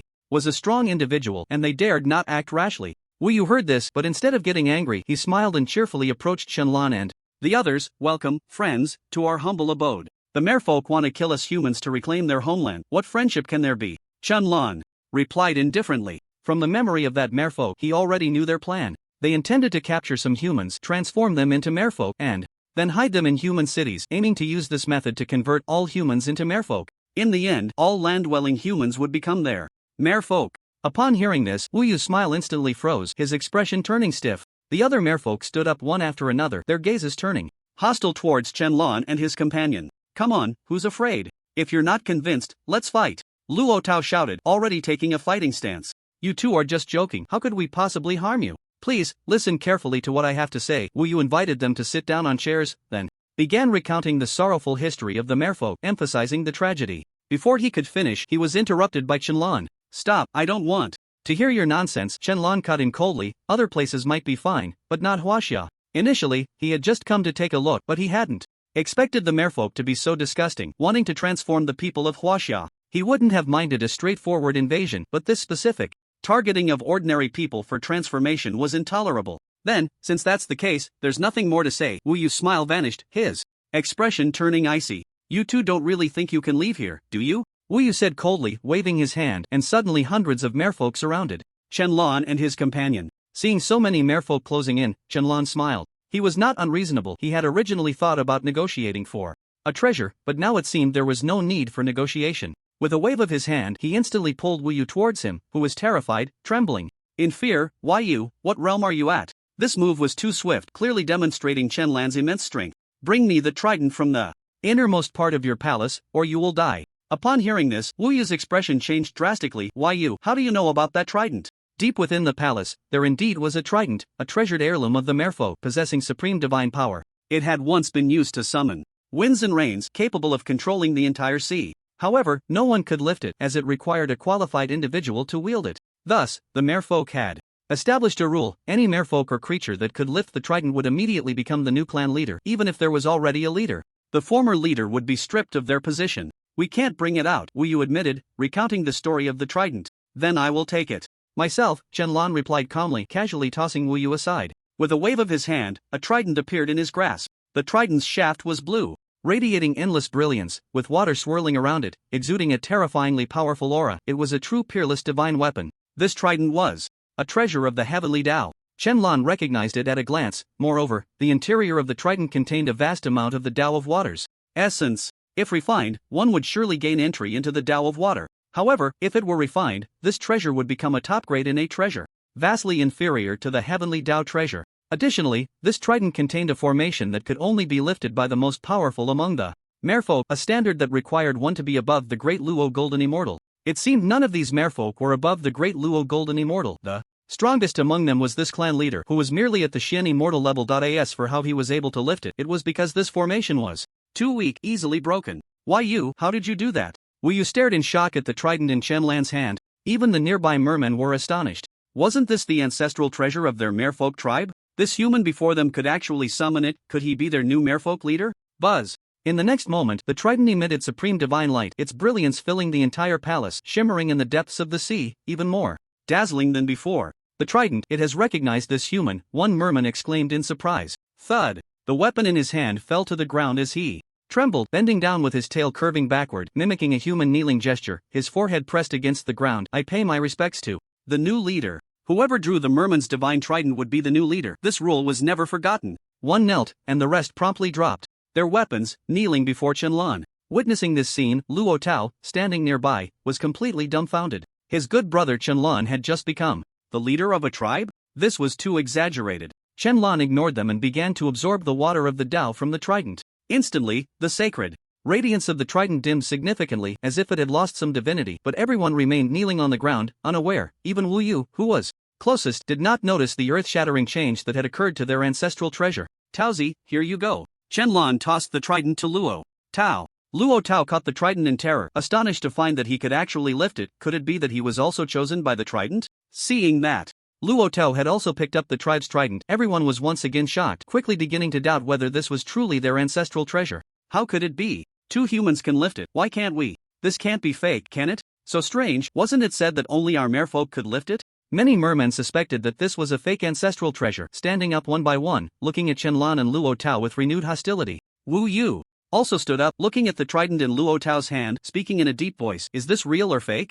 You can see for yourself, Luo Tao casually tossed the trident to Wu Yu. Seeing this, Wu Yu did not dodge but reached out to catch it. Bang! When the trident landed in Wu Yu's hands, it felt as heavy as Mount Tai, slamming his hand down onto the ground. Ah! Wu Yu screamed in pain, quickly saying, it's real, it's real. Please, both of you, help me take it away. He could be 100% sure that this was real because the weight was clearly beyond what he could lift. He had held the trident before, and its weight was exactly the same as it was now. Luo Tao chuckled, picking up the trident again, which felt as light as a feather in his hands, like Mount Tai. Shenlong smiled beside him. While erasing the formation of the trident, he had added one of his own. From now on, apart from him and Luo Tao, no one else would be able to lift this trident. After seeing that both Luo Tao and Shenlong could lift the trident, the tribe leader realized that his position was no longer secure. Leader. Wu Yu knelt on the ground, bowing to Shenlong. Taozi, you can take this leader position, Shenlong said with a faint smile. He had no interest in being the leader of the merfolk. His strength was too weak and of little use. If it were the giant tribe, he would gladly accept. At least they could get things done. Is this for real? Luo Tao was overjoyed. Could he really have his own power so quickly? Of course. Shenlong smiled and took a few steps back. Then, since that's the case, I won't be polite, Luo Tao said, coughing twice, then lowering his voice, pretending to be calm as he spoke. From now on, I am your new leader. Yes, leader. Will you quickly change direction and knelt before Luo Tao? Yes, clan leader. Everyone knelt in unison before Luo Tao. Seeing this scene, Luo Tao's vanity was about to burst, his mouth twisted into a Nike swoosh. This feeling was exhilarating.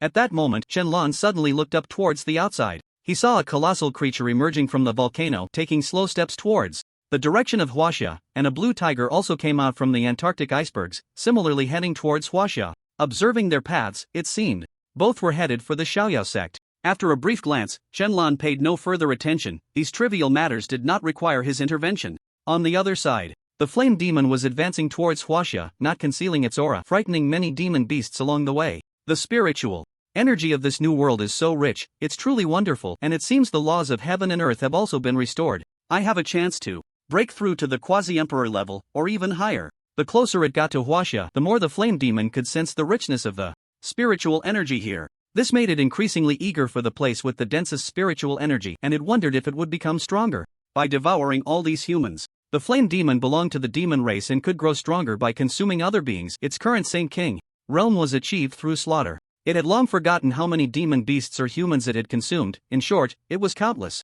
In just a few steps, it arrived in a city of Huaxia. The Huaxia people, seeing the sudden appearance of the flame demon, were instantly terrified and fled in all directions. So much delicious food, the flame demon licked its lips, eager for a feast. Suddenly, the flame demon halted, its body stiffening. Before it stood a dark green qilin. A qilin? It has awakened so soon? Seeing the qilin, the flame demon was overjoyed, extending its massive tongue to lick its lips. This was a qilin with tender and rich flesh. It had once had the fortune to taste it, and the flavor lingered in its memory, containing immense cultivation power. Just one bite could enhance its cultivation. If it could devour the qilin before it, it would surely break through to the quasi-emperor level, or even achieve perfection in that realm. The master has ordered, do not step into Huaxia. Those who disobey will die. The crowd recognized the auspicious qilin in the sky and identified it. That is the mount of the emperor. The emperor has sent his mount to save us. Great. As expected of the emperor, always the first to rescue us, thank you. This time when we return, we must pay our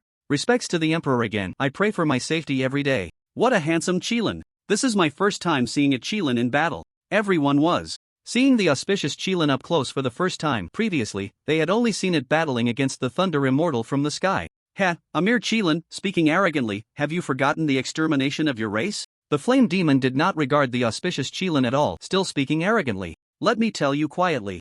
I was present during the massacre of the qilin clan. The flame demon sneered, then burst into loud laughter, extremely arrogant. What surprised me even more is that the self-proclaimed proud qilin has actually found a master. You truly have brought shame to the qilin clan. Back then, when the qilin clan was slaughtered, many wanted to take them as mounts or spirit pets, but those qilins would not submit. None were willing to yield, each preferring death over surrender. In the end, everyone could no longer tolerate it and slaughtered them all. Upon hearing this, the anger of the auspicious qilin reached its peak. It stepped forward, and a dark green radiance erupted from its body, an endless aura spreading out, terrifying and powerful, instantly charging towards the flame demon to suppress it. Bang! The flame demon's expression changed drastically, suddenly kneeling on both knees, struggling to look up at the qilin in terror. You are actually at the immortal emperor level. How could this be? An immortal emperor level qilin? The qilin clan had long been exterminated. Its reappearance was already a rarity, and now it was at the immortal emperor level, even more astonishing. I want to avenge the massacre of my people. The qilin roared angrily, the sky suddenly changing, rendered in a dark green hue, a sacred light shining brilliantly from its body, becoming mysterious and terrifying, causing the flame demon to struggle to even open its eyes. You are still the auspicious qilin. The flame demon was completely dumbfounded. This Qilin before it was not only at the immortal emperor level but also the auspicious Qilin. Among Qilins, a traitor of the demon race, and a being feared by the demon race. Zizizizi. The dark green sacred light evenly covered the flame demon, producing thick white smoke, and the magma was heated to a boiling point. A flame demon formed from magma was now being scorched painfully. No, spare me, please let me go. Had it known it was the auspicious Qilin, the flame demon would have run away at the first opportunity. How could it have dared to mock? The auspicious Qilin said nothing, coldly watching the flame demon. It hated the most when others brought up its race. Auspicious Qilin, immortal emperor. Level, if I can take you in, I will surely step into the immortal emperor realm. At that moment, a voice filled with ancient eeriness echoed out of nowhere, causing the auspicious Qilin to pause slightly.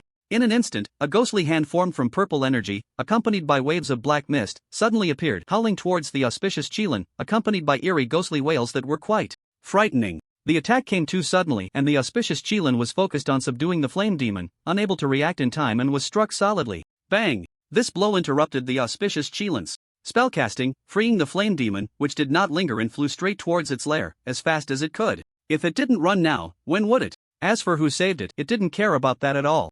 The auspicious Qilin was hit, but it was nothing serious. That little attack had no real effect on it, just leaving it somewhat angry. The next moment, a figure appeared before it, a person dressed in a purple ancient robe, wearing a hood that obscured their face, but the exposed hands were thin and bony, quite frightening. Who are you? The auspicious Qilin asked coldly. I am the ghost true man. Would you be willing to be my mount? The ghost true man pulled back his hood, revealing an ancient and eerie old face, wrinkles piled up all over, with a large mole by the corner of his mouth displaying a disgusting smile that was very unsettling. At that moment, in the city, a middle-aged man suddenly looked up in the direction of the auspicious Qilin. This aura, is it the old ghost? Has this guy awakened too? The old ancestor of the underworld exclaimed in surprise. The old ghost, nicknamed the Ghost True Man, was his fellow disciple. They had a friendship spanning over 1,000 years, and he hadn't expected to sense his aura. However, it seemed he was in a battle. Should I join in on this commotion or not? The old ancestor of the underworld hesitated. His current realm had just returned to the Saint King level, and if given some more time, he was confident he could break through to the quasi-emperor level.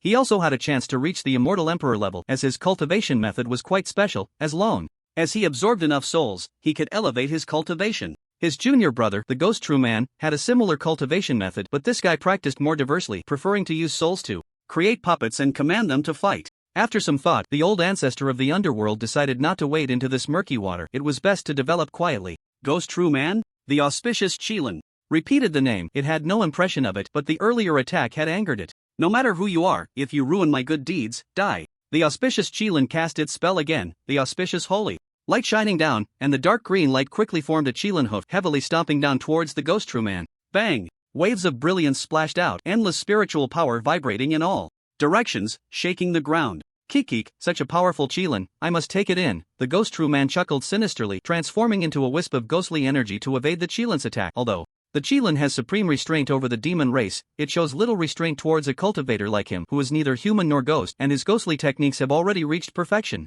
Moreover, he still has trump cards he hasn't played. A mere celestial emperor level auspicious Qilin, he is confident he can take it down. Ghost Fire, Ghost Claw, Soul Binding Rope. The ghost real person reappeared, shouting lightly as several spiritual techniques burst forth, along with treasures flying out from his body, all attacking the auspicious Qilin, aiming to suppress and capture it. It seems you really think I'm easy to bully. The auspicious Qilin was somewhat speechless. It appeared that this ghost real person truly believed it was easy to deal with. Divine power, Qilin's wrath. With a light shout from the auspicious Qilin, a shadow of itself appeared behind it, towering 1,000 feet high, piercing the heavens, breaking through the clouds, and blocking out the sun. The massive figure obscured the sun, plunging Huaxia into darkness, and countless people could see this terrifying aura of the shadow, their bodies trembling. Countless demon beasts were so frightened they lost their courage, some even dying on the spot. Especially the distant flame demon, who turned back to see the shadow and felt their legs go weak. Fortunately, I ran fast. Damn it, it's Qilin's wrath. The ghost real person was greatly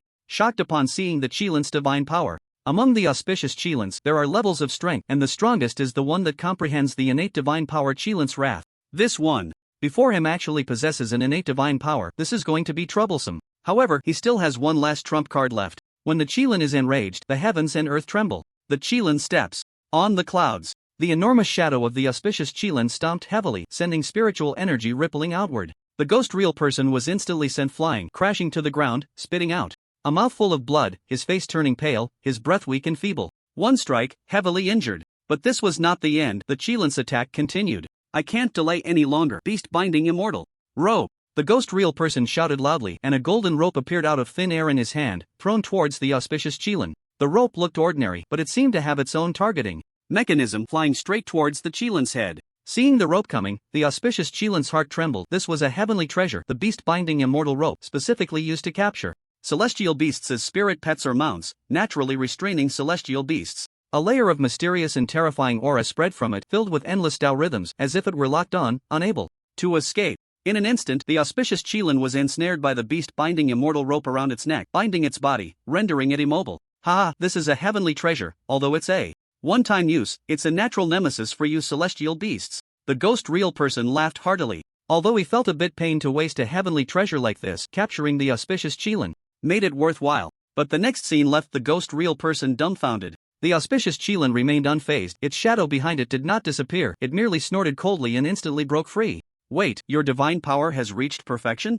The ghost real person's body shook violently as he realized. He. The auspicious Chilin sneered and unleashed its divine power once more. This time, the ghost real person could not escape, crushed under the weight of the Chilin's shadow, instantly turning to ashes. Seeing the ghost real person easily dealt with by the auspicious Chilin, the people on the ground cheered, raising their arms in celebration. Awesome, one strike to kill, this is the power of an emperor's mount. If only I had such an awesome mount, I could walk with swagger. First, you need the strength of an emperor to make such a mount bow down, otherwise, don't even think about it. So terrifying, just like that, it was killed. Who wouldn't want a mount of celestial emperor level? But they first needed the strength of the carefree celestial lord to possess such a mount. After dealing with the ghost real person, the auspicious Chilin looked towards the distant volcano where the flame demon had yet to be resolved. It couldn't forget how the flame demon had just mocked it. The auspicious Chilin vanished without a trace, clearly off to seek revenge on the flame demon. Below, the old ancestor of the underworld looked on in fear as the auspicious Chilin departed, letting out a sigh of relief. Fortunately, I didn't take action, otherwise, I would have met the same fate as that old ghost.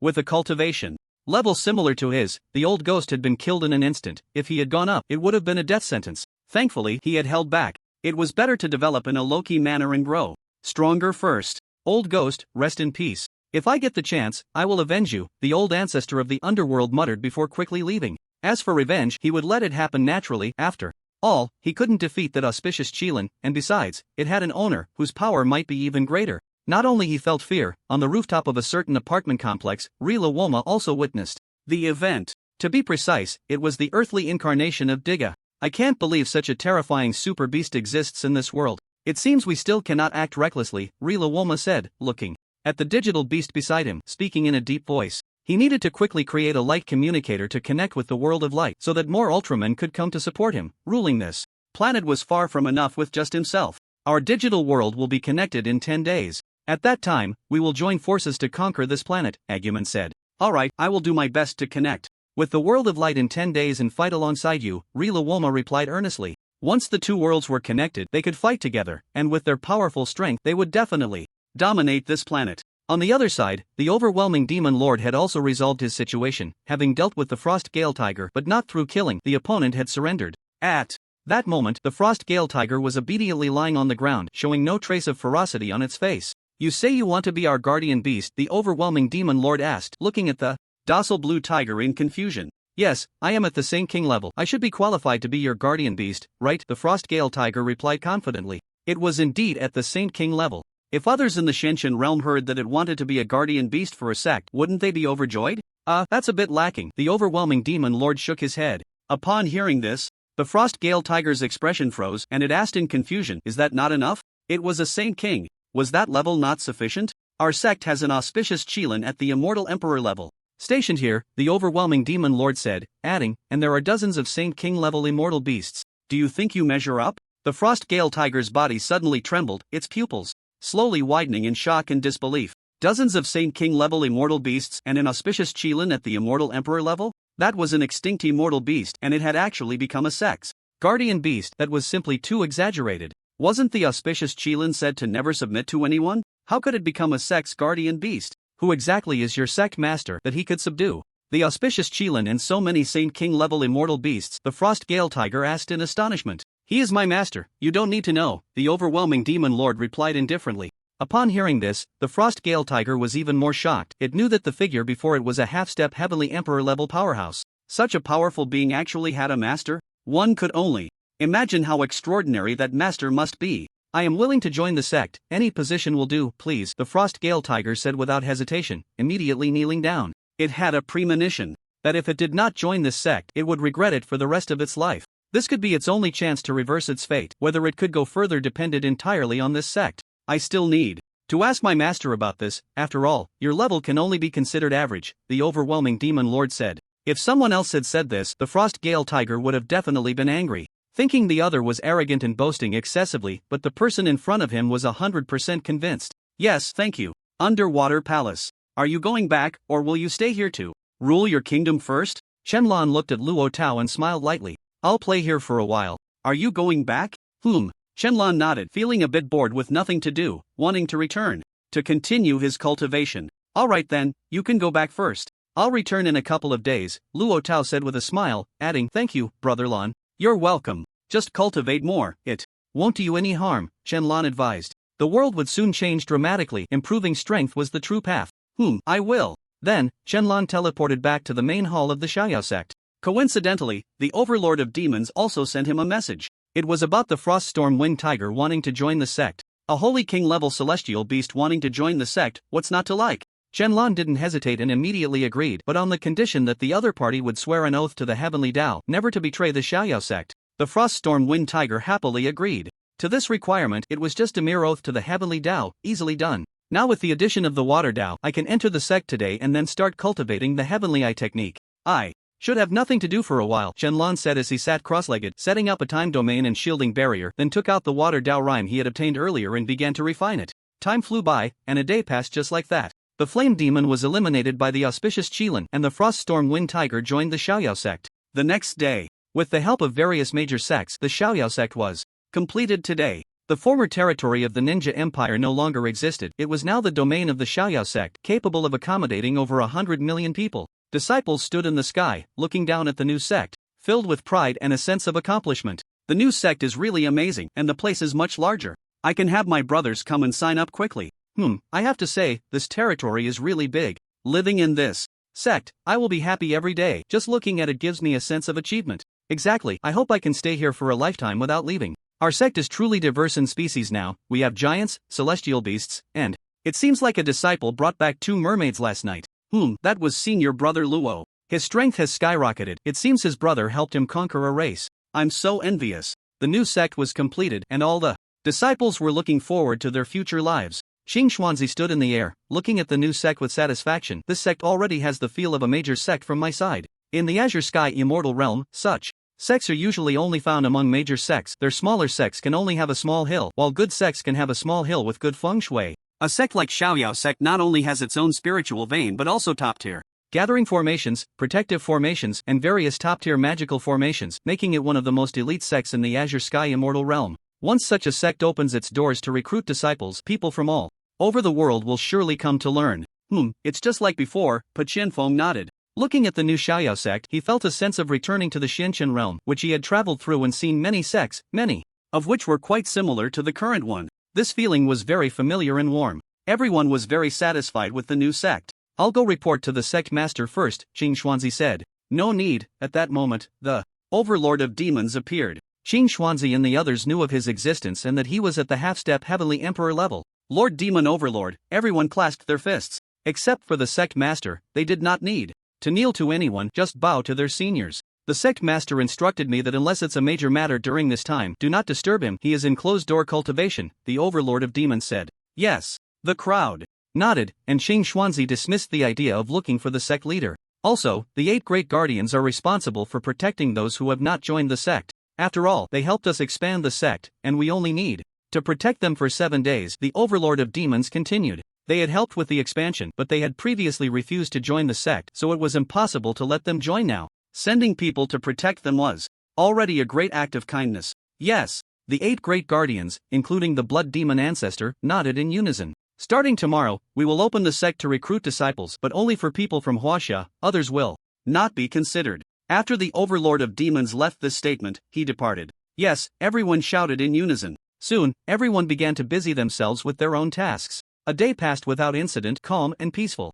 Another day passed. Today, the Xiaoyao sect opened its doors to recruit disciples, accepting people from all over the country, with the minimum requirement being body refinement and no upper limit. As long as they passed the assessment, they could join the Xiaoyao sect. Once this news was released, the entire nation erupted in excitement. Many had been waiting for this opportunity, and now seeing the Xiaoyao sect open its doors, they rushed to the sect. The overlord of demons had moved the entire small island where the Xiaoyao sect was located into the sky, turning it into a true sky island. The path to ascend for the first time reappeared, and this time, many people reached the summit, unlike the last time when it was so chaotic. But it wasn't because everyone had become stronger, rather, the difficulty of this ascent had been lowered. Now, anyone above the transformation realm could reach the top, and even those in the nascent soul stage had a chance to succeed, which is why many people managed to reach the summit. After all, the average realm of the people nationwide was around the nascent soul stage. If the standards weren't lowered, many would likely be eliminated. Since the manifestation of heavenly materials and earthly treasures, the Xiaoyao sect could now produce large quantities of elixirs daily to cultivate disciples, completely unafraid of the day when there would be too many people and resources would be depleted. The disciples could also seek out heavenly materials and earthly treasures to ask the sect's alchemists for help in refining elixirs, but there would definitely be some fees involved, such as an extra herb or other heavenly materials. To enhance their strength, some investment was necessary, it couldn't be free. Moreover, more people need not worry about not being able to enter the sect. This recruitment was different from the last. This time, it was fully open to all professions. Alchemists, talisman masters, and others would personally be present to recruit disciples, and everyone could sign up according to their preferences. Those who wanted to become alchemists could go to the alchemy registration desk to sign up as alchemy disciples, while those who wanted to become outer disciples would obediently accept the assessment. Here, everyone could unleash their potential, and everyone could find something suitable for themselves. The new Xiaoyao sect was even more desirable to the public, and the Xiaoyao sect had become the strongest sect at present, a place everyone aspired to join. Another day passed. Today, there are 3 days left until the manifestation of spirit pets. In an unknown area over 1,000,000 kilometers away from Huaxia, a team of more than 70 people was flying here on swords, with 3 flying swords, each carrying dozens of people. Soon, the flying swords came to a steady stop in front of the unknown area, and everyone slowly disembarked. Among the 70 or so people, more than 20 were cultivators, the highest realm being transformation and the lowest being foundation establishment, while the rest were ordinary people. These ordinary people were all dressed in white lab coats, with men, women, and children among them, and the chest of the lab coats bore a string of black letters, Unknown Area Investigation Team. They were established by the state when the spiritual energy revived and the unknown areas appeared, responsible for investigating the unknown areas and documenting them. Although it wasn't very useful, at least it gave these ordinary people something to do. One could only say they were just killing time.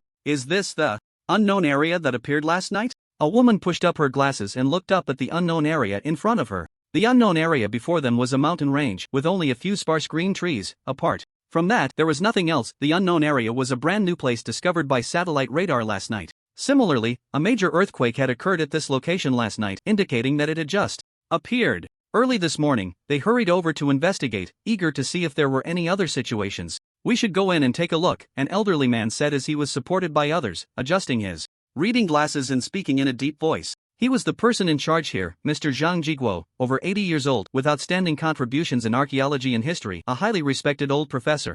"Yes, let's go in and have a look," a woman nodded. Subsequently, under the escort of the cultivators, the group entered the unknown area. Perhaps due to its recent emergence, there were no demonic beasts present. It was so quiet that they could hear each other's breathing very clearly. However, this kind of silence was already familiar to them. Every unknown area they explored was like this: no sound, no creatures, only themselves. After walking for about an hour, they found nothing. There was nothing here, not even small animals or insects. "Professor, I found a cave." At that moment, a middle-aged man ran over, excitedly announcing his discovery. "Oh, quickly take us to see." The old professor immediately perked up. Usually, such caves were likely to contain some relics inside, and if they found anything, it could become a historic discovery. "All right, this way." The middle-aged man led the way, and the group followed him until they quickly arrived at the cave he mentioned. The cave was large enough for 3 tanks to enter without obstruction, but it was pitch black inside, with no light source whatsoever. "Everyone, follow me inside. There may be new discoveries," the old professor said. The group nodded without hesitation. The old professor took out a flashlight and walked in front, while the cultivators used their spiritual power to ignite torches, leading the way ahead, with everyone following closely behind, step by step exploring deeper into the cave. As they ventured further, they found nothing. Suddenly, a man shouted, "You all come and see. This shout startled everyone, their bodies jolted, and just as they were about to scold the man, they froze, staring in shock. At his direction, The old professor pushed through the crowd and slowly walked over, his eyes filled with disbelief. In front of him, embedded in the earthen wall, was a peculiar wall, and on it was engraved the image of a strange creature. This creature had a bird-like beak but opened its mouth wide to reveal sharp, terrifying teeth. Its thighs were well developed, but its calves were as thin as an ostrich's. the image was So vivid that it seemed as if the monster on the wall could jump out at any moment. What kind of creature is this? An archaeologist asked. Could it be a demonic beast? Unclear, but it looks like it was carved by someone. It shouldn't be a demonic beast, the old professor replied. If it were a demonic beast, it wouldn't appear here, it should be a manifestation instead. Long ago, while investigating other unknown areas, they had discovered many things related to the Qin dynasty, and they had long suspected that these unknown areas were likely remnants from the past. They believed these might be submerged histories that had only recently begun to reappear. It could be an ancient creature. Let's take a picture and study it later, the old professor said, and several people immediately took out their cameras to photograph the image. Afterward, the group continued forward, discovering that with each segment of their journey, they could see different images on the walls, each depicting different creatures. Some were enormous insects, including those they had seen before, such as mantises, mosquitoes, cockroaches, and so on. There were also very peculiar creatures, resembling a large bird with outstretched wings, but its beak was long, especially at the top, looking extremely sharp, and its claws were also very sharp. It was unlike any bird they had ever seen, and none of the biologists present knew what this creature was. It was a completely new species. Until they reached the end, when they saw what was inside, they were all taken aback. At the very end, there lay a massive piece of yellow amber, and within the amber was an even more vivid creature, as if it were about to break free at any moment. This creature was enormous, standing at least 7 or 8 meters tall, with particularly thick thighs, but its forelimbs were unusually tiny, as if they had not fully developed. However, its head was terrifying, with incredibly sharp teeth, resembling a western dragon, and it had a thick tail that seemed capable of sweeping away armies. What kind of creature is this? Its hind limbs are overdeveloped, but its forelimbs seem to have stopped developing. I'm not sure, but I can say for certain that this is a monumental discovery in human history. I can assure you, I have never seen such a creature. It may not even belong to this world, or it could be a creature from a history we are unaware of. In any case, this creature definitely has research value. I suggest we excavate it all and take it back for further study. Perhaps we can make new discoveries. The crowd buzzed with excitement. None of them had ever seen such a creature, and they were eager to take it back for research. The old professor looked seriously at the yellow amber. He didn't know what the creature was, but he had a very strange feeling. He felt that this creature was not dead. So, shall we move all of this back to the research institute? A middle-aged man adjusted his glasses and asked. Yes, take it all. These patterns are of great research value. Once we return, contact all the biologists and have them come take a look. The old professor nodded. Understood, the middle-aged man replied, then instructed the cultivators to help cut the patterns down, each one being stored in their storage rings, preparing to leave. Just as everyone was getting ready to depart, they noticed that the old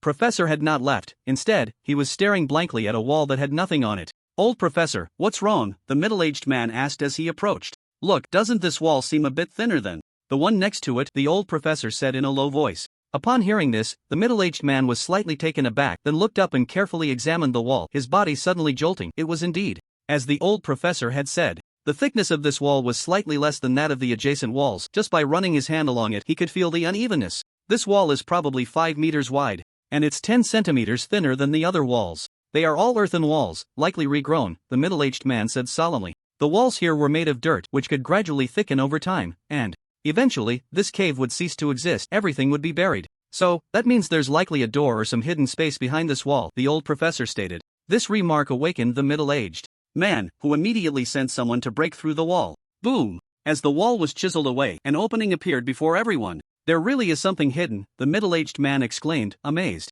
Was this the old professor's observational skill? It was so detailed. How could he even notice this? The old professor remained silent, cautiously walking over, bending down, and passing through the opening. When he entered the opening, his murky eyes slowly widened, and his pupils constricted. Before him lay a skeletal structure of a creature, over 100 meters long and several meters wide, its body resembling a surprise. But its mouth like that of a crocodile, quietly lying there even in death. It exuded an incredibly oppressive and terrifying aura, making it hard to breathe. What is this thing? The middle-aged man walked in, terrified. He had never seen such a massive creature. In the entire history of biological life, he had never encountered anything like it. Unclear, but this is a complete skeleton, and there should still be DNA remnants on it. We need to take it back for research immediately, the old professor said solemnly. This creature definitely had research value. All right, The middle-aged man nodded numbly, quickly regaining his composure, and calling for people to take it away. Professor, come quickly and see what this says. At that moment, a woman's voice rang out. The old professor hurriedly looked over, taking small steps to reach her side. He saw that she was pointing at a series of ancient texts engraved on the wall. These ancient texts. The old professor adjusted his reading glasses and observed carefully. He considered himself knowledgeable in various languages and had read many esoteric texts, understanding most of them, but he could not comprehend these runes. These look like characters, but not quite. The middle-aged man also came over and spoke earnestly. The runes in front of them were twisted and crooked, neither resembling letters nor graffiti. What could they be? Take a picture, and we'll study it thoroughly when we get back, the old professor said firmly. Okay. The woman nodded and immediately took a photo. Afterward, everyone looked around again, and upon finding nothing else, they prepared to head back. They already had enough material for research. There was no need to continue the investigation. Before long, they took to the skies on their swords and left the place. However, just 3 minutes after they departed, the cave collapsed, and all traces vanished. Time flew by, and night fell. In a small mountain village somewhere in Huaxia, a significant event occurred. 5 children had gone out to play in the morning, and had not returned.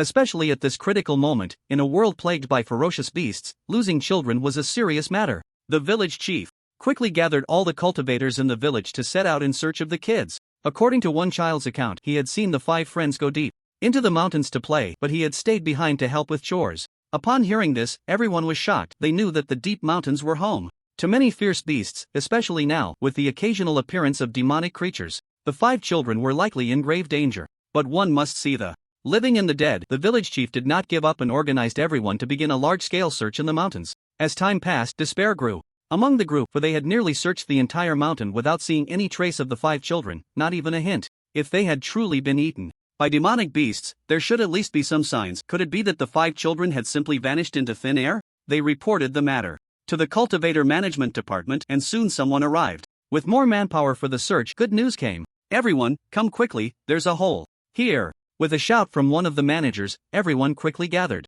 A deep hole appeared before them, hidden beneath a large tree. It would have been impossible to find without careful exploration. The hole was small, just the right size for a child to enter. Everyone looked at the hole, troubled. It's so small, how do we get down? There's no way. It's too small unless we can shrink our bones. What do we do? The children likely fell in, but we have no idea how deep this hole is. What if we use spiritual power to break through? No, who knows how fragile it is down there? If the children are below, using spiritual power to force our way through could seriously injure them. We absolutely cannot do that. The cultivators were at a loss facing such a small hole. They truly did not know what to do. Everyone, don't panic. I have a way. I can use the earth escape technique. I'll go down first to take a look, and if everything is fine, I'll come back up and break through this hole. One of the managers spoke up. He had just joined a sect and was learning the earth escape technique, which he could use any time, and now it was just the right moment. Upon hearing this, everyone was overjoyed. It was indeed a good idea. Before long, the manager began to chant incantations, and with a whoosh, he burrowed into the ground like a mole, disappearing without a trace. Soon, he came back up. There's a big hole down there, very spacious. The children aren't down there, we can break through here. After a couple of chapters, he paused for a moment. There's actually a cave hidden here. Stop talking nonsense. Quickly find the children first, the crowd urged. They had already broken through the cave and arrived below, but there were 2 openings here. The group split into 2 paths, heading towards the 2 openings. Before long, the team at the left opening found the children. The kids were huddled at the end of the opening, their faces filled with terror, but all 5 were safe and sound. Only after confirming the children were fine did they begin to assess their surroundings. Countless wooden boxes were scattered around, along with several strange stone statues of bizarre beasts, looking lifelike. Some were curious about what was inside the boxes, and the bolder ones went over to casually open one. As soon as it opened, everyone was left dumbfounded, for a chest full of gold, silver, and jewels appeared before them. Is this a treasure trove? One villager exclaimed, his eyes shining with greed. With so much wealth, if they could take it all, they would strike it rich. It seems so. Are the other boxes filled with treasures too? Other villagers rushed to open the wooden boxes, discovering they were all filled with gold and silver. The combined wealth here was enough to buy a city. So many treasures, could this be a tomb? One manager wondered in surprise. Just then, another manager ran over. Everyone, quickly go to the next opening, something's not right. As soon as he said this, all the managers followed him out. The remaining villagers, seeing the managers leave, could no longer suppress their inner greed, and they frantically opened the boxes, stuffing gold and silver into their arms. They had been poor farmers all their lives, and today, seeing so much wealth, even the cultivators among them could not contain their desires. The eyes of these statues are actually emeralds. Worth a fortune. One villager discovered a new world and reached out to pluck one off. But the moment he touched the statue, the dark green gem turned red.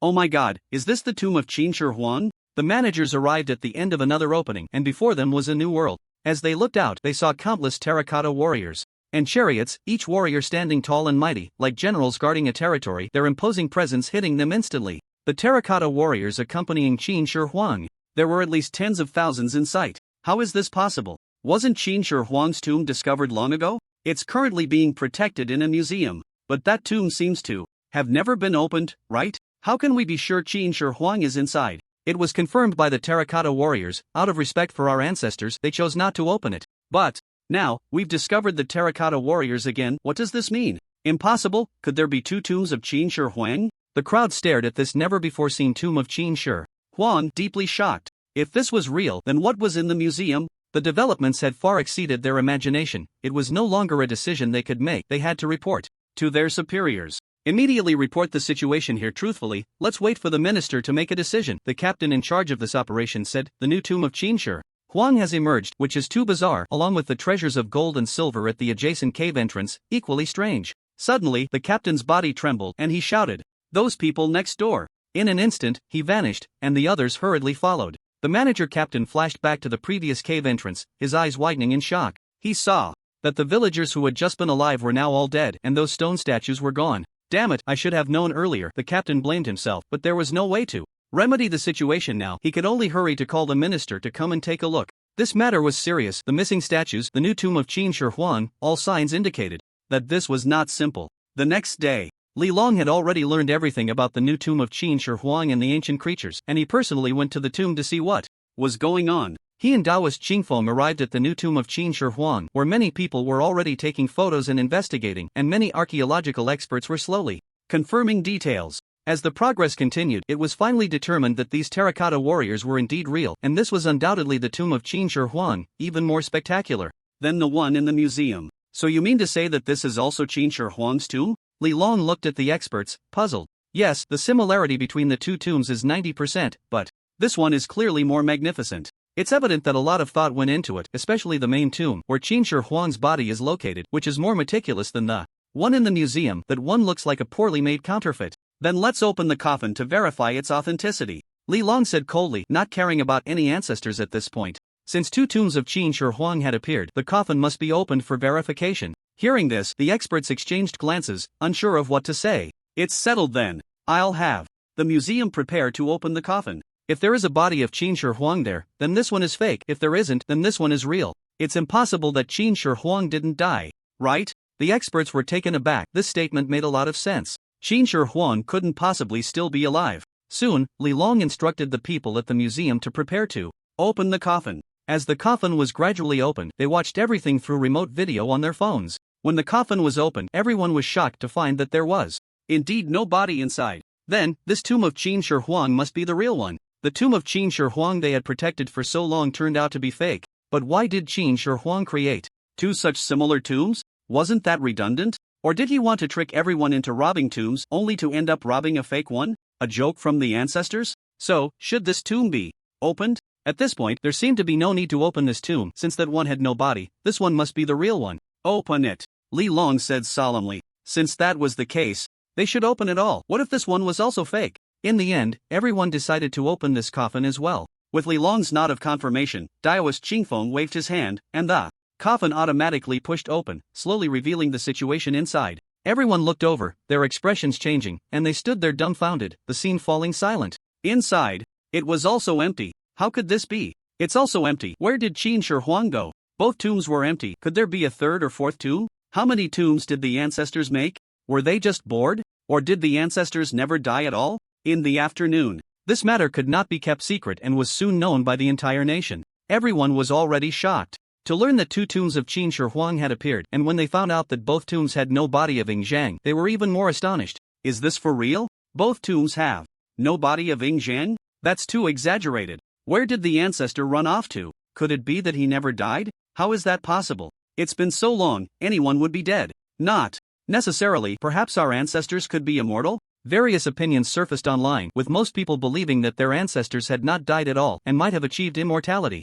hiding among them, possibly being anyone. What followed was a scam that quickly unfolded. I am Qin Shi Huang, transfer 300 yuan and I will appoint you as the general. On the other side, the unknown domain investigation base. They brought back amber and patterns of ancient creatures to the base for research. What do these characters mean? The old professor sat at the research table, wearing a magnifying glass, gradually analyzing the printed characters on the wall. Ever since they brought them back that day, he felt these characters wanted to convey some information. But no matter how he studied them, he couldn't find the answer. He had never seen such characters before. Professor, I think we need the intervention of the Immortal Cultivator Management Department. A middle-aged man approached the old professor and spoke. He had searched many books for these characters but found nothing. No one knew what these characters expressed, but it felt off. The old professor remained silent for a long time, and finally nodded, saying, "All right, perhaps they know more than we do." The old professor gave up on the research and contacted a branch minister, asking him to come over and take the materials to consult with Li Long.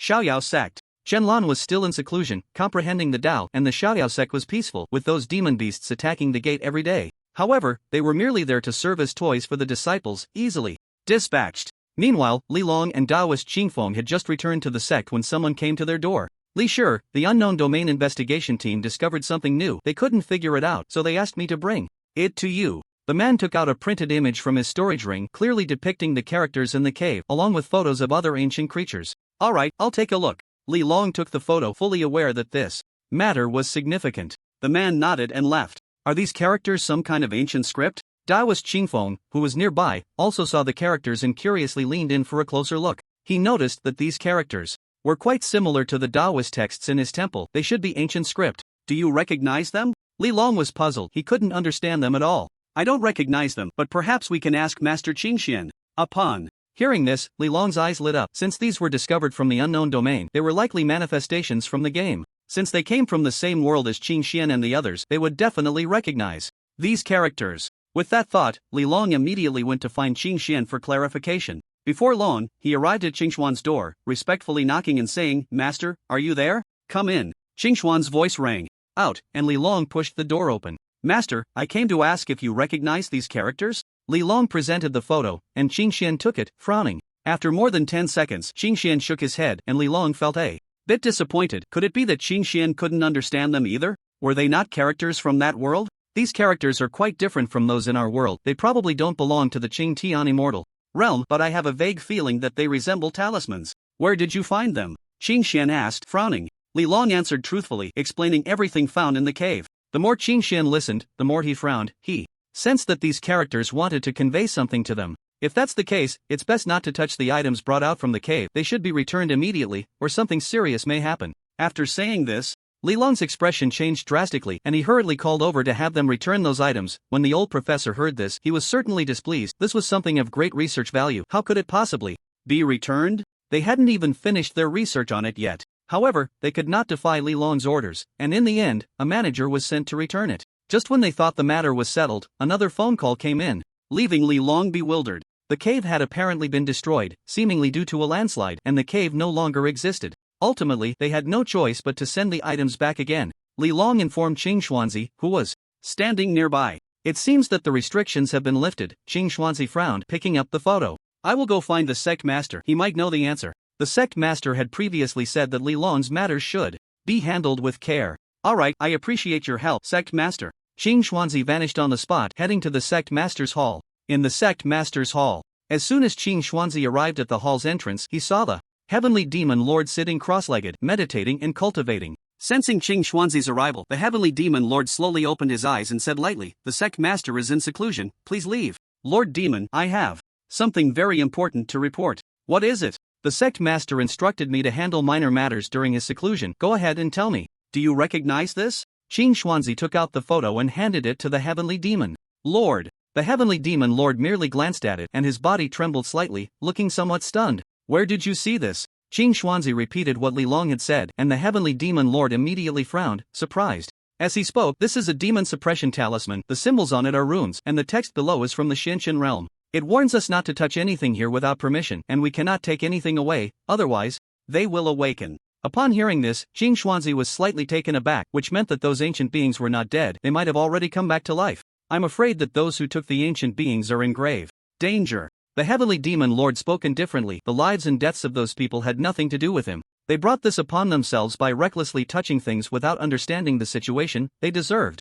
It's alright, thank you, Lord Demon. By the way, this demon suppression talisman also contains a formation. Has that place been destroyed? If it no longer exists, it means the seal has been lifted and the ancient beings sleeping in various places will awaken. Unknown territory investigation base. This amber is truly exquisite. After all this time, it shows no signs of damage, and the specimen inside looks so lifelike, as if it hasn't died at all. The female expert observed the ancient being inside the amber carefully with her notebook. For some reason, she felt that the creature inside was not dead, especially its eyes. No matter where she moved, it seemed as if those eyes were always watching her. Ha, if it's still alive, that would be something rare, the male expert chuckled, clearly thinking the female expert was joking. Any creature sealed in such an oxygen-deprived amber would die. Ancient beings also need to breathe. The female expert smiled and continued to observe the ancient being. Crack! A sound of something breaking suddenly rang out, causing both of them to freeze in place. After exchanging a quick glance, they hurriedly searched for the source of the sound. They saw a crack appear on the amber. It was breaking.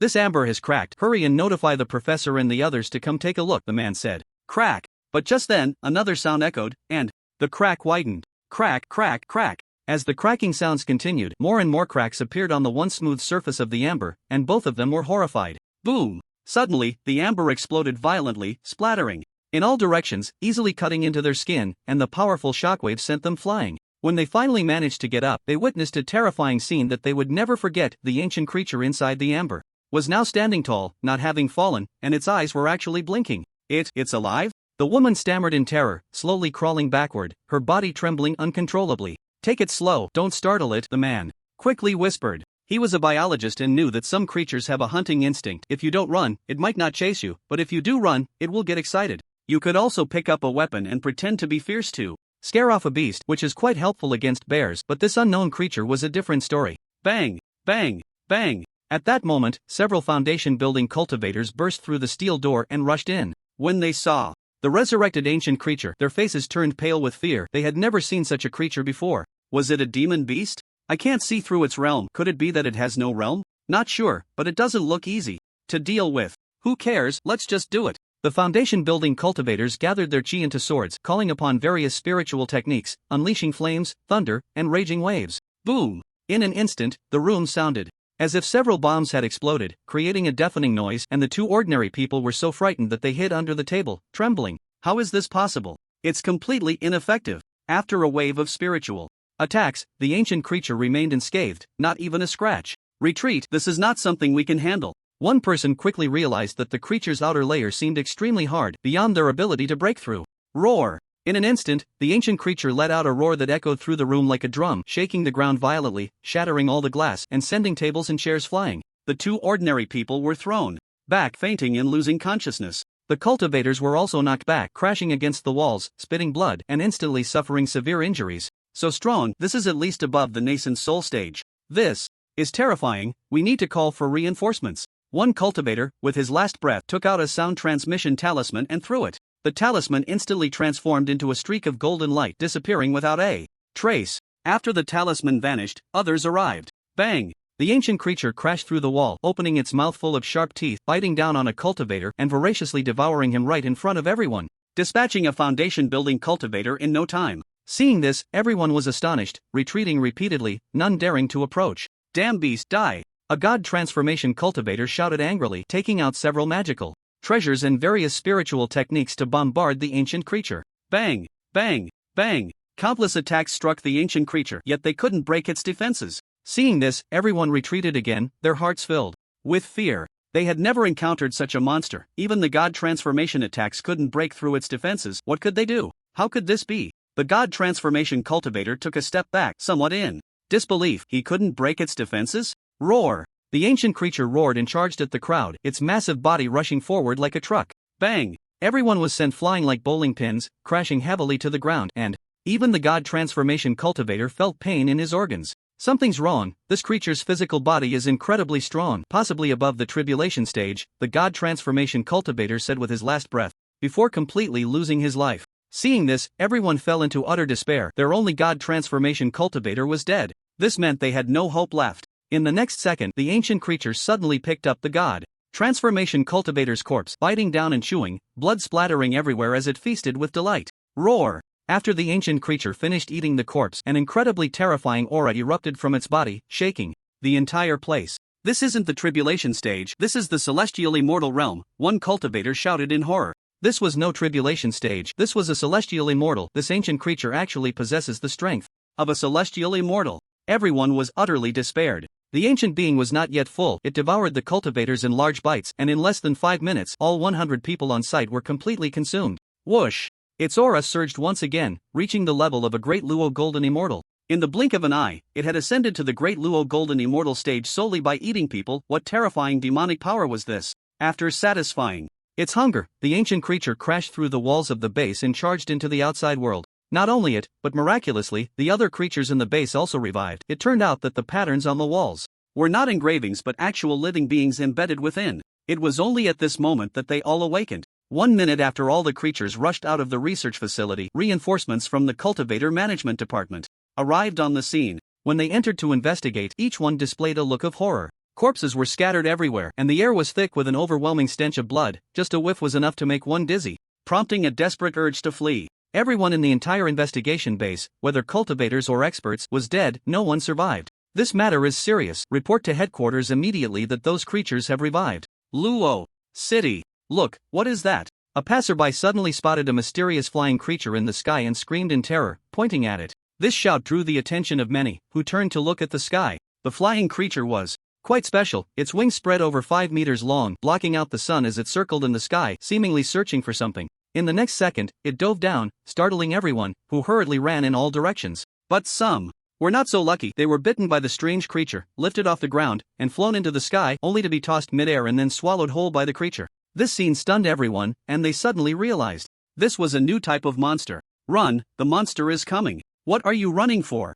Just fight. I'm a golden core cultivator. Why should I fear a monster? Ordinary people fled in panic, while the cultivators were not overly afraid. After all, it was just a monster. They had killed monsters before. As long as their cultivation level was higher, there was nothing to fear. But soon, they were mistaken. They had no ability to resist against this monster. It was an overwhelming slaughter. Run, this monster is a celestial immortal. How is that possible? How could a celestial immortal monster manifest at this time? That doesn't make sense. Could it all be a lie? One by one, the cultivators completely broke down. This monster was actually a celestial immortal. What a joke. Better to run first. Boom! That flying creature, while flapping its wings, unleashed waves of thunder, striking down at the crowd. This monster had actually mastered spiritual techniques, making it even more terrifying. Soon, more and more of these peculiar monsters arrived in the city. Some could fly, while others were massive, capable of destroying a building with a single swipe of their tail, and some even had tails like hammers that could shake the ground with a casual swing. These monsters were unprecedented but extraordinarily powerful. Before long, many cities fell into great crisis, with countless lives lost. Xian Yao sacked. Are you saying these ancient creatures will all revive? Qing Xuanzi looked at the heavenly demon lord in surprise. Yes, if they leave that place, they will definitely revive. They are not dead but merely sealed by someone. This is a normal method. We often seal some spirit pets or mounts, only to take them away in the next life. These ancient creatures must have been raised by someone, and to escape the cycle of the world, they specifically created demon-suppressing talismans, which on the surface seemed to protect others but were actually a warning to others not to touch their belongings. Suddenly, the heavenly demon lord's body shook and he used his divine sense to look in the direction of Luo City, his expression somewhat stunned. That is, the tyrant dragon and the thunder eagle, they have actually revived. The supreme demon lord exclaimed in surprise as he observed the current situation. In Luodu City, those beasts were all creatures from the Xianqian realm, and they were quite special. They seemed not to belong to the Xianqian realm. Originally, they were all skeletons, devoid of any flesh, buried in various caves or underground. However, those deranged puppets of the demon sect had excavated them, digging for several hundred years, ultimately unearthing over 1,000 skeletons.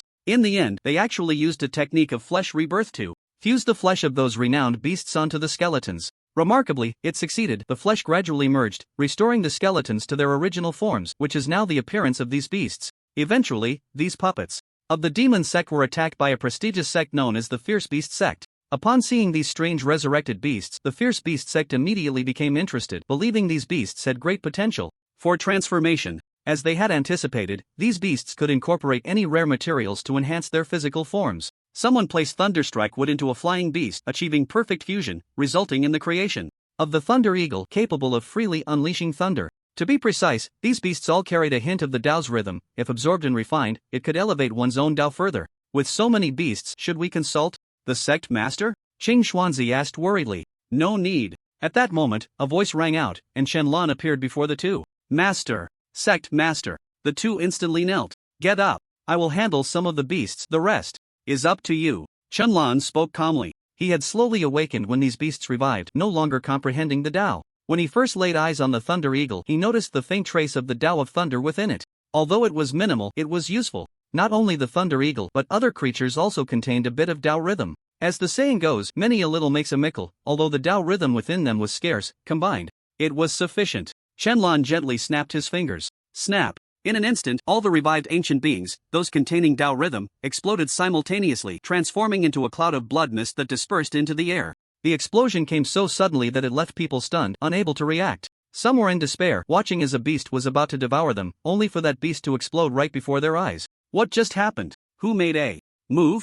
This move, I'm familiar with. Isn't this the Emperor's doing? The Emperor is amazing. From the understated yet decisive explosion, they felt a sense of familiarity. It was indeed a technique often used by the Emperor. On the other side, Shenlong spread his hands, gathering strands of Tao rhythm in his palms, slowly forming a sphere. It contained a chaotic mix of Tao rhythms, the Tao of strength, the Tao of thunder, the Tao of fire, the Tao of water, and the Tao of wood. Among them were two paths he had never encountered before, but this little bit was not enough for him to enter the Tao. Master, these beasts are from our world. Someone, the Supreme Demon Lord, recounted the entire story to Shenlong. Upon hearing this, Shenlong furrowed his brows. Were these all ancient beings? Even the Xianxian realm had excavated them from the ground? Could it be that before the Xianxian realm, there was another world where these ancient beings lived? They had come to the Xianxian realm with the cycle of the world, and after being reshaped by flesh, they experienced the cycle of the world again, arriving in the current era of Blue Star. This seemed too exaggerated. How many worlds were there in total? This reminded Shenlong of the book 5,000 Years of History of China, which stated that Chinese history had been severed.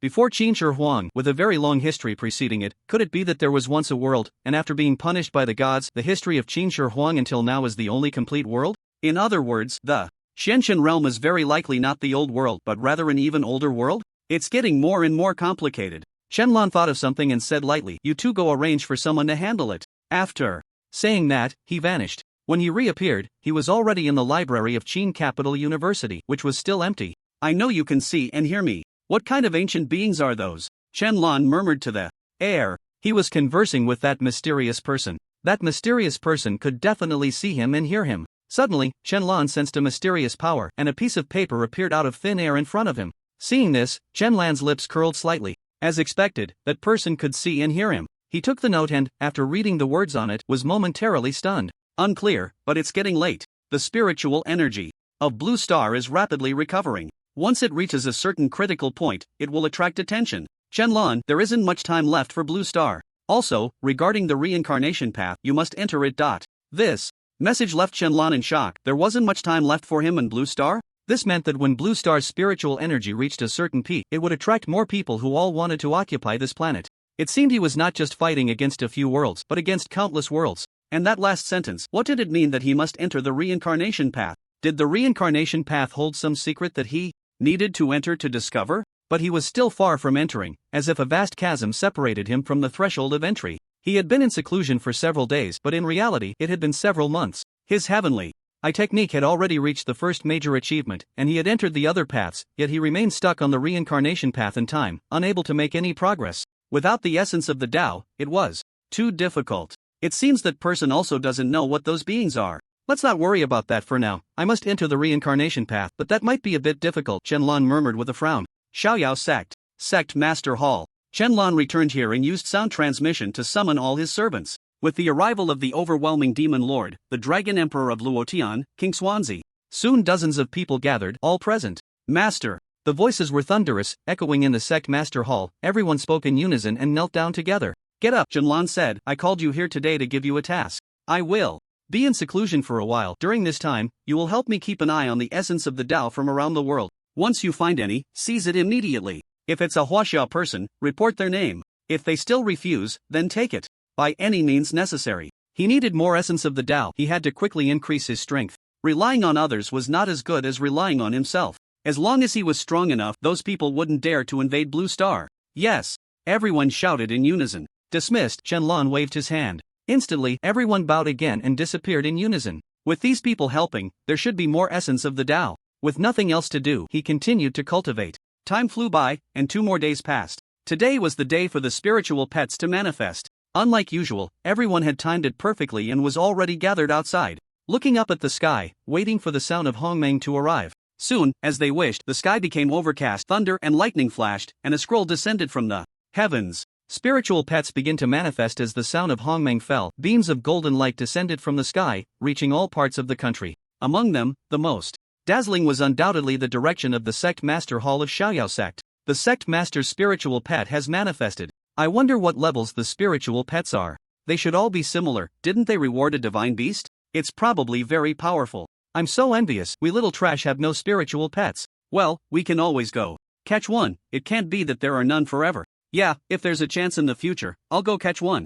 At least I learned some skills from the pet master, so I can definitely catch a spirit pet. It seems like we need some items for that, right? How do we get them? Teach me. Spirit pets can only manifest when one reaches the golden core. Perfection in the game, and those who manifest after the game doesn't count, so not many people got them this time. Even the light pillars only numbered a little over 200. In the master hall, the spirit pets have manifested. Shenlong, who was in seclusion, sensed something and slowly opened his eyes, only to realize that 2 days had passed and the spirit pets had manifested. Instantly, thousands of spirit pets appeared in the small world within his dantian, mingling with his mounts. The small world was automatically opened up in the dantian after the spirit pets manifested, but strangely, it could only store spirit pets and mounts. Other beasts couldn't be placed inside. He took a quick glance and saw that all the pets he had raised in the game had manifested. Various spirit pets like the demon dragon, titan, and flame bird were all there, all at a similar level. The holy king realm. They were all the highest quality celestial beasts, except for one particularly strange-looking spirit pet he had never seen before, whose aura was exceptionally powerful, akin to the auspicious Qilin at the celestial emperor realm. This spirit pet was enormous, resembling Mount Tai, with a goat's body and a human face. The most terrifying part was that its face was located under its armpit, around the chest area.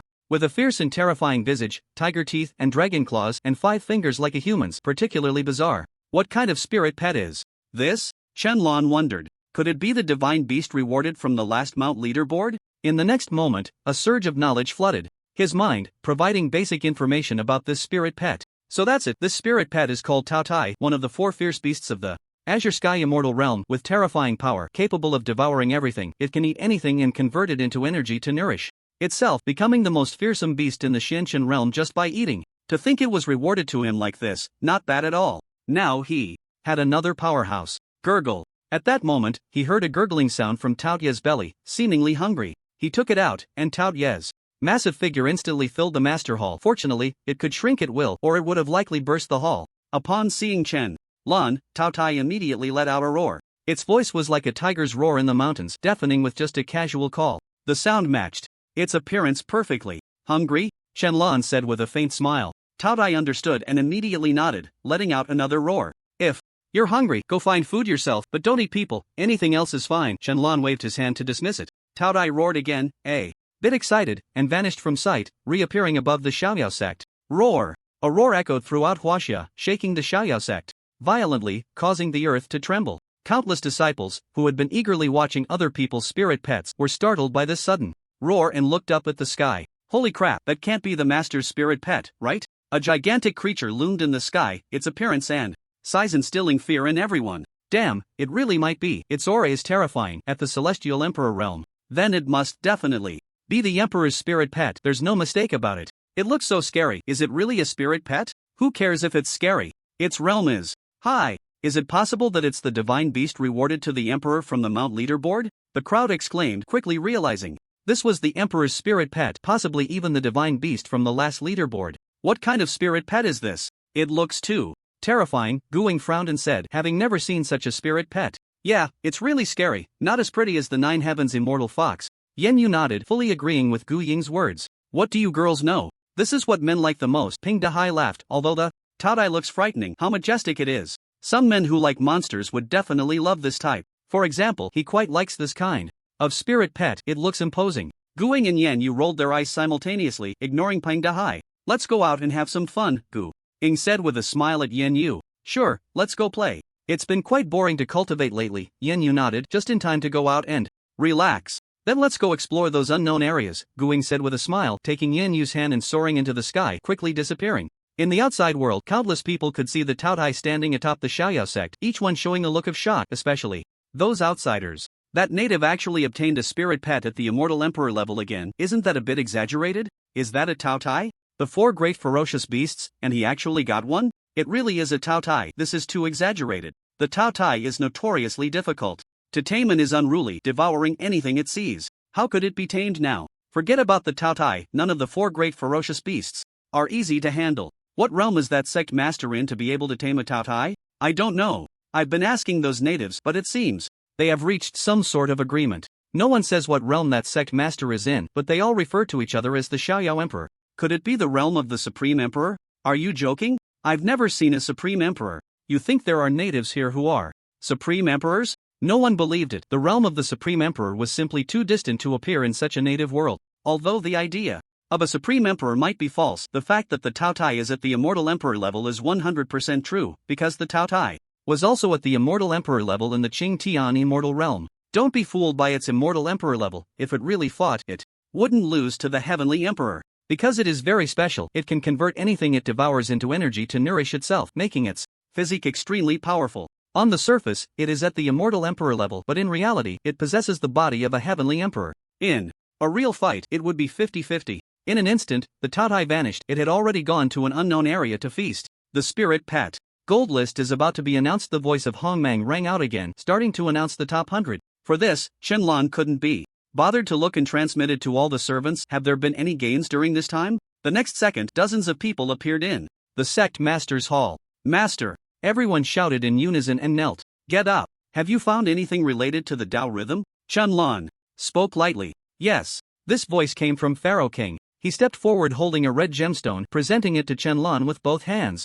Master, this is the last life gem. There are no more. Good, you did very well. Qianlan looked at the life Tao rhythm contained within and nodded in satisfaction. He pointed out, and a powerful spiritual force instantly surged into Pharaoh King's body. In an instant, he transformed from a powerless individual into a human immortal. This is the divine power of the Supreme Emperor. Seeing Pharaoh King's sudden increase in cultivation, the others immediately became excited. They also wanted to break through their own strength. Thank you, Master. Pharaoh King knelt in excitement, and Qianlan waved his hand, stepped back. Then, Pharaoh King retreated to his original position, and number 2 immediately shouted, Master, I have one too. After saying that, he stepped forward and took out a piece of charred wood, which looked like it had been burned to charcoal. However, Qianlan could sense from afar the thunder Tao contained within this wood. This is the thunder strike what I accidentally obtained yesterday. It contains the thunder Tao. Number 2 respectfully presented it with both hands. Very good. Qianlan accepted it and also used spiritual power to break through number 2's cultivation to the saint level. Originally, number 2 was at the perfected saint level, just a little short of becoming a saint. Qianlan's action was merely a casual effort. Thank you, Master. Qianlan looked at the 2 Tao rhythm items in his hands, very satisfied. He hadn't expected that during his closed-door training, these people would still manage to find 2 Tao rhythm items. That was quite impressive. Qianlan scanned the others and noticed that no one was speaking. It seemed that 2 days was too short a time. Moreover, since Tao rhythm items were extremely rare, they had done well enough. Then let's leave it at that for now. You may all withdraw. Yes, Master. Everyone cupped their hands in respect and then quickly left the place. His own people were still too few. With just these few dozen individuals, it would be great if he could have everyone help him gather Tao rhythm items. Suddenly, Qianlan's eyes lit up as he thought of a brilliant idea. The next moment, he spoke calmly. All disciples, heed my command. This one sentence echoed in the minds of all the sect disciples. Outside, the disciples were either cultivating, sparring, or going out to have fun. At that moment, a voice rang in their minds. All disciples, heed my command. A simple sentence left everyone momentarily stunned, and they quickly turned to look in the direction of the Master's hall. They recognized it was the voice of the carefree celestial. The Master was speaking. Everyone, quiet down, the Master is speaking. Qing Xuanzi appeared in the air, shouting sternly, then quickly descended to the ground and knelt towards the Master's hall. I pay my respects to the Master. The other disciples immediately followed suit, kneeling before the Master's hall in unison. We pay our respects to the Master. The momentum was overwhelming, deafening. Arrange sect tasks. Anyone who obtains a Tao rhythm item can exchange it for extremely generous rewards at the sect. The better the Tao rhythm item, the better the reward. As for what the Tao rhythm items are, you can bring anything to the 8 great guardians of the sect, Qing Xuanzi, and the Heavenly Demon Lord for verification. Additionally, people will be arranged for verification. As for how rich the rewards are, you can look at Qing Xuanzi.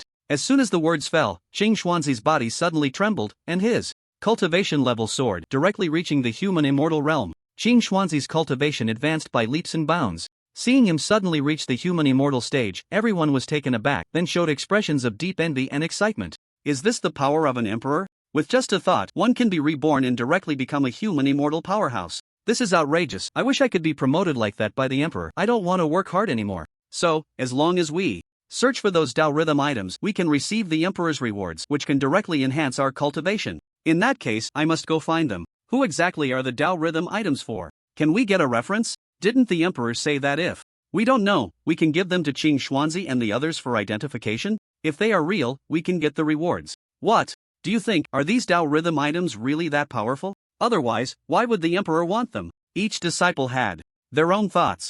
Some wanted to set off immediately to find Tao rhythm items and gain rewards to enhance their strength. But some were clever, thinking that since the emperor needed those Tao rhythm items, they must be very powerful. If they obtained them, there would be no need to hand them over to the emperor. They could use them themselves to enhance their strength. Qianlan had already considered this. Tao rhythm items were not something just anyone could easily refine and comprehend. Those with low cultivation levels, if they tried to refine them, could easily go astray, leading to death and the loss of their path. Even if they managed to refine them, very few could comprehend them. He had asked the heavenly demon lord about this. Sometimes, someone in the Xianqian realm would obtain a tiny bit of a Tao rhythm item, but those people would not attempt to comprehend it themselves, as it was unnecessary. The comprehension required was simply too high. They might not even grasp the great Tao and could waste the Tao rhythm item. It was better to sell it to others or exchange it for something they needed. Moreover, even if these people obtained Tao rhythm items, they might not know how to use them. Currently, only Qianlan understood the intricacies involved. Thank you, master. After Qing Xuanzi's cultivation level increased, he knelt down to express his gratitude. The others looked on with deep envy. This was simply too exhilarating. I will arrange the rewards based on the Tao rhythm items, absolutely fair and just. Everyone, go and search. After saying this, Qianlan's voice did not reappear. In an instant, everyone dispersed, each heading off to find the Tao rhythm items mentioned by the sect leader, hoping for the same rewards as Qing Xuanzi. Seeing the disciples rushing out to search for the Tao rhythm items, a slight smile appeared on Qianlan's lips. Indeed, many hands make light work. With so many people helping to search, even the sealed Tao rhythm items could be found. It should be noted that the number of disciples in the Xiaoyao sect had reached over 100 million. Although their cultivation levels were quite low, finding something was still more than sufficient. Qianlan took out the 2 Tao rhythm items he had just obtained, preparing to continue his comprehension of the Tao. Suddenly, he turned his gaze in a certain direction, his pupils constricting in shock. Why has the spiritual mark I left on Yanyu disappeared? Long ago, he had left 2 spiritual marks on Guing and Yanyu, meant to protect them. As for his other Tao partners, they were no longer needed, as they had either married or had partners, and one even had 3 children. He had no interest in someone else's wife. After all, they were just Tao partners in the game, so he was too lazy to manage them, focusing instead on these 2. In the next moment, Qianlan's figure vanished. In a dimly lit cave, devoid of light, Qianlan's figure appeared within. With a wave of his hand, a bright yellow flame inexplicably ignited around him, illuminating the cave. He scanned the surroundings, and his pupils suddenly constricted as he saw someone lying ahead. It was Guing. He couldn't afford to reveal his identity and quickly walked over to pick her up, shaking her head gently. Guing, Guing. Using his spiritual sense to probe, he breathed a sigh of relief. Guing had only suffered damage to her soul and was temporarily unconscious, with no serious issues. But where had Yanyu gone? He used his spiritual sense to look around, but there was not a single figure in sight. Time reversal. Qianlan activated the domain of time, wanting to reverse time here to see what had happened. However, even after reversing 24 hours, there was still no change. Nothing? Could it be that she had disappeared from the river of time? Change, Yanyu appears. Qianlan waved his hand, shifting to a different Tao, attempting to use his ability to alter reality to bring Yanyu back before him. Still, nothing happened. Qianlan frowned. If even the changing Tao couldn't achieve this, there was only one possibility: Yanyu was no longer on this planet, or even in this universe. The changing Tao had its limitations. While it could alter reality, it was confined to this universe.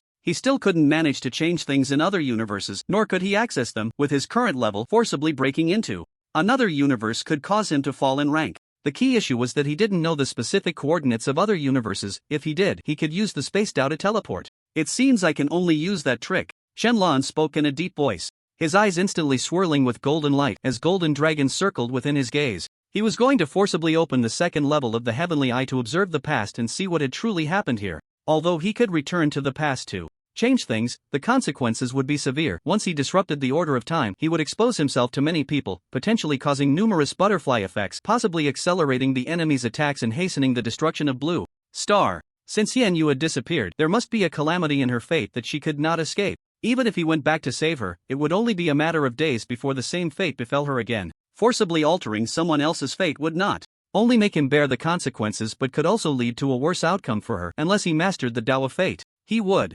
first assess the situation before deciding whether to traverse time to save her, just as Chen-Lan was about to forcibly activate the second level of the heavenly eye. The magnetic field around him became strange, the ground trembled, and pebbles slowly rose into the air. Chen-Lan stopped, furrowing his brows as he looked around. As the tremors grew stronger, they suddenly ceased, as if nothing had happened. In the next moment, a wooden door shrouded in black mist appeared before him. Bang! A gust of cold wind swept in, and the wooden door swung wide open, unleashing a chilling and eerie breeze that made Chen-Lan's robes flutter. What a sinister aura! It doesn't feel like spiritual energy, it gives off a very strange sensation. What is this? Chen-Lan frowned. The door before him resembled something out of a movie, like the gates of hell, especially with this cold aura, which was more fitting for the eerie atmosphere of a horror film. However, it seemed that the door was inviting him in, deliberately opening for him to see. Chen-Lan waved his hand, sending Guing back to the gatehouse of the Xiaoyao sect, a slight smile on his lips, as he stepped toward this so-called gate of hell. Since that was the case, he would enter. With one step forward, Chen-Lan instantly vanished. As he entered, the wooden door slammed shut, quickly dissipating without a trace. The scene shifted, and when Chen-Lan opened his eyes again, he found himself in an incredibly unfamiliar place. It was all misty, and he could see nothing around him, not a sound to be heard. Just as Chen-Lan was about to use his spiritual sense to check where he was, a sound of bells rang out. Ding ding ding! Chen-Lan looked in the direction of the bell sound. It was still a misty expanse, but an orange ghostly flame appeared, swaying in the fog, approaching him with a flicker. Living beings, do not leave. The dead, retreat. A strange voice echoed, sounding as if it had 1,000-year-old phlegm stuck in its throat. Living beings, do not leave. The dead, retreat?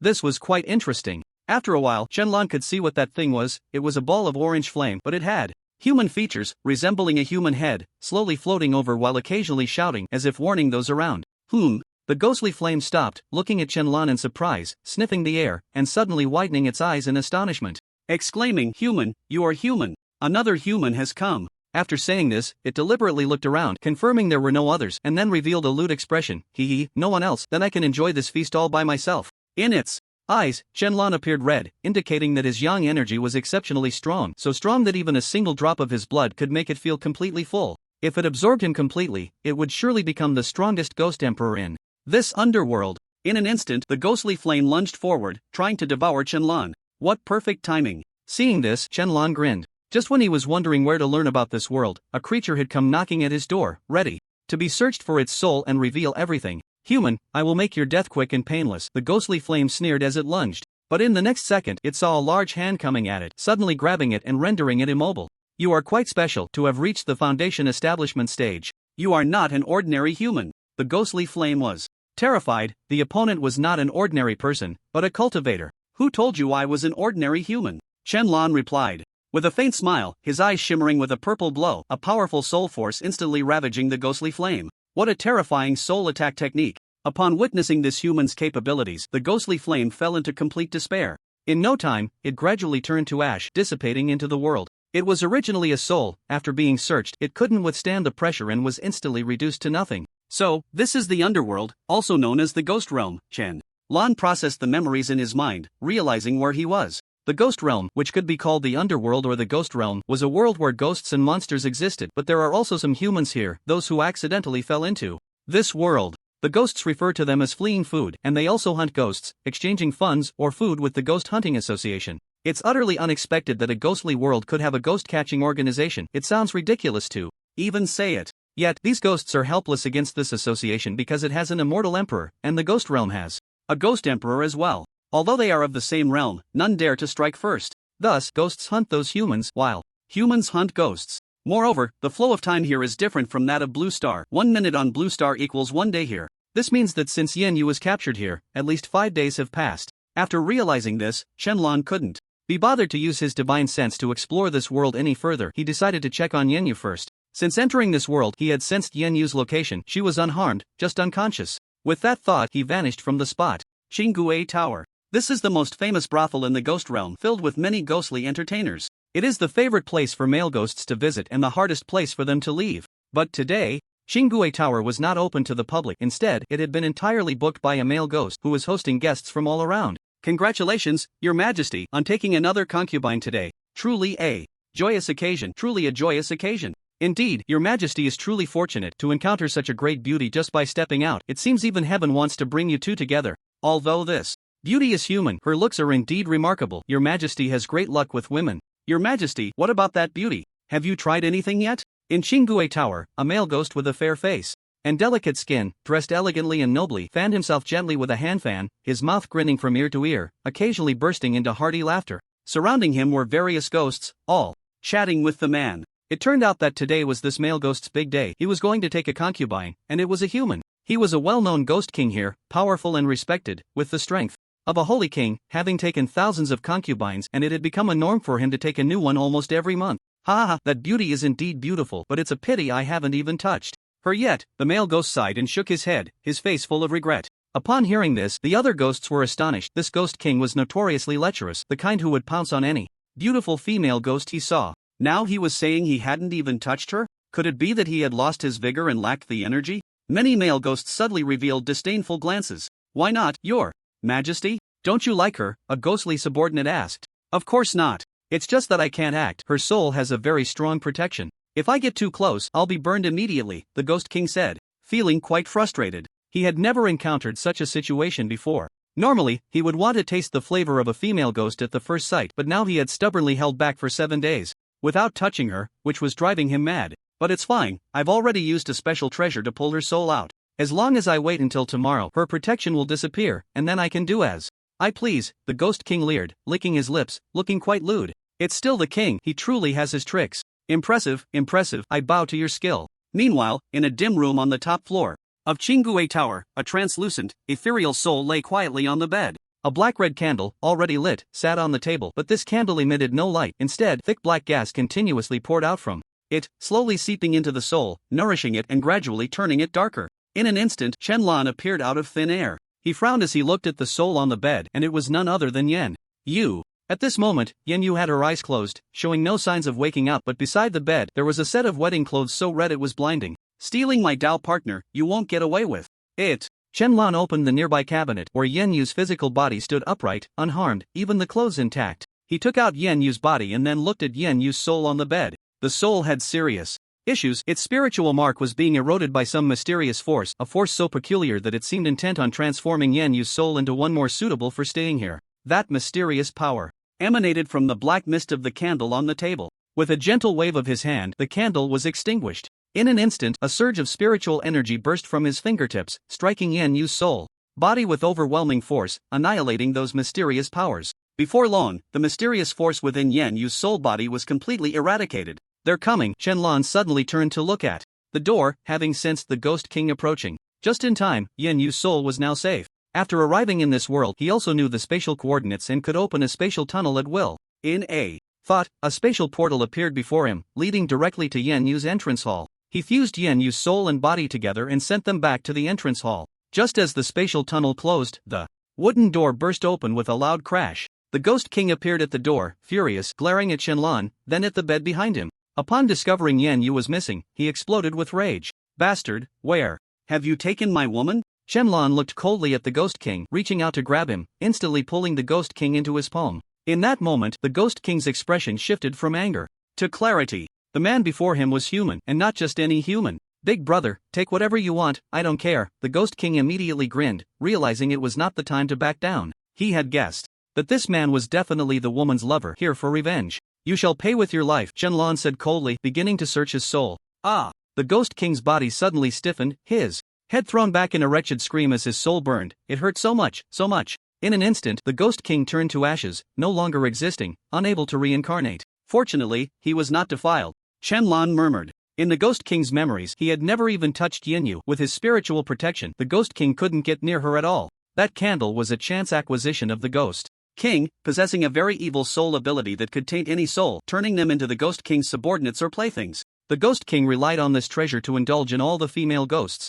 And he didn't spare many male ghosts either. He was an old ghost who enjoyed both genders. Shenlong shook his head, dispelling the disgusting memories from his mind, and looked at the candle on the table. casually putting it away. This treasure had the essence of the soul Tao and he could refine and absorb it. Shenlong looked outside. There were still many ghosts and monsters at his feet, and he didn't plan to leave. Because each of these ghosts contained a hint of the essence of the soul Tao. If he could absorb all the ghosts in this world, he wondered if he could reach the great completion stage of the soul Tao. Why did the king rush up so quickly? Maybe he couldn't wait any longer. You all know the king, he's full of lust, not willing to wait even a second. I envy the king every day, the king's life, my dream. Below, a group of ghosts were discussing the Ghost King's hurried ascent. The Ghost King's life was one that most ghosts envied, filled with feasting, drinking, and merriment, so carefree. Don't wait any longer, your king is dead. At that moment, a voice suddenly rang out behind them. Who dares to curse our king dead? Even though he has died before, a ghost shouted angrily, turning around only to freeze in shock. Human, the ghost screamed in terror. As soon as these words were spoken, the entire Chingue Tower fell silent, not a sound to be heard. All the ghosts turned their astonished gazes towards Shenlong, their eyes filled with disbelief. A human? A human actually dared to come to Chingue Tower? It really is a human. How dare he come here alone? Ha! This human has such vibrant yang energy. If I absorb it, I will surely break through several realms. I must eat him. What a bold and reckless human. Did he come here without any companions? He, this human is mine for the taking. The ghosts eyed Shenlong hungrily, licking their lips, eager to taste him. Such vibrant yang energy was a rare find. On the other side, above Chingue Tower, 7 or 8 figures cloaked in robes, wearing wide-brimmed hats and carrying tiny lanterns at their waists, were gathered. Strangely, the lanterns were not for illumination, they emitted a dark, sinister mist instead. Additionally, each of them wore a jade token around their necks, inscribed with characters on both sides. The front side bore a unified dragon, while the back had what appeared to be names. Captain, what's going on? Has another organization sent people here? One of the cloaked figures asked in a sweet voice. They all noticed Shenlong at the bottom, their expressions a mix of surprise and confusion. Wasn't tonight's operation only for them? Why was there a human here? Forget about him for now. I just saw the Ghost King go up. He is very likely to attack that human. We need to hurry and save him, another cloaked figure said, a hint of urgency in their tone. No, our duty is to save people. That boy is also a human. We can't just stand by. Let's split into 2 teams. Chen Feng, Liam O, you 2 are the strongest. Take Xiao Lan and go save that human. I'll take Xiao Ting and Lao Zhuang to rescue the other human below. The cloaked figure in the center spoke calmly. As members of the Ghost Extermination Association, their duty was to eliminate ghosts and rescue humans who had wandered into the ghost realm. Seeing a human in danger, they could not just stand by. The others nodded in agreement, understanding they could not defy the captain's orders, and spoke in unison, all right. Soon, the group split into 2 teams to go save the people. Shenlong watched as the ghost slowly approached him, his expression remarkably calm. At the same time, he noticed that there were a few other humans here besides him. They must be from the Ghost Extermination Association. What were they doing here?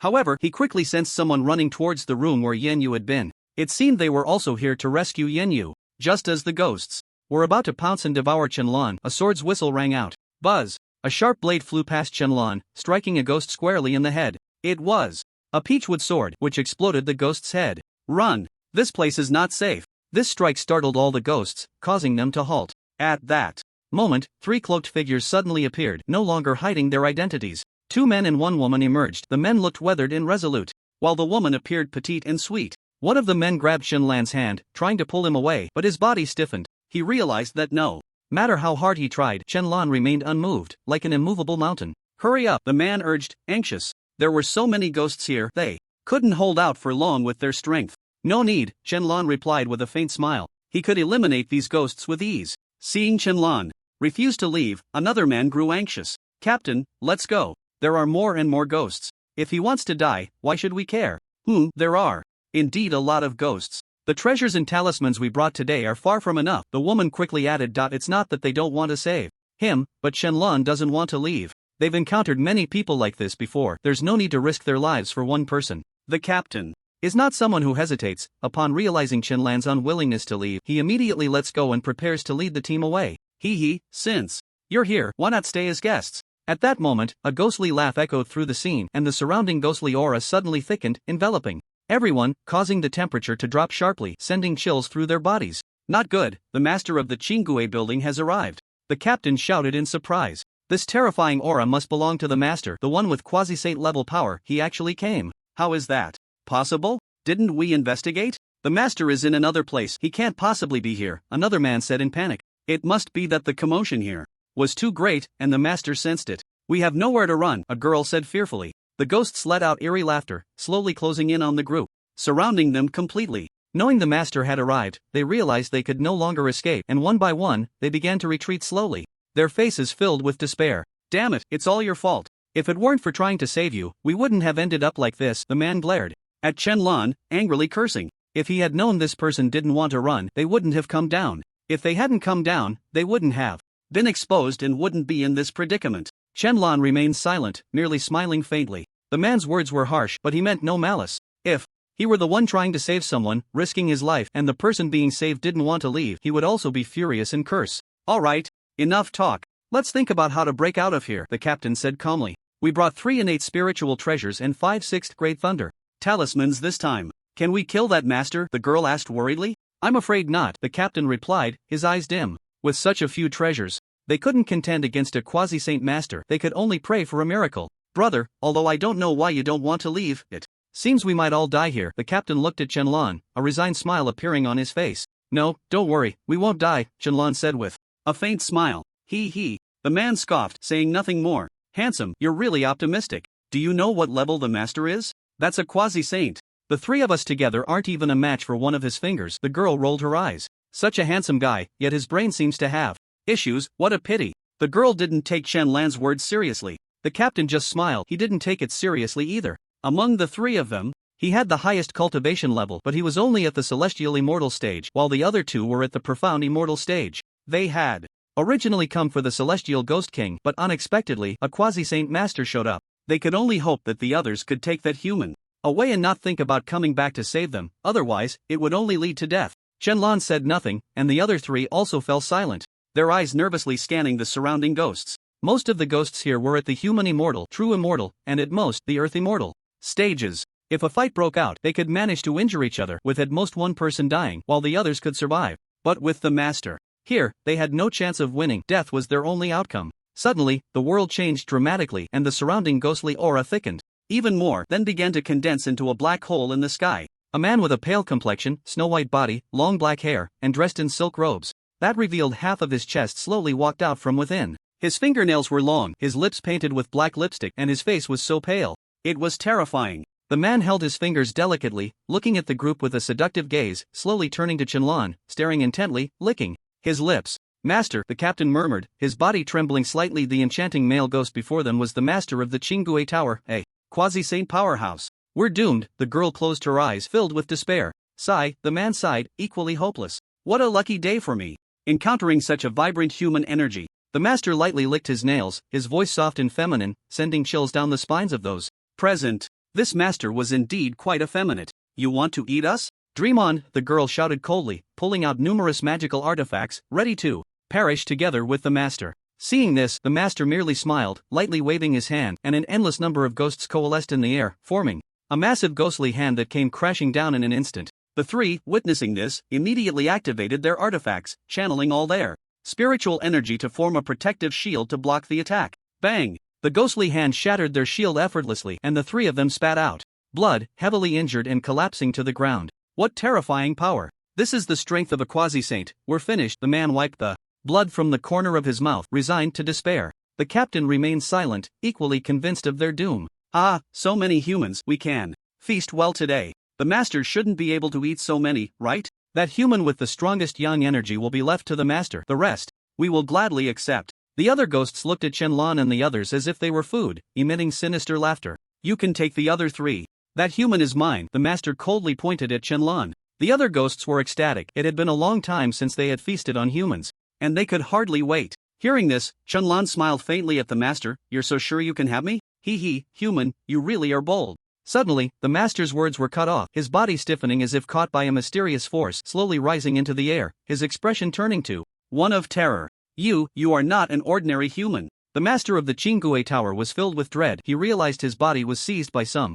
mysterious power, unable to break free, and the pressure was increasing, making him feel as if he would be crushed. No one else here could do this, only this man with vibrant yang energy could. When did I say I was an ordinary person? Chen-lan replied with a faint smile, a hint of purple light flashing in his eyes. Chen-lan slowly stepped out of the crowd, and the 3 looked at him in astonishment as he walked forward. Don't go out there, are you trying to die? The man shouted in surprise, trying to rise but finding he had no strength to do so. But soon, the three noticed something was off with the master. The master was being lifted like a chick by the mysterious force, and they looked back at Shenlong, who was calmly walking toward the master, gently waving his hand. Ah! The master suddenly let out a horrific scream, instantly turning into a wisp of black smoke that dispersed and reformed in Chen Lan's hand. The quasi-saint master was thus killed in an instant. Witnessing this scene, both the ghosts and the three members of the Ghost Extermination Association were dumbfounded. Where was the master? Such a powerful quasi-saint had just vanished? Not bad, this master's soul essence is quite abundant. Much more than that of the Ghost King, Shenlong said with a smile, storing it in his dantian to absorb and refine later. He looked at the other ghosts and grinned. The ghosts trembled in fear at his smile, unable to distinguish who the real monster was. Run! This human is not to be trifled with. Hurry! And run! It's too terrifying. The master was killed by this human in an instant. Something's off about him. Run! So scary. His smile is terrifying. Mom, save me, I don't want to die yet. What kind of human is this? He looks more like a Ghost King than the Ghost King himself. Even the master couldn't withstand a single blow from him. One by one, the ghosts hurriedly fled in all directions, as if they were the humans and Shenlong was the Ghost King. The three watched in shock, bewildered by how the situation had reversed. Just moments ago, it was a scene of despair, and now these ghosts were fleeing faster than they were. Who on earth was this man? Want to run? Dream on. Shenlong smiled faintly as a purple light sphere appeared in the palm of his right hand. In an instant, an endless force of attraction erupted from the purple sphere, drawing in the ghosts like a black hole. Countless ghosts tried to escape, but it was futile. They could not resist this powerful pull. One by one, they were sent flying, transforming into wisps of black smoke that entered the purple sphere. In just a few seconds, all the ghosts at the scene were absorbed into the purple sphere, and the suction ceased. What a rich essence of Soul Dao. I feel I can step into the minor completion of the Soul Dao, Shenlong said, looking at the Soul Dao essence inside the purple sphere, which was the essence condensed from draining the soul power of those ghosts. Storing the purple sphere in his dantian, Shenlong turned to the three people and said lightly, "Are you from the Ghost Extermination Association?" "I'm sorry for my earlier rudeness," the man said as he stood up, bending over in pain to apologize. "It's nothing," Shenlong replied, flicking his fingers to release a stream of spiritual energy that completely healed the injuries of the three. After witnessing Shenlong's abilities, the three were utterly convinced, realizing that this man before them was definitely stronger than a quasi-saint. "We are from the Ghost Extermination Association. My name is Li Jun," the captain said.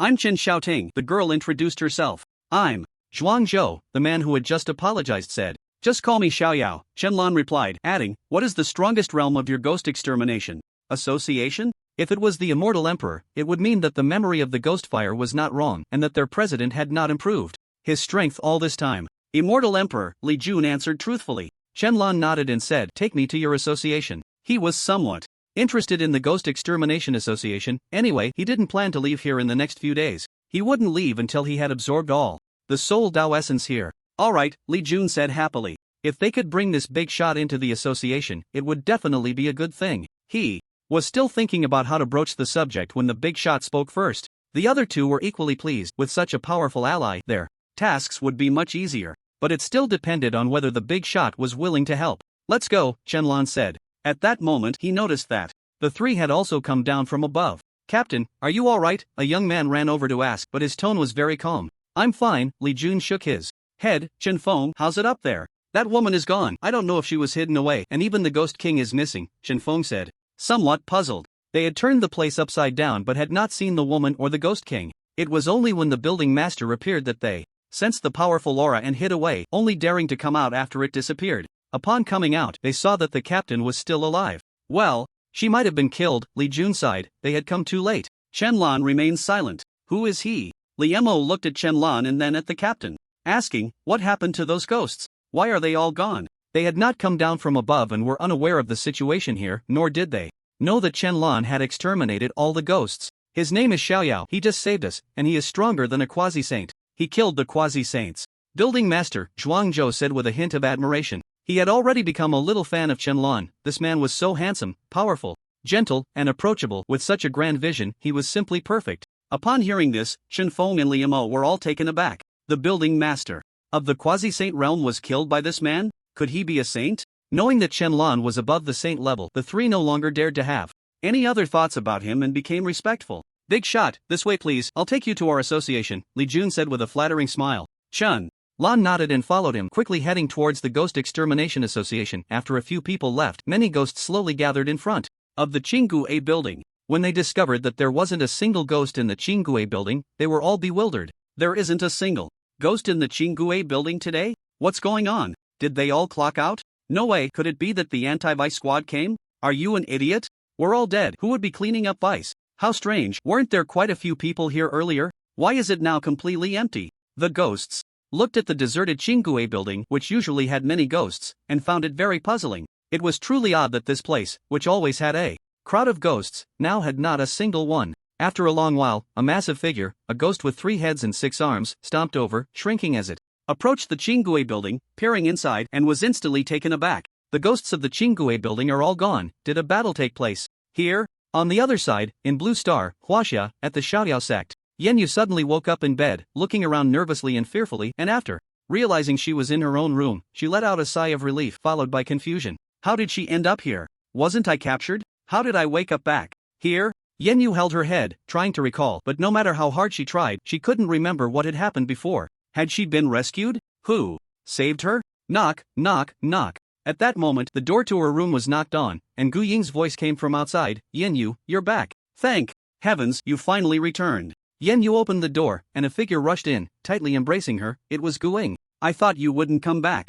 I just used my spiritual sense to check your room and found you were back. It scared me to death. Gu Ying was crying, truly frightened. After all, she had taken Yenyu out for fun, and if something happened, she would feel immensely guilty. What happened? Wasn't I captured? Yenyu asked in confusion. I don't know either. I passed out too, but when I woke up, I was in my room, Gu Ying replied, shaking her head. Yenyu frowned, feeling very puzzled. Do you think it could be that the Xiaoyao Celestial rescued us? Gu Ying suddenly said, suspecting that the Xiaoyao Celestial had saved them. It shouldn't be, right? Yenyu was unsure, but deep down, she hoped it was the Xiaoyao Celestial who saved them, as that would mean they still held some significance. In his heart, how about we ask the Treading Sky Demon Lord to see if the Celestial has been in seclusion all this time? Gu Ying suggested with a twinkle in her eye. Forget it, let's not go. After experiencing this incident, the two of them were too scared to go out. On the other side, the master is missing. I can no longer sense his presence. The Treading Sky Demon Lord spoke in a deep voice. They, as servants, could sense Chenlan's existence at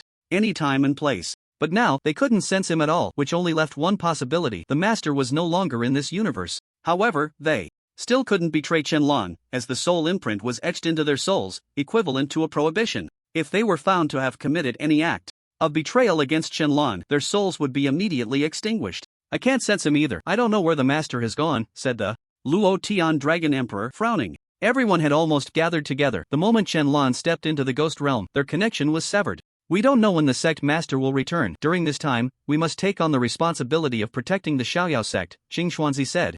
The others nodded. Even if the master were present, they would still shoulder this responsibility. In the ghost realm, Chenlan and the others arrived at the Ghost Extermination Association. This association was hidden in a mountain range, utilizing soul-confusing formations, concealed talismans, and other arrays or talismans to set up a protective shield, preventing ghosts from discovering it. From the outside, it looked unremarkable, just an ordinary mountain. But when Chenlan stepped inside, it was a whole new world. Yo, fresh spirit ghost pearls filled with plenty of yin energy. I guarantee that if you absorb one, you'll be hooked and want more. Natural ghost arm. I pulled this off a Ghost King after a 3-day and 3-night battle, still fresh. If you want to buy it, hurry up or it'll be gone. Speaking of that day, our president fought the Ghost Emperor for hundreds of years. The scene, the visual effects, it was simply explosive. The president pulled a monkey steals the peach move and directly stole the Ghost Emperor's peach. Wait, can this monkey steals the peach actually steal a ghost's peach? What logic do you need when listening to a story? Don't listen, go watch your documentary. It felt like a marketplace inside, with humans setting up stalls everywhere, various shots and calls, and storytelling voices ringing in the ears, incredibly noisy. If it weren't for knowing this was the Ghost Extermination Association, Chenlan would have thought it was a vegetable market. Welcome to the Ghost Extermination Association. Don't mind us, we're quite ordinary here, but we have everything you could want. Whatever you want to buy, we have it. All, except for tickets to go home. Li Jun said with a smile, though his smile was somewhat bitter. Most people who come here can't go back, they either die or live, with only two choices. Chenlan remained silent and walked forward, using his divine sense to explore the situation here. Soon, he discovered there were several more levels below. In the deepest room, there sat a young man whose realm was that of an immortal emperor. Before long, he understood the situation here clearly. The highest was the immortal emperor, followed by the quasi-emperor, then the holy king and the sage. Most were at the true immortal to great Luo golden immortal levels, and he hardly saw anyone below the ascension level. It was evident that the environment here was quite good. Very suitable for cultivation, otherwise, there wouldn't be so many strong individuals. When he eliminated the floor master, he had searched the soul and understood that besides spiritual energy, there existed a type of Yin energy in this world, which could also be referred to as Yin power. This Yin power was similar to spiritual energy and could help ghosts level up, but it could also be absorbed by humans, though it was troublesome for them to cultivate. They needed to obtain a technique that could absorb Yin power, and that immortal emperor had acquired one. After breaking through to the immortal emperor realm using the technique, he began selflessly sharing it with everyone who came here. So, how about it? This place is pretty good, right? Are you interested in joining our Ghost Extermination Association? Li Jun rubbed his hands and smiled. If Chen-Lan agreed to join, he would immediately extend an olive branch and invite Chen-Lan to their team. With such a big shot around, they wouldn't have to worry about food and drink. Finding a sage teammate was extremely difficult now. When everyone saw a lone sage, they would rush to grab them. Not interested, I want to go back. Chen-Lan shook his head, rejecting Li Jun. Upon hearing this, Li Jun and the others had strange expressions and said nothing. They were used to it. Many newcomers would think about going back right away, and they were the same. But over time, they would realize that it was impossible to return. Even if they found an exit, they wouldn't be going back to their original world. Since it wasn't the same world, it was better not to go. So many people chose not to leave, staying here to live, have children, and that counted as a new life. Anyway, Chen-Lan would soon discover this despair, so they didn't say much more. What they didn't know was that Chen-Lan could leave whenever he wanted, come and go as he pleased, because he already knew the spatial coordinates of this world. With a wave of his hand, he could open a spatial tunnel to come over, without wasting any time. Chen-Lan looked at the environment here thoughtfully. Perhaps this could serve as a second instance for the Blue Star people. Once he cleared this place, he would let others come in to cultivate. Besides the terrifying ghosts, the resources here were quite abundant. Big shot, may I ask what realm you are in? Li Jun looked at Chen-Lan and smiled. Me, Supreme Emperor Chen. Lan replied with a smile. Upon hearing this, everyone was taken aback. Supreme Emperor, what realm was that? Supreme Emperor, what realm is that? I've never heard of it. Are you joking, Big Shot? We've only heard of the Emperor and the Immortal Emperor, but we've never heard of what the Supreme Emperor's realm is. Please don't joke, Big Shot. This left Chen-Lan stunned. These people actually didn't know what the Supreme Emperor's realm was? Do you know what realm is above the Immortal Emperor? Chen-Lan asked. Not clear. So far, there hasn't been a realm above the Immortal Emperor, and no Immortal Emperor has been able to break through. Li Jun shook his head and replied. The others also shook their heads. They had no idea what realm existed above. Chen-Lan fell silent. It seemed these people didn't know that above the Immortal Emperor were the Celestial Emperor and the Supreme Emperor, believing that the highest was the Immortal Emperor. Why was there no Celestial Emperor? And with such abundant energy and spiritual energy here, it should be easy to elevate one's cultivation level. Could it be that there were laws of heaven and earth? Big Shot, can you release some of your aura? Let us see what the Supreme Emperor is like. We country bumpkins have never seen it before, Chen Feng said with a laugh, his tone somewhat sarcastic. Chen-Lan could tell that Chen Feng didn't believe him and was being sarcastic. Sure, Chen-Lan replied with a faint smile. In an instant, the aura of the Supreme Emperor erupted, pressing down on Chen Feng like the weight of countless mountains. Thud! Chen Feng suddenly knelt down, and Chen-Lan's aura surged outward, causing countless people to sense it and hurriedly used their spiritual power to resist. Those standing closest were instantly sent flying, landing in a heap. Put! Chen Feng spat out a mouthful of blood. He felt as if his internal organs had shattered, and he couldn't stand up. What a terrifying aura! What immense pressure! This was even more terrifying than the president's pressure. He was completely panicked. What's wrong? Can't you handle just a bit of my aura? Chen-Lan said with a faint smile, his gaze sharpening, completely suppressing Chen Feng. In an instant, Chen Feng's body was crushed as if by a compactor, layer upon layer breaking apart. His bones and internal organs shattered, turning into a meat patty, ultimately becoming a paper-thin slice of flesh. In truth, his soul had long since scattered. He was dead beyond recovery. Witnessing Chen-Lan annihilate Chen Feng, the crowd was taken aback, all halting their actions, their eyes filled with terror as they looked at Chen-Lan. That aura just now was far stronger than their president's. Just a slight bit made their internal organs ache, their bones tremble, creaking under the pressure. Fortunately, this man retracted his aura in time, otherwise, they would all have died here. One by one, powerful figures gathered around, their expressions fearful and wary as they looked at Chen-Lan. After all, Chen-Lan had just killed one of their members, yet his strength made them apprehensive. Who is this man? So terrifying. I don't know, but his aura is even more terrifying than our president's. Could he be above the Immortal Emperor's realm? I've never seen him before. Did he just arrive in the ghost realm? It seems so. I didn't expect this ghost realm to welcome such a powerful figure. Chen-Lan scanned the crowd and spoke lightly, since you're here, why not come out? As soon as he finished speaking, everyone was taken aback, but soon a voice emerged from the crowd. Senior must be new here.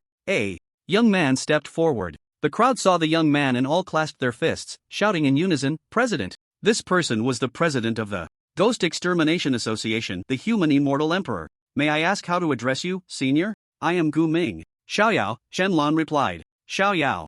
"Senior," Gu Ming said respectfully, clasping his fists. He had sensed Shenlan's aura from below, which was 100 or 1,000 times stronger than his, leaving him shocked and amazed, prompting him to quickly exit his cultivation state. The man before him was definitely above the Immortal Emperor's realm. If he could learn how to break through to a higher level from him, that would be fantastic. Seeing their president treat the man with such respect, the crowd was also astonished, as this undoubtedly confirmed that the man's realm was above that of their president. "Are you hoping to learn about the higher realms from me?" Shenlong suddenly spoke. Upon hearing this, Gu Ming was taken aback, then nodded heavily. "Senior, you really are impressive. You saw right through my thoughts. But you shouldn't need my help, right?" Shenlong smiled, suddenly making a move and grabbing Gu Ming by the neck. This unexpected action shocked everyone present, who quickly drew their weapons and magical artifacts, aiming them at Shenlong. "Let go of the president. Even if you are strong, we won't let you off. Quickly release the president, or we will do whatever it takes to kill you. Bastard! Let go of the president." The few who had brought Shenlong to the Demon Extermination Association were even more horrified. They never expected Shenlong to suddenly attack the president, which was truly unimaginable. "Xiaoyao, what are you doing?" Li Jun asked in surprise. Although Xiaoyao had saved them, the president had saved them even more. Their ability to cultivate was also granted by the president. Without the president, there would be no them, even if Xiaoyao had saved them. If a real fight broke out, they would do anything to save the president. "Senior, what are you doing?" Gu Ming, being choked by Shenlong, flashed a hint of killing intent in his eyes, but it was quickly suppressed as he feigned confusion. "Do you really think I wouldn't notice your little tricks?" Shenlong said coldly, his left hand outstretched, and purple little snakes suddenly burrowed up from the ground, flying uncontrollably into his palm, gradually coalescing into a purple light ball. Seeing this, Gu Ming's pupils constricted sharply, yet he remained silent. The crowd stared at the light ball in Chen Lan's hand, slightly taken aback, sensing a very evil energy emanating from it. "Soul corrosion, good technique," Shenlong remarked, looking at the light ball in his left hand. He had noticed this from the moment Gu Ming appeared. These were formed from soul power, slowly creating soul corrosion that could stealthily invade a person's body, gradually eroding their soul. In the end, that person's soul would be completely devoured, becoming nourishment for the caster. Gu Ming wanted to devour him. "I don't understand what you're saying, let me go." Gu Ming shouted angrily, the aura of an immortal emperor bursting forth as he tried to break free. Shenlan's eyes narrowed. Even at death's door, he still refused to yield, and his aura erupted. Bang! The two auras collided, creating a terrifyingly powerful shockwave that sent everyone flying, with those of lower cultivation fainting on the spot. Blood slowly trickled from the corner of Gu Ming's mouth, his aura becoming weak and feeble. He couldn't match Shenlan's aura and suffered a backlash. "Are you so sure? This is your president?" Upon hearing this, everyone was stunned. What did this mean? If this wasn't their president, could it be someone else? They had relied on the president for countless years and would never mistake him. This was their president. "This isn't our president. Could you be?" a man scoffed. Shenlong smiled faintly, looking at Gu Ming, whose eyes were filled with fear, his lips trembling. "You actually discovered me?" Upon hearing this, the crowd fell silent. What did the president mean? Could it really be that he wasn't the president? "Open your eyes and take a good look," Shenlong said, calmly, squeezing tightly, his spiritual power completely tearing apart Gu Ming's disguise. They saw Gu Ming's skin slowly dissipate, his body gradually vanishing, transforming into a terrifying form that was neither human nor ghost, with no eyeballs, only empty eye sockets, and lacking a nose and mouth. Resembling a blood-soaked skeleton without human skin. Shape-shifting ghost? The crowd gasped in shock. This ghostly creature was not unfamiliar to them, as they had dealt with many such beings. These creatures would often disguise themselves as humans to infiltrate their Demon Extermination Association, but they were frequently discovered and eliminated. However, they never expected that the president was also a shape-shifting ghost, and when had this shape-shifting ghost disguised itself as the president to infiltrate? Where had the real president gone? How is that possible? The shape-shifting ghost is actually the president, then where did the real president go? Have we been deceived all along? Impossible. If the president is a ghost, then why has he treated us so well and even provided us with cultivation techniques? This is too terrifying. The president is actually a ghost. I can't believe it. This must be a human's illusion. He is the real ghost. Listening to the people's words, Shenlong ignored them. There was no need to pay attention to these fools. He looked at the shape-shifting ghost in front of him. The moment Gu Ming appeared, he sensed something was off. When he secretly used his divine sense to operate the soul Dao, he saw that within Gu Ming's body was a soul that was completely different from his appearance. The exterior could disguise and shapeshift, changing endlessly to deceive, but the soul cannot be faked. The soul is the most real. Therefore, he knew that this so-called president was no longer human. However, this shape-shifting ghost's true strength was not that of an immortal emperor. It seemed to be a form of deception, able to emit the aura of an immortal emperor while actually being at the same king level. You can't kill me. I am a subordinate of the ghost emperor. He is no longer an immortal emperor. If you kill me, he won't let you go, the shape-shifting ghost pleaded. Does the ghost emperor know that you want to become stronger and then kill him? Shenlong replied with a faint smile. The shape-shifting ghost's heart trembled. His thoughts had been seen through by the man before him. He indeed wanted to become stronger and surpass the ghost emperor to take revenge. He was merely a useless puppet of the ghost emperor. Unfortunately, with your strength, you will never break through to the immortal emperor level in this lifetime. You might as well become my nourishment, Shenlong said with a kind smile, his eyes flashing with purple light as he gripped tightly. Amidst the ghost's wretched screams, it transformed into strands of purple energy that drilled into Shenlong's dantian, becoming fertilizer for the soul Dao. The entire place fell silent after witnessing Shenlong kill their president. Everyone was at a loss. They didn't know if that was the fake president or if Shenlong had created an illusion. Shenlong scanned the crowd lightly and said, "You can stop using your techniques for 2 days. I will come back in 2 days." After saying that, Shenlong vanished. Watching Shenlong disappear, everyone exchanged glances. What does he mean by that? To stop using our techniques for 2 days? He will come back in 2 days? What does that mean? Could it be that there is a problem with the techniques? No way. After cultivating for so long, I haven't felt any issues with the techniques. My realm has been improving rapidly every day. That's alarmist. How could there be a problem with the techniques? We shouldn't listen to him. I think this strong person is here to save us. I will stop using the techniques for 2 days. Some people did not believe Shenlong's words. The techniques had made them stronger, so how could they be bad? It was impossible for them to harm them. Meanwhile, some fearful individuals thought that Shenlong might have a point and decided to stop using the techniques for 2 days. After all, 2 days without cultivation made no difference. What should we do, Captain? Should we stop using the techniques? Xiao Ting asked.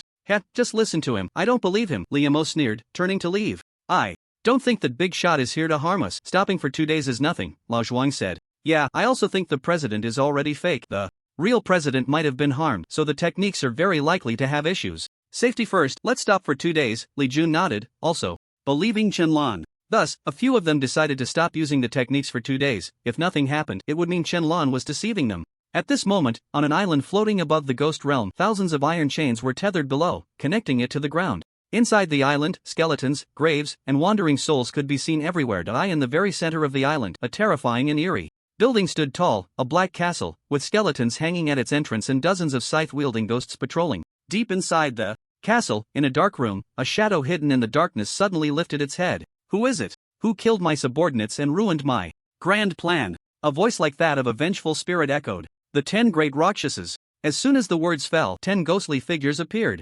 Simultaneously, kneeling before that shadowy figure, we pay our respects to the Ghost Emperor. Quickly investigate what happened with the Ghost Extermination Association. Those are all my nourishment. If anything goes wrong, you will all be left in despair. Yes, Ghost Emperor. In an instant, the 10 ghostly figures vanished. I don't care who you are, daring to ruin my plans, I will swallow you whole. On the other side, at the Blue Ghost Tower, Shenlong had returned here. When he appeared, the newly arrived ghosts looked stunned, gazing at the suddenly appearing human with wild excitement. To have a human delivered to them was simply a divine feast. When you gaze into the abyss also gazes back at you. As these ghosts looked at Shenlong as if he were a meal, Shenlong regarded them in the same way, as nourishment. This world is several times larger than Blue Star, and the ghosts are endless. It truly is marvelous. Shenlong sighed, slowly spreading his arms, his eyes flashing with a purple light, fully unleashing his soul power. He intended to drain the ghosts here, providing more Dao rhythm for the soul Dao. Outside, in Huaxia, Kunlun Mountain, inside a cave,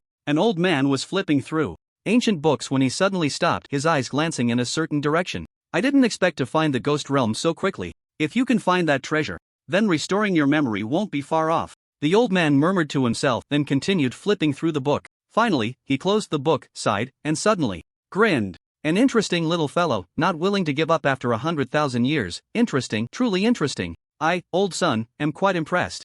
2 days passed in the blink of an eye. In a ruin of the ghost realm, Shenlong sat cross-legged in midair, opening his eyes, flickering with purple light. The soul Dao has reached minor success, Shenlong grinned. This was the only Dao he had comprehended to minor success. He could feel his soul power growing stronger, stepping into the boundless mysteries of the soul Dao after reaching minor success. He could now directly invade anyone's soul within a radius of tens of thousands of miles, controlling their souls to make them perform any action. With a single thought, he could make others do his bidding, leading them to suicide or self-harm with ease. Moreover, he could even revive souls without needing a trace of the original soul, directly creating that person's soul with a chance of restoring their original memories. If he were to revive the blood demon ancestor. Now, the blood demon ancestor would not be without memories. It was possible to restore complete memories. Let's try a new soul technique, Chen Lan said, standing up with a faint smile. He had comprehended a brand new technique from the Soul Tao named controlling thousands of souls. He could revive any soul with a thought, instantly making it his servant, including all deceased beings within a radius of tens of thousands of miles. And here was just the ghost realm. Chen Lan's eyes shimmered with purple light, his soul power erupting, sending a wave of purple energy spreading outwards. Wherever it reached, all the ghosts Chen Lan had slain began to revive and coalesce, millions of ghosts coming back to life. Master! Millions of ghosts shouted in unison towards one direction, their voices thunderous. Seeing this, Chen Lan nodded in satisfaction, but this technique had an even more terrifying aspect, gathering all souls together to unleash a super powerful soul attack. He believed this strike would be enough to kill any supreme emperor of the same realm as him, but the cost of this is that the soul will completely perish, with no chance of revival, making it a one-time ultimate move. This can serve as a trump card, which will surely come in handy in the future. Next, it's time to check out that association. I wonder if those people have listened to him. Those who do can survive, while those who don't will perish on their own. The Demon Extermination Association. 2 days passed, and some people, following Chen Lan's advice, did not practice their techniques, but in the end, nothing happened. Instead, those who ignored him made significant progress in their cultivation. Haha, look at those fools, really listening to that guy and not practicing. I broke through another small realm yesterday. So stupid. How could this technique possibly harm us? I practice it every day. Ridiculously absurd. If the technique was harmful, how come I haven't had any issues after cultivating for so long? Enough. Already, it seems like a Saint King is about to break through to the Quasi-Emperor realm today. Let's go take a look. They're already Quasi-Emperors, and these idiots still refuse to cultivate. Utterly foolish. Passers-by would curse at those unwilling to practice their techniques. Meanwhile, those who had refrained from cultivation for 2 days began to doubt Chen Lan. Why not let them practice? 2 days had passed, and nothing had happened to anyone. They hadn't felt anything, which meant the technique could indeed be practiced. Damn it, are we being deceived? It's not even about the technique. Finally, someone couldn't bear the pressure any longer and started cursing, then sat down to practice the technique. He didn't want to fall behind. Many had already surpassed him in these 2 days. Seeing this, others were stirred, and many began to practice the technique as well. Captain, should we practice? Xiao Ting asked. Li Jun shook his head. Let's wait a bit longer. If Xian Yao doesn't show up today, we'll practice. Although he didn't understand why Xian Yao wanted them to do this, since they had already waited 2 days, waiting one more day wouldn't hurt. Everyone, come quickly. Someone is about to break through to Quasi-Emperor.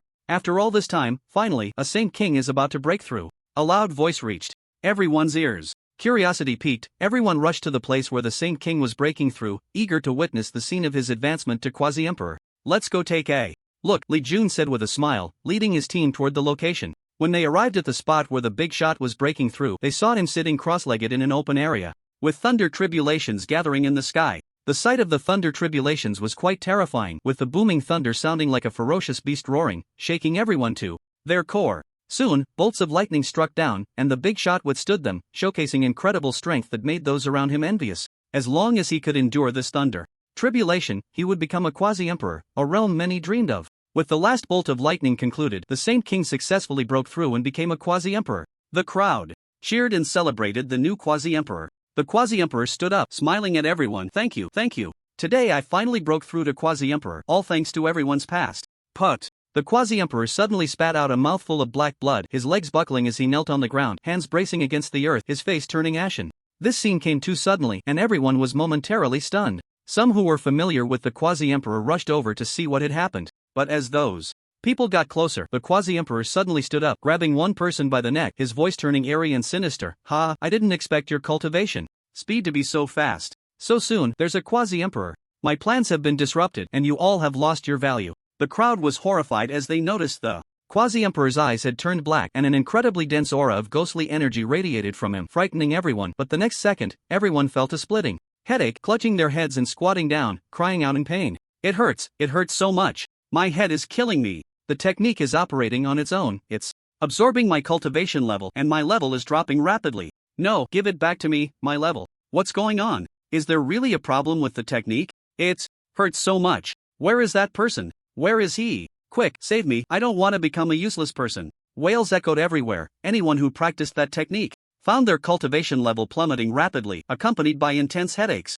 In contrast, those who hadn't practiced in the past 2 days experienced only mild discomfort, their levels dropping 2 major tiers before stabilizing and gradually easing. The others, however, saw their cultivation levels drop to nothing, becoming ordinary people. This drastic rise and fall completely shattered those individuals. They couldn't accept the feeling of being powerless. It's easy to fall from frugality to extravagance, but hard to return from extravagance to frugality. The crowd collapsed. Captain, Senior Xiaoyao didn't deceive us. That technique really is strange. Little Ting, surprised, slowly regained her color. Her cultivation had stopped dropping and didn't continue to fall. In contrast, the others could be said to be starting from zero. Yes, if we hadn't listened to Senior Xiaoyao, we would probably be just like them, directly becoming ordinary people. Li Jun wiped the cold sweat from his forehead.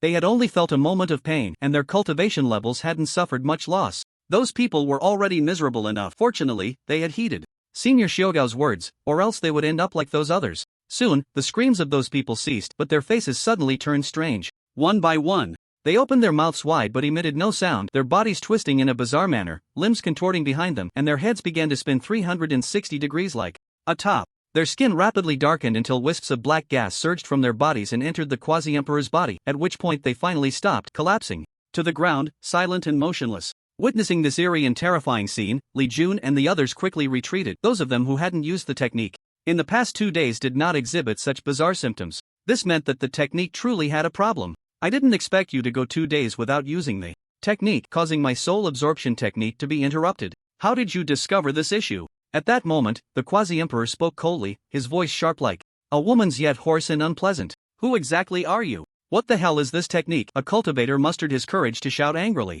Anyway, you are all already on a dead end, so it doesn't matter if I tell you. The quasi-emperor sneered and began to explain. This technique is actually my soul absorption technique. The reason you could use it perfectly is that I modified it. The reason I let you use this technique is that I need you to become stronger to make me stronger. After saying this, the quasi-emperor threw his head back and laughed heartily. Now that you've heard it, you can die. Just as the quasi-emperor was about to make a move, he suddenly froze, for a figure had appeared before him. Qianlan materialized out of thin air, looking at the corpses scattered around and the quasi-emperor in front of him, instantly understanding everything that had happened here. Senior Xiaoyao, Li Jun exclaimed excitedly upon seeing Qianlan appear. The others were equally thrilled. They hadn't expected Qianlan to come, truly keeping his promise. With this big shot here, they were no longer afraid. Who are you? The quasi-emperor looked at Qianlan in astonishment, realizing he couldn't see through Qianlan's cultivation level. Could it be that the other party was even stronger than him? But then he thought, it might be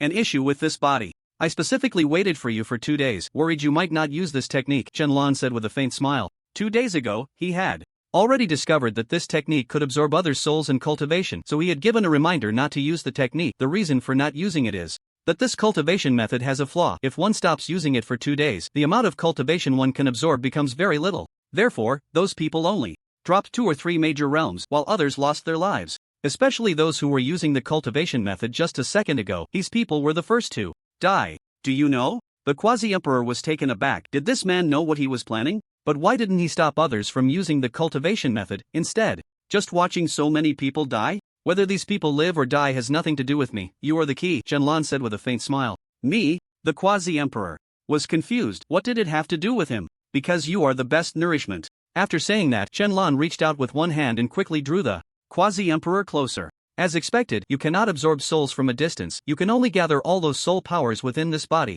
You must also be comprehending the path of the soul, Qianlan continued. Upon hearing this, the quasi-emperor's expression suddenly changed, and he stared in shock. How is that possible? You also know the path of the soul? Who are you? Are you the human who wiped out my ambush a few days ago? What were the 10 great Rakshasas doing? Why hadn't they killed this man? After so long? Hadn't they been sent out 2 days ago? This place, you came to the right spot, Qianlan said with satisfaction, his eyes flashing with purple light as he began to absorb the quasi-emperor's soul. No, let go of me, this is my soul power. The quasi-emperor was horrified. The soul power within him was rapidly depleting, and this man intended to leave him nothing. This was the result of his meticulous preparation over tens of thousands of years, and in the end, he was giving it away as a dowry to someone else. How could he endure that? Damn it, if you won't let me eat, you can't expect to eat either. The quasi-emperor roared, suddenly self-destructing. Boom! The shockwave generated by the quasi-emperor's self-detonation rapidly spread in all directions, and those watching the spectacle were instantly thrown back, crashing heavily to the ground.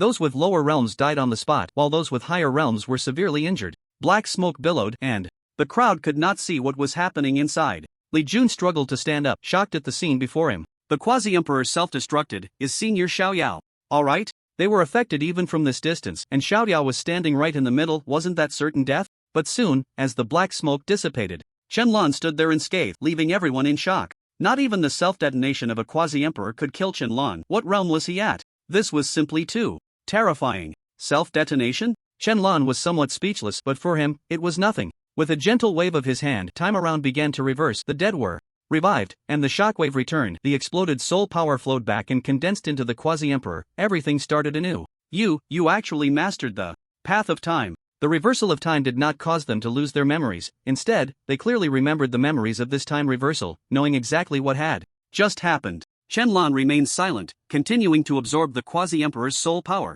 Knowing that the other party had mastered time reversal, the quasi-emperor completely gave up, allowing Qianlan to absorb him until he was drained to the last drop, his body slowly turning to ashes and scattering with the wind. Human, I finally found you. A hissing wail suddenly erupted, and figures descended, surrounding Qianlan. A total of 10 figures encircled him. The terrifying ghostly aura erupted and spread out, causing the crowd to be pushed back thousands of meters before they could barely stop. When they looked at Qianlan's position, it was already surrounded by pitch-black ghostly energy, barely able to see what was happening inside. They saw 10 figures standing like demons in different positions, while Qianlan stood among them, calm and unafraid. 10 great emperors, quite a big move, Qianlan said with a faint smile. These 10 ghostly figures were all at the emperor level. The other party was quite conservative in their efforts to kill him. You have disrupted the master's plan. The 10 of us, the Rakshasas, have been ordered to eliminate you. Prepare to die. A monster wielding a giant scythe spoke coldly, launching the first attack. In an instant, he flashed in front of Qianlan, raising his scythe to slash at Qianlan's neck.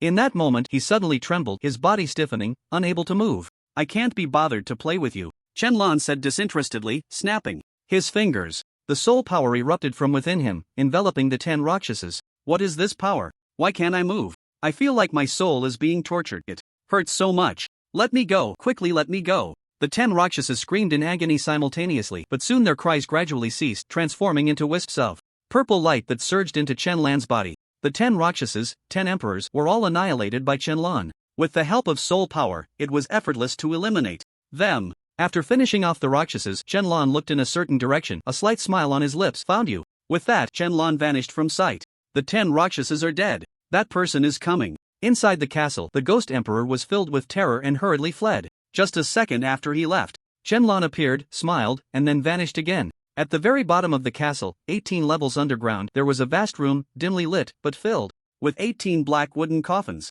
A female ghost in a red chipao appeared out of thin air, her figure curvaceous, with a stunningly beautiful face. But at this moment, she shouted in fear, "Masters, wake up quickly, I am in trouble." She was the ghost emperor of this realm, possessing the cultivation of an immortal emperor, and it was she who killed Guming, allowing the shapeshifting ghost to occupy Guming's body.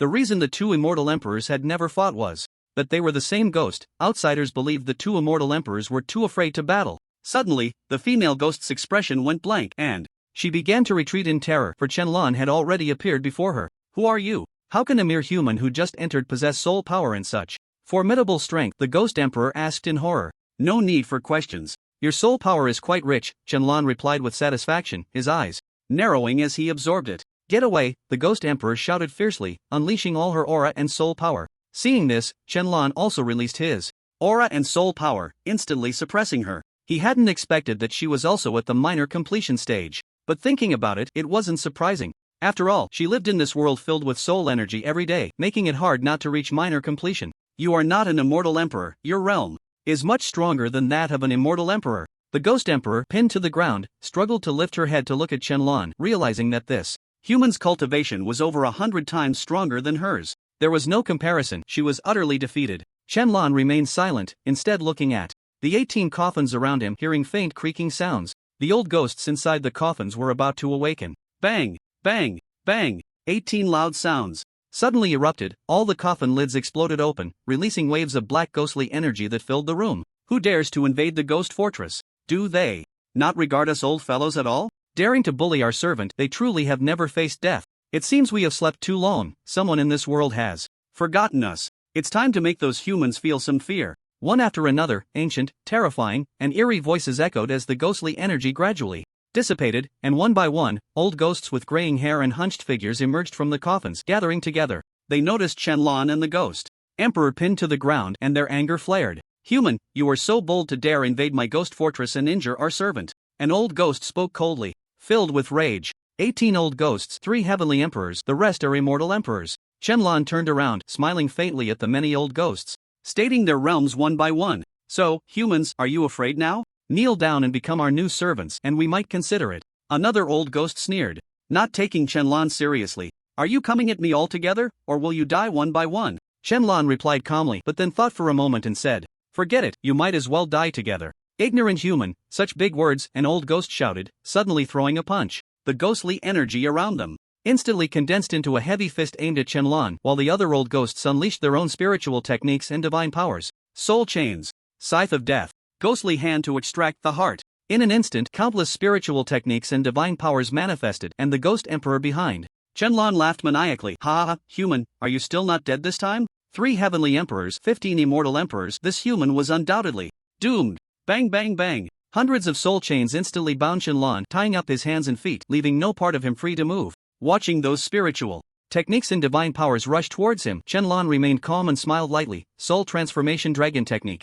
As soon as the words left his mouth, the sky changed abruptly, dark clouds gathered, thunder and lightning roared, and a hole appeared in the castle's roof, revealing a heavenly cave. Countless ghostly energies surged in like a torrent, filling the space. But those ghostly energies began to condense as if they had consciousness, quickly transforming into a black 5-clawed dragon, roaring upwards and emitting a deafening dragon roar that shook the heavens, obliterating all the old ghosts' spiritual techniques and divine powers. Bang bang bang. The destruction of the spiritual techniques caused explosions, and the old ghosts were suddenly sent flying, suffering backlash as their techniques were destroyed, their soul forms becoming more illusory and transparent. This was a sign that the ghosts were about to vanish, indicating that the soul power within them was slowly dissipating. Once it was gone, they would completely lose the chance for reincarnation. "Who are you, and why is your soul attack technique so powerful?" Roar. Shenlong did not waste more words with them, commanding the soul dragon to roar towards the old ghosts. Accompanied by the deafening dragon roar, the spirit dragon devoured them one by one, turning them into soul power.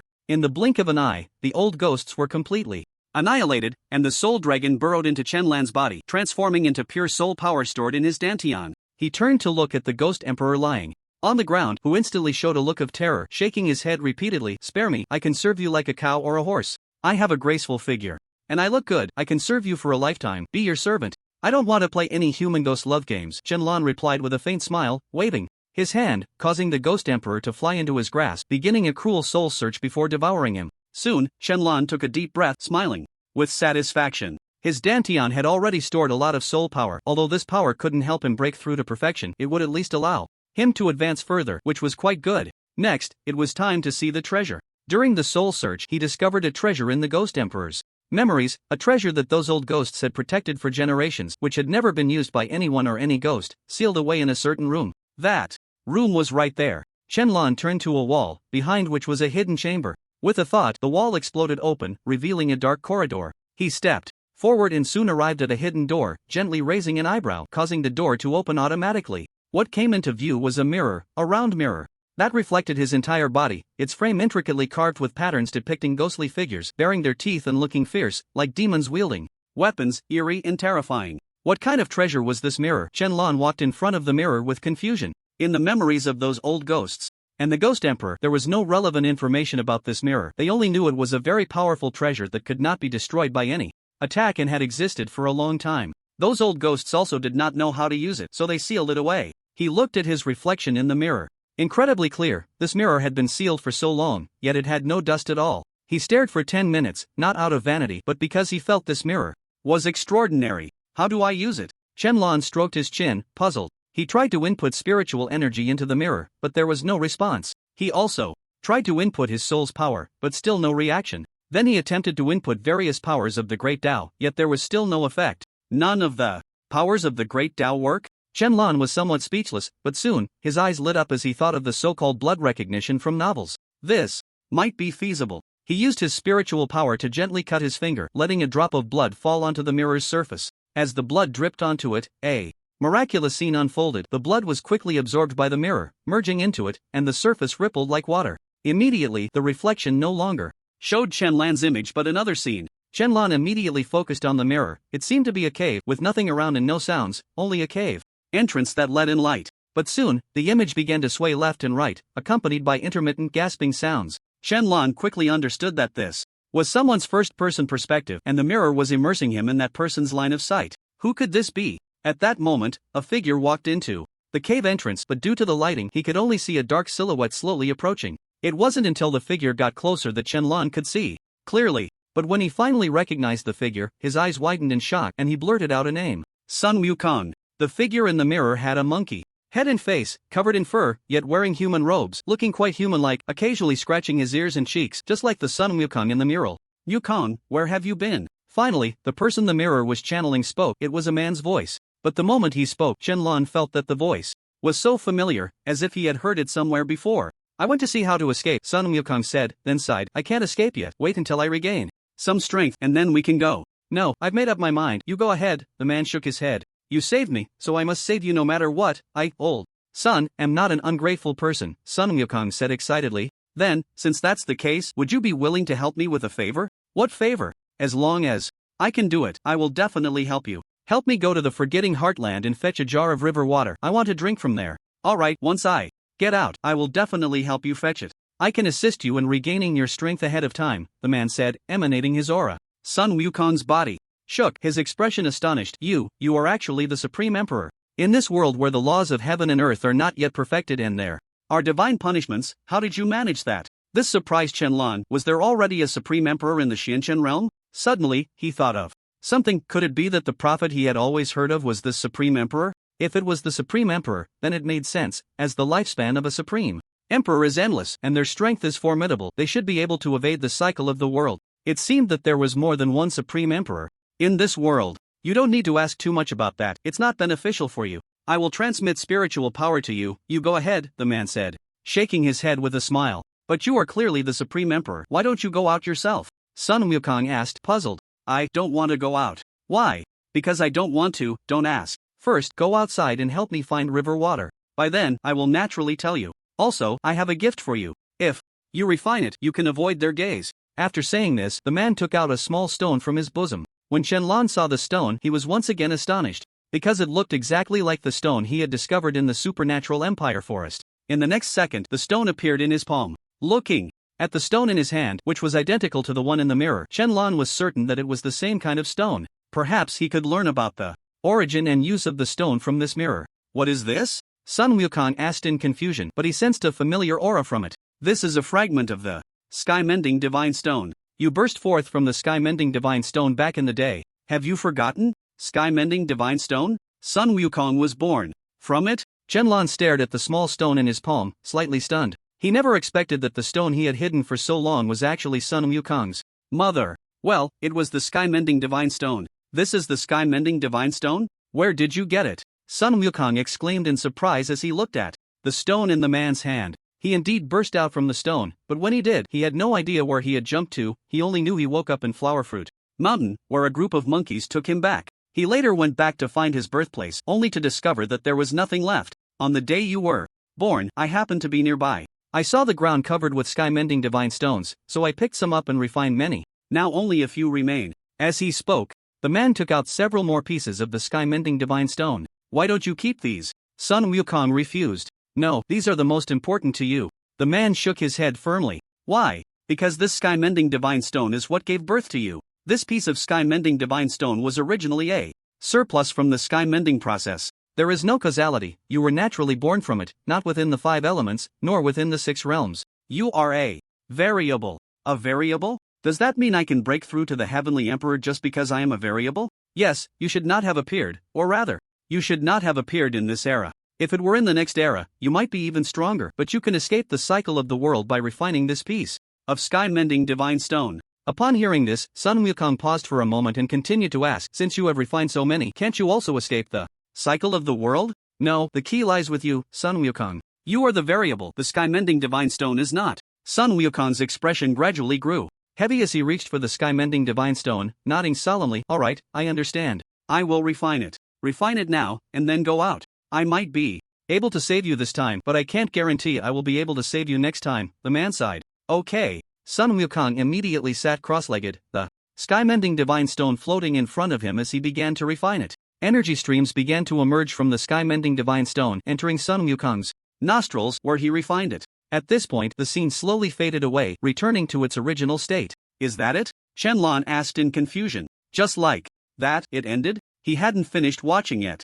Who was the man? What were Sun Wukong and he doing? What were they planning? There were so many unanswered questions. Shenlong furrowed his brows, feeling that there was still much that had not been told to him. He subconsciously used his spiritual power to pierce his finger, letting another drop of blood fall. As the previous phenomenon repeated, the mirror regained its image, and it was a new scene. Seeing this, Shenlong was speechless. This broken treasure still required continuous payment to watch. He thought one drop of blood would allow him to watch indefinitely, but instead, he had to drop blood again halfway through. What a huge oversight. In the image, the process of Sun Wukong refining the sky-mending divine stone was already omitted, and Sun Wukong slowly awakened. My strength has increased quite a bit, and I feel much lighter all over. Before, it always felt like a huge mountain was pressing down on me, making it hard to breathe, Sun Wukong sighed. Those are all karmic ties. When the karma accumulates, you'll find that no matter what you do, it could be entangled with karma. Those karmic ties are like a mountain, weighing you down and making it hard to breathe.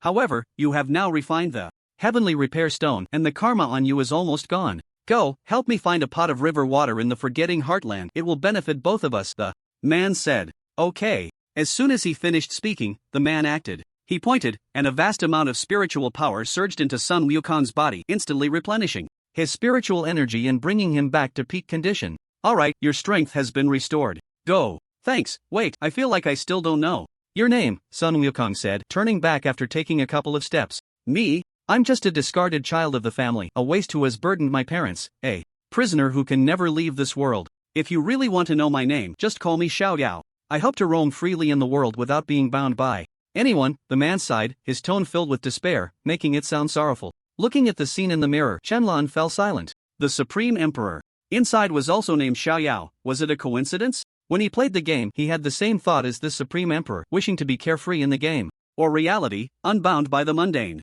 Now he had indeed achieved it. No one could bind him. Alright, Xiao Yao. Sun Wukong grinned and then left. Before long, there was a loud banging sound outside, like some powerful attack striking the barrier. At this point, the scene abruptly stopped. Shenlong was speechless. He had to pay again. If this continued, would he bleed to death from watching? Although he was speechless, he still dripped another drop of blood, and the scene reappeared. This time, it seemed a long time had passed. The cave had grown a lot of weeds, and the bright entrance was the same as before, with Sun Wukong running in from outside. Xiao Yao, I'm back. Sun Wukong exclaimed joyfully, but suddenly froze, his expression quite complex. It's been 100 years, you've changed so much. Shenlong was taken aback. Had 100 years really passed? Did Sun Wukong mean that the Supreme Emperor had changed? Had he aged? But the Supreme Emperor's lifespan was endless. With a single thought, he could return to his youthful appearance and would never age. Yeah, I couldn't be bothered to take care of it. So, did you get the river water? The man smiled. But upon hearing this, Sun Wukong's expression suddenly turned heavy, his eyes filled with anger.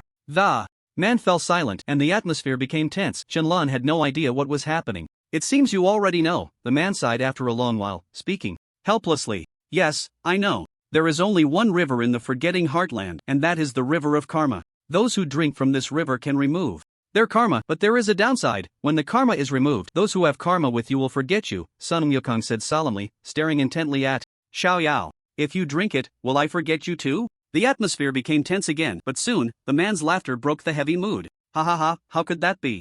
Don't you remember? You are the variable, you won't forget me. The river of karma. Shenlong was taken aback. Wasn't this the river of karma that Dezhuang had mentioned? It was said to have been drained by someone. Could it have been Sun Wukong? However, there were some small incidents when I went to get the river of karma water. Sun Wukong scratched his head awkwardly. What small incidents? The man asked, puzzled. The river of causality has a river god, and when he refused to give me water from the river, I fought him. I understand that the river god seems to be only at the level of an immortal emperor. Exactly, so I easily won, but soon many powerful beings came to stop me. In a fit of anger, I used a treasure to drain the entire river. After saying this, Sun Wukong produced a wooden gourd. This is something I obtained by chance, a treasure of the heavenly Tao, the sky-swallowing gourd. It can devour all things and store them inside, and I can also refine them with it. The entire river of causality is already inside. Upon hearing this, the man felt a bit embarrassed and Shenlong felt the same. They had thought the river of causality was simply drained, but unexpectedly, it was completely sucked dry by Sun Wukong's treasure, leaving not a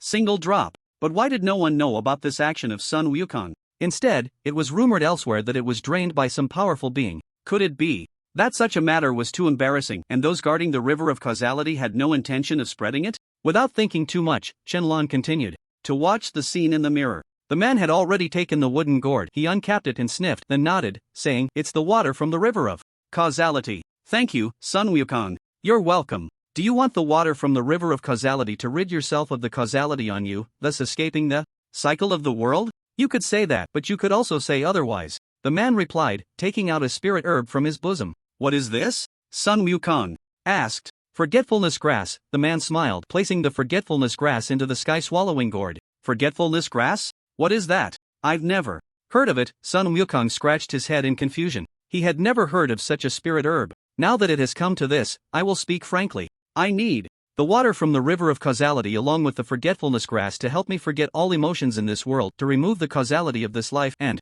to start anew. Start anew? Reincarnation? Sun Wukong asked. Something like that, but this method has great drawbacks. When I awaken again, I may carry countless causality. I don't know if it will work. Why do you want to do this? You are the Supreme Emperor. Isn't it easy to escape the cycle of the world? No, I don't want to escape any cycle of the world. I want to end it. This harmful cycle of the world should not exist. It was all caused by those bastards. If it weren't for them, everyone could live well, and my brother could live well too. The man's emotions grew more agitated, and he even shouted in the end. Sun Wukong was taken aback, staring blankly at the man, realizing he had said the wrong thing, stirring up the man's painful memories. I'm sorry. No, it's not your fault. I was too emotional. Can I ask you for a favor, Sun Wukong? The man shook his head, pleading. You say it, as long as I can do it. I have calculated with the great prophecy technique that 1,000 years from now, the cycle of the world will come. At that time, the world will restart and there will be no humans yet. But after several years, human civilization will reappear, though it will no longer be a cultivation civilization.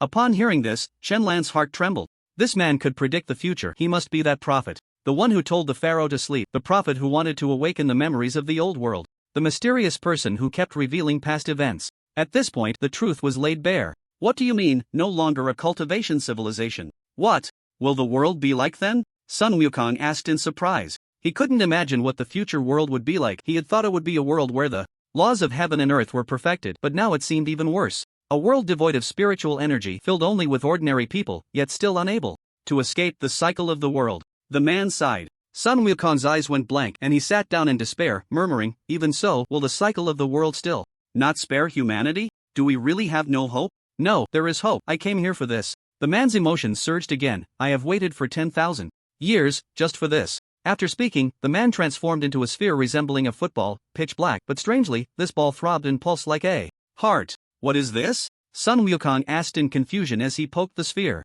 The source of the world. At this point, the scene abruptly halted again, leaving Shenlong speechless with anger. It felt like reading a novel and suddenly losing the plot, with the author cutting off at a crucial moment, so frustrating. He dropped a drop of blood in annoyance, eager to know the outcome. But when the blood fell, it was a completely different scene. This time it truly slid down like blood on a mirror. Shenlong touched the mirror in confusion. Had this magical artifact turned into an ordinary mirror? Although he didn't know what was happening, Shenlong put it away to study later. For now, he had gained a lot of information. There existed a supreme emperor in the Xianqian realm. This emperor might be alive or might have already died, but it was clear that Sun Wukong was not dead. He likely lived to this day. After all, the howling celestial dog had said that Sun Wukong was merely missing, not dead, and combined with those fragments, it should be events after Sun Wukong broke through to the heavenly emperor. Who could that man be? Shenlong pondered, and once he figured out the function of this mirror, he would know. Demon Extermination Association. The crowd had not yet left and was cleaning up the battlefield. The corpses scattered everywhere had long been cleared. Who do you think that carefree senior is? His strength is terrifying. Yeah, one move to take down a quasi-emperor, one move to take down 10 emperors. This is just absurd. I wonder what realm that senior is in. Is he an emperor or a celestial emperor? I heard that Li Jun and the others are quite familiar with the senior. Why not ask them? Just as everyone was discussing, Shenlong reappeared before them. Seeing Shenlong, everyone trembled and quickly spoke in unison. Greetings, senior. From now on, the Demon Extermination Association will be renamed the Carefree Sect, Shenlong said. This was not a discussion or a suggestion, but an order. Upon hearing this, everyone exchanged glances. momentarily stunned but quickly understood the implication, filled with joy. Yes, senior. The senior intended to incorporate them, although one president had died, now a stronger figure than the president had arrived. Everyone felt less sorrowful. Seeing how readily they agreed, Shenlong nodded slightly and continued. I come from Blue Star, which is different from your realm. I discovered that your realms are different. You have quasi-emperors, emperors, celestial emperors, and then nothing else. Yes, he learned this from the memory of that quasi-emperor. This place had an additional realm called the Emperor. It was strange. He was in a middle position between quasi-emperor and celestial emperor, yet this realm held significant weight, easily defeating quasi-emperors but unable to contend with celestial emperors. Perhaps the laws of heaven and earth here were different, adding an extra realm, while the others remained unchanged. I've looked over your cultivation methods. As long as they are improved, they can become new methods. This is my improved method. With a snap of his fingers, countless streams of spiritual light entered everyone's minds. It was a brand new cultivation method that allowed them to absorb the scene energy without any side effects, perfectly suited for this world. Moreover, this method could be compatible with other methods. Even if one practiced two methods simultaneously, it would be fine, but this method could only absorb Yin energy and not spiritual energy, making it exclusive to this world. What a powerful cultivation method! Although it seems no different in application, the amount of Yin energy absorbed has increased by more than 10 times. Senior Carefree, this isn't just improving the flaws, it's simply enhancing it. Incredible! I feel like my realm is about to break through soon. I no longer have to be afraid and can break through freely now. Thank you, Senior Xiaoyao. This time you saved us. You are like our reborn parents. With this cultivation method, I believe that in less than 10,000 years, I will definitely break through to the immortal emperor. Just think about it. If your talent isn't good enough, you won't be able to break through to the immortal emperor no matter what. The crowd looked at Shenlong with fiery eyes, as if they were gazing at their own parents. Later, I will open a spatial tunnel connecting my world, and you can come over to play, Shenlong said casually. He wanted to open the spatial tunnel to allow people from both worlds to interact, which could promote everyone's cultivation. As soon as he said this, the entire venue fell silent, and everyone doubted whether they had misheard. Senior Xiaoyao actually wanted to open a spatial tunnel connecting two worlds? No one had ever tried such a thing. Spatial tunnels had always appeared randomly, and they could only enter but not exit. Could it be that Senior Xiaoyao already possessed the power of the spatial Dao? The crowd remained silent, but they tacitly retreated several thousand meters, waiting for Shenlong's next move. To their surprise, Shenlong merely raised an eyebrow, and a spatial tunnel instantly appeared before him, one that could only accommodate him. They couldn't see anything inside, it was just pitch black. Shenlong stepped inside and vanished, and the spatial tunnel closed immediately. Witnessing Shenlong's disappearance, everyone hurried over, astonished, and touched the empty air. Wow, it really is a spatial tunnel. A big shot. Is indeed a big shot, effortlessly mastering such a powerful Dao. I wonder if the big shot came from some world. I hope it's from the Damarilla Lakaka world. Wait, what language are you speaking? Say it again? It's Damarilal. Stop, don't say it anymore. What is that? So hard to remember, my Caroline Wuchuang. Way to world is much easier to remember. Alright, stop arguing, you're all the same. On the other side, in Huaxia, Shenlong returned to the main hall of the sect. He had spent 2 days over there, but only 2 minutes had passed here. The flow of time was truly absurd. But this was good, that place could serve as a location for everyone to rapidly enhance their strength. Staying there for a month would only mean half an hour had passed here. By then, when those so-called enforcers of divine punishment came down, the danger to Blue Star would be significantly reduced. As soon as he returned, the area outside was already filled with people, all his subordinates. Come in, Shenlong said lightly. The next second, everyone entered. Seeing Shenlong back, the heavy stone that had been hanging in everyone's hearts fell to the ground. Although Shenlong had only been gone for 2 minutes, to them, it felt incredibly long, as if 2 years had passed. Master, everyone shouted in unison. I believe everyone sensed my departure. I just went to the ghost realm. Shenlong spoke. Upon hearing this, everyone was taken aback, looking at each other in confusion, not knowing what the ghost realm was. Master, what is this ghost realm? The demon lord asked in confusion. Shenlong recounted the details of the ghost realm, leaving everyone dumbfounded, completely refreshing their worldview. There is actually such a marvelous world, full of ghosts and monsters, and even ghost cultivators. The energy absorbed by that world is all in energy. The laws of heaven and earth are different. And there is even an emperor realm. This realm is unheard of. The most terrifying thing is the flow of time. 1 minute here equals 1 day there. If you cultivate there for a month, only half an hour will have passed here. For cultivators, this is simply a paradise. Exactly, what cultivators lack the least is time. Being able to cultivate there would definitely be great. The crowd discussed excitedly, their tone filled with longing for the ghost realm. I came back for this matter. I will open a spatial tunnel between the two worlds. I have already established the Xiaoyao sect over there. When the time comes, you can go over to build the sect. From now on, we can cultivate back and forth between the two worlds and quickly improve our cultivation level. Qianlan nodded and said. Upon hearing this, everyone was overjoyed and looked at Qianlan. This was fantastic. With the two worlds connected, anyone could go over to cultivate, which would save a lot of time. However, while cultivating over there, lifespan would still be consumed according to the conditions of that world. It was just that the passage of time was different. If they spent a month over there, they would still consume a month of lifespan. But those at higher realms need not worry, such as the Tidal Demon Lord and the Luotian Dragon Emperor. Their lifespans were already in the tens of thousands, or even higher. Qing Xuanzi, go inform the sect members to get ready. This spatial tunnel will temporarily belong to us. After a while, I will open it to the whole country, Qianlan said. First, let our people taste the benefits. To be precise, let the Xiaoyao sect members go over to manage that world. Once it is safe, I will let others go. Currently, the strength of the Xiaoyao sect is much higher than those who have not joined a sect or have joined a small sect. He had used his divine sense to observe that world. There were still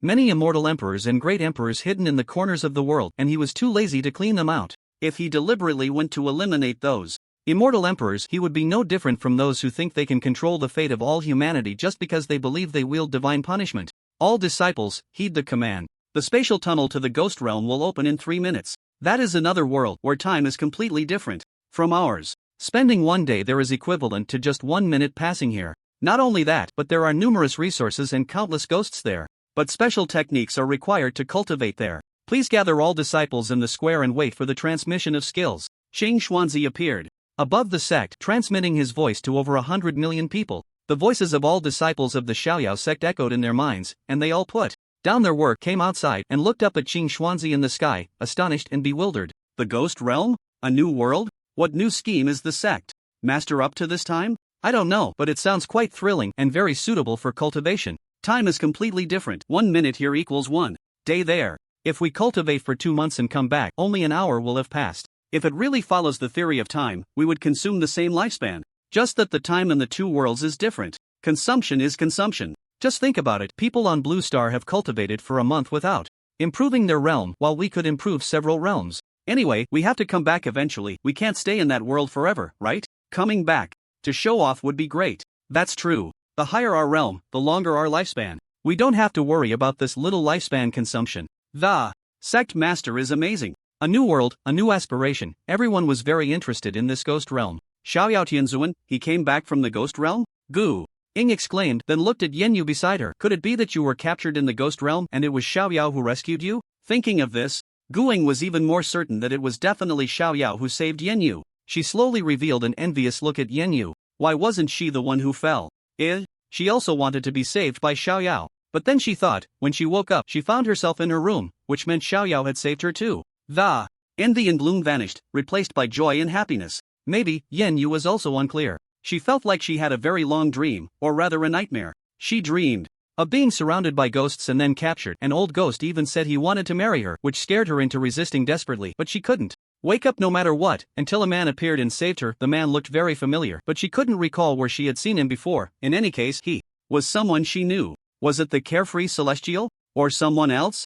Yenyu shook her head, no longer thinking about it, and smiled. Let's go, let's take a look at the square. Guing nodded, and the two walked hand in hand. Before long, everyone gathered in the square, over 100 million people standing there, yet it wasn't crowded, as the land had already been expanded. Yesterday, the Luo Tianlong Emperor said he had a formation that could expand the land, but to avoid disturbing the sect master during his seclusion, they chose not to inform Qianlan and expanded the land on their own. However, this formation could only double the size, and now the entire carefree sect could accommodate over 200 million people. As everyone gathered in the square, countless streams of spiritual light flew out from the master's hall, entering the minds of the crowd. In an instant, everyone froze, as if lost in thought, standing still with vacant eyes. In reality, they were digesting the techniques in their minds. The name of the technique hadn't changed, still the soul absorption technique, which sounded quite fitting. Soon, everyone gradually came to their senses and fully understood how to operate the technique. This technique is so powerful, it can absorb Yin energy to transform it into spiritual energy. Impressive. This must have been specially prepared for us by the sect master. It's a technique unique to that world. Being able to join the carefree sect is the luckiest thing in my life. The next moment, everyone noticed a peculiar change in the sky. What is that? They saw the space in the sky twisting, like in a movie, and then starting to shatter, revealing a circular space resembling a black hole, slowly expanding. until it was the size of a basketball court, gradually descending to the ground. The space tunnel is opening. This space tunnel only allows disciples of the carefree sect. At this moment, the voice of Qing Xuanzi echoed again. Whoosh! The heavenly demon lord and the Luo Tianlong emperor appeared out of thin air. Luo Tao, seeing his master, jumped up in joy and shouted, "Master!" The Luo Tianlong emperor waved his hand, and Luo Tao automatically flew to his side, standing shoulder to shoulder with him, which made everyone else envious. They all knew that the Luo Tianlong emperor was the heavenly emperor. To be accepted as a disciple by such a person was simply the fortune of a lifetime. Let's go! The Luo Tianlong emperor spoke calmly, and the heavenly demon lord nodded.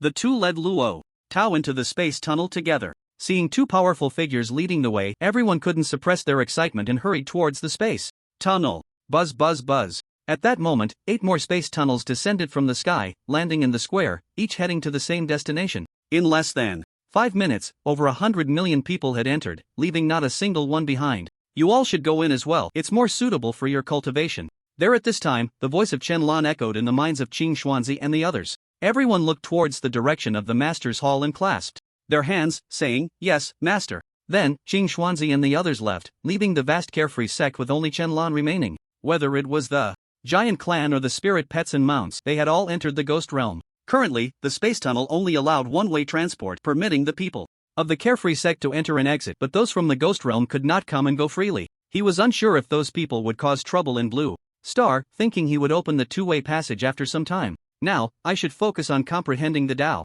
Chen casually set up a barrier and a time domain. He didn't need to enter the ghost realm to enjoy the benefits of time dilation, especially since it was much quieter here, with no one to disturb him. During the period of comprehension, there were no interruptions, and time flew by. The next day, the rankings of spirit pets were announced. The first place was still the familiar carefree celestial, with rewards, alchemy divine ability, primordial supreme divine body. As the first place was announced, the voice of the primordial still had not ended. All gold rankings in the game have ended, and the real-world gold rankings have begun. 10 days later, the physique gold rankings will open. Everyone will randomly awaken a physique such as spirit body, king body, emperor body, saint body, imperial body, divine body. At that time, rankings will be assessed based on each person's awakened physique. Those who make the rankings will receive rich rewards. Half an hour later, heavenly materials and earthly treasures will be fully updated, and this will be the last update. Afterwards, they will randomly refresh at irregular intervals, with quality being random. Continuous sounds of the primordial chaos echoed, leaving everyone in Huaxia dumbfounded.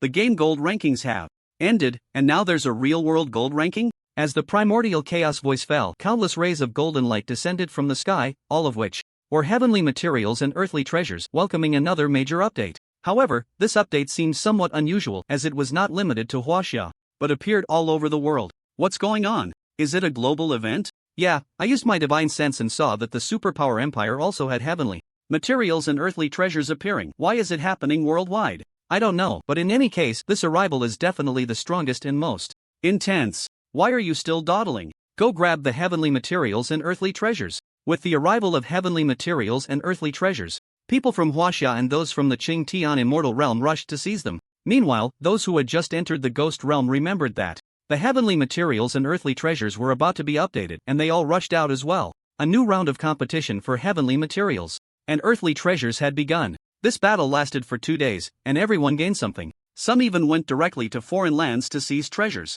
from foreigners. And today, the cultivation methods materialized. Cultivation methods materialize. Anyone can materialize the cultivation methods they practiced or owned in the game. The voice of primordial chaos rang out, and beams of red light descended from the sky, landing on every person who had played the game. This cultivation method was basically accessible to anyone who had played the game, as every newbie was initially given a very ordinary and common low-tier cultivation method, the immortal cultivation technique. This technique was very basic, but those with perseverance could still cultivate it to the highest realm, albeit very slowly. In the game, cultivation methods were divided into yellow, profound, earth, heaven, emperor, immortal, imperial, and divine levels. The immortal cultivation technique belonged to the yellow level, while other methods required spending money or completing special activities, tasks, or defeating special bosses to obtain. Before long, everyone had materialized their own cultivation methods, with most people receiving the immortal cultivation technique. Great! My profound level cultivation method, the tranquil heart technique, has materialized.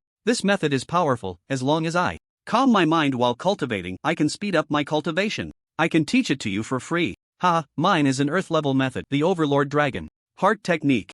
I spent over 100,000 to obtain this method, which can transform the spiritual energy in my body into Overlord Dragon energy, decisive. In battle and extremely powerful. Wow, that's amazing. Are you taking disciples? I want to serve you for a lifetime. What do you think the cultivation method materialized for the Celestial Sovereign is? He must have the most powerful divine level method. I heard that game released a divine level method once, and it was obtained by an anonymous player. It's very likely to be the Celestial Sovereign. Everyone had obtained powerful cultivation methods, and compared to the previous simple method of drawing energy into the body, with the methods, their speed of absorbing spiritual energy became much faster. Moreover, the refined spiritual energy was even more formidable. For instance, the Overlord Dragon energy cultivated from the Overlord Dragon Heart technique was 100 times stronger than ordinary spiritual energy. In the same realm, your spiritual techniques and powers might not be as impressive as theirs. This is the difference in cultivation methods. A powerful method can enhance your strength, allowing you to suppress everyone in the same realm. In the ghost realm, Peng Dahai was sitting cross-legged in meditation, with Taoist Qingfeng and Zhu Gu sitting beside him. The bond among the three had grown stronger, even better than with their own wives and children. This was because the three of them traveled together every day and were among the more prominent figures in the Xiaoyao sect. Now, Peng Dahai's realm has broken through to the early stage of Quasi-Emperor, and he is not far from the mid-stage. Qingfeng Taoist is the fastest among them to break through, and he is now at the perfect stage of Daluo Tianxian, soon to break through to Quasi-Saint.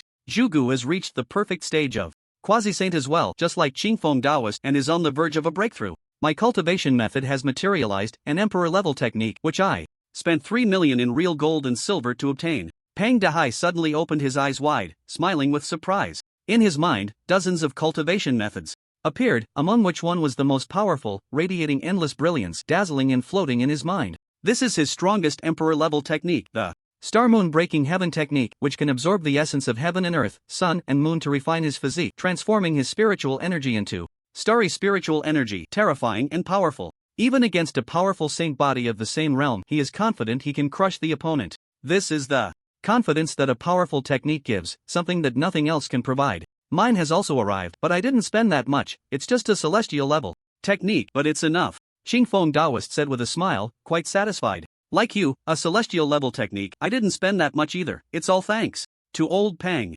Zhu Gu looked at Peng Dahai with a hint of envy. Ha, I can teach you this technique, after all, we are brothers. Peng Dahai laughed. They are not just ordinary brothers. They had sworn brotherhood not long ago, vowing to never betray each other and to protect the Xiaoyao sect and Blue Star together. Thank you. Qingfeng Taoist said, his eyes bright with joy, feeling very touched. To give away an emperor-level technique just like that is truly generous. Zhu Gu was equally grateful. Soon, the three exchanged techniques but still practiced the strongest Star Moon Breaking Heaven technique together. They were astonished to find that the techniques given to them by the Xiaoyao Tianzuan could completely complement this technique. This means that the spiritual energy they absorbed from the Yin energy could still be transformed into starry spiritual energy, making them even stronger. The three were overjoyed and quickly began to cultivate, striving to transform all the spiritual energy in their dantian into starry spiritual energy. Not just the three of them, others also discovered this key point. The two techniques could perfectly complement each other, allowing for dual cultivation, which greatly accelerated their training speed and made their spiritual energy even more terrifying, deepening their respect and admiration for Xiaoyao Tianzuan. Xiaoyao sect, the main hall. Chen Lan, who was sitting cross-legged in meditation, slowly opened his eyes and took a deep breath. I'm just one step away. I am about to step into the great completion of the soul path. Chen Lan grinned. The soul path is about to be his first path to great completion, and now that he has become so abnormal, the thought of great completion is almost unimaginable. By the way, the techniques have materialized. He sensed that all his thousands of techniques have manifested. It's not an exaggeration to say he really has thousands of techniques. Don't forget, killing can drop treasures, and techniques can drop too. But only replica technique jade slips can drop, and the probability is extremely low. However, he has killed enough to have them drop. As long as he studies the jade slips, he can learn the techniques. Techniques can be switched at any time, but in the game, he can cultivate a maximum of 2 techniques. One is this cultivation method, which is the spiritual energy technique, and the other is a specialized body refining technique that can enhance his physique. In the game, there are 2 types of attributes, physical attack and magical attack, so he needs to cultivate 2 techniques. In reality, these attributes disappear, but he still has 2 techniques that can be switched at any time. Coincidentally, he has 2 different god-level techniques, the chaotic heart technique and the devouring demon technique. In the next moment, the 2 techniques flew out from his mind, hovering in front of Chen Lan. One was suffused with black-red demonic energy, a chilling and terrifying aura constantly provoking Chen Lan's desires, but he remained unmoved. One book was suffused with a grayish mist, which was the chaos chi. It is said that when chaos first opened, the world was just a gray expanse with nothing visible, only an endless fog that was both mysterious and captivating. This was the Chaos Heart Sutra, capable of transforming spiritual energy into chaos chi, born from the initial opening of the heavens and the earth, sharing the same lineage as chaos artifacts, powerful and terrifying. In the same realm, it completely crushed opponents, regardless of whether their techniques were imperial or celestial. Comparing them was like an egg striking a stone, utterly helpless. Chaos chi was domineering and fierce, able to disperse and extinguish other spiritual energies, making it the overlord among spiritual energies. Moreover, chaos chi could be used to refine meridians, and with prolonged cultivation, one could refine their physique to that of a chaos body, making their body as hard as a chaos artifact. The other book was the Devouring Demon Technique, a unique and powerful skill because it could devour all things and then refine the essence within them to strengthen the body. For example, if it devoured a divine weapon, it could extract the essence of the weapon and slowly integrate it into the body, gaining the hardness and sharpness of the divine weapon, making the body comparable to it, indestructible and unstoppable. Everything could be devoured, and it would not be too chaotic. It would perfectly merge with the body, making it stronger and stronger, with no upper limit. This was a divine-level technique, the strongest technique in the world. Qianlan sat cross-legged, preparing to cultivate these two techniques. As the techniques merged into his body, he closed his eyes, silently reciting the incantations, contemplating the movements of the techniques, while a primordial spirit continuously waved its actions in the sea of consciousness. With every move of the primordial spirit, the outside world was turned upside down. All the meridians in Qianlan's body opened up, greedily absorbing the external spiritual energy, like a whale opening its mouth wide to frantically consume seawater. The endless spiritual energy of the world began to surge towards Qianlan, amidst wind and rain, with howling gales. Whether they were Chinese or foreigners, they all sensed the world changing. The spiritual energy of heaven and earth is rapidly depleting. Who is cultivating, sucking away all the spiritual energy? This is a bit too terrifying. We can't compete, we can't absorb even a bit of spiritual energy while trying to cultivate. Whose technique is so terrifying that it absorbs all the energy? Who is so terrifying, not leaving us anything? How selfish. What's so selfish about it? It's already the era of cultivation. If we must blame someone, let's blame our techniques for being too trashy and the spiritual energy too thin. Could it be the immortal sovereign? Besides him, I can't think of anyone else so against the heavens. Just as they thought, it was indeed Qianlan absorbing the spiritual energy of heaven and earth. Soon, the once rich spiritual energy became thin, all absorbed by Qianlan. In contrast, around Qianlan, the aura of the great Tao enveloped him, an endless brilliance laid a thick and mysterious veil over him, making him unfathomable, like a supremely sacred existence, majestic and noble. Not only that, but a grayish chaos chi also surrounded his body, refining the spiritual energy within him, gradually devouring and transforming it, like cellular reproduction, from one strand of chaos chi to 10, then 100, 1,000, 1,000,000, and 1,000,000,000 strands. It kept increasing, and soon all the spiritual energy in his dantian transformed into the supreme chaos chi, filling the dantian, surging powerfully. Such strong chaos chi, in the game, it was this technique that allowed for rapid cultivation. Qianlan looked inward at the spiritual energy in his dantian, smiling with joy. In the game, this technique was obtained from a special boss during a unique event requiring players to accumulate 1,000,000,000,000 damage within 7 days to receive the ultimate reward. By that time, it was already the 8th year of the game, and not many players were left. His realm had long reached the level of an immortal emperor, possessing numerous spiritual techniques and treasures, and he had forcefully defeated the boss to claim the ultimate reward, which was the Chaos Heart Sutra. As for the other devouring magic skill, it is also a special event that requires players to explore ancient caves to obtain treasure chests, with a chance to win the ultimate unique grand prize. However, this grand prize has a guaranteed minimum. Whoever opens 1,000 treasure chests first will receive it. The treasure chests can be obtained by defeating the bosses inside the caves. There are immortal emperor bosses, and defeating one grants 10 treasure chests, with a maximum of 100 chests obtainable each day. The event lasts for 15 days, and Qianlan easily handles it. Next comes the cultivation of the devouring magic skill. With a wave of his hand, countless heavenly materials and earthly treasures appear out of thin air on the ground, including top-grade elixirs, supreme innate treasures, various divine weapons, talismans, and so on. These all contain extremely powerful spiritual energy, and with so many appearing at once, the Master Hall is instantly filled with spiritual aura. Just inhaling a breath brings immense pleasure to both body and mind. Qianlan immediately sits cross-legged, placing his hands in front of his dantian, closing his eyes to begin deep breathing. As he silently recites the incantation, a powerful suction force erupts from his dantian, like a black hole, crazily absorbing the heavenly materials and earthly treasures on the ground. Countless heavenly materials and earthly treasures transform into wisps of green smoke that surge into his dantian. As this green smoke enters, it transforms into essence spiritual. liquid beginning to circulate through the meridians and bones of his body. Wherever the spiritual liquid flows, it seeps into the bones and meridians like rainwater, penetrating the soil, merging with the blood. Shenlan's arms, neck, and face shimmer with a translucent silver light, dazzling and brilliant, like diamonds sparkling. As all the heavenly materials and earthly treasures are absorbed, an endless stream of spiritual liquid washes through Shenlan's body, refining his meridians and bones. His meridians become surging and powerful, pulsating with energy, while his bones grow incredibly hard, his physique multiplying by more than 10 times and still gradually strengthening. At the same realm, without relying on divine powers or spiritual techniques, he can suppress his opponents with just his hands. After more than 10 minutes, Shenlan stops, exhales a breath of grey chaotic energy, and slowly opens his eyes. Now my physique has increased 20-fold, I am confident. I can suppress any supreme emperor of the same realm I encounter. Shenlan looks at his revitalized physique and grins. This feeling of becoming stronger is truly wonderful. The supreme emperor is far from the end. He wants to become even stronger, strong enough that those people dare not bully him or Blue Star. He once watched a movie, and a line from it left a deep impression on him. To earn others' respect, you must first make them fear you. In a world where the strong are revered, everything is based on strength. With this thought, Shenlan sits cross-legged again, continuing to comprehend the path of the soul, striving for an early breakthrough to great success. Meanwhile, in the Demon City, people are engaged in their daily cultivation when suddenly the ground trembles and buildings sway as if an earthquake is imminent, shocking and terrifying. The sudden scene frightens everyone into stopping their cultivation, and those who can fly rush into the sky to investigate. In the city center of Demon City, a massive pit appears, comparable to 5 football fields, with countless houses and vehicles sinking into it, disappearing from sight. Howling, is that the sound of a pig? It seems to be coming from that pit. Could it be that beasts have appeared again? The sudden howling of wild boars sends everyone into a panic, but instead of fleeing, they stand together, preparing to face the enemy. Howling, the wild boars' cries ring out again, the ground shaking violently as a colossal figure flies out of the pit, blocking out the sun. The crowd is taken aback and quickly dodges. Boom! A heavy object crashes to the ground with a thunderous sound, and everyone looks on in astonishment.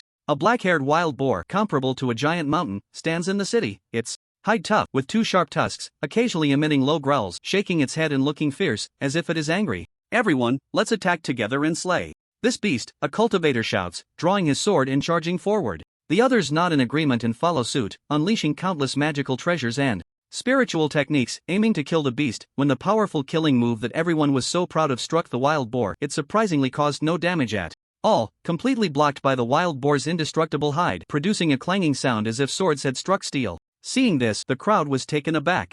Their attacks were all ineffective. Howl! The wild boar roared in anger, a shockwave erupting from its mouth, sending thousands flying. Instantly, a terrifying and powerful aura erupted, shaking the surroundings, leaving everyone dumbfounded. This wild boar was actually at the quasi-emperor level. With the quasi-emperor beast present, the crowd hurriedly fled, no longer having the heart to continue fighting. The average cultivation level of those present was at the transformation stage. With not a single quasi-saint among them, how could they possibly contend with this quasi-emperor beast? Just as everyone was busy escaping, an old man, however, stepped forward, slowly walking towards the wild boar. His steps were steady, his expression showed no signs of panic, and even a slight smile played at the corners of his mouth, as if he hadn't seen the wild boar in a long time and was finally able to meet it today, a feeling akin to seeing an old friend. Some people saw this and wanted to urge the old man to leave quickly, but the old man did not listen. Instead, he shook his head slightly and continued walking straight towards the wild boar. Seeing this, everyone ignored the old man and ran away. After all, they couldn't stop someone intent on self-destruction. Meanwhile, on the rooftop of a tall building, a figure appeared out of thin air. It was Shenlan. Before he could begin to comprehend the situation, he sensed what was happening here. With the auspicious Qilin and the others cultivating in the ghost realm, no one from Huaxia could guard this place, so he came to see what was going on, hoping to subdue this beast and have it serve him. Upon arrival, he noticed the mysterious old man, and through his spiritual sense, he felt that the old man seemed somewhat familiar. Just then, the old man stopped, as if sensing something, and looked up towards Shenlan. Shenlan was momentarily taken aback. Could it be that this old man sensed him? This made his eyes narrow instantly, realizing that this old man might be extraordinary. Sure enough, after a glance, the old man turned back towards the wild boar, which quickly noticed the old man approaching and roared in anger. The old man halted, his gaze complex and furious, his hands clenched into fists, teeth gritted, his body slightly trembling, his chest rising and falling as if he were suppressing his rage. Shenlan looked at the old man, then at the wild boar, and understood that there might be some connection between the two. Soon, he heard the old man speak. Beiji, what have they done to you to make you like this? The old man's voice was ancient and sorrowful, filled more with anger and helplessness. As the old man's voice rang out, the wild boar miraculously stopped its roaring, its once fiery eyes gradually regaining some clarity. Beiji? Could that be the wild boar's name? Could it be that this old man was the wild boar's master? Just when he thought the wild boar would regain its senses, in the next moment a trace of dark energy flashed in its eyes and it became ferocious again, showing a fierce light, and starting to become agitated once more. Freeze! At that moment the old man pointed his hand and uttered the word freeze. The wild boar's body miraculously stiffened, as if time had stopped, remaining completely still. The words became law. This old man's strength was extraordinary. The old man then looked up at Qianlan. One last time, waved his hand, and with a sweep of his sleeve the wild boar was drawn into it, disappearing without a trace in the blink of an eye. How could this be? Qianlan was slightly stunned, somewhat surprised. The spiritual mark he had left on the other party was gone. He couldn't sense anything at all. Could it be that the other party had entered another world? Otherwise, in this universe he would be able to perceive where the other was. If he guessed correctly, both the old man and the wild boar might be from the Shinshin realm. He would need to ask the howling celestial dog or the overlord of demons about it. With that thought he left this place, reappearing in the ghost realm. The howling celestial dog and the overlord of demons were both cultivating in the ghost realm, sensing Qianlan's arrival. The heavenly demon lord opened his eyes and immediately saw Qianlan before him, quickly kneeling in greeting. Master. Rise. I came here to ask you a question. Please, master, go ahead. Do you know a wild boar demon beast named Beiji? Beiji, a demon beast? The heavenly demon lord murmured, his mind racing to recall any memories associated with that name. After a moment, he shook his head and said, not very clear. I have fought countless battles and only recognize the strong. This Beiji probably hasn't fought me or hasn't been acknowledged by me. Qianlan nodded and looked at the nearby howling celestial dog, which had already woken up, its expression now one of shock and disbelief. Seeing this, Qianlan knew that the howling celestial dog must know Beiji. Your Majesty, how do you know this name? The howling celestial dog asked in surprise. I just learned of it. Who exactly is this Beiji? Beiji is the marshal of the heavenly court, a great general who has killed countless enemies and protected the heavenly court for tens of thousands of years. Moreover, he is also a brother of Sun Wukong. The two hit it off immediately and became sworn brothers that very day, both at the quasi-emperor level. But you say Beiji is a wild boar demon beast. Why is that? He is not a demon beast, and I've never heard of him turning into one, the howling celestial dog exclaimed. Qianlan recounted what had just happened, and upon hearing it, the howling celestial dog's expression grew even more horrified, but suddenly it threw its head back and laughed maniacally. Ha ha, I knew it. That monkey can't die. He can't die. He caused a ruckus in the heavenly court, and even 100,000 heavenly soldiers couldn't kill him. With his strength, he stormed the underworld, creating chaos, and countless cultivators couldn't do anything to him. How could he possibly die? Sun Wukong is not dead, and Beiji is his brother. Hearing the howling celestial dog's words, Qianlan was momentarily stunned. If Sun Wukong is not dead, then the man in the mirror image must also be alive. Unfortunately, the lead on Sun Wukong was lost, and he couldn't find him. If we can find Sun Wukong, then we could learn many things. After all, he might not have been asleep and could have walked down from the cycle of the world, the howling celestial dog said. The heavenly demon lord beside them was also greatly shocked. He had to deceive the heavenly curtain to escape the cycle of the world and had slept for hundreds of years. How could Sun Wukong have lived through hundreds of years unscathed? How did he manage that? Qianlan remained silent. He knew that finding Sun Wukong would provide many answers, but he couldn't find him. Humans, so many humans have entered the ghost realm. Ha ha ha, heaven is helping me. Just as the two and the dog were deep in thought, a voice echoed through the ghost realm, eerie and terrifying. In an instant, the Yin energy in the world became agitated, as if welcoming their ghost king, turning wild and restless, unsuitable for absorption. Everyone stopped their cultivation, fearfully looking towards the source of the voice. That place seems to have an extremely dense Yin energy, but absorbing too much could lead to madness, so we didn't go there, the heavenly demon lord said solemnly. When they first entered, they began to patrol everywhere and found several places with particularly dense Yin energy, more than in other areas, but containing a hint of violent aura. Absorbing too much would be detrimental and could lead cultivators to madness. So they warned the members of the Xiaoyao sect not to go there, or they would bear the consequences. Everyone listened well and did not go. Now it seemed that there indeed existed a mysterious presence there. Master, we shall go take a look, the heavenly demon lord said, cupping his fists. Go ahead, Qianlan nodded. Subsequently, the heavenly demon lord took the howling celestial dog and headed over to see what was happening. Qianlan expanded his divine sense to observe what was occurring over there. He saw two figures standing in the sky, but their attire was quite strange, and their heights even stranger, one tall and one short. One black and one white. The black ghost was white and stout, with a small, dark face, as black as a piece of charcoal, dressed in a full black robe, standing upright. It barely reached the waist of the nearby ghost, a significant difference in height. On its head, it wore a tall official hat inscribed with 4 large characters. The white ghost, on the other hand, was tall and thin, resembling a bamboo pole standing upright, clad in a white robe, with a deathly pale complexion. Especially its tongue, which had grown to the level of its navel and could drag on the ground when it bent over. It also wore a tall official hat, with the same 4 characters. Both of these ghosts were at the perfected realm of the Heavenly Emperor, just one step away from the Supreme Emperor. At this moment, many people had already gathered there, including Ping Dehai and his companions, the Luo Tianlong Emperor, the Tidal Demon Lord, the Howling Celestial Dog, as well as the 4 Heavenly Kings and the Auspicious Qilin, all of whom were watching the 2 ghosts with heavy expressions. A perfected Heavenly Emperor, this is not easy to deal with. It seems we need the Master to come, the Tidal Demon Lord said in a deep voice. No need, the Howling Celestial Dog interjected, frowning as it stepped forward, looking at the 2 ghosts with astonishment and disbelief. Clearly, it recognized them. Hey Bai Wuchang, what are you doing here? The Howling Celestial Dog approached the 2 ghosts, puzzled, and continued, where's the underworld? Where's King Yen Luo? Where's Mangpa? Where have they all gone? The crowd frowned slightly upon seeing that the Howling Celestial Dog knew these 2 ghosts, but they were all prepared for battle. Who are you? The short black ghost said coldly, looking at the Howling Celestial Dog with confusion, not recognizing it. Oh, right, you don't know me, the Howling Celestial Dog replied, momentarily taken aback before awkwardly continuing. Indeed, it had only been to the underworld a few times, and its master hadn't gone there much either. The details about the underworld were all hearsay. As for these high-ranking generals of the underworld, it had only seen them a few times and wasn't very familiar with them. The other party probably hadn't even seen it before. After all, it had only come into contact with these people because its master had taken it there. You seem to know us, the white ghost said. Yes, I know you, but what intrigues me is how you broke through to the perfected Heavenly Emperor. I remember you were only quasi-saints before, weren't you? The Howling Celestial Dog asked in confusion. Just a few hundred years had passed, and how had these 2, who had not been very high in cultivation in the underworld, become perfected Heavenly Emperors? Even taking pills couldn't be this outrageous. Who is it who is controlling me? The white ghost was about to say something when it suddenly clutched its head and began to scream in agony, and the black ghost beside it did the same.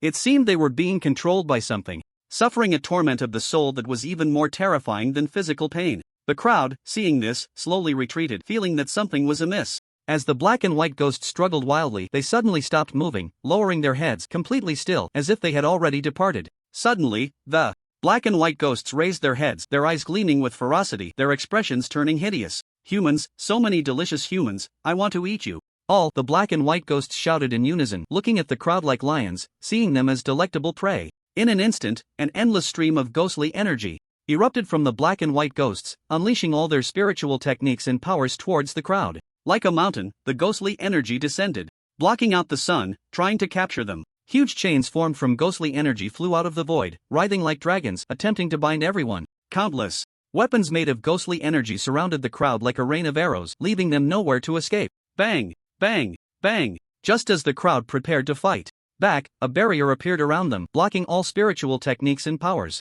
Wake up! A voice resonated throughout the ghost realm, like a primordial bell, booming loudly. Countless people felt their heads shake, instantly becoming clear-headed, stopping their cultivation, while numerous ghosts were knocked to the ground, writhing in pain and terror, covering their ears and screaming. Hei Bai Wuchang was sent flying directly, crashing through several mountains before finally coming to a stop, dust swirling around them. Damn it, who dares to stop me? Hei Bai Wuchang was the first to stand up, a voice that did not belong to him escaping. His lips, sounding ancient and hoarse, like an old man speaking. To dare to stop us, the black and white double evildoers, is simply seeking death. Bai Wuchang also stood up, roaring in anger. The black and white double evildoers? The crowd was astonished. Could it be that there was another soul within Hei Bai Wuchang? No. Matter what black and white double evildoers you are, all will be suppressed. Boom! A colossal tower, suffused with endless terrifying soul power, descended from the sky, crashing down to suppress Hei Bai Wuchang. Soul power, you actually mastered the way of the soul. Heh, I quit. No more night shifts. Working at night and typing during the day was driving me crazy. From now on, I'll basically update 3 times a day. I ask for your support. If the reading is good, I'll continue to add more. Please everyone. The crowd's anxious hearts settled. It was the master, sect leader, who had made a move. There was nothing to fear now. Watching the carefree celestial sovereign easily suppress 2 perfected heavenly emperors, the disciples of the carefree sect felt even more admiration and respect in their hearts. This was truly terrifying, able to cover the sky with one hand, effortlessly suppressing the perfected realms of heaven and earth. Was this the gap between the Supreme Emperor and the Heavenly Emperor? Just one realm apart, yet such a vast difference, like the chasm between heaven and earth. Damn it, I miscalculated. I didn't expect there to be humans in this world who could master the way of the soul. Heh, but do you think we only have this ability? Hey Bai Wuchang spoke. Coldly, the ghostly aura around them growing stronger, bursting forth with all their might, countless ghostly energies propping up the ground like ghostly hands, trying to lift the ancient tower and break free. As they exerted their strength, the ancient tower indeed began to rise slightly, just as they saw hope, the soul power on the ancient tower intensified again, pressing down fiercely, resuppressing them, leaving them even more disheveled. You have actually reached great perfection. How is that possible? How high must one's comprehension be to reach great perfection? Heibai Wuchang shouted in terror, never expecting that the one suppressing them was actually a master of the way of the soul at great perfection. How could this be? In this world, there shouldn't be anyone who has reached great perfection in the way of the soul. The way cannot be achieved merely by having a rhythm. One must also have high comprehension. Who on earth is this person? Could it be some hidden old monster who accidentally came here? We do not know who the senior is. We have offended you. Please forgive us, and we will repay you in the future. Heibai Wuchang was very perceptive, believing this mysterious person was definitely a strong one, possibly a supreme emperor, someone who mastered the way of the soul and had reached great perfection, someone they could not contend with. Moreover, they were using these ghostly bodies, lacking any ability to resist. Any ghost in front of the way of the soul is like an ant. Even if the opponent is a heavenly emperor possessing soul power, they could still crush them to death. All things are born, and everything has its counter. One thing overcomes another. No matter how powerful, there will always be natural enemies. This is how the heavens and earth are designed for balance. There is no such thing as a completely invincible existence, unless someone can truly break free from the constraints of heaven and earth and achieve self-realization. Come out and speak. The voice echoed again in the sky. In an instant, countless purple lights descended from the heavens, transforming into two giant hands, slowly lifting the ancient tower. Just as Heibai Wuchang showed a look of joy, they were suddenly grabbed by the giant hands, their expressions turning to terror. Senior, what are you trying to do? Heibai Wuchang asked in fear. Let us go, our master will not spare you. He is a supreme emperor. Bai Wuchang did not plead for mercy but instead threatened Qianlan, trying to use their master, the supreme emperor, to intimidate Qianlan. Oh, is that so? The voice carried a hint of amusement, and a terrifying aura instantly surged forth. The pressure of the supreme emperor bore down on Heibai Wuchang and the others, the two ghosts. Sensed the terrifying and familiar pressure, their faces suddenly turning pale with shock. This was the pressure of a supreme emperor, and they would not mistake it. After all, their master exuded this aura. You are still a supreme emperor? How is that possible? The laws of this world do not allow for the existence of an emperor above the celestial level. You have merely been asleep for 100 years, and yet here you are, a prodigy? Bai Wuchang exclaimed in surprise, thinking that Qianlan had grown up here and cultivated to become a supreme emperor. He had never considered that a supreme emperor had entered the ghost realm himself. After all, such an existence would never be randomly selected by the ghost realm, nor would it dare to accommodate such a powerful being. At that moment, the giant hand moved, and with a fierce squeeze, it crushed Bai Wuchang's soul directly into fragments. Seeing this, Xiao Dog's body shook violently, and just as he was about to say something, the words caught in his throat, and he ultimately sighed without speaking. You killed him? Weren't you here to save him? Hei Wuchang stared in disbelief as Bai Wuchang's soul was extinguished, completely dissipating. This mysterious person wasn't here to save these two ghosts? After all, they were merely controlling the ghosts and had anticipated that this mysterious person would not kill them. Unexpectedly, the other party showed no reaction and killed them in an instant. What was going on? Just as he finished speaking, he felt the giant hand gripping him tighten, and his soul experienced intense pain. No, you can't kill me. If you kill me, this ghost's soul will also be extinguished. In the next second, it exploded, and Hei and Bai Wuchang fell here. Upon witnessing this, Xiao Dog showed a hint of sadness, saying nothing. Qianlan's actions had his reasons, and he wouldn't comment on them. He simply felt a bit sorrowful watching those he knew die like this. Xiao Dog, come to the master hall. At that moment, Qianlan's voice echoed in his mind, causing him to pause slightly, his expression suddenly brightening. Could it be? He thought of something and immediately left. Master hall. Xiao Dog appeared out of thin air and immediately saw Qianlan smiling at him from the main seat, with two ghostly figures, Hei and Bai Wuchang, standing beside him. I knew you didn't kill them. Thank you, Xiao Dog said with a smile, expressing his gratitude. You're welcome. After all, I also want to know some things, Qianlan replied with a smile. He had indeed extinguished Hei and Bai Wuchang, but he could reshape their souls and restore their original memories. Now, Hei and Bai Wuchang's memories had returned, and the soul parasites within them had been extinguished, meaning no one would control them anymore. Qianlan snapped his fingers, and the soulless eyes of Hei and Bai Wuchang regained some clarity. As they looked around at the unfamiliar environment, feeling puzzled, soon they noticed Qianlan and Xiao Dog. Are you that black dog from earlier? Hey, Wuchang asked in confusion. Where are we? Weren't we just being controlled? Those two damned guys again, Bai Wuchang said through gritted teeth in anger. You have Been saved. Haven't you noticed that you have regained your freedom? Xiao Tian Dog said with a smile. Upon hearing this, He and Bai Wuchang were taken aback and quickly checked their souls, discovering that the soul parasites were gone. They felt exceptionally light, as if some burdens had been lifted. It's true, the soul parasites are gone. We are free again. Who is it? Which great being saved us? Their words halted simultaneously as they looked at Qianlan, who wore a smile, and they immediately knelt and clasped their fists. Thank you, Senior, for saving our lives. A drop of water in need shall be repaid with a fountain of gratitude. No need for that. Tell me, if I'm not mistaken, you are from the Xianchen realm, and you are ghosts, likely from the underworld. Since you are ghosts from the underworld, why were you asleep in the ghost realm?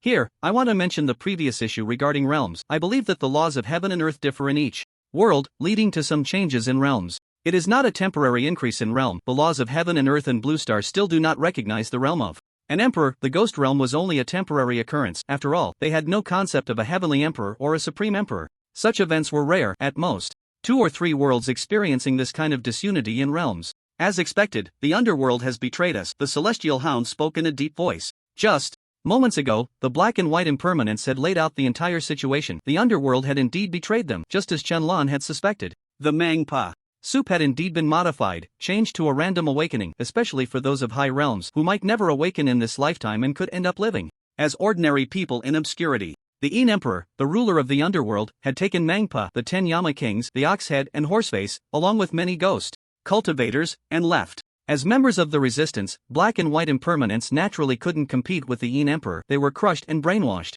their souls parasitized, and sent to the ghost realm as managers. The random abduction of people in the ghost realm was also their doing. They had been in the ghost realm for over 10,000 years. After all, the flow of time was different, and as the number of ghosts increased, the imbalance of yin and yang would lead to the collapse of the ghost realm, so they devised this random abduction method. The implementation of this method relied entirely on a treasure, the door of space. A congenital supreme treasure that could randomly open spatial tunnels or designate openings. They then used ghostly energy to draw humans in, achieving a state of yin and yang balance to prevent the collapse of the ghost realm. Do you know who controls you? Qianlan asked. The soul parasitism couldn't directly eliminate the person behind it, but it could severely injure them. It was likely that the 2 black and white double evils were extremely angry at this moment, wishing they could come and kill him immediately. We know, Dao Tian sect, the closed-door disciples of the spirit Dao Emperor, the black and white double evils, black impermanence, nodded. Although their souls were controlled, those 2 did not control them all the time, only occasionally. Even in a controlled state, their consciousness remained clear, and they could hear the usual conversations of those 2. After 10,000 years, they had long known who they were. Dao Tian sect, Qianlan repeated. The name, deep in thought. He could ask Qing Xuanzi and the others to see if they were from the Azure Sky Immortal Realm. If not, it would mean there was another, higher and stronger world, one that was incredibly powerful, capable of simultaneously controlling the Azure Sky Immortal Realm, the Xianchen Realm, the current Blue Star, and other worlds. But this control seemed somewhat pathological, as that world appeared to disregard the lives of beings from other worlds, treating them more like pets, or more accurately, livestock to be raised. In their eyes, beings from other worlds were all livestock, to be left to fend for themselves, occasionally throwing in some natural disasters or benefits, toying with them at will. Damn it, one day he would annihilate all these people. Qianlan deeply etched the names Dao Tian sect and black and white double evils into his mind. Do you know what this treasure is? Qianlan took out the mirror he had obtained in the ghost realm. A small and exquisite mirror floating in his palm. Black and white impermanence and the celestial hound both looked over, frowning. After a long while, black and white impermanence shook their heads simultaneously. We don't know, we've never seen it. Is this a treasure obtained from the ghost realm? I've never seen it either. It looks quite ordinary. Qianlan nodded. It was obtained from the ghost realm. His gaze was somewhat lost. He had no idea what this mirror was. Could it not belong to the ghost realm or the Xianchen realm? Was it from the Azure Sky Immortal Realm or that other world? Great Emperor, may we rest here in this sect? Black impermanence asked cautiously. Feel free, Qianlan replied indifferently. Thank you, Great Emperor. Both ghosts clasped their fists in gratitude, transforming into 2 completely different human forms. Especially black impermanence, who transformed into a tall, elegant young scholar, looking refined and gentle, holding a fan and lightly fanning himself, exuding an air of elegance and smiling, resembling the kind of cute boy that many girls adored. As for Bai Wuchang, he had surprisingly transformed into a muscular hunk, clearly defined muscles, wearing only a tank top and shorts, with a cold glare and a serious expression, looking fierce and intimidating, not at all like a good person.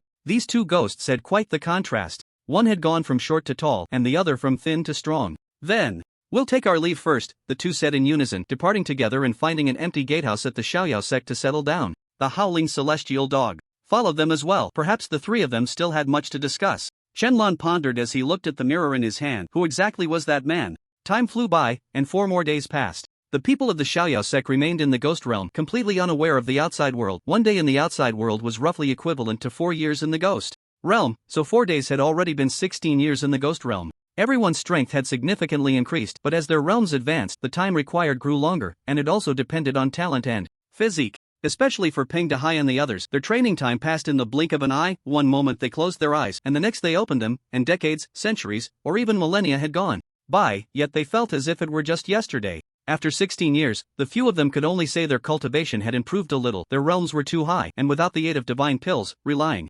solely on their techniques, it would likely take thousands or tens of thousands of years to break through a single realm. However, those with lower realms, like Golden Core or Nascent Soul, could make significant advancements, and they had already created a vast gap with the people from the outside world. Take Luo Tao, for example. He had broken through from Nascent Soul to the current perfect ascension, with the personal guidance of the Luo Tian Dragon Emperor. His speed of improvement was much faster than others, and his talent was not lacking. Guiying and Yan Yu had both reached the human immortal realm. Their talents were also impressive, and in just 16 years, they had broken through to human immortal with the help of various divine pills, making them standouts. Everyone had gained something, while the outside world was also welcoming new changes.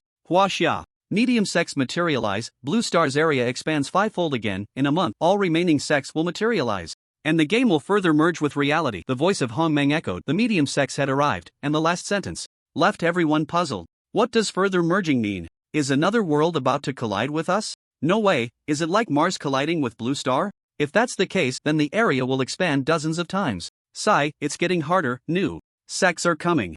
It doesn't matter how many sects come. Right now, the Xiaoyao sect is the dominant sect, and no one can change that. Some people listened to the voice of Hongmeng with concern. Would the new sects look down on them locals like before? They didn't know what realm the new sect's leader was at. If a war broke out, it might not be favorable. Before everyone could react, the world changed dramatically. The earth shook, the ground trembled violently, and golden light descended from the sky. Blue Star expanded, and the medium sects materialized. Soon, Blue Star had completed its expansion, and all medium sects had materialized, bringing about earth-shattering changes to Huaxia once again. At that moment, in a newly expanded territory, a vast and magnificent sect materialized, with high pavilions and celestial mist swirling, countless flying cranes soaring with the wind, flapping their wings high, and numerous young men and women, as well as elders in white robes, appearing out of thin air. We finally made it. We've been looking forward to this. I wonder what the natives of this world are like. We've been waiting for this opportunity for so long. The natives of the last world were so pathetic, they were wiped out in just a few days. I hope the natives of this world can entertain us a bit more.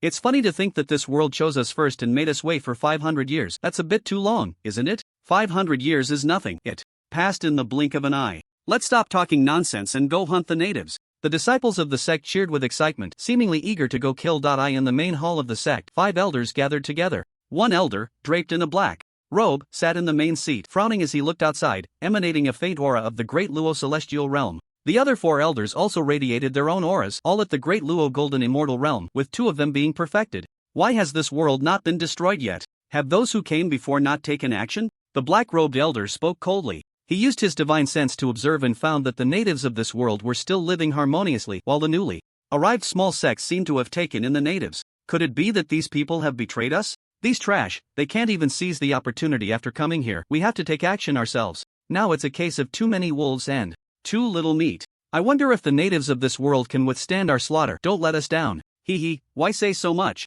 Let's find a place to kill. Ideshjanlan spoke. In an instant, dozens of figures appeared before him, all kneeling in unison. Master. The momentum shook the heavens, echoing in the main hall of the sect, lingering for a long time. Go clean up the trash, Shenlan said coldly. Yes, master, everyone replied in unison, disappearing as they headed to various parts of the country to eliminate those heartless invaders. Huaxia is not a place they can invade at will. The magic refining formation, what a cruel method.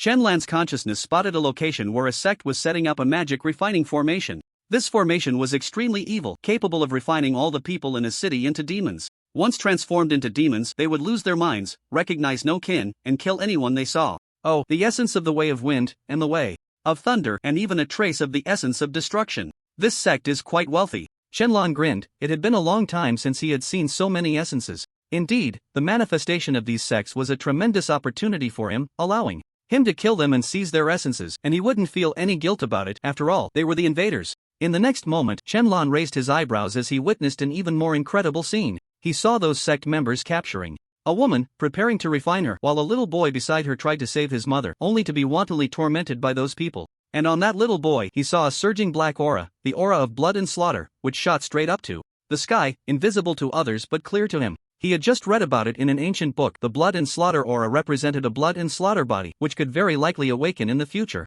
Once awakened, hatred could transform into immense combat power, wreaking havoc in all directions. Just in time to bring him into the sect. Let go of my mom, let her go. A little boy, his clothes torn and his face dirty, was tightly holding onto a cultivator, while that cultivator was dragging a fainted woman without a shred of compassion, as if dragging garbage, expressionless. Get away! The cultivator kicked the little boy away. With his perfected foundation establishment realm, that kick was enough to kill the defenseless boy. Yet, miraculously, the boy flew several dozen meters away and stood up, the black aura around him growing denser, shouting angrily at the cultivator, "Let go of my mom." "Oh, you didn't die. Your physique is quite special," the cultivator said, surprised, turning to look at the boy with a playful smile. To encounter such a uniquely special native here piqued his interest. In an instant, the cultivator appeared before the boy, who instinctively felt fear for a moment, then raised his head.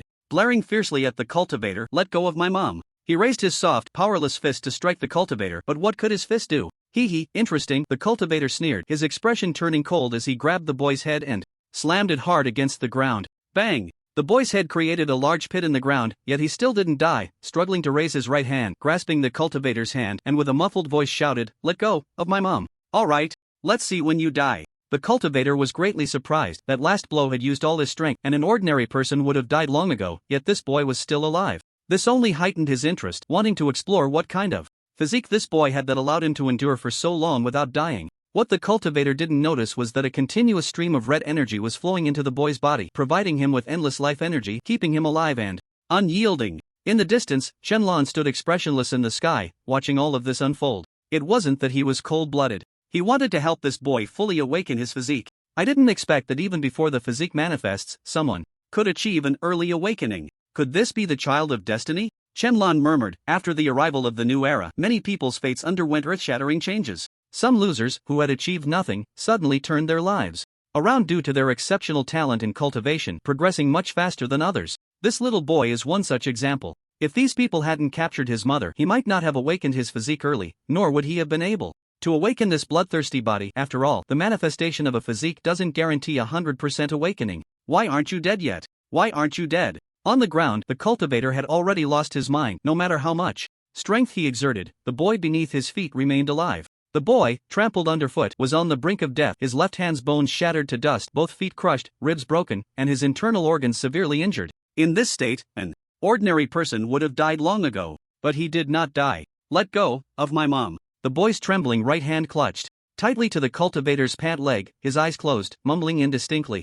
"All right, then I'll kill your mom." The cultivator kicked the boy away and approached his mother, stepping on the woman's arm. Crack! With one stomp, the woman's right arm shattered, the bones exploding, and the intense pain instantly jolted her awake, her pupils constricting sharply as she screamed in agony. The sound was incredibly tragic, and the cultivator looked up, laughing maniacally. "How about it, native kid? Watching me break your mother's arm, are you angry?" He loved seeing the boy's desperate desire to kill him, yet feeling utterly helpless. "Mom!" the boy shouted in fury, his gaze fixed on the cultivator. He stood up again, raised his fist, and charged at the cultivator. "Die! Child, run!" The woman saw her child covered in blood, tattered clothes, and was instantly filled with sorrow, but she still shouted loudly. She could die, but her child could not. "Ha ha, overestimating yourself." The cultivator kicked out, sending the boy flying several dozen meters, then grabbed the woman's head, prying her eyes open. "How about it, watching me kill your son with your own eyes? Do you hate me? Ha ha, this feels great. Beast, you are a beast." The woman cried out in despair, wishing she could kill the cultivator immediately, but what could she do?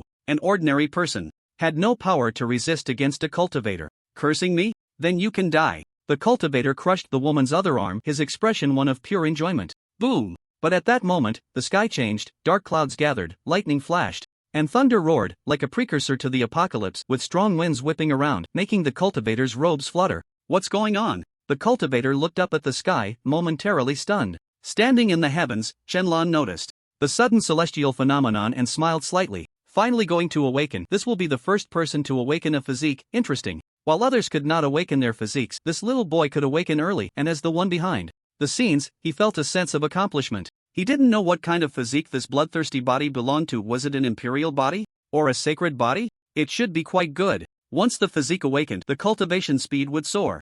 If this child had decent talent, he could be taught by the overwhelming demon lord, potentially becoming a great face of the Xiaoyao sect in the future. Shenlan's ambitions did not stop there. He wanted to create the strongest sect to conquer the universe, so that when the entire universe heard the name Xiaoyao sect, it would not be in confusion but in fear and respect. Just like the heavenly court of the old world, as the celestial hound once said, the heavenly court was known and feared by almost everyone, being one of the top sects in the Xianxin realm. Boom! Countless red thunderbolts fell from the sky, striking beside the cultivator, causing him to be filled with fear, looking around in terror. At that moment, a towering black-red aura shot up into the clouds, painting a dividing line across the heavens and the earth, visible to anyone, anywhere. That place is... The cultivator suddenly widened his eyes, for that was exactly where the boy had flown out from. Could it be that the boy had created this celestial phenomenon? Impossible, he was clearly just an ordinary person. How could he possibly have such a terrifying manifestation? Suddenly, he thought of something, the boy's indestructible physique. His body trembled, and his lips quivered.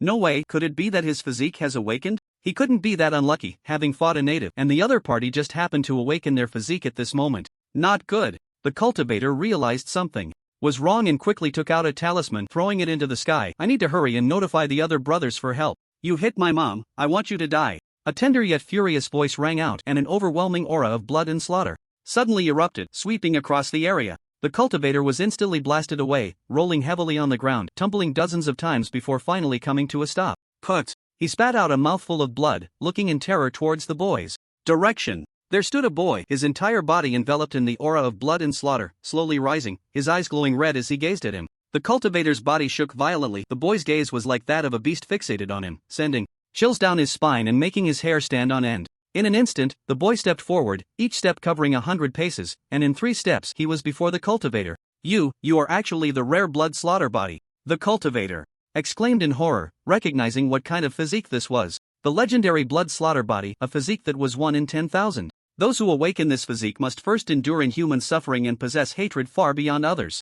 This hatred transforms into the energy that awakens the physique, breaking through to the awakened state. He never expected that his torment would lead this boy to awaken the blood slaughter body. Had he known, he wouldn't have been so arrogant. Can you let me go? The cultivator said with a bitter smile, trying to plead for mercy. But the boy's heart was already filled with endless rage. How could he possibly let him go? A terrifying aura erupted, reaching the peak of foundation establishment. Just having awakened his physique, he had already reached the peak of foundation establishment. Peak of foundation establishment. The cultivator's eyes widened in disbelief as he looked at the boy. It had taken him over 100 years to reach the peak of foundation establishment, and here was this boy, just having awakened his physique, already so formidable. What would happen in the future? Without saying a word, the boy reached out, grabbing the cultivator's hair and yanking it hard, pulling all of his hair out. Ah! The cultivator screamed in agony, filled with rage. You're just at the peak of foundation establishment, you're not invincible. Realizing that he was at the same level as the boy, the cultivator felt less fear. He had only been scared out of his wits by the sudden appearance of the blood slaughter body.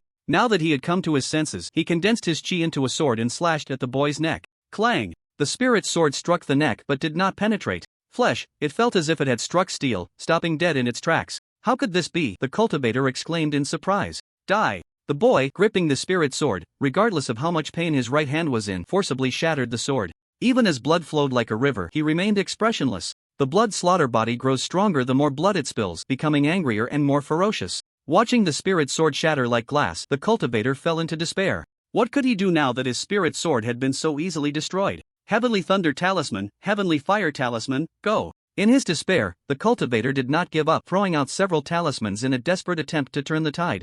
Heavenly Thunder and Raging Fire appeared simultaneously, rushing towards the boy. Boom! The 2 attacks struck at the same time, creating a billowing cloud of black smoke. The cultivator was overjoyed, he had hit. But when the smoke cleared, he was utterly panicked. Because despite his head being bloodied and his body covered in burn marks, the boy still stood there, unyielding like a weeble. Why won't you die? The cultivator shouted in a breakdown. He was truly collapsing. Was the blood slaughter body really this terrifying? No matter how he tried to kill him, he couldn't? You die, I won't die. The boy staggered towards the cultivator like a walking corpse, mumbling indistinctly, his eyes filled with a fierce, angry light. Go away!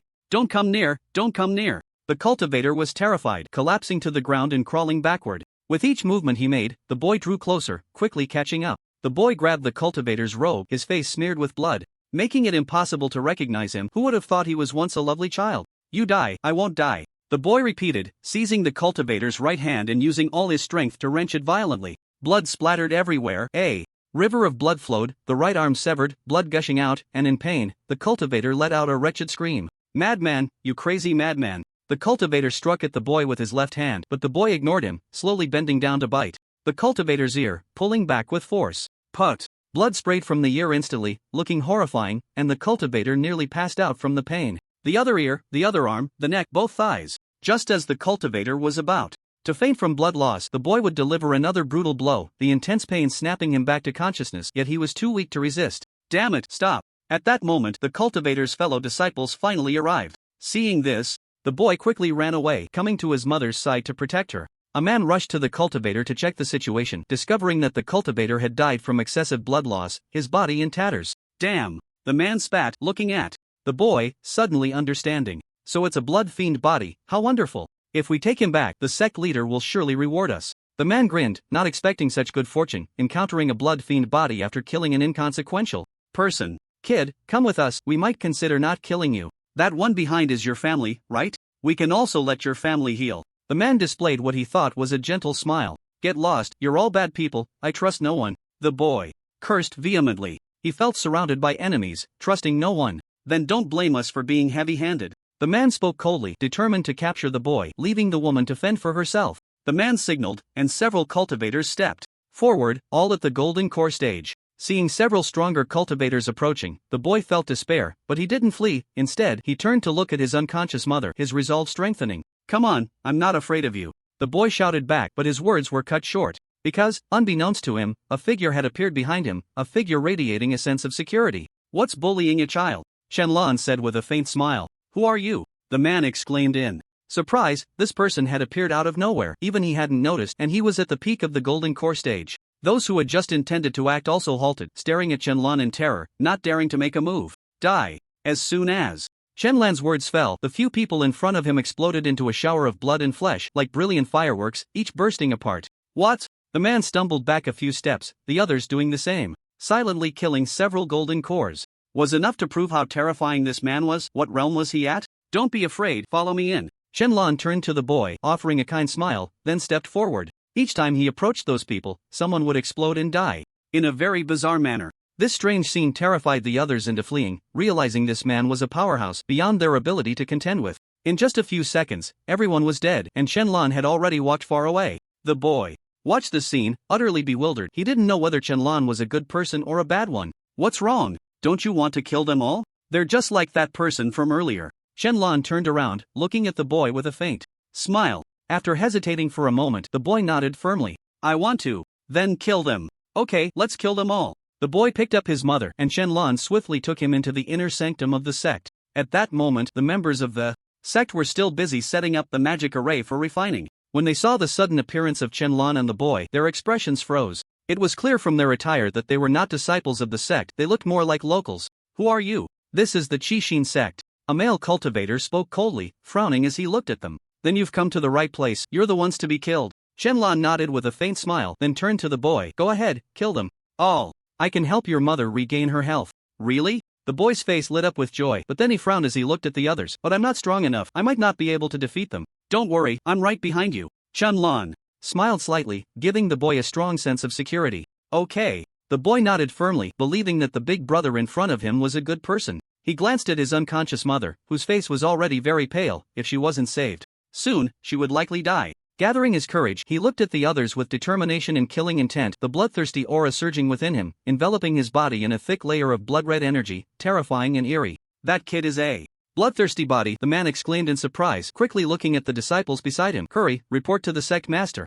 A bloodthirsty body has come to us. If we can use him as a sacrifice for the magic array, our cultivation levels will surely rise rapidly. Understood. The disciple hurriedly left. I didn't expect a bloodthirsty body to come to us. Heaven is helping our Qixin sect. The man licked his lips, eager to throw the boy into the array for refinement right away. Ah! The boy shouted loudly to bolster his courage and charged towards the middle-aged man. Seeing this, Shenlong smiled helplessly. Children are just children, with only the most primal instinct for battle. Overestimating yourself. The man, a perfected nascent soul, was an outer elder of the Qixin sect and completely disregarded the boy, slapping out a palm. Buzz! The palm was deflected by a barrier. The man was slightly taken aback, but the next second, a small fist had already reached his chest, striking him. Bang! The man was sent flying, crashing into the wall, spitting out blood, and looked at the boy in shock. How is this possible? As soon as he finished speaking, his head tilted and he lost all signs of life. A perfected, nascent soul just died like that? The surrounding disciples, witnessing this scene, quickly retreated in shock, their eyes filled with fear as they looked at the boy. What just happened? He killed Elderly with one punch? No way, Elderly is a perfected nascent soul. Could this child possibly be a transformation stage cultivator? Impossible, absolutely impossible. It must have something to do with that man. Everyone looked at Shenlong, who was standing a short distance behind the boy, with a smile on his face. This man had not made a move from the beginning and was very mysterious, appearing unfathomable, with not a hint of aura detectable, just like an ordinary person. But they knew that if he were truly an ordinary person, he wouldn't be so confident standing here. He would have died hundreds of times over. So this man could only be someone whose realm was above theirs, and by several levels at that, to be so confident. Am I really that strong? The boy looked at his fist, both surprised and delighted. He never imagined he could be so powerful, killing a cultivator with a single punch. If that were the case, he would have the strength to protect his mother. However, he wasn't a foolish child. He quickly analyzed that this wasn't his own doing. He turned to look at Shenlong, seeing his reassuring figure and slight nod, and understood that it was Shenlong who helped him, not his own strength. Thank you. The boy slightly lowered his head in gratitude and then charged towards those people. Since his savior held him in such high regard, he absolutely could not let him down, nor could he disappoint his mother. He would kill them all. However, things went as he expected. Within him, Shenlong had infused a trace of the power of the great Tao, allowing him to kill beyond his level effortlessly. Seeing the boy rush over, everyone was taken aback, scattering in all directions like frightened lizards, too afraid to fight. Stop. Shenlong spoke calmly. Utilizing the power of the space Tao, he locked onto all these people, leaving them nowhere to escape, forcing them to accept their fate. Who dares to intrude upon our Chi insect? At that moment, a voice thundered from the sky, and a dozen figures descended. A middle-aged man in a beige Taoist robe stood at the forefront, flanked by others in black and white robes on either side. Shenlong observed that this man's realm was that of a great Luo golden immortal, while the others were Xian immortals, celestial immortals, or human immortals. Sect Master, please save us. These two are audacious enough to try to sabotage our demon refining plan. We must kill them. That's right, that child is a blood fiend body, a perfect sacrifice. But be careful of that man, he is not ordinary. The crowd's faces lit up with joy upon seeing the sect master and various elders arrive. Reinforcements had come. With the sect master and the elders present, these people were doomed. Listening to the disciples, Chen Daomen looked at the boy, his eyes brightening. So it's a blood fiend body. How fortunate. I didn't expect the natives of this world to awaken such a good physique. It's a pity to use him as a sacrifice. Taking him as a disciple would be even better. The man chuckled inwardly. As for that man, who are you to dare disrupt our Chi insect's plans? You deserve the death penalty, the middle-aged man shouted sternly, glaring at Shenlong. The boy nervously glanced at Shenlong, unsure if this big brother could handle it. He found the man quite formidable, his aura terrifying. Enough with the nonsense. Shenlong struck out with a palm, instantly turning him into a puddle of blood, his soul scattering. Everything happened so suddenly that the others didn't even have time to react. The sect master simply vanished before their eyes. By the time they realized what had happened, a massive spiritual hand had already grabbed them all, crushing them into powder that scattered into the sky. In less than a minute, the sect master and many elders of the Chi insect were annihilated, their souls extinguished. How is this possible? One disciple exclaimed, dumbfounded. Their sect master and elders were gone, instantly killed by this man? How could this be? Just how terrifying was this man's strength? Li Luo, handle it yourself. At that moment, Shenlong turned to the boy and spoke. Li Luo was momentarily stunned. How do you know my name? I know everything. After you resolve this, you can go to the Xiaoyao sect to learn. There will be a master waiting for you. After saying this, Shenlong infused a trace of spiritual energy into Li Luo's mother, restoring her health so she would wake up soon. Having done that, he vanished without a trace. Wait, I still don't know your name, big brother? Li Luo called out, wanting to keep Shenlong from leaving. After all this time, he still didn't know his name. Shodo, a voice resonated through the scene, echoing for a long time before slowly fading away. Upon hearing this name, Li Luo's eyes widened, revealing a smile. So it was him. No wonder he was so strong. He was the well-known Xiaoyao Tianzuan. But soon, Li Luo wiped the smile from his face and turned to the remaining disciples behind him, charging towards them. You all will die. In the treasure vault of the Chi insect, Shenlong appeared, looking at the dazzling array of heavenly materials and earthly treasures inside. He ignored them and walked straight towards a seemingly ordinary fan placed on a small wooden platform at the back. He sensed a strong Tao rhythm from it, a rhythm that felt very cool. Whenever he sensed it, a gentle breeze would brush against his cheek, like a sudden refreshing wind in the summer, quite comfortable. Each Dao rhythm could reveal what kind of Dao object it was. For instance, the Dao of Thunder could convey the fury and rage contained within, indicating that the Dao of Thunder was a path with great killing power. The same was true for other Daos. The Dao of Life could sense a continuous flow of vitality, invigorating and full of energy.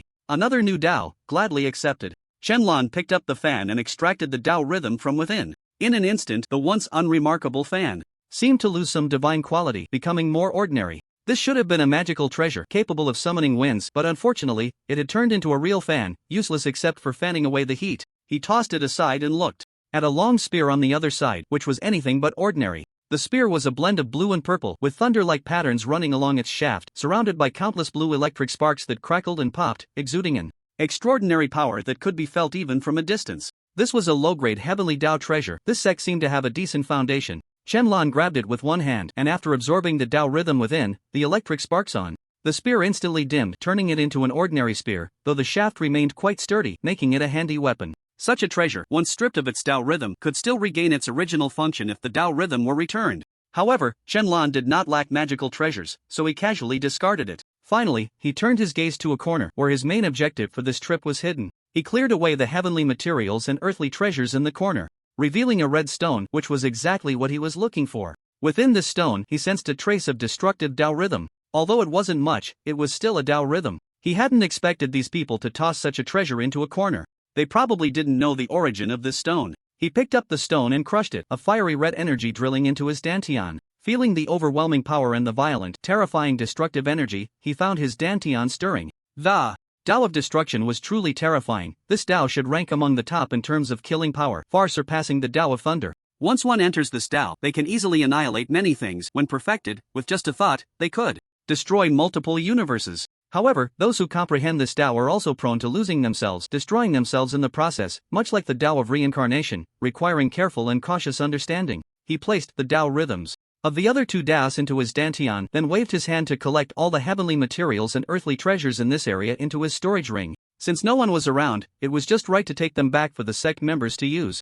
Xiaoyao Sect Master Hall. Upon returning here, Shenlong was about to delve into the Dao when he caught sight of a note on the table. It immediately made him realize something was off. Before leaving, he had set up a barrier, and if anyone entered, he would know right away. Who had placed this note here? Could it be him? He quickly picked up the note, and after reading its contents, his expression shifted between joy and confusion. That mirror is crucial. It needs to gather the spiritual energy of heaven and earth once a month, and can be used 3 times each time. The opportunity won't reset if not used. As for more details, I can't tell you directly, as that would harm you. You need to explore the answers yourself. After all, I can no longer interfere too much with your fate, or all of this will be in vain. Shenlong didn't understand why he couldn't be told directly, why his fate couldn't be interfered with too much, and why everything would be in vain. Who was this person? Did he have a long-planned scheme? He was also part of the plan. If it failed, everything would be in vain. This made him think of the image in the mirror, where that man was also talking about some plan, seemingly wanting to take revenge on those in the heavens.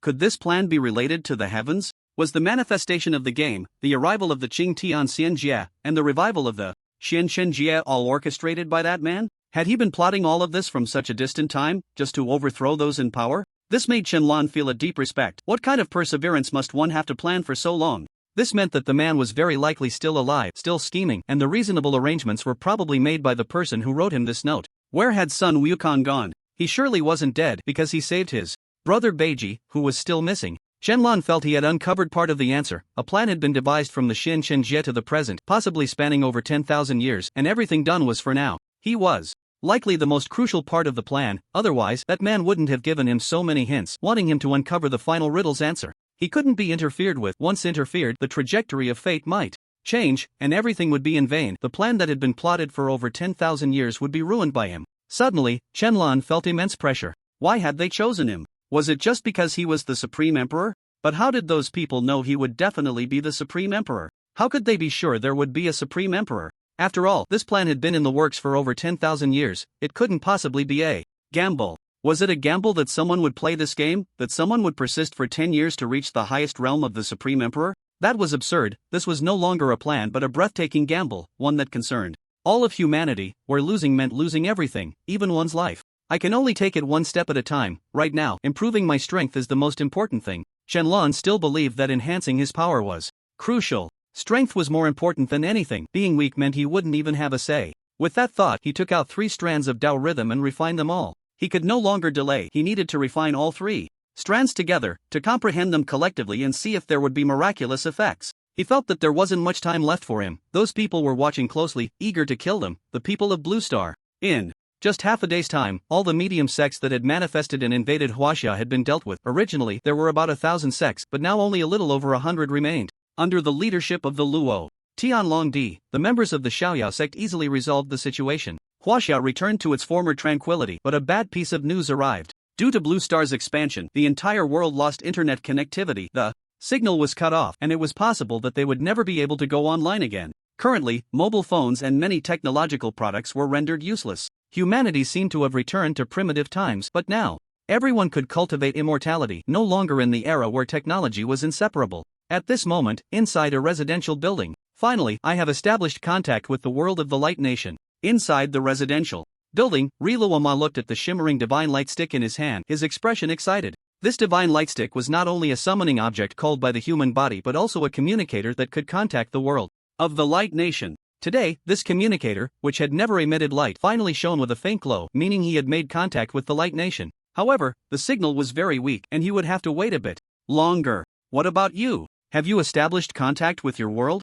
Riluama asked the digital beasts beside him. Almost, we have made preliminary contact, but it can easily disconnect, Aguman replied. That's good. When the time comes, we will open the spatial tunnel between our 2 worlds and crush this planet with absolute force. Yeah, it can be done today. I can feel the world getting closer. The world of the Kingdom of Light and the world of Digimon were about to connect, and they would soon be able to dominate Blue Star. Just then, the sky outside suddenly darkened with thick clouds, lightning flashed, and thunder roared like a drum, deafening. Countless people looked up at the sky, which had turned blood red, as if blood were spilling over their heads, tinting the earth a vivid red, causing everyone to feel anxious and at a loss. What's going on? This sky seems familiar, as if I've seen it somewhere before. Is there going to be another update? Today hasn't been eventful enough. Sigh, it's getting harder and harder. I hope things can get a little better for us. The blood-red sky flashed with golden lightning, and soon, a light drizzle began to fall. But when the rain soaked the ground and wet their clothes, people discovered that this rain was actually golden. Could it be that golden divine rain that could enhance cultivation? The crowd was ecstatic, quickly opening their mouths and tilting their heads back to drink the rainwater, with some even pulling out containers to collect it. In the next moment, however, everyone began to spit it out, frantically wiping the rainwater from their mouths. Their expressions filled with disgust and disdain. This isn't divine rain, this rainwater is foul, the kind that's really disgusting, smelling like dead rats in a sewer, making one want to vomit. Don't drink it, this rainwater might be toxic. Something's off. What kind of water is this? Is the apocalypse coming? I've seen many zombie movies, and it's always the rainwater that causes trouble. Why don't you say it's the moon causing the trouble? Those who had drunk the golden rain were all spitting it out, wiping their mouths, and those who had collected the water also discarded their containers, looking utterly repulsed. The crowd didn't know why it was raining, but some did.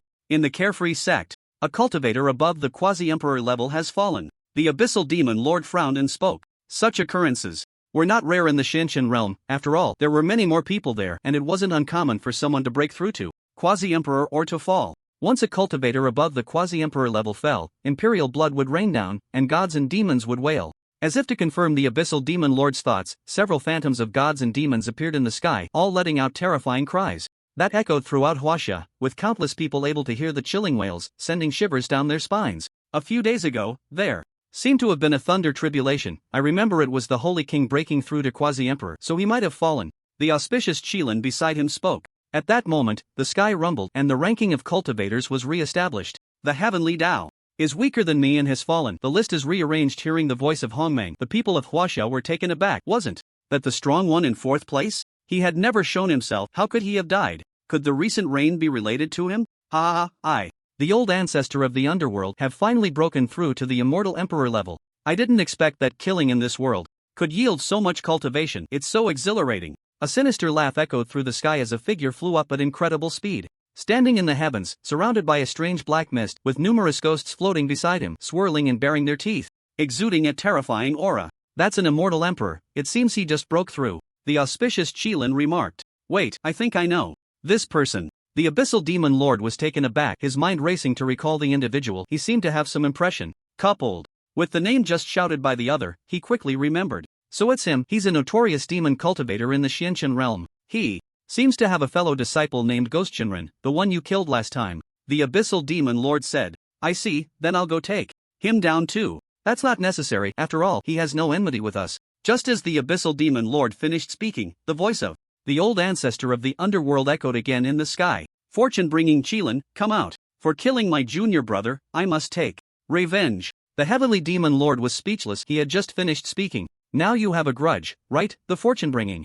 Qilin laughed. After saying that, it flew towards the old ancestor of the underworld. The heavenly demon lord shook his head helplessly and followed in the master's hall. At this moment, Shenlong looked like he was in a bad situation. Cold sweat was pouring from his forehead, and his body trembled uncontrollably as if he were about to go mad. In the next second, he suddenly spat out a mouthful of blood and flew backward, taking a while to get up and wipe the blood from the corner of his mouth. What is that old man's realm? He actually knocked me out with a single palm, leaving my soul heavily injured. Shenlong murmured in surprise, his pupils constricting. Just now, his soul had left his body and ventured into the river of time, wanting to see what had happened 500 years ago. It was his first time stepping into the river of time. It was very ordinary, desolate, and devoid of anything, just a desert. Yet, strangely, there was a large river in that desert, the water rushing like a waterfall, murky and devoid of fish, just dirty river water. When he was feeling a bit lost, he saw an old man, fanning himself with a palm leaf, lying in a rocking chair, wearing sunglasses and sunbathing, dressed in swim trunks, very unconventional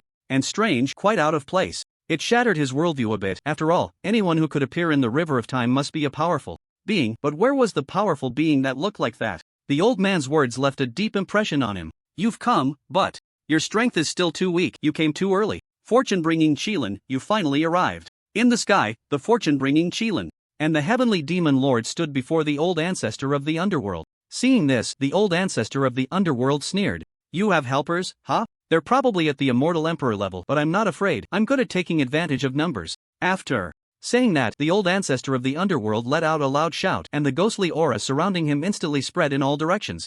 Strands of ghostly energy slowly forming into soul bodies, and their realms were not low. However, most were at the human immortal level, with one or two even being great Luo golden immortals. Not only that, the old ancestor of the underworld pulled out 5 puppet dolls from his pocket and threw them out, exploding into black smoke. When the smoke dissipated, 5 soulless puppet corpses appeared beside him. One of them happened to be at the quasi-emperor level. This is puppet technique and also spirit control technique. Don't be fooled by their high realms. If it comes to a real fight, their strength will be greatly discounted, the heavenly demon lord said. He recognized these 2 forms of dark arts. You have some knowledge, but I find you a bit familiar. You should also be from the Xianchen realm, right? The old ancestor of the underworld was taken aback and grinned. Since the other party was so clear, they must be from the same world. Heavenly Demon Lord. The heavenly demon lord spoke. So it's the great demon lord. I've long admired you, the old ancestor of the underworld exclaimed in surprise, immediately cupping his fists and laughing. He hadn't expected to encounter the renowned heavenly demon lord. It was indeed a stroke of luck. However, he wondered how the soul of the heavenly demon lord would taste and how much cultivation it could enhance.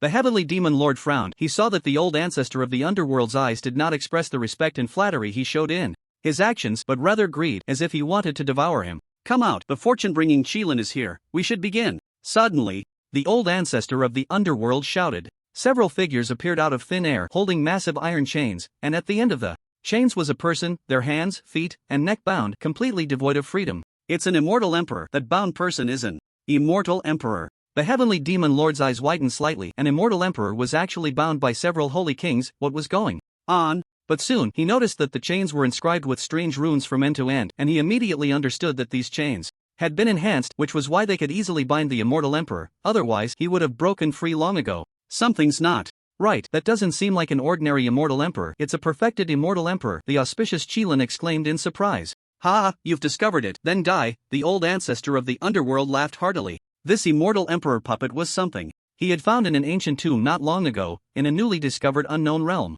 He had gone there casually to take a look and ended up finding this puppet along with countless heavenly materials and treasures, which greatly boosted his power. Just moments ago, he had killed that quasi-emperor and consumed an 8th grade elixir, the tribulation avoidance pill, successfully avoiding the lightning tribulation and breaking through to become an immortal emperor. Let him go, let him unleash a massacre, the old ancestor of the underworld commanded coldly, and the few people immediately released the iron chains in their hands. In an instant, the world changed dramatically. Countless streams of black energy continuously converged and surged into the immortal emperor puppet. Roar! The immortal emperor puppet suddenly opened its eyes, emitting a roar unlike any other, deafening, like a ferocious beast, its eyes glowing red. Ding ding ding. At that moment, The old ancestor of the underworld took out a bell and shook it, causing the immortal emperor puppet's gaze to suddenly become clear, staring blankly at the old ancestor. Go, kill them! The old ancestor pointed at the towering demon lord and the auspicious Qilin. The immortal emperor puppet seemed to understand, immediately baring its teeth and lunging towards them. In an instant, the heavens and earth changed color, and the four immortal emperors began to fight, shaking the very foundations of the world, causing the sun and moon to reverse. On the other side, in the sect master hall, after wiping the blood from the corner of his mouth, Shenlong furrowed his brows tightly. This was the first time he had been injured, and it was even a soul injury. Fortunately, his soul's power was strong enough, and soon he had fully recovered. That old man made him feel a sense of awe. With just a casual palm strike, he had sent him flying out of the river of time. Moreover, the other party was unreasonable, striking without giving him a chance to react after saying just one sentence. That palm was very powerful. He believed that old man was much stronger than him, likely at a realm above the supreme emperor. No, I need to go back in and take another look. Shenlong planned to meet that old man again. No matter what, he had to figure it out. Suddenly, his body stiffened, and he frowned slightly, looking towards the direction where the towering demon lord was fighting. An immortal emperor puppet, and it also has the Tao rhythms of destruction and life. Who crafted such an extravagant puppet? Shenlong murmured. However, it seemed that the towering demon lord and the others were struggling, while the Luo Tian dragon emperor and the others were still cultivating in the ghost realm, completely unaware of the outside world. Thinking of this, Shenlong's figure vanished without a trace. The battle had only lasted 5 minutes, and the towering demon lord and the auspicious Qilin had already fallen into a disadvantage. Although he was a half-step heavenly emperor, he was already old, and this immortal emperor puppet was not much weaker than him. He could see that the puppet's body seemed to have been shaped using many magical treasures, weapons, and spiritual herbs, equivalent to an artificial holy body. Incredibly tough. Even that guy Luo Tian Dragon Emperor would likely be unable to deal with it. The puppet's body was comparable to that of a heavenly emperor. But the next second, the towering demon lord smiled. The master has arrived. Upon hearing this, the auspicious Qilin breathed a sigh of relief. It was worried it wouldn't be able to match the towering demon lord. What, have you given up? The old ancestor of the underworld saw the towering demon lord and the auspicious Qilin relax and thought they were preparing to surrender. Hee, your death is imminent, the towering demon lord sneered. As soon as he finished speaking, a red long sword fell from the sky, piercing into the old ancestor of the underworld's chest with lightning speed. Poof! The old ancestor of the underworld's expression instantly froze, severely injured by this sudden strike, uncontrollably falling downwards. Boom! The old ancestor of the underworld crashed to the ground, but he was not dead yet. The red long sword was still embedded in his chest, beginning to rotate clockwise, shredding his heart and completely severing his life force. How is this possible? Who is it? Before dying, the old ancestor of the underworld muttered in shock, but the next second, a soul burst forth from his body, instantly flying towards the immortal emperor puppet. In an instant, the ghostly energy from the immortal emperor puppet erupted, shaking the surroundings. He became even more terrifying, his skin torn and flesh exposed, yet not a drop of blood flowed, making him look horrifying. Ha, you didn't expect this, did you? I had long since embedded a fragment of my soul in this puppet. Once I die, I will merge with it and become even stronger. The immortal emperor puppet laughed maniacally, and the voice belonged to the ghostly ancestor. This was his contingency plan. Once merged, he would be unstoppable. Two immortal emperors merging into one, this effect far exceeded 1 + 1 is equal to 2, it was equivalent to 3. You forced my hand. Even if I have to risk my life, I will fight you to the end. The ghostly ancestor threw his head back and laughed wildly, his decaying body emanating a vast amount of ghostly energy, his eyes slowly turning black and his aura rapidly rising. Immortal Emperor perfected, breakthrough, Heavenly Emperor. However, this was not the end. His cultivation continued to surge, soon reaching the perfected Heavenly Emperor stage, just a step away from the Supreme Emperor realm. But here, it ended. His cultivation slowly stabilized at the perfected Heavenly Emperor, unable to cross into the Supreme Emperor. This is the soul sacrifice technique, sacrificing one's own soul to elevate the puppet's realm significantly. It depends on the sacrificial cultivator's realm. The higher the realm, the more cultivation can be sacrificed.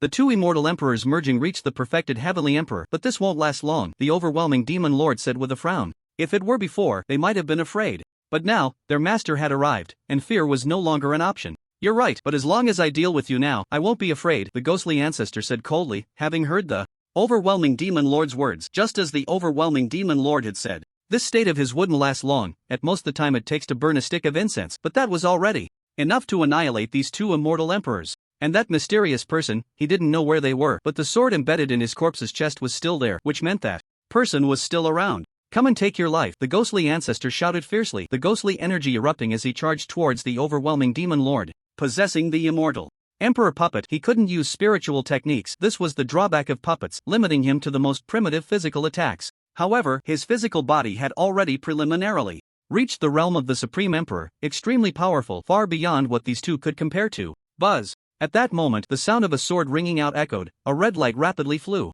from the ground, carving out a red moon as it struck the ghostly ancestor, pushing him back. A figure appeared out of thin air in front of the overwhelming demon lord and the others. Master! The overwhelming demon lord and the auspicious Qilin immediately knelt in the void and called out. Just leave it to me. Go to the ghost realm to enhance your cultivation, Qianlan said calmly. Yes. The overwhelming demon lord and the auspicious Qilin nodded in unison, showing no concern. If even the master couldn't handle it, worrying would be pointless. Meanwhile, everyone on the ground saw the two figures in the sky. One was the immortal emperor puppet, and the other was Qianlan, but they couldn't see Qianlan's figure clearly, as if it had been pixelated, only able to vaguely make out a silhouette. Is that the carefree heavenly sovereign? It should be him. Besides him, I can't think of anyone at this level who could compete. That person is terrifying. He suddenly reached the perfected heavenly emperor. That's too exaggerated. Did he use some secret technique? Unclear, but in any case, with the carefree heavenly sovereign here, we have nothing to fear. Look, what are those people trying to do? At that moment, someone noticed that people were rapidly flying towards the direction of the carefree heavenly sovereign, and the newcomers seemed unfriendly, as they had quite a number of people. Moreover, there were people flying in from different directions, at least tens of thousands. Were they all coming for the emperor?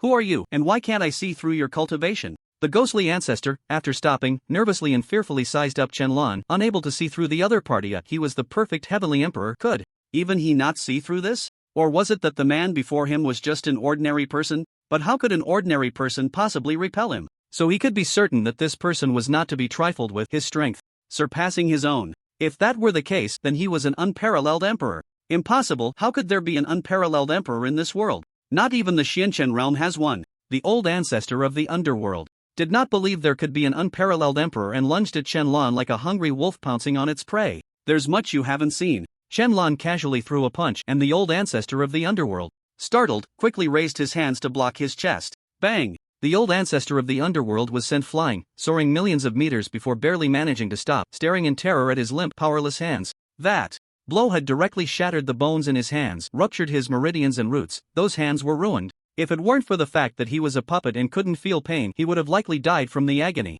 This was bad. This person truly was an unparalleled emperor. Run. As long as the green hills remain, one need not worry about firewood. Of the 36 stratagems, fleeing is the best. The old ancestor of the underworld quickly darted backward, his speed reaching the fastest of his life, fearing that if he was even a moment too slow, he would die here. No wonder he possesses a body that rivals an unparalleled emperor. He can withstand my punch. Not bad, Qianlan remarked with a faint smile as he watched the fleeing old ancestor of the underworld. Although he hadn't used his full strength in that punch, if it were the perfect heavenly emperor, he would have surely been severely injured. This puppet had merely shattered hands. Everything else was fine, which was enough to indicate that the body was indeed strong, piquing his interest. He glanced at the people approaching him.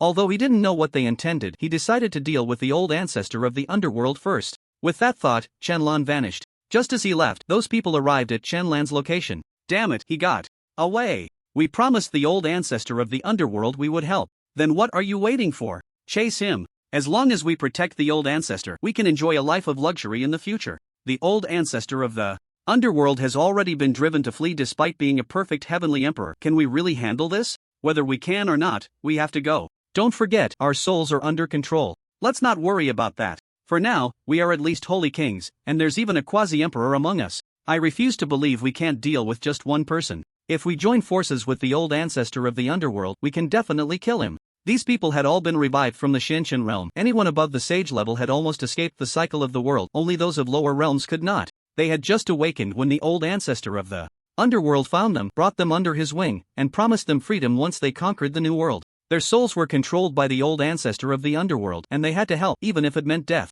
The old ancestor of the underworld flew to the other side of Blue Star, landing in a desert where countless natives spoke an incomprehensible language, but it was clear they were astonished. This should allow me to escape him. It's terrifying. The old ancestor of the underworld gasped for breath, genuinely afraid. The opponent was too terrifying. Tired from running? At that moment, a sudden voice startled the old ancestor of the underworld, causing his body to tremble violently. He stiffly turned his head and saw a terrifying smile he could never forget. If you're tired, then rest. Qianlan said with a faint smile, holding a red long sword, and thrust it into the old ancestor of the underworld's chest, infusing the sword with power and soul energy, piercing through his heart and Soul. Pulling out the blade, a lifeless body fell to the ground, slowly turning to ash and disappearing into the sky. Just then, those people also arrived. Upon seeing the old ancestor of the underworld dead, they were nearly scared out of their wits. Run! The old ancestor of the underworld is dead. With the old ancestor's death, they became a disorganized mob, scattering in all directions. Chun Lon snapped his fingers, and they instantly turned to dust.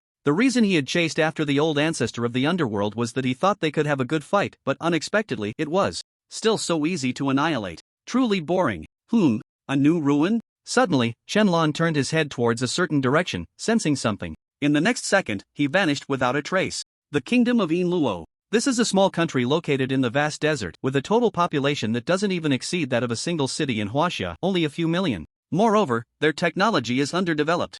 And many people can't even access mobile phones, so they can't even manifest games. They remain in that state, yet they have to endure attacks from invaders from other worlds, and now only a little over 1 million people are left. Not all countries have manifested games, some backward and impoverished nations lack the conditions for mobile gaming. Many of their people have never even seen a mobile phone, let alone a game, so they continue to live in poverty in this era. Boom! In a desolate desert of this country, the ground suddenly began to tremble. Some passing citizens of Yinluo sensed the sudden violent earthquake and were all frightened, fleeing in panic. The desert ground actually started to crack open, forming a fissure that rapidly widened, with countless sands flooding in like a deluge, until the tremors ceased and the fissure stopped expanding. But in that brief moment, a large rectangular hole had already appeared, its area immense, at least the size of 20 to 30 football fields. Boom! Eerie rumbling sounds echoed from the deep hole, and the noise grew closer, frightening the people even more. Soon, something was about to emerge from within. Before long, a building slowly rose from the pit, taking a full 5 minutes before it completely emerged, revealing itself on the surface. It was a massive structure, with both walls and roof made of blood-red bricks and tiles, looking extremely eerie and terrifying. What a wonderful bloody scent! I didn't expect that as soon as my heavenly blood demon sect revived, I would see so many delicious foods. Truly fortunate. In an instant, the sect opened wide, and an endless stream of bloodthirsty energy surged out, flying like vengeful spirits, diving into the bodies of the Yinluo citizens, leaving nothing alive in their wake. Anyone touched by them turned into a thin, bloodless, boneless, and organless shell within seconds, lightly falling to the ground, their facial features already vanished, leaving behind a hollow and eerie visage. Delicious, so delicious. A man draped in a red gown, with a sharp laugh, slowly walked out from the sect. He seductively licked his lips, placing a finger on his mouth, his eyes revealing extreme greed and desire. The humans of this world were truly too delicious. Just a few bites would significantly enhance his cultivation, and he would soon break through to the immortal emperor realm in his lifetime. Come out, go. Feast. The man waved his hand, and a rustling sound arose behind him. In the next second, countless strange, grotesque monsters that did not resemble humans crawled out from within. These monsters had a pinkish-white skin, round, ball-like bodies, no necks, but small heads, with 2 eyes on top and a mouth located on their chests, walking on 4 limbs, looking extremely bizarre and frightening. They crawled out in droves, emitting eerie sounds like squeaking mice, then sniffed with their non-existent noses as if they had caught a scent, and all rushed in the same direction at high speed, hopping and disappearing in an instant. There were hundreds of thousands of these monsters, swarming like a hive towards the direction of the Kingdom of Yinluo. Watching the monsters leave, the man revealed a perverse smile.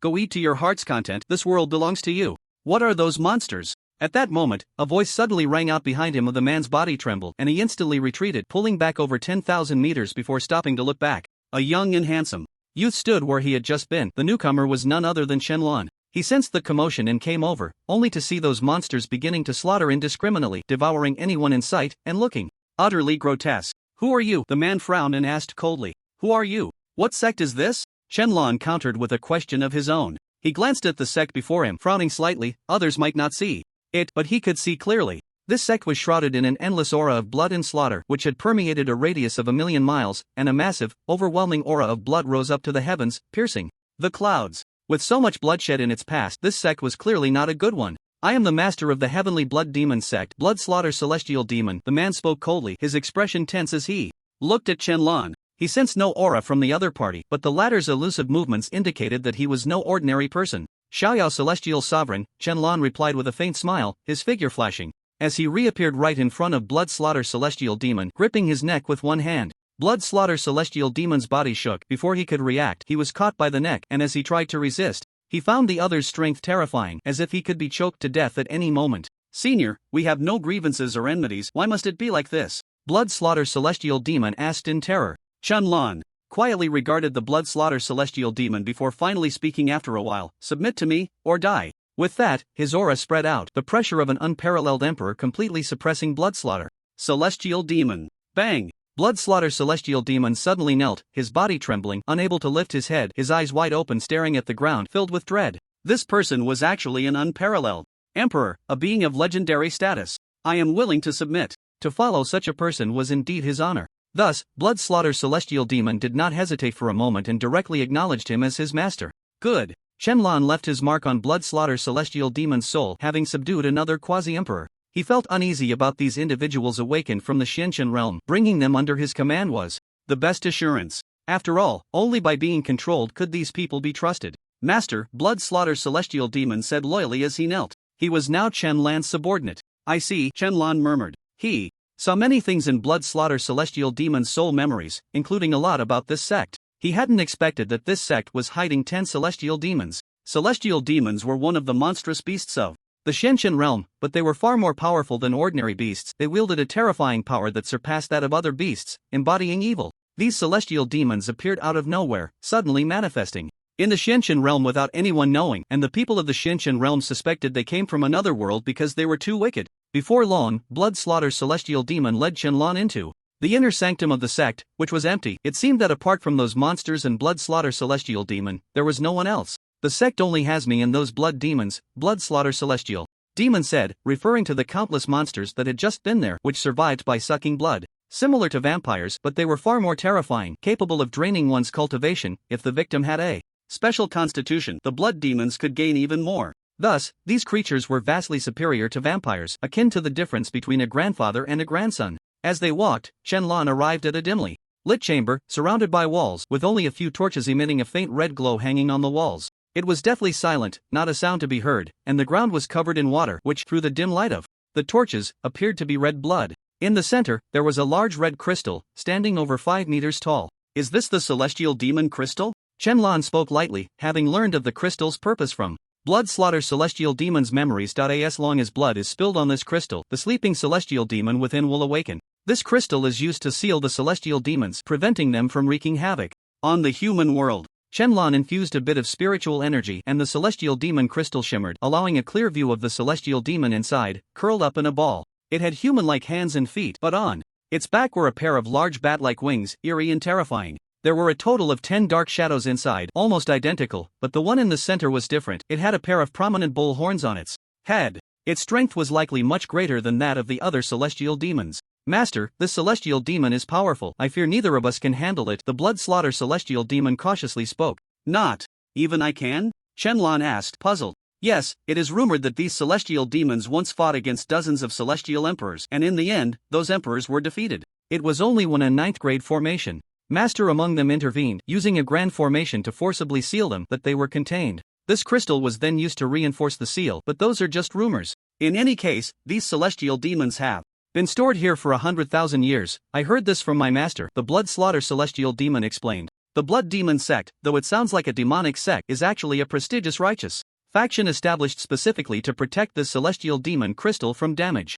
However, when it came time for his master to inherit the position of sect leader, an incident occurred. A disciple, taking advantage of the absence of others, secretly infiltrated this place and, as if bewitched, dripped his own blood onto the celestial demon crystal. In just a few seconds, he was controlled and transformed into that kind of monster, a blood demon. This blood demon spread like an infectious disease. As long as it bit someone, it could turn others into its kind. 1 became 2, 2 became 4, 4 became 10, and so on, continuously increasing. Soon, the entire sect was filled with blood demons, and even his master could not escape death, becoming a blood demon himself. Yet he was the only survivor, as his unique constitution allowed him to retain his consciousness after being transformed, not being controlled, and even becoming the king of these blood demons, able to command them. From that moment on, he became the master of these blood demons, living off blood to survive, which he had no choice but to do. Shenlong nodded slightly, understanding the celestial demon's plight, and turned to look at the celestial demon crystal. With a wave of his hand, he casually summoned over a dozen massive beasts from Blue Star,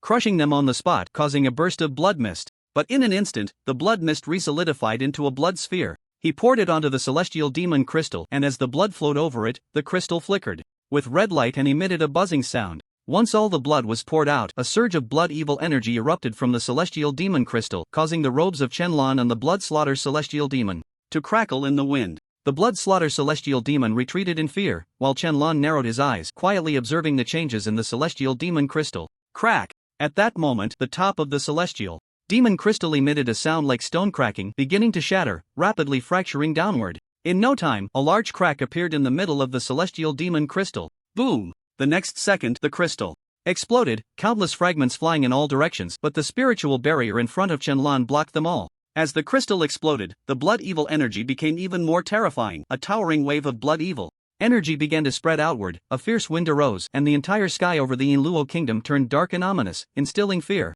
However, there were no humans left in the Inluo kingdom. They had all transformed into terrifying blood demons, not a single human remaining. Blood demons are more adept at hunting and finding humans than any other creature, as their keen sense of smell allows them to detect any living being's scent. As long as a creature has blood within it, they can sense it, and the stronger the creature's bloodline, the more excited they become, making it easier for them to find. When the blood evil energy spread, all the blood demons seemed to sense the arrival of their king, collectively looking up at the sky and then at the blood demon sect. At the same time, the blood demon sect rushed towards the sky. It's revived. The celestial demon has revived. The hell on earth is coming, the blood slaughter celestial demon shouted in terror. He couldn't believe that his master could defeat it. If the master couldn't win, then he would perish as well. Because the effect of the soul imprint is that if the master dies, the servant dies too. They would die, the master wouldn't die, but once the master dies, they would die instantly, their souls scattering, accompanying him in death. Qianlan ignored the blood slaughter celestial demon and instead looked ahead at the 10 figures shrouded in mist.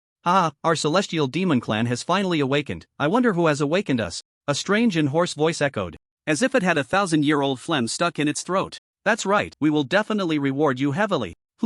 What a rich scent of blood. Could it be that we have been brought a sacrifice? Yes, it smells so good, so invigorating, just a whiff makes me feel full of energy. As the black smoke dissipated, the 10 celestial demons slowly revealed themselves. Qianlan saw them clearly, and they also saw Qianlan and the blood slaughter celestial demon. However, their gazes quickly shifted to Qianlan, staring intently, even extending their tongues over a meter long to lick their lips. What a pure and vigorous bloodline, it must taste delicious. This seems to have the aura of the great Tao. Could there be Tao rhythm? Heaven helps me, heaven helps me. The 10 celestial demons eyed Qianlan hungrily, sensing many unusual scents from him, the aura of the life great Tao, as well as other Tao auras, and this person's bloodline was exceptionally pure, so vigorous that it seemed ready to leap out. Especially that heart, beating with extraordinary strength, clearly a very delicious food. Human, are you our sacrifice? The central celestial demon spoke coldly. Qianlan remained silent, looking at the 10 celestial demons before him, all at the peak of the immortal emperor realm, and the one in the center was actually at the celestial emperor level. No wonder it took dozens of immortal emperors to seal them with great difficulty. That makes sense. Looking at these ugly celestial demons, each towering like a small mountain, 7 to 8 meters tall, with wings that span 3 meters when spread. Human, I'm asking you a question. Another celestial demon spoke coldly, not expecting this human to be so ungrateful. Was he scared silly? By them? No, it's your death god. Qianlan shook his head and threw a punch, striking the celestial demon. The terrifying power swept away, directly piercing a hole above the sect, causing the ground to tremble violently. The other celestial demons were horrified, feeling the power just now, and immediately retreated, their gazes fixed on the struck celestial demon. That spot was now empty, leaving only a pool of blood. What terrifying strength! Is this the Supreme Emperor? One celestial demon exclaimed in fear. They had seen the Supreme Emperor, and it was indeed such power. Not good, it's the Supreme Emperor. Get outside, another celestial demon shouted, quickly flying outside, with the others following closely. Seeing his master kill a celestial demon with a single punch, the blood slaughter celestial demon was dumbfounded. This was a bit too exaggerated, wasn't it? He thought his master couldn't win, but unexpectedly it was so easy. The Supreme Emperor truly was a terrifying existence above the Celestial Emperor. Just as Qianlan was about to chase outside, he found that the celestial demon he had killed was now reconstructing its body. It hadn't died, but its cultivation had dropped to the early immortal emperor stage, no longer at the peak. Could it be that these celestial demons would lose cultivation every time they were killed? After the celestial demon reconstructed its body, it immediately flew out, not daring to linger. Qianlan flew outside, and as soon as he arrived, he saw the 10 celestial demons standing in different positions, surrounding him. It's just the Supreme Emperor. We've killed them before, what's there to fear? That's right, at worst, we kill another one. As long as we eat him, we can all break through to the Supreme Emperor. Let's make a move, I'm already starving. The 10 celestial demons chattered among themselves, each looking at Qianlan like a beast eyeing its prey. From their recent words, it can be inferred that these celestial demons have indeed slaughtered the Supreme Emperors. However, there are no Supreme Emperors in the Shenchen realm. Even a Heavenly Emperor is hard to come by. This means that these celestial demons are from that world. Celestial demon evil light, one of the celestial demons shouted angrily, his eyes flashing red, and an energy ray shot out from his eyes. Shenlong did not dodge or evade, he flew directly towards him at high speed, using the spiritual energy barrier on his body to block it all. Yet even so, he felt the power of this attack comparable to that of a heavenly emperor, and it carried a destructive force. It was likely that any cultivator of the same realm would not be able to defeat any one of them in a duel. Such evil beings were too terrifying. Not good. The celestial demon saw Shenlong approaching and cried out in fear, quickly retreating. But it was too late. Shenlong had already reached him, delivering a punch that exploded on impact. Without hesitation, Shenlong summoned a red longsword, and a sharp sword energy sliced through the other celestial demons, annihilating them all. He then turned to the celestial demon at the heavenly emperor level, reaching out a hand towards the void in front of him. A giant hand of spiritual energy appeared out of nowhere, reaching for the celestial demon, who seemed to be locked in place, unable to move, firmly grasped in the hand. Strands of purple energy spread around the giant hand, attempting to invade the celestial demon's soul, but to no avail. No soul? Chun Lon exclaimed in surprise. If the soul's path power could not invade the opponent's soul, it meant that there was simply no soul within. How could a soulless being survive, and how could it even speak? No soul meant no brain, making it no different from a living corpse. Want to invade my soul? Ha ha ha, dream on. We celestial demons are born from beyond the realm, our souls have long been abandoned, transformed into flesh. The flesh is our soul. The celestial demon laughed heartily, unaffected by the soul's path power. This was the only peculiar being capable of resisting the soul's path power, and it had no soul. How strange. Shenlong was still considering soul-searching for more information, but it was unnecessary now. He squeezed hard, crushing it to pieces, and during this time, the other celestial demons had also revived, their cultivation levels dropping significantly. Revive and die, revive and die. In this cycle, all 10 celestial demons perished at Shenlong's hands. Looking at the river of blood on the ground, Shenlong frowned slightly. The fact that these celestial demons had no souls meant that other beings might also exist without souls. It seemed that between the great paths there were also interactions of mutual generation and restraint. To deal with such soulless beings, absolute strength was required. Master, have all the celestial demons been eliminated? The blood slaughter celestial demon asked timidly as it approached. It could hardly believe that this problem, which had troubled countless cultivators for thousands of years, had been completely resolved by the young man before it. It was simply too absurd. Yes, you control those blood demons and stay here, Shenlong said, glancing at the surrounding blood demons, already numbering in the millions, standing there with blank eyes. Clearly, with the celestial demons dead, they seemed to have lost their only king and had become confused. Yes, master, the blood slaughter celestial demon nodded heavily as Shenlong vanished from sight. But he did not leave. Instead, he returned to the place where the celestial demon crystal had been, picking up a shard of crystal that emitted the aura of life. He sensed from the moment the crystal exploded that the blood had actually flowed into these crystal shards. If they were not present, the celestial demons would have devoured these shards completely. Once they finished eating, their strength would increase significantly. This world no longer had the laws of heaven and earth as before, meaning that all 10 celestial demons could break through to the heavenly emperor realm, and the strongest celestial demon might even break through to the supreme emperor. Fortunately, he was here. Otherwise, with so many powerful celestial demons, it would be difficult to deal with them, and who knows how many people would die on Blue Star. Moreover, as these demons grow stronger by consuming humans, it is very likely that they will become 10 supreme emperors, for from what they said before, they might also be supreme emperors, only weakened by the laws of this world upon their arrival. At this moment, he turned to look in the direction of Huaxia, frowning slightly. Another new world is coming. The world of the Country of Light has already made contact. They will open the world passage in 5 minutes and immediately attack Blue Star. Inside the residential building, Riluwama looked excitedly at the nearby Digimon. We are too. The world of Digimon has connected, and it will also open in 5 minutes. At that time, both worlds can be activated. Agumon nodded. With both worlds starting simultaneously, they would surely conquer this world.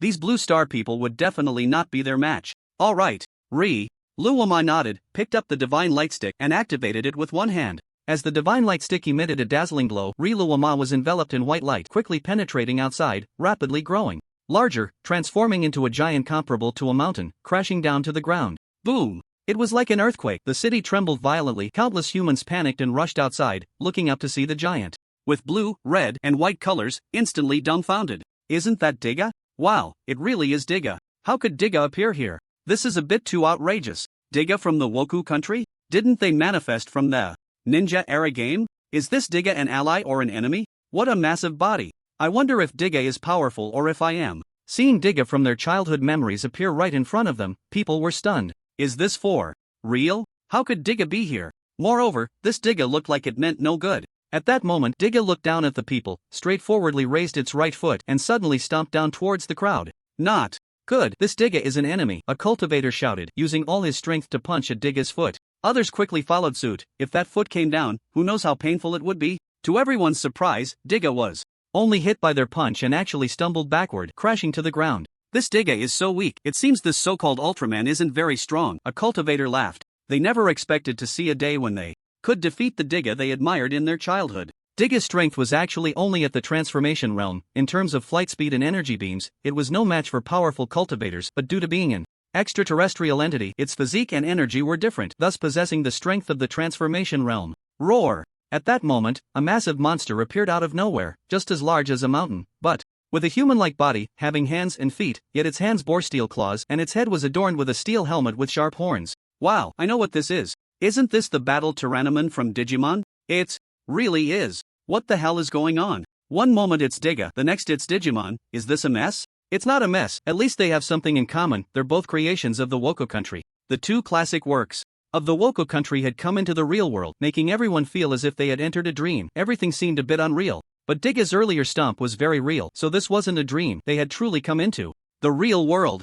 Not only Battle Tyrannoman, but other Digimon also evolved and grew larger, appearing in the skies above the city. Steel Garuramon, Phoenixmon, Razamon, Ultimate Gyukmon, Holy Angelmon, many childhood memories that once only existed in people's minds had now come to reality and had become enemies of the Huasha people. Humans, this world, we accept it. The Battle Tyrannosaurus beast spoke coldly, its voice hoarse and unpleasant, barely audible unless one listened closely. As soon as it finished speaking, a massive fireball formed in its mouth and shot directly towards the ground. The sky-darkening fireball descended, shocking everyone, but a few powerful cultivators stepped forward to explode the fireball. Countless firestones splattered in all directions. Everyone pay attention, Digga's strength is at most at the transformation stage, while these digital beasts are in their evolved forms, and not all have fully evolved yet, but their strength has already reached the peak of transformation. We must not let them continue to evolve. We need to end this quickly, a cultivator shouted loudly. He understood these digital beasts somewhat. They could continue to evolve, and Digga was currently only in its initial state. Who knew if it would turn into Shining Digga or something even more powerful?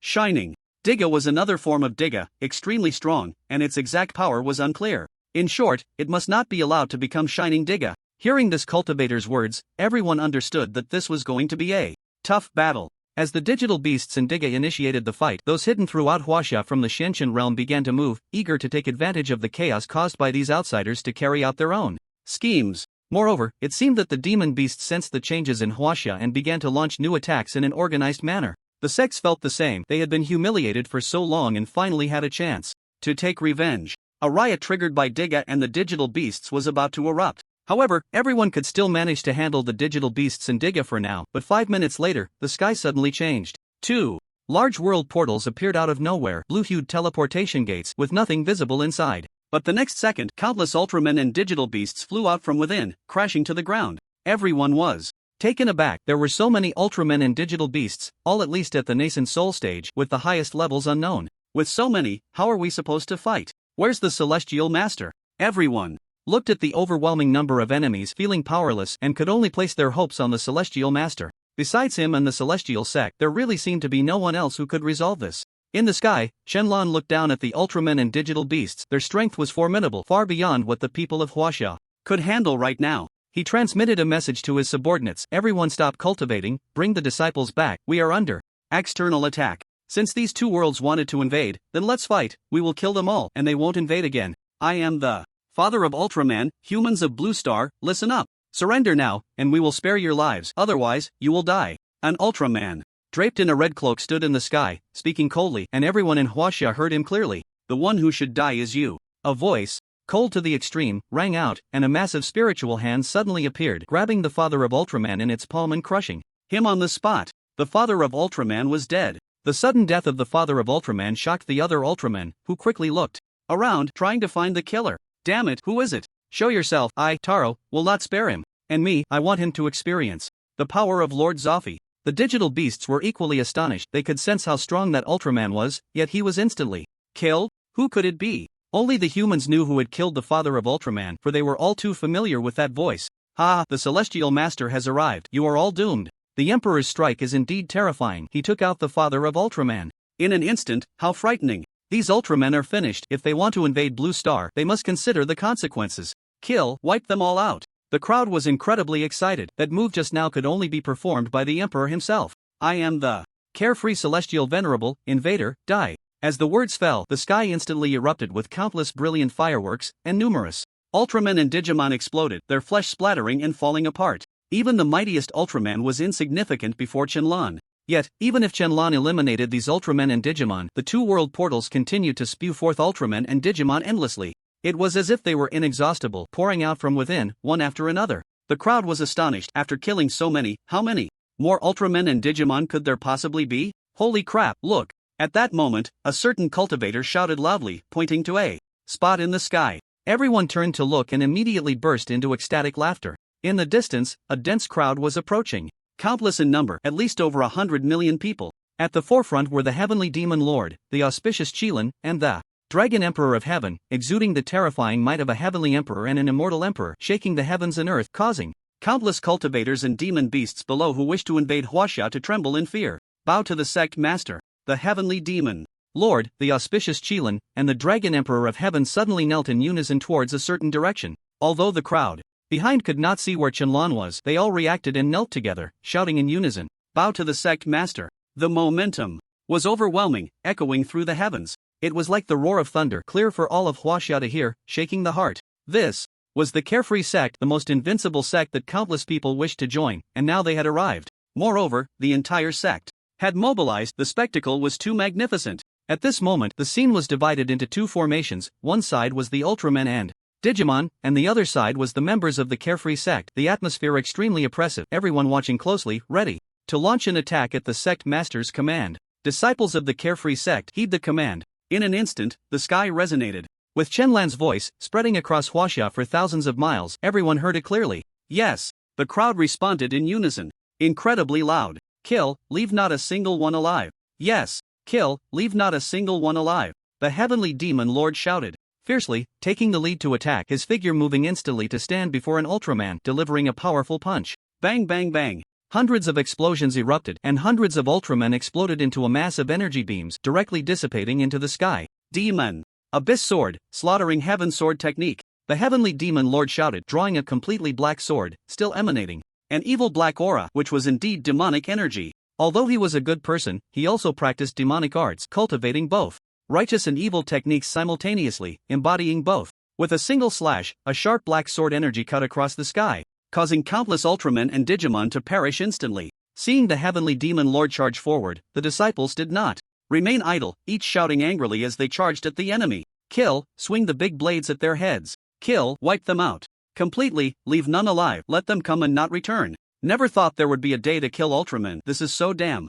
thrilling. Stop talking so much, just kill them. Bang bang bang. The battle was about to erupt. Various energy beams from the Ultramen shot back and forth, but the disciples casually withstood them with their bodies, the sword energy cleaving through, completely unfazed. In front of a group of cultivators who had trained for decades, these Ultramen and Digimon had no chance of victory. The current carefree sect was no longer the same as before. Each member's strength had greatly increased, making them incredibly terrifying. The lowest cultivation level was at the Golden Core perfection, and the highest was the Dragon Emperor of Heaven, the Heavenly Emperor. If Shenlong was included, then he was the highest. The cultivators on the ground saw the members of the Xiaoyao sect fighting alongside the others, and they did not just watch the show. Instead, they launched an attack against the demon beasts and sect disciples that were besieging the city. These people wanted to take advantage of the invasion of Ultraman and Digimon into Huaxia to make a profit, but how could things go as they wished? If they dared to come, they should be prepared to pay the price with their lives. Watching Huaxia descend into chaos, Shenlong prepared to enter those two worlds and completely destroy them to eliminate future troubles. But at that moment, a peculiar scene unfolded. He was astonished to find that time was flowing backward, and everyone's movements seemed to be played in reverse, starting to rewind. Did someone want to reverse time? But soon, Shenlong noticed something was off. Everyone's movements were stuttering, then began to rapidly rewind. In an instant, he understood that this was not a reversal of time. Someone was traversing through time and space, causing temporal interference. That person wanted to return to a certain point in time, but no matter when they returned to, it would only cause him distress. Because he had just taken action to eliminate those Ultraman and Digimon, he did not want to start all over again. Stop it! Shenlong snorted coldly, strands of green temporal power swirling around him as he also utilized the power of the Tao of Time to counter the opponent. In an instant, it seemed as if time had encountered a major accident. Everyone was moving forward one moment and retreating the next, like a game experiencing a bug. If this continued, the time of this world would likely collapse as a result. Shenlong broke out in a slight cold sweat. The opponent's mastery of the Tao of Time was on par with his own, and this was a contest of temporal power. The opponent's strength was probably comparable to his, making this the strongest adversary he had ever faced. The two streams of temporal power collided, and Shenlong even heard a cracking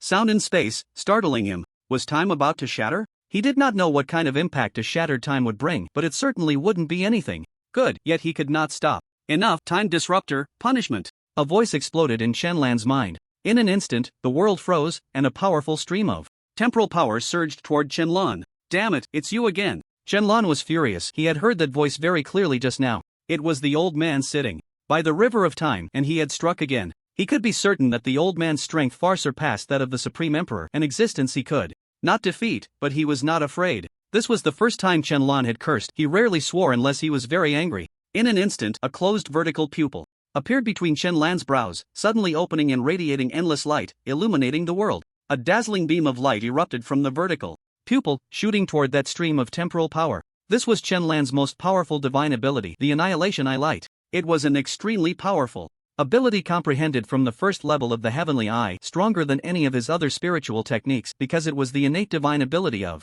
Erlangshan, something no one else could possess unless he revealed it. Against this old man, Shenlong dared not let his guard down. This was the most powerful enemy he had encountered. He did not know how many times stronger than him. Boom! The temporal power collided with the Annihilation Eye Light, erupting with endless divine light, shattering space, and terrifying spiritual and Tao power spread outwards, incredibly frightening. Shenlan's figure was violently pushed back several million meters before he barely managed to stop. Heavenly Eye? Yang Jian has taught you this divine ability? The old man's voice echoed through the heavens. None of your business. Come again if you have the ability, Shenlong replied coldly. His current spiritual energy could at most use the Annihilation Eye Light 3 more times. This divine ability consumed too much energy, but it was enough to withstand the old man's attack. No, I am a reasonable person. I will only punish you once. I underestimated you. Don't let me catch you next time, or I will use all my strength to punish you. Upon hearing this, Shenlan's heart trembled. Did that mean such a fierce attack had not even been the old man's full strength? What kind of terrifying existence is that old man?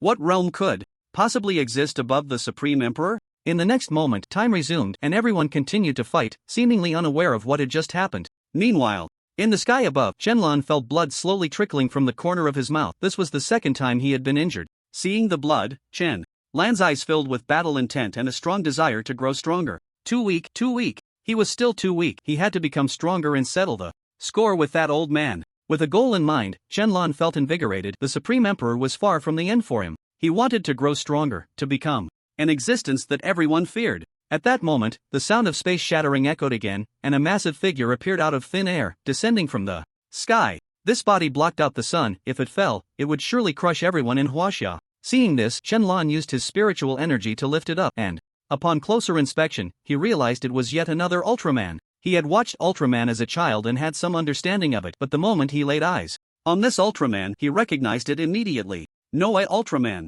Silver all over, with wings on its back, it was undoubtedly Noah Ultraman. From what he knew, Noah Ultraman possessed the ability to traverse time and space, granted by the special ability of the Noah wings on its back. However, he sensed that the light energy within Noah Ultraman was somewhat weak. It seemed that the one who had tried to save the other Ultraman by traversing time and space was him, and he must have been defeated by that old man. Gradually, this body shrank, standing tall in the sky, its gaze fixed on Shenlong. Human, you have slaughtered the citizens of the Land of Light. You shall pay. Noah Ultraman spoke coldly. As one of the mysterious 4 Ultras, he possessed incredibly powerful strength and was a guardian of the universe, so he was not afraid of Shenlong at all. Noisy. Shenlong was too lazy to waste words with him and directly threw a punch. Bang! Noah Ultraman was sent flying, but he quickly stabilized himself. The onlookers below were astonished into silence at the sight of the two figures clashing. That's the immortal Celestial, and that's Noah Ultraman. Who's stronger? I don't know, but Noah is one of the mysterious 4 Ultras. His strength is formidable, probably at the level of the Supreme Emperor. This might be the strongest opponent the Emperor has faced so far. Impossible, the Emperor is the strongest. He will definitely win. To be honest, it's an honor to witness this battle. Noah Ultraman, a character with an incredibly powerful setting in the Ultraman world, had now come to reality. Who would win? Your body is strong, formed from the light of the universe, quite similar to mine, Shenlong said with a faint smile. Ha! A human dares to compare with me? Noah scoffed, his wings unfurling behind him, disappearing in an instant. The next second, he appeared behind Qianlan, throwing a punch that was engulfed in blazing flames. However, I possess the power of the Great Path, Qianlan continued, turning around to throw a punch. Bang! The two fists collided, and Noah Ultraman was sent flying, his right arm shattering into pieces, turning into Yanghua. Seeing his right arm shattered, Noah Ultraman was filled with terror. This human before him was hundreds of times more terrifying than he was. Run! A thought echoed in his mind. He could not die here.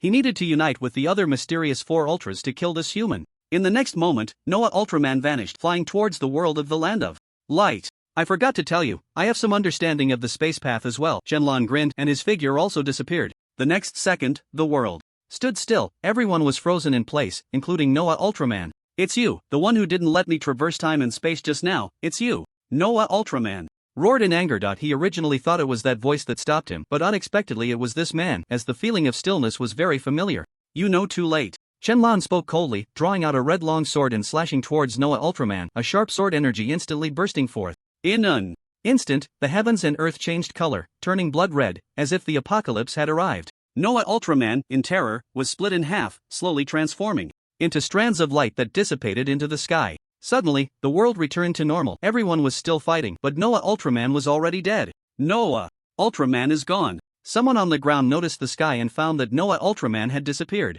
Was he dead or had he fled? But soon, they saw Chen Lan's figure flying directly into the world of Ultraman. Was he going to go in and kill rampantly? The sect master has entered the world. Everyone charge in. With me. The heavenly demon lord shouted fiercely. The speed of killing enemies increased significantly, leading everyone into the world of light. Half an hour later, just as everyone was eagerly waiting, a voice echoed through the sky. The world of light and the digital beast world have been occupied. Everyone may enter and plunder. Shenlan's voice resounded across the heavens, and countless people could hear it, instantly becoming excited. Awesome, I knew it, the carefree Heavenly Sovereign could definitely do it. Brothers, charge. What are you still talking about? I've already charged in, and you are still bragging. The early bird catches the worm. Damn it, wait for me, I want to grab resources too. One by one, people couldn't wait and rushed towards those 2 worlds. Both worlds had already been conquered, just waiting for everyone to snatch resources. Cultivators from all over Huaxia rushed towards those 2 worlds. Even those outsiders, who came from the Qing Tian immortal realm, rushed towards those 2 worlds. After all, they were 2 worlds, and everyone wanted to grab some resources. Carefree Sect Master Hall. Upon returning here, Qianlan understood and sat cross-legged. I can't believe there is such rich time and space Dao rhythm within Noah Ultraman. Truly a blessing from the heavens. In a moment, 2 streams of Dao rhythm flew out from his dantian, which were the Dao rhythms of time and space. Looking at these 2 streams of Dao rhythm, Qianlan smiled. These 2 Dao rhythms were incredibly powerful, only obtained by draining Noah Ultraman. He felt that if he could refine these 2 Dao rhythms, he might be able to break through to a small success. But he didn't hold too much hope, as space and time were very difficult, much harder than other great paths. Having Dao rhythm didn't necessarily mean he could refine them quickly. The further he went, the harder it became. Thinking of this, Qianlan recalled that old man. He had narrowly blocked one of the man's attacks, but the other party hadn't used his full strength. Just how strong was he? How exaggerated must his understanding of the Tao of time be to become the guardian of the river of time? These things were beyond Qianlan's knowledge. He only knew that he needed to become stronger, with the goal of surpassing that old man. Qianlan began to refine the 2 streams of Dao rhythm together, closing his eyes and starting to comprehend the 2 great paths. Time waits for no one. To become stronger, he needed to put in double the effort. River of Time. An old man wearing shorts and a short-sleeved shirt was fishing with a fishing rod over the river of time. But there wasn't a single fish in the river. What was he fishing for? Yet the next second, he actually caught something. Not a fish, but a top-grade innate spiritual treasure. The old man didn't even look, lightly raising an eyebrow as the innate spiritual treasure flew back into the river. He continued to drop the hook without bait into the water. I didn't expect that kid to grow so fast. It really echoes his words from back then. The old man inexplicably laughed, recalling a sunny and cheerful young man standing in front of him with a sword. Master, one day I will become the strongest person in this world. He nodded with a smile. But soon, that happy young man was no longer there, replaced by a man in a sorry state, with his hands and feet bound, ready to be sent to the lower realm. Master, I am an unfilial disciple and can no longer accompany you. If I can survive, I will surely pierce through this world. Before he could take any action, his most beloved disciple was sent to the lower realm, never to return. While he was still reminiscing, a familiar voice rang out. Senior, I have come again, please guide me. The old man turned around and saw Qianlan not far away. Upon seeing this, his smile froze and his expression turned serious. This is not a place you can come to at will. Leave. After saying that, the old man struck out with the palm, and Shenlan's eyes narrowed as he retaliated with all his strength. Yet even so, he was blasted back for hundreds of thousands of miles before he could barely stop. So strong, but I haven't given up, Shenlan shouted and charged forward. Again. Gathering the power of many paths, he threw a punch, and boundless power erupted, shaking the very space. In terms of using the great Tao, you are still too inexperienced. In front of me, the old man said expressionlessly. Similarly, he condensed multiple paths in his fist. Seeing the power on the old man's fist, Shenlan was suddenly taken aback. Such terrifying power, compared to the old man, he was like a glowworm next to the bright moon, completely incomparable. These paths must have reached at least minor completion, with 1 or 2 at major completion. Up until now, he had only achieved major completion in the Soul Tao, and he was no match for the old man. As he had expected, when their fists collided, he was directly sent flying out of the river of time, disappearing without a trace. Watching Shenlan fly away, the old man's lips curled up slightly, shaking his head with a bitter smile. This kid is indeed as tenacious as in his past life. But I hope I can help him. I can only assist him this much.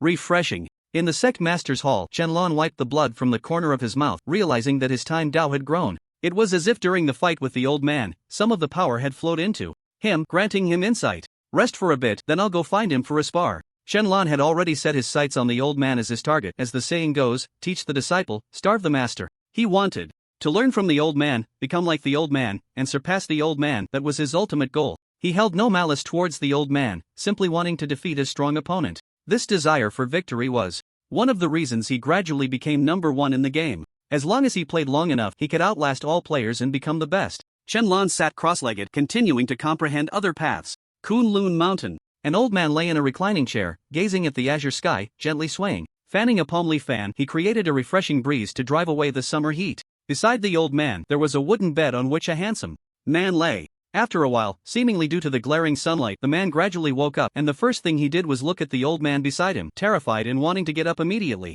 But the pain in his body brought him back to reality. He couldn't move at all. Even the slightest motion caused excruciating pain. Who are you? Why am I here? Let me go. Do you know who I am? The man shouted angrily, trying to intimidate the old man. But unexpectedly, the old man smiled and turned his head, then pointed to the sky. The sky is clear now. The dark clouds hanging over us will soon disperse, and we can return to the past. What nonsense are you talking about? I don't understand, the man said, confused and angry. I naturally know who you are, a general of the heavenly court, Marshal Tianpeng, who once swept through the Shinshan realm with a 9-toothed rake, but accidentally provoked a powerful being and was suppressed for hundreds of years. However, that powerful being seems not to want to harm you. He just wants you to rid yourself of the restlessness in your heart, to abandon anger, frenzy, and greed. So he gave you a nickname called Beiji. Have you really forgotten me? Beiji. As soon as these words were spoken, the man's face turned pale with shock, and he looked closely at the old man, blurted out 4 words. You are Monkey King? 4 days rushed by. Antarctica. I am this place where icebergs crisscross and the temperature is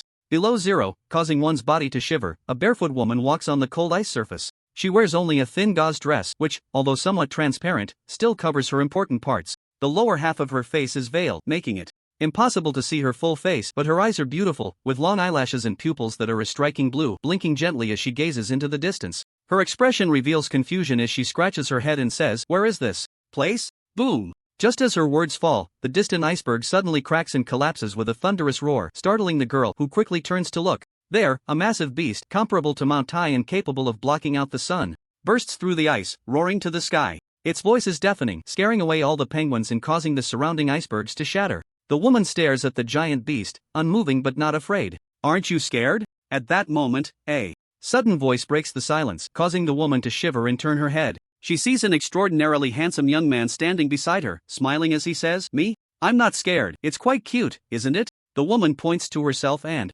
then to the giant beast, the corners of her mouth lifting slightly. Don't you think it's adorable? Shenlan looks at the enormous beast, covered in protruding ice spikes, with sharp teeth and a pair of wings formed from ice crystals. Its body resembles a bird, but its head looks like a dog, and he doesn't find it cute at all. Cute? Not really. Shenlan shakes his head with a wry smile. Is that so? I think it's cute. I want to preserve it just like this. The woman smiles and waves her right hand, a sprinkle of dazzling blue starlight falling from her palm. The giant beast suddenly stops, and then its entire body slowly freezes until it finally becomes a massive ice sculpture. Your ability is quite special, Shenlan observes this miraculous scene, smiling gently at the woman. Without any cultivation, she possesses the power of the ice path, capable of freezing everything into ice sculptures. Anything can be frozen with just a wave of her hand, and a long slumbering Holy King Realm beast is thus frozen. This is also the reason he had withdrawn from his cultivation state to come to Antarctica. 10 minutes ago, he was comprehending the Great Tao when he sensed the emergence of a new Great Tao, a cold feeling, as if it were an iceberg that he could not approach, leading him to suspect it was the ice path.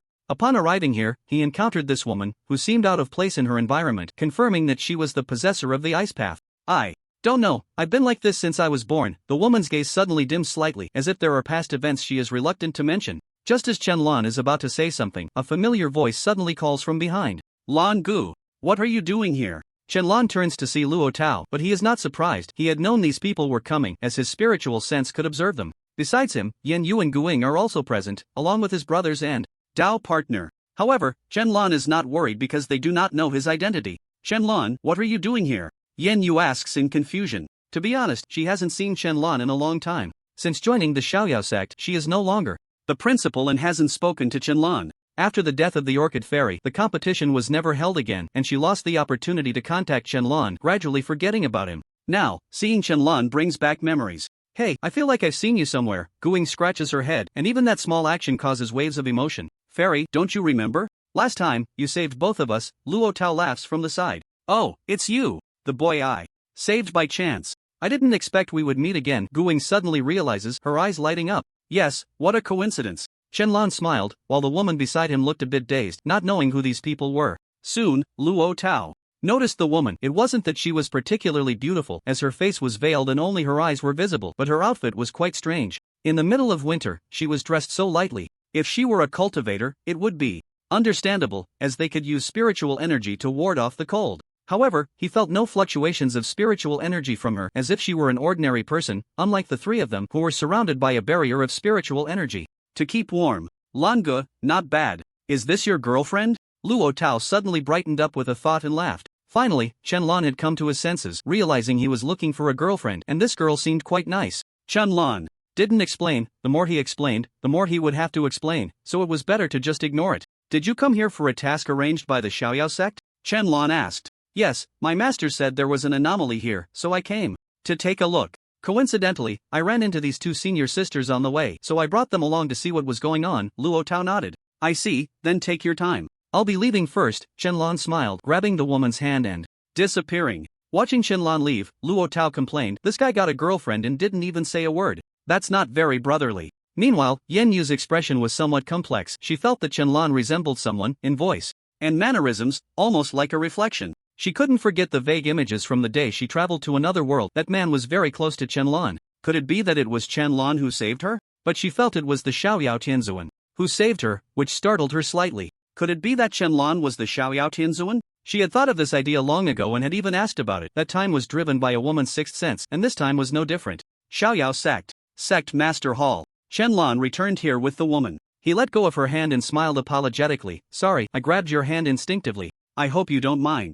But when he saw the woman's expression, he was stunned. At that moment, the woman looked at the hand he had just grabbed with a face full of confusion and surprise, as if she found it hard to believe. What's wrong with you? Chen Lan asked in puzzlement. Could it be that she was a pure and virtuous young lady who couldn't even be touched? Would he have to take responsibility now? He knew that in some places, customs were quite unique. Touching a girl meant you had to marry her. Could this woman be one of those? But the next second, the woman's words left him speechless. You can actually touch me? How is that possible? Besides him, no one else can touch me. Who are you? After saying this, the woman suddenly looked up and stared intently into Chen Lan's eyes, eager for an answer. Caught off guard by her sudden gaze, Chen Lan was even more bewildered, but he didn't shy away. Instead, he looked into her eyes and said, My name is Chen Lan. What about you? I am Bing Lan, the princess of the Ice Kingdom. Bing Lan replied with a smile, while her mind recalled the name Chen Lan. After a moment, she continued, You remind me of a friend of mine. His name is just one character different from yours. His name is Yi Lan.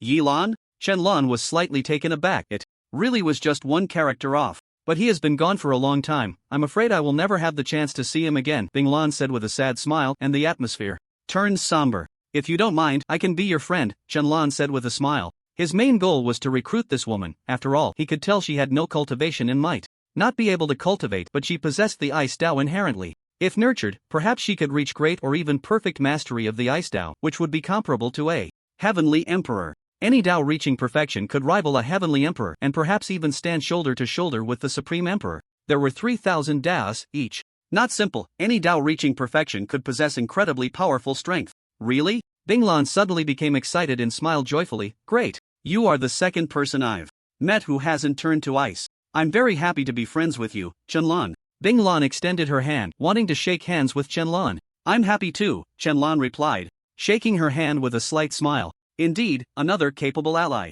By the way, where is this place? Bing Lan looked around, puzzled. This is my sect, the Xianyao sect. You can stay here from now on. With me around, no one will bully you. Wow, that's amazing. I've heard that those who can establish a sect are very powerful. I didn't expect you to have your own sect at such a young age. Chen-lan smiled and asked in return, you just said I'm the second person to touch you. Why is that? Is there something wrong with your constitution? Upon hearing this, Bing Lan's smile gradually froze, returning to her previous melancholic expression. She sighed and said, I wasn't like this when I was young. Ever since that year, when I accidentally left home and came to a frozen place, after touching a peculiar stone, I became like this. Anyone who gets close to me feels cold, and those who touch me instantly turn to ice. People say this is a curse, an unbreakable curse. Since then, no one has dared to approach me. But one day, Yilan came by. He happened to pass by during the spring festival. Lantern Festival. I sneaked out with a treasure my father gave me, which could temporarily dispel the cold within me, allowing me to move freely, but I couldn't touch anyone.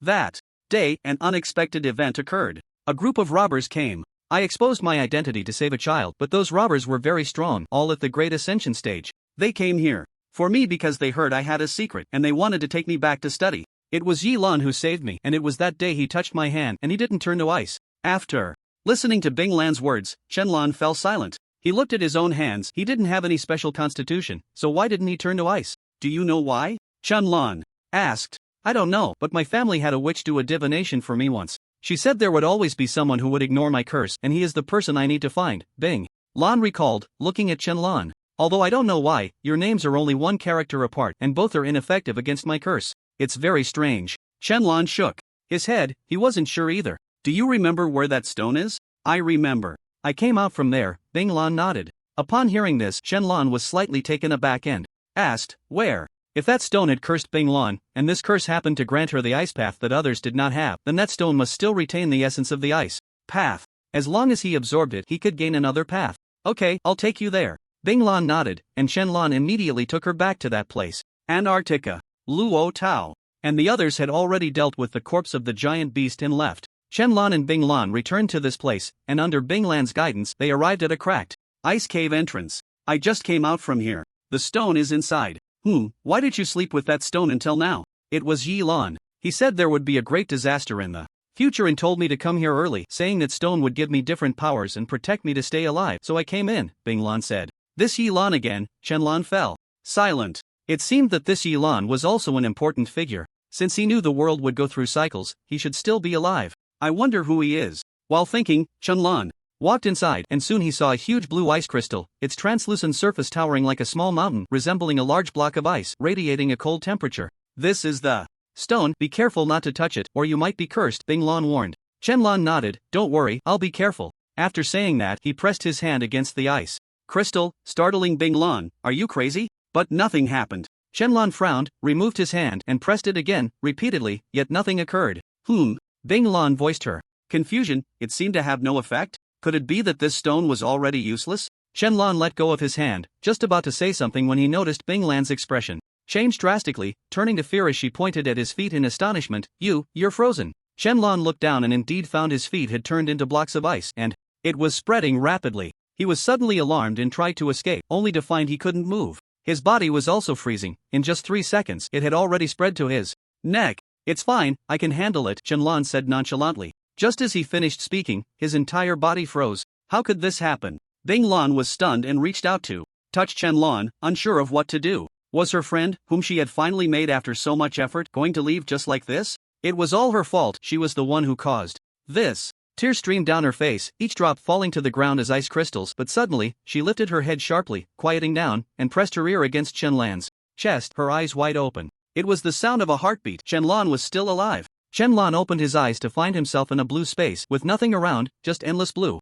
This blue resembled Bing Lan, somewhat translucent, and he felt as if he were inside an ice crystal, sensing the cold surrounding him. Where is this? Is anyone there? Chen-lan asked, puzzled, looking around. The only response was his own echo. It seemed that apart from him, there was no one else here, so how could he get out? Chen-lan began to wander aimlessly. He discovered there were no exits and he had no cultivation power within him, unable to use even a bit of spiritual energy. He had turned into a mortal, which felt quite strange. Just then, a block of ice crystal suddenly protruded in front of him, slowly growing larger until it reached his height. Crack! The ice crystal began to crack, gradually transforming into a humanoid.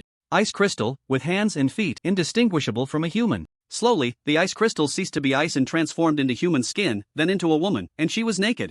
The woman formed from the ice crystal was stunningly beautiful, with an icy elegance, as if she were a block of extreme cold that no one could approach. "Master, you have finally come." The woman opened her eyes, and the first thing she said upon seeing Qianlan was to address him as master. Qianlan was taken aback for a moment, waving his hand to dress the woman. In a robe. He had many such clothing-type magical treasures which could automatically adjust to fit any body size, so he wasn't worried about it not fitting. "Who are you, and why do you call me master?" Qianlan asked, puzzled. He had no idea when he had acquired such a thing. It could transform into a human and even speak. "Master, you have always been my master. You just forgot me. But I have always remembered the last time we met. It has been 600 years, 3 months, and 12 days since I last saw you." Upon hearing this, Qianlan didn't know what to say. It was astonishing that she remembered so vividly, yet he had no recollection. "I am your master, then what about Binglan? How does she possess the power of ice?" "Because she accidentally touched me, it led to that. I was originally left here by the master to implement the plan and retrieve it later, but she stumbled in and touched me, causing a trace of the power of the ice Dao to enter her body. Fortunately, her constitution is very special. She can absorb the power of the ice Dao, but the cost is that she cannot cultivate. If she wants to cultivate, she must give up the Dao." Qianlan was stunned. To cultivate, one must give up the Dao. Wasn't that too cruel? This choice should be left for Bing Lan to decide. "Then why did you bring me here?" "To return." After saying this, the woman walked straight towards Qianlan, gently placing her hands on his chest. The extreme cold made Qianlan, who had no cultivation, shudder. So cold, it felt like a block of ice suddenly placed on his chest in the middle of winter. In the next second, a miraculous scene unfolded. The woman's hands actually passed through Qianlan's chest, slowly entering and merging with him. Feeling the extreme coldness within him, Qianlan sensed his cultivation slowly recovering, while that cold air roamed inside him, freezing his meridians and bones wherever it went. "This is the power of the ice Dao. It is cleansing my body, granting me the power of ice all over. This won't do, it's too wasteful." Qianlan immediately sat cross-legged, guiding the power of the ice Dao into his dantian. He needed to refine this power and step into the ice Dao. His body could use the devouring magic to absorb various heavenly materials and earthly treasures, and in the future he could also possess the power of ice. But the Dao power was different. Once lost, it was hard to find again, and he couldn't waste it. As Qianlan slowly refined and comprehended the Dao, terrifying events unfolded outside. "What to do? It's all my fault. I harmed him." At this moment, Bing Lan was guarding in front of Qianlan's ice sculpture. More than 10 minutes had passed and there were still no signs of Qian Lan waking up, but his heart was still beating. What was going on? Roar! Just then, a sudden roar of dozens of giant beasts echoed from outside, causing Bing Lan to tremble and rush outside to see what was happening. Upon stepping out, she was met with dozens of enormous beasts, each at the peak of the Sing King realm, and there were even 7 or 8 at the quasi-emperor level. This was a terrifying army of giant beasts. If it were in Huaxia, many would surely lose their lives because of it. But in the next second, these giant beasts actually started moving towards Bing Lan, scaring her into a panic. What to do? So many demon beasts, I can't handle them. If they step on Qianlan, the consequences would be unimaginable. Bing Lan said nervously, her mind racing for a solution. But as the giant beasts drew closer, she still couldn't think of anything. For now, she could only fight to buy time for Qianlan. With that thought, Bing Lan resolutely charged forward. She couldn't just watch her second friend disappear, especially since he resembled the first. She couldn't let that happen. Bing Lan rushed close to the giant beasts, panting heavily. Without any cultivation, she was just an ordinary person, only able to use the ice Dao. "Stop!" Bing Lan shouted, unleashing an incredibly cold aura that swept across the area, a blast of icy air shooting straight into the sky, and a fierce wind began to blow. Waves of extreme cold wind rushed towards the giant beasts, and countless snowflakes fell from the sky. Crack, crack, crack, sounds of objects freezing echoed as the giant beasts slowly froze from head to toe. They roared in anger. But it was futile. They could only watch helplessly as they turned to ice, becoming one towering ice sculpture after another standing in the Antarctic. Seeing this, Bing Lan collapsed to the ground, gasping for breath, having exhausted a massive amount of ice power, her body entering a weakened state. But it was worth it. Bing Lan smiled broadly, turning to look at Qianlan's position, where she saw the ice sculpture. Worry filled her eyes as she wondered when Qianlan would awaken. Crack! Just then, a series of sounds like shattering glass echoed continuously. Bing Lan suddenly turned her head, her pupils constricting violently, her expression frozen in shock. She saw that the giant beast ice sculptures were slowly cracking, about to break free. Am I still unable to do it? Bing Lan said in despair. Her ice power was too insignificant to stop this. She had never wished for more of her ice power than she did today, thinking that if she had just a little more, she could save Qianlan. At this moment, she was already exhausted, lacking even the strength to run. Her legs felt weak, and she could only watch helplessly as those giant beasts broke free from their icy prison, roaring towards her position. Run! At that moment, a voice rang out, and Bing Lan was momentarily stunned, turning to look, her eyes filled with surprise. It was him! She saw Luo Tao shouting from a distance, flying towards her with Yen Yu and Guing. They had originally left this place to return to the Xiaoyao sect, but a few minutes ago, they sensed something unusual here and came back. They hadn't expected to see dozens of ice sculptures standing there, which surprised them. They hadn't been there before. When had they appeared? They wanted to investigate, but as soon as they arrived, they saw those giant beasts breaking free from the ice, rushing towards Bing Lan. After all, this was Qianlan's girlfriend. He hadn't even had a wedding feast yet. How could he let his brother's girlfriend die here? Luo Tao's speed surged to the limit as he drew a long spear, forcefully stabbing it into the eye of the leading giant beast, which roared in pain. Run! Get out of here! Luo Tao shouted loudly to Bing Lan. Guing hurried to Luo Tao's side, helping to block the giant beasts. Her strength, honed over more than a decade in the ghost realm and with the elixirs and techniques given by the Xiaoyao Tianzuan in the game, had already reached the same king level, barely able to hold them off. Sister Yenyu, you quickly take her away from here, Guing shouted while grappling with more than 10 demon beasts. Yenyu came to Bing Lan's side, helping her up. Are you okay? We need to leave here first. No, Qianlan is over there, we can't go. Bing Lan said excitedly, pointing towards the cave. Yenyu was suddenly startled and quickly used her spiritual sense to look towards the cave, and indeed, Qianlan was there, transformed into an ice sculpture. What's going on? Yenyu exclaimed in surprise. How had Qianlan turned into an ice sculpture? Wasn't he fine just a moment ago? Run, there are quasi-emperor demon beasts in here, Luo Tao said in terror. No, Qianlan is there, Yenyu shouted, pointing towards the cave entrance. Luo Tao was suddenly shocked and quickly looked over, and indeed saw his good brother, his body trembling. This was really bad. His master and the others had entered the ghost realm to cultivate, and now it was just the three of them outside. They couldn't communicate across worlds, they could only enter the ghost realm to seek help from their master. With the time it took to go back and forth, Qianlan would probably be trampled to death by those demon beasts. They couldn't leave, they couldn't give up on Qianlan. Suddenly, Luo Tao's eyes lit up, and he shouted, "Quick, go move Qianlan." Upon hearing this, Yenyu also suddenly realized, almost forgetting that the ice sculpture could be moved. She immediately flashed to Qianlan's side with Bing Lan, wanting to directly lift Qianlan and take him away.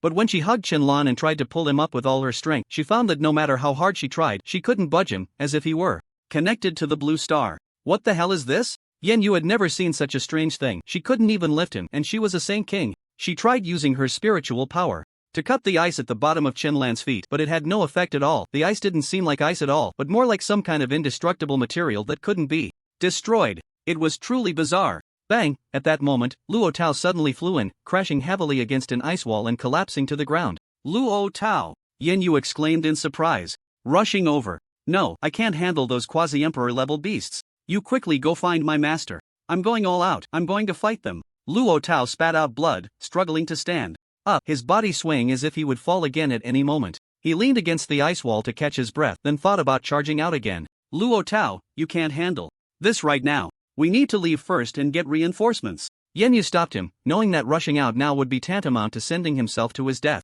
Their strength was simply not enough to contend with those giant beasts. They could only seek help. No, I will not give up on Qianlan. I wouldn't be where I am today without him. My life, Luo Tao's life, was given to me by him. It is no longer just mine. Luo Tao glared at Yenyu and charged out again. If it weren't for Qianlan, he wouldn't have this strength today. He probably wouldn't even have been able to join the Xiaoyao sect or meet his master. All of this was given to him by Qianlan. This life too, he was not an ungrateful person. Watching Luo Tao rush out, Yenyu sighed, her gaze gradually firming as she looked at Bing Lan. You stay here to protect Qianlan. I'll go help those two. As soon as Qianlan wakes up, take him and leave immediately. When she had held Qianlan earlier, she felt his strong heartbeat, clearly indicating he was not dead and had a chance to wake up. Now she just hoped Qianlan could regain consciousness and leave this place. After giving her instructions, Yenyu also rushed out. Qianlan had once been her student, then her employee, and she was still a member of the Immortal Management Department. Since she had taken on this role, she had to take responsibility. In life, one must be true to oneself.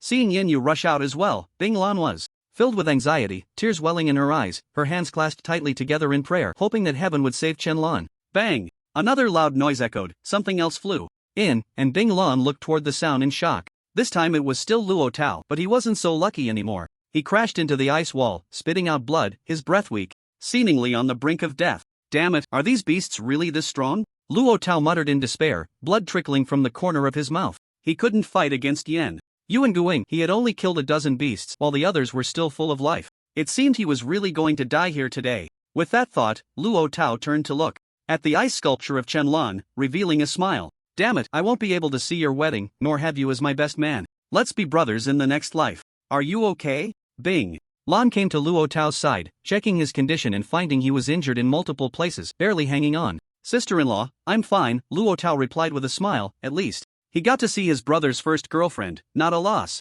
Bang bang. At that moment, two more loud crashes sounded as Yen Yuan Guing flew in, also crashing heavily against the ice wall and collapsing. The two of them couldn't contend with those 7 or 8 quasi-emperor beasts. They were like toys in front of them, with no power to resist. So strong. The big shots are all in the ghost realm, and even the Xiaoyao Heavenly Sovereign doesn't know where he is. We might really die here, Guing said, blood trickling from her mouth in despair. Where was that man? Did he not know, or did he not want to save them? Guing was now eagerly hoping that the Xiaoyao Heavenly Sovereign would descend from the heavens to rescue them. Yen Yu felt the same, watching outside as those giant beasts were just seconds away from reaching them. They truly estimated they would die here. Xiaoyao Heavenly Sovereign, where are you? Roar! A roar echoed as a giant beast arrived at the cave entrance, raising its right foot, ready to stomp them all to death. The few of them closed their eyes in despair, waiting for death. Crack! But at that moment, an incredibly loud sound of ice shattering rang out. Everyone turned to look in the direction of the sound, which came from the ice sculpture of Chen. When they saw the ice sculpture crack, their faces lit up with joy.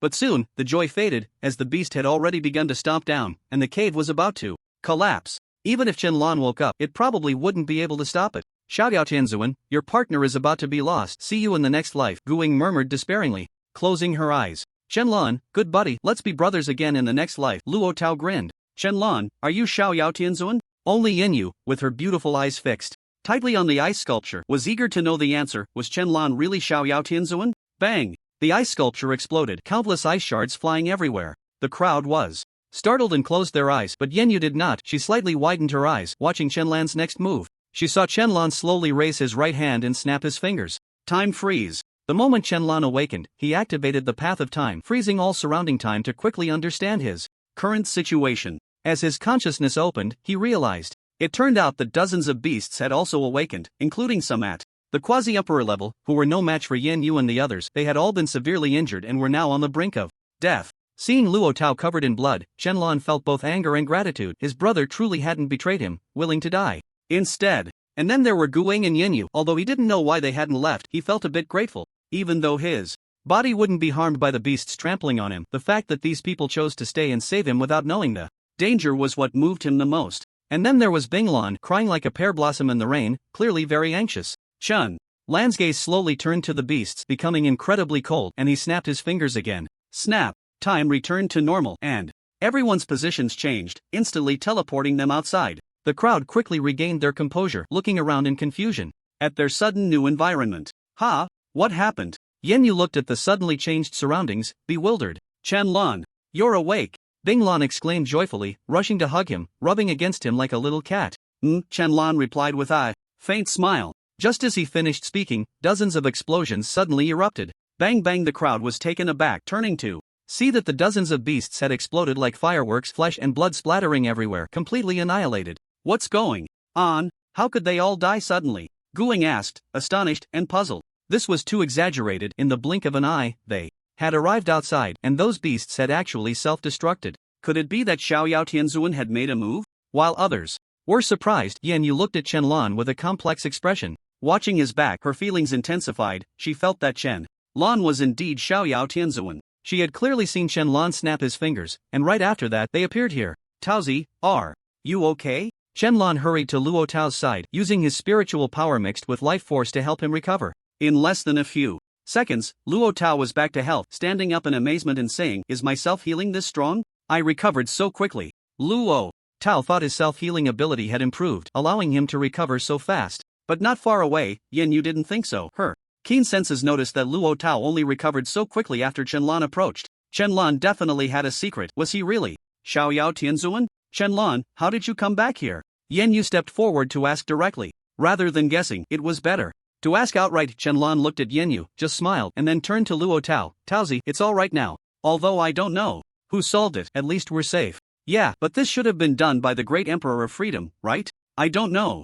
It was like this when I woke up, but I have to leave first. Okay, let's go out for drinks another day. After that, Chen-lan left with Bing Lan, leaving Luo Tao and the others behind. Sister Yenyu, did you discover something? Guing noticed that Yenyu's expression was a bit off and stepped forward to ask in confusion. I feel that Chen-lan is the great master of freedom. Yenyu's words were shocking, and Guing and Luo Tao were instantly stunned, their eyes wide open as they looked at her. No way, although Brother Lan is exceptionally talented, but Luo Tao stopped abruptly. He originally wanted to say that Chen-lan was very young and didn't look like the great master of freedom, but they didn't know what the great master of freedom looked like. Moreover, his brother's behavior was indeed a bit strange. He didn't want to join the freedom sect, yet his strength was particularly strong, always surpassing him. It seemed he could never catch up. And there was that time in the arena when the ruler of the ninja empire treated Chen-lan with utmost respect, like a servant. From that moment on, he knew Chen-lan had a secret, but he hadn't thought in the direction of the great master of freedom. Now, hearing Yenyu say this, it really seemed possible.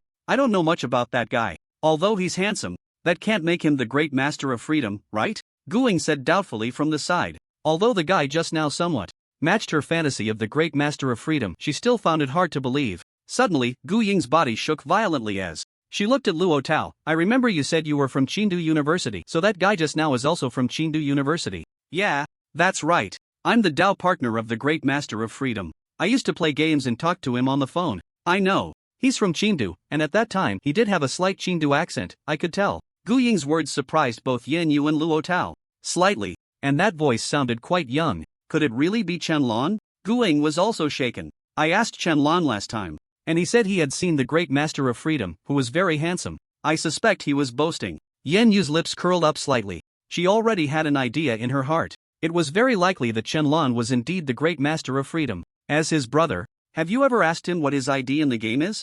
Yenyu looked at Luo Tao. Luo Tao thought carefully and nodded. I asked, but he didn't say, so I didn't ask again. Then that's it. If he won't even tell you, then there's definitely something wrong with the ID. His name must be something he can't reveal. Yenyu affirmed, smiling even more happily. She was already sure that Chen-lan was the great master of freedom. Next would be to test him, or else wait for Chen-lan to expose himself.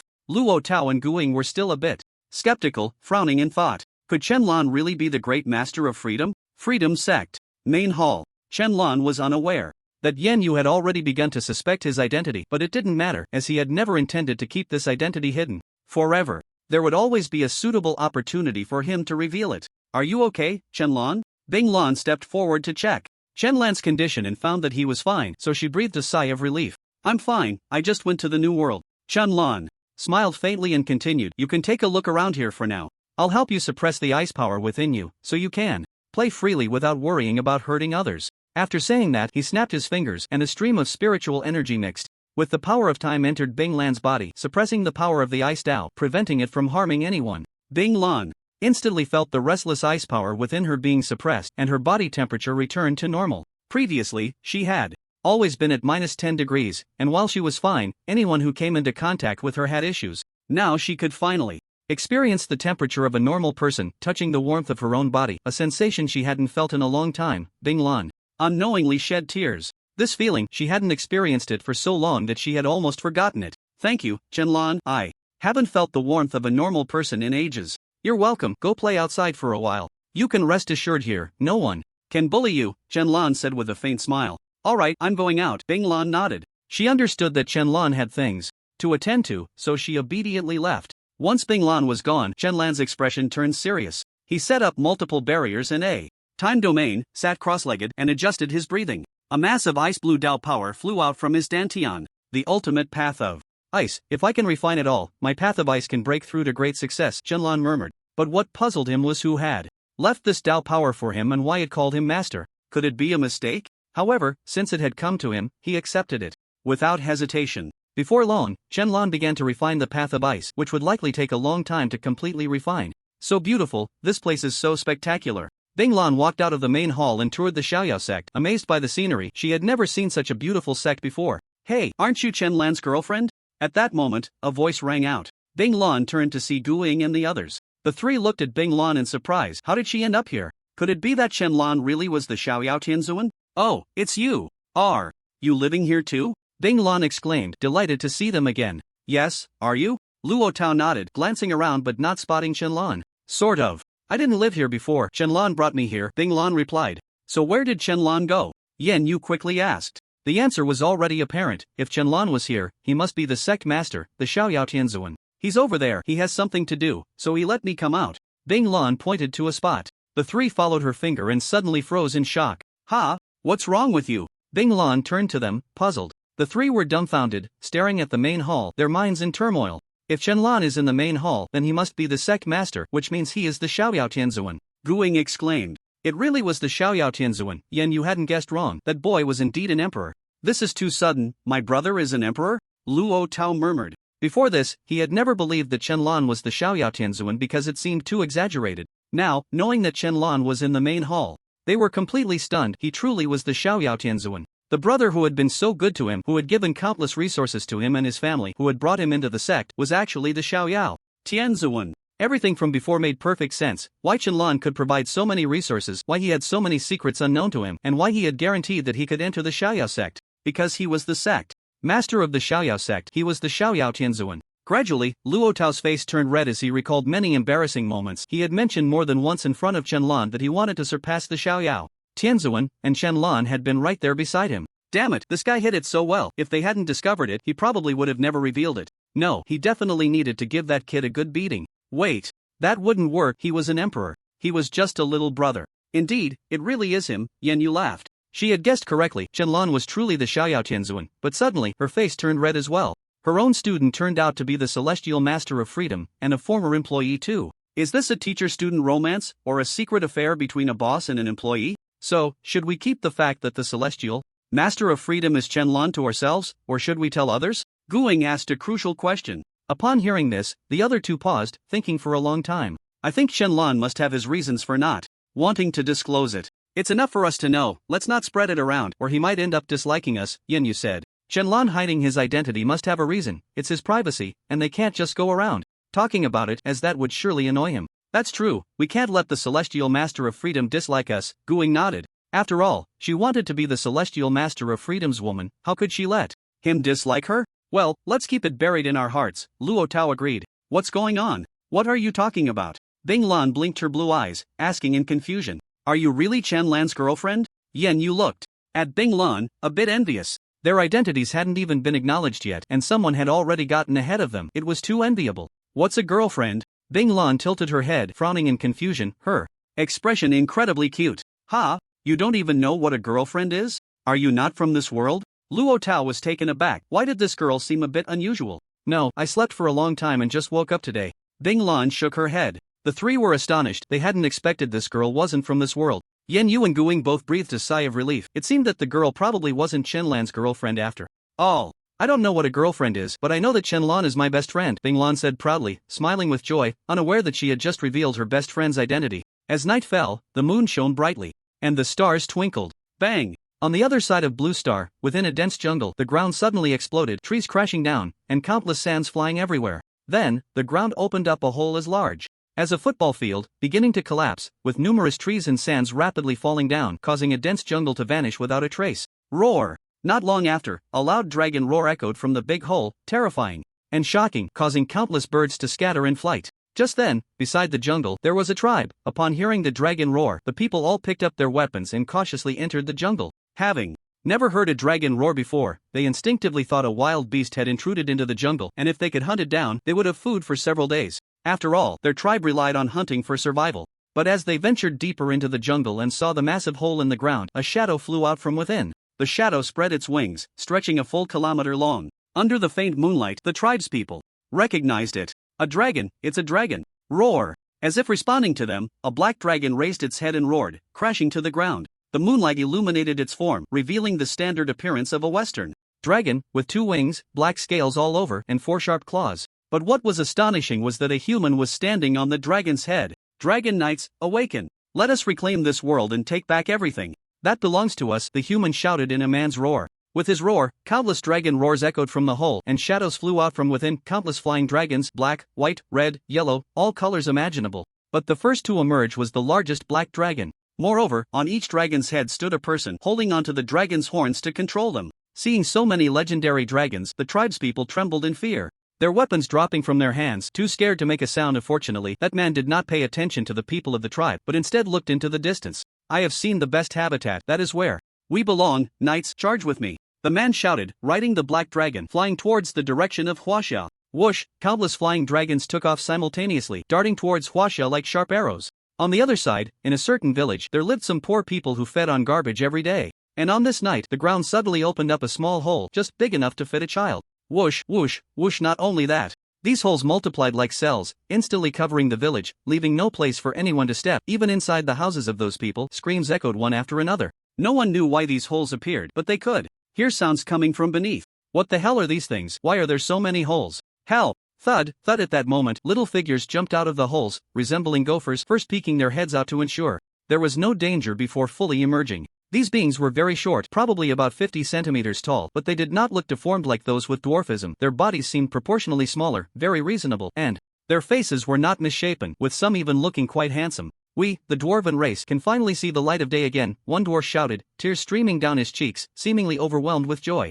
Stop talking. The giant race has already emerged. I can sense their presence over there, a female dwarf coldly interjected, pointing towards Huaxia. Damn it, the giant race came out so quickly. Our battle isn't over yet. If it weren't for the world's reincarnation, we dwarves might not have lost, the male dwarf said indignantly. Let's not talk too much. Gather all the dwarves. We must find the giants. We can't let them monopolize this wonderful new world. I sense that this new world is very good, and the laws of heaven and earth have improved a lot, the female dwarf said, taking a deep breath, pleased. All right. Before long, all the dwarves gathered, and they headed towards the location of Huaxia. At dawn, the sky began to brighten. However, many people had not slept all night, since cultivating immortality, sleep was no longer a necessity for humans. Even so, quite a few ordinary people got up early to jog, as it was said that those with good physiques were more suited for cultivation. So now, men, women, young, and old began exercising, and those who could not enter body refinement started to strengthen themselves, hoping to one day step into body refinement. Just as the sunlight was pouring down on Huaxia, it was suddenly covered again. Many people noticed, looking up at the sky, thinking it was some dark clouds coming. But when they looked closer, they were startled to see a floating island hanging in the sky, blocking the sun. What is that? When did it come out? How did it suddenly appear? What a huge island, much larger than the former Xiaoyao sect. What is going on? Is something coming? The shouts of the crowd disturbed the cultivation of other cultivators, who impatiently stepped out. When they saw the floating island in the sky, they were all stunned. What was going on? How could there be an island? Xiaoyao sect. In the room of Yenyu, she was sitting cross-legged in meditation. They had not returned to the ghost realm but stayed here, hoping to run into Chen-Lan and ask him directly. Sister Yen. You, not good. At that moment, there was a knock on the door, and the anxious voice of Bing Lan came from outside. Yenyu instantly woke up, hurriedly opened the door, and saw Bing Lan's worried face, asking, what happened? Look. Bing Lan pointed to the island in the sky. Yenyu looked over and was instantly dumbfounded. Was another enemy coming to Huaxia? At this moment, Guing and Luo Tao both ran over. Their rooms weren't far away either. Guing was right next to Yenyu, so they all heard Bing Lan's anxious voice and rushed over immediately. What is this, Sky Island? Luo Tao frowned and spoke. No matter what it is, we need to go to the ghost realm to find someone, Guing said. After yesterday's events, they realized how small they truly were and felt powerless against powerful enemies. So now they were being smart, seeking help first. Alright, I'll go to the ghost realm to find my master and the others. Luo Tao nodded and instantly left. Yenyu, on the other hand, looked towards the master hall, thinking to herself, will you make a move, Chen-Lan? To the humans of the new world, I am the lord of the sky, Li Longqing. As everyone was at a loss, a voice exploded in the sky, echoing for thousands of miles. Not only in Huaxia, but even people from other countries could hear it clearly, and it was strange, the voice resonated directly in their minds, requiring no translation. Everyone understood it. The lord of the sky? What kind of nonsense is this? Everyone looked towards the island, even foreigners could see the island hovering above Huaxia, and panic spread among the people. Suddenly, a figure appeared on the island, seemingly holding something long like a stick. Fire come, thunder descend, water flood. Humans, submit to me. The sky erupted with two more voices. And suddenly, the sky changed dramatically, becoming overcast with dark clouds, thunder, and lightning flashing. Countless golden thunder dragons roared and twisted in the dark clouds. Boom! Thunder! Dragons descended from the sky, and even more terrifying, these thunder dragons were accompanied by flaming phoenixes. Dragons and phoenixes appeared together, thunder and fire intertwined, terrifyingly powerful, as if they carried the force to destroy the heavens and the earth, aiming to annihilate humanity. Suddenly, the dark clouds unleashed a torrential downpour, the likes of which had never been Seen before, this was the most terrifying reign in history. People were paralyzed with fear at the sight of these supernatural powers, trembling as they felt the overwhelming aura within. This is Huaxia, not a place for you ants to act recklessly. Just then, a voice thundered across the sky, and a flying sword shot up from the ground, transforming into countless sharp blades that charged towards the thunder dragons and fire phoenixes, scattering them, and then it rushed towards the so-called Lord of the Sky. Heavenly Emperor? The Lord of the Sky exclaimed in surprise. He sensed the aura of the Heavenly Emperor from this flying sword. He had only seen the Heavenly Emperor once, that was Sun Wukong. Could it be that he was not dead and had awakened in the new world? A flying sword pierced through the chest of the Lord of the Sky, instantly killing him, and his body fell towards the ground. Seeing the Lord of the Sky being killed in an instant, everyone rejoiced. They had just thought they were going to be killed, but unexpectedly, the opponent was weak and was dispatched so quickly. At this moment, Luo Tianlong Emperor appeared in the sky, retracting the flying sword, his gaze serious as he looked at the falling corpse of the Lord of the Sky, then at the floating island. He sensed something was amiss. Things couldn't be this simple. The person just now was at the quasi-emperor level. Could such a large island only have one quasi-emperor? Ha ha ha ha, Heavenly Emperor, there's actually a Heavenly Emperor. At this moment, the island echoed with eerie laughter, and just then, the sky changed again, turning blood red. We haven't eaten imperial flesh in a long time, let alone the flesh of a Heavenly Emperor. I wonder if you taste good. As soon as the words fell, the sky island exploded with a bang, countless fragments flying out like meteorites, scaring everyone into quickly using their spiritual power to defend themselves, but many ordinary people were unfortunately crushed to death. And with the explosion of the Sky Island, it turned out that it concealed tens of millions of demon beasts, among which were 5 incredibly terrifying demon beasts, all at the Immortal Emperor level. Ha ha, humans, we are coming. It's been a long time since I've eaten human flesh, I can't wait any longer. Didn't expect it, did you? We were hiding inside the island, you would never have thought of it in your lifetime. One by one, the demon beasts descended from the sky, crashing to the ground and seizing the cultivators to feast upon them. Damn beasts, die, roared the Dragon Emperor. Luo Tian, pulling out numerous magical treasures and charging towards the 5 celestial emperor demon beasts, unleashing countless spiritual techniques and engaging them in battle. At that moment, the terrifying demon lord and the auspicious Qilin and others also rushed over, and upon seeing the devastation in Huaxia, they were filled with rage. The master has said that Huaxia is our home. Now that someone is invading our home, what should we do? The demon lord shouted angrily. Kill, everyone shouted in unison, led by the demon lord, launching into a chaotic battle. In an instant, Huaxia was engulfed in turmoil, but just then, the sky underwent another transformation, opening a heavenly hole, and a giant woman holding a mirror appeared within it. Upon seeing this giantess, the battling, howling celestial dog and Lei Gong instantly recognized her. Mother of Lightning. Wife. The Mother of Lightning has returned? Inside the heavenly hole, the Mother of Lightning, seeing Huaxia in chaos, smiled joyfully and coldly declared, since that's the case, let me lend you a hand. Today, I will wash away all past humiliations and avenge my grievances. 8 immortals, it's your turn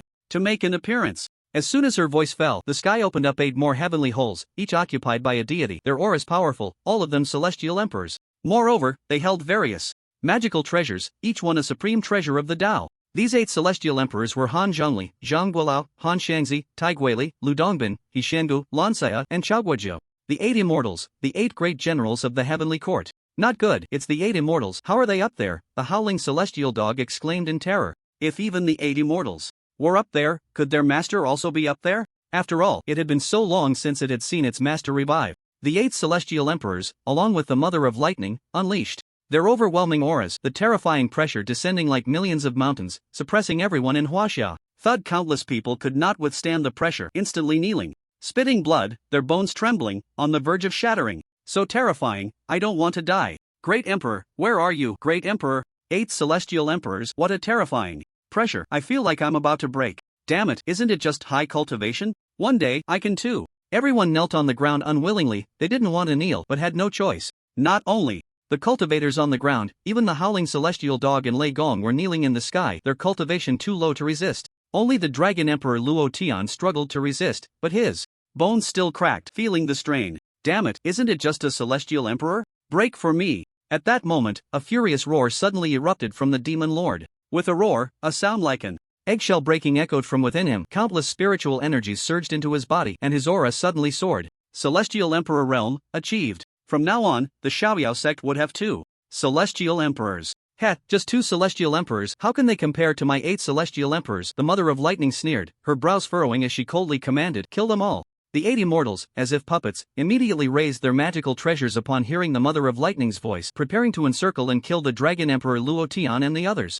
It seems you didn't die last time, and this time you brought more people to their deaths. Then I shall fulfill your wish, a voice echoed across the sky. In an instant, everyone felt the pressure on them vanish, allowing them to stand up. Those who heard the voice understood that the one had arrived. Ha, the great emperor has come. Let's see how these so-called 8 immortals die. Just 8 celestial emperors, so what? A supreme great emperor can easily annihilate them. Go for it, great emperor, kill them. He's coming, that man is coming. The crowd was filled with excitement.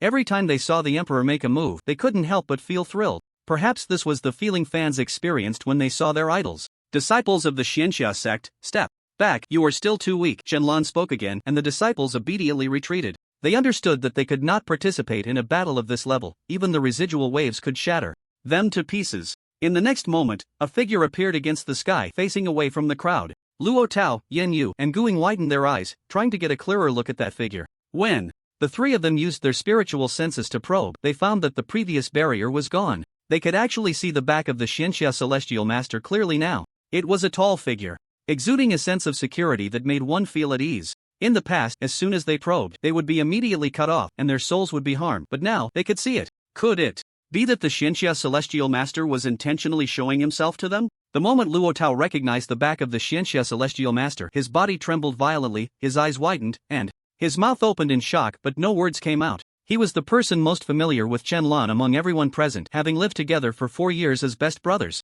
Even from just the back, he could recognize him at a glance. This was his good brother, Shenlong. It really was him, the renowned, invincible Supreme Emperor, the Xianxia Celestial Master, truly his good brother, Shenlong.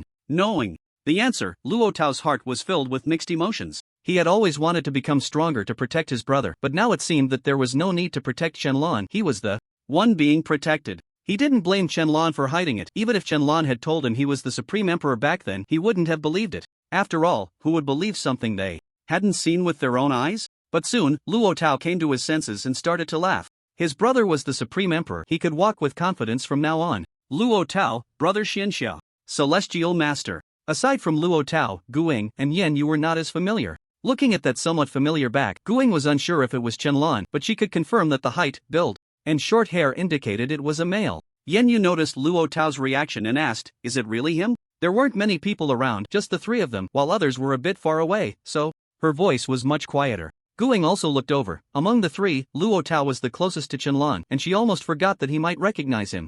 Luo Tao nodded, completely confirming that the Xianxia Celestial Master was indeed Shenlong. Seeing this, Yen Yu and Gu Ying's pupils constricted, and they exchanged glances, both breaking into smiles at the same time. Finally, they had found out who the Xianxia Celestial Master was. Moreover, judging by the reactions of others, it seemed that no one else could see the back of the Xianxia Celestial Master clearly, only the three of them could. This meant that Shenlong already knew they knew, and he had stopped hiding it. Once they fully understood the identity of the Xianxia Celestial Master, Yen Yu and Guing suddenly felt a bit lost. Previously, they had been very curious about the Xianxia Celestial Master and wanted to find him, but now that they knew his identity, they were unsure how to approach him and felt a bit shy. Unless the Xianxia Celestial Master took the initiative to find them, but thinking about it, that seemed unlikely. If the Xianxia Celestial Master really liked them, he would have revealed his identity long ago. Looks like I need to find a time to take the initiative, Yen Yu thought to herself. Both she and Guing knew now it was a matter of who would make the first move. Whoever took the initiative would have the chance to be the main partner. Guing was thinking the same thing at that moment. I have the figure and the looks. Shenlong should like someone like me, right? Guing looked down at her curves, suddenly feeling a bit insecure. She didn't know how many men her figure had attracted. Even in winter, wearing a thick down jacket, her front would still protrude a bit. Just posting a couple of selfies on Douyin could attract a whole bunch of wolves, and it was a figure she had always been proud of, and now she suddenly felt insecure because the man she wanted to seduce was not a wealthy man, nor a loser, but the Supreme Emperor. If Shenlong wanted to find a girlfriend, he could probably just beckon, and women all over the world would want to be his girlfriend. Could her figure really compete? Right now, Guing only had one bargaining chip, which was her virginity. She was still a young girl and didn't know if Shenlong would like that. If this chip was useless, then she would truly lose. Thinking of this, she glanced at Yen Yu, unsure if the other party was a virgin. If she was, the competition would be even tougher. She also wanted to be the main consort. "You finally came out." At this moment, the Electric Mother spoke coldly, her gaze fixed on Shenlong. She had finally taken her revenge, daring to kill her husband. She would definitely kill Shenlong. 8 seniors, he is the Supreme Emperor who killed my husband. I ask you to join forces and eliminate this scoundrel. The Electric Mother looked at the 8 immortals, then at Qianlan, unable to contain her anger any longer. She was eager to see Qianlan dead. Upon hearing this, everyone retreated. If the 8 heavenly emperors fought against the Supreme Emperor, they would surely be affected. Before long, the members of the Xiaoyao sect had reached the ground, and only 3 stood in the sky: Qianlan, the Luotian Dragon Emperor, and the Title Demon Lord, 2 heavenly emperors and 1 supreme emperor. Just 8 heavenly emperors, and you think you can kill me? Wishful thinking, Qianlan said with a faint smile, his aura suddenly erupting. The overwhelming aura surged like a god or demon, shooting into the sky and shaking the heavens. Bang! The 8 heavenly emperors and the Electric Mother were instantly shaken by the force of the aura. The 8 immortals had the heavenly Tao treasures to withstand this pressure. But the Electric Mother was not so fortunate. She was directly blasted away and, after stabilizing herself, crawled back in a disheveled state. She returned looking unrecognizable, her hair a mess. Like a shrew. Damn it, kill him, or I'll have my master kill you all. The Electric Mother shouted in fury, resembling a woman who had lost her composure. However, from her words, it could be inferred that her master was above the 8 heavenly emperors, and their strength might also be that of a supreme emperor. The 8 immortals actually dare not resist, and their eyes are vacant. They must have been controlled by someone. A howling celestial dog frowned and spoke solemnly. My wife is the same. Thunder God's eyes revealed anger, yet there was also helplessness. It's fine, let's see what Xiaoyao does. Since he can save you, he can also save the Electric Mother. I clearly understand his plan, the howling celestial dog said. Long before, when Qianlan had taken in the people from the Shenzhen realm, it was evident that he wanted to gather all the awakened individuals under his banner to form a great power. He was planning for the future. This ambition was grand, it all depended on whether he could succeed. Supreme Emperor, so what? In our hands, you will still die. A man holding a pure yang sword with a somewhat ordinary appearance spoke coldly. He was Lu Dongbin. Everyone, listen to my command and eliminate this scoundrel together. Lu Dongbin looked at the other 7 and shouted, yes. The other 7 responded in unison. In an instant, the aura of the heavenly emperors surged forth, and the world changed dramatically. Thunder and lightning roared, and a storm raged. The entire sky turned black, and Huaxia fell into utter darkness, all lights and flames dimming. At that moment, boom! Countless golden thunders exploded in the sky, illuminating the 8 immortals, their ethereal forms towering like deities, watching over them from the clouds, exuding immense pressure. Qianlan squinted his eyes. The 8 immortals dared to speak so boldly, indicating they had come prepared, likely bringing powerful moves to kill him. Master, these 8 immortals seem quite confident. The Luotian Dragon Emperor spoke with concern, fully aware that his master was a supreme emperor, yet they showed no fear, clearly having come prepared. It seemed things were getting tricky. At worst, we'll just fight them. The Title Demon Lord grew anxious. He had just broken through to the Heavenly Emperor level. Although he hadn't faced a lightning tribulation, his strength was still not very stable, and if a battle broke out, he might not be able to hold his own. It's fine, if you can't handle it, just leave quickly. I'll take care of it. Qianlan spoke, knowing that these 2 were just holding him back, with no expectations from them. Upon hearing this, the 2 nodded heavily, understanding that their strength was still too weak. If they couldn't win, they would run. All swords returned to the sect. Swords shake the 8 directions. Lu Dongbin shouted coldly, waving the pure yang sword in his hand, which quickly transformed into over 1,000,000 swords, countless blades gleaming, all pointing at Qianlan. All plants are soldiers, heed my command. Lan Saiha threw a flower of orchid into the sky, speaking. The orchid spun and flew upwards, bursting forth with dazzling blue light. As spring arrived, flowers all over the world bloomed simultaneously. Even those not belonging to this season blossomed in an instant, as if welcoming their king. In just a moment, those plants came to life, uprooting themselves from the ground like humans, their roots as legs, branches as arms, and flower cores as heads, a truly bizarre sight. They all flew towards Huaxia. Wind, fire, thunder, and lightning. Water floods the Golden Mountain. Zheng Liquan suddenly waved the treasure fan in his hand. This fan was a supreme treasure of the Heavenly Tao, a 5 elements fan, capable of unleashing various divine powers or spiritual techniques with the power of the 5 elements, extremely powerful. Just a simple wave of the fan could flood the Golden Mountain, summon thunder, and ignite raging flames. The other few were not idle either, releasing their powers together. The 8 immortals did not underestimate their opponents, directly summoning their magical treasures and using all their might, employing their strongest divine abilities. After all, they were supreme emperors and could not afford to be careless. Watching the myriad divine powers and spiritual techniques, the hearts of the Luotian Dragon Emperor and the Title Demon Lord hung in suspense. The combined might of the 8 heavenly emperors was truly shocking. Could they handle it? The crowd below trembled in fear at the sight of so many divine powers and spiritual techniques. This is too terrifying. The 8 heavenly emperors unleashing their powers. Are they preparing to annihilate the emperor? Impossible. How could the emperor be annihilated? If anyone is to be annihilated, it would be the emperor annihilating them. The 8 heavenly emperors are truly terrifying. Thankfully, we have the emperor, or we wouldn't stand a chance. Trust the Emperor, he can do it. The offensive from the 8 heavenly emperors was too terrifying. Even those far outside Huaxia could feel that dreadful aura. What a terrifying aura, 8 heavenly emperors, 8 supreme treasures of the heavenly Tao. This might should not be underestimated, Luo Tian Dragon Emperor said with a frown. The title Demon Lord nodded, remaining silent. Ahaha, die. The Electric Mother laughed maniacally. The 8 immortals she summoned were not to be trifled with. They had indeed killed a supreme emperor before, relying on a special formation to do so. In an instant, the divine powers descended, charging towards Qianlan and the others. Seeing this, Qianlan waved his hand, and a spiritual energy barrier appeared before him. The divine powers struck down, impacting the barrier, shaking heaven and earth. Everyone, immediately protect yourselves with spiritual energy. Peng Dehai shouted angrily, his voice audible to all. Without hesitation, everyone quickly surrounded themselves with spiritual energy. Boom! At the moment when numerous divine powers attacked the barrier, it sounded as if more than 10 atomic bombs had exploded, creating a powerful and terrifying noise, the spiritual energy transforming into a terrifying shockwave that surged towards the entire blue star. Even those on the ground were not spared. Bang! Even though everyone had already protected themselves with spiritual energy, those with lower realms were still blasted away, crashing heavily to the ground, a sight that was painful to behold. This spiritual energy shockwave shook 5 times before finally stopping. Some with lower realms had already fainted, and even a few ordinary people had died. This is what happens when immortals fight, mortals suffer. In a world where everyone is a cultivator, if you are an ordinary person participating in the battle, death is unavoidable. Fairness? It no longer exists, it's all about strength. The strong are respected. Everyone stood up and looked to the sky, seeing that the figures of Qianlan and the others still stood firm, and they immediately cheered. I knew it, the Emperor is invincible. The Emperor is awesome.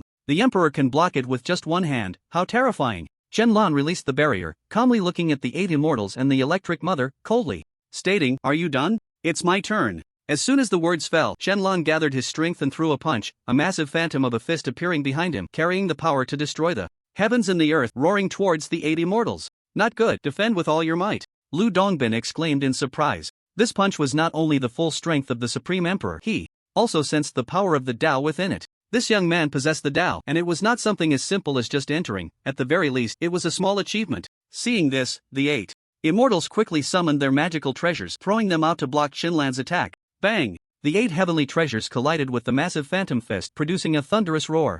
Buzz! Suddenly, a buzzing sound erupted, piercingly loud. Not good, the treasures can't hold. Lu Dongbin's eyes widened in terror. The buzzing sound just now came from within the treasures. The other 7, upon hearing this, looked closely and their expressions changed drastically. It really was coming from the treasures. Upon closer inspection, the treasures were trembling, emitting a buzzing sound, as if they were about to shatter, unable to withstand the force. Defend with all your might. This young man is not just a supreme emperor, he possesses the power of the Tao. We cannot be careless. Lu Dongbin shouted again. Hearing this, everyone hurriedly channeled their spiritual power into the treasures, going all out. This battle would either mean Qianlan's death or theirs.